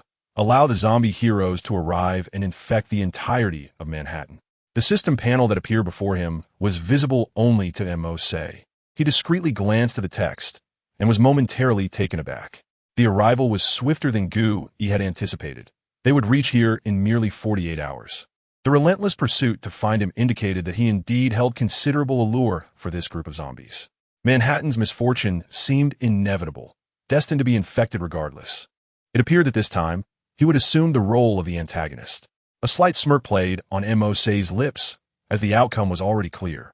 He would undoubtedly choose the first option. The fact that Blacklight zombies could regard ordinary zombies as adversaries raised questions about whether this was a blessing or a curse. It also implied that ordinary zombies exposed to the Blacklight virus would not undergo a secondary mutation. In contrast, the mutated zombies caused by the Blacklight virus, upon further exposure, would transform into Blacklight monstrosities. The strength of these mutated beings will be formidable enough to rival the zombie heroes. I believe your concerns now extend beyond merely the zombies of other worlds, Mercer remarked as he drained his cup of coffee. What do you mean? Gui asked, momentarily puzzled. You will find out in a few days. I hope you can endure, Mercer replied. If the Blacklight virus is effectively contained, it will not spread. In the original narrative, the virus was indeed confined to Manhattan Island. Gui opened her mouth, yet upon hearing Mercer's words, she sealed her lips, no longer inclined to voice her thoughts, acutely aware that further inquiries would yield no fruitful revelations. After a moment of silence, she spoke. I am uncertain of your intentions, but I implore you to refrain from overstepping boundaries. You comprehend my position, and I would prefer we do not find ourselves adversaries. Gui regarded the boy before her with a complex expression, fully cognizant that he appeared no older than his teenage years. To achieve such heights at this tender age was indeed a marvel, one that even Gui, having lived for centuries, had never encountered. Furthermore, in her world, it was said that Mercer mastered the tome of the Emperor of Weishan in merely a single night. This tome was Gui's trump card, a pivotal asset across any universe, and the ease with which Mercer grasped its knowledge, alongside his other formidable abilities, instilled a sense of trepidation in her. Should conflict arise, Gui was uncertain of her ability to prevail, hence her desire to avoid enmity. I can only assure you that I shall not employ any magic to instigate trouble. Beyond that, your jurisdiction does not extend. Mercer's words unequivocally articulated his stance, leaving no room for further concession. Merely refraining from causing chaos within Gui's magical domain was the utmost courtesy he could extend. After all, their relationship was still that of strangers. Despite their identical appearances and shared identities, this Gui was ultimately not the Gui of Mercer's world. Very well. Gui nodded slightly, indicating her concession. After their agreement was reached, Mercer turned to depart, an invisible portal opening as he vanished into its depths. Gui stood, momentarily transfixed at the spot where Mercer had just occupied, pondering for an indeterminate duration before finally lifting the now-cold teacup to her lips and gently blowing upon it. The once cool tea within began to steam anew, and she consumed it in one swift motion, exhaling a sigh once it had settled within her. Indeed, change was imminent. Mercer arrived in Manhattan, the most densely populated district of New York City. He stood atop a towering edifice, surveying the sprawling urban landscape with an air of indifference. Raising his gaze to the sky, he noted the ominous presence of a vast black cloud, rolling thunder emanating from within. Rain was forthcoming. With a deliberate motion, Mercer raised his palm, and dark matter surged forth from his hand, cascading downward like elongated strands of taffy, seemingly defying gravity. Soon after, a crimson liquid oozed from the dark substance. This was the essence of the Blacklight virus. He clenched his fist and hurled it skyward. The essence of the Blacklight virus ascended into the clouds above, spreading rapidly across the impending storm. The rain began to fall. Countless translucent droplets, laced with scarlet threads, descended from the clouds, striking numerous pedestrians who had yet to procure umbrellas. Initially, they felt no discomfort, but gradually, The areas touched by the droplets began to itch and ache, their limbs involuntarily trembling. And most say, observing this scene, felt a flicker of emotion stir within him. The mutation has commenced. Initially, I intended to follow the narrative of the film, yet the monotony became overwhelming, akin to an elderly gentleman perpetually aiding others. I have since grown weary of such endeavors, and shall embrace the role of the antagonist. Chapter 141. The cataclysm begins. This deluge persisted for merely 10 minutes. The populace presumed it to be an ordinary rain, exhibiting little reaction even when drenched. Some continued their journeys, while others engaged in playful antics. A few even relished the summer rain, stepping out to embrace the downpour, their faces radiating delight. As time elapsed, the areas affected by the rain began to itch increasingly, prompting an uncontrollable urge to scratch. However, regardless of how fervently they scratched, the itch only intensified, leading them to dig deeper into their own skin. They persisted until their flesh was torn, the fleeting pain offering a modicum of relief. Yet, as soon as they paused, the itch would return with a vengeance, compelling them to continue until their skin was left in tatters. Whether it was their arms, faces, or thighs, all were rendered grotesque and bloodied. An hour later, the skin of those caught in the rain turned an ashen hue, their muscular tissue decaying at an alarming rate, their expressions contorting into sinister grimaces. Some even suffered such severe decay in their jaws that they could no longer support them, exposing an alarming expanse of oral tissue, a sight most terrifying. At this juncture, they were no longer human. They had fully transformed into black glowing zombies, their appetites now piqued by fresh flesh. The streets, bustling with life, became the most abundant source of such flesh. As one black glowing zombie emerged, it bit indiscriminately, infecting several unsuspecting victims in rapid succession, 1 to 10, 10 to 100. The proliferation of these black glowing zombies escalated at an alarming pace, and soon nearly a third of the Manhattan area had succumbed to the chaos. 10 hours had elapsed. In the SHIELD headquarters, Nick Fury scrutinized the data collected by Natasha, his brow furrowing deeper with each passing moment. The information twisting his features into a complex knot. Has the sanitation organization uncovered anything? He inquired.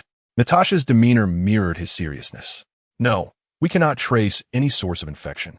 We can, however, eliminate the possibility of a bioweapon from a foreign nation. The speed at which this infection spreads indicates a truly horrific virus.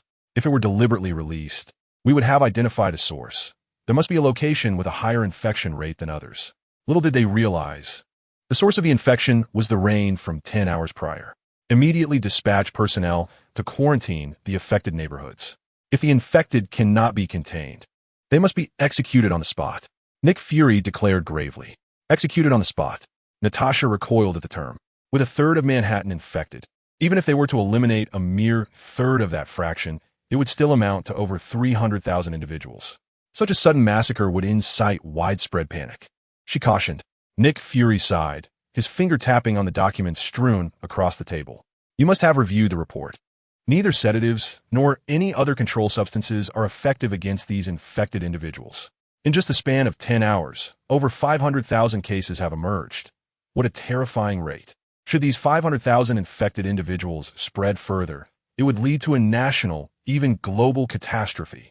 After expressing this, he felt his words might have been excessive, pausing momentarily before continuing. Fortunately, Manhattan Island is easily sealable. Let us contact the higher-ups to initiate a lockdown and prevent the infected from escaping, while we gradually devise a strategy for containment. Understood, Natasha nodded, then inquired, what about Stark's situation? Nick Fury shook his head slightly. For now, he can remain uninvolved. Our foremost priority is to contain the infected, followed closely by locating that young man. The young man he referred to was, of course, Mercer. After assisting Stark, he had mysteriously vanished, coinciding with the onset of this viral outbreak. Nick Fury believed this catastrophe was undeniably linked to him, who showed no intention of concealing his identity. Mercer's visage had proliferated across the internet, and 3 hours into the disaster, Nick Fury had already made the connection and dispatched inquiries to gather information about him. Yet, it yielded nothing substantial. Some claimed to be his classmates, others his girlfriend, and still others his parents. However, upon thorough investigation, All such claims were found to be fabrications, leaving one to ponder their motives. This complicated the investigation significantly, rendering them unable to dispatch more personnel to trace the source of the infection. As he spoke, Nick Fury retrieved a photograph from the documents before him, the clearest image captured from videos released by spectators of the racetrack. The photograph depicted Mercer in profile, wielding a black long knife, a smile gracing his lips, with flames illuminating his features in an alluring manner. The backdrop was a conflagration of explosions, and before him lay scenes of anguish.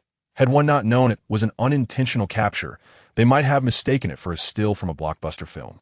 Those who claimed to know Mercer were likely seeking attention, hoping to gain something from the chaos. I have already tapped into my network. Yet I have never heard of such a young assassin in the underworld, Natasha remarked. Indeed. Let us continue our investigation, Nick Fury replied. His brow furrowed in concern as he rose and moved to the expansive floor-to-ceiling window, gazing out at the scenery, pondering how such events could transpire. Should we enlist that individual for assistance? Natasha suggested. Are you referring to Rogers? How is his recovery progressing? Nick Fury inquired. There is hardly any recovery to speak of, as he has suffered no loss whatsoever. His physique is extraordinarily resilient. Even after being frozen for 70 years, it has had no adverse effect on his bodily functions. And he retains the peak capabilities of his prime, Natasha praised. Truly, he is the only enhanced individual in these last 70 years, embodying the pinnacle of human potential. Very well, I shall seek him out. He is in the basement, is he not? Nick Fury inquired. Indeed, he is there, diligently practicing his punches, Natasha replied. Nick Fury nodded and promptly set off. Before departing, he turned back to Natasha and remarked, by the way, go find the big guy. It is time for him to stretch his limbs as well. Understood. S-H-I-E-L-D. Headquarters basement. A young man was relentlessly striking a heavy bag, his fists landing with force. This individual was none other than Captain America, Steve Rogers, who had been encased in ice for 70 years. As memories of his long slumber flooded back, he unleashed a powerful punch, causing the heavy bag to tremble under the impact. The recollection of his frozen existence and the loss of loved ones sent another punch flying, echoing through the space. Then came the haunting memory of the dance he owed to that girl. His clenched fist creaked with tension as he struck the bag with such force that it was propelled across the room, spilling sand everywhere. Unfazed, he turned to see another row of heavy bags and seized one to continue his relentless assault. What troubles you? Unable to sleep? Chapter 142. Assembling the team, Captain America glanced at Nick Fury, who was approaching, and continued to punch. He noticed the folder Fury held in his hand. I've been dormant for too long. I need to exercise. Is there a mission at hand? Indeed, the matter is grave, and your involvement is essential. Nick Fury stepped forward, presenting the folder to the man whose appearance could be likened to that of a fairy tale prince. Captain America wiped the sweat from his brow with a towel, accepted the folder, and began to scrutinize the documents within. As he read, his brow furrowed in concern. Is this recent? He inquired. Recent, within the last 10 hours, Nick Fury responded. 10 hours? Captain America exclaimed, astonished, as he perused the details. Is it truly possible for such a rapid infection rate? His astonishment was warranted. Anyone in his position would find such news hard to digest. In a city of over 1 million inhabitants, over 50,000 had succumbed to a bizarre virus, transforming into the undead within a mere 10 hours. The photographs in the file were chilling. High-definition images of ravenous zombies, hordes of the undead, and terrifyingly aggressive creatures charging toward the camera. The speed of this infection was alarming. If left unchecked, an entire city could fall within a week. Is there a cure? Captain America pressed. Currently, there is none, Nick Fury replied, shaking his head. Everything transpired too swiftly. For now, we must contain the infected to prevent further spread. Captain America nodded resolutely. I will assist. Ensure that I am equipped with a suit that provides adequate protection. Not an issue. We've already enlisted Stark's aid in that regard, Nick Fury affirmed. Stark? Hasn't Howard been deceased for quite some time? Captain America questioned. Nick Fury waved his hand dismissively and said, No, it's Tony Stark's son, a genius who rivals his father. Perhaps I can introduce you too. Captain America chuckled and nodded. Sure, I never expected to meet his son. At this, Nick Fury also smiled, adding on the surface, he may even appear older than you. As they exchanged banter, they strolled outside. Meanwhile, in the Stark residence, Tony Stark was in his underground workshop, watching the footage of Mercer rescuing him, a video captured by many. Stark stared intently at the replay, having watched it over a dozen times. Yet he could not discern the moment Mercer drew his weapon. "Jarvis, at what speed is it currently slowed down?" he inquired. "Sir, it has been slowed to 64 times the normal speed," Jarvis replied. "If even at 64 times slower I can't see it, just how fast was it?" Stark murmured. All he could perceive was Mercer empty-handed, and in the next frame, the black long knife appeared in his grasp, seemingly out of thin air. It was only after converting numerous files and utilizing a high-speed camera that Stark could finally comprehend Mercer's movement. The footage depicted Mercer swiftly drawing his blade and lunging forward, striking at the whiplock before returning to his original stance. Stark glanced at the time, his eyes widening in disbelief, for Mercer had drawn his knife, dispatched the whiplock, and resumed his position in under a second. Such inhuman speed was overwhelming for Stark to process. It was a velocity unattainable by any normal human. Even when Stark donned his armor and flew at full speed, he hardly reached that rate. What was more astonishing was how Mercer had conjured the black knife from thin air, a fact that alone indicated he was no ordinary individual. A person of such caliber, if made a friend, would certainly be preferable to an enemy. Given Mercer's prowess, Stark pondered whether he could even hold his own in a direct confrontation. An assassination would be even more insidious and difficult to anticipate. Witnessing this, Stark felt a shiver of dread. Had Mercer intended to kill him, then he would have been utterly unprepared. At that moment, his private phone rang. Upon checking, he saw it was Nick Fury, whom he had encountered not long ago. "What is it?" Stark asked. "You must be aware of the situation in Manhattan," came Fury's voice from the other end. "Manhattan?" Stark was taken aback. Since returning, he had been engrossed in the matters of the whiplock and Mercer, paying little attention to anything else. After Fury's words, he tapped on the keyboard in front of him, and Jarvis promptly retrieved recent news concerning Manhattan. Upon seeing the headlines, Stark's reaction mirrored that of Captain America's. He was taken aback. "What on earth is happening? How did it come to this?" Stark exclaimed. The screen displayed the undead roaming the streets, with groups of them gathered, gruesomely dismembering a body that was already beyond recognition. The horrifying scene evoked a wave of nausea in Stark. The current situation had become rather precarious. "We must organize a special task force to address the issue," Nick Fury declared. "Is it the Avengers initiative you mentioned previously?" "I am not in a suitable condition to participate," Stark replied, gently caressing his neck as dark blue veins spread upward. After a moment of silence on the other end of the line, Fury continued. "I am aware of your current predicament. Palladium poisoning is indeed a challenging matter. However, due to the vast number of infected individuals, conventional military forces will struggle to penetrate the area. We require your Iron Man suit." Stark was currently afflicted by palladium poisoning, and the life-saving device embedded in his chest had transformed into a potential weapon against him. Palladium was the core element of the arc reactor he utilized, and he had been tirelessly searching for a suitable alternative without success. Should he don a suit, the activation would exacerbate the palladium levels in his bloodstream. Presently, the concentration of palladium had reached 67%. Exceeding 80 would pose a life-threatening risk. Thus, Stark aimed to minimize the use of his suit to avoid further poisoning. Fury was cognizant of this predicament. Days prior, he had Natasha administer an injection that significantly alleviated his palladium toxicity. Regrettably, it merely offered relief rather than a cure. Even with multiple injections, the efficacy would diminish, and should he utilize the Iron Man suit post-antibody development, the poisoning could intensify. Such an outcome would be counterproductive. "By the way, when can you visit SHIELD? "I would like to introduce you to Rogers," Fury said. "He is an old acquaintance of your father, and I wish for you to assist him in developing a new suit. Otherwise, using his previous one could lead to infection in future battles." The super soldier who was frozen for 70 years? Stark was somewhat astonished. Was he really ready to engage in combat so soon? Chapter 143. The Formation of the Avengers. Fury remarked, "He requires little time to recover physically. The only thing he needs to acclimate to is the fact that he has awakened from 70 years slumber." "Very well. Let's arrange a meeting at the earliest opportunity." "The situation is too grave to delay any longer," Stark asserted. Soon after, the two reached a consensus and agreed upon a meeting time.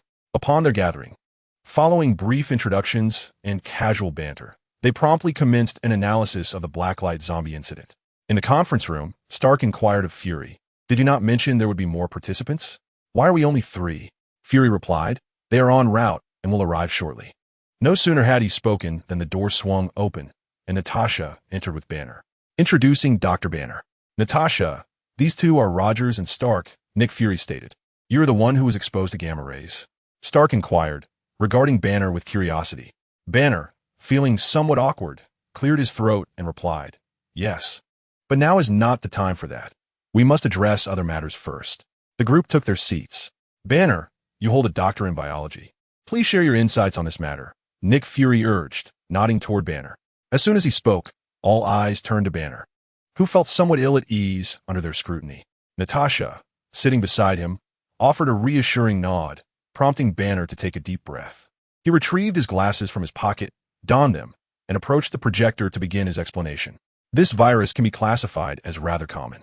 I possess a medical license, and when Natasha located me, I immediately commenced my analysis, discovering that this pathogen bears no resemblance to any known organisms on Earth." Banner displayed images of the Blacklight zombies and continued, "The majority of these infected individuals share no commonalities. Some work for a particular company, leading one to suspect an issue there, while entirely unrelated groups on a nearby block have also contracted this virus. I explored numerous possibilities, ultimately pinpointing the most likely cause." He highlighted an image displayed after the rain and remarked, "I believe everything stems from this rainfall." "Rain?" The group exchanged puzzled glances, their expressions gradually revealing astonishment. Indeed, considering the scope and timing, the surge in infections undeniably followed this rainfall. Stark exclaimed, slapping the table with enthusiasm. Having reviewed the data on his way, he felt as though a crucial clue had always been just out of reach. With Banner's assertion, Stark's confusion dissipated. He immediately began tapping away at the console, retrieving audiovisual materials and maps from 10 hours prior.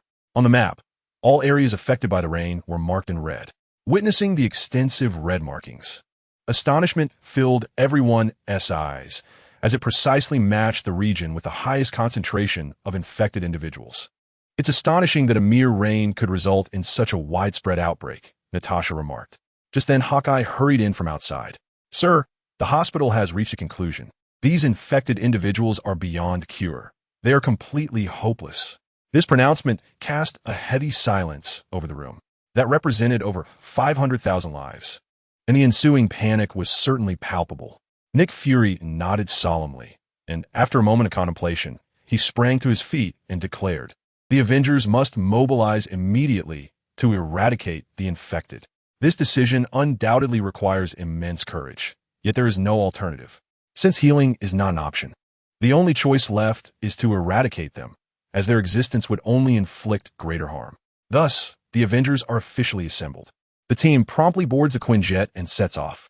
Stark gazes at the 3 suits brought by S.H.I.E.L.D., hesitating for a moment before donning one and departing. At this point, a total of 20 hours have elapsed.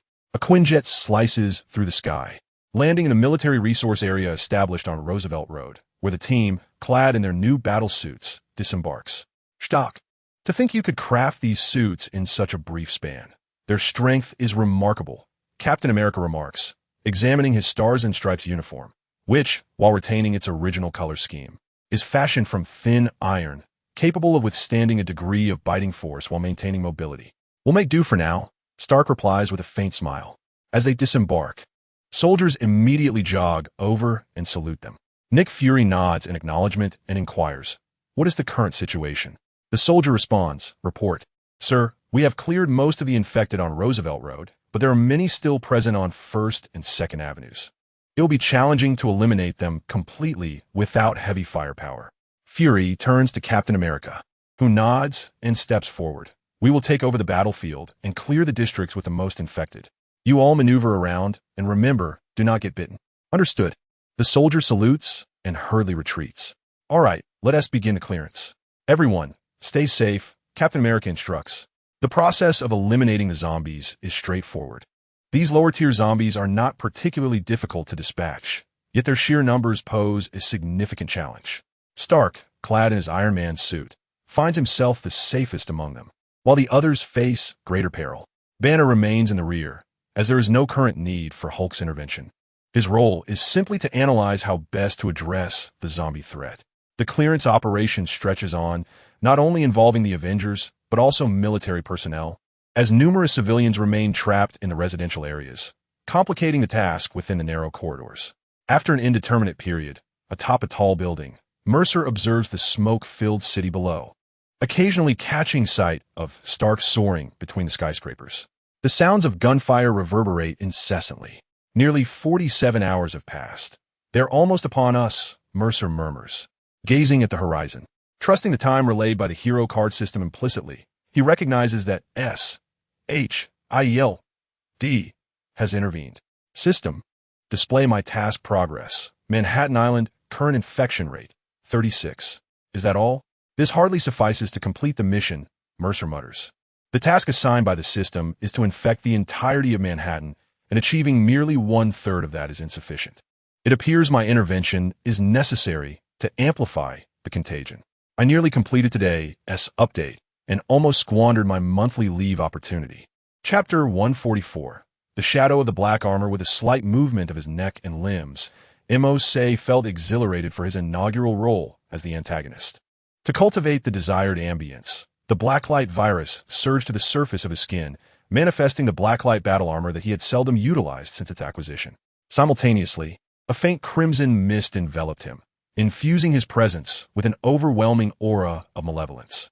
His scarlet eyes swept across the city, and unable to contain himself, Mercer let out a triumphant howl, dashing forward. From a rooftop soaring dozens of meters high, he leaped down. The rush of wind against his ears quickened his heartbeat, and mere moments later, he landed with such force that it shattered the ground beneath him. The thermal sensors within him activated, allowing him to sense the presence of others nearby. With a mischievous grin, Mercer propelled himself forward, akin to an arrow released from its bow, swiftly navigating through the urban landscape. Those who believed they were well hidden felt an unsettling chill at their necks, gradually becoming aware of the alluring presence of those around them, emanating an indescribable temptation. Thus, the mutation commenced. Damn it, why do I feel like the number of infected is increasing? On the ground, Hawkeye extracted arrows from 2 infected individuals, wiping away the discolored black blood. During their extermination efforts, it seemed that the infected were not diminishing. Rather, their numbers were escalating. Barton, there's a horde of corpses at your 7 o'clock. Run. Stark's urgent voice crackled through the radio, and Hawkeye glanced in that direction, his pupils constricting. A visibly overwhelming horde of infected was charging towards him, creating a daunting visual impact. He quickly stowed his arrows and pressed a button on his bow, transforming the arrowheads in the lower section of the quiver into grappling hooks. He knocked an arrow onto the bowstring and shot towards the adjacent building, the grappling arrow connecting with a rope, enabling Hawkeye to ascend. Before he could reach halfway, the horde surged closer, their sheer numbers causing even Hawkeye to feel a chill run down his spine. Stark, have you noticed the increase in infected? Hawkeye inquired over the radio. Be confident. Dismiss your feelings. It's indeed more. Stark had Jarvis analyze the current situation and discovered that the number of infected on the streets was several times greater than before their arrival. Even accounting for the possibility that some had been inadvertently infected during their hunt, such a dramatic increase seemed implausible. Could it be possible that someone is accelerating the infection rate? I just received intelligence indicating that a survivor enclave was entirely compromised, and there's been no rain since. Natasha's breathless voice resonated through the radio channel.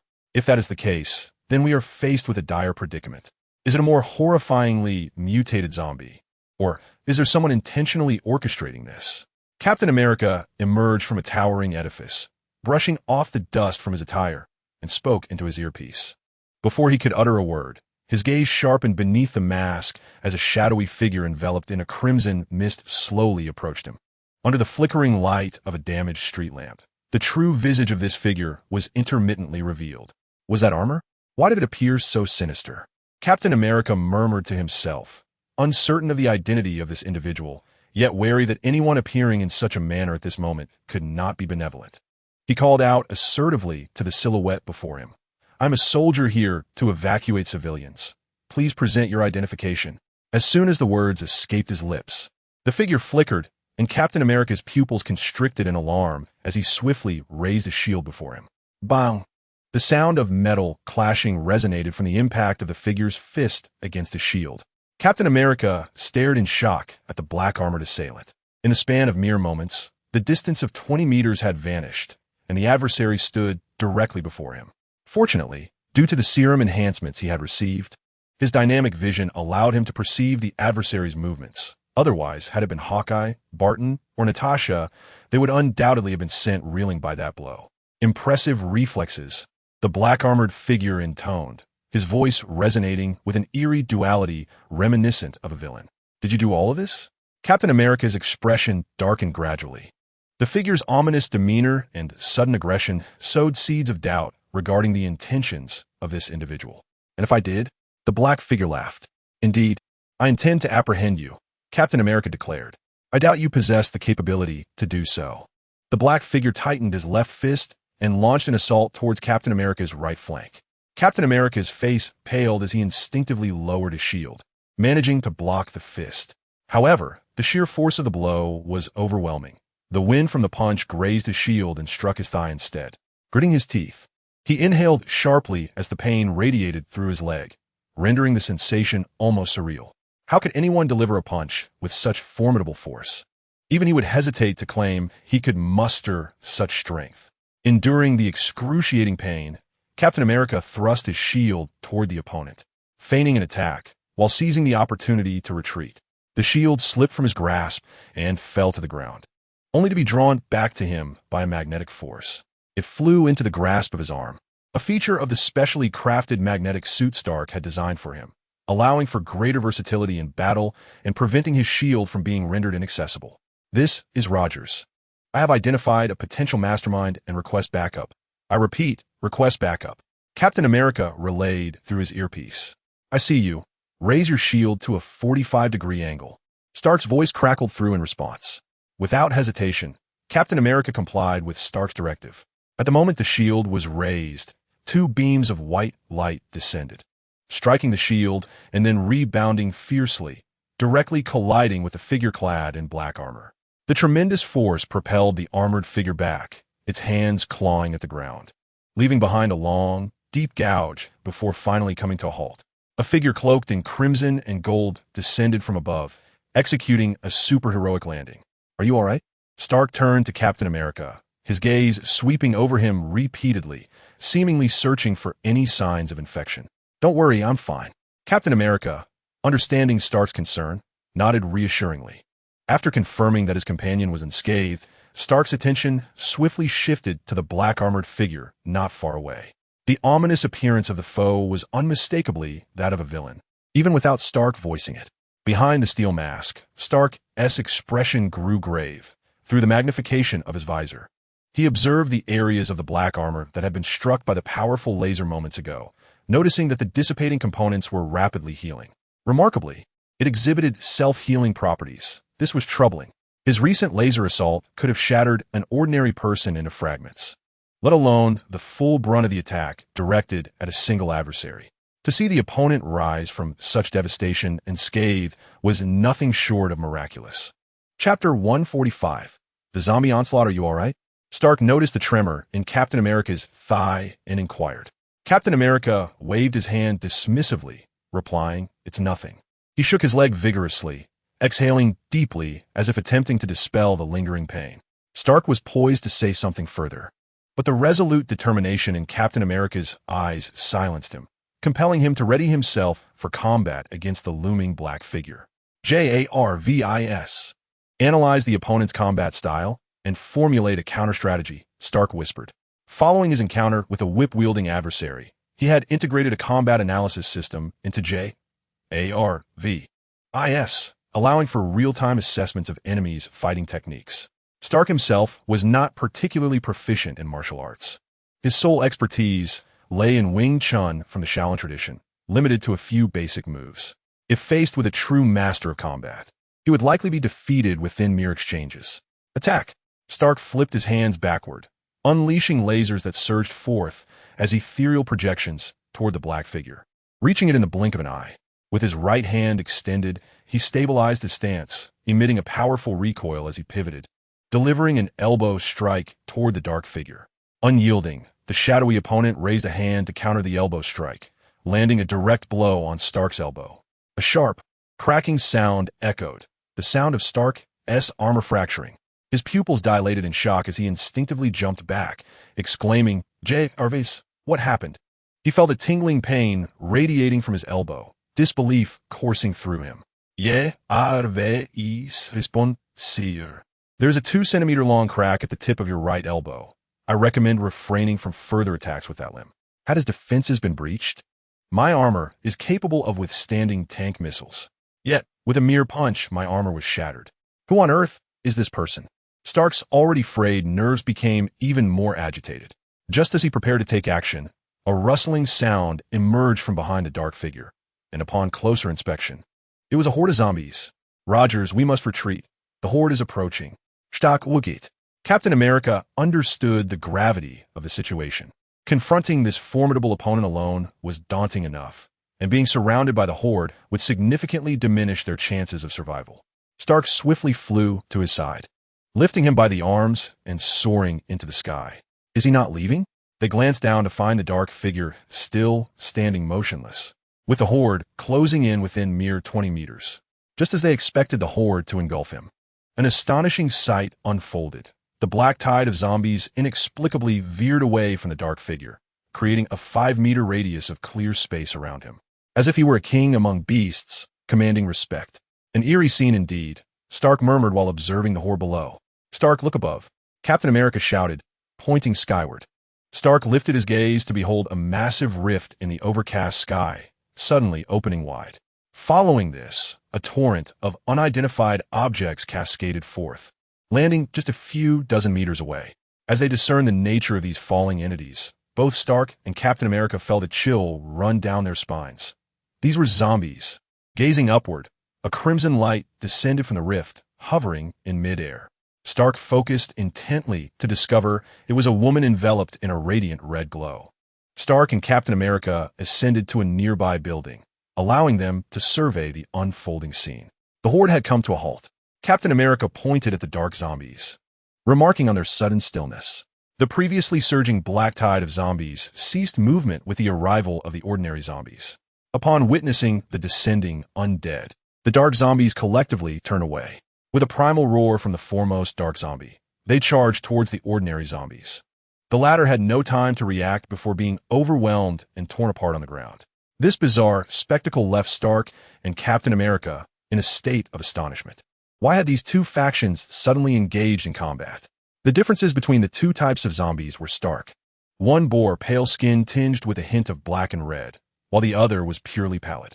The zombies being mercilessly devoured were those of the latter variety. I am particularly intrigued by the airborne zombie. Wait, is that me? Stark suddenly froze, noticing a crimson golden figure next to the woman floating in the sky.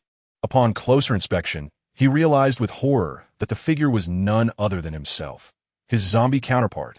I seem to have spotted my own reflection. Captain America pointed to a certain location where a figure, wielding a shield identical to his, trembled as it rose from the ground. It was none other than a zombie that bore an uncanny resemblance to himself. The shadow of a figure clad in black armor gazed at the horde of zombies not far away and muttered, "Have they finally arrived?" These were the undead from the Marvel Universe, and they had come. Unbeknownst to anyone, the figure in black armor subtly quivered, and a silhouette emerged from the corridor to his left. Ah, let us perform this charade in its entirety. You shall infect the survivors while I deal with these zombie heroes. The one who had separated from him was, of course, Mercer. The figure within the black armor was a lifelike puppet he had conjured using the Southern Sky Gate, capable of acting according to Mercer's will. Very well. The puppet nodded, vanishing from sight as it made its way toward the survivors below. Mercer observed the departure of the puppet, then also vanished from staircase. Meanwhile, the zombies who had been monitoring the situation became aware of Mercer's presence. He noticed that these zombies exhibited no reaction, maintaining their aloof demeanor as they advanced step by step toward the horde. He moved his neck and wrists, and a black long knife manifested in his hand, its tip glimmering ominously. At that moment, he was merely several dozen meters from the group of zombies, steadily drawing closer. Roar! Hiss! The zombies had evidently discerned Mercer's intentions, erupting into roars as they charged toward him. Mercer swung his blade, autumn water, charging into the fray against the oncoming zombies. The knife sliced through them effortlessly, as if severing paper, decapitating the zombies with ease. The blade continued its downward arc, lopping off head after head. Suddenly, a jet-black zombie lunged at Mercer, its mouth agape, revealing a row of sharp teeth aimed at him. Humph! With a disdainful grunt, Mercer swiftly struck at the zombie with his knife. With a soft thud, the creature was cleaved in two, its body parts falling apart. The clean cut remaining devoid of blood for several seconds, as if it were stunned. Mercer sheathed his knife and delivered a powerful kick, creating a sonic boom that obliterated a large cluster of zombies. The foul stench wafted into his nostrils, inducing a wave of nausea within him. How revolting. Chapter 146. Zombie Wanda observing the grime on his blade. Mercer channeled energy into the knife, cleansing it of the filth. Suddenly, a gurgling sound arose from beside him. Turning his head, he beheld a creature crawling down from above, moving on all fours. It wasn't he until it approached him that Mercer discerned the true appearance of this zombie. Its body resembled that of a lizard, equipped with 4 legs. And its bare, reptilian head bore a grotesque, undead visage, rendering its already disquieting form even more terrifying. Moose furrowed his brow, instantly recognizing the entity before him. It was Dr. Lizard, an unexpected arrival from the teleportation. This humanoid reptile was one of Spider-Man's archenemies, a creature transformed into this form due to his own experiments. The pristine and tidy Moose presented an immense allure to the zombie, Dr. Lizard. A low growl emanated from its maw as it lunged toward Moose, its gaping jaws wide open. Such ferocity would surely paralyze an ordinary person with fear, yet to Moose, it was merely a walking block of tofu. With a graceful arc, the autumn water sliced through the air, severing the creature's limbs, rendering it immobile as it slid to the ground. The smooth cuts quickly sprouted tiny flesh buds, initiating a rapid healing process. Self-restoration, perhaps, but it was too sluggish. Moose stepped forward, crushing the zombie Dr. Lizard's skull beneath his foot. Destroying its head would preclude any possibility of recovery. This trivial matter hardly occupied Moose's thoughts as he glanced skyward, where the main course awaited. The airborne zombie Wanda had also taken notice of Moose on the ground. In fact, her gaze had been fixated upon him. She had traversed this world for Moose, and no one else could rival him, not even those who had leaped across hundreds or thousands of universes. In her previous realm, Wanda had been an undeniable sovereign, feared by all.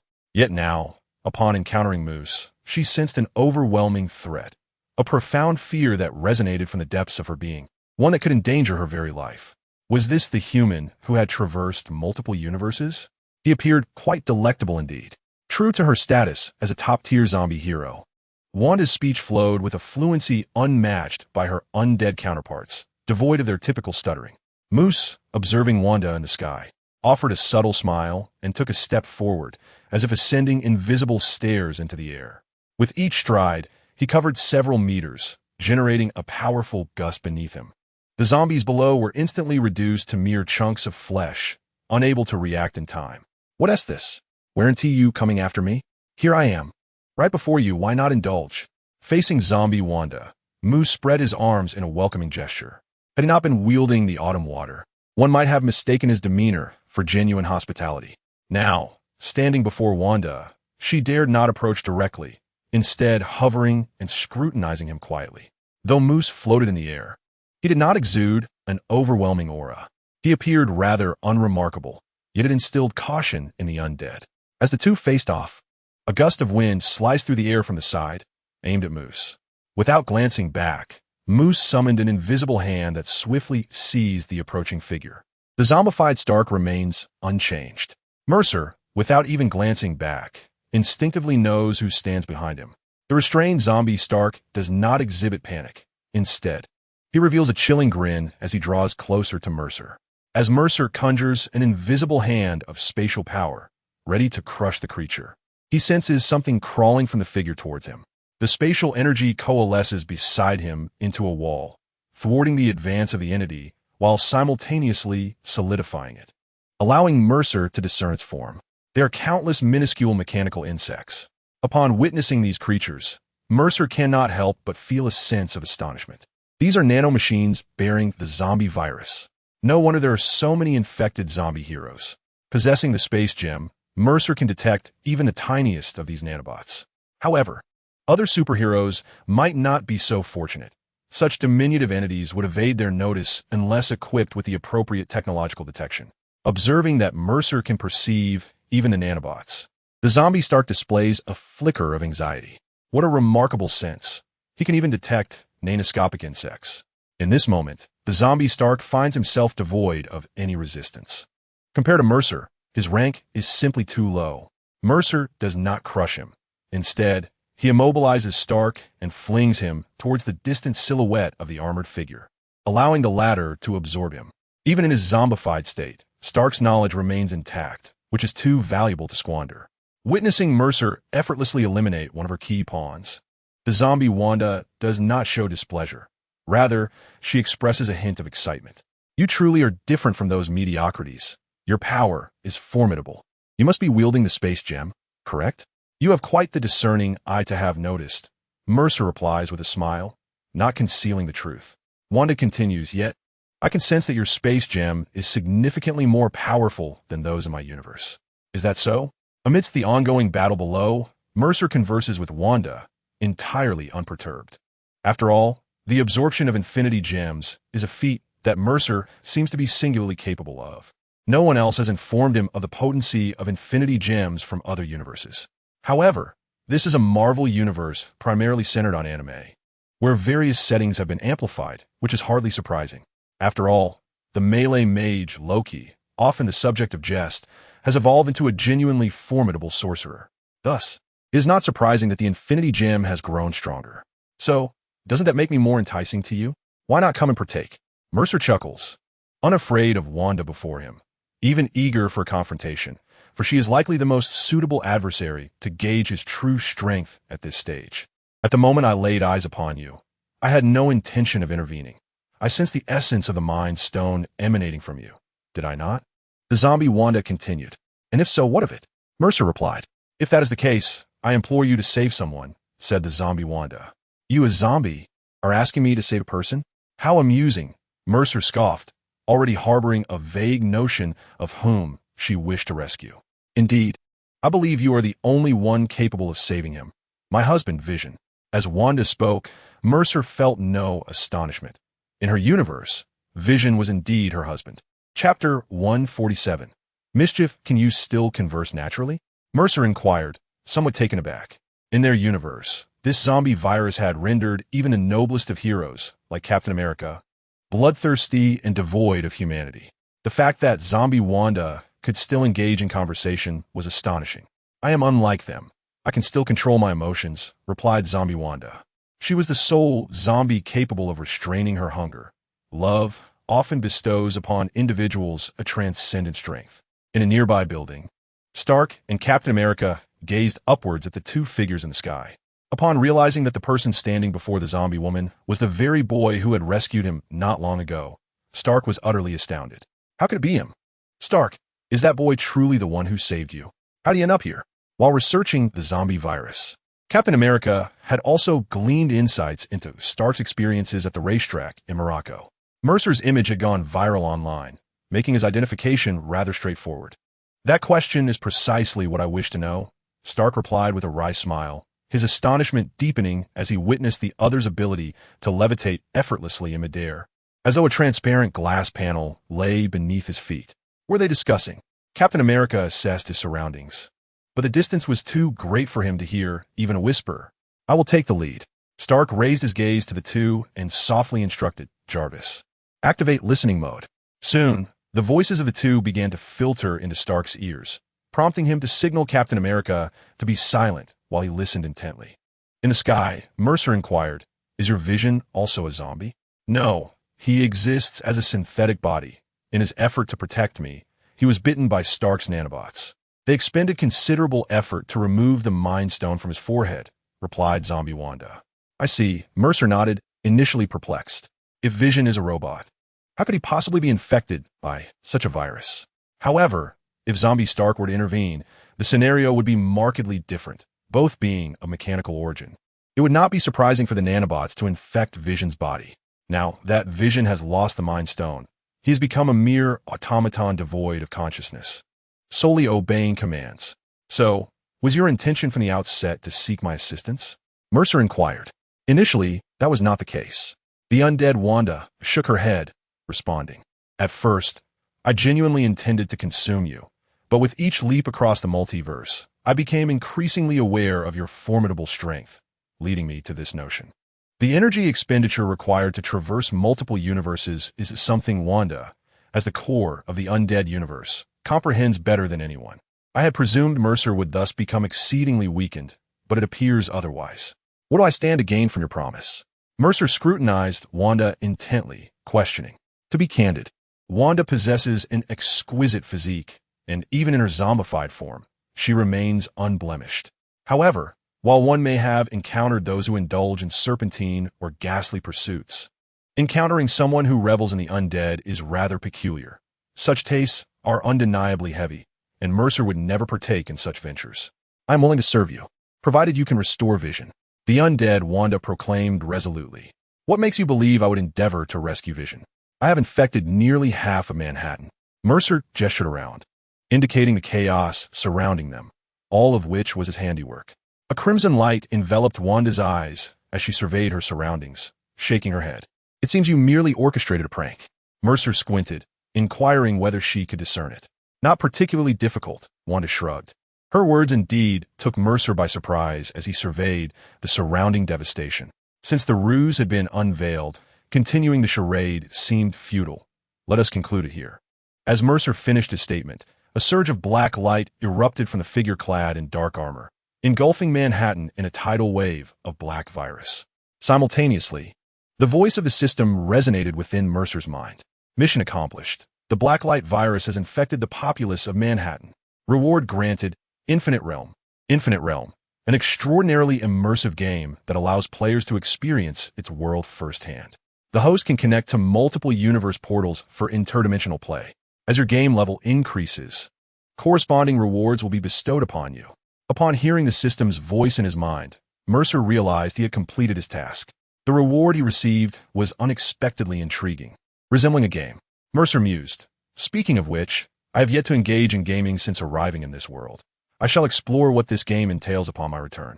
Infecting all of Manhattan in the blink of an eye was effortlessly within Mercer's grasp, utilizing the power of space to carry the Blacklight Virus. Even the most concealed individuals would inevitably succumb to infection. Mercer's deliberate approach to infection stemmed from his desire to savor the thrill of playing the villain. Observing Mo say in silence, the zombie Wanda articulated the current situation with a single breath. You have rewritten the entire city using the Reality Stone. Haven to you? You have ensnared everyone in an illusion of a zombie siege. Mo say chuckled softly, neither affirming nor denying this statement. Although he had proclaimed his intent to be a villain, he had never intended for the entire population of the city to transform into zombies. The system had merely instructed him to infect Manhattan with the Blacklight Virus, without imposing any restrictions on the methods employed. Thus, he conceived the idea of utilizing the Reality Stone to alter the very fabric of Manhattan's reality. What was unfolding before them was merely a manifestation of that alteration, implying that restoration to the original state was indeed feasible.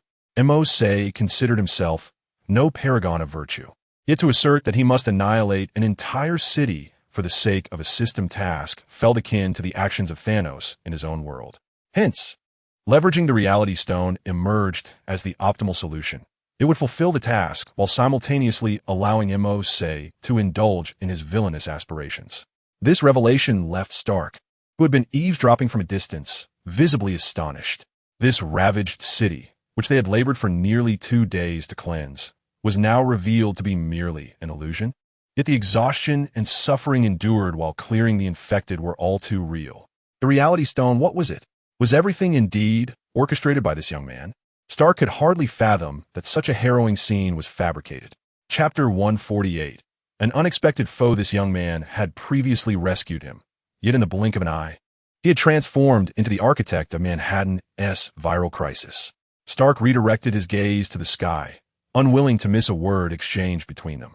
Mercer stroked his chin, contemplating for a moment before responding. I can make you a promise, but I cannot guarantee that I will be able to heal him.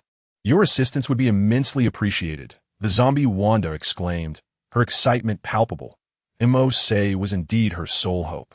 Noticing Wanda's fervent demeanor, Moses squinted slightly. Although it appeared they might reach a consensus, he was uncertain of her reaction should he fail to restore her vision. Nevertheless, he felt no fear. While chaos magic was formidable, it alone was insufficient to vanquish him. All right, I shall first address the current situation. Mercer raised his hand, intending to nullify the alteration wrought by the reality stone, but suddenly recalled the horde of zombies that Wanda had summoned. He turned to her, and Wanda nodded in understanding. With a swift motion, she raised her palm, and torrents of chaotic magical energy surged forth from her delicate hand, instantly locking onto all the zombies that had accompanied her. As she clenched her fist, the zombies were obliterated into nothingness by the chaotic magic. The horde that had descended from the breach in the sky numbered at least 200,000, a sight that was undeniably chilling. However, under Wanda's chaotic sorcery, these zombies stood no chance of resistance, reduced to mere dust without a trace of defiance left behind. This clean and decisive approach startled Mercer, who mused to himself, "Impressive. This is the true power of chaotic magic. Otherwise, utilizing it merely for object manipulation would be an utter waste." In comparison to the cinematic Wanda, the zombie Wanda before him was undeniably superior. The latter seemed to occupy an entirely different echelon. If the former had reached the pinnacle of level 100, the cinematic Wanda might have barely crossed the threshold of level 30, having just shed the novice stage. Is this what it means to sacrifice one's spouse, wielding boundless magical prowess? Mercer silently scoffed. Just as he was about to nullify the reality-altering effects of the reality stone, zombie Wanda suddenly reached out to halt him, her gaze gravely fixed on the breach from whence they had come. "This is bad. That individual has followed us," she declared. At that moment, a golden figure slowly descended from the breach. Immediately, a powerful surge of golden energy erupted from him, crashing outward like tumultuous waves. Wherever it touched, buildings were obliterated without a trace. Upon witnessing this figure, Mercer's expression turned solemn. Sentinel. The Sentinel, endowed with a dual personality, capable of tapping into the cosmic energies of another universe. The alternate persona, known as Nihility, was characterized by a penchant for violence and bloodshed. Even its fundamental abilities surpassed those of Earth's superheroes. Its ultimate combat prowess could reach the magnitude of 1,000,000 stellar systems. However, these statistics pertained solely to the alternate persona, Nihility, within the Sentinel. The original Sentinel had long been at odds with Nihility, which perpetually sought to usurp its form. Now, the Sentinel had been entirely consumed by death. With its original form already fragile, the state of being undead rendered it incapable of mastering Nihility. The moment it succumbed to death, it had irrevocably transformed into the Sentinel, Nihility. Did you not know he was coming? Mercer inquired upon hearing zombie Wanda's words, surprised that they had not arrived together. "I had no idea," zombie Wanda replied, shaking her head. Among the multitude of infected superpowered beings, she was the most uncontrollable, driven by an insatiable thirst for slaughter. Even in their undead state, many of them often disapproved of her actions. "Is there a hierarchy among zombies?" Moses pondered, somewhat bemused. Yet, this was hardly a good sign. Gazing at the golden figure in the sky, he recalled the energy that had just obliterated the buildings on either side of him. It was not merely shattered. It had been annihilated, tall edifices reduced to nothingness beneath his overwhelming presence. Just like its name implied, Nihility, the zombie Nihility. "Look, a feast!" Zombie Nihility exclaimed upon spotting Mercer in the distance, a gruesome smile spreading across its bloodied lips. It appeared that this creature had truly come with the intent to devour Mercer. Following the emergence of zombie Nihility, a great wave of additional zombies poured forth from the breach behind him. This time, the horde was even larger and more appalling. The massive rift, spanning 40 to 50 meters, unleashed a tide of zombies.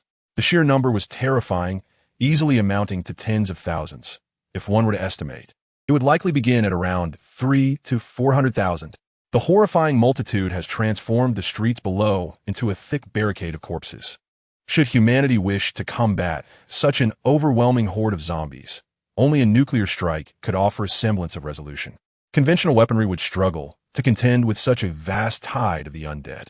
The Blacklight zombies, upon witnessing this vast assembly of ordinary zombies, fixate their dark eye sockets upon them with an intensity surpassing that directed at humans. Initially intent on seeking survivors to infect, the Blacklight zombies now charge towards their ordinary counterparts, tearing into them with a ferocity that eclipses their assaults on humans. Biting into ordinary individuals merely satisfies a primal thirst for flesh. However, attacking these common zombies embodies an ingrained animosity. With the updates to the hero card system, the Blacklight Virus's hatred remains unalterable. For the ordinary zombies, this is a one-sided massacre. They harbor no thoughts of resistance. They will only retaliate when struck. When left unprovoked, they stand vacantly in place, stirred only by the presence of living beings. This results in their continual subjugation, as they are relentlessly torn apart and consumed by the Blacklight zombies. Truly, this scene is the most terrifying I have ever witnessed. Captain America gazes down at the calamity, noting that the ethereal energy fluctuations of the zombies have ceased just before them. Had the intensity of that energy surge persisted, neither of them would have survived. This adversary appears to be even more formidable. Stark murmurs, observing the ethereal zombies on the horizon, at least in terms of imposing presence. The pressure exerted by the ethereal zombies far surpasses that of Mercer and Zombie Wanda. Suddenly, a low growl emanates from the distant ethereal zombies, who transform into a golden stream of light and surge towards Mercer. Witnessing this, Zombie Wanda's expression shifts dramatically, and she swiftly positions herself before Mercer, conjuring a swirl of magical mist in an apparent attempt to shield him. However, the mist fluctuates, at times potent and at others faint, suggesting a lack of genuine intent to assist. In that brief moment, the golden stream closes in, colliding with Zombie Wanda and sending her hurtling away. Mercer, having discerned Zombie Wanda's true intentions, realizes she was never truly committed to shielding him. She merely sought to test her ability to save others. Chapter 149. A shift in offensive strategy, a cold chuckle resounds, and the surrounding space solidifies around the golden stream of light. Instantly immobilized, the zombie sentinel, under the control of the void, remains unperturbed as its formidable energy erupts, breaking free from this spatial confinement. Its gaze, directed at Mercer, brims with exhilaration. Indeed, you are unlike those mere flesh puppets. You are far more delectable. With those words, an even greater surge of stellar energy bursts forth from the zombie sentinel, transforming into a colossal beam of light that ascends skyward, piercing through the atmosphere. The brilliance of this light is visible to all within the city. Such formidable energy, by all reason, would astonish and even shock those who behold it. Stark and Captain America, covertly observing from a distance, noted the gratifying expressions of surprise on their faces. Even the Zombie Wanda displayed a serious demeanor. Just as he intended to relish the expression of Mercer, he was taken aback by Mercer's own countenance, which radiated an even greater excitement. Mercer gazed upon the zombie sentinel, now engulfed in a magnificent burst of energy, and felt an exhilarating thrill. Energy. It was indeed energy. Having traversed countless universes, he had endeavored to select lifeless galaxies, and even when life existed, those insignificant beings hardly warranted his attention. Although Mercer possessed the Infinity Stones, which equated to boundless energy, the necessity for energy must evolve in anticipation of future endeavors.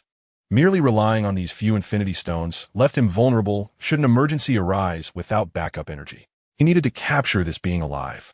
Observing the zombie sentinel, a smirk crept across Mercer's lips, sending a shiver down the spine of the latter. There was an unmistakable sensation of hunter and prey, a shift in power dynamics. In an instant, a powerful azure energy surged forth from Mercer, compelling even the zombie Wanda to adopt a serious expression upon witnessing this terrifying force. This was the power of the Space Stone. He had astonishingly fused it into his own abilities, a sight to behold, indeed worth the long journey. Murmuring to herself, Zombie Wanda speculated that Mercer intended to unleash the Space Stone's power in an attack. However, to her astonishment, the fearsome energy transformed into a mist, gradually sculpting a figure of equal height beside him. Its features were indistinct, yet the attire bore a resemblance to Mercer's, composed entirely of radiant azure light, presenting an exquisite appearance. Concurrently, an overwhelming aura emanated subtly from this figure. What manner of sorcery is this? This was the first time Wanda had witnessed the energy of the Infinity Stones employed as a tangible avatar for assault, leaving her momentarily speechless. Their usual method of attack had always been through energy release. Never had she encountered such a solidified form. Following the spatial avatar, the azure mist enveloping Mercer morphed into a deep crimson hue, coalescing into yet another figure beside him. The crimson energy then shifted, giving rise to a brilliant yellow avatar forming in front of Mercer's left. Yet, this was not the end. Flickering lightning cascaded from Mercer, manifesting in front of him to the right. 4 distinct powers, 4 avatars. Go, capture it alive for me, Mercer commanded, leaning back as a grand chair materialized, exuding the aura of a sovereign. He deemed it unnecessary to engage directly with these adversaries. Summoning these 4 avatars was already a considerable concession to the zombie sentinel. The indistinct features of the 4 avatars fixed their gaze upon the nearby zombie sentinel, their forms launching forth with great velocity. The visage of the zombie sentinel twitched slightly as it inadvertently entered the assault range of the 4 phantoms. Yet, it retorted defiantly, "Do you think such mere effigies can vanquish me?" In a swift motion, the zombie sentinel transformed into a fleeting shadow, achieving a velocity that surpassed the speed of light. It positioned itself before the nearest spatial phantom and unleashed a powerful punch. The terrifying speed, combined with its already formidable strength, resulted in a cataclysmic force, causing the very fabric of space to show signs of fracture in its wake. Truly fearsome, Stark thought, swallowing hard. Was this the nature of battles between deities? Such a level of assault could obliterate anything it touched, surely. Conversely, the spatial phantoms, in the face of the zombie sentinel's punch imbued with immense power, chose neither to evade nor to defend, absorbing the blow head-on. A perplexing sound echoed upon impact, a soft yet enigmatic resonance. Before the zombie sentinel could investigate this curious noise, an overwhelming force emanated from the point of contact, shattering its hand and sending it hurtling backward at an astonishing speed. It smashed through over 20 buildings before finally coming to a halt.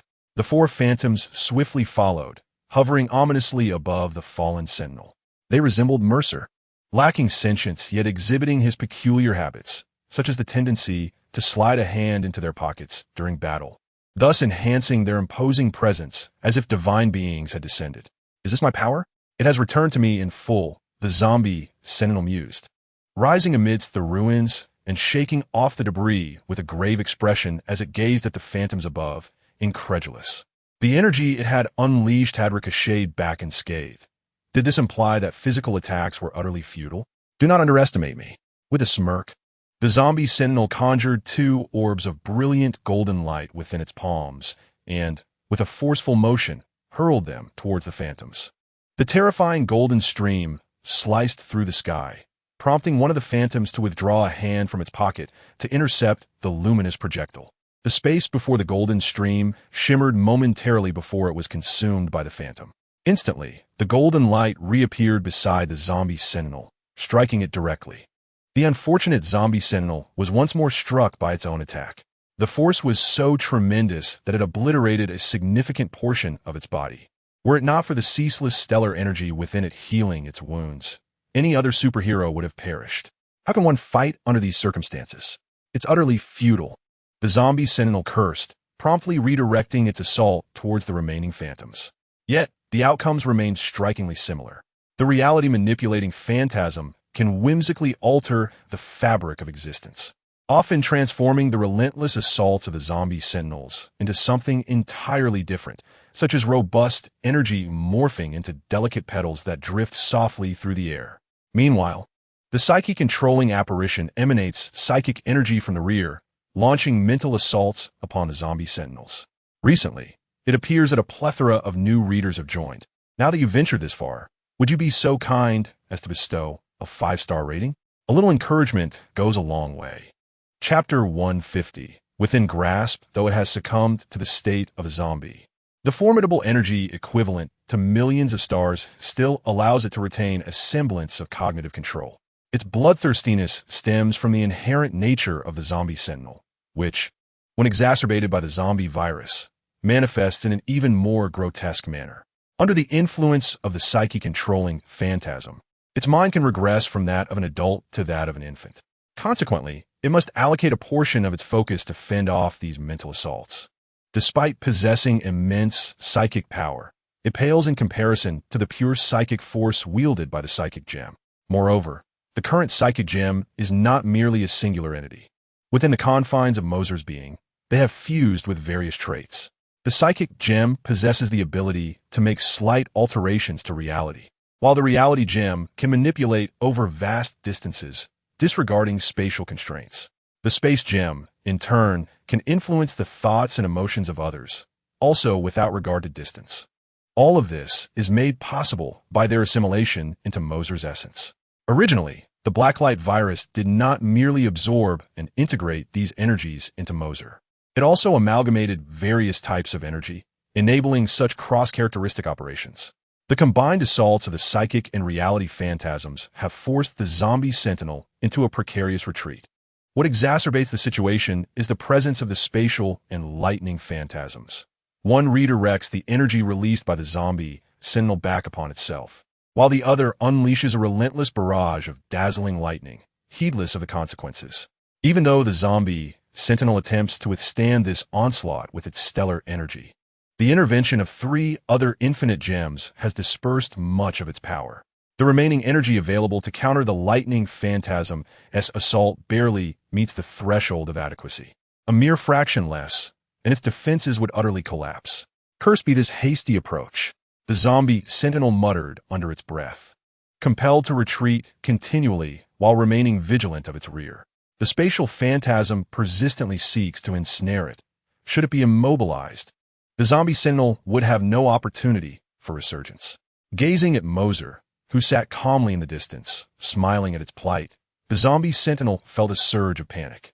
It discerned that the 4 phantasms before it were not exerting their full potential. Rather, through their coordinated efforts, they could wield less power yet achieve far greater efficacy. The confinement of spatial illusions, the mental imprisonment that disregards boundaries, the alteration of reality at will, and the sudden emergence of a thunderous blow are all elements at play. The zombie sentinel, indeed resilient, is not invincible. If the battle persists, it is destined to face defeat. Its strength is evident, having compelled 4 illusions to engage simultaneously, a testament to its formidable nature. Yet, should only 2 illusions be involved, the zombie sentinel remains confident in its ability to prevail. However, the combination of these 4 illusions is exceedingly powerful, almost absurdly so. Alone, the zombie sentinel is incapable of vanquishing all 4 at once. Recognizing the dire situation, it resolves that retreat is the wisest course of action. With a surge of energy, this time not for attack, but for escape, it channels all its power into fleeing. Even the spatial confinement executed by the spatial illusion cannot hold it back. The zombie sentinel bursts through the confines, transforming into a golden stream of light, racing toward the distance. Traveling at speeds several times that of light, it swiftly escapes Earth's atmosphere. Yet, just as it prepares to break free, the zombie sentinel suddenly halts in mid-flight. Meanwhile, on Earth, Mercer, seated, observes the zombie sentinel with a glimmer in his eyes, contemplating the voice of the southern gate echoing in his mind. Analysis of zombie sentinel's abilities is successful. Custom confinement cage created. Customization complete. Confinement cage deployed. Confinement successful. After an extravagant display of the Southern Gate's system's definitions, the zombie sentinel finds itself ensnared within an invisible cage. It attempts to strike against this intangible prison, golden light enveloping its hands, but the cage remains impervious to its assault. No matter how fiercely it struggles, the cage shows no signs of yielding. Unlike the Space Stone, which possesses some resistance, this Southern Gate system, born from another realm, leaves the zombie sentinel powerless against its might. To resist such an ability would require power far exceeding that of Mercer or a combat engine capable of countering the Southern Gate's confinement. Otherwise, it can only seethe in impotent fury. Mercer gestures toward the horizon, summoning the invisible cage that carries the zombie sentinel toward him until it hovers before him.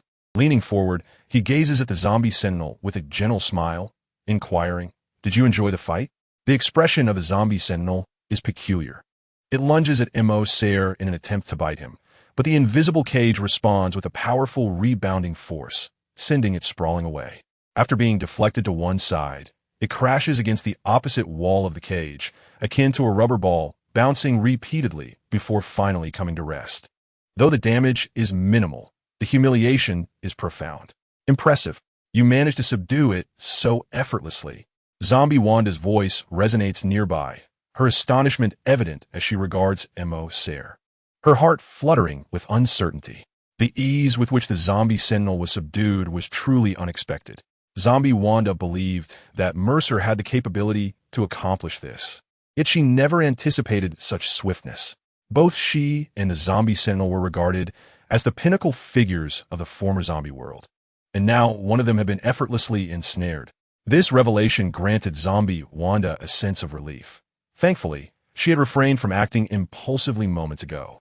Just as she exhaled in relief, a peculiar sensation enveloped her, prompting her to reach out ahead of her. An invisible barrier met her touch. "What is this? You have trapped me?" "Why?" Mercer responded with a cold smile. "You chose not to obstruct me before, yet now you feign a challenge?" The reason he had not confronted zombie Wanda directly was due to the difficulty of facing two such transcendent beings at once. With the zombie sentinel now dealt with, and zombie Wanda approaching him so unguarded, this was the moment to act. That was merely a minor test.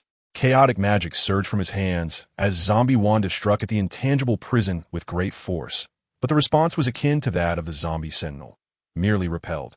"Am I to provide you with further opportunities for testing? I could assist you, yet now I find myself disinclined. You shall become one of my energy sources, and for that, I extend my gratitude in advance." Mercer declared with a smile, his tone leaving no room for dissent. His decision was final and irrevocable. Chapter 151. The Infinite Realm. Following zombie Wanda's actions, Mercer's assessment of her plummeted to its lowest point. Did she still expect his help in rescuing others? Ridiculous. Upon hearing his words and witnessing the indifference in his gaze, zombie Wanda felt a surge of madness. She frantically battered against the invisible cage, unleashing her formidable magic. Yet, this was no mere construct from the Marvel Universe. Breaking through would not be so simple. As zombie Wanda intensified her magic, Mercer reinforced the strength of the invisible prison, rendering her attempts futile. She was destined to remain trapped. In a swift motion, Mercer reveled in acquiring two immensely powerful energy sources. With a casual gesture, he employed spatial power to condense the intangible prison, reducing it to two cubes no larger than dice, for which emerged the muffled sounds of their begrudging protests. "Let us conclude this farce," Mercer stated, snapping his fingers. The power of reality swiftly enveloped Manhattan. The once ravaged city, teeming with zombies, transformed before his eyes. They were restored to normalcy. They had all returned. Indeed, it was merely an illusion crafted by Mercer utilizing the Reality Stone. Those who had reverted from shadowy zombies to ordinary humans gazed around in bewilderment, haunted by memories of their time as the undead. The experience left them with profound terror. The psychological impact of both being bitten and biting others would take considerable time to heal. Mercer gazed at the restored individuals around him, nodding to himself as his eyes briefly flicked towards Stark and his companion before departing. He was eager to delve into the two energy sources he had acquired, along with the newly obtained Infinite Realm. After all, products of the system were invariably of exquisite quality. Upon returning to New York, he casually sought out a suitable property and purchased a house for $3 million. In his realm, the funds Stark had generated were stored within the Southgate system, accessible for use by those accompanying Mercer, including Liangbing. The sudden influx of money in this world could easily disrupt its economic system. However, for someone capable of annihilating planets or even galaxies with a mere gesture, such concerns felt profoundly misplaced. The Earth hardly warranted such careful treatment from Mercer. Any assistance rendered was solely a reflection of his sentiments towards it. "It seemed as though my disposition has undergone a subtle transformation." Sitting on the sofa, Mercer reclined, surprised by the thoughts swirling within him. While watching the superhero series The Boys, he had often mused that, If he possessed the same powers as Homelander, he would undoubtedly ascend to a position of ultimate authority, impervious to the whims of public opinion. Homelander's need for affection and validation stemmed from a lack of love. Yet Mercer differed fundamentally. His desire for recognition only arose in the presence of peers equally formidable. But those he could dispatch with a mere glance were of too low a caliber to inspire any sense of pride, even if recognition were granted. With a resigned shake of his head, Mercer acknowledged his hope to restrain such thoughts, lest he inadvertently evolve into a villain. Perhaps it would be best to first examine the items he had just acquired. "System, please manifest the items I have just obtained," he murmured. Upon uttering these words, nothing appeared before him, yet the voice of the system resonated.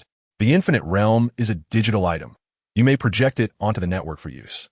Ordinary players can access it either through a device or a computer, while you may connect directly."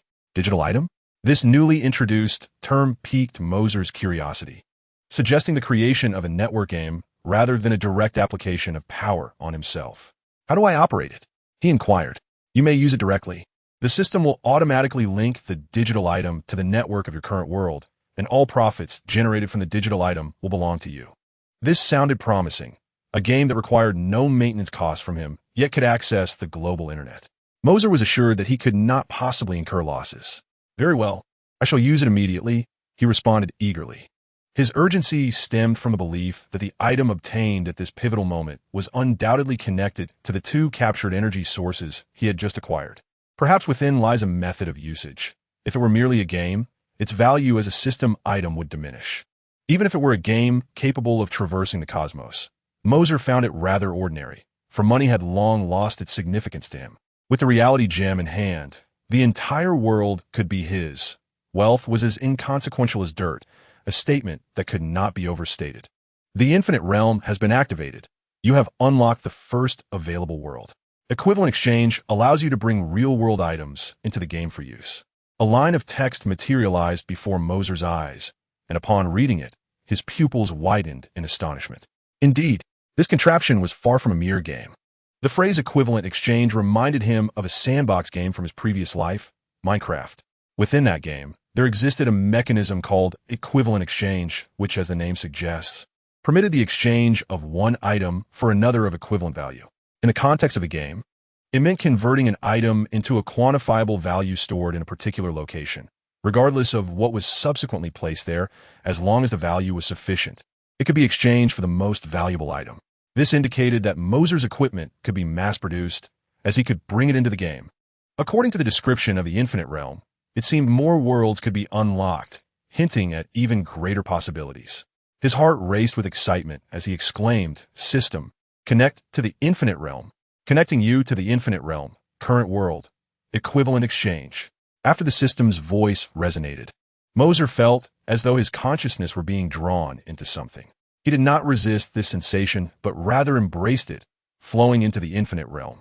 In the Grand Hall, Mercer's figure gradually faded, leaving only the impression of his presence on the sofa. In a daze, when Mercer opened his eyes again, he found himself standing on a patch of grass. Upon closer inspection, the world before him was composed entirely of squares of varying sizes and colors, resembling a game akin to Minecraft. Mercer accepted this setting with ease and began to familiarize himself with the controls. His consciousness was directly connected, without external equipment. Here, he felt as if he were in the real world. The only distinction was a row of item slots at the bottom of his field of vision, with health and hunger bars positioned at the upper left and upper right corners, respectively. These could be concealed and would appear with a mere thought when needed. Wait, all the abilities I possess still exist. Chapter 152. Equivalent exchange. Mercer's perception of his body was identical to that in the real world. Within him resided the mind gem, reality gem, space gem, thunder fruit, and the Blacklight Virus. Even his weapons, the black blade, autumn water, and the dark sword, remained intact. With a mere thought, they transformed into icons arranged before him. Strangely, the icons were all gray, resembling unlit skills in a game. Mercer attempted to click on one, and a line of text immediately appeared before him. You need to create a conversion table to extract the corresponding items for activation. Upon reading this, Mercer understood. Indeed, this was a world centered on the principle of equivalent exchange. His items had been successfully brought into this realm, but they resided within the core item, the conversion table. Only by crafting the conversion table could the game truly commence. Well then, I must strive diligently. If I could indeed extract my equipment from the conversion table, I would never lack for gear again. As long as the numerical values were sufficient, he could infinitely retrieve items and gems, rendering them practically worthless in his possession. Mercer forcefully slapped his face with both hands. To claim he was not excited would be a lie. However, it was still not yet created, so he must not celebrate too prematurely. All right, to attain wealth, one must first gather resources. He remembered the game's fundamental element, wood, the most vital material in this world. Without it, developing tools would prove exceedingly difficult. The peculiar mechanics of this world dictated that one could punch trees to obtain blocks. Mercer, being an experienced player, internally scoffed at this design before promptly acquiring some wood. There were also pigs nearby, which he dispatched to collect pork. After some time spent traversing the landscape, he gathered enough food and would to fill his inventory with either 32 or 64 pieces. Without delay, Mercer descended into a mine to extract minerals. In the pitch-black cavern, he illuminated his path with a torch. The game world felt akin to the real world. The surrounding darkness and the sporadic sounds were all too genuine. Despite the absence of any enhancements, the atmosphere was utterly foreboding. I should not experience death without losing items, so I must tread carefully to avoid perishing. Otherwise, retrieving lost items would be troublesome. Mercer was uncertain whether injuries in this world would feel painfully real, and he had no desire to test that theory. He resolved to develop his skills swiftly while danger was absent. As he ventured deeper underground, he stumbled upon a fair amount of iron ore and proceeded to craft 2 furnaces to smelt it. Setting the furnaces to work, he watched eagerly as the progress bar gradually filled. Just as an iron ingot was being produced, a sudden hissing sound erupted behind him. This noise sent chills down Mercer's spine, prompting him to exit the furnace interface and flee without a backward glance. After only a few steps, he felt a sharp pain searing through him, followed by a resounding explosion. He managed to escape a fatal blow, but his health plummeted to a mere 3 points. Hastily, he constructed a wall of dirt blocks to his height, allowing him to catch his breath. The burning sensation from behind was so tangible that he involuntarily gasped in an attempt to alleviate the pain. The creature known as Creeper, notorious for its explosive tendencies, often catches one off guard in the depths of a mine, detonating unexpectedly from behind, a truly formidable foe. Is this merely a game? The sensation of pain feels remarkably vivid. Moses sat on the ground, gasping for breath, although the searing agony in his back did not inflict any real injury. The suffering was unmistakable. He retrieved a piece of roasted pork he had previously cooked, replenishing his hunger, and as his health bar gradually restored, the torment in his back began to subside. It appeared that I am fundamentally different from other players, although we inhabit the same game and world for them.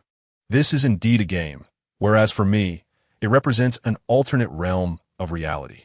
As Moses steadied his breathing and his health bar returned to full, the pain in his back vanished entirely. He struck a block, having just obliterated a dirt block that obstructed his path when an arrow suddenly flew towards him, embedding itself in his shoulder. Another sharp intake of breath escaped him as he sealed the wound. Cursed little skeleton. In this world, the only creatures that wield bows and arrows are the skeletal foes, colloquially known as little wights. Together with the recently exploded creeper, they rank among the most troublesome adversaries in the mines.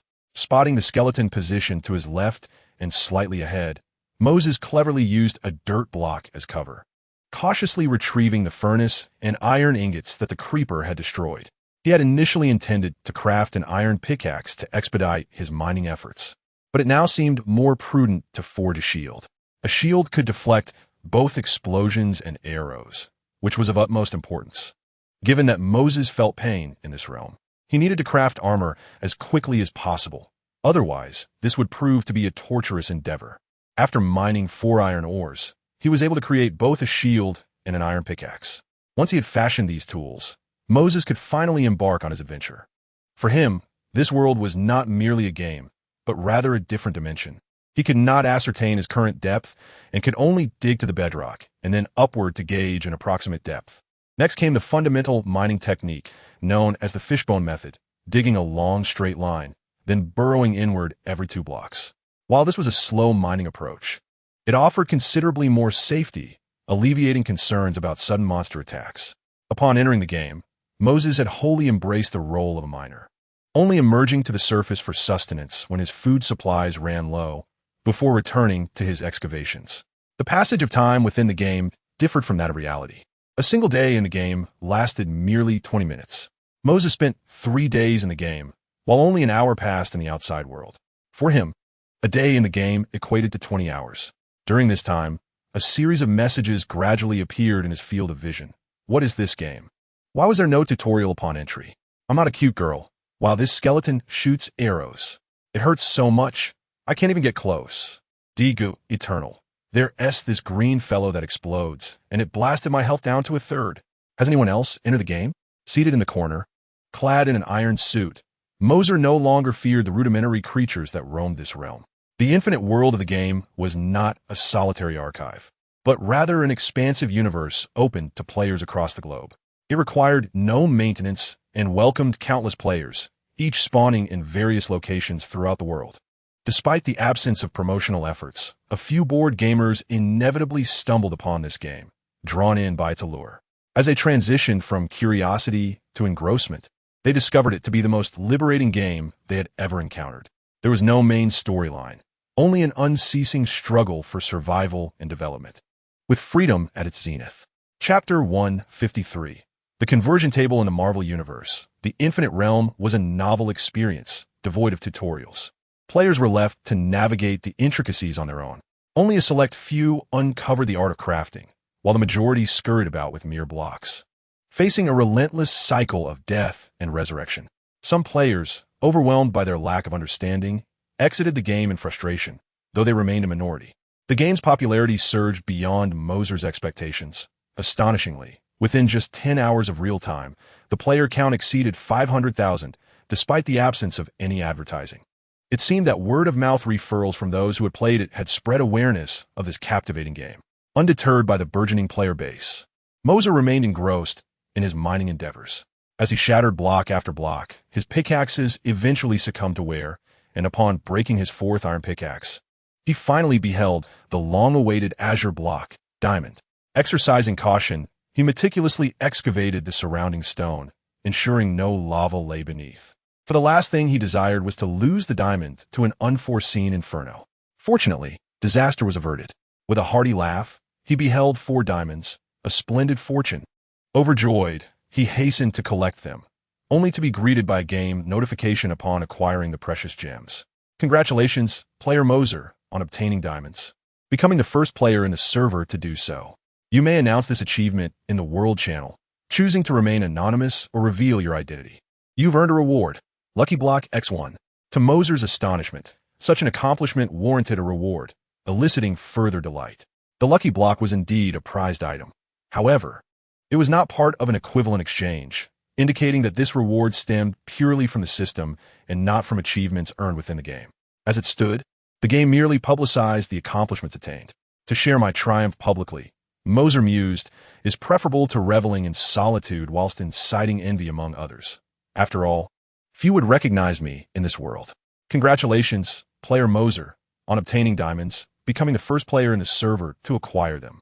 This announcement instantly appeared on every player's screen. What significance did acquiring diamonds hold? Many were unaware, but they understood that achievements worthy of a server-wide proclamation must be remarkable, causing the World channel to erupt in fervor. Everyone is abuzz discussing the identity of this individual named Mo-Se and the rapidity with which he has acquired diamonds. This has led to the revelation that these are, in fact, minerals, and with the 4 synthesis slots in 1S backpack, players have gradually begun to comprehend the game's mechanics. Mo-Se, having secured the diamonds, retraced his steps to a previously encountered lava pool. With a water bucket he had prepared in advance, he crafted a portal to the nether and ignited it with flint and steel. The portal opened. Mo-Se surveyed his equipment. Indeed, it was sufficient. Iron armor, a set of food, weapons, and a shield, ready for departure. Congratulations to player Mo-Se for being the first to enter the nether. The World chat erupted once more, heralding another server-wide announcement. Mo-Se paid it no mind and hurriedly sought out the item he desired in the nether, glowstone. He retrieved it and promptly returned to the overworld, not pausing even for a moment. With fluidity, he crafted the essential Philosopher's Stone for the transmutation table, and with 3 diamonds remaining, fashioned a pickaxe to mine one of the necessary materials, obsidian, to create the transmutation table. Congratulations to player Mercer for achieving the milestone, a beginning that is also an end. Following the creation of the transmutation table, Mercer's name was once again broadcasted across the server.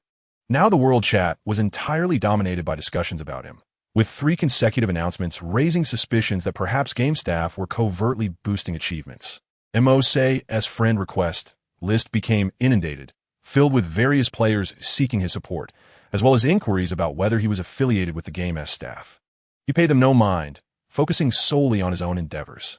Indeed, all of his usable items resided within the transmutation table, enabling him to withdraw them directly, which elevated the transmutation value within the table to a staggering 100 billion. A single infinity stone possessed a conversion value exceeding 20 billion. The black knife, Autumn Water, was valued at just over 90 million, while the Thunderfruit fetched a price of more than 100 billion. If he wished to mass-produce these items, he would need to construct energy condensers and energy collectors capable of generating transmutation value. Mercer gazed at the staggering figures. A single diamond's conversion value was merely over 8,000, making it one of the 2 most valuable ores in the original world. Should he devote all his energy to mining diamonds, he feared he might spend a lifetime ensconced in this game. The even rarer emerald possessed a transmutation value exceeding 10,000, yet its drop rate was even lower than that of diamonds, rendering it an unreliable option.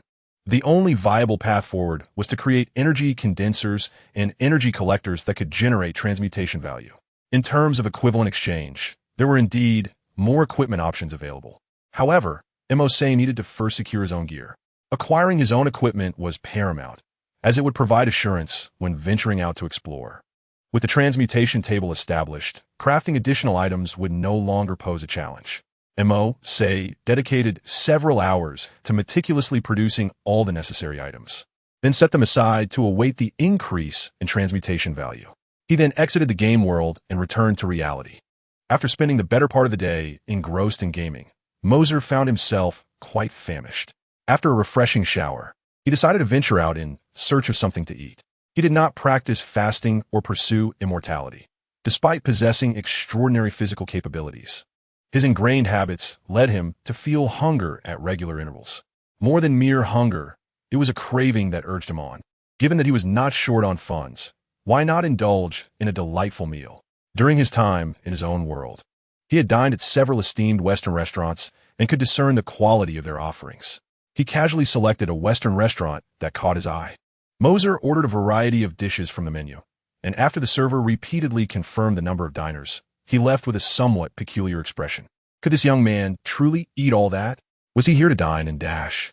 However, upon observing Mercer's attire, which was quite presentable, the server dismissed the thought. After all, he was merely a server, and such matters were not his concern. The ordered dishes arrived promptly, and Mercer began to eat heartily. Just as he was savoring his steak, a sultry voice interrupted him, asking, "Excuse me, may I sit here?" Upon looking up, he was met with the sight of a woman clad in a black gown, her wine-red hair cascading gracefully, eliciting a resigned expression from Mercer. "Agent Romanoff? Has S.H.I.L.D. run out of personnel, sending you to handle everything?" He mused, contemplating a day off from work the next day. The person before him was Natasha Romanoff, known as the Black Widow, a figure Mercer was not unfamiliar with. It seemed that no matter the universe, Natasha remained a member of S.H.I.L.D. Mercer felt a wave of exasperation. Why was she always the one dispatched for every task? A veritable tool of the organization. "You actually know who I am?" Natasha exclaimed, visibly astonished that Mercer had so readily revealed her identity. Even Stark had been unable to uncover her true identity, yet this young man had stated both her real name and her affiliation without hesitation. The knowledge of her origins rendered Natasha's carefully prepared lines unnecessary. However, since he was already aware of her background, Natasha opted for directness, taking a seat across from Mercer as if she had been expected. Surveying the boy before her, the seasoned agent quickly assessed his age. concluding he was likely around 17 or 18. A young man of such tender years possessed a formidable power, yet she had never heard of him before.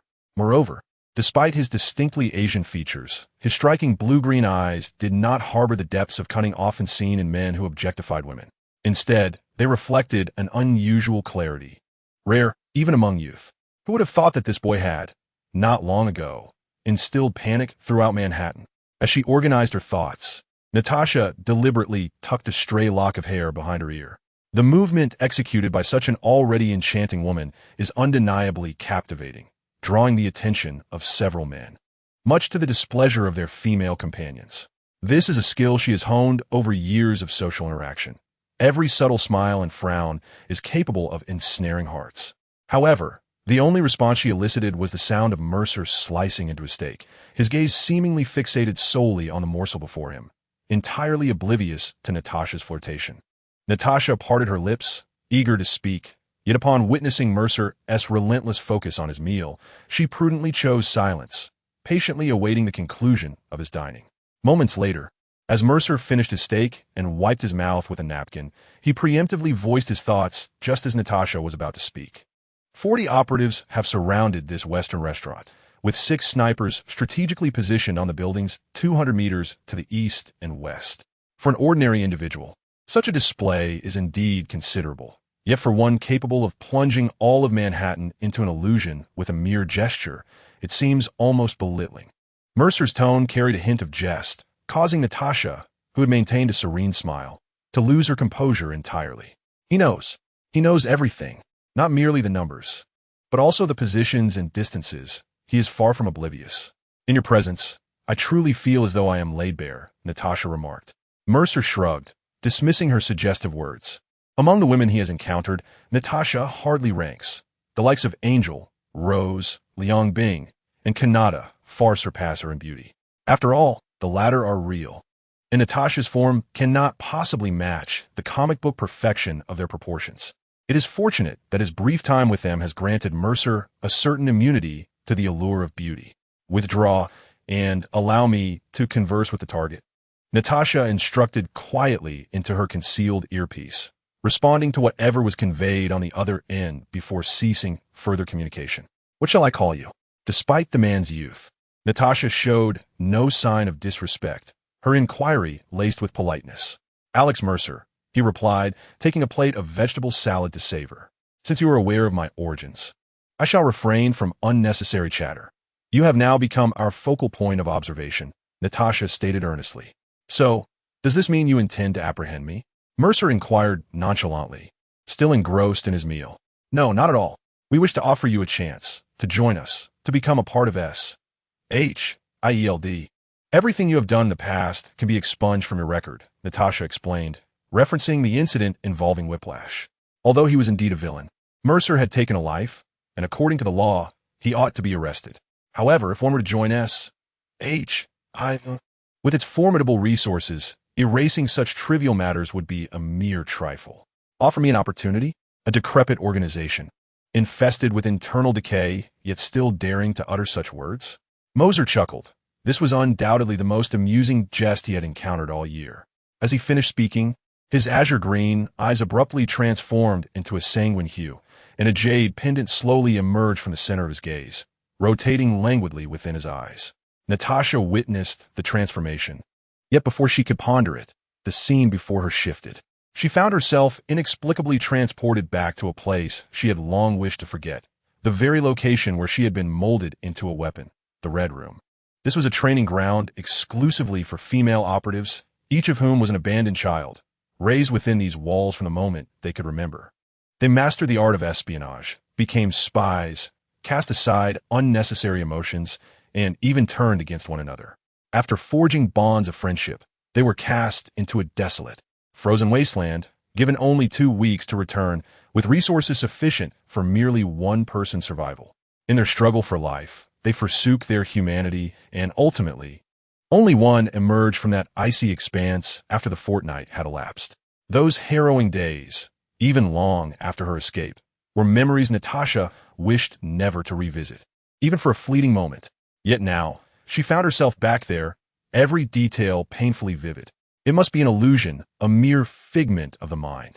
As Natasha surveyed her familiar surroundings and caught a glimpse of her former self in a nearby reflective window, she was struck by the realization. Had she truly returned to the past? "Natasha, what are you doing? Get back to training." The voice, etched deep in her memory, echoed in her ears, causing her to shudder and turn. Before her stood the seemingly benevolent yet ruthlessly cruel instructor. Once more, Natasha was ensnared in the repetitive cycle of her former life. Although she believed this to be a mere mirage, she was acutely aware of its authenticity. No matter her actions, she could not escape back to reality, and her defiance against the training inflicted upon her immense suffering.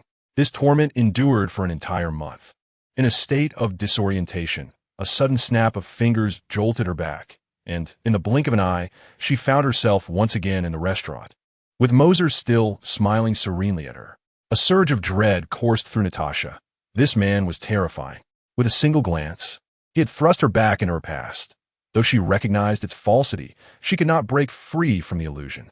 Her body had reverted to its former state, and even her recollections of combat techniques were those of that time, rendering her powerless to resist the training. Upon returning to reality, Natasha glanced at the clock nearby, realizing that what she had perceived as a month had transpired in a mere 10 minutes. Mercer finished his meal, wiped his mouth, and stood up, leaning in close to Natasha's ear. Instinctively, she recoiled, her trembling eyes filled with fear, her body quaking. Mercer's gentle voice whispered in her ear, "This is merely a warning. I could easily obliterate you. I shall refrain from causing you any trouble, so do not disturb me either." Chapter 155. An unusual tremor. Upon concluding his statement, Mercer gently patted her shoulder. The force behind his gesture, akin to a typical greeting, rendered Natasha limp against the table. She had expended an excessive amount of energy in the recent illusion, leaving her feeling fatigued even in a seated position, which became apparent under Mercer's casual touch. Exiting the Western restaurant, Mercer noticed several vans parked nearby, undoubtedly housing the elite agents of SHLD. Although Natasha had instructed them to retreat, the gravity of the situation necessitated their presence. It seemed that someone had ordered them to remain vigilant. Mercer merely smiled and nodded at them before proceeding in another direction. Observing Mercer's nonchalance, the agents inside the vehicle exchanged puzzled glances. They were unaware of the extraordinary display of power he had exhibited moments earlier. How peculiar that such a young man warranted their caution. "What should we do now?" someone inquired. "I shall consult with the director," replied Langlois, the mission leader. Had it not been for Natasha's insistence on avoiding confrontation, he would have already charged in with his team. He swiftly contacted Nick Fury. After a prolonged silence regarding the situation, advised, "Let us pull back. I trust Agent Romanoff's judgment." With the director's directive given, Langlois had no choice but to acquiesce, nodding in agreement. He cast a final glance at Mercer before turning to lead his team away. As Mercer sensed SHIELD's withdrawal, a slight smile graced his lips. He had anticipated their demise. The evening approached, and the streets of New York were ablaze with lights, bustling with even greater numbers in the heart of the city.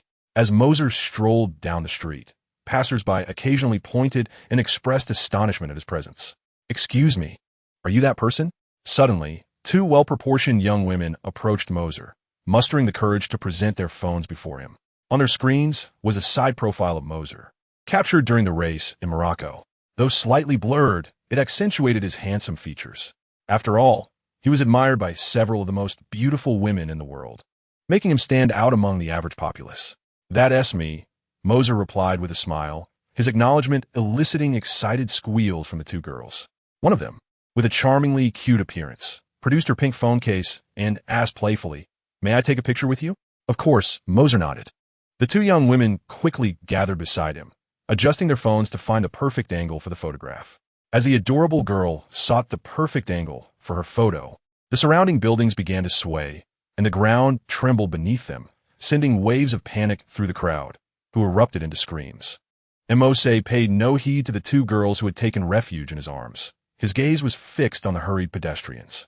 The tremors intensified, no mere tremble, but a palpable force. He sprinted alongside the girls to a safe spot, while others panicked in response to the earthquake. He furrowed his brow, contemplating the anomaly. An earthquake? In New York? This city had never experienced such a phenomenon. Any prior quakes had been mere vibrations. Yet now, the seismic activity showed no signs of abating, instead presenting an inexplicable oddity. The tremors came in waves, strong, yet not escalating further. Movies had never suggested that New York would be subject to earthquakes at such a time. Mo southeast observed the street. The tremors persisted but remained constant, occurring every few minutes. Having entered this universe, the once linear narrative of films had transformed into a multidimensional experience. Each movie narrated its own tale, while events transpiring elsewhere during the same time frame were often neglected unless referenced in sequels, akin to unexplored areas in a game where nothing occurs until one ventures there. Now, in this reality, the signs of impending events began to manifest, revealing themselves before the narrative could fully unfold. Mo's cerulean eyes shimmered with an otherworldly glow as spatial energy emanated from him, penetrating the earth beneath. He sought the source of the tremors, eager to uncover its origin. The earthquake persisted, and the crowd fled to open spaces, awaiting the cessation of the tremors. As time passed, Mo's brow furrowed deeper. His spatial energy had delved 17 kilometers into the ground, reaching the depths of the crust. Logically, earthquakes originate within the crust, yet he sensed the vibrations emanating from even deeper. Was there something beneath the crust capable of causing such disturbances? His exploration of spatial energy accelerated, finally attuning to the source of the tremors, maintaining an unyielding pace. Images of the subterranean landscape unfolded in his mind, akin to a holographic projection. Moments later, he pinpointed the epicenter of the disturbance. Upon glimpsing the source, an indescribable shock coursed through him, raising the hair on his arms. It was a golden cocoon, at least 10,000 meters in size. Yesterday, I took a day off as I had initially planned to enter the factory for a few days of learning. However, the person accompanying me failed to notify me the day before about their arrival. Had I not stayed up all night, I would have remained unaware of the situation. In a flurry, I packed my belongings and rushed to catch a ride, while familiar instructors were occupied with their own schedules, leaving me little time to write. Nevertheless, I have now crafted 3 narrative arcs, and the upcoming stories should flow more smoothly. Chapter 156. Life within the Earth's core in a realm where human technology cannot penetrate. There exists an immense cocoon that would instill awe in anyone who beholds it. We have now descended to the initial depths of the inner core, a world of molten rock, ablaze with the glow of red magma. Yet, in this infernal place, there is a colossal spherical entity, interconnected by luminescent filaments radiating outward. It resembles a fetus. The force of space coalesces into a humanoid shape, with Mercer's consciousness merging with it, manifesting as a doppelganger. Although the atmosphere is devoid of air, a powerful energy continuously flows into the cocoon. As Mercer reaches out to touch it, the cocoon seems to sense his presence, vibrating in a manner akin to resistance. Mercer, standing on the ground, perceives an increase in the intensity of tremors. This entity can sense my existence. It possesses life? Mercer gazes in astonishment at the massive cocoon before him. He looks up and locks eyes with 4 luminous orifices akin to eyes. Ascending into the air, he squints as the force of space extends outward, enveloping the golden cocoon and probing its interior.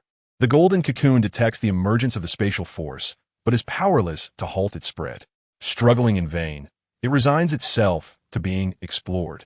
Moments later, Mercer's eyes widen in astonishment. This is indeed a life form, a humanoid entity. It possesses limbs akin to those of humans. Yet its exterior is not composed of muscular tissue, but rather a layer of heavy, golden armor, which seemingly serves as its musculature. The glimmering orifices he observed earlier are its eyes. Considering the possibility that this being may not comprehend human language, a surge of radiant yellow energy emanates from Mercer's forehead, establishing a mental connection with the entity's consciousness. Who are you?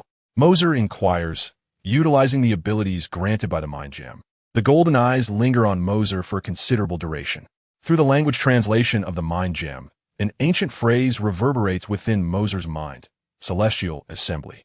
This simple term delivers a profound shock to Mercer. He possesses some knowledge of the celestial assembly, a cosmic race that transcends many planets, with each typical celestial being commencing at a universal scale. Their colossal forms, tens of thousands of meters in height and without limit, possessed the capacity to annihilate entire civilizations with mere gestures, as a single strike can alter a planet's orbit or even shatter it entirely. For them, a planet like Earth is no more than a basketball-sized clod of Earth. Mercer had never heard of celestials existing within Earth. It appears that this being draws sustenance from a planet. His scrutinizing gaze makes the celestial uncomfortable, yet remains unable to break free from its cocoon, instead causing the surroundings to tremble in sync with its accelerating heartbeat. The celestial being before him was not particularly formidable, currently in its incubation phase. Even upon breaking free from its chrysalis, it would merely emerge as a slightly tougher tank, lacking any significant divine power. Yet, even such an entity was beyond human capability to contend with.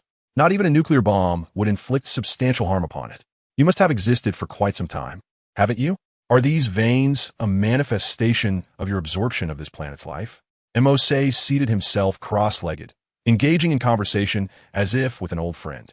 The deity could distinctly sense that the individual before him was one of the insignificant creatures of the earth, yet within him resided a multitude of terrifying powers.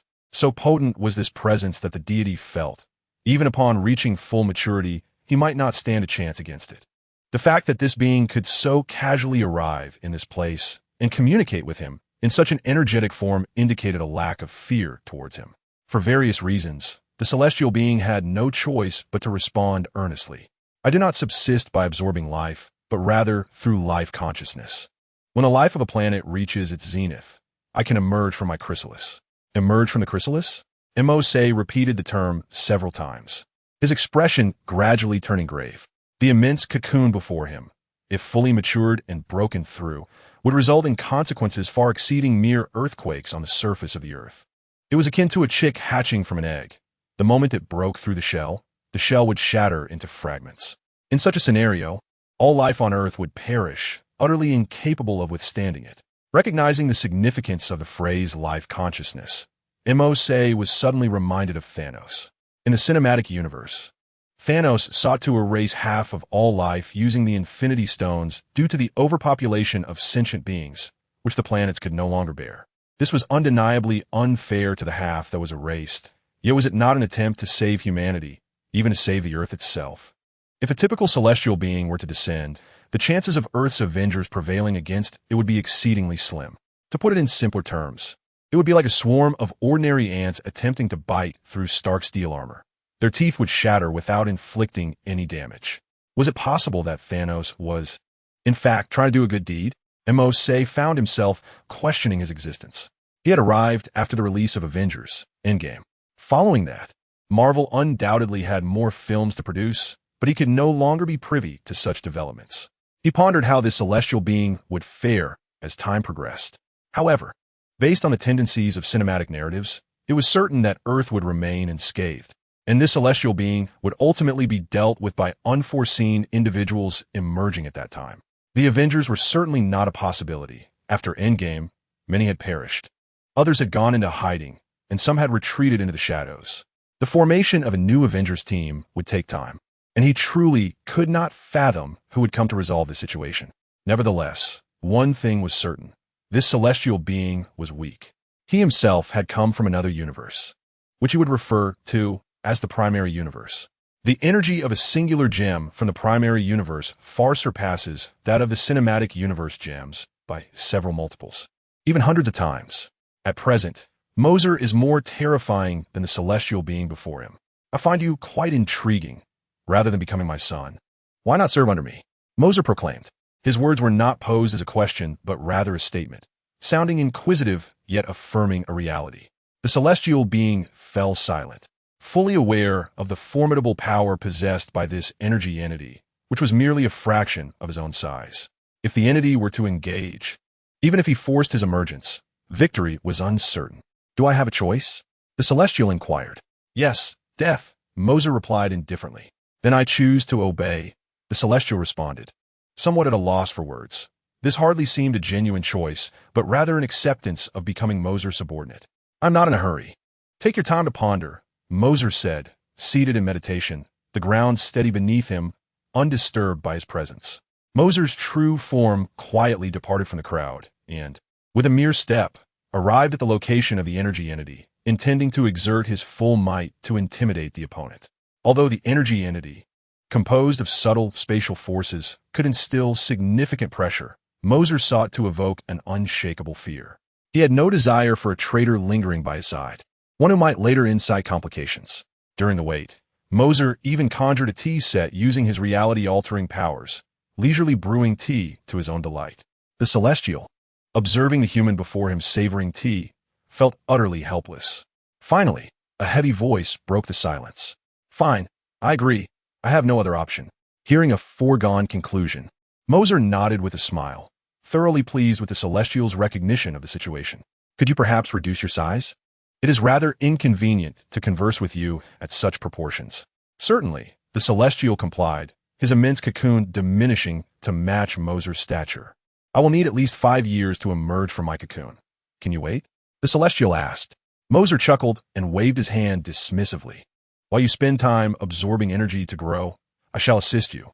No sooner had he spoken than a resonant hum emanated from Mercer. The Southern Gate system activated, defining the life consciousness required to cultivate the celestial being, transforming his own energy into the essential life consciousness. Initiating definition. In progress. This particular definition was the longest Mercer had undertaken since utilizing the Southern Gate system, taking a full 3 minutes before arriving at a conclusion. Definition failed. Analysis indicates that to construct a life consciousness suitable for cultivating the celestial being, the user must employ the Reality Stone and the Soul Stone from the Marvel Universe. "It seems I must acquire the Soul Stone," Mercer murmured, encountering a failure of this nature for the first time. Creating life is an exceedingly arduous endeavor.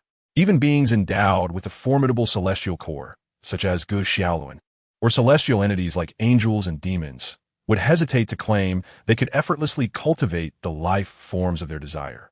Should such prowess be attainable, one can only imagine the catastrophic scale of their battles. Deities birthed from their imagination would eclipse the very stars themselves. "Very well, wait here. I shall procure something and return shortly." With that, Mercer uttered a parting remark before vanishing before the divine being without awaiting a response. After sensing Mercer's departure, the celestial being sighed deeply after a prolonged moment. Each era inevitably witnesses the emergence of a formidable prodigy, yet one must wonder if this particular prodigy is excessively extraordinary. Mercer's destination was the sacred sanctuary. He was aware that the soul gem resided in a place called Womir, though the precise coordinates of Womir eluded him. Rather than employing the space gem to search indiscriminately, it would be far more prudent to consult Ancient One, who would undoubtedly possess the knowledge he sought. Southeast materialized at the place where he had previously shared tea with Ancient One. At that moment, she sat before the tea table, engrossed in the pages of a book. Upon noticing Mercer's arrival, she appeared somewhat taken aback and teased, "Isn't this our illustrious star? What brings you to my humble abode?" It was evident that she was well aware of the recent events in Manhattan, hence her playful banter. "I require your assistance," Mercer replied, approaching her without a hint of formality. He seized a cup inverted on the table, poured himself some tea, and consumed it in one swift motion before continuing. "You know the location of Womir, where the soul gem is kept, do you not?" Chapter 158. "Womir, what do you need that for?" Ancient One inquired, astonished. Mercer recounted his recent encounter with members of the Celestial Assembly and expressed his intent to take one of them with him. "Take him with you? While I acknowledge your prowess, isn't that a bit beyond what is reasonable?"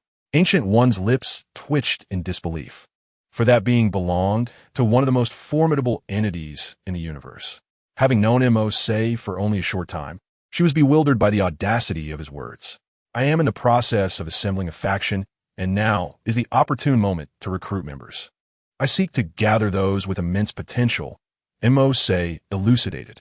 Ancient One gazed at the young man before her in astonishment. After a moment of silence, she asked, "Is the Ancient One from your universe also part of your faction?" This possibility seemed significant to Ancient One. She had heard the Ancient One of the primary universe speak of her own reliance on Dormammu's power for immortality. However, she had not been corrupted by Dormammu's influence. The energy levels across various universes differed vastly. Some beings were of level 50, while others reached level 100, rendering comparison futile. Ancient One was acutely aware that if she were to confront the pinnacle of Ancient One from the primary universe, she would stand no chance of defense. It was precisely because Mercer could contend with such dark malevolence that she found herself admiring him. After all, at the tender age of 17, achieving such remarkable feats makes him truly one of a kind throughout history. This situation is monumental. I represent the sanctum, and I cannot offend those beings from the celestial assembly. I fear not for myself, but I must consider the multitude around me. Gu lamented, for she was not Mercer, and those beside her were not formidable entities. If coordinates were to be divulged, the celestial assembly would undoubtedly hold her accountable afterward, and evading such repercussions would be impossible. Your reasoning is sound. Thus, the actions I am about to undertake may indeed offend. Mercer replied with a smile. What? Gu queried, her curiosity piqued about Mercer's intentions. As she raised her gaze, she inadvertently locked eyes with him. In that instant, Mercer's blood-red eyes, adorned with 3 spinning tomo, ensnared her consciousness, rendering Gu momentarily senseless. The potency of the Sharingan had long surpassed the ordinary. Having absorbed remnants of the ancient dominators and the Soul Stone, its power now eclipsed its original design. In her prime, the benevolent Gu of the main universe would have naturally resisted such control, but in this cinematic universe, where the supreme sorcerer met his demise in a fall, the disparity in their capabilities was stark. The two were no longer on the same level, and Gu found herself unable to escape Mercer's Sharingan. Extracting the thoughts of another is one of the abilities bestowed by the Soul Stone. Combined with the Sharingan, Mercer effortlessly acquired the coordinates of Womir. Thank you, he said, retracting the Sharingan and cheerfully pouring tea for both himself and Gu. After a moment, Gu regarded Mercer and then her teacup, lifting the now warm vessel and drinking deeply, letting out a sigh. Truly, the young are formidable. This is precisely why we prohibit interactions between the multiverses. If they were of equal standing, mutual exchange could occur. However, when vast disparities exist, the weaker multiverses risk being consumed by the stronger ones, which is far from favorable outcome. Mercer remained silent, acknowledging the truth in her words. The situation was indeed as she described. In this third-dimensional realm, systems are akin to products of the fifth dimension, allowing for the acquisition of resources unattainable in this lower dimension. This grants Mercer strength that far exceeds that of ordinary beings, enabling him to annihilate planets with ease should he choose to confront them. Hailing from a powerful multiverse, even with just the 3 acquired Infinity Stones, he could carve out a significant domain within the Marvel Cinematic Universe. To attain peace, one must wield weapons. Expecting those formidable beings to grant peace solely out of their goodwill is a farce. It merely indicates that they have no desire for your demise. Mercer held this belief, which is why he consistently sought to grow stronger. Had he not pursued strength, he would have perished long ago when the hatred that shattered the building first emerged. Gu fell into contemplative silence. Enough, there is no need for your concern regarding subsequent matters. I shall embark on a quest for the Soul Stone. With this farewell, Mercer departed from Ancient One, hastening towards the direction of Vormir. Vormir, a desolate planet devoid of vitality, boasted but a solitary mountain, with the remainder of its landscape composed of expansive plains and lakes of varying sizes. Distant stars cast their luminous glow, enveloping the planet in a dim yellow hue. As the twilight palette appeared to dominate this realm, atop the main mountain, the air shimmered, and Mercer stepped forth from the rippling space. Suddenly, he turned, noticing a figure clad in a black robe descending from the heavens. Mercer. A languid voice emanated from the figure. Yet as he uttered but a single name, he faltered, rendered speechless as if trapped in a moment of hesitation. Why the silence? Do continue, Mercer teased, gazing at him with a smile. Beneath the black cloak lay a visage of crimson flesh, with eyes fixated intently on Mercer. However, despite his scrutiny, the vast knowledge within his mind yielded nothing beyond that singular name. This enigmatic figure, known as Red Skull, had been the founder of Hydra on Earth 70 years prior. Driven by greed, he had inadvertently come into contact with the Tesseract, which housed the Space Stone, and was subsequently transported to this place, becoming the guardian of the Soul Stone. Deprived of sustenance and rest, this existence was for him the most dreadful form of imprisonment. It is peculiar that my duty entails naming every individual who arrives here, yet I possess no knowledge beyond yours, Red Skull remarked. Indeed, your duty is rather strange. Mose replied. Lead me to the location of the soul stone. After a moment's appraisal, Red Skull said nothing further and turned to guide Mose towards the mountain's summit. Every visitor arrives with unwavering confidence, believing they can claim it. Yet they remain oblivious to the price they must pay for the soul stone. Red Skull's voice echoed. The soul stone stands as the most extraordinary among the infinity stones. It possesses its own consciousness, and to obtain it, one must exchange a life for a life. Standing at the edge of the precipice, Mose gazed downward, a disdainful smile gracing his lips. Merely an act of mystique.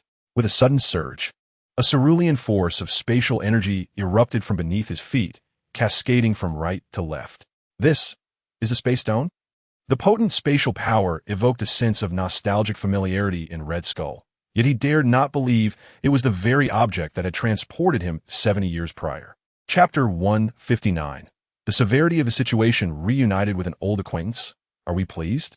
Mose jested, the azure luminescence reflecting upon his visage, enhancing the elegance of his profile, though not the same space stone from this universe. The events transpiring across two universes had led Red Skull to the location of the soul stone, as he too had been delivered by the space stone. Indeed, the acquisition of the soul stone necessitated a life for a life.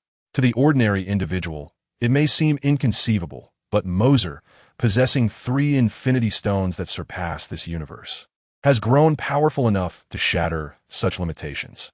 As azure energy permeated the air, half a minute later, an orange beam shot skyward from the ground, its formidable force piercing the heavens. Mercer gazed at this radiant beam and, with a firm step, unleashed countless spatial energies that spiraled from him, enveloping the ascending light instantaneously.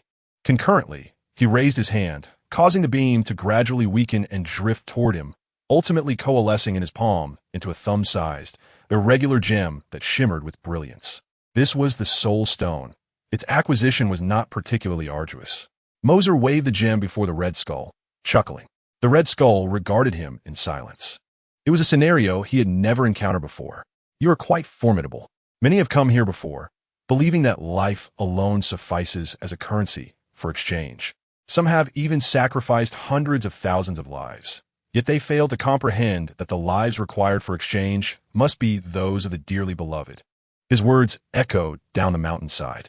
A mere glance downward revealed a morbid accumulation of skeletal remains. Their shapes varied, with human bones being a rarity among them. It was evident that not only humans sought the allure of the infinity stones, other forms of beings also coveted these treasures.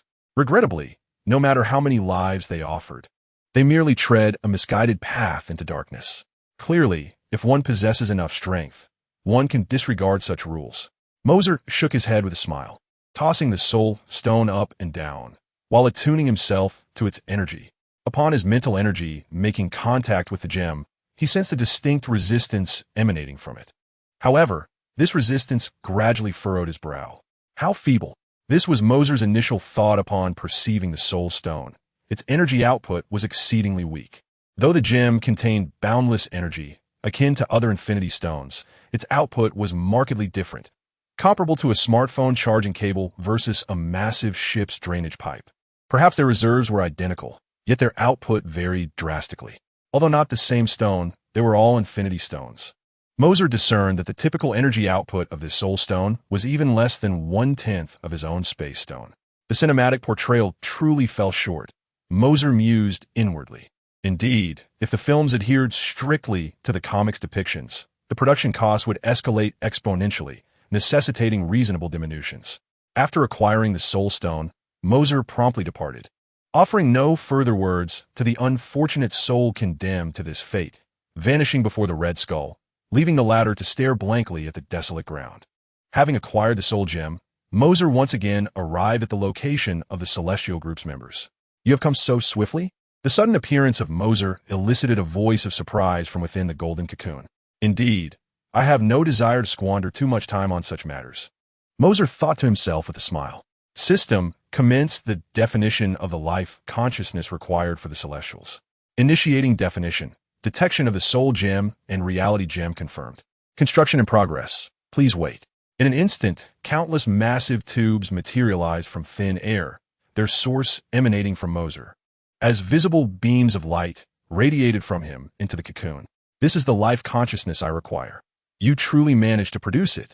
The astonishment from within the golden cocoon could not be contained, as the Celestial struggled to comprehend how Mercer achieved this feat, however. Not only was he perplexed, but Mercer himself was equally bewildered. He was aware that the Southern Heaven Gate system was conducting its own analysis, computation, and construction matters beyond his understanding. If he needed clarification, he would have to consult Liang Bing. Liang Bing. The image of that graceful woman suddenly surfaced in his mind, causing him to momentarily lose focus. Then a thought struck him, and his initially dazed expression shifted to one of shock. Wait, if the Celestial group has seeds on this Earth, then my Earth must have them as well.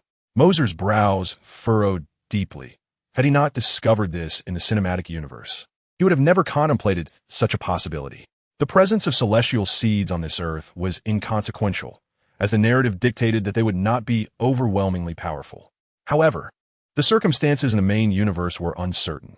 The lore of that world surpassed the film's narrative. Should there also be celestial seeds in that realm, it would indeed spell disaster. How long will it take for you to absorb a sufficient amount of life consciousness? Mercer suddenly inquired of the golden cocoon. The Celestial within sensed for a moment, responding with a hint of awe. Given the current pace, at most 1 day, I shall attain my complete form within a day. He was astonished by the swiftness of his transformation, yet he failed to notice the joy that appeared on Mercer's face, which was instead marked by contemplation. What occupies your thoughts? The golden cocoon asked. Mercer pondered briefly before replying. It is of no concern to you, but I hail from another Earth, one that is somewhat more powerful than the world you inhabit. Oh, are you worried that a celestial seed akin to mine exists on your Earth? The golden cocoon, demonstrating the insight befitting a celestial, immediately grasped Mercer's apprehension. Mercer nodded. If that is the case, it complicates matters. I do not comprehend the extent of power in your universe, but if you serve as a benchmark, even if slightly weaker, it would still surpass the majority of formidable entities in our universe. If there are still those above you, then you should indeed be concerned. A fully formed celestial being is not to be underestimated, spoke the golden light cocoon. Although he emerged from the cocoon of light, he was not like humans who require the infusion of knowledge after birth to comprehend the world. Each celestial being possesses innate knowledge of their responsibilities from the moment of their inception. As soon as they are born, they can immediately immerse themselves in their duties, epitomizing the pinnacle of labor. Chapter 160.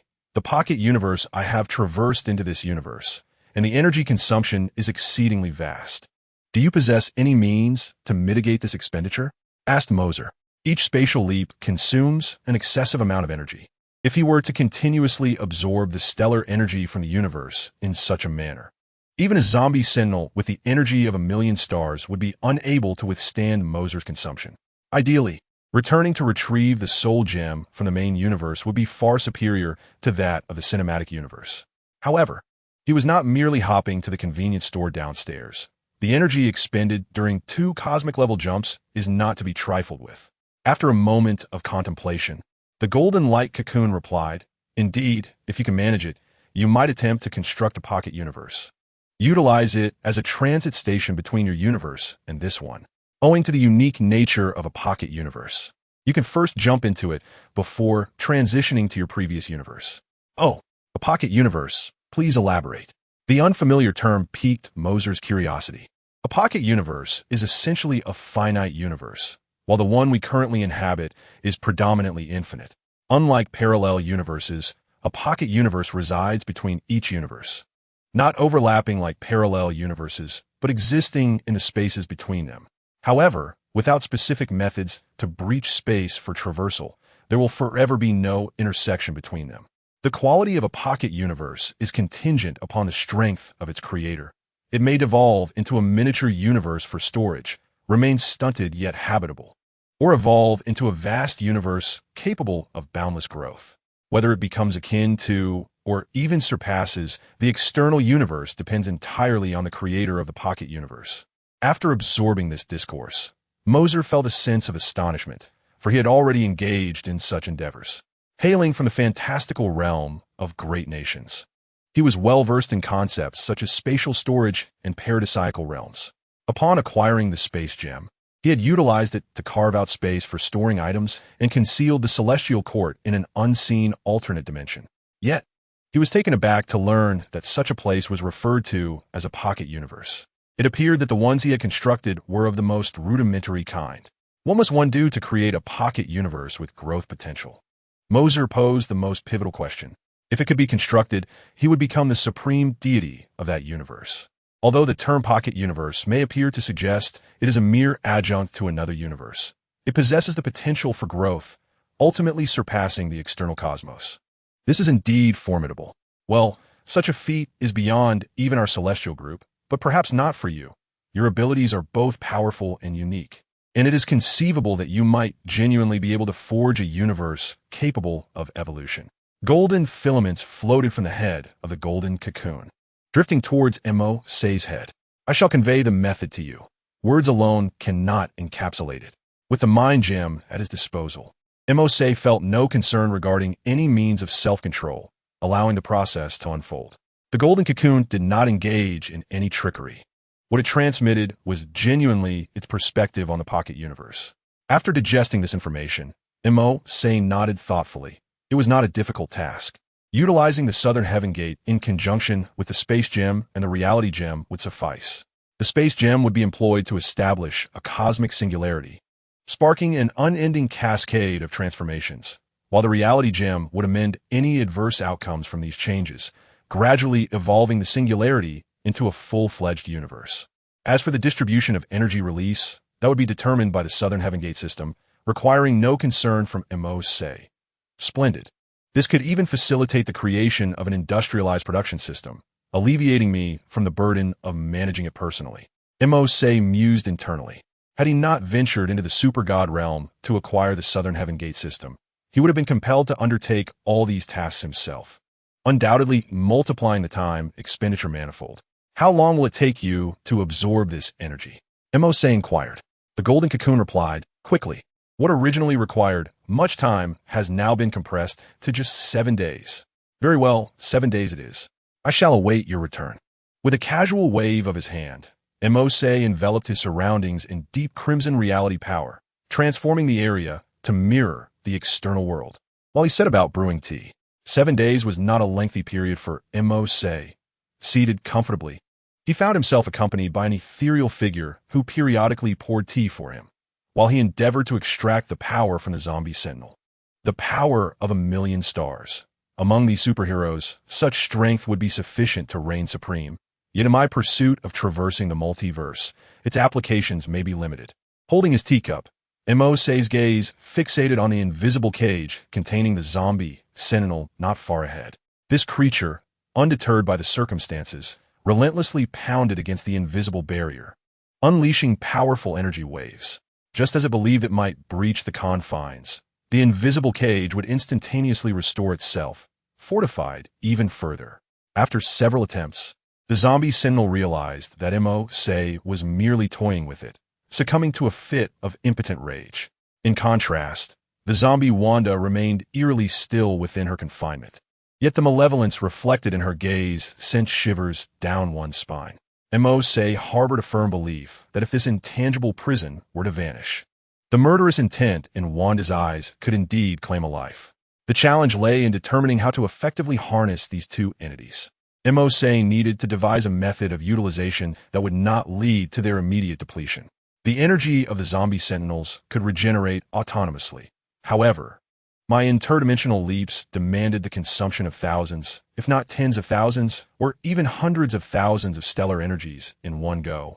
And the recovery time for such a vast expenditure remained uncertain. Rubbing his chin, Mercer pondered his predicament. Unless I could accelerate the flow of time? A sudden idea sparked in his mind. If he could hasten the passage of time in a particular location and then introduce the energy-extracting zombie sentinels into it, wouldn't the energy then become inexhaustible? Viable indeed. Mercer slapped his thigh in realization. This was achievable. The time stone among the infinity gems could facilitate such a phenomenon. Yet Mercer was reluctant to utilize the cinematic universe-S version of the time stone, as its efficiency failed to meet his requirements. Moreover, returning to the primary universe was not a feasible option at present. Then, There existed another possibility, the equivalent exchange module within the realm of infinity, which housed elements capable of accelerating time. Alas, he suddenly recalled that he had neglected to delineate a territory when he stored those items. Chapter 161. The Gaming Guild Delineating Territory refers to establishing a domain where unfamiliar players are prohibited from interacting with any items within its confines, even to the extent of dismantling blocks. However, Mose had failed to remember this crucial step upon logging off. He had carelessly left his belongings in a cave without concealment. With so many players around, that mine would undoubtedly be discovered. Now, after such a lengthy period, it had likely been completely plundered. With a bitter expression, Mose downed an entire cup of tea and addressed the golden cocoon beside him. "I am leaving the small guild. You may continue." Understood. The golden cocoon offered no objections. Mose promptly entered the realm of infinity, his eyes fluttering open and shut, revealing a scene that left him astounded. His belongings remained intact, precisely where he had left them. However, the surrounding environment had undergone a seismic transformation. When the world is happening, Mose surveyed his surroundings. The once modest 4-block-high stone mine had now risen to dozens of blocks, resembling a grand palace. His possessions were situated in the center of this grand hall, and the portal to hell beside it had been adorned with extravagant decorations. Only materials from the main world had been used, yet they were embellished as though crafted by a national designer, suggesting that players with strong aesthetic sensibilities would never be in short supply. But how could this be? Who could have done this? Mose gazed around in bewilderment. The area was utterly deserted, devoid of any presence. He opened the world channel, which had significantly improved. Although queries regarding the game's mechanics still arose, there were now more individuals willing to provide answers. To his surprise, he soon discovered that players had already begun to establish gaming guilds. As this game is heavily centered on survival, the sense of security offered by a group is evidently preferable to that of a lone wolf. Consequently, players have spontaneously formed teams, adopting similar prefixes in their names to establish an organization. These developments are features not inherent to the game, but are instead the result of player initiative. Mose observed the world channel in silence for a moment, noting that there were players from Xia communicating in Chinese. Given the absence of server divisions, unless they added each other as friends for private chats, their only means of communication was through the world channel. He refrained from typing. Instead, he selected the world channel and uttered a phrase that would automatically convert into text and be sent out. What he sent was a single Chinese sentence, and upon reading it, the players who had been engaged in casual conversation were instantly taken aback.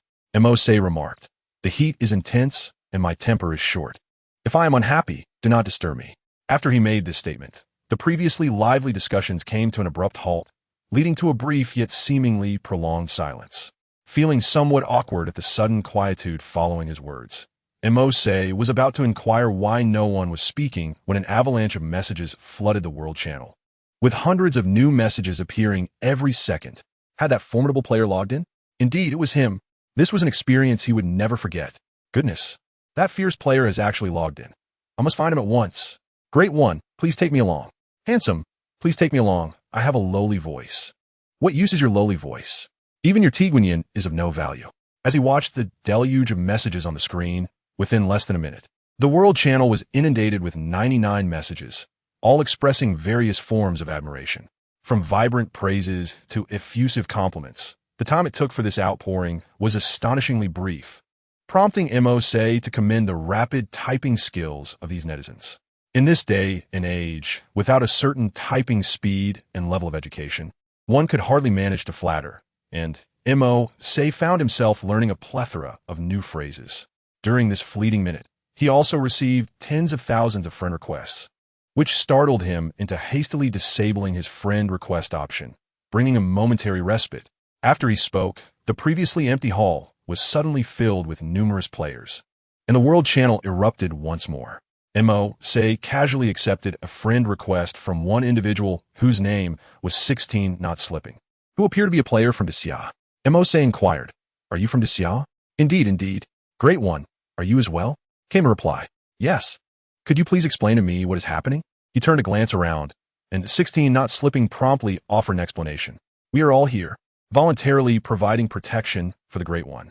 Upon discovering this place, We immediately recognized these incomprehensible devices as your magnificent creations.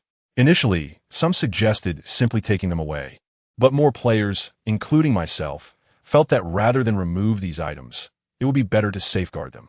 It is clear you are a great one. It is wiser to cultivate goodwill than to foster enmity, hence our decision to remain here. Mercer was somewhat taken aback. This choice was indeed excellent and left him quite satisfied.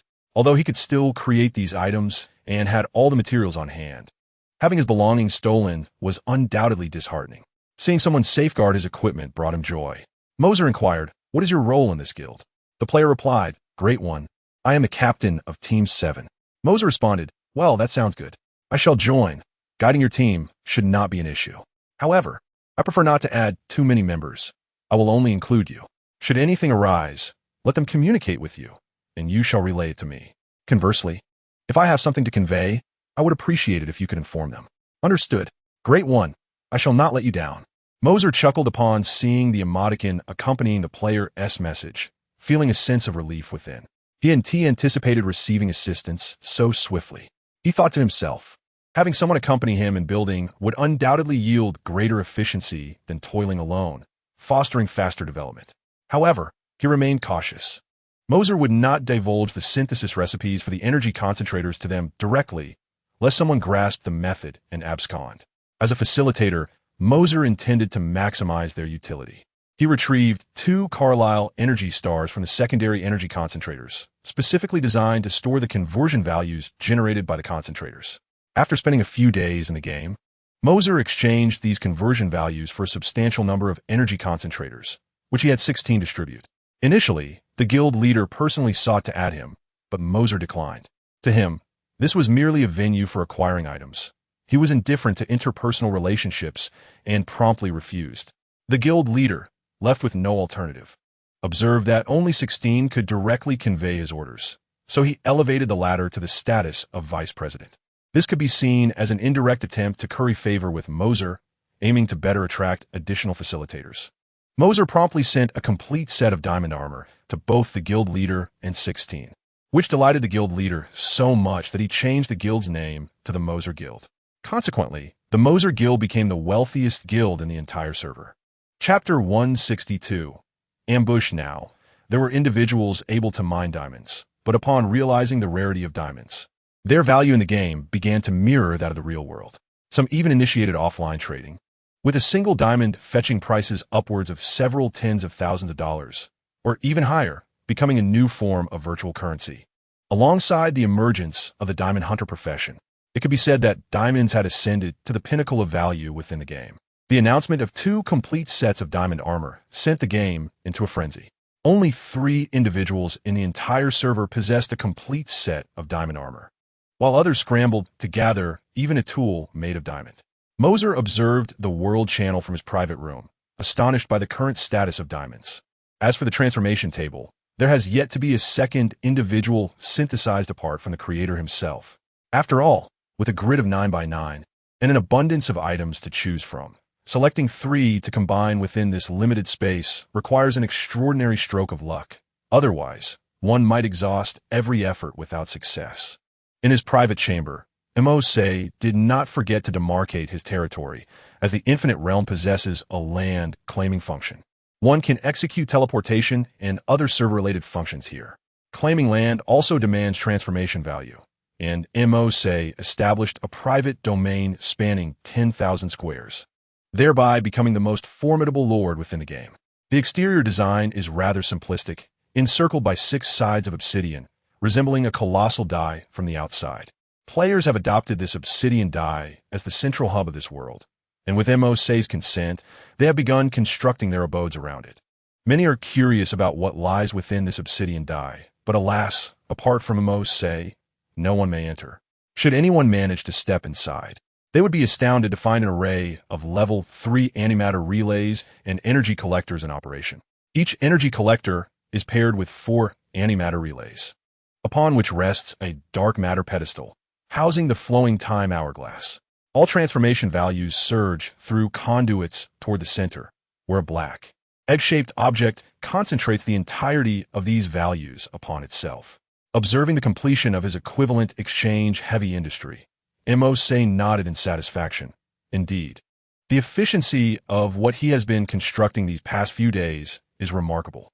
The transformation values within his table now commence at no less than hundreds of millions. While diamonds are fervently sought after in the outside world, here they serve merely as inconsequential stepping stones. Were it not for the desire to avoid astonishing the players, Mercer could have easily constructed a massive floating island from the diamonds. Now, let me see if I can utilize the flowing time hourglass to restore the energy of the zombie sentinels. In the game, Mercer is equally capable of conjuring an intangible cage to confine the zombie sentinel. He harnesses spatial power to make contact with the zombie sentinel, which attempts to struggle. However, the intangible cage morphs into a humanoid form that adheres to it, leaving no room for movement. A substantial amount of spatial energy envelopes the zombie sentinel, instantly extracting nearly 30 units of stellar energy from its reserves. The surge of energy within causes the zombie sentinel to widen its eyes in shock. Struggling in vain to escape, Mercer places the intangible cage next to the flowing time hourglass, simultaneously attuning to the burgeoning energy within him. It works. A look of joy spreads across Mercer's face as he observes the energy within the zombie sentinel generating at an astonishing rate. It appears that the items within this game can indeed exert influence over reality. Excellent. I shall not hold back. As long as it does not perish, I shall extract ceaselessly. The poor zombie sentinel continues to have stellar energy siphoned away by Mercer, who eventually finds this manual extraction too cumbersome and proceeds to customize a program via the southern gate. He first calculated the maximum energy value of the zombie sentinel, which amounted to an astonishing 99 million stellar energies. Thus, Mercer commanded the southern sky gate to extract its energy until it reached 998 stellar energies, then paused, waiting for it to recover significantly before continuing the extraction. Witnessing this scene, the zombie Wanda felt a chill run down her spine. How could this human be more terrifying than the zombies themselves, completely exploiting the zombie sentinel as if it were merely a resource-generating tool? Suddenly, Mercer's gaze shifted to Wanda, startling her. "Do not worry. You shall have your share as well, though I have yet to decide how to utilize your energy," Mercer remarked with a smile. While it seemed comforting, there was something increasingly unsettling about his words. In the external world, 3 days had passed, during which Mercer had extracted over 90 million stellar energies.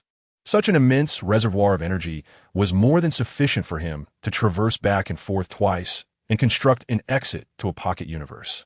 On the final day, having amassed enough stellar energy, Mercer intended to exit the game when he was suddenly jolted by a series of explosions in the distance.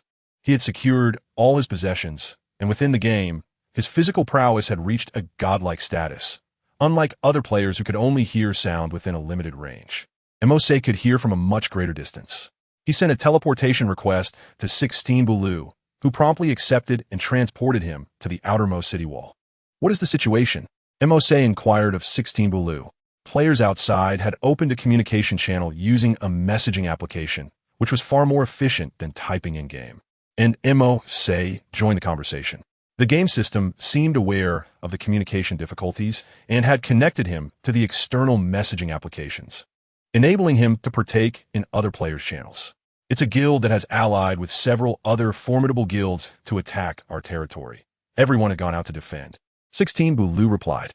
His voice, though youthful, possessed a magnetic quality, suggesting he was likely no older than his early 20s. "Are they difficult to deal with?" Mercer asked, surprised that the game had escalated to a siege so soon after its launch. 16 Bulu's tone reflected a hint of resignation. "It's unavoidable. After all, we are developing at an accelerated pace, and there will always be those who covet what we have. The value of this game's equipment is staggering in reality." Mercer was unaware of the external world's assessment of the game, but hearing 16 Bulu's words left him astonished. "So, Infinite Realm has already become a sensation outside? Let me see," Mercer said as he gazed over the city wall. The construction had anticipated potential attacks, with the entire wall built from obsidian, allowing defenders to continuously launch projectiles downwards. Currently, the area needed for territorial expansion required conversion values. A plot measuring 10 blocks in length and width necessitated 1,000 conversion points. Mercer had not contributed to the expansion, allowing him to dismantle the structures outside. He narrowly dodged an arrow shot from below the wall and asked 16 Baloo, which guild is orchestrating the siege. In a guild known as Ordinary Requiem, the guild leader has been contemplating forging a trade with us, seeking to acquire some equipment. However, our negotiations faltered, leading to the current predicament. Chapter 163. Stealth as 16 swiftly drew back the bowstring. He loosed an arrow that struck down a player who had been constructing a makeshift fortification with dirt blocks from below. Mercer nodded, finding little concern in the situation. After all, the obsidian cube was impenetrable to them. Even if they pillaged the surroundings, it would scarcely amount to a fraction of his resources, which could be effortlessly replenished. How many have they brought? Mercer inquired, peering over the city walls at the multitude of players outside, their numbers so vast that he could scarcely count them. He had never before witnessed such a gathering in the game. Conservatively estimating, there appeared to be over 1,000, and their ranks were steadily growing. Although they were rallying reinforcements, only about 600 players were present to resist the siege. Fortunately, the walls constructed of obsidian were beyond the reach of their tools. Otherwise, they would have been breached long ago. Over 1,000. Mercer was taken aback by the figure. A siege involving 1,000 players had never occurred, even in the past iterations of Minecraft, given that the game had only been evolving in reality for a few days. Gathering hundreds of players was plausible, but over 1,000? It suggested that the players involved were of considerable renown. This is merely a game. Yet faced with the allure of high-value items, it was inevitable that some players would succumb to temptation, unburdened by any moral qualms, and seize the opportunity to raid. However, due to equipment disparities, the vast majority were equipped with iron tools, and the slow pace of mining obsidian with iron pickaxes was another reason for their prolonged resistance. Nevertheless, those attacking the city were contemplating alternative strategies for entry, keeping the defenders on edge. What is that tall tower in the distance? Mercer pointed towards a distant stone tower. Inquiring. That is their command post, 16 replied. The leader stands at the top, directing the conflict. After contemplating the tower for a moment, Mercer turned to 16 and instructed, gather a skilled team of friends and follow me. With that, Mercer dashed towards the obsidian cube. Wait, what do you mean? 16 was taken aback. Calling after Mercer as he ran off. Mercer's voice rang out. We're going to attempt a beheading. At the enemy's tower, several players clad in incomplete diamond armor surveyed the battlefield from above, clearly the leaders of the assault. Although their armor was mismatched, some wearing boots, others chest plates, and some merely wielding diamond swords, they exhibited a commendable unity, making it difficult to penetrate their ranks.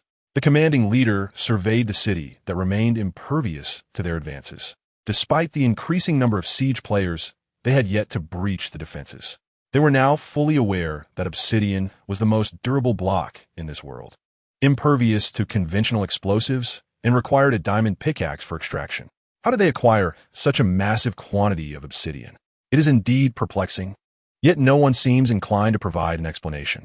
Could it possibly be cheating? A player adorned in a golden helmet remarked. That is implausible. Shaking his head, many have attempted to cheat, yet no matter their efforts, they could not breach the game's defenses, which are remarkably robust. It remains a mystery what kind of expert could achieve such a feat, as there are evidently no vulnerabilities. Naturally, my game would not be so easily compromised. Suddenly, an unfamiliar male voice emerged through the team's voice chat, momentarily startling everyone, only to be struck without warning. Who is it? Looking around, they found only their few companions, who had retreated several paces, clearly also affected by the unseen attack.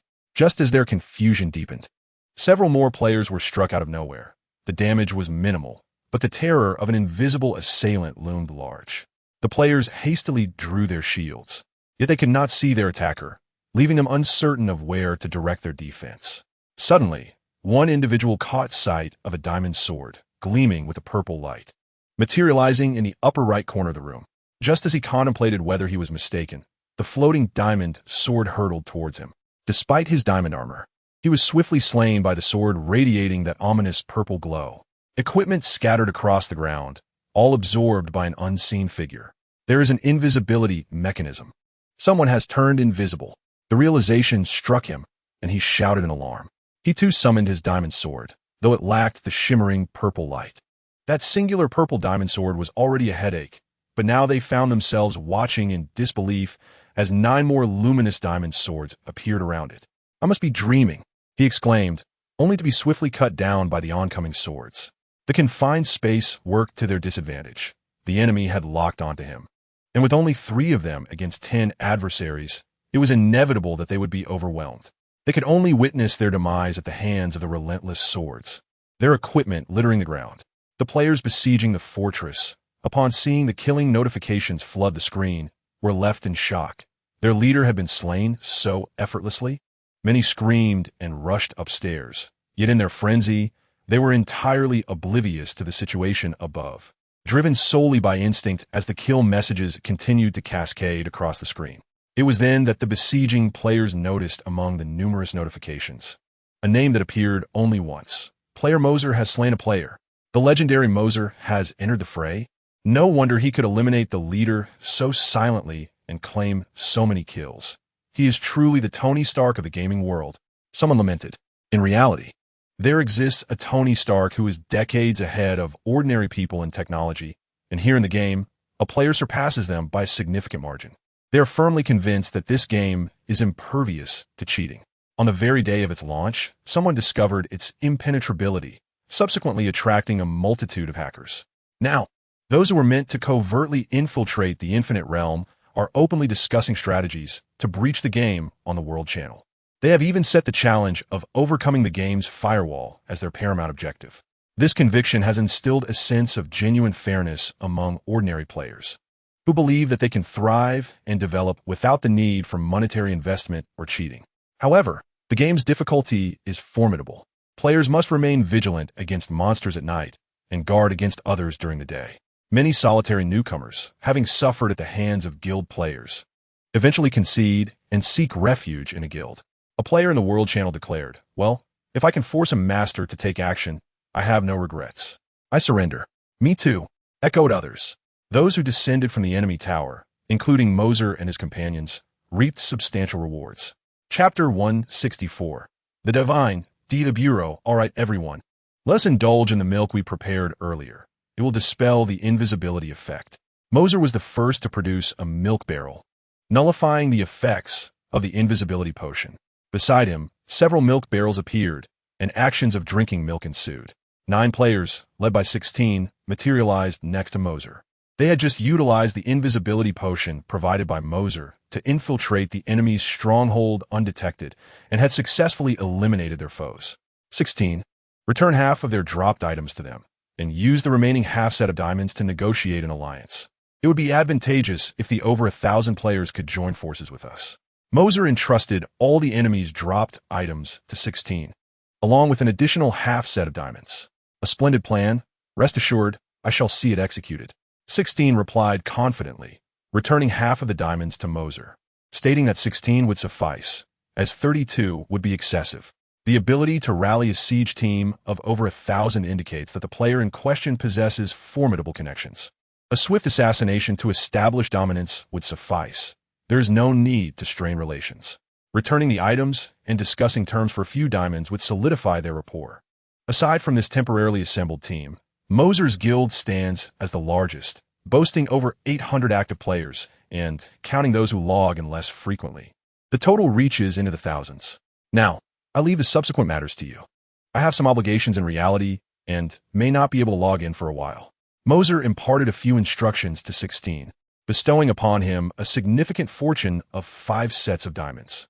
This could fetch a price exceeding $1 million in the real world. 16 gazed at the 5 sets of diamonds in his backpack, remaining silent for a considerable time before solemnly assuring, "Rest assured, I will manage your guild diligently." Mercer smiled and subsequently logged off. As he opened his eyes once more, Mercer's gaze returned to the core of the earth. Before him, the golden cocoon had solidified significantly, its energy appearing particularly abundant. "You have returned? I am ready to emerge. Your timing is impeccable." The golden cocoon trembled slightly, emitting a tearing sound. From the top of the cocoon, numerous rips began to form. The seemingly sturdy outer shell revealed itself to be merely a thin layer upon closer inspection. A figure clad in azure heavy armor stepped forth, the clattering of his armor resonating with each movement. This was the Celestial of the Celestial group. He appeared quite impressive, robust as a bullfrog, born in armor that spared him the trouble of finding clothing. Mose assessed him and remarked. The Celestial gazed down at the diminutive human before him, merely nodding in silence. Well, since you have emerged from your cocoon, I too can depart from this peculiar place. Let us proceed. Mose opened a portal and stepped through, the Celestial hesitating for a few seconds before following suit. I intend to return to my universe. I fear there may be a celestial group akin to yours on my Earth that requires addressing. Mose spoke to the Celestial beside him. The Celestial nodded, stating, Your world must possess a significantly greater combat prowess. I am eager to witness it. That sounds agreeable. By the way, what is your name? I cannot simply refer to you as Celestial indefinitely, Mose inquired. The Celestial shook his head, explaining, Our names are bestowed by the Supreme Celestials. As I cannot return, I naturally lack a name. Feel free to assign one to me. Another naming? Mose felt a wave of embarrassment, wondering why such matters always fell upon him. After a moment of contemplation, he suggested, Let us call you Diablo. Diablo is a fine name. Does it carry any significance? Diablo expressed his satisfaction with the name. None. It simply came to mind as appealing, Mose replied. Very well. Let us proceed to the surface. However, your current appearance must be altered, as it is far too avant-garde for the inhabitants of Earth. Mose appraised Diablo, realizing that such armor would undoubtedly attract the attention of the S.H.I.E.L.D., unless it were in a specific context. He raised his hand, and Diablo's form transformed into that of a tall man dressed in a black suit, donning sunglasses, resembling Mose's bodyguard. Quite impressive, very commanding. Mose nodded in approval. Is this an application of the reality gem? Diablo immediately discerned the ability Mose wielded. Mose snapped his fingers, and the two of them instantly materialized in an alleyway on a certain street, startling a dog lying nearby, which yelped in surprise. Diablo cast a glance at the creature, causing it to whimper and flee. Come, let me show you around. Let us see how the Earth of today differs from the memories you hold, Mose said. Diablo appeared perplexed and inquired, Shouldn't we first create the cosmic singularity? Aren't you intending to forge a pocket universe connected to your own? Mose waved his hand dismissively, responding, That endeavor is not one I need to undertake myself. It is already in the process of formation. As he spoke, Mose raised his palm, conjuring an image akin to a holographic projection before them. Within this visualization, four metallic pillars stood resolutely in the void of space, emitting beams of light that intertwined at their center. At the core of this convergence, a luminous point gradually ascended, expanding under the interlacing rays. This surpassed Diablo's comprehension. He gazed at Mose in astonishment and asked, What is this? 3D printing, Mose replied unexpectedly. I am in the process of fabricating that cosmic singularity. The term caught Diablo off guard, plunging him into a sea of bewilderment. He had existed on Earth for millions of years, and while he had resided in the core, the extensive energy connections allowed him to be aware of external matters. 3D printing, based on digital model files, constructs objects layer by layer using powder-like metals or plastics and other adhesive materials. However, he had never heard of 3D printing being utilized to create a cosmic singularity. Wasn't that absurd? Despite possessing the wisdom of the celestial assembly, he could not fathom a method to employ 3D printing for crafting a cosmic singularity. It was truly beyond comprehension. Do not be too excited. Simply follow me, and there will be much to astonish you in the future. Mose chuckled, giving Diablo's arm a friendly pat before strolling out of the alley with his hands in his pockets, murmuring as he walked. By the way, where are we? Given our surroundings, we must have long since left New York. Chapter 165. The onlookers. Diablo hurried to keep pace with Mose, continuously questioning. What is the foundation of your 3D printing technology? How is it achieved?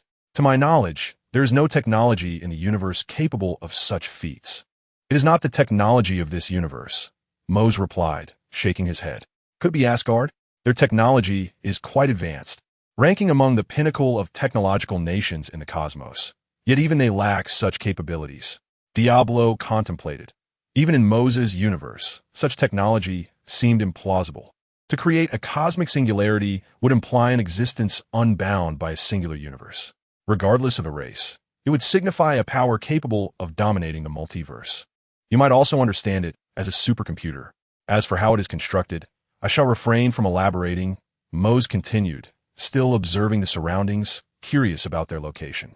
A supercomputer is truly impressive, Diablo remarked earnestly. The celestial assembly could create life, but the creation of a universe was an impossibility.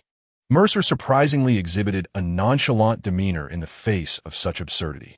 Was he completely unaware of the gravity of the situation? "Excuse me, sir. May I inquire as to where we are?" Mercer approached a passerby to pose his question. "This is Truman Town in New Mexico," replied the stranger. "Truman Town?" Mercer shook his head in confusion upon hearing the name, as he was unfamiliar with this place. Nevertheless, he had at least acquired its name, and after expressing his gratitude to the passerby, he continued to meander aimlessly with Diablo. Just as his perplexity deepened, a voice from nearby halted him in his tracks. "Thor, we've found you." "Thor?" Mercer turned in astonishment to see a group of individuals clad in Norse mythological attire standing before a beverage shop, and before them stood a robust man. It was none other than Thor, the god of thunder, dressed in mortal attire. His presence in such a setting instantly revealed to Mercer the nature of this place. This was the very town depicted in the cinematic universe where Thor was cast down to Earth. No wonder he had never heard of this town. It was a unique location constructed for film production, which had unexpectedly materialized into a real settlement in this world. The name Truman held a profound significance. Mercer chuckled softly and shook his head. Suddenly, his gaze drifted toward a distant side road, where, several kilometers away, a tornado-like formation of clouds descended from the sky, resembling a colossal pipe, as if something were about to emerge from it. "I sense a powerful energy emanating from there, as though something is being transported," Diablo remarked, his eyes fixed on the swirling funnel in the distance. "It is a humanoid weapon from Asgard, the Destroyer." Holding the script, Mercer was already aware of the impending events and promptly identified the approaching entity. "The Destroyer?" Diablo expressed surprise. Although such a being would be no match for his divine physique, it was indeed one of Asgard's formidable weapons. What could possibly warrant its deployment on Earth? Mercer replied, "Thor, son of Odin, is the one who has summoned it, through his brother Loki." Underneath the sunglasses, Diablo scrutinized Mercer intently, exclaiming, "How is it that you seem to know everything?" Mercer smiled and responded, "Be confident. I am indeed well informed. What shall we do next? Should we intervene?" Diablo inquired. "No need. Let us first procure a soda and some snacks. We can simply observe from the sidelines," Mercer replied, hastening toward a nearby snack shop, anxious that the vendor might flee once the action commenced. Diablo remained rooted in place, utterly bewildered by the human standing before him. At times, he exuded an aura of immense power, capable of causing instant demise with a mere touch, while at other moments he manifested the demeanor of an ordinary human boy, his carefree attitude prompting a desire for sustenance. "Hey, do you want some?" came the voice of Mose from a short distance away. "Yes," Diablo replied with unwavering determination as he swiftly approached. Shortly thereafter, a dark shadow descended from afar, crashing nearby. The Destroyer had arrived. The ensuing scene mirrored that of a cinematic spectacle, with the three valiant warriors of Asgard engaged in a fierce battle against the Destroyer, ultimately yielding no significant outcome. Bystanders gasped in shock, some fleeing in panic, while only Mose and Diablo remained, a striking sight amidst the chaos. Each held a cup of cola in one hand and a large hot dog in the other, savoring the unfolding drama without a hint of fear regarding the combatants' clash. The scene drew Thor's attention, who called out to Mose and Diablo to flee. Noticing their lack of response, he quickly turned his focus back to the fray. The male Thor bore a sense of familiarity, while the female counterpart, though beautiful, proved somewhat difficult to accept. Mose regarded the male Thor, finding him more appealing, while the female Thor, despite her beauty, evoked preconceived notions that made Mose see her as a mere transformation of the male Thor. Yet, this was not the case. His universe and that of the cinematic realm were entirely distinct. Female Thor was indeed her own entity, not a product of gender reversal. Almost there, Mose squinted, sensing the battle nearing its conclusion. Ignoring his friend's advice, Thor continued to engage the Destroyer, while he himself made a hasty retreat, positioning himself directly in front of the Destroyer, shouting, "Loki, I know you can see me. If you wish to kill, then do it. End this battle immediately." The Destroyer remained silent, its response manifested in the fiery glow of its face as it gradually turned away. Thor's heart lifted, believing Loki might call for a truce and spare his life, only to be caught off guard when the destroyer suddenly pivoted and swung a fist toward him. At such a close range, Thor had no chance to react. His mortal form could not withstand the force of that blow. As the massive iron fist loomed before him, Thor closed his eyes in resignation, bracing for death.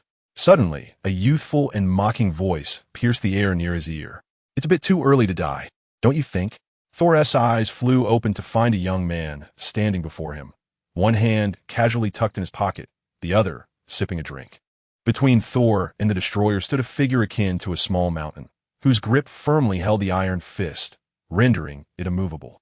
This unexpected duo was none other than Mose and Diablo, who had been observing from the sidelines.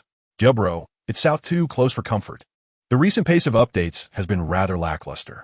Chapter 166, Insufficient Energy. An exceedingly jarring sonic explosion followed closely behind Mose's words. As a formidable shockwave surged between the two parties, both Thor and the destroyer were violently propelled away, the unspent force kicking up a thick cloud of dust from the shattered ground. Thor's companions rushed to catch him upon witnessing the chaos. In his mortal form, Thor, although spared the direct impact of the blow, felt the undeniable force of the punch's wind, causing him to spew a mouthful of blood, startling his friends nearby. "Thor? I'm fine." Thor waved his hand, his gaze fixed upon the swirling dust ahead, his expression grave. "What is happening? Is someone else here?" The female warrior, Sif, looked ahead with a puzzled expression, unable to discern the events concealed within the billowing dust. The destroyer, having been struck, crashed onto a van, crumpling the vehicle entirely. As the dust settled, the onlookers recognized the figures within, revealing them to be those who had been casually observing and snacking moments before, eliciting expressions of bewilderment. It became evident that their audacity stemmed from a sense of invulnerability, which explained their previous nonchalance. Thor murmured, his attention drawn to Diablo, realizing that the formidable punch had indeed been delivered by him. The ability to hurl a being weighing several tons such a distance was indicative of terrifying power, one that even Thor dared not underestimate. As the destroyers sought to retaliate, Mose contemplated using spatial power to compress it into a solid mass of iron. But a voice echoed in his mind, causing him to pause. This momentary hesitation granted the destroyer the opportunity to unleash a searing energy beam towards him. Believing that Mose was reluctant to engage, Diablo swiftly conjured a circular shield of deep blue energy upon his right arm, effectively deflecting the attack from the destroyer. With the adversary on the offensive, Diablo was not one to merely defend. He slightly adjusted the shield, redirecting the energy beam away. In an instant, he vanished from sight, only to reappear beside the destroyer, his fist, the size of an olive, crashing down upon its metallic cranium. Bang! It felt akin to a colossal hammer striking at the heart. Everyone present, save for Mose and those who had undergone physical enhancements, like the ordinary companion Jane, felt their heartbeats cease for a few fleeting seconds. The destroyer's robust metallic head crumpled before Diablo, transforming into a disk of iron. The thermal energy it had intended to release found no escape, spiraling back to its core. Does this creature still intend to self-destruct? Diablo uttered with a grave tone, swiftly seizing the destroyer, and at the moment its energy returned to the core, he propelled it into the air with astonishing speed. It exploded. As the events unfolded, Diablo returned to Mercer's side, only to find him still standing there in a daze. He gently called out to him, "What troubles you?" Mercer, furrowing his brow, remained silent, his thoughts immersed in the virtual realm of the Southern Skygate system, which was printing the cosmic singularity. His sudden stillness was not due to hesitation, but rather a warning from within. The Southern Skygate system had signaled a dire energy deficiency. The over 90 million stellar-level energies extracted from the zombie sentinels had been depleted in mere hours. Mercer felt a shiver run down his spine upon seeing this warning. How could such an immense stellar energy fail to construct a cosmic singularity? What kind of terrifying energy was required? Clearly, Mercer had underestimated the complexity of the matter. Providing sufficient energy to the Southern Skygate system would indeed enable the creation of a growth-capable cosmic singularity. However, the amount was insufficient. The process would be stalled. After expending nearly 100 million stellar energies, the advancement of the cosmic singularity creation had only reached a mere 20%. Stronger energy was imperative. With a furrowed brow, Mercer gazed at the gleaming points of light between the four metallic pillars in the virtual space, where a core resided surrounded by numerous granule-like light dots. In its current state, the cosmic singularity could be transformed into a medium-sized universe, but Mercer was dissatisfied with such dimensions. He aspired to create a universe with growth potential, one that could expand infinitely. Why settle for a mere medium-sized universe when there was room for grandeur? Given the forthcoming process, even summoning 10 zombie sentinels would be inadequate. As he pondered the four pillars, an idea suddenly struck Mercer. Did he not possess four formidable energies within himself? These came from the heart gem, space gem, and reality gem of the primary universe, along with the thunder fruit from the hero card system. Although the strength of the thunder fruit paled in comparison to the three infinite gems from the primary universe, the addition of the newly acquired soul gem from the cinematic universe might yield a barely usable level of energy. However, such an action would significantly diminish his own powers. Mercer hesitated. The power of space had become an essential part of his abilities. While he could relinquish the other energies as sources, parting with this one caused him genuine reluctance. Ultimately, he mused, one cannot cling to power and also seize the universe. Gritting his teeth, he spread his arms wide, allowing several infinite gems and a fruit radiating with lightning to drift from his being. The three primary universe gems soared toward each metallic pillar, floating atop them, while the thunder fruit and cinematic soul gems settled upon one pillar. An overwhelming surge of energy instantly infused the four pillars, establishing an invisible connection among them. The progress bar of the cosmic singularity began to move, climbing to 21%. Mercer attempted to grasp anything atop one of the pillars, but found it impossible to remove. Alas, it seems that before I can successfully create the cosmic singularity I desire, I shall not reclaim those infinite gems and thunder fruits. Feeling the emptiness within, Mercer sighed. Currently, his abilities were limited to the Blacklight Virus and the Sharingan, indicating a return to the relentless quest for absorption. This forced diminishment of his power was rather disheartening. However, Mercer found solace in the fact that he now resided within a cinematic universe. In this realm, while his present capabilities may not allow him to overwhelmingly dominate most opponents, it would indeed be challenging to vanquish him. Successfully create the cosmic singularity. Unlock the achievement of becoming the cosmic sovereign. Obtain Hero Card 1. The long-dormant hero card system erupted in Mercer's mind like a thunderclap. Finally, it stirred to life, albeit tardily in providing me with a new card. Upon losing those few infinite gems, Mercer realized that this hero card system had been conspicuously absent for quite some time.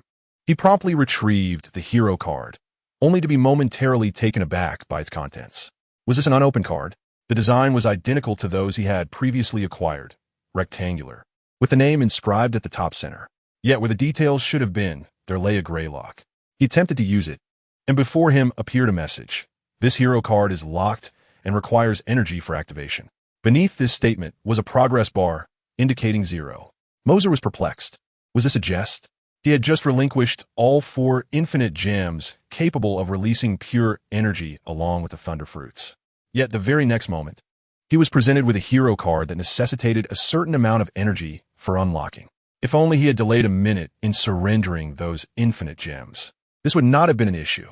However, he soon reconciled with the situation, recognizing that if he did not utilize the infinite gems to advance the progress, relying solely on items from the infinite realm to extract energy from the zombie sentinels would prolong the creation of this cosmic singularity significantly. Chapter 167. The Power of the Thunder God. Perhaps I could attempt to extract energy from beings of other realms. Mercer recalled the tentacle of the old one he had absorbed. Even a single tentacle had significantly enhanced the Blacklight Virus.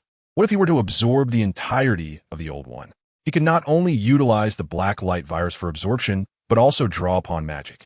After all, supreme sorcerers like Dr. Strange and the Ancient One wield their magic by harnessing the powers of others. For instance, the Book of Vishanti, which Mercer had studied, exemplified this principle of borrowing power. To acquire a substantial amount of energy in a short span, this method appeared more advantageous, especially since Mercer had yet to attempt such an operation. Indeed, it was worth a try. Mercer nodded, convinced of the feasibility of this idea. He had previously perused the Book of Ashanti and had noted the existence of summoning spells. Summoning beings from other realms to fight on one's behalf was indeed one of the methods employed by sorcerers in battle. However, at that moment, Mercer did not take this to heart, for there were myriad ways to engage in battle. It was only after temporarily losing so many abilities that he could truly explore other avenues. The calls of Diablo echoed in his ears, compelling him to exit the virtual realm. Upon Mercer's departure, the cosmic singularity continued to expand, the myriad stars within it multiplying as nebulae gradually formed and broadened. With the ongoing modifications and creations of the reality gem, diverse forms of life and civilizations emerged in tandem. The singularity began its transformation into a universe. Returning to reality, Mercer surveyed his surroundings, observing that everything seemed to have settled into place. "Thank you for your assistance," came the grateful voice of Thor from nearby. Mercer turned to see the tall figure approaching him. In reality, Thor appeared even more imposing than he did in the cinema, towering nearly 2 meters with a robust physique. Mercer couldn't help but marvel internally. Marvel truly knows how to cast its characters. Once this world became tangible, Thor's appearance, stature, and charisma were perfectly aligned with the character's design. "It's nothing of great consequence. However, you want to reclaim your godly powers without lifting your hammer," Mercer remarked. At this juncture, Thor should have raised his hammer, but Mercer's arrival disrupted the original narrative, leaving Thor yet to do so. What can be done? "We shall take our time," Mercer mused, his gaze lingering on Thor, suddenly struck by the thought that perhaps he could attempt to lift the hammer himself. The moment this idea crossed his mind, he was eager to try. "I have matters to attend to. You can manage the rest here," he stated. Suddenly, the 3-tomo Sharingan replaced Mercer's turquoise eyes, and a palm-sized circular 7-pointed star magic circle burst forth from his right eye.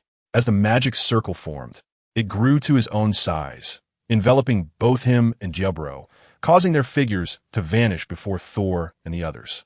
The Book of Ashanti also contained teleportation magic, but the suspended seals were far easier to cast. Not everyone could wield the Sharingan as Mercer did to activate the magic circle. Upon reappearing, they found themselves near the location where Thor's hammer was placed, where SHILD had established a temporary camp. Just half a minute after Mercer and Diablo departed, an unusual phenomenon erupted in the sky nearby. Witnessing the anomaly, Thor's voice resonated with profound fury. Is Loki intent on exterminating us all? The group turned to see 3 beams of colored light shooting from beyond Earth, landing 100 meters away. These were the teleportation beams from Asgard's Rainbow Bridge, indicating that something else had been sent from Asgard. Meanwhile, as Mercer and Diablo reached the camp's entrance, a swarm of armed guards surged toward them. News from afar had reached them, prompting an immediate escalation to the highest alert status. Upon witnessing the emergence of Mercer and his companion from the magical array, their vigilance heightened significantly. Just a single glance rendered the armed guards motionless, their eyes filled with confusion. "Let us proceed," Mercer declared, his hands casually tucked into his pockets as he strode past them with an air of calm assurance. Following closely behind, Diablo observed the frozen humans with an expression of curiosity. He felt no energy emanating from Mercer. Why then had these individuals suddenly become immobile? Fascinating, truly fascinating. This human surpassed my expectations, seemingly possessing abilities that transcended this universe. Diablo's curiosity regarding Mercer deepened considerably. Throughout their journey, Mercer and Diablo faced no obstructions. All who met Mercer's gaze were rendered immobile, unable to resist the mental control of the Sharingan. In the control room, the monitoring personnel, watching the footage, spoke with a hint of unease to the figure behind him. "Sir, these 2 men are exceedingly strange. Our agents have not even had the chance to engage before they were halted." The superior officer referred to was the high-ranking Agent Coulson, recently transferred from Stark's division. Observing the young man on screen, Coulson sighed in resignation and remarked, "Withdraw all personnel. Bringing in more is futile." As a senior agent, he was well aware of the illusion incident that had transpired in Manhattan days prior and recognized the mastermind behind it. Witnessing him move with such ease in the surveillance footage, it was evident that the armed guards charging at Mercer remained utterly immobilized. "Understood," replied the monitoring personnel, uncertain of the underlying reasons but willing to comply with the superior's directive. The absence of armed guards ensured that Mercer and his companion could proceed smoothly to the location of Thor's hammer. "Behold, Thor's hammer," Mercer mused, excitement bubbling within him as he gazed upon the weapon embedded in the ground, creating a small crater. The reality of Thor's hammer was far more imposing than his previous cinematic experience. The hammer gleamed in a dark silver hue, adorned with intricate patterns of ovals and circles along its side, while its handle was crafted from an unknown leather, exuding a promising tactile quality. As Mercer approached the hammer, the urge to lift it surged within him, stronger than he had anticipated. He knelt beside the hammer, grasping its handle, only to find it immovable. This was the hammer's inherent characteristic. "Diabro, give it a try," Mercer suggested. Diabro nodded, stepping forward to grasp the handle with his right hand. He exerted force, his expression shifting to one of surprise. "I cannot lift it," he exclaimed. Unwilling to accept defeat, he attempted several more times, exerting his full strength. Yet the hammer remained steadfast and unyielding. This scene prompted Mercer to nod repeatedly, exclaiming that it appeared Odin possessed considerable strength, as the seal he had established was impervious even to ordinary celestial beings. With a shift in tone, he chuckled and added, "However, my magic may very well surpass your seal." He raised his hand towards Mjolnir, and a potent magical array emerged in the palm of Mercer, channeling magical energy into the hammer. The runes etched upon Mjolnir glowed as it sensed an external force encroaching, instinctively resisting the intrusion. While it exhibited significant strength, Mercer's magic was even more formidable, enveloping it in a brilliant radiance. After 10 seconds, the light dissipated, and Mercer grasped the handle of Mjolnir once more. The hammer, which had seemed firmly rooted to the ground, was effortlessly lifted by him in the astonished gaze of Diablo. Mercer smiled, finding the act rather simple. He was not surprised by this outcome, considering that his Book of Ashani was derived from the animated universe. There are always individuals who extol Odin and Ancient One's prowess, yet they fail to recognize a critical issue. The parameters they reference are drawn from comic lore, the realm of comics, which freely indulges in extravagant depictions without regard for budget constraints, cannot be directly applied to the cinematic universe. This Earth lacks the Flash. If we were to adhere to comic conventions, every superhero film would culminate in the Flash resetting the universe.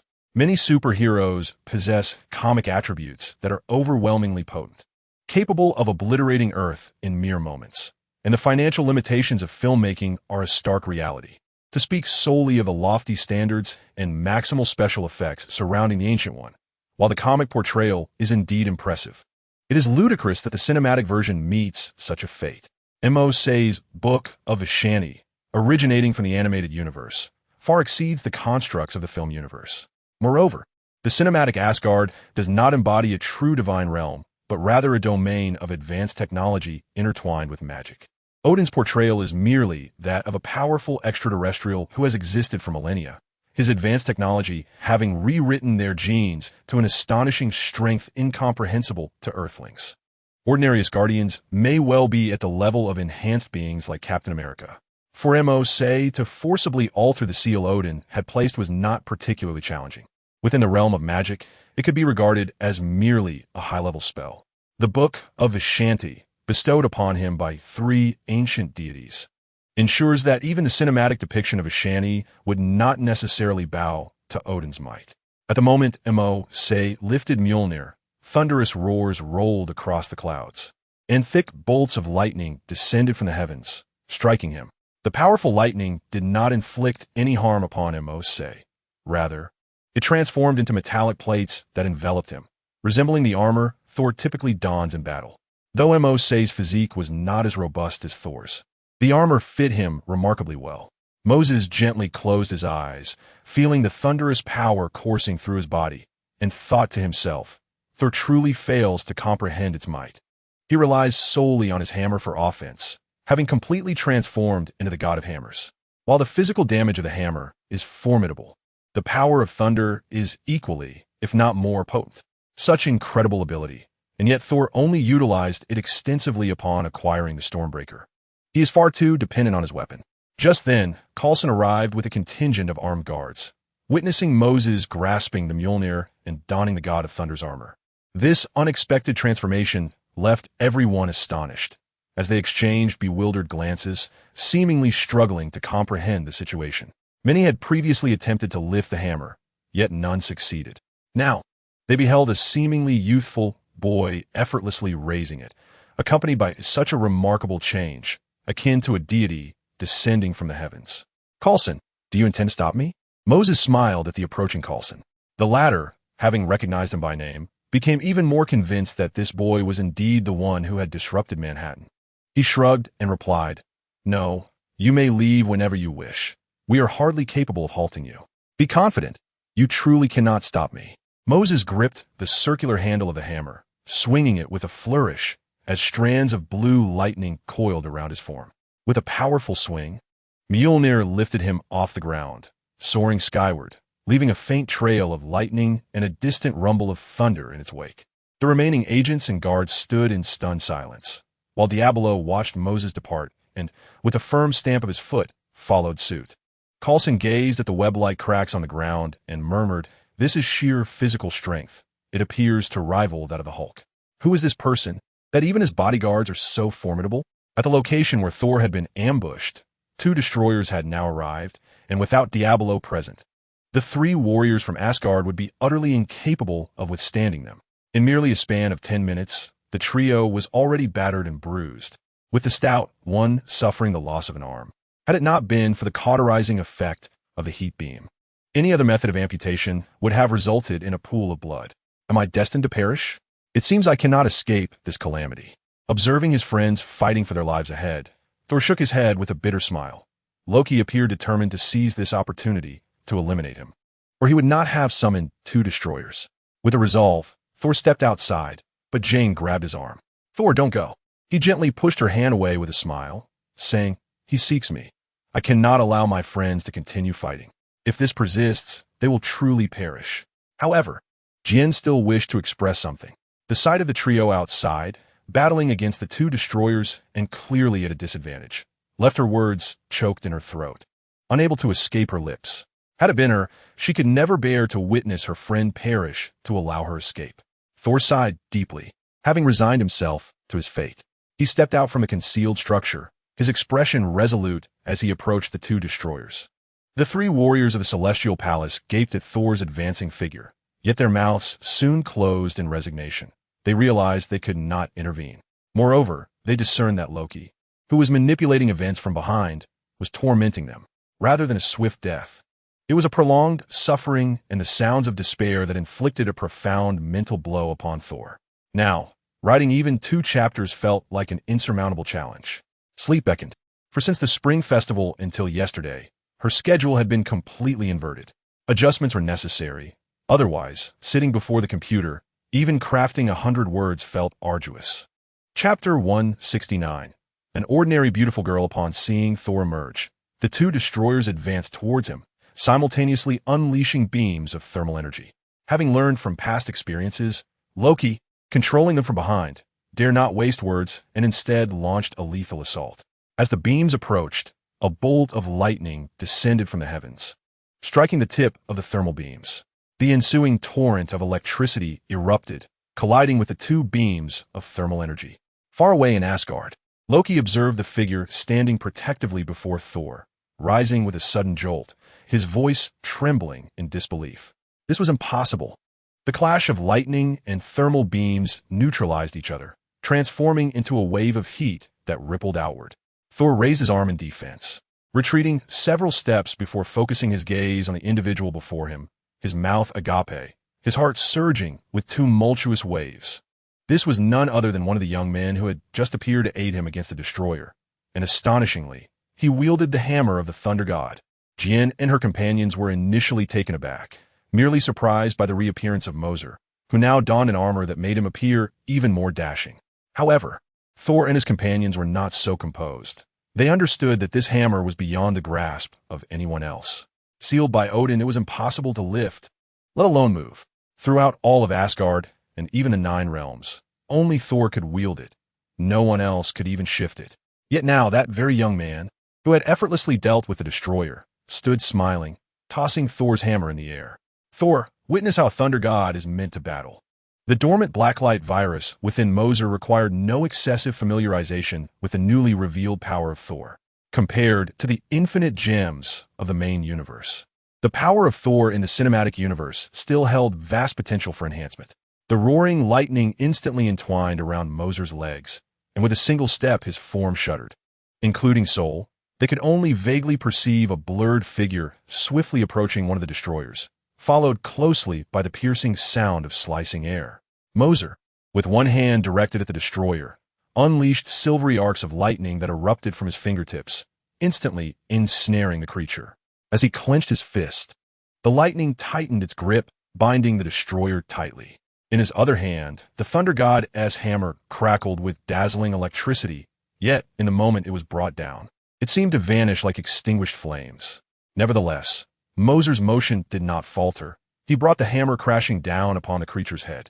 The resounding clang of metal reverberated through the air, and a powerful, colorless force surged from the point of impact, causing Soul and his companions to stagger backward. Only Diablo remained steadfast, nodding slightly in acknowledgement of Mercer's assault. The force was formidable, not merely a display of brute strength. At the moment of impact, he had also infused a surge of electricity into the metallic shell of the destroyer. Diablo discerned Mercer's intent with ease. The thunder god's hammer and the destroyer shared the same material, and a single strike had not inflicted significant damage. After delivering the blow, Mercer leapt back, observing the destroyer intently. Indeed, as he retreated, the creature attempted to unleash a thermal beam. The moment its facial armor opened, crackling sounds of crimson flames emanated from within, revealing flickers of silver dancing about. Explosions reverberated within the destroyer as the energy from the thunder god clashed with its internal power, temporarily thwarting its ability to gather the thermal beam once more. Another destroyer surged forward, propelled by a fierce gust of wind, its speed markedly distinct from the others that merely emitted thermal beams. In the blink of an eye, it was upon Mercer, seizing him tightly in a rather intimate embrace. "This is bad.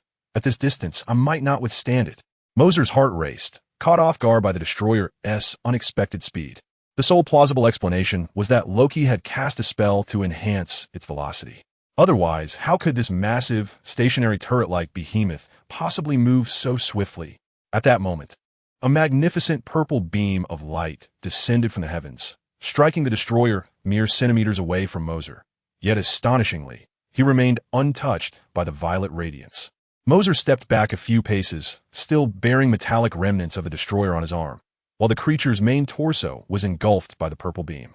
It appeared to be entirely obliterated. As the purple light dissipated, the destroyer had truly been rendered to nothingness, leaving no trace behind. In its place stood a young girl clad in purple, her face radiant with a smile. Upon seeing Mercer, her smile broadened even further. "Gonada? Is this the Gonada I know?" Moose exclaimed in astonishment, for the young woman before him clad in purple was none other than the long-lost Gonada. Yet, he dared not approach her directly. Instead, he took a few steps back. After all, he found himself in a cinematic universe. How could the Gonada from the primary universe be present here? "Of course, I'm the Gonada you know," she replied with a playful smile. "Once I finish my tasks, I'll come and find you. But this is the multiverse. How did you arrive here?" Moose inquired, perplexed. "Sister Liang Bing helped me get here." At this mention, Gonada cast a meaningful glance at Moose and added, "You are truly impressive. Just shortly after I left, you found such a beautiful and capable girlfriend. The technology she possesses is beyond my comprehension. Though Gonada's intellect spanned the entirety of the universe, she seldom showcased it. Unless particularly necessary, her demeanor often resembled that of an ordinary 17 or 18-year-old girl. After all, who would meticulously calculate the freshness of vegetables and negotiate prices while grocery shopping? It was merely a matter of circumstance. Liang Bing? That's not surprising, Moose nodded, recalling that he had utilized the South Heaven Gate system upon his arrival. Given that Liang Bing hailed from the world of supergods, her understanding of the South Heaven Gate system was undoubtedly more profound than his own, making it unsurprising that she could assist Gonada in locating him. "She's not my girlfriend. But why do you refer to her as sister when you are actually older than her?" Moose asked incredulously. "Of course. What do you mean by that?" Gonada replied, slightly annoyed. "I am merely over 2,000 years old. In terms of divine age, This is nothing more than the age of an ordinary beautiful girl. Chapter 170. Ganada's return. An ordinary beautiful girl over 2,000 years old nearby. Thor was rendered speechless upon hearing this. The girl was, in fact, older than he was, surpassing him by over 500 years. The destroyer, now reduced to only his arms, bore a level of destruction even Thor himself could not achieve. Simultaneously, he pondered how he had never encountered this young woman in purple before. Surely, someone of her stature should possess some renown within the universe. Yet he had never heard of her. Moose felt equally dumbfounded. You are a 2,000-year-old girl. Does that make me a mere fertilized egg in my teens?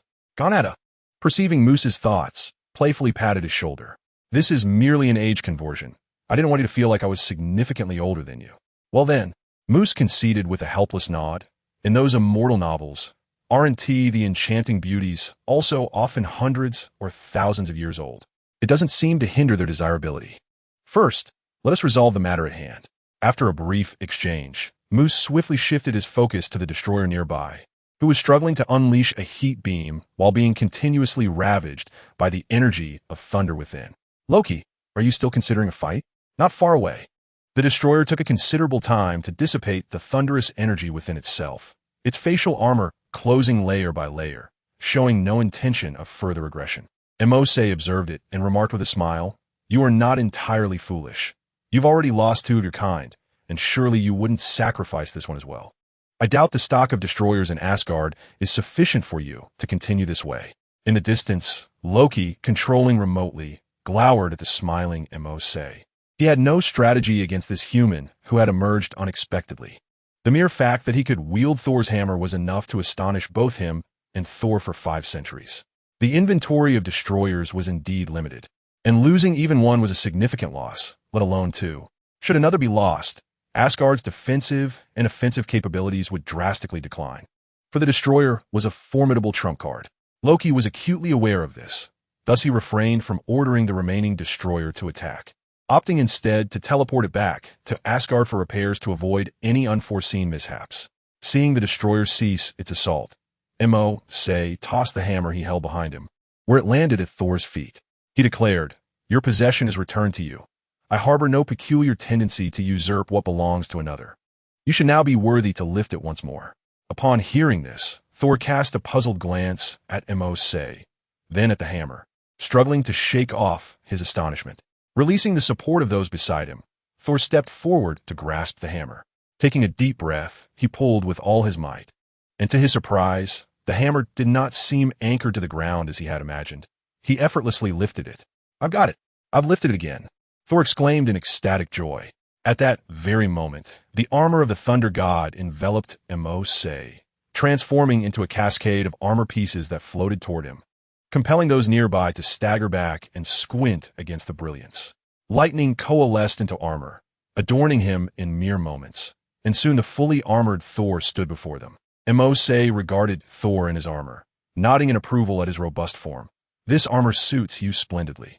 Long before Thor had stepped forth, unafraid of death and unwilling to allow his friends to perish for him, he had already regained the worthiness to lift the hammer. It was merely that Mose had taken the initiative to raise it first, which had prevented Thor from reclaiming his divine powers. In response to Mose's praise, Ganata merely cast a disinterested glance his way before turning her head away. Mose inquired of Thor, "What do you plan to do next? Will you return directly to Asgard?" "Yes," Thor nodded, recognizing that the ability to lift the hammer implied an understanding of Asgard's situation. He said, "I must return to confront Loki regarding this matter. I am grateful for your assistance. Once this is resolved, we shall certainly meet again." Mose smiled and casually replied, "No worries, we will meet again shortly." Hearing this, Thor displayed a look of confusion. "Why?" Mose waved his hand dismissively, offering no response. He was aware that soon after, Loki would unite with Thanos' forces to launch a grand assault on Earth, so their meeting was imminent. "If there is anything I can assist you with in the future, do not hesitate to let me know," Thor declared generously as he patted his chest. Mercer smiled and nodded in response. After exchanging a few more casual words, Thor set off for home with his companions. As the matter concluded, Mercer introduced his friend. "This is my friend, Ganada." He led Ganada to Diablo and made the introductions. He hesitated slightly when mentioning the latter's identity, What exactly did it signify for him? I am his subordinate, Diablo. It is an honor to meet you, Diablo interjected, taking the initiative. It is thanks to you that I was able to emerge so swiftly. Following your lead and serving you is not an embarrassment in the least. Though a celestial being, Diablo bore no airs of superiority.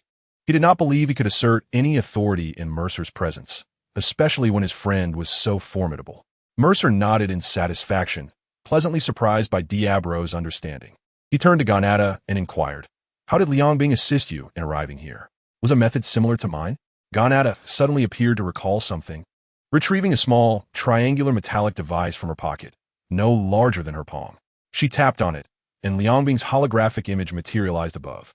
"Mercer, when you see this, Ganada must have located you. Previously, when you mentioned searching for this universe, I did not pay much attention. Now that I have some leisure, I've realized that your method of interuniversal travel is rather rudimentary. You could have utilized our world as a transit point before jumping to your own. The energy and time expended would have been less than half of what you used. It seems your understanding of the Southern Heavenly Gate's practical applications is still lacking. Perhaps it is time for a refresher." Silence enveloped the atmosphere. Mercer observed Liangbing's expression of restrained amusement in the hologram, and when he looked up at Ganada, she was already chuckling. He raised his hands in surrender. "How was I to know I could do that? I have not even studied my own abilities. How could I be aware of what I am capable of?" Even the initial Blacklight Virus, Mercer had not thoroughly examined for potential derivative techniques. He merely utilized it as depicted in the original narrative. The only notable alteration was his method of absorbing the Infinity Stones. All right, you're not a specialist. So, it is understandable." Ganada retracted the triangular device and patted Mercer's shoulder. Mercer felt a flush of warmth on his face. He glanced around awkwardly, clearing his throat to shift the topic. "By the way, what have you been up to during your time away? Can you share?" Upon hearing this, Ganada pondered for a moment before responding. "Certainly. There exists a divine organization known as the Celestial Assembly that has instigated a rebellion, aspiring to elevate themselves to a dominion over the entire multiverse." Upon uttering these words, Ganada observed the expressions of utter astonishment that adorned the faces of Mercer and Diablo. Chapter 171. Ganada's Method. What is it? Are you familiar with the Celestial Assembly? Ganada inquired, feeling somewhat perplexed by their reactions. "I am aware," Mercer nodded, explaining, "because Diablo is indeed a celestial." "Huh?" Ganada exclaimed in surprise, turning to face Diablo, and after a moment of careful attunement to his energy, she realized it was true. He was indeed a celestial, albeit with a feeble energy signature that had eluded her detection initially. Diablo opened his mouth, intending to articulate something, pondering how he, in his prime, could be perceived as diminished in her presence. He stepped forward, eager to clarify his prowess. "Is there something you wish to convey?" Ganada cast a dismissive glance in his direction, her tone cool and detached. In that instant, Diablo felt an overwhelming sense of oppression emanating from Ganada, rendering him immobile, as if ensnared by an invisible force. Under the weight of Ganada's pressure, Diablo was utterly immobilized. Even the desire to speak was stifled. It was evident that he struggled to break free, with deep blue energy swirling around him, manifesting as ethereal mist. However, despite the spectacle, he showed no signs of standing, gradually bending under Ganada's unseen might. "Hey, that's enough. Do not be too hard on him," Mercer interjected.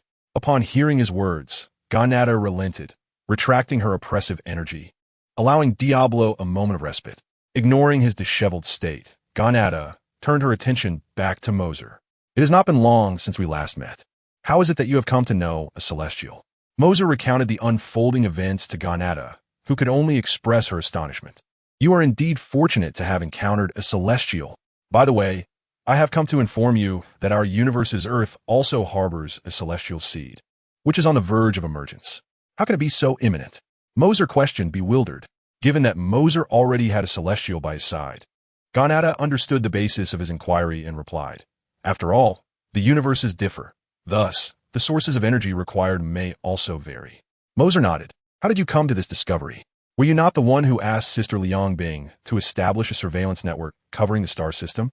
She completed it and subsequently conducted a thorough scan of Earth, uncovering two significant findings." Ganada paused momentarily before continuing, The first is the aforementioned celestial seed, and the second is another celestial assembly. Another celestial assembly? How can there be another one? Mercer expressed his confusion. Indeed, whenever matters pertained to the universe from which he had arrived, the occurrences were entirely beyond his imagination, at least within the cinematic universe. Mercer had never heard of any divine assembly existing here. The mere presence of Diablo, a deity in this realm, astonished him. Gonata remarked, "We have encountered them. A fellow with a hairy face and a thunderous voice informed us that they have been on Earth since before the existence of that divine seed." A hairy-faced thunderer? Upon hearing this phrase, a vivid image emerged in Mercer's mind. A man wielding two golden staffs, adorned with a phoenix-crowned golden tiara, clad in golden chainmail, and standing firm against celestial warriors from beyond. Sun Wukong? Mercer blurted out the name. Indeed, Gonata nodded in astonishment. Impressive. I've only revealed a hint. And you've deduced it already. You must have known him for quite some time. Impossible, Mercer chuckled, shaking his head. Since traversing into this world, he had been living abroad, entirely oblivious to the happenings in his homeland. Yet, he had never imagined that figures like Sun Wukong existed in this world of Huaxia. Wait, that divine seed isn't located in Huaxia, is it? Mercer suddenly inquired. You guessed correctly, Gonata confirmed his suspicion. This could be intriguing. Let's return and investigate, Mercer proposed. His purpose for entering the cinematic universe was to find a suitable host for his soul. Now, he had a potential candidate in Diablo. Naturally, he would never disclose this intention to him. Mercer needed to find an opportunity to implant the genetic virus of Liang Bing into him, ensuring that upon his demise, Diablo would automatically transform into a replica of Mercer. Although this was feasible, Mercer was reluctant to confront death recklessly. After all, he was not like Liang Bing. Her system allowed her to return at will. Mercer could indeed retrieve the South Heaven Gate, but his internal hero card system did not share the same convenience. If his consciousness were to extinguish now, and he were to be reborn in another body, he was uncertain whether the hero card system would accompany him into this new vessel. It felt as though the most powerful artifact was bound to him. Although resurrection was possible, death would mean the loss of that artifact, leaving Mercer with a sense of mortality that he dared not dismiss lightly. First, I shall reclaim my infinity stones, and then we shall set forth, Mercer declared, just as he intended to enter the virtual space of the South Heaven Gate. Natasha called out to him, "Wait, what are you planning to do?" Mercer shared the matter of the pocket universe with Gonata, but he sighed in resignation. "I believe I can retrieve all those infinity stones. Besides, there are other means to return." The thought of the video Gonata had shown him of Liang Bing made Mercer flush with embarrassment. It turned out there was already such a splendid way to return. Yet he had been unaware. What a wasted effort. Upon hearing that Mercer had lost the ability to wield the infinity stones, both Gonata and Diablo displayed distinct expressions. The former fell into contemplation, while the latter exhibited a hint of regret, though he quickly masked it. Mercer observed this subtle expression and understood his thoughts. It was evident that Diablo had not realized in time that he had been stripped of those formidable powers. Had he known sooner, he would likely have fled, perhaps even delivering a blow to Mercer before escaping. Mercer narrowed his eyes, not surprised by Diablo's thoughts, for he was, after all, someone who had been compelled to remain by his side. It was not unexpected for him to harbor such sentiments. In any case, Mercer had never truly regarded him as a subordinate. At best, he was merely a tool, useful when needed, otherwise set aside.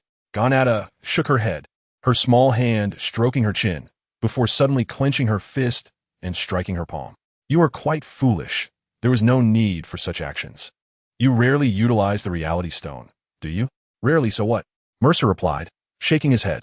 The reality stone's function was to alter reality, a capability that did not pique his interest. He had acquired it merely to satisfy his collector's compulsion. In actual combat, he preferred the abilities conferred by the Space Stone, which provided a more visceral experience. Thus, you could use the Space Stone to expand that universe and then employ the Reality Stone to create multiple star systems. This would necessitate the Reality Stone to maintain the existence of those star systems, rendering it inactive. Yet you could occasionally infuse energy to allow it to evolve into a true universe, transforming those star systems into tangible entities. This way, you could create a universe while mitigating any significant diminishment of your powers. "Excellent idea," Mercer mused, stroking his chin and jesting. "No wonder you are hailed as the most intelligent girl in the cosmos." Ganata beamed, unable to conceal her joy. Oh, please don't flatter me like that. It makes me shy. Let's find a suitable place to sit and discuss this further. This location is not conducive, Mercer suggested. Indeed, Ganata agreed, aware of Mercer's considerable loss of abilities, and she proactively enveloped him in energy, propelling them towards the horizon.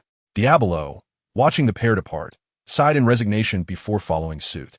The remaining trio, observing the two divine beings leave, exchanged incredulous glances, their worldviews irrevocably altered. Mercer and his companions casually selected a villa for their stay, expending a few million in the process. Although it was surplus money, it was inconsequential and would not precipitate a financial crisis. In the hall, Mercer lounged on the sofa, his eyes half closed as he entered the virtual space of the southern gate to manage the matters of his pocket universe. Ganata sat beside him, the sound of her sipping cola through a straw echoing around them. She was engrossed in a television program, occasionally bursting into peals of laughter that rang like silver bells. Ah, if only this girl weren't here, I could make my escape, Diablo mused, sitting upright and poised, contemplating that in Ganata's absence, he might have acted against Mercer. Yet her presence here transcends mere television viewing. It serves as a form of self-assertion. Observing the girl who effortlessly exerts her influence over him, Diablo dares not entertain any frivolous thoughts. After a moment's contemplation, he inquired, "May I ask, to which deity do you belong?" Ganata, however, paid him no heed, continuing to watch the television. Upon realizing her soda was empty, Diablo hastily seized a bottle of cola, twisting off the cap and offering it to her. "Well done.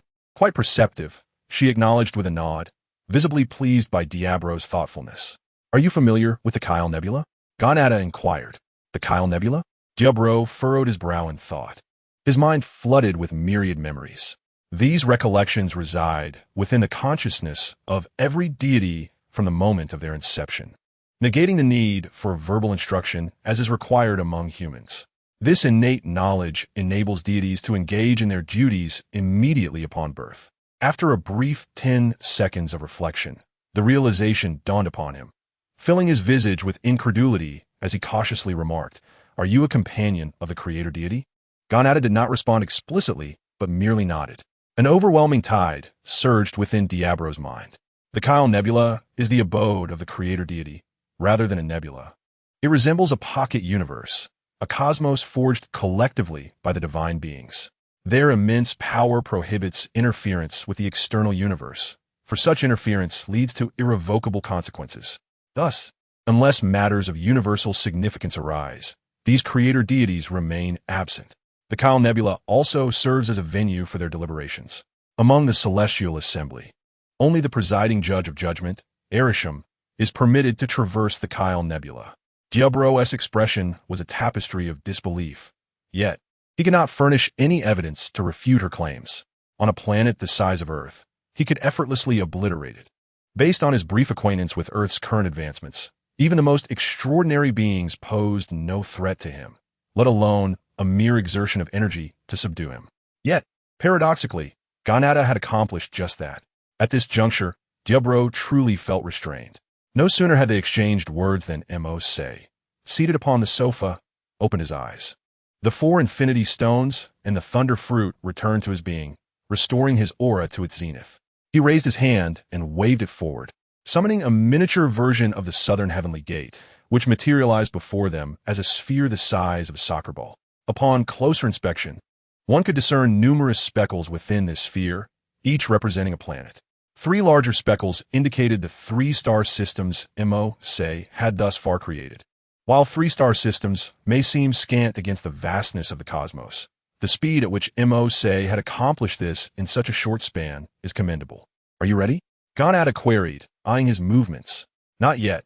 We are just about to commence." Mercer raised his hands. From his left hand surged a deep crimson flame of energy, the essence of the reality stone. Meanwhile, his right hand emitted a brilliant azure flame, the power of the space stone. These 2 orbs of energy floated towards the miniature cosmic sphere, intertwining delicately around it. The Nandian Gate system activated, channeling the energy of the reality stone into the entirety of the expanded universe. Simultaneously, the force of space began to gradually expand throughout the cosmos. And with the intelligent regulation of the Nandian gate system, Mercer completed the setup in less than a minute. Very well. I cannot possibly expand the universe to vast proportions all at once. At this rate, expanding by just 1 centimeter a year is already a commendable pace. We shall take our time, Mercer remarked. Nada nodded, seemingly unfazed. However, Diablo displayed a look of astonishment. Even an expansion of 1 centimeter per year was an unfathomable speed. After all, this concerned the expansion of the entire universe. Since everything is in place, where shall we go next? Diablo inquired. First, we will venture to another world. From there we will leap to my realm, Mercer replied, turning to Nada. Are you ready? Absolutely, Nada exclaimed, brimming with excitement. I spent less than a minute in that world before jumping to this one. I'm eager to see what Sister Liangbing's world is like. Observing her exuberance, Mercer could only shake his head with a hint of exasperation. It's not as entertaining as you might imagine, at least not in comparison to here. Oh, it will be fine. Let us go, Nada urged. Seeing her impatience, Mercer smiled helplessly, activating the Nandian gate system. He selected the super god world and infused it with a sufficient amount of gem energy to sustain the required power for the leap. Although utilizing the Nandian gate system for the transition posed some complications, the coordinates on the other side were fixed. In contrast, if he were to use the system provided by the hero card, they would materialize at the original point of appearance. Thus, Mercer resolved to execute another jump. Energy was in abundance, and traversing directly through the Nandian gate would suffice. As the program initiated, a grand door, richly infused with traditional Chinese aesthetics, unfolded before the three of them. Given that they were to traverse the Nandian gate, the method of crossing could not be abrupt. It necessitated a touch of ceremonial elegance. This was an aspect Mercer had discussed with Liangbing during the design phase, and she had successfully brought it to fruition. Let us proceed, Super God World. Here I come again. Chapter 173. The Heroic Legion 2 in the Super God World, the Great Xia.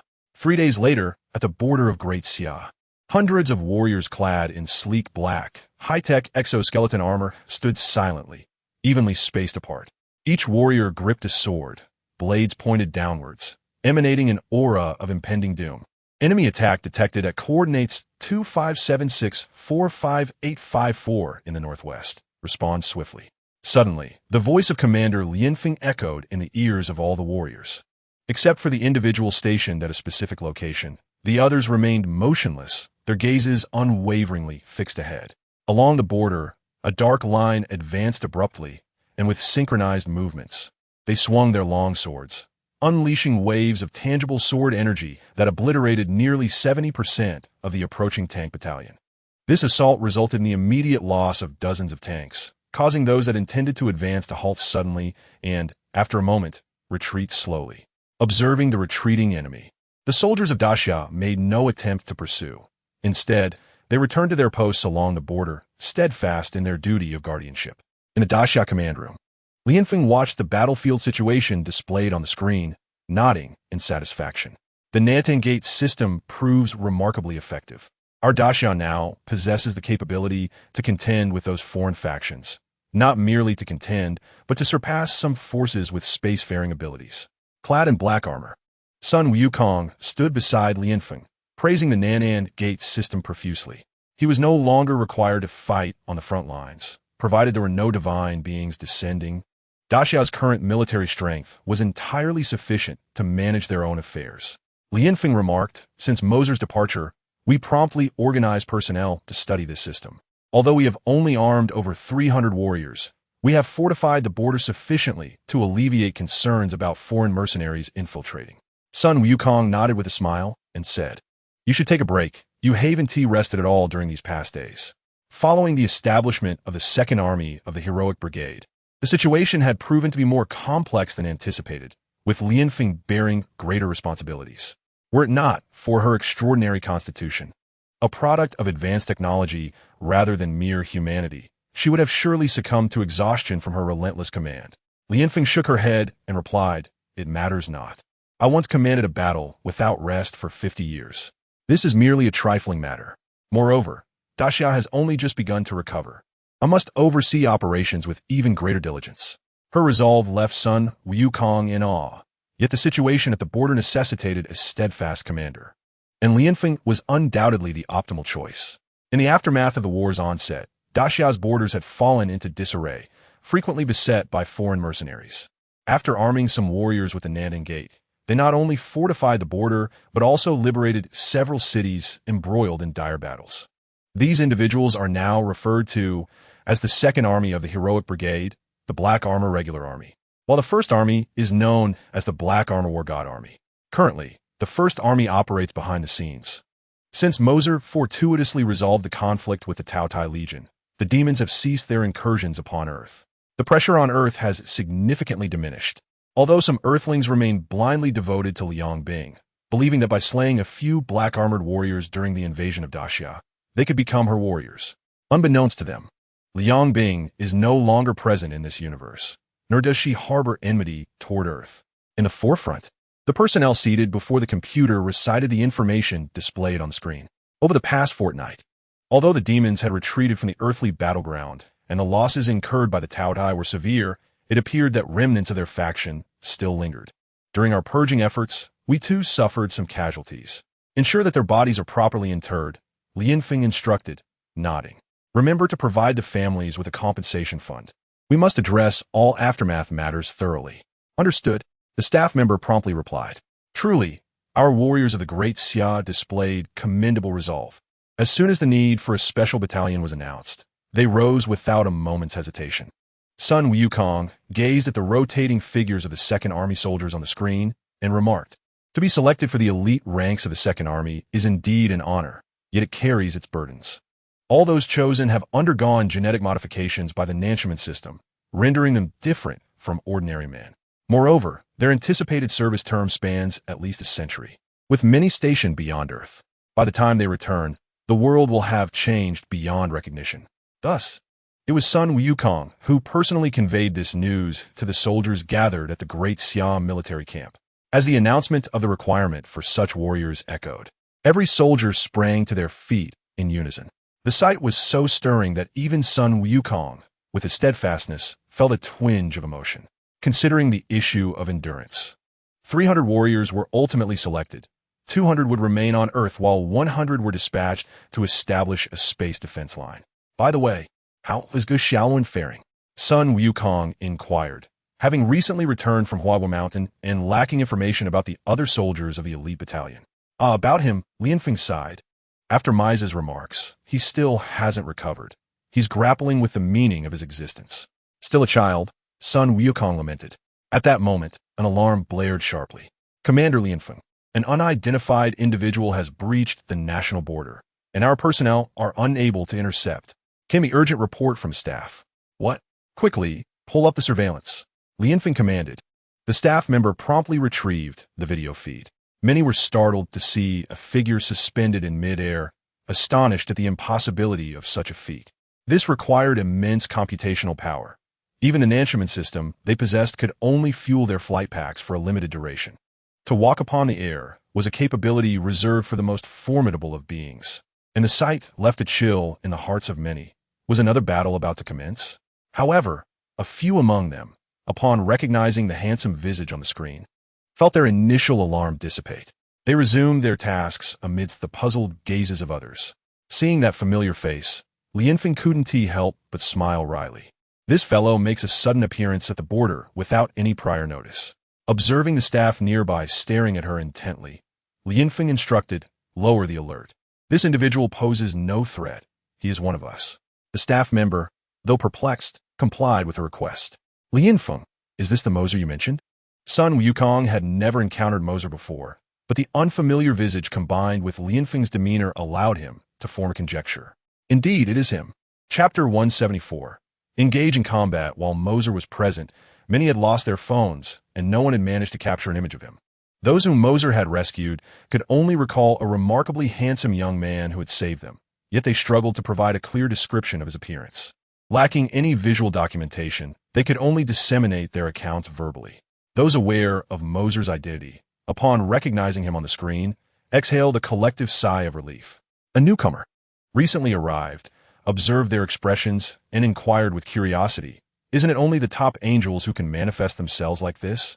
Why are some individuals so unperturbed by the sudden appearance of 3 unfamiliar faces?" The middle-aged man questioned, chuckled, and shook his head, choosing not to answer the query directly. Instead, he posed another question. Do you know who invented the Southgate system? The newcomer shook his head, uncertain, but speculated it must be someone of angelic descent, right? The middle-aged man laughed heartily. Not them. Even angels depend on this system. Ah, not them. Could it be? The newcomer was taken aback, his finger trembling as he pointed at the three individuals on the screen, receiving an affirmative glance from the middle-aged man. A tumult of emotions surged within him. Could it truly be that they were the creators?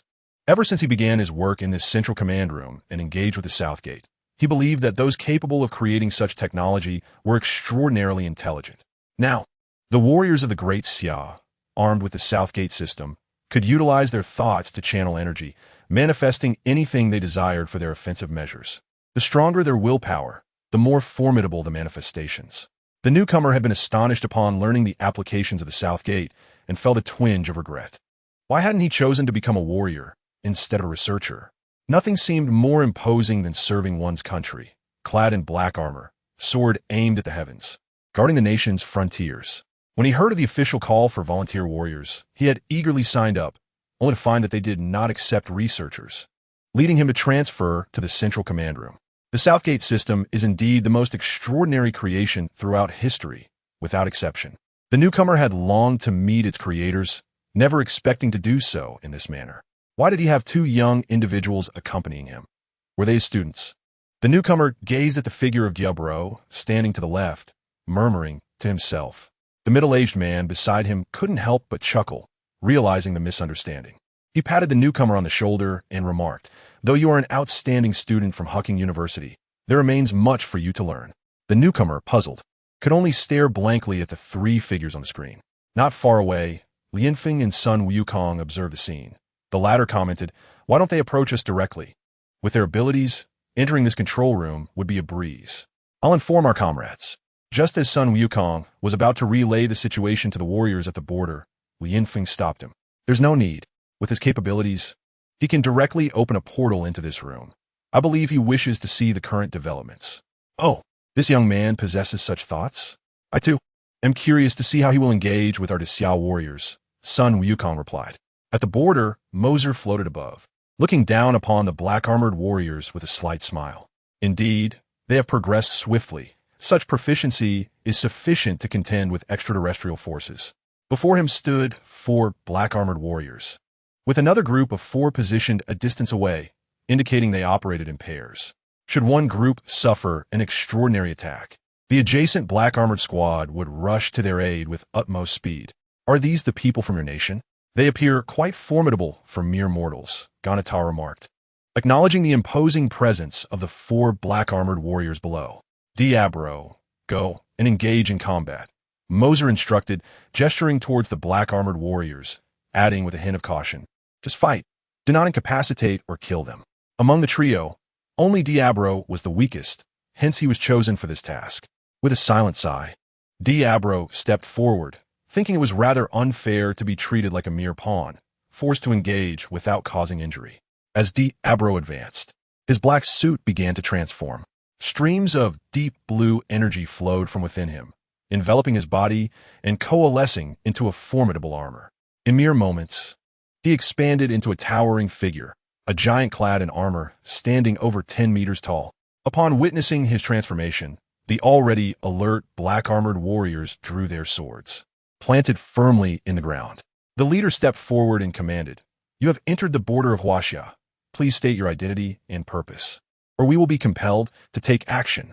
However, the black-armored warrior's demand received no response from Diablo, for Mercer had only instructed him to engage, not to disclose his identity. In the central control room, Lianfeng watched this unfold with astonishment, exclaiming, "Mercer's companions certainly possess an array of extraordinary talents." Before the colossal figure embodied by Diablo, the black-armored warriors displayed no semblance of fear upon their countenances, grasping their long swords, which emitted a resonant hum. Visible waves of energy pulsed forth from their blades. They discerned the hostility emanating from their adversary and were capable of determining for themselves whether to engage. Suddenly, the 4 black-armored warriors separated, forming a quadrilateral to encircle him, as dark energy pillars surged skyward from their forms. Between these pillars, energy arcs connected the adjacent columns. Instead of launching a direct assault, they opted to first sever any avenues of retreat. Our warriors are not so audacious. This is a desperate tactic? Mercer, with hands tucked into his pockets, furrowed his brow. These energy pillars not only restricted movement, but also prevented any advance from a foe, effectively constricting the enemy's range of motion. Simultaneously, they served as a signal to others, indicating the presence of a formidable entity, allowing teammates to converge. Mercer had no intention of intervening. He wished to observe how these black-armored warriors would execute their strategy. Below, after establishing a spatial blockade, two of the black-armored warriors surged forward, swords in hand, thrusting their blades with an unstoppable momentum towards Diablo. Their speed was remarkable within less than a second. They had closed the distance of several dozen meters to stand before him. The two long swords, enveloped in a thick aura of sword energy, slashed towards Diablo. However, as the sword energies struck him, they inflicted no damage whatsoever. The black-armored warriors, unperturbed, increased their energy output and struck again. This time, the sword energy was significantly more potent, cleaving into Diablo's armor and leaving faint white cracks in its wake. Diablo was not one to remain passive. He clenched his fists. Yet, mindful of the piercing gazes from Mercer and his companion behind him, he refrained from retaliating in earnest, opting instead to feign resistance. Thus, he largely endured the onslaught. Although the attacks from the black-armored warriors were formidable, Diablo, as a celestial being from another realm, possessed a resilience that could be measured against their might. At the very least, he was at a demigod level. Only a formidable opponent, such as Xiaolun, could truly threaten him. Ordinary individuals fell short. Writing this was a laborious endeavor.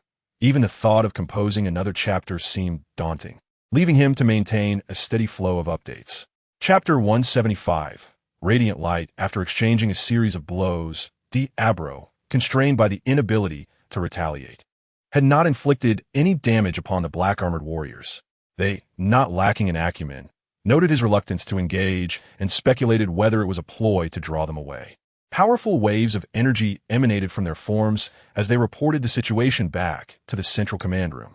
"Fear not. Unleash your full strength and impede the adversary," came the voice of Lianfeng through the earpiece. The black-armored warriors exchanged glances and nodded in unison.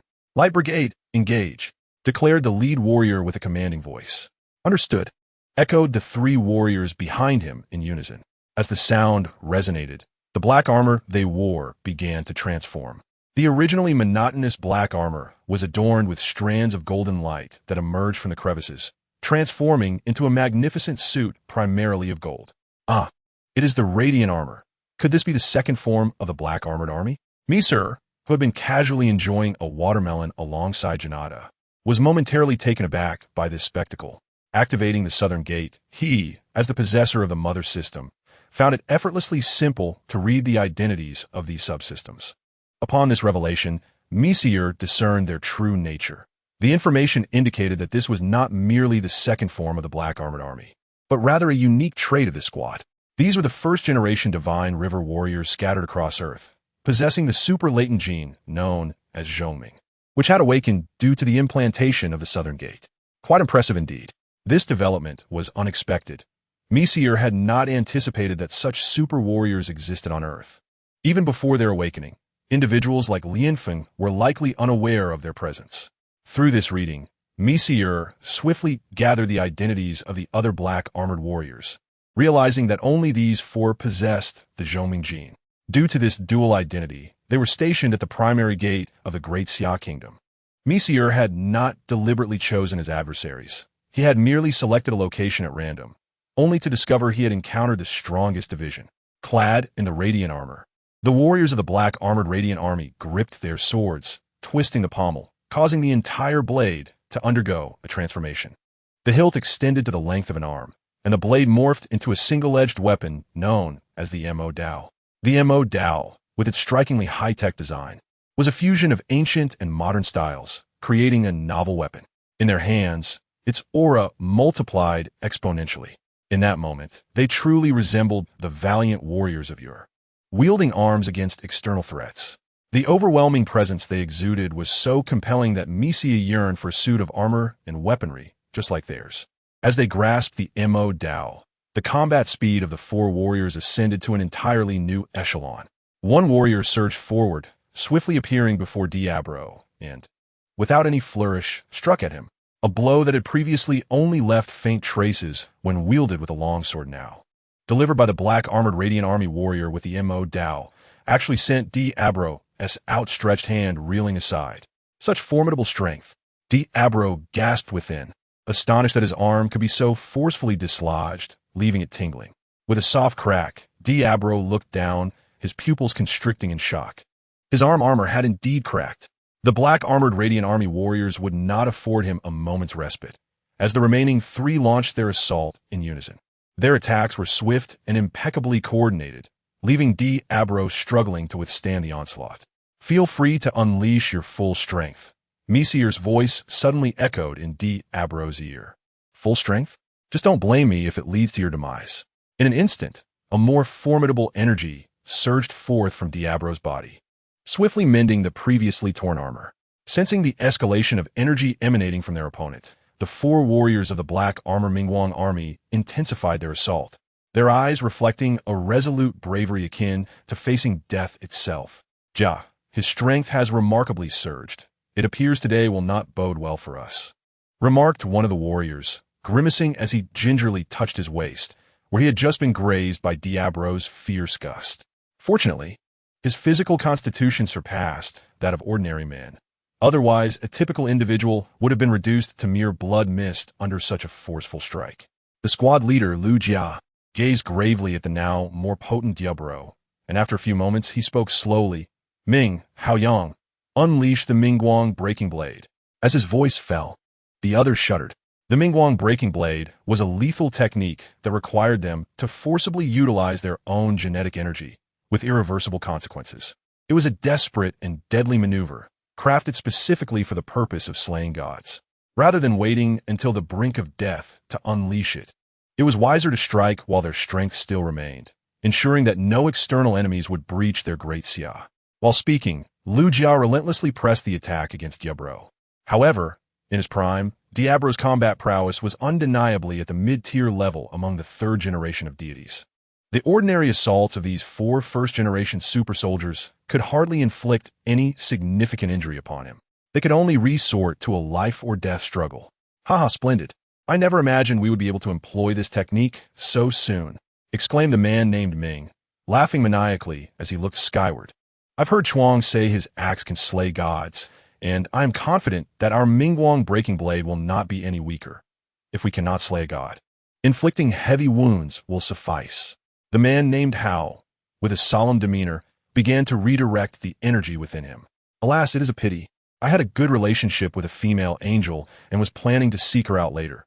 It seems that will no longer be possible," lamented the man named Yang, though the energy coalescing around him was anything but hesitant. With a deep breath, Lu Jia infused his formidable energy into the weapon he held. The four warriors of the Black Armor Mingguang army positioned themselves strategically, raising their blades high. In that moment, the four long swords emitted a dazzling radiance, coalescing into a massive heavenly blade towering several meters high. "Strike down." As he witnessed the colossal blade, slightly taller than himself, descending and completely blocking his retreat, Diablo felt no sense of impending death, yet a profound sense of impending devastation surged within him. He could not withstand such an attack. Desperate, Diablo summoned his energy, solidifying his armor further, while simultaneously conjuring a massive sphere of light in his hands, charging towards the descending blades. With a resounding crash, the colossal blade collided with a luminous orb, unleashing a visible burst of yellow radiance that radiated outward in waves. The two squads of black-armored warriors nearby felt the reverberation of this energy shock. Their hands instinctively tightened around their swords, each aware of the implications. Someone had compelled the mightiest black-armored squad to unleash their ultimate technique, the radiant blade of shattering formation. Chapter 176. Desperation. They all yearned to assist, yet none could intervene. Long before their ascendance as the 2nd Legion of the Heroic Battalion, they had comprehended the gravitas of the first squad's ultimate move. and the dire circumstances that necessitated such an action. For it was highly plausible that this was a ruse orchestrated by the enemy. Should they abandon their post now? Lurking foes might infiltrate the Great Xia through their breach, the consequences of which would be catastrophic. No orders had been dispatched from above. They could only remain steadfast at their stations. Caught between two surges of energy, Lu Jia gazed upon the explosive radiant blade of shattering formation with a semblance of despair, acutely aware that it had not inflicted any mortal injury upon the adversary. Yet, as the energy ripples drew ever closer, he found himself unable to evade. The distance was simply too short. The opponent's counterattack was astonishingly formidable. Alas, it was futile. At least he had managed to wound his foe, and for the rest, he could only entrust it to fate. Lu Jia closed his eyes, quietly awaiting the approach of death. A sudden trembling sound resonated in his ears. The anticipated pain failed to manifest. Lu Jia opened his eyes to discover himself enveloped by a cerulean barrier. Glancing around, he observed that the other 3 black-armored warriors were similarly unscathed. What was this? Gently touching the cerulean shield before him, Lu Jia perceived it merely as a wall. The moment it appeared, it vanished from their sight, swift enough to leave them questioning its very existence. Ah, the giant! Startled, Lu Jia looked up to see the giant's solid armor now riddled with a myriad of cracks. While it appeared not lethal, the damage inflicted upon the flesh within was undoubtedly significant. How could I, a mere mortal, sustain such injuries from these insignificant creatures? Diablo gazed at the fissures in his armor, incredulity washing over him as he muttered to himself. Though not lethal, it had depleted nearly 20% of his energy reserves. As an extraordinary being from Earth, to lose such a substantial amount of energy was indicative of formidable combat prowess. Should additional squads of this caliber emerge, they might indeed wear him down to exhaustion. Even if Thor himself wielded his mighty hammer against him, it would not breach his defenses. How dare these insignificant earthlings challenge a celestial deity? I shall now demonstrate to you the true power of God. A tempestuous energy swirled around Diablo, and the cracks in his armor began to mend at a disheartening pace, until it appeared as though it had suffered no damage at all. A terrifying pressure surged forth, advancing towards Lu Jia and his companions with an utterly domineering demeanor. The immense sense of oppression would have caused an ordinary person to kneel instantly. However, Lu Jia and his comrades bore the onslaught, perhaps believing that only by kneeling could they alleviate the overwhelming force.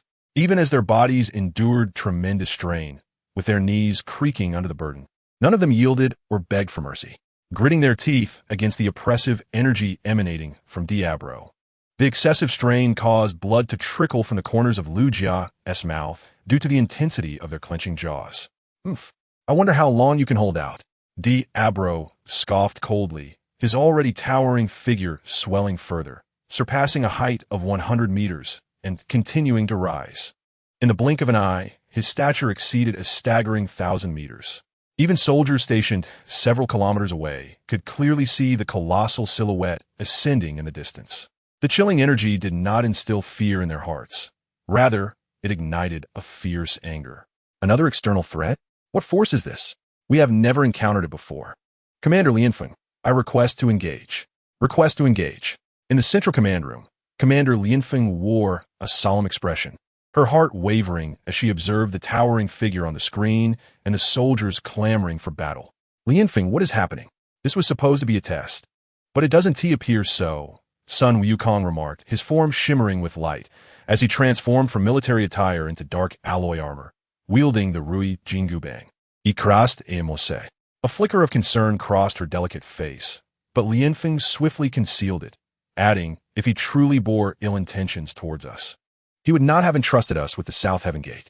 Lianfeng, it's not that I doubt him.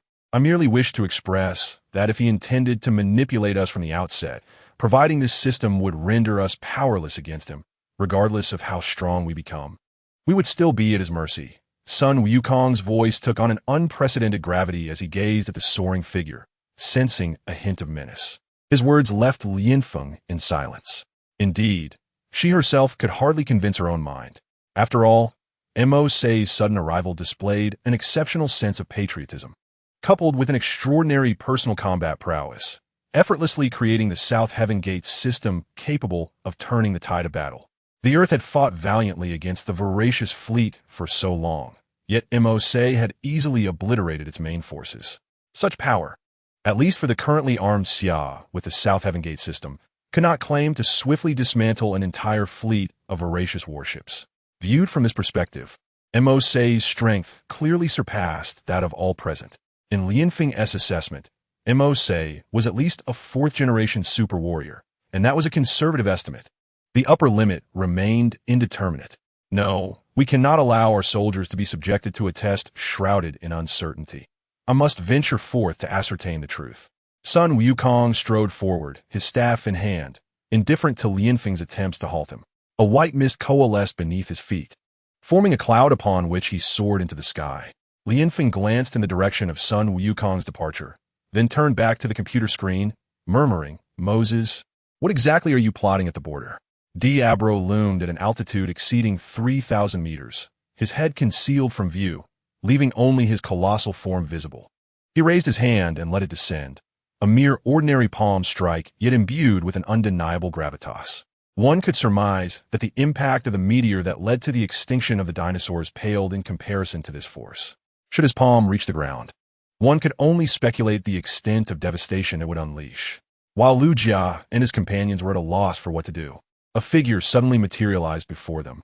Observing the giant hand descending from the heavens, the individual's voice carried a hint of displeasure. "Diablo, have you lost control?" With that, the figure raised a hand, launching a palm strike directly at the massive hand above. Though of ordinary human size, this hand radiated a brilliant azure light, colliding with the descending giant hand. Contrary to expectations, no explosion ensued, nor was there any of the anticipated energy fluctuation. Upon contact, the immense energy converged, transforming into a luminous orb the size of a marble, which then scattered like petals. "Has it been neutralized?" Lu Jia remarked in disbelief, watching the dissipating light. The arm of the sky giant had indeed been severed and reduced to nothingness. How could this be? It was so effortlessly severed. How exclaimed, astonished. Their recent formidable strike had merely damaged the adversary's armor, while this unknown individual had effortlessly severed an arm. Who was this person? The four of them turned to behold a stylish silhouette, one hand tucked casually in a pocket while the other hung by his side. From their perspective, they could see a faint smile gracing his lips. In the sky, Diablo's expression darkened ominously. Unable to contain the fury within him, he bellowed, "Moses, do not overstep your bounds. Why is it that they can strike me while I cannot retaliate? Do you regard me as a mere dog?" The boy, hovering in the air, with hands still in his pockets and a smile adorning his face, calmly uttered two words that nearly caused Diablo to choke on his own blood. "Yes, Moses?" This name struck a familiar chord. Lu Jia and the others exchanged glances, their eyes reflecting surprise and confusion. Suddenly, Ming clapped his hands in realization, exclaiming, "I remember now. Moses is the creator of the Southern Sky Gate system. When we downloaded the system, Commander Lianfeng specifically mentioned this. Could it truly be him?" Yang's expression turned contemplative. From their dialogue, it seems they are acquainted. Is this not an external invasion? Regardless of whether external foes invade, it is certain that Mercer harbors no malevolence. However, the giant he refers to as Diablo undoubtedly holds a grudge against him, Lu Jia remarked. It is said that Mercer mysteriously vanished after establishing this system, and now he has suddenly reappeared. I must seek him out for an autograph. The youngest among the four, Hao, exclaimed, gazing at Mercer's retreating figure, instantly becoming an ardent admirer. The four of them leaped back a distance, granting some space to the two combatants. However, the vast stature of Diablo rendered this meager allowance insignificant, barely comparable to the size of fingernail. I refuse to believe that I, a member of the Celestial God Squad, am truly inferior to you, Diablo declared, raising his hand with a flourish. A layer of deep blue energy coalesced into a thin crystalline shell upon his palm, which he then directed toward Mercer. The enormous hand descended from above, a torrent of energy accompanied by flames cascading downward, exerting tremendous pressure upon Mercer. "Is this all you've got? It hardly seems formidable," Mercer lamented, shaking his head in disappointment at the Clich D attack. Despite the seriousness with which Diablo executed this strike, capable of annihilating Earth's surface life upon impact. It was merely a weak attempt in Mercer's eyes. He deemed it beneath his notice, standing with one hand in his pocket and the other at his side. His mere gaze freezing Diabolo's imposing strike midair. Break, Mercer uttered softly, and Diabolo's hand began to fracture from the palm, splintering upward. Lose an arm. Diabolo, devoid of ordinary sensations, found his body composed of energy. The loss of an arm would cost him 20% of his energy, and 2 arms would amount to 40%. Coupled with the prior depletion of nearly 20% of his energy reserves by the black armored Mingguang army, he was left with just over 50% of his total energy. Should he expend any more energy, he would face the dire question of whether he could maintain his humanoid form and sustain his life. Diabolo refrained from sustaining his gigantic form due to the excessive energy drain, reverting to a more human size. In this energy-efficient state, his arms reformed, although his internal energy reserves remained largely unchanged. As soon as Diabolo returned to his normal size, he turned and fled, his speed so remarkable that he vanished in the blink of an eye, leaving Lu Jia and the others astonished.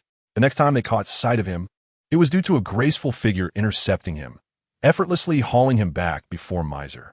Disappointment filled Mercer's eyes. In terms of combat prowess, Diabolo was even less formidable than a zombie sentinel. Given the constraints of a cinematic universe, it was understandable that they could not portray characters with overwhelming strength, nor could they reset the universe. This resulted in a perception of strength within the film universe that, in reality, ranks only in the middle tier among the vast array of Marvel universes. Let the zombie sentinel and Diabolo engage in combat. Mercer is convinced that the former will undoubtedly triumph. Is this all you can manage? Very well. I shall arrange for you to recuperate in a more suitable location. Mercer chuckled as the South Heaven Gate system was activated. Just as he had previously ensnared Zombie Wanda and the Zombie Sentinel, he conjured an invisible prison, trapping Diabolo within its confines. No, please don't do this. I was in the wrong just now. I merely lost my composure. Grant me another chance. Diabolo, lacking the system gene of the Super God world and the South Heaven Gate system, found himself utterly incapable of breaking free from such an otherworldly confinement. He could only place his hopes in appeasing Mercer in the hope of sparing his own life. Where were you planning to flee to? Gonata inquired with a laugh. I was just going to fetch some soy sauce. Yes, soy sauce. Diabolo forced a smile that was more grotesque than tears. Had he known Mercer was this absurdly powerful, he would have preferred to remain a loyal dog rather than face his current predicament. That's unnecessary. You should simply rest and recuperate, Mercer replied with a slight smile, unceremoniously casting him into the alternate space where Zombie Wanda resided. The two had already severed any semblance of camaraderie, and even if Mercer was short on companions, he had no desire to keep a traitor by his side. After all, bringing him into the main universe would serve no purpose. Better to bind him within the alternate space. Team 1 of the 2nd Battalion, reporting to the commander, Lu Jia and his 3 comrades rushed to Mercer's side, standing at attention and saluting him in unison. You can lower your hands. Don't call me commander. I've never served in the military. Just call me by my name. Mercer waved his hand and smiled. Yes, commander. No problem, commander. Mercer, someone is approaching. Gonata whispered to him. It's fine. It's an old acquaintance. Mercer replied with a nonchalant smile as he gazed toward the horizon. Before Lu Jia and his companions could fully absorb Gonata's celestial beauty, their vision was filled with the urgent expression of a familiar figure with a round face and a thunderous demeanor. Is everyone all right? Sun Wukong, arriving swiftly on a cloud, asked with concern. Lu Jia and the others assured him they were fine. Chapter 178. Transit station, thanks to the great Mercer, we would truly be in peril without you. Hao stepped forward, wiping his right hand before extending it toward Mercer. I am Lu Hao. It is an honor to meet you. You are even younger than I imagined. Hello. Hello. Mercer replied with a smile as he shook his hand. After exchanging brief greetings with the others, Mercer turned his attention to Sun Wukong and said with a grin, Great sage, this is our first meeting. You know me? Sun Wukong exclaimed in surprise. Mercer chuckled and nodded, stating, Who in the great Xia does not know of you? The Monkey King? You are an idol to countless children. Within a few exchanges, he had left Sun Wukong feeling somewhat bashful. With a fierce demeanor, he approached, yet before any confrontation could ensue, it came to an abrupt end. Upon a closer inspection, Sun Wukong realized that Mize did not possess the overt characteristics he had anticipated. There was no air of arrogance or superiority. After all, one who could create such a formidable system should not be dismissed lightly. Sun Wukong had already prepared himself for a challenging interaction, recalling his prior relationship with the commander of the heroic legion, Reina.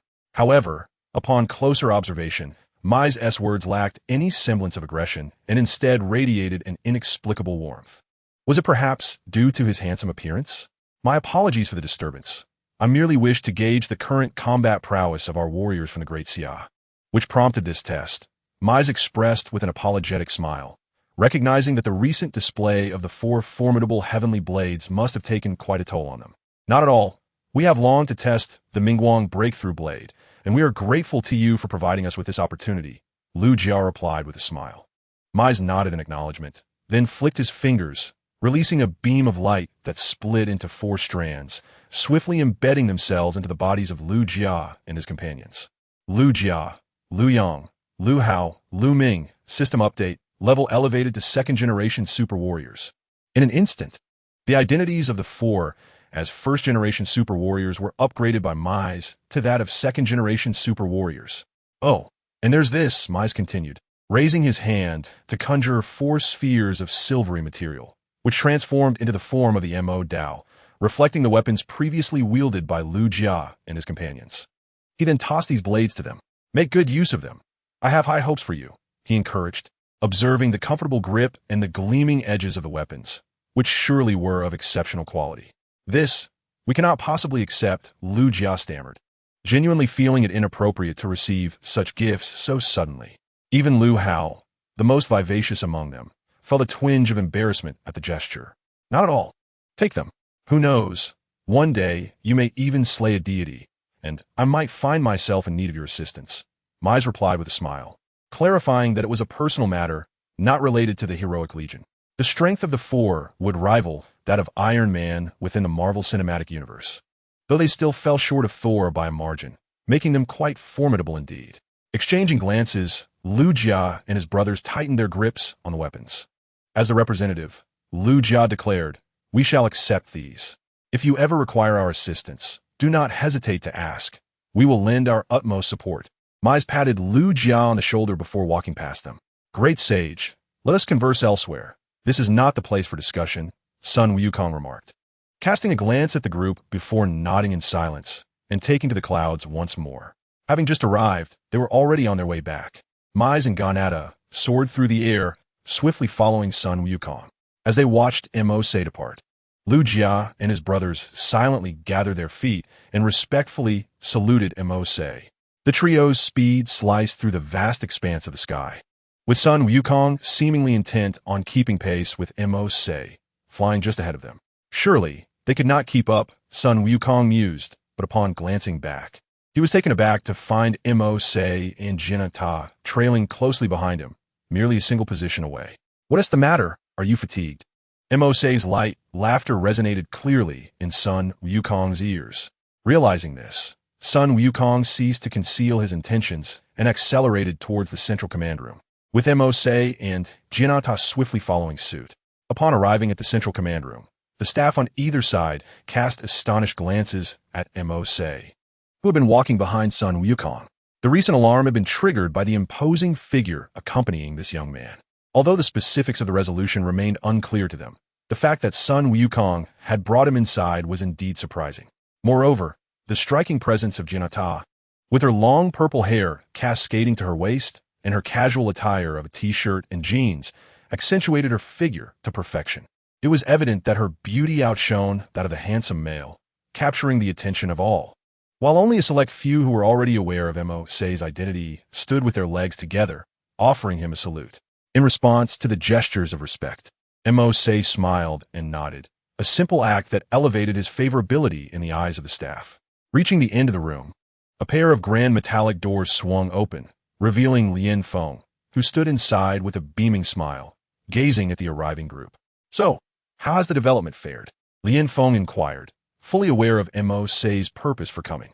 "Quite well, better than I had anticipated," Mo Se replied with a nod. "Those individuals, especially Lu Jia and his companions, have performed remarkably. I've already upgraded their divine bodies to the 2nd generation.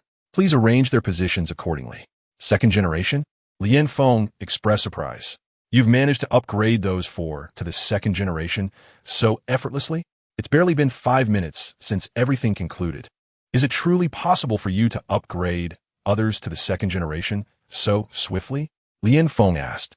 Well, Mose blinked, a stream of data appearing within his retina. If I wish, I could conjure an army of fourth-generation super soldiers in the blink of an eye, something you cannot achieve. Mose's confidence stemmed from the fact that creating a third-generation or higher super soldier necessitated an immense amount of stellar energy for power. In the current transcendent universe, even the three pinnacle forces could not manipulate multiple stars simultaneously. However, Mose was different. He effectively possessed the strength of millions of stars. Thus, the creation of super soldiers was a mere triviality for him.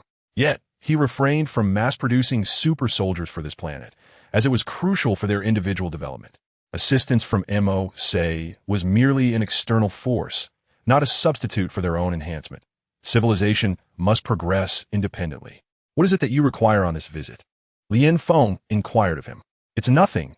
I merely established a space link, using this universe as a transit station for my journey from one universe to another. Mose chuckled lightly. The surroundings, which were not particularly noisy, suddenly fell silent. All eyes turned towards Mose. What had he just uttered? A transit station between two universes?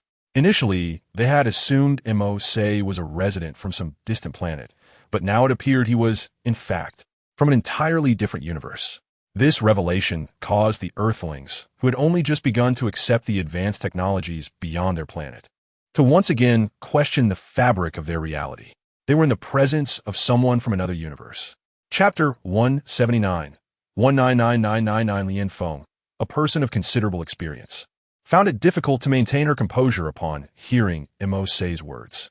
Will this affect us? She inquired, apprehensive about the prospect of an invasion from beings of another universe, particularly from Mose's realm. During their brief interaction, Lien Feng had already discerned that Mose's capabilities were on an entirely different level compared to those of individuals from her own universe. Due to the inherent differences between universes, their sources and applications of energy varied significantly. If someone as formidable as Mose were to arrive in her universe, it could very well lead to dire consequences. Rest assured, I understand your concerns. This is merely a personal transit station of mine, and it will not fall into anyone else's hands. Moreover, I will not establish it in the Great Xia, so you need not worry, Mose reassured her. Upon hearing this, Lien Feng finally exhaled in relief. Had he intended to place the transit station's location in the Great Xia, she would have felt compelled to intervene. After all, the uncertainties it could bring were far too great, and Lien Feng could not gamble the entire Great Xia, or even the whole of Earth, based solely on her trust in him. Have you already set it up? Lien Feng asked again.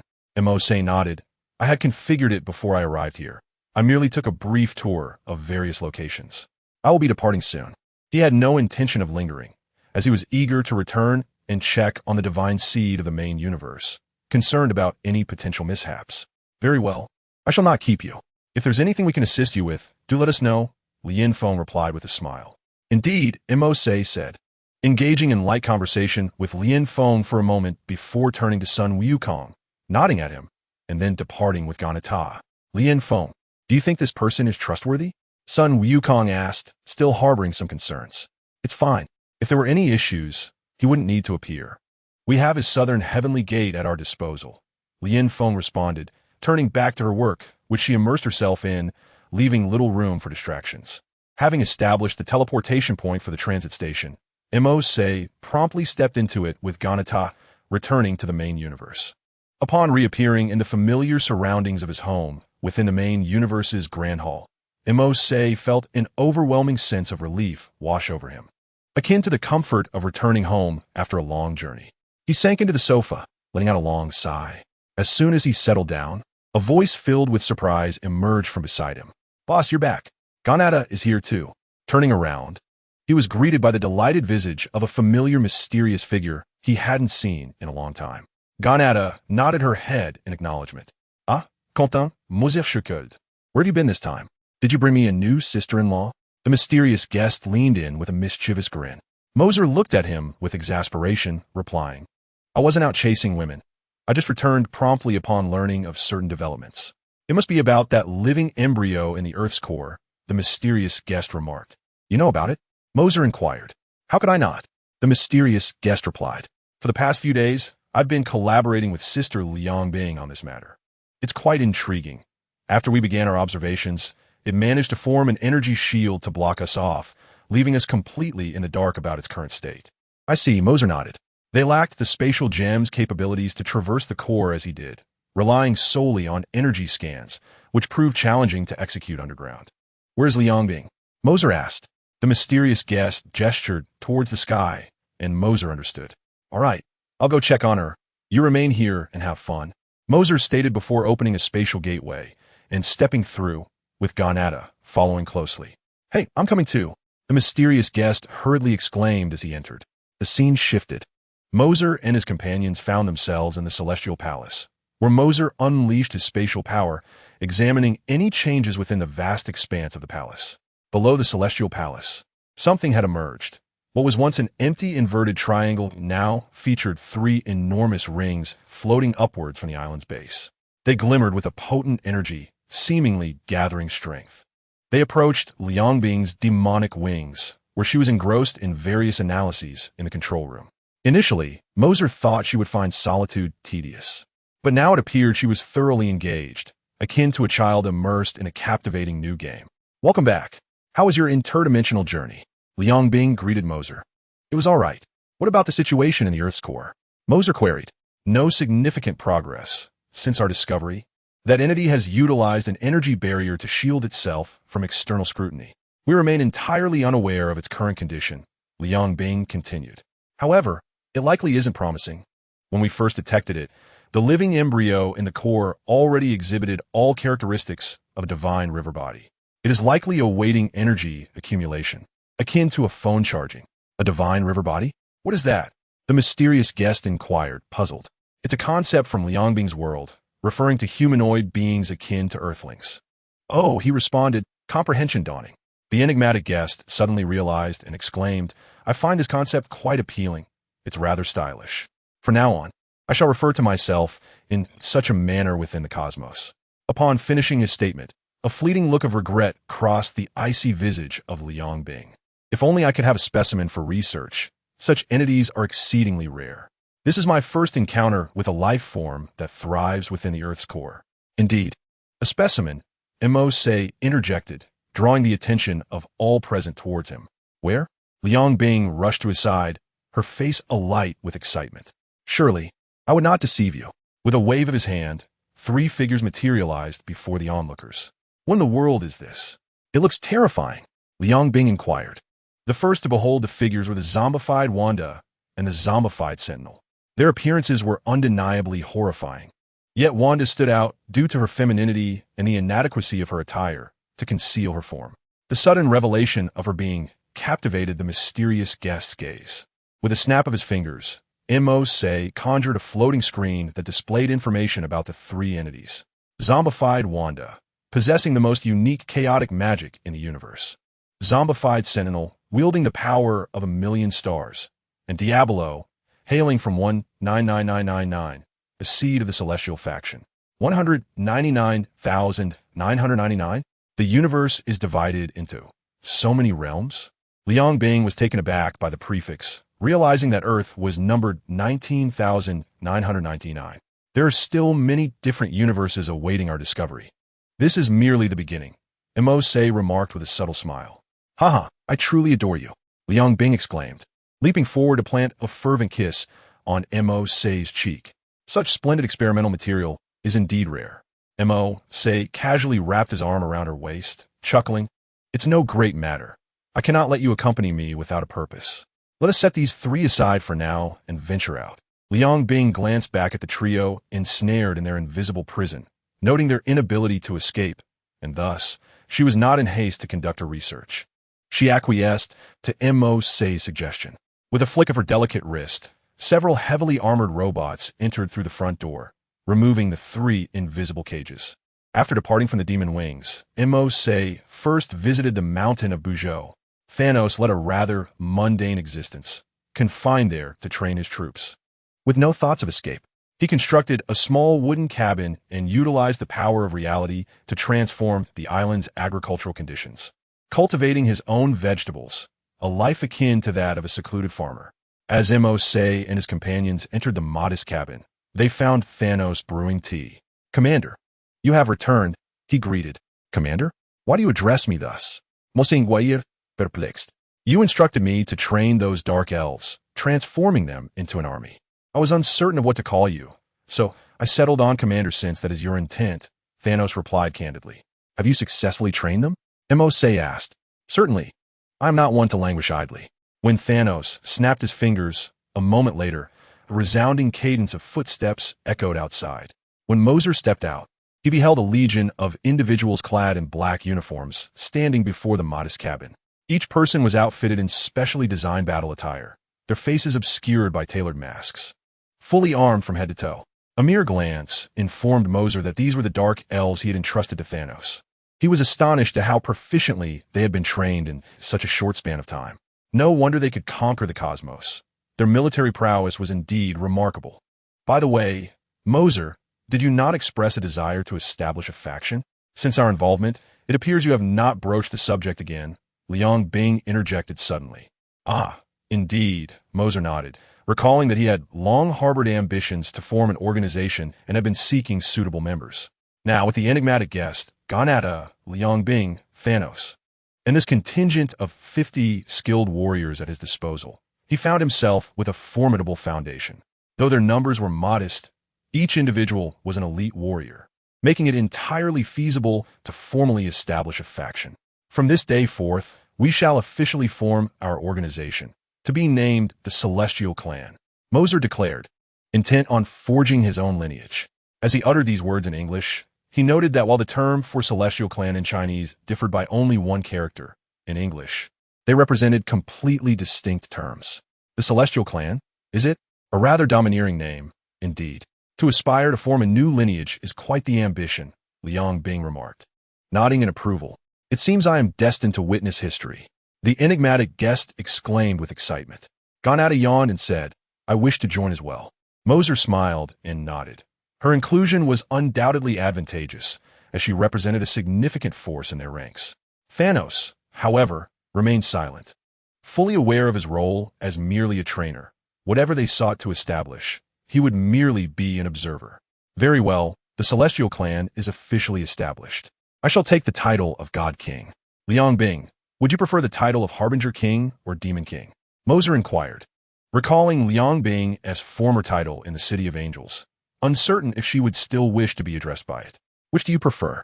Liang Bing replied thoughtfully, stroking her chin. "I think Harbinger King sounds quite splendid," Mercer answered. "Then it shall be. I shall be known as Harbinger King Liang Bing," she acquiesced. "Excellent. Harbinger King Liang Bing, you shall oversee our technological advancements." "Continue," Mercer began, but the enigmatic guest interjected eagerly. "I wish to be the divine envoy, the foremost among the divine." "Divine envoy? Are you certain?" "You know I'm not jesting," Mercer responded, his expression gravely serious, reluctant to treat this matter lightly.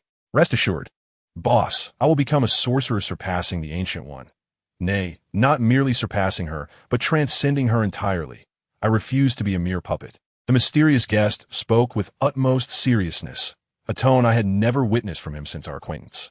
"Very well, it is decided," Mercer said, patting his shoulder with a smile. As for Janata, Mercer hesitated. Her position was somewhat precarious. In terms of technology, there was Liang Bing. For magic, there was the mysterious guest. And for military training, there was Thanos. What role could Janata play? Mercer found himself momentarily at a loss. "I can do anything. I'm a versatile candidate. You could even assign me a position as a divine envoy," Janata remarked. Mercer was taken aback. The role of a divine envoy was clearly subordinate to the king of gods. Was Janata truly willing to occupy such a position? Noticing his surprise, Janata smirked slightly and said, "You are not a cruel tyrant. You treat us well. In terms of title, I do not mind you being slightly above me. And I have great faith in your future." She continued, "At your age, you have already achieved so much. I am genuinely curious about how high you will soar in the future." Mercer grinned. "Your flattery brings me joy. All right, let's assign the divine envoy positions. Men on the left, women on the right. Is there any objection to the left divine envoy?" Seeing Mercer glance at him, the mysterious guest nodded in agreement. He recognized Janata's considerable strength. In terms of direct combat power, she might even surpass Mercer. For such a person to share the same rank with him, the mysterious guest felt he was fortunate. I have no objections, he affirmed. However, we cannot simply halt here. Each of you shall lead a team. With a flicker of thought, Mercer summoned the assassins of the Shadow Alliance to stand beside the Dark Elves. Both groups were clad in black, yet their auras were distinctly different. The Dark Elves exuded a palpable menace, while the Shadow Elves were calm and restrained, only revealing their prowess when necessary. Together, the two factions amounted to just over 100 individuals. Mercer turned to Liang Bing. Liang Bing, you will lead 20 individuals to form the First Division, focusing on technology. You must ensure they can utilize the Southern Sky Gate and possess combat capabilities. Be thorough. The final results must not yield a physique weaker than that of a third-generation super soldier. Understood, Liang Bing nodded. Mercer then looked at Quentin. You two shall lead 20 individuals to establish the Second Division, primarily focused on magic. They must reach at least the level of the Ancient One in their youth. The youth phase, you say? That is quite a challenge, but I will strive to meet it. The mysterious guest grinned, recognizing the magnitude of the task. Having engaged with the Ancient One in this universe, he knew that by the time of their youth, they were already renowned figures in the global mage community. Mercer's expectation for him to cultivate 20 such mages was a formidable challenge. Fortunately, these individuals were entirely obedient, making the teaching process considerably manageable. Moses turned his gaze toward Ganata and said, Ganata, you shall designate 20 individuals to form the Third Division, joining me in the pursuit of god-slaying operations. Ganata nodded in agreement. Among those present, she and Moses stood as the mightiest. Although Liang Bing was a formidable force in her own universe, she paled in comparison within the Marvel universe. The god-slaying adversaries Moses referred to would be exceptionally powerful deities, and only she and Moses possessed the capability to confront them. Thanos, Moses continued, you will continue training the remaining individuals, establishing the Fourth Division, prepare to support the other 3 divisions at a moment's notice. Within minutes, Moses had assigned positions to everyone. Thus, the Celestial Clan was formally established. At that moment, Moses' phone rang. Upon answering, he discovered it was the long-absent Stark. It's me. What's the matter? He inquired as Stark's anxious voice came through the line. Are you free now? I've found myself in a predicament with S.H.L.D. I am available. Let us discuss it in person, Moses replied succinctly, planning to meet Stark. You all get familiar with your respective roles and start your training as quickly as possible. I shall step out briefly. With that, Moses drove his long and used Lamborghini towards the S.H.I.L.D. headquarters. Currently, Stark had struck a deal with S.H.I.E.L.D. Although he had closed his arms factory, he maintained a partnership with them, primarily assisting in weapon design to tackle certain special abilities that S.H.I.L.D. found challenging. Speeding along, Moses soon arrived at the S.H.I.E.L.D. building. His arrival was evidently anticipated, as he faced no obstacles and made his way directly to Nick Fury's office. Upon entering, he found Nick Fury, Natasha, and Stark gathered around a table, their faces lighting up with delight at his arrival. You're here. Come quickly, Stark urged. Moses hastened over, noticing a document laid out on the table. Upon closer inspection, he realized it was a death report, and the deceased was someone he knew well. Clint? Yes, dead? How could this happen? Moses frowned, recognizing that the deceased was Hawkeye. Clint had been on a mission to eliminate remnants of Hydra, and just as the task was nearing completion, he had met an inexplicable end. Nick Fury produced a video recording and began to play it for Moses. In the footage, Hawkeye was orchestrating several agents, and everything appeared to be proceeding in an orderly fashion. Suddenly, the scene jolted. The agents were inexplicably lifted into the air as though struck beneath the chin, and were sent flying. Hawkeye, instantly alert, drew his bow, but before he could release an arrow, his right hand slackened, and he collapsed to the ground. By the time he was discovered, Hawkeye had long since passed. The coroner determined that the time of death coincided precisely with the moment captured in the video when Hawkeye fell. And there's more, Nick Fury stated. As the video shifts, military personnel are seen encircling the Hulk, likely provoked by some stimuli that has caused Banner to unleash his alter ego once more. With Hulk's growing fury, his physique enlarges, and his strength intensifies. Yet, gradually, even the Hulk senses something amiss. His body is inexplicably expanding. From initial height of 2 to 3 meters, he swells to an astonishing 7 or 8 meters. The muscles do not bulge robustly, but inflate as if filled with air, reaching a critical point before erupting explosively. The ground is littered with green blood and shattered fragments, leaving no one present capable of comprehending the scene. The video concludes here. Nick Fury, with a grim expression, remarks on the peculiar nature of their deaths. Mercer solemnly nods in agreement. If even the invulnerable Hulk could perish, their adversary's attack must be exceedingly formidable. What strategies do you propose? Mercer inquires. Fury responds, we have already dispatched personnel to conduct an autopsy. Clint suffered a penetrating head injury, while Hulk met his demise through an internal explosion from the inside out. External weaponry could not breach his defenses. Mercer ponders, stroking his chin, considering the possibility of a powerful energy manipulation technique. A sorceress like Wanda could indeed achieve such a feat, although she tends to employ her magic externally.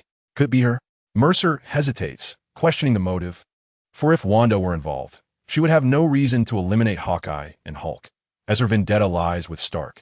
Previously, during Stark's arms manufacturing, his weapons were maliciously exploited, resulting in the tragic loss of Wanda's parents, leading to her and her brother's alignment with Ultron. By the way, Stark, weren't you collaborating with Banner to create Ultron? Has it been completed? Mercer suddenly interjects. Not quite. Stark replies with a hint of regret. The final stage of life calculations is rather complex. Banner left to consult with his associates, and it was on the 3rd day of his absence that this incident transpired. 3 days? Is it possible the adversary is aware of this and is targeting Ultron? Mercer queries. That possibility cannot be ruled out. Stark concedes with a nod. Where is Ultron? Mercer asks. In my laboratory at the tower, Stark answers. Very well, let us proceed, Mercer states. With that, the four of them set off towards Stark Tower. They arrive swiftly at the chamber housing Ultron. Inside a 2-meter-long metallic rectangular box lies a man with closed eyes. Embedded in his forehead is a gem radiating golden light. Is the Mind Stone, or rather, a fragment of its energy? The complete Mind Stone resides with Mercer, who is reluctant to entrust such a powerful artifact entirely to Stark. After all, this is not a cinematic universe. If Ultron remains the antagonist here, he is capable of achieving effects unattainable in films, such as the control of nuclear missiles. Thus, Mercer only allowed Stark to take a minimal amount. This is Ultron. Standing at an incredibly close distance, Mercer realized that Ultron's physique was far more muscular than portrayed in the films. His body, crafted from nanotechnology and rare metals, was impervious to blades and explosions, exuding immense strength. Since there is nothing pressing, we should leave promptly. We still do not know who the next target of that murderer is. As soon as Natasha's words fell, everyone witnessed her body suddenly weaken and collapse to the ground. Thick blood began to stream from her forehead. Chapter 182. Reduced to ashes, Natasha's death was abrupt. Both Stark and his companions' expressions shifted dramatically as they instinctively backed against one another, warily surveying their surroundings. Mercer approached to assess Natasha's injuries. Turning her over, he found her demise far more tragic than he had imagined. Blood flowed from her mouth, nostrils, eyes, and ears, her eyes still wide open. Had it not been for Mercer's strong mental fortitude, the sight would have compelled him to cast her away. Upon closer examination of her head, he found no visible external wounds, only the peculiar phenomenon of blood oozing from all 7 orifices. Was it possible? Mercer released a thread of spatial energy to probe her brain, and moments later, a grave expression settled upon his face. Her brain was completely destroyed. Jarvis, seal the exits. Stark shouted immediately. The surrounding doors locked shut at once. Invisibility? Telekinesis? Nick Fury drew a pistol from his waist, vigilantly scanning the vicinity. Yet, no further attacks ensued. Everything seemed to revert to a deceptive calm. Mercer, puzzled by this method of brain destruction that left the exterior unscathed, suspected no one in the vicinity wielded magic or superhuman abilities. It seems the enemy has departed. We should be safe Starkside in relief. But before he could finish his thought, he felt an immense force strike his face, sending him hurtling backward into a nearby wall, where he violently expelled a mouthful of blood. Stock! Nick Fury's eyes widened in alarm as he rushed forward, gun in hand. Fortunately, Stark survived the strange impact. He was merely stunned, likely suffering from a concussion. Who on earth is behind this? A sense of helplessness welled up within Nick Fury as he realized he could not even see their assailant, while those around him fell one by one. What was happening? Mercer stood with his hands in his pockets, observing the scene with a calm demeanor when suddenly his eyes narrowed, catching sight of something trembling in the air. In an instant, Mercer stepped forward and raised his hand for a strike. Slap! Something was forcefully propelled against the glass window before him, producing a distinct sound. Nick Fury turned his gaze in that direction, yet found nothing but emptiness. Spatial blockade, murmured Mercer. The surrounding space was abruptly solidified by his spatial powers. After a brief moment, a yellow figure materialized seemingly out of thin air. A man clad in a yellow bee suit appeared before the two. His attire was a vivid yellow, complemented by 4 tentacle-like devices on his back and a pair of wings. Upon removing his helmet, Nick Fury was taken aback by the visage of an aged face that emerged, and his astonished voice echoed, "You are Hank Pym." Upon hearing this name, Mercer was momentarily puzzled, as he was unfamiliar with the individual. However, upon observing his battle attire and recalling the surname, Mercer suddenly regained his composure. Dr. Pym, an expert in the quantum realm, the original Ant-Man. Ha ha ha. Did you expect this, Fury? I have come for revenge. Dr. Pym's sunken eyes and the dark makeup on his eyelids accentuated his maniacal laughter. You are the one who killed them. What do you intend to accomplish? Nick Fury demanded coldly. What do I intend? You took everything from me. Now I shall ensure you lose something in return. I initially planned to make you watch as those around you perish one by one before it came to you, but it seems there's an unwelcome obstacle, Dr. Pym declared, his gaze flickering toward Mercer. He had initially intended to shrink and escape through some crevices, yet an invisible wall barred his exit, no matter how he collided against it. He then thought to deal with Mercer, but before he could reach him, he was sent flying as if swatted like a fly. I already told you, Hope is an adult and willingly entered the quantum realm to find her mother. Why wouldn't you listen? Fury's voice was laced with indignation. I don't care. Because of you, I lost my hope. She was my only solace in this world. Dr. Pym appeared to be teetering on the edge of madness, unable to be reasoned with. Damn it, Fury muttered under his breath, finding this lunatic exceedingly difficult to engage with. Kid, my vendetta lies solely with Nick Fury. Stay out of this and don't bring trouble upon yourself. Dr. Pym warned Mercer in a low voice, a tinge of wariness evident in his tone. It was clear that the one who had conjured the invisible wall was this young man. A twist of fate that Pym had not anticipated. Bring trouble upon myself? Do you believe you can contend with me? Mercer replied with a slight smile. It seems you wish to test your luck, foolish boy. Dr. Pym immediately shrank down, flapping his wings as he flew towards Mercer. When his fist struck Mercer's face, he felt as though he had collided with an exceedingly sturdy concrete wall, a tingling sensation radiating from his hand. Yet, he did not falter and continued to swing his fist. Beside Mercer buzzed like an incessant fly, occasionally colliding with itself, utterly indifferent to any pain. Have you had enough? Mercer inquired. The shrunken Dr. Pym enlarged, panting as he spoke. How is this possible? What kind of sinister power is this? You cannot be human. Not quite human. Mercer chuckled. His constitution had irrevocably transformed into that of the Blacklight Virus, augmented by several infinity stones. He was, indeed, no longer human. As he had previously asserted, he was of a celestial tribe. He had come to regard himself as a deity. Dr. Pym's eyes darted as he contemplated his escape. Suddenly, he shrank again and darted to the side, seizing Nick Fury as a hostage, threateningly declaring, "Let me go, or I shall kill Nick Fury." Mercer regarded him with an odd expression, replying, "If you kill him, what concern is it of mine?" Nick Fury opened his mouth to speak, yet words failed to escape. It seemed quite logical. He was not even a colleague, let alone a friend. Even if he perished before Pym, it would bear no significance to him. You lie. You are with them. You must be a member of S.H.I.E.L.D. Dr. Pym glared at Mercer, yet the latter's smile appeared genuine. This cast doubt upon Pym. If Nick Fury truly held no value to him, then killing him would serve no purpose. If you trust your judgment, feel free to act. After all, you believe your daughter's death was another's fault, and you would seek vengeance. Yet, a person like you resorts to threats against me. Mercer casually pulled up a chair and settled in, as if to watch a performance. Dr. Pym glanced between Mercer and Nick Fury, his breathing quickening as he wrestled with his internal conflict. Moments later, his breath caught, and he made his decision. Very well, it is all but death. Nick Fury, as the architect of my daughter's demise, must die before I do. With that, he plunged the blade pressed against Fury's neck. In that instant, everything around them, including Fury, dissolved into nothingness, gradually fading away. Mercer retained his smile, a peculiar red glint flickering in his eyes. Dr. Pym watched in disbelief as Nick Fury vanished, along with Natasha and Stark, until the three stood solemnly behind Mercer, regarding him with grave expressions. Chapter 183. Borrowing the stones, were these mere illusions? Upon seeing the three standing steadfastly behind Mercer, Dr. Pym attempted to shrink again, but regardless of how he pressed the button on his right hand, the red button simply would not budge.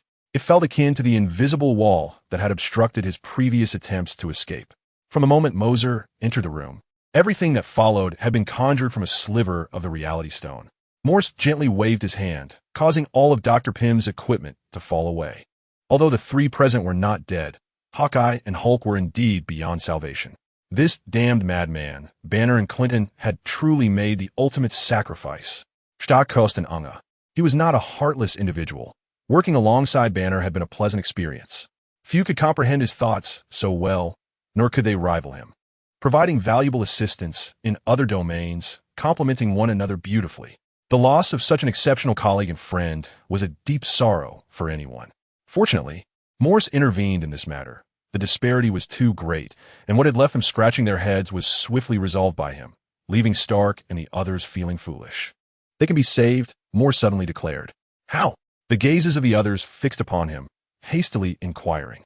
Morse explained, by utilizing the time stone among the Infinity Stones. It can reverse time, allowing us to bring back Banner and Clint. Where's this time stone? Wait a moment. I shall borrow it from someone. Prepare the bodies of Clinton and Banner. With that, Morse vanished before the three. Nick Fury and the others exchanged stunned glances, astonishment evident in their eyes. Such a thing can be borrowed? Just how immense is Morse's power? In the Sanctum Sanctorum, Morse reappeared in the reading room of the Ancient One. To his surprise, she was holding a smartphone, engrossed in the most popular content of the moment, laughing heartily at the humorous clips. Welcome, Morse, feel free to sit. The Ancient One greeted him with a smile upon his arrival. As Morse approached, he glanced at her screen with a bemused expression. You still watch this? After finishing the short video, the Ancient One switched off her phone, chuckling, I must keep up with the times after all. I am a relic from centuries past. I'm not some antiquated old man. Naturally, I should start using the most popular applications of today. Speaking of which, the current entertainment offerings are quite impressive. I've spent nearly 7 hours just on this short video app. Morse was taken aback by this revelation. Was it really that absurd? Even the Sorcerer Supreme was not immune to the allure of such applications, which seemed somewhat exaggerated. Perceiving his thoughts, the Ancient One added, regardless, I have little else to occupy my time, and it's not solely entertainment. There are many current affairs as well. Morse waved his hand dismissively, not wishing to delve deeper into this topic, and got straight to the point. I wish to borrow the time stone to save 2 individuals, and it must be done quickly. Before he could finish, the Ancient One raised her left hand, and with a flourish of 3 fingers in the air, a gem radiating a green light appeared at her fingertips. Take it and use it. Her straightforwardness left Morse momentarily speechless. She simply handed it over without hesitation. The esteemed Sorcerer Supreme's duty is to safeguard the time stone. Why then did it so readily slip from her grasp? With a flick of her magical prowess, the Ancient One commanded the time stone to float towards Mercer, declaring with a smile, Take it. Your kindness to me cannot be repaid by a mere singular use of the stone. Moreover, should you seek to wield it for nefarious purposes and attempt to seize it by force, I may not be your equal. Presently, I am still in a period of recovery, far from the peak of my use capabilities. I'm a lost soul, not one who has merely stagnated in practice. After years of confinement, it is a struggle merely to maintain my essence, let alone augment my strength. That is indeed an impossibility. Though I strive to regain my power, I remain significantly weaker than you, Mercer. Very well, I shall take it and return it to you once I have finished using it. Mercer replied earnestly as he accepted the time stone. As he rose to depart, the Ancient One's voice drifted from behind him. There is no rush. You may return it once you have dealt with the celestial order. Mo Su turned in astonishment. You are aware of this matter? It cannot be known to you, can it?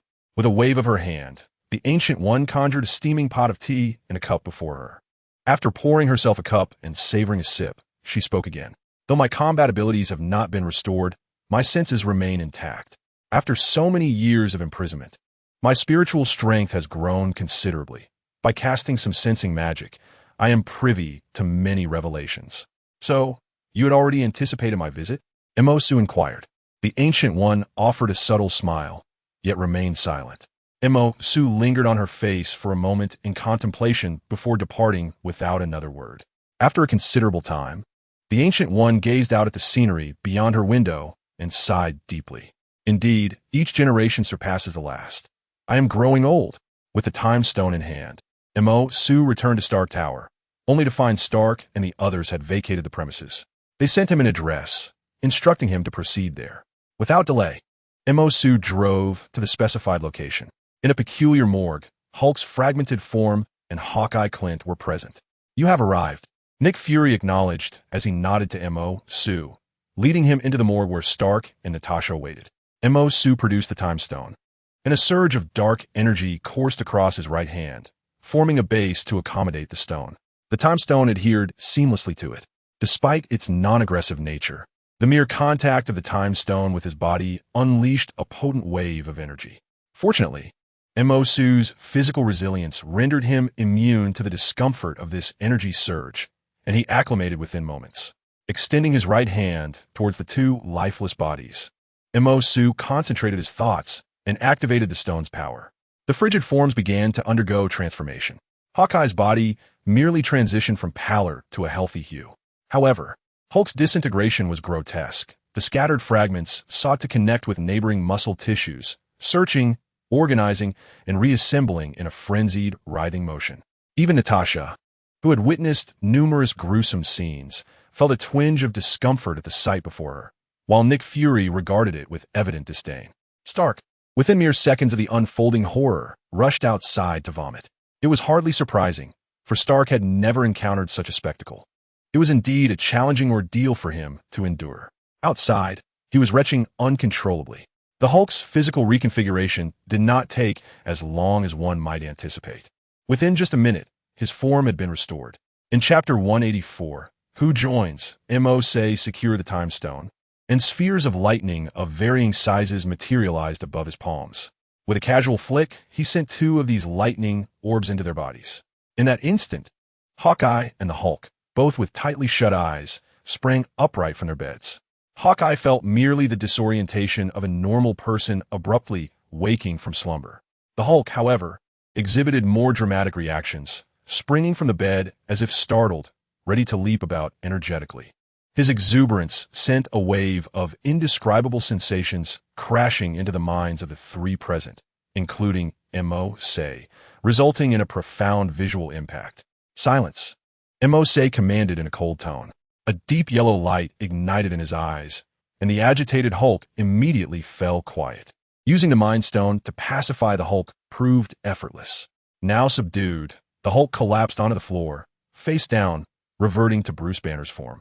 Nearby, Nick Fury had already prepared some clothing, draping it over him as he shrank in size. Mo Su felt sharply, realizing that this image would be etched in his memory for a lifetime. Natasha cast an awkward glance, the otherworldly spectacle having left a significant visual imprint. What am I doing here? Banner murmured, somewhat disoriented. He had perished once, and could still recall the moments leading up to his explosion. A shiver ran through him. You have died once. It was Mo Su who brought you back, Natasha interjected. I thank you, Mo Su, Banner said, still dazed. I feel somewhat ethereal. I'm uncertain if you are truly in front of me. Natasha grasped his hand reassuringly, saying, We are truly here. Rest assured, it is all over, and you can have a good sleep now. Feeling the warmth of her hand, Banner finally succumbed to slumber. Recently revived, he was under immense mental strain. This sudden relaxation led him to drift off instantly. Nick, could you please take him to a room? Natasha requested. Nick Fury nodded, squatting to lift him up. All right then, let's proceed this way. The situation with Pym is also entrusted to you. Remember not to allow him into the quantum realm again. Mo-se cautioned. Regarding the mysteries of the quantum realm, Mo-se felt uncertain. Currently, only Pym had access, and managing him was paramount. A sense of familiarity nagged at Mo-se as he contemplated Pym's sunken eyes, a fleeting recollection surfacing in his mind, yet it eluded him just as swiftly. After pondering fruitlessly, he merely shook his head and chose to disregard it. I shall leave this matter for you to resolve. I actually have another issue to discuss, Mo-se stated. After Nick Fury summoned someone to take Pym away, he inquired, "What? Have you detected any recent changes on Earth?" Earth? Nick Fury and the other two exchanged glances and then spoke among themselves. "No, we haven't received any news." "What has happened?" Mo-se frowned. Under their urging, he disclosed the existence of a celestial seed at the Earth's core. A celestial seed? How could such a thing exist? Are you suggesting that it will emerge in a few years, and we will all be its sacrificial offerings? Stark exclaimed in horror. Had these words not come from Mo-se, they would have surely thought someone was losing their mind. However, while anyone could disbelieve, Mo-se could not afford to. There was no need for him to deceive them. Frankly, they were not worthy of his deception. Just moments ago, he had effortlessly conjured illusions that ensnared others, quietly creating a duplicate of himself before them, resulting in a surreal spectacle. Had it not been for Mo-se, they might have perished today. Thus, one could argue that Mo-se had indeed saved their lives. Now, informing them of the celestial seed at the Earth's core was a matter beyond their capability to handle. What are we to do? With our current strength, it is utterly insurmountable, Natasha expressed her concern. Stark glanced at the dormant Ultron beside him, falling into silence. Setting aside whether Ultron could be activated now, even if it were, it would be far beyond his capacity to contend with, as its power exceeded all bounds. I have formed a faction known as the Celestial Clan. Would you be interested in joining? Mo-se inquired. The Celestial Clan? Is it aimed at utilizing the celestial seed at the Earth's core? Stark questioned. No. Mo-se shook his head and replied, I seek to establish a new lineage. By joining me, you shall no longer be deemed human. Your lifespans could extend to several hundred years, perhaps even surpassing 1,000, potentially reaching 10,000, achieving eternal life. This sounded somewhat akin to the rhetoric of a cult, and even emanating from Mo-se's lips, it was hard to believe. Humanity's civilization had only developed over a few thousand years, and here Mo-se was speaking of lifespans stretching into the hundreds or thousands, and even possibly 10,000. The three present could not fathom what such a world would entail. Having said this, Mo-se chose not to elaborate further. He did not wish to engage in any form of manipulation. Those who wished to follow him could do so, and those who did not could simply opt out. The Celestial Clan sought to provoke conflict, but Mo-se was unafraid. Rather than passively enduring blows, it was better to proactively declare war. Utilizing the celestial seed at the Earth's core to enhance the physical prowess of the Celestial Clan's members. Apart from Mo-se, who possessed the limitless power of the Infinity Stones, rivaling that of deities, there was also Janata. Among others, only Liang Bing's combat prowess stands out due to her possession of a system from the super god world, granting her an advantage over the rest. However, the others, including the enigmatic guest, merely hail from different Marvel universes. While their strength is formidable, they remain inadequate when confronted by the Celestial Group. Against other adversaries, Mercer could easily distribute the power of the Infinity Stones through the Nantaman system. Yet, now he faces the Celestial Group from his own Marvel universe. A challenge he cannot underestimate. Before the battle commences, he must elevate everyone's strength to its pinnacle. I wish to join, voiced the first to agree, Stark. All eyes turned to him, yet he showed no sign of retreat. Instead, he smiled and remarked, to possess eternal life is utterly intoxicating. I eagerly anticipate what Earth will be like in several hundred or even thousands of years. Moreover, I believe your celestial race needs representatives among mortals. Compared to us, you seem like deities detached from the mundane, ultimately leading to a disconnection from the times. It is insupportable to rely solely on violent actions. Therefore, I believe my inclusion is not only necessary, but will also allow my Stark family to offer you the most impeccable assistance. Stark's words and deeds served as a flawless application in Mercer's eyes.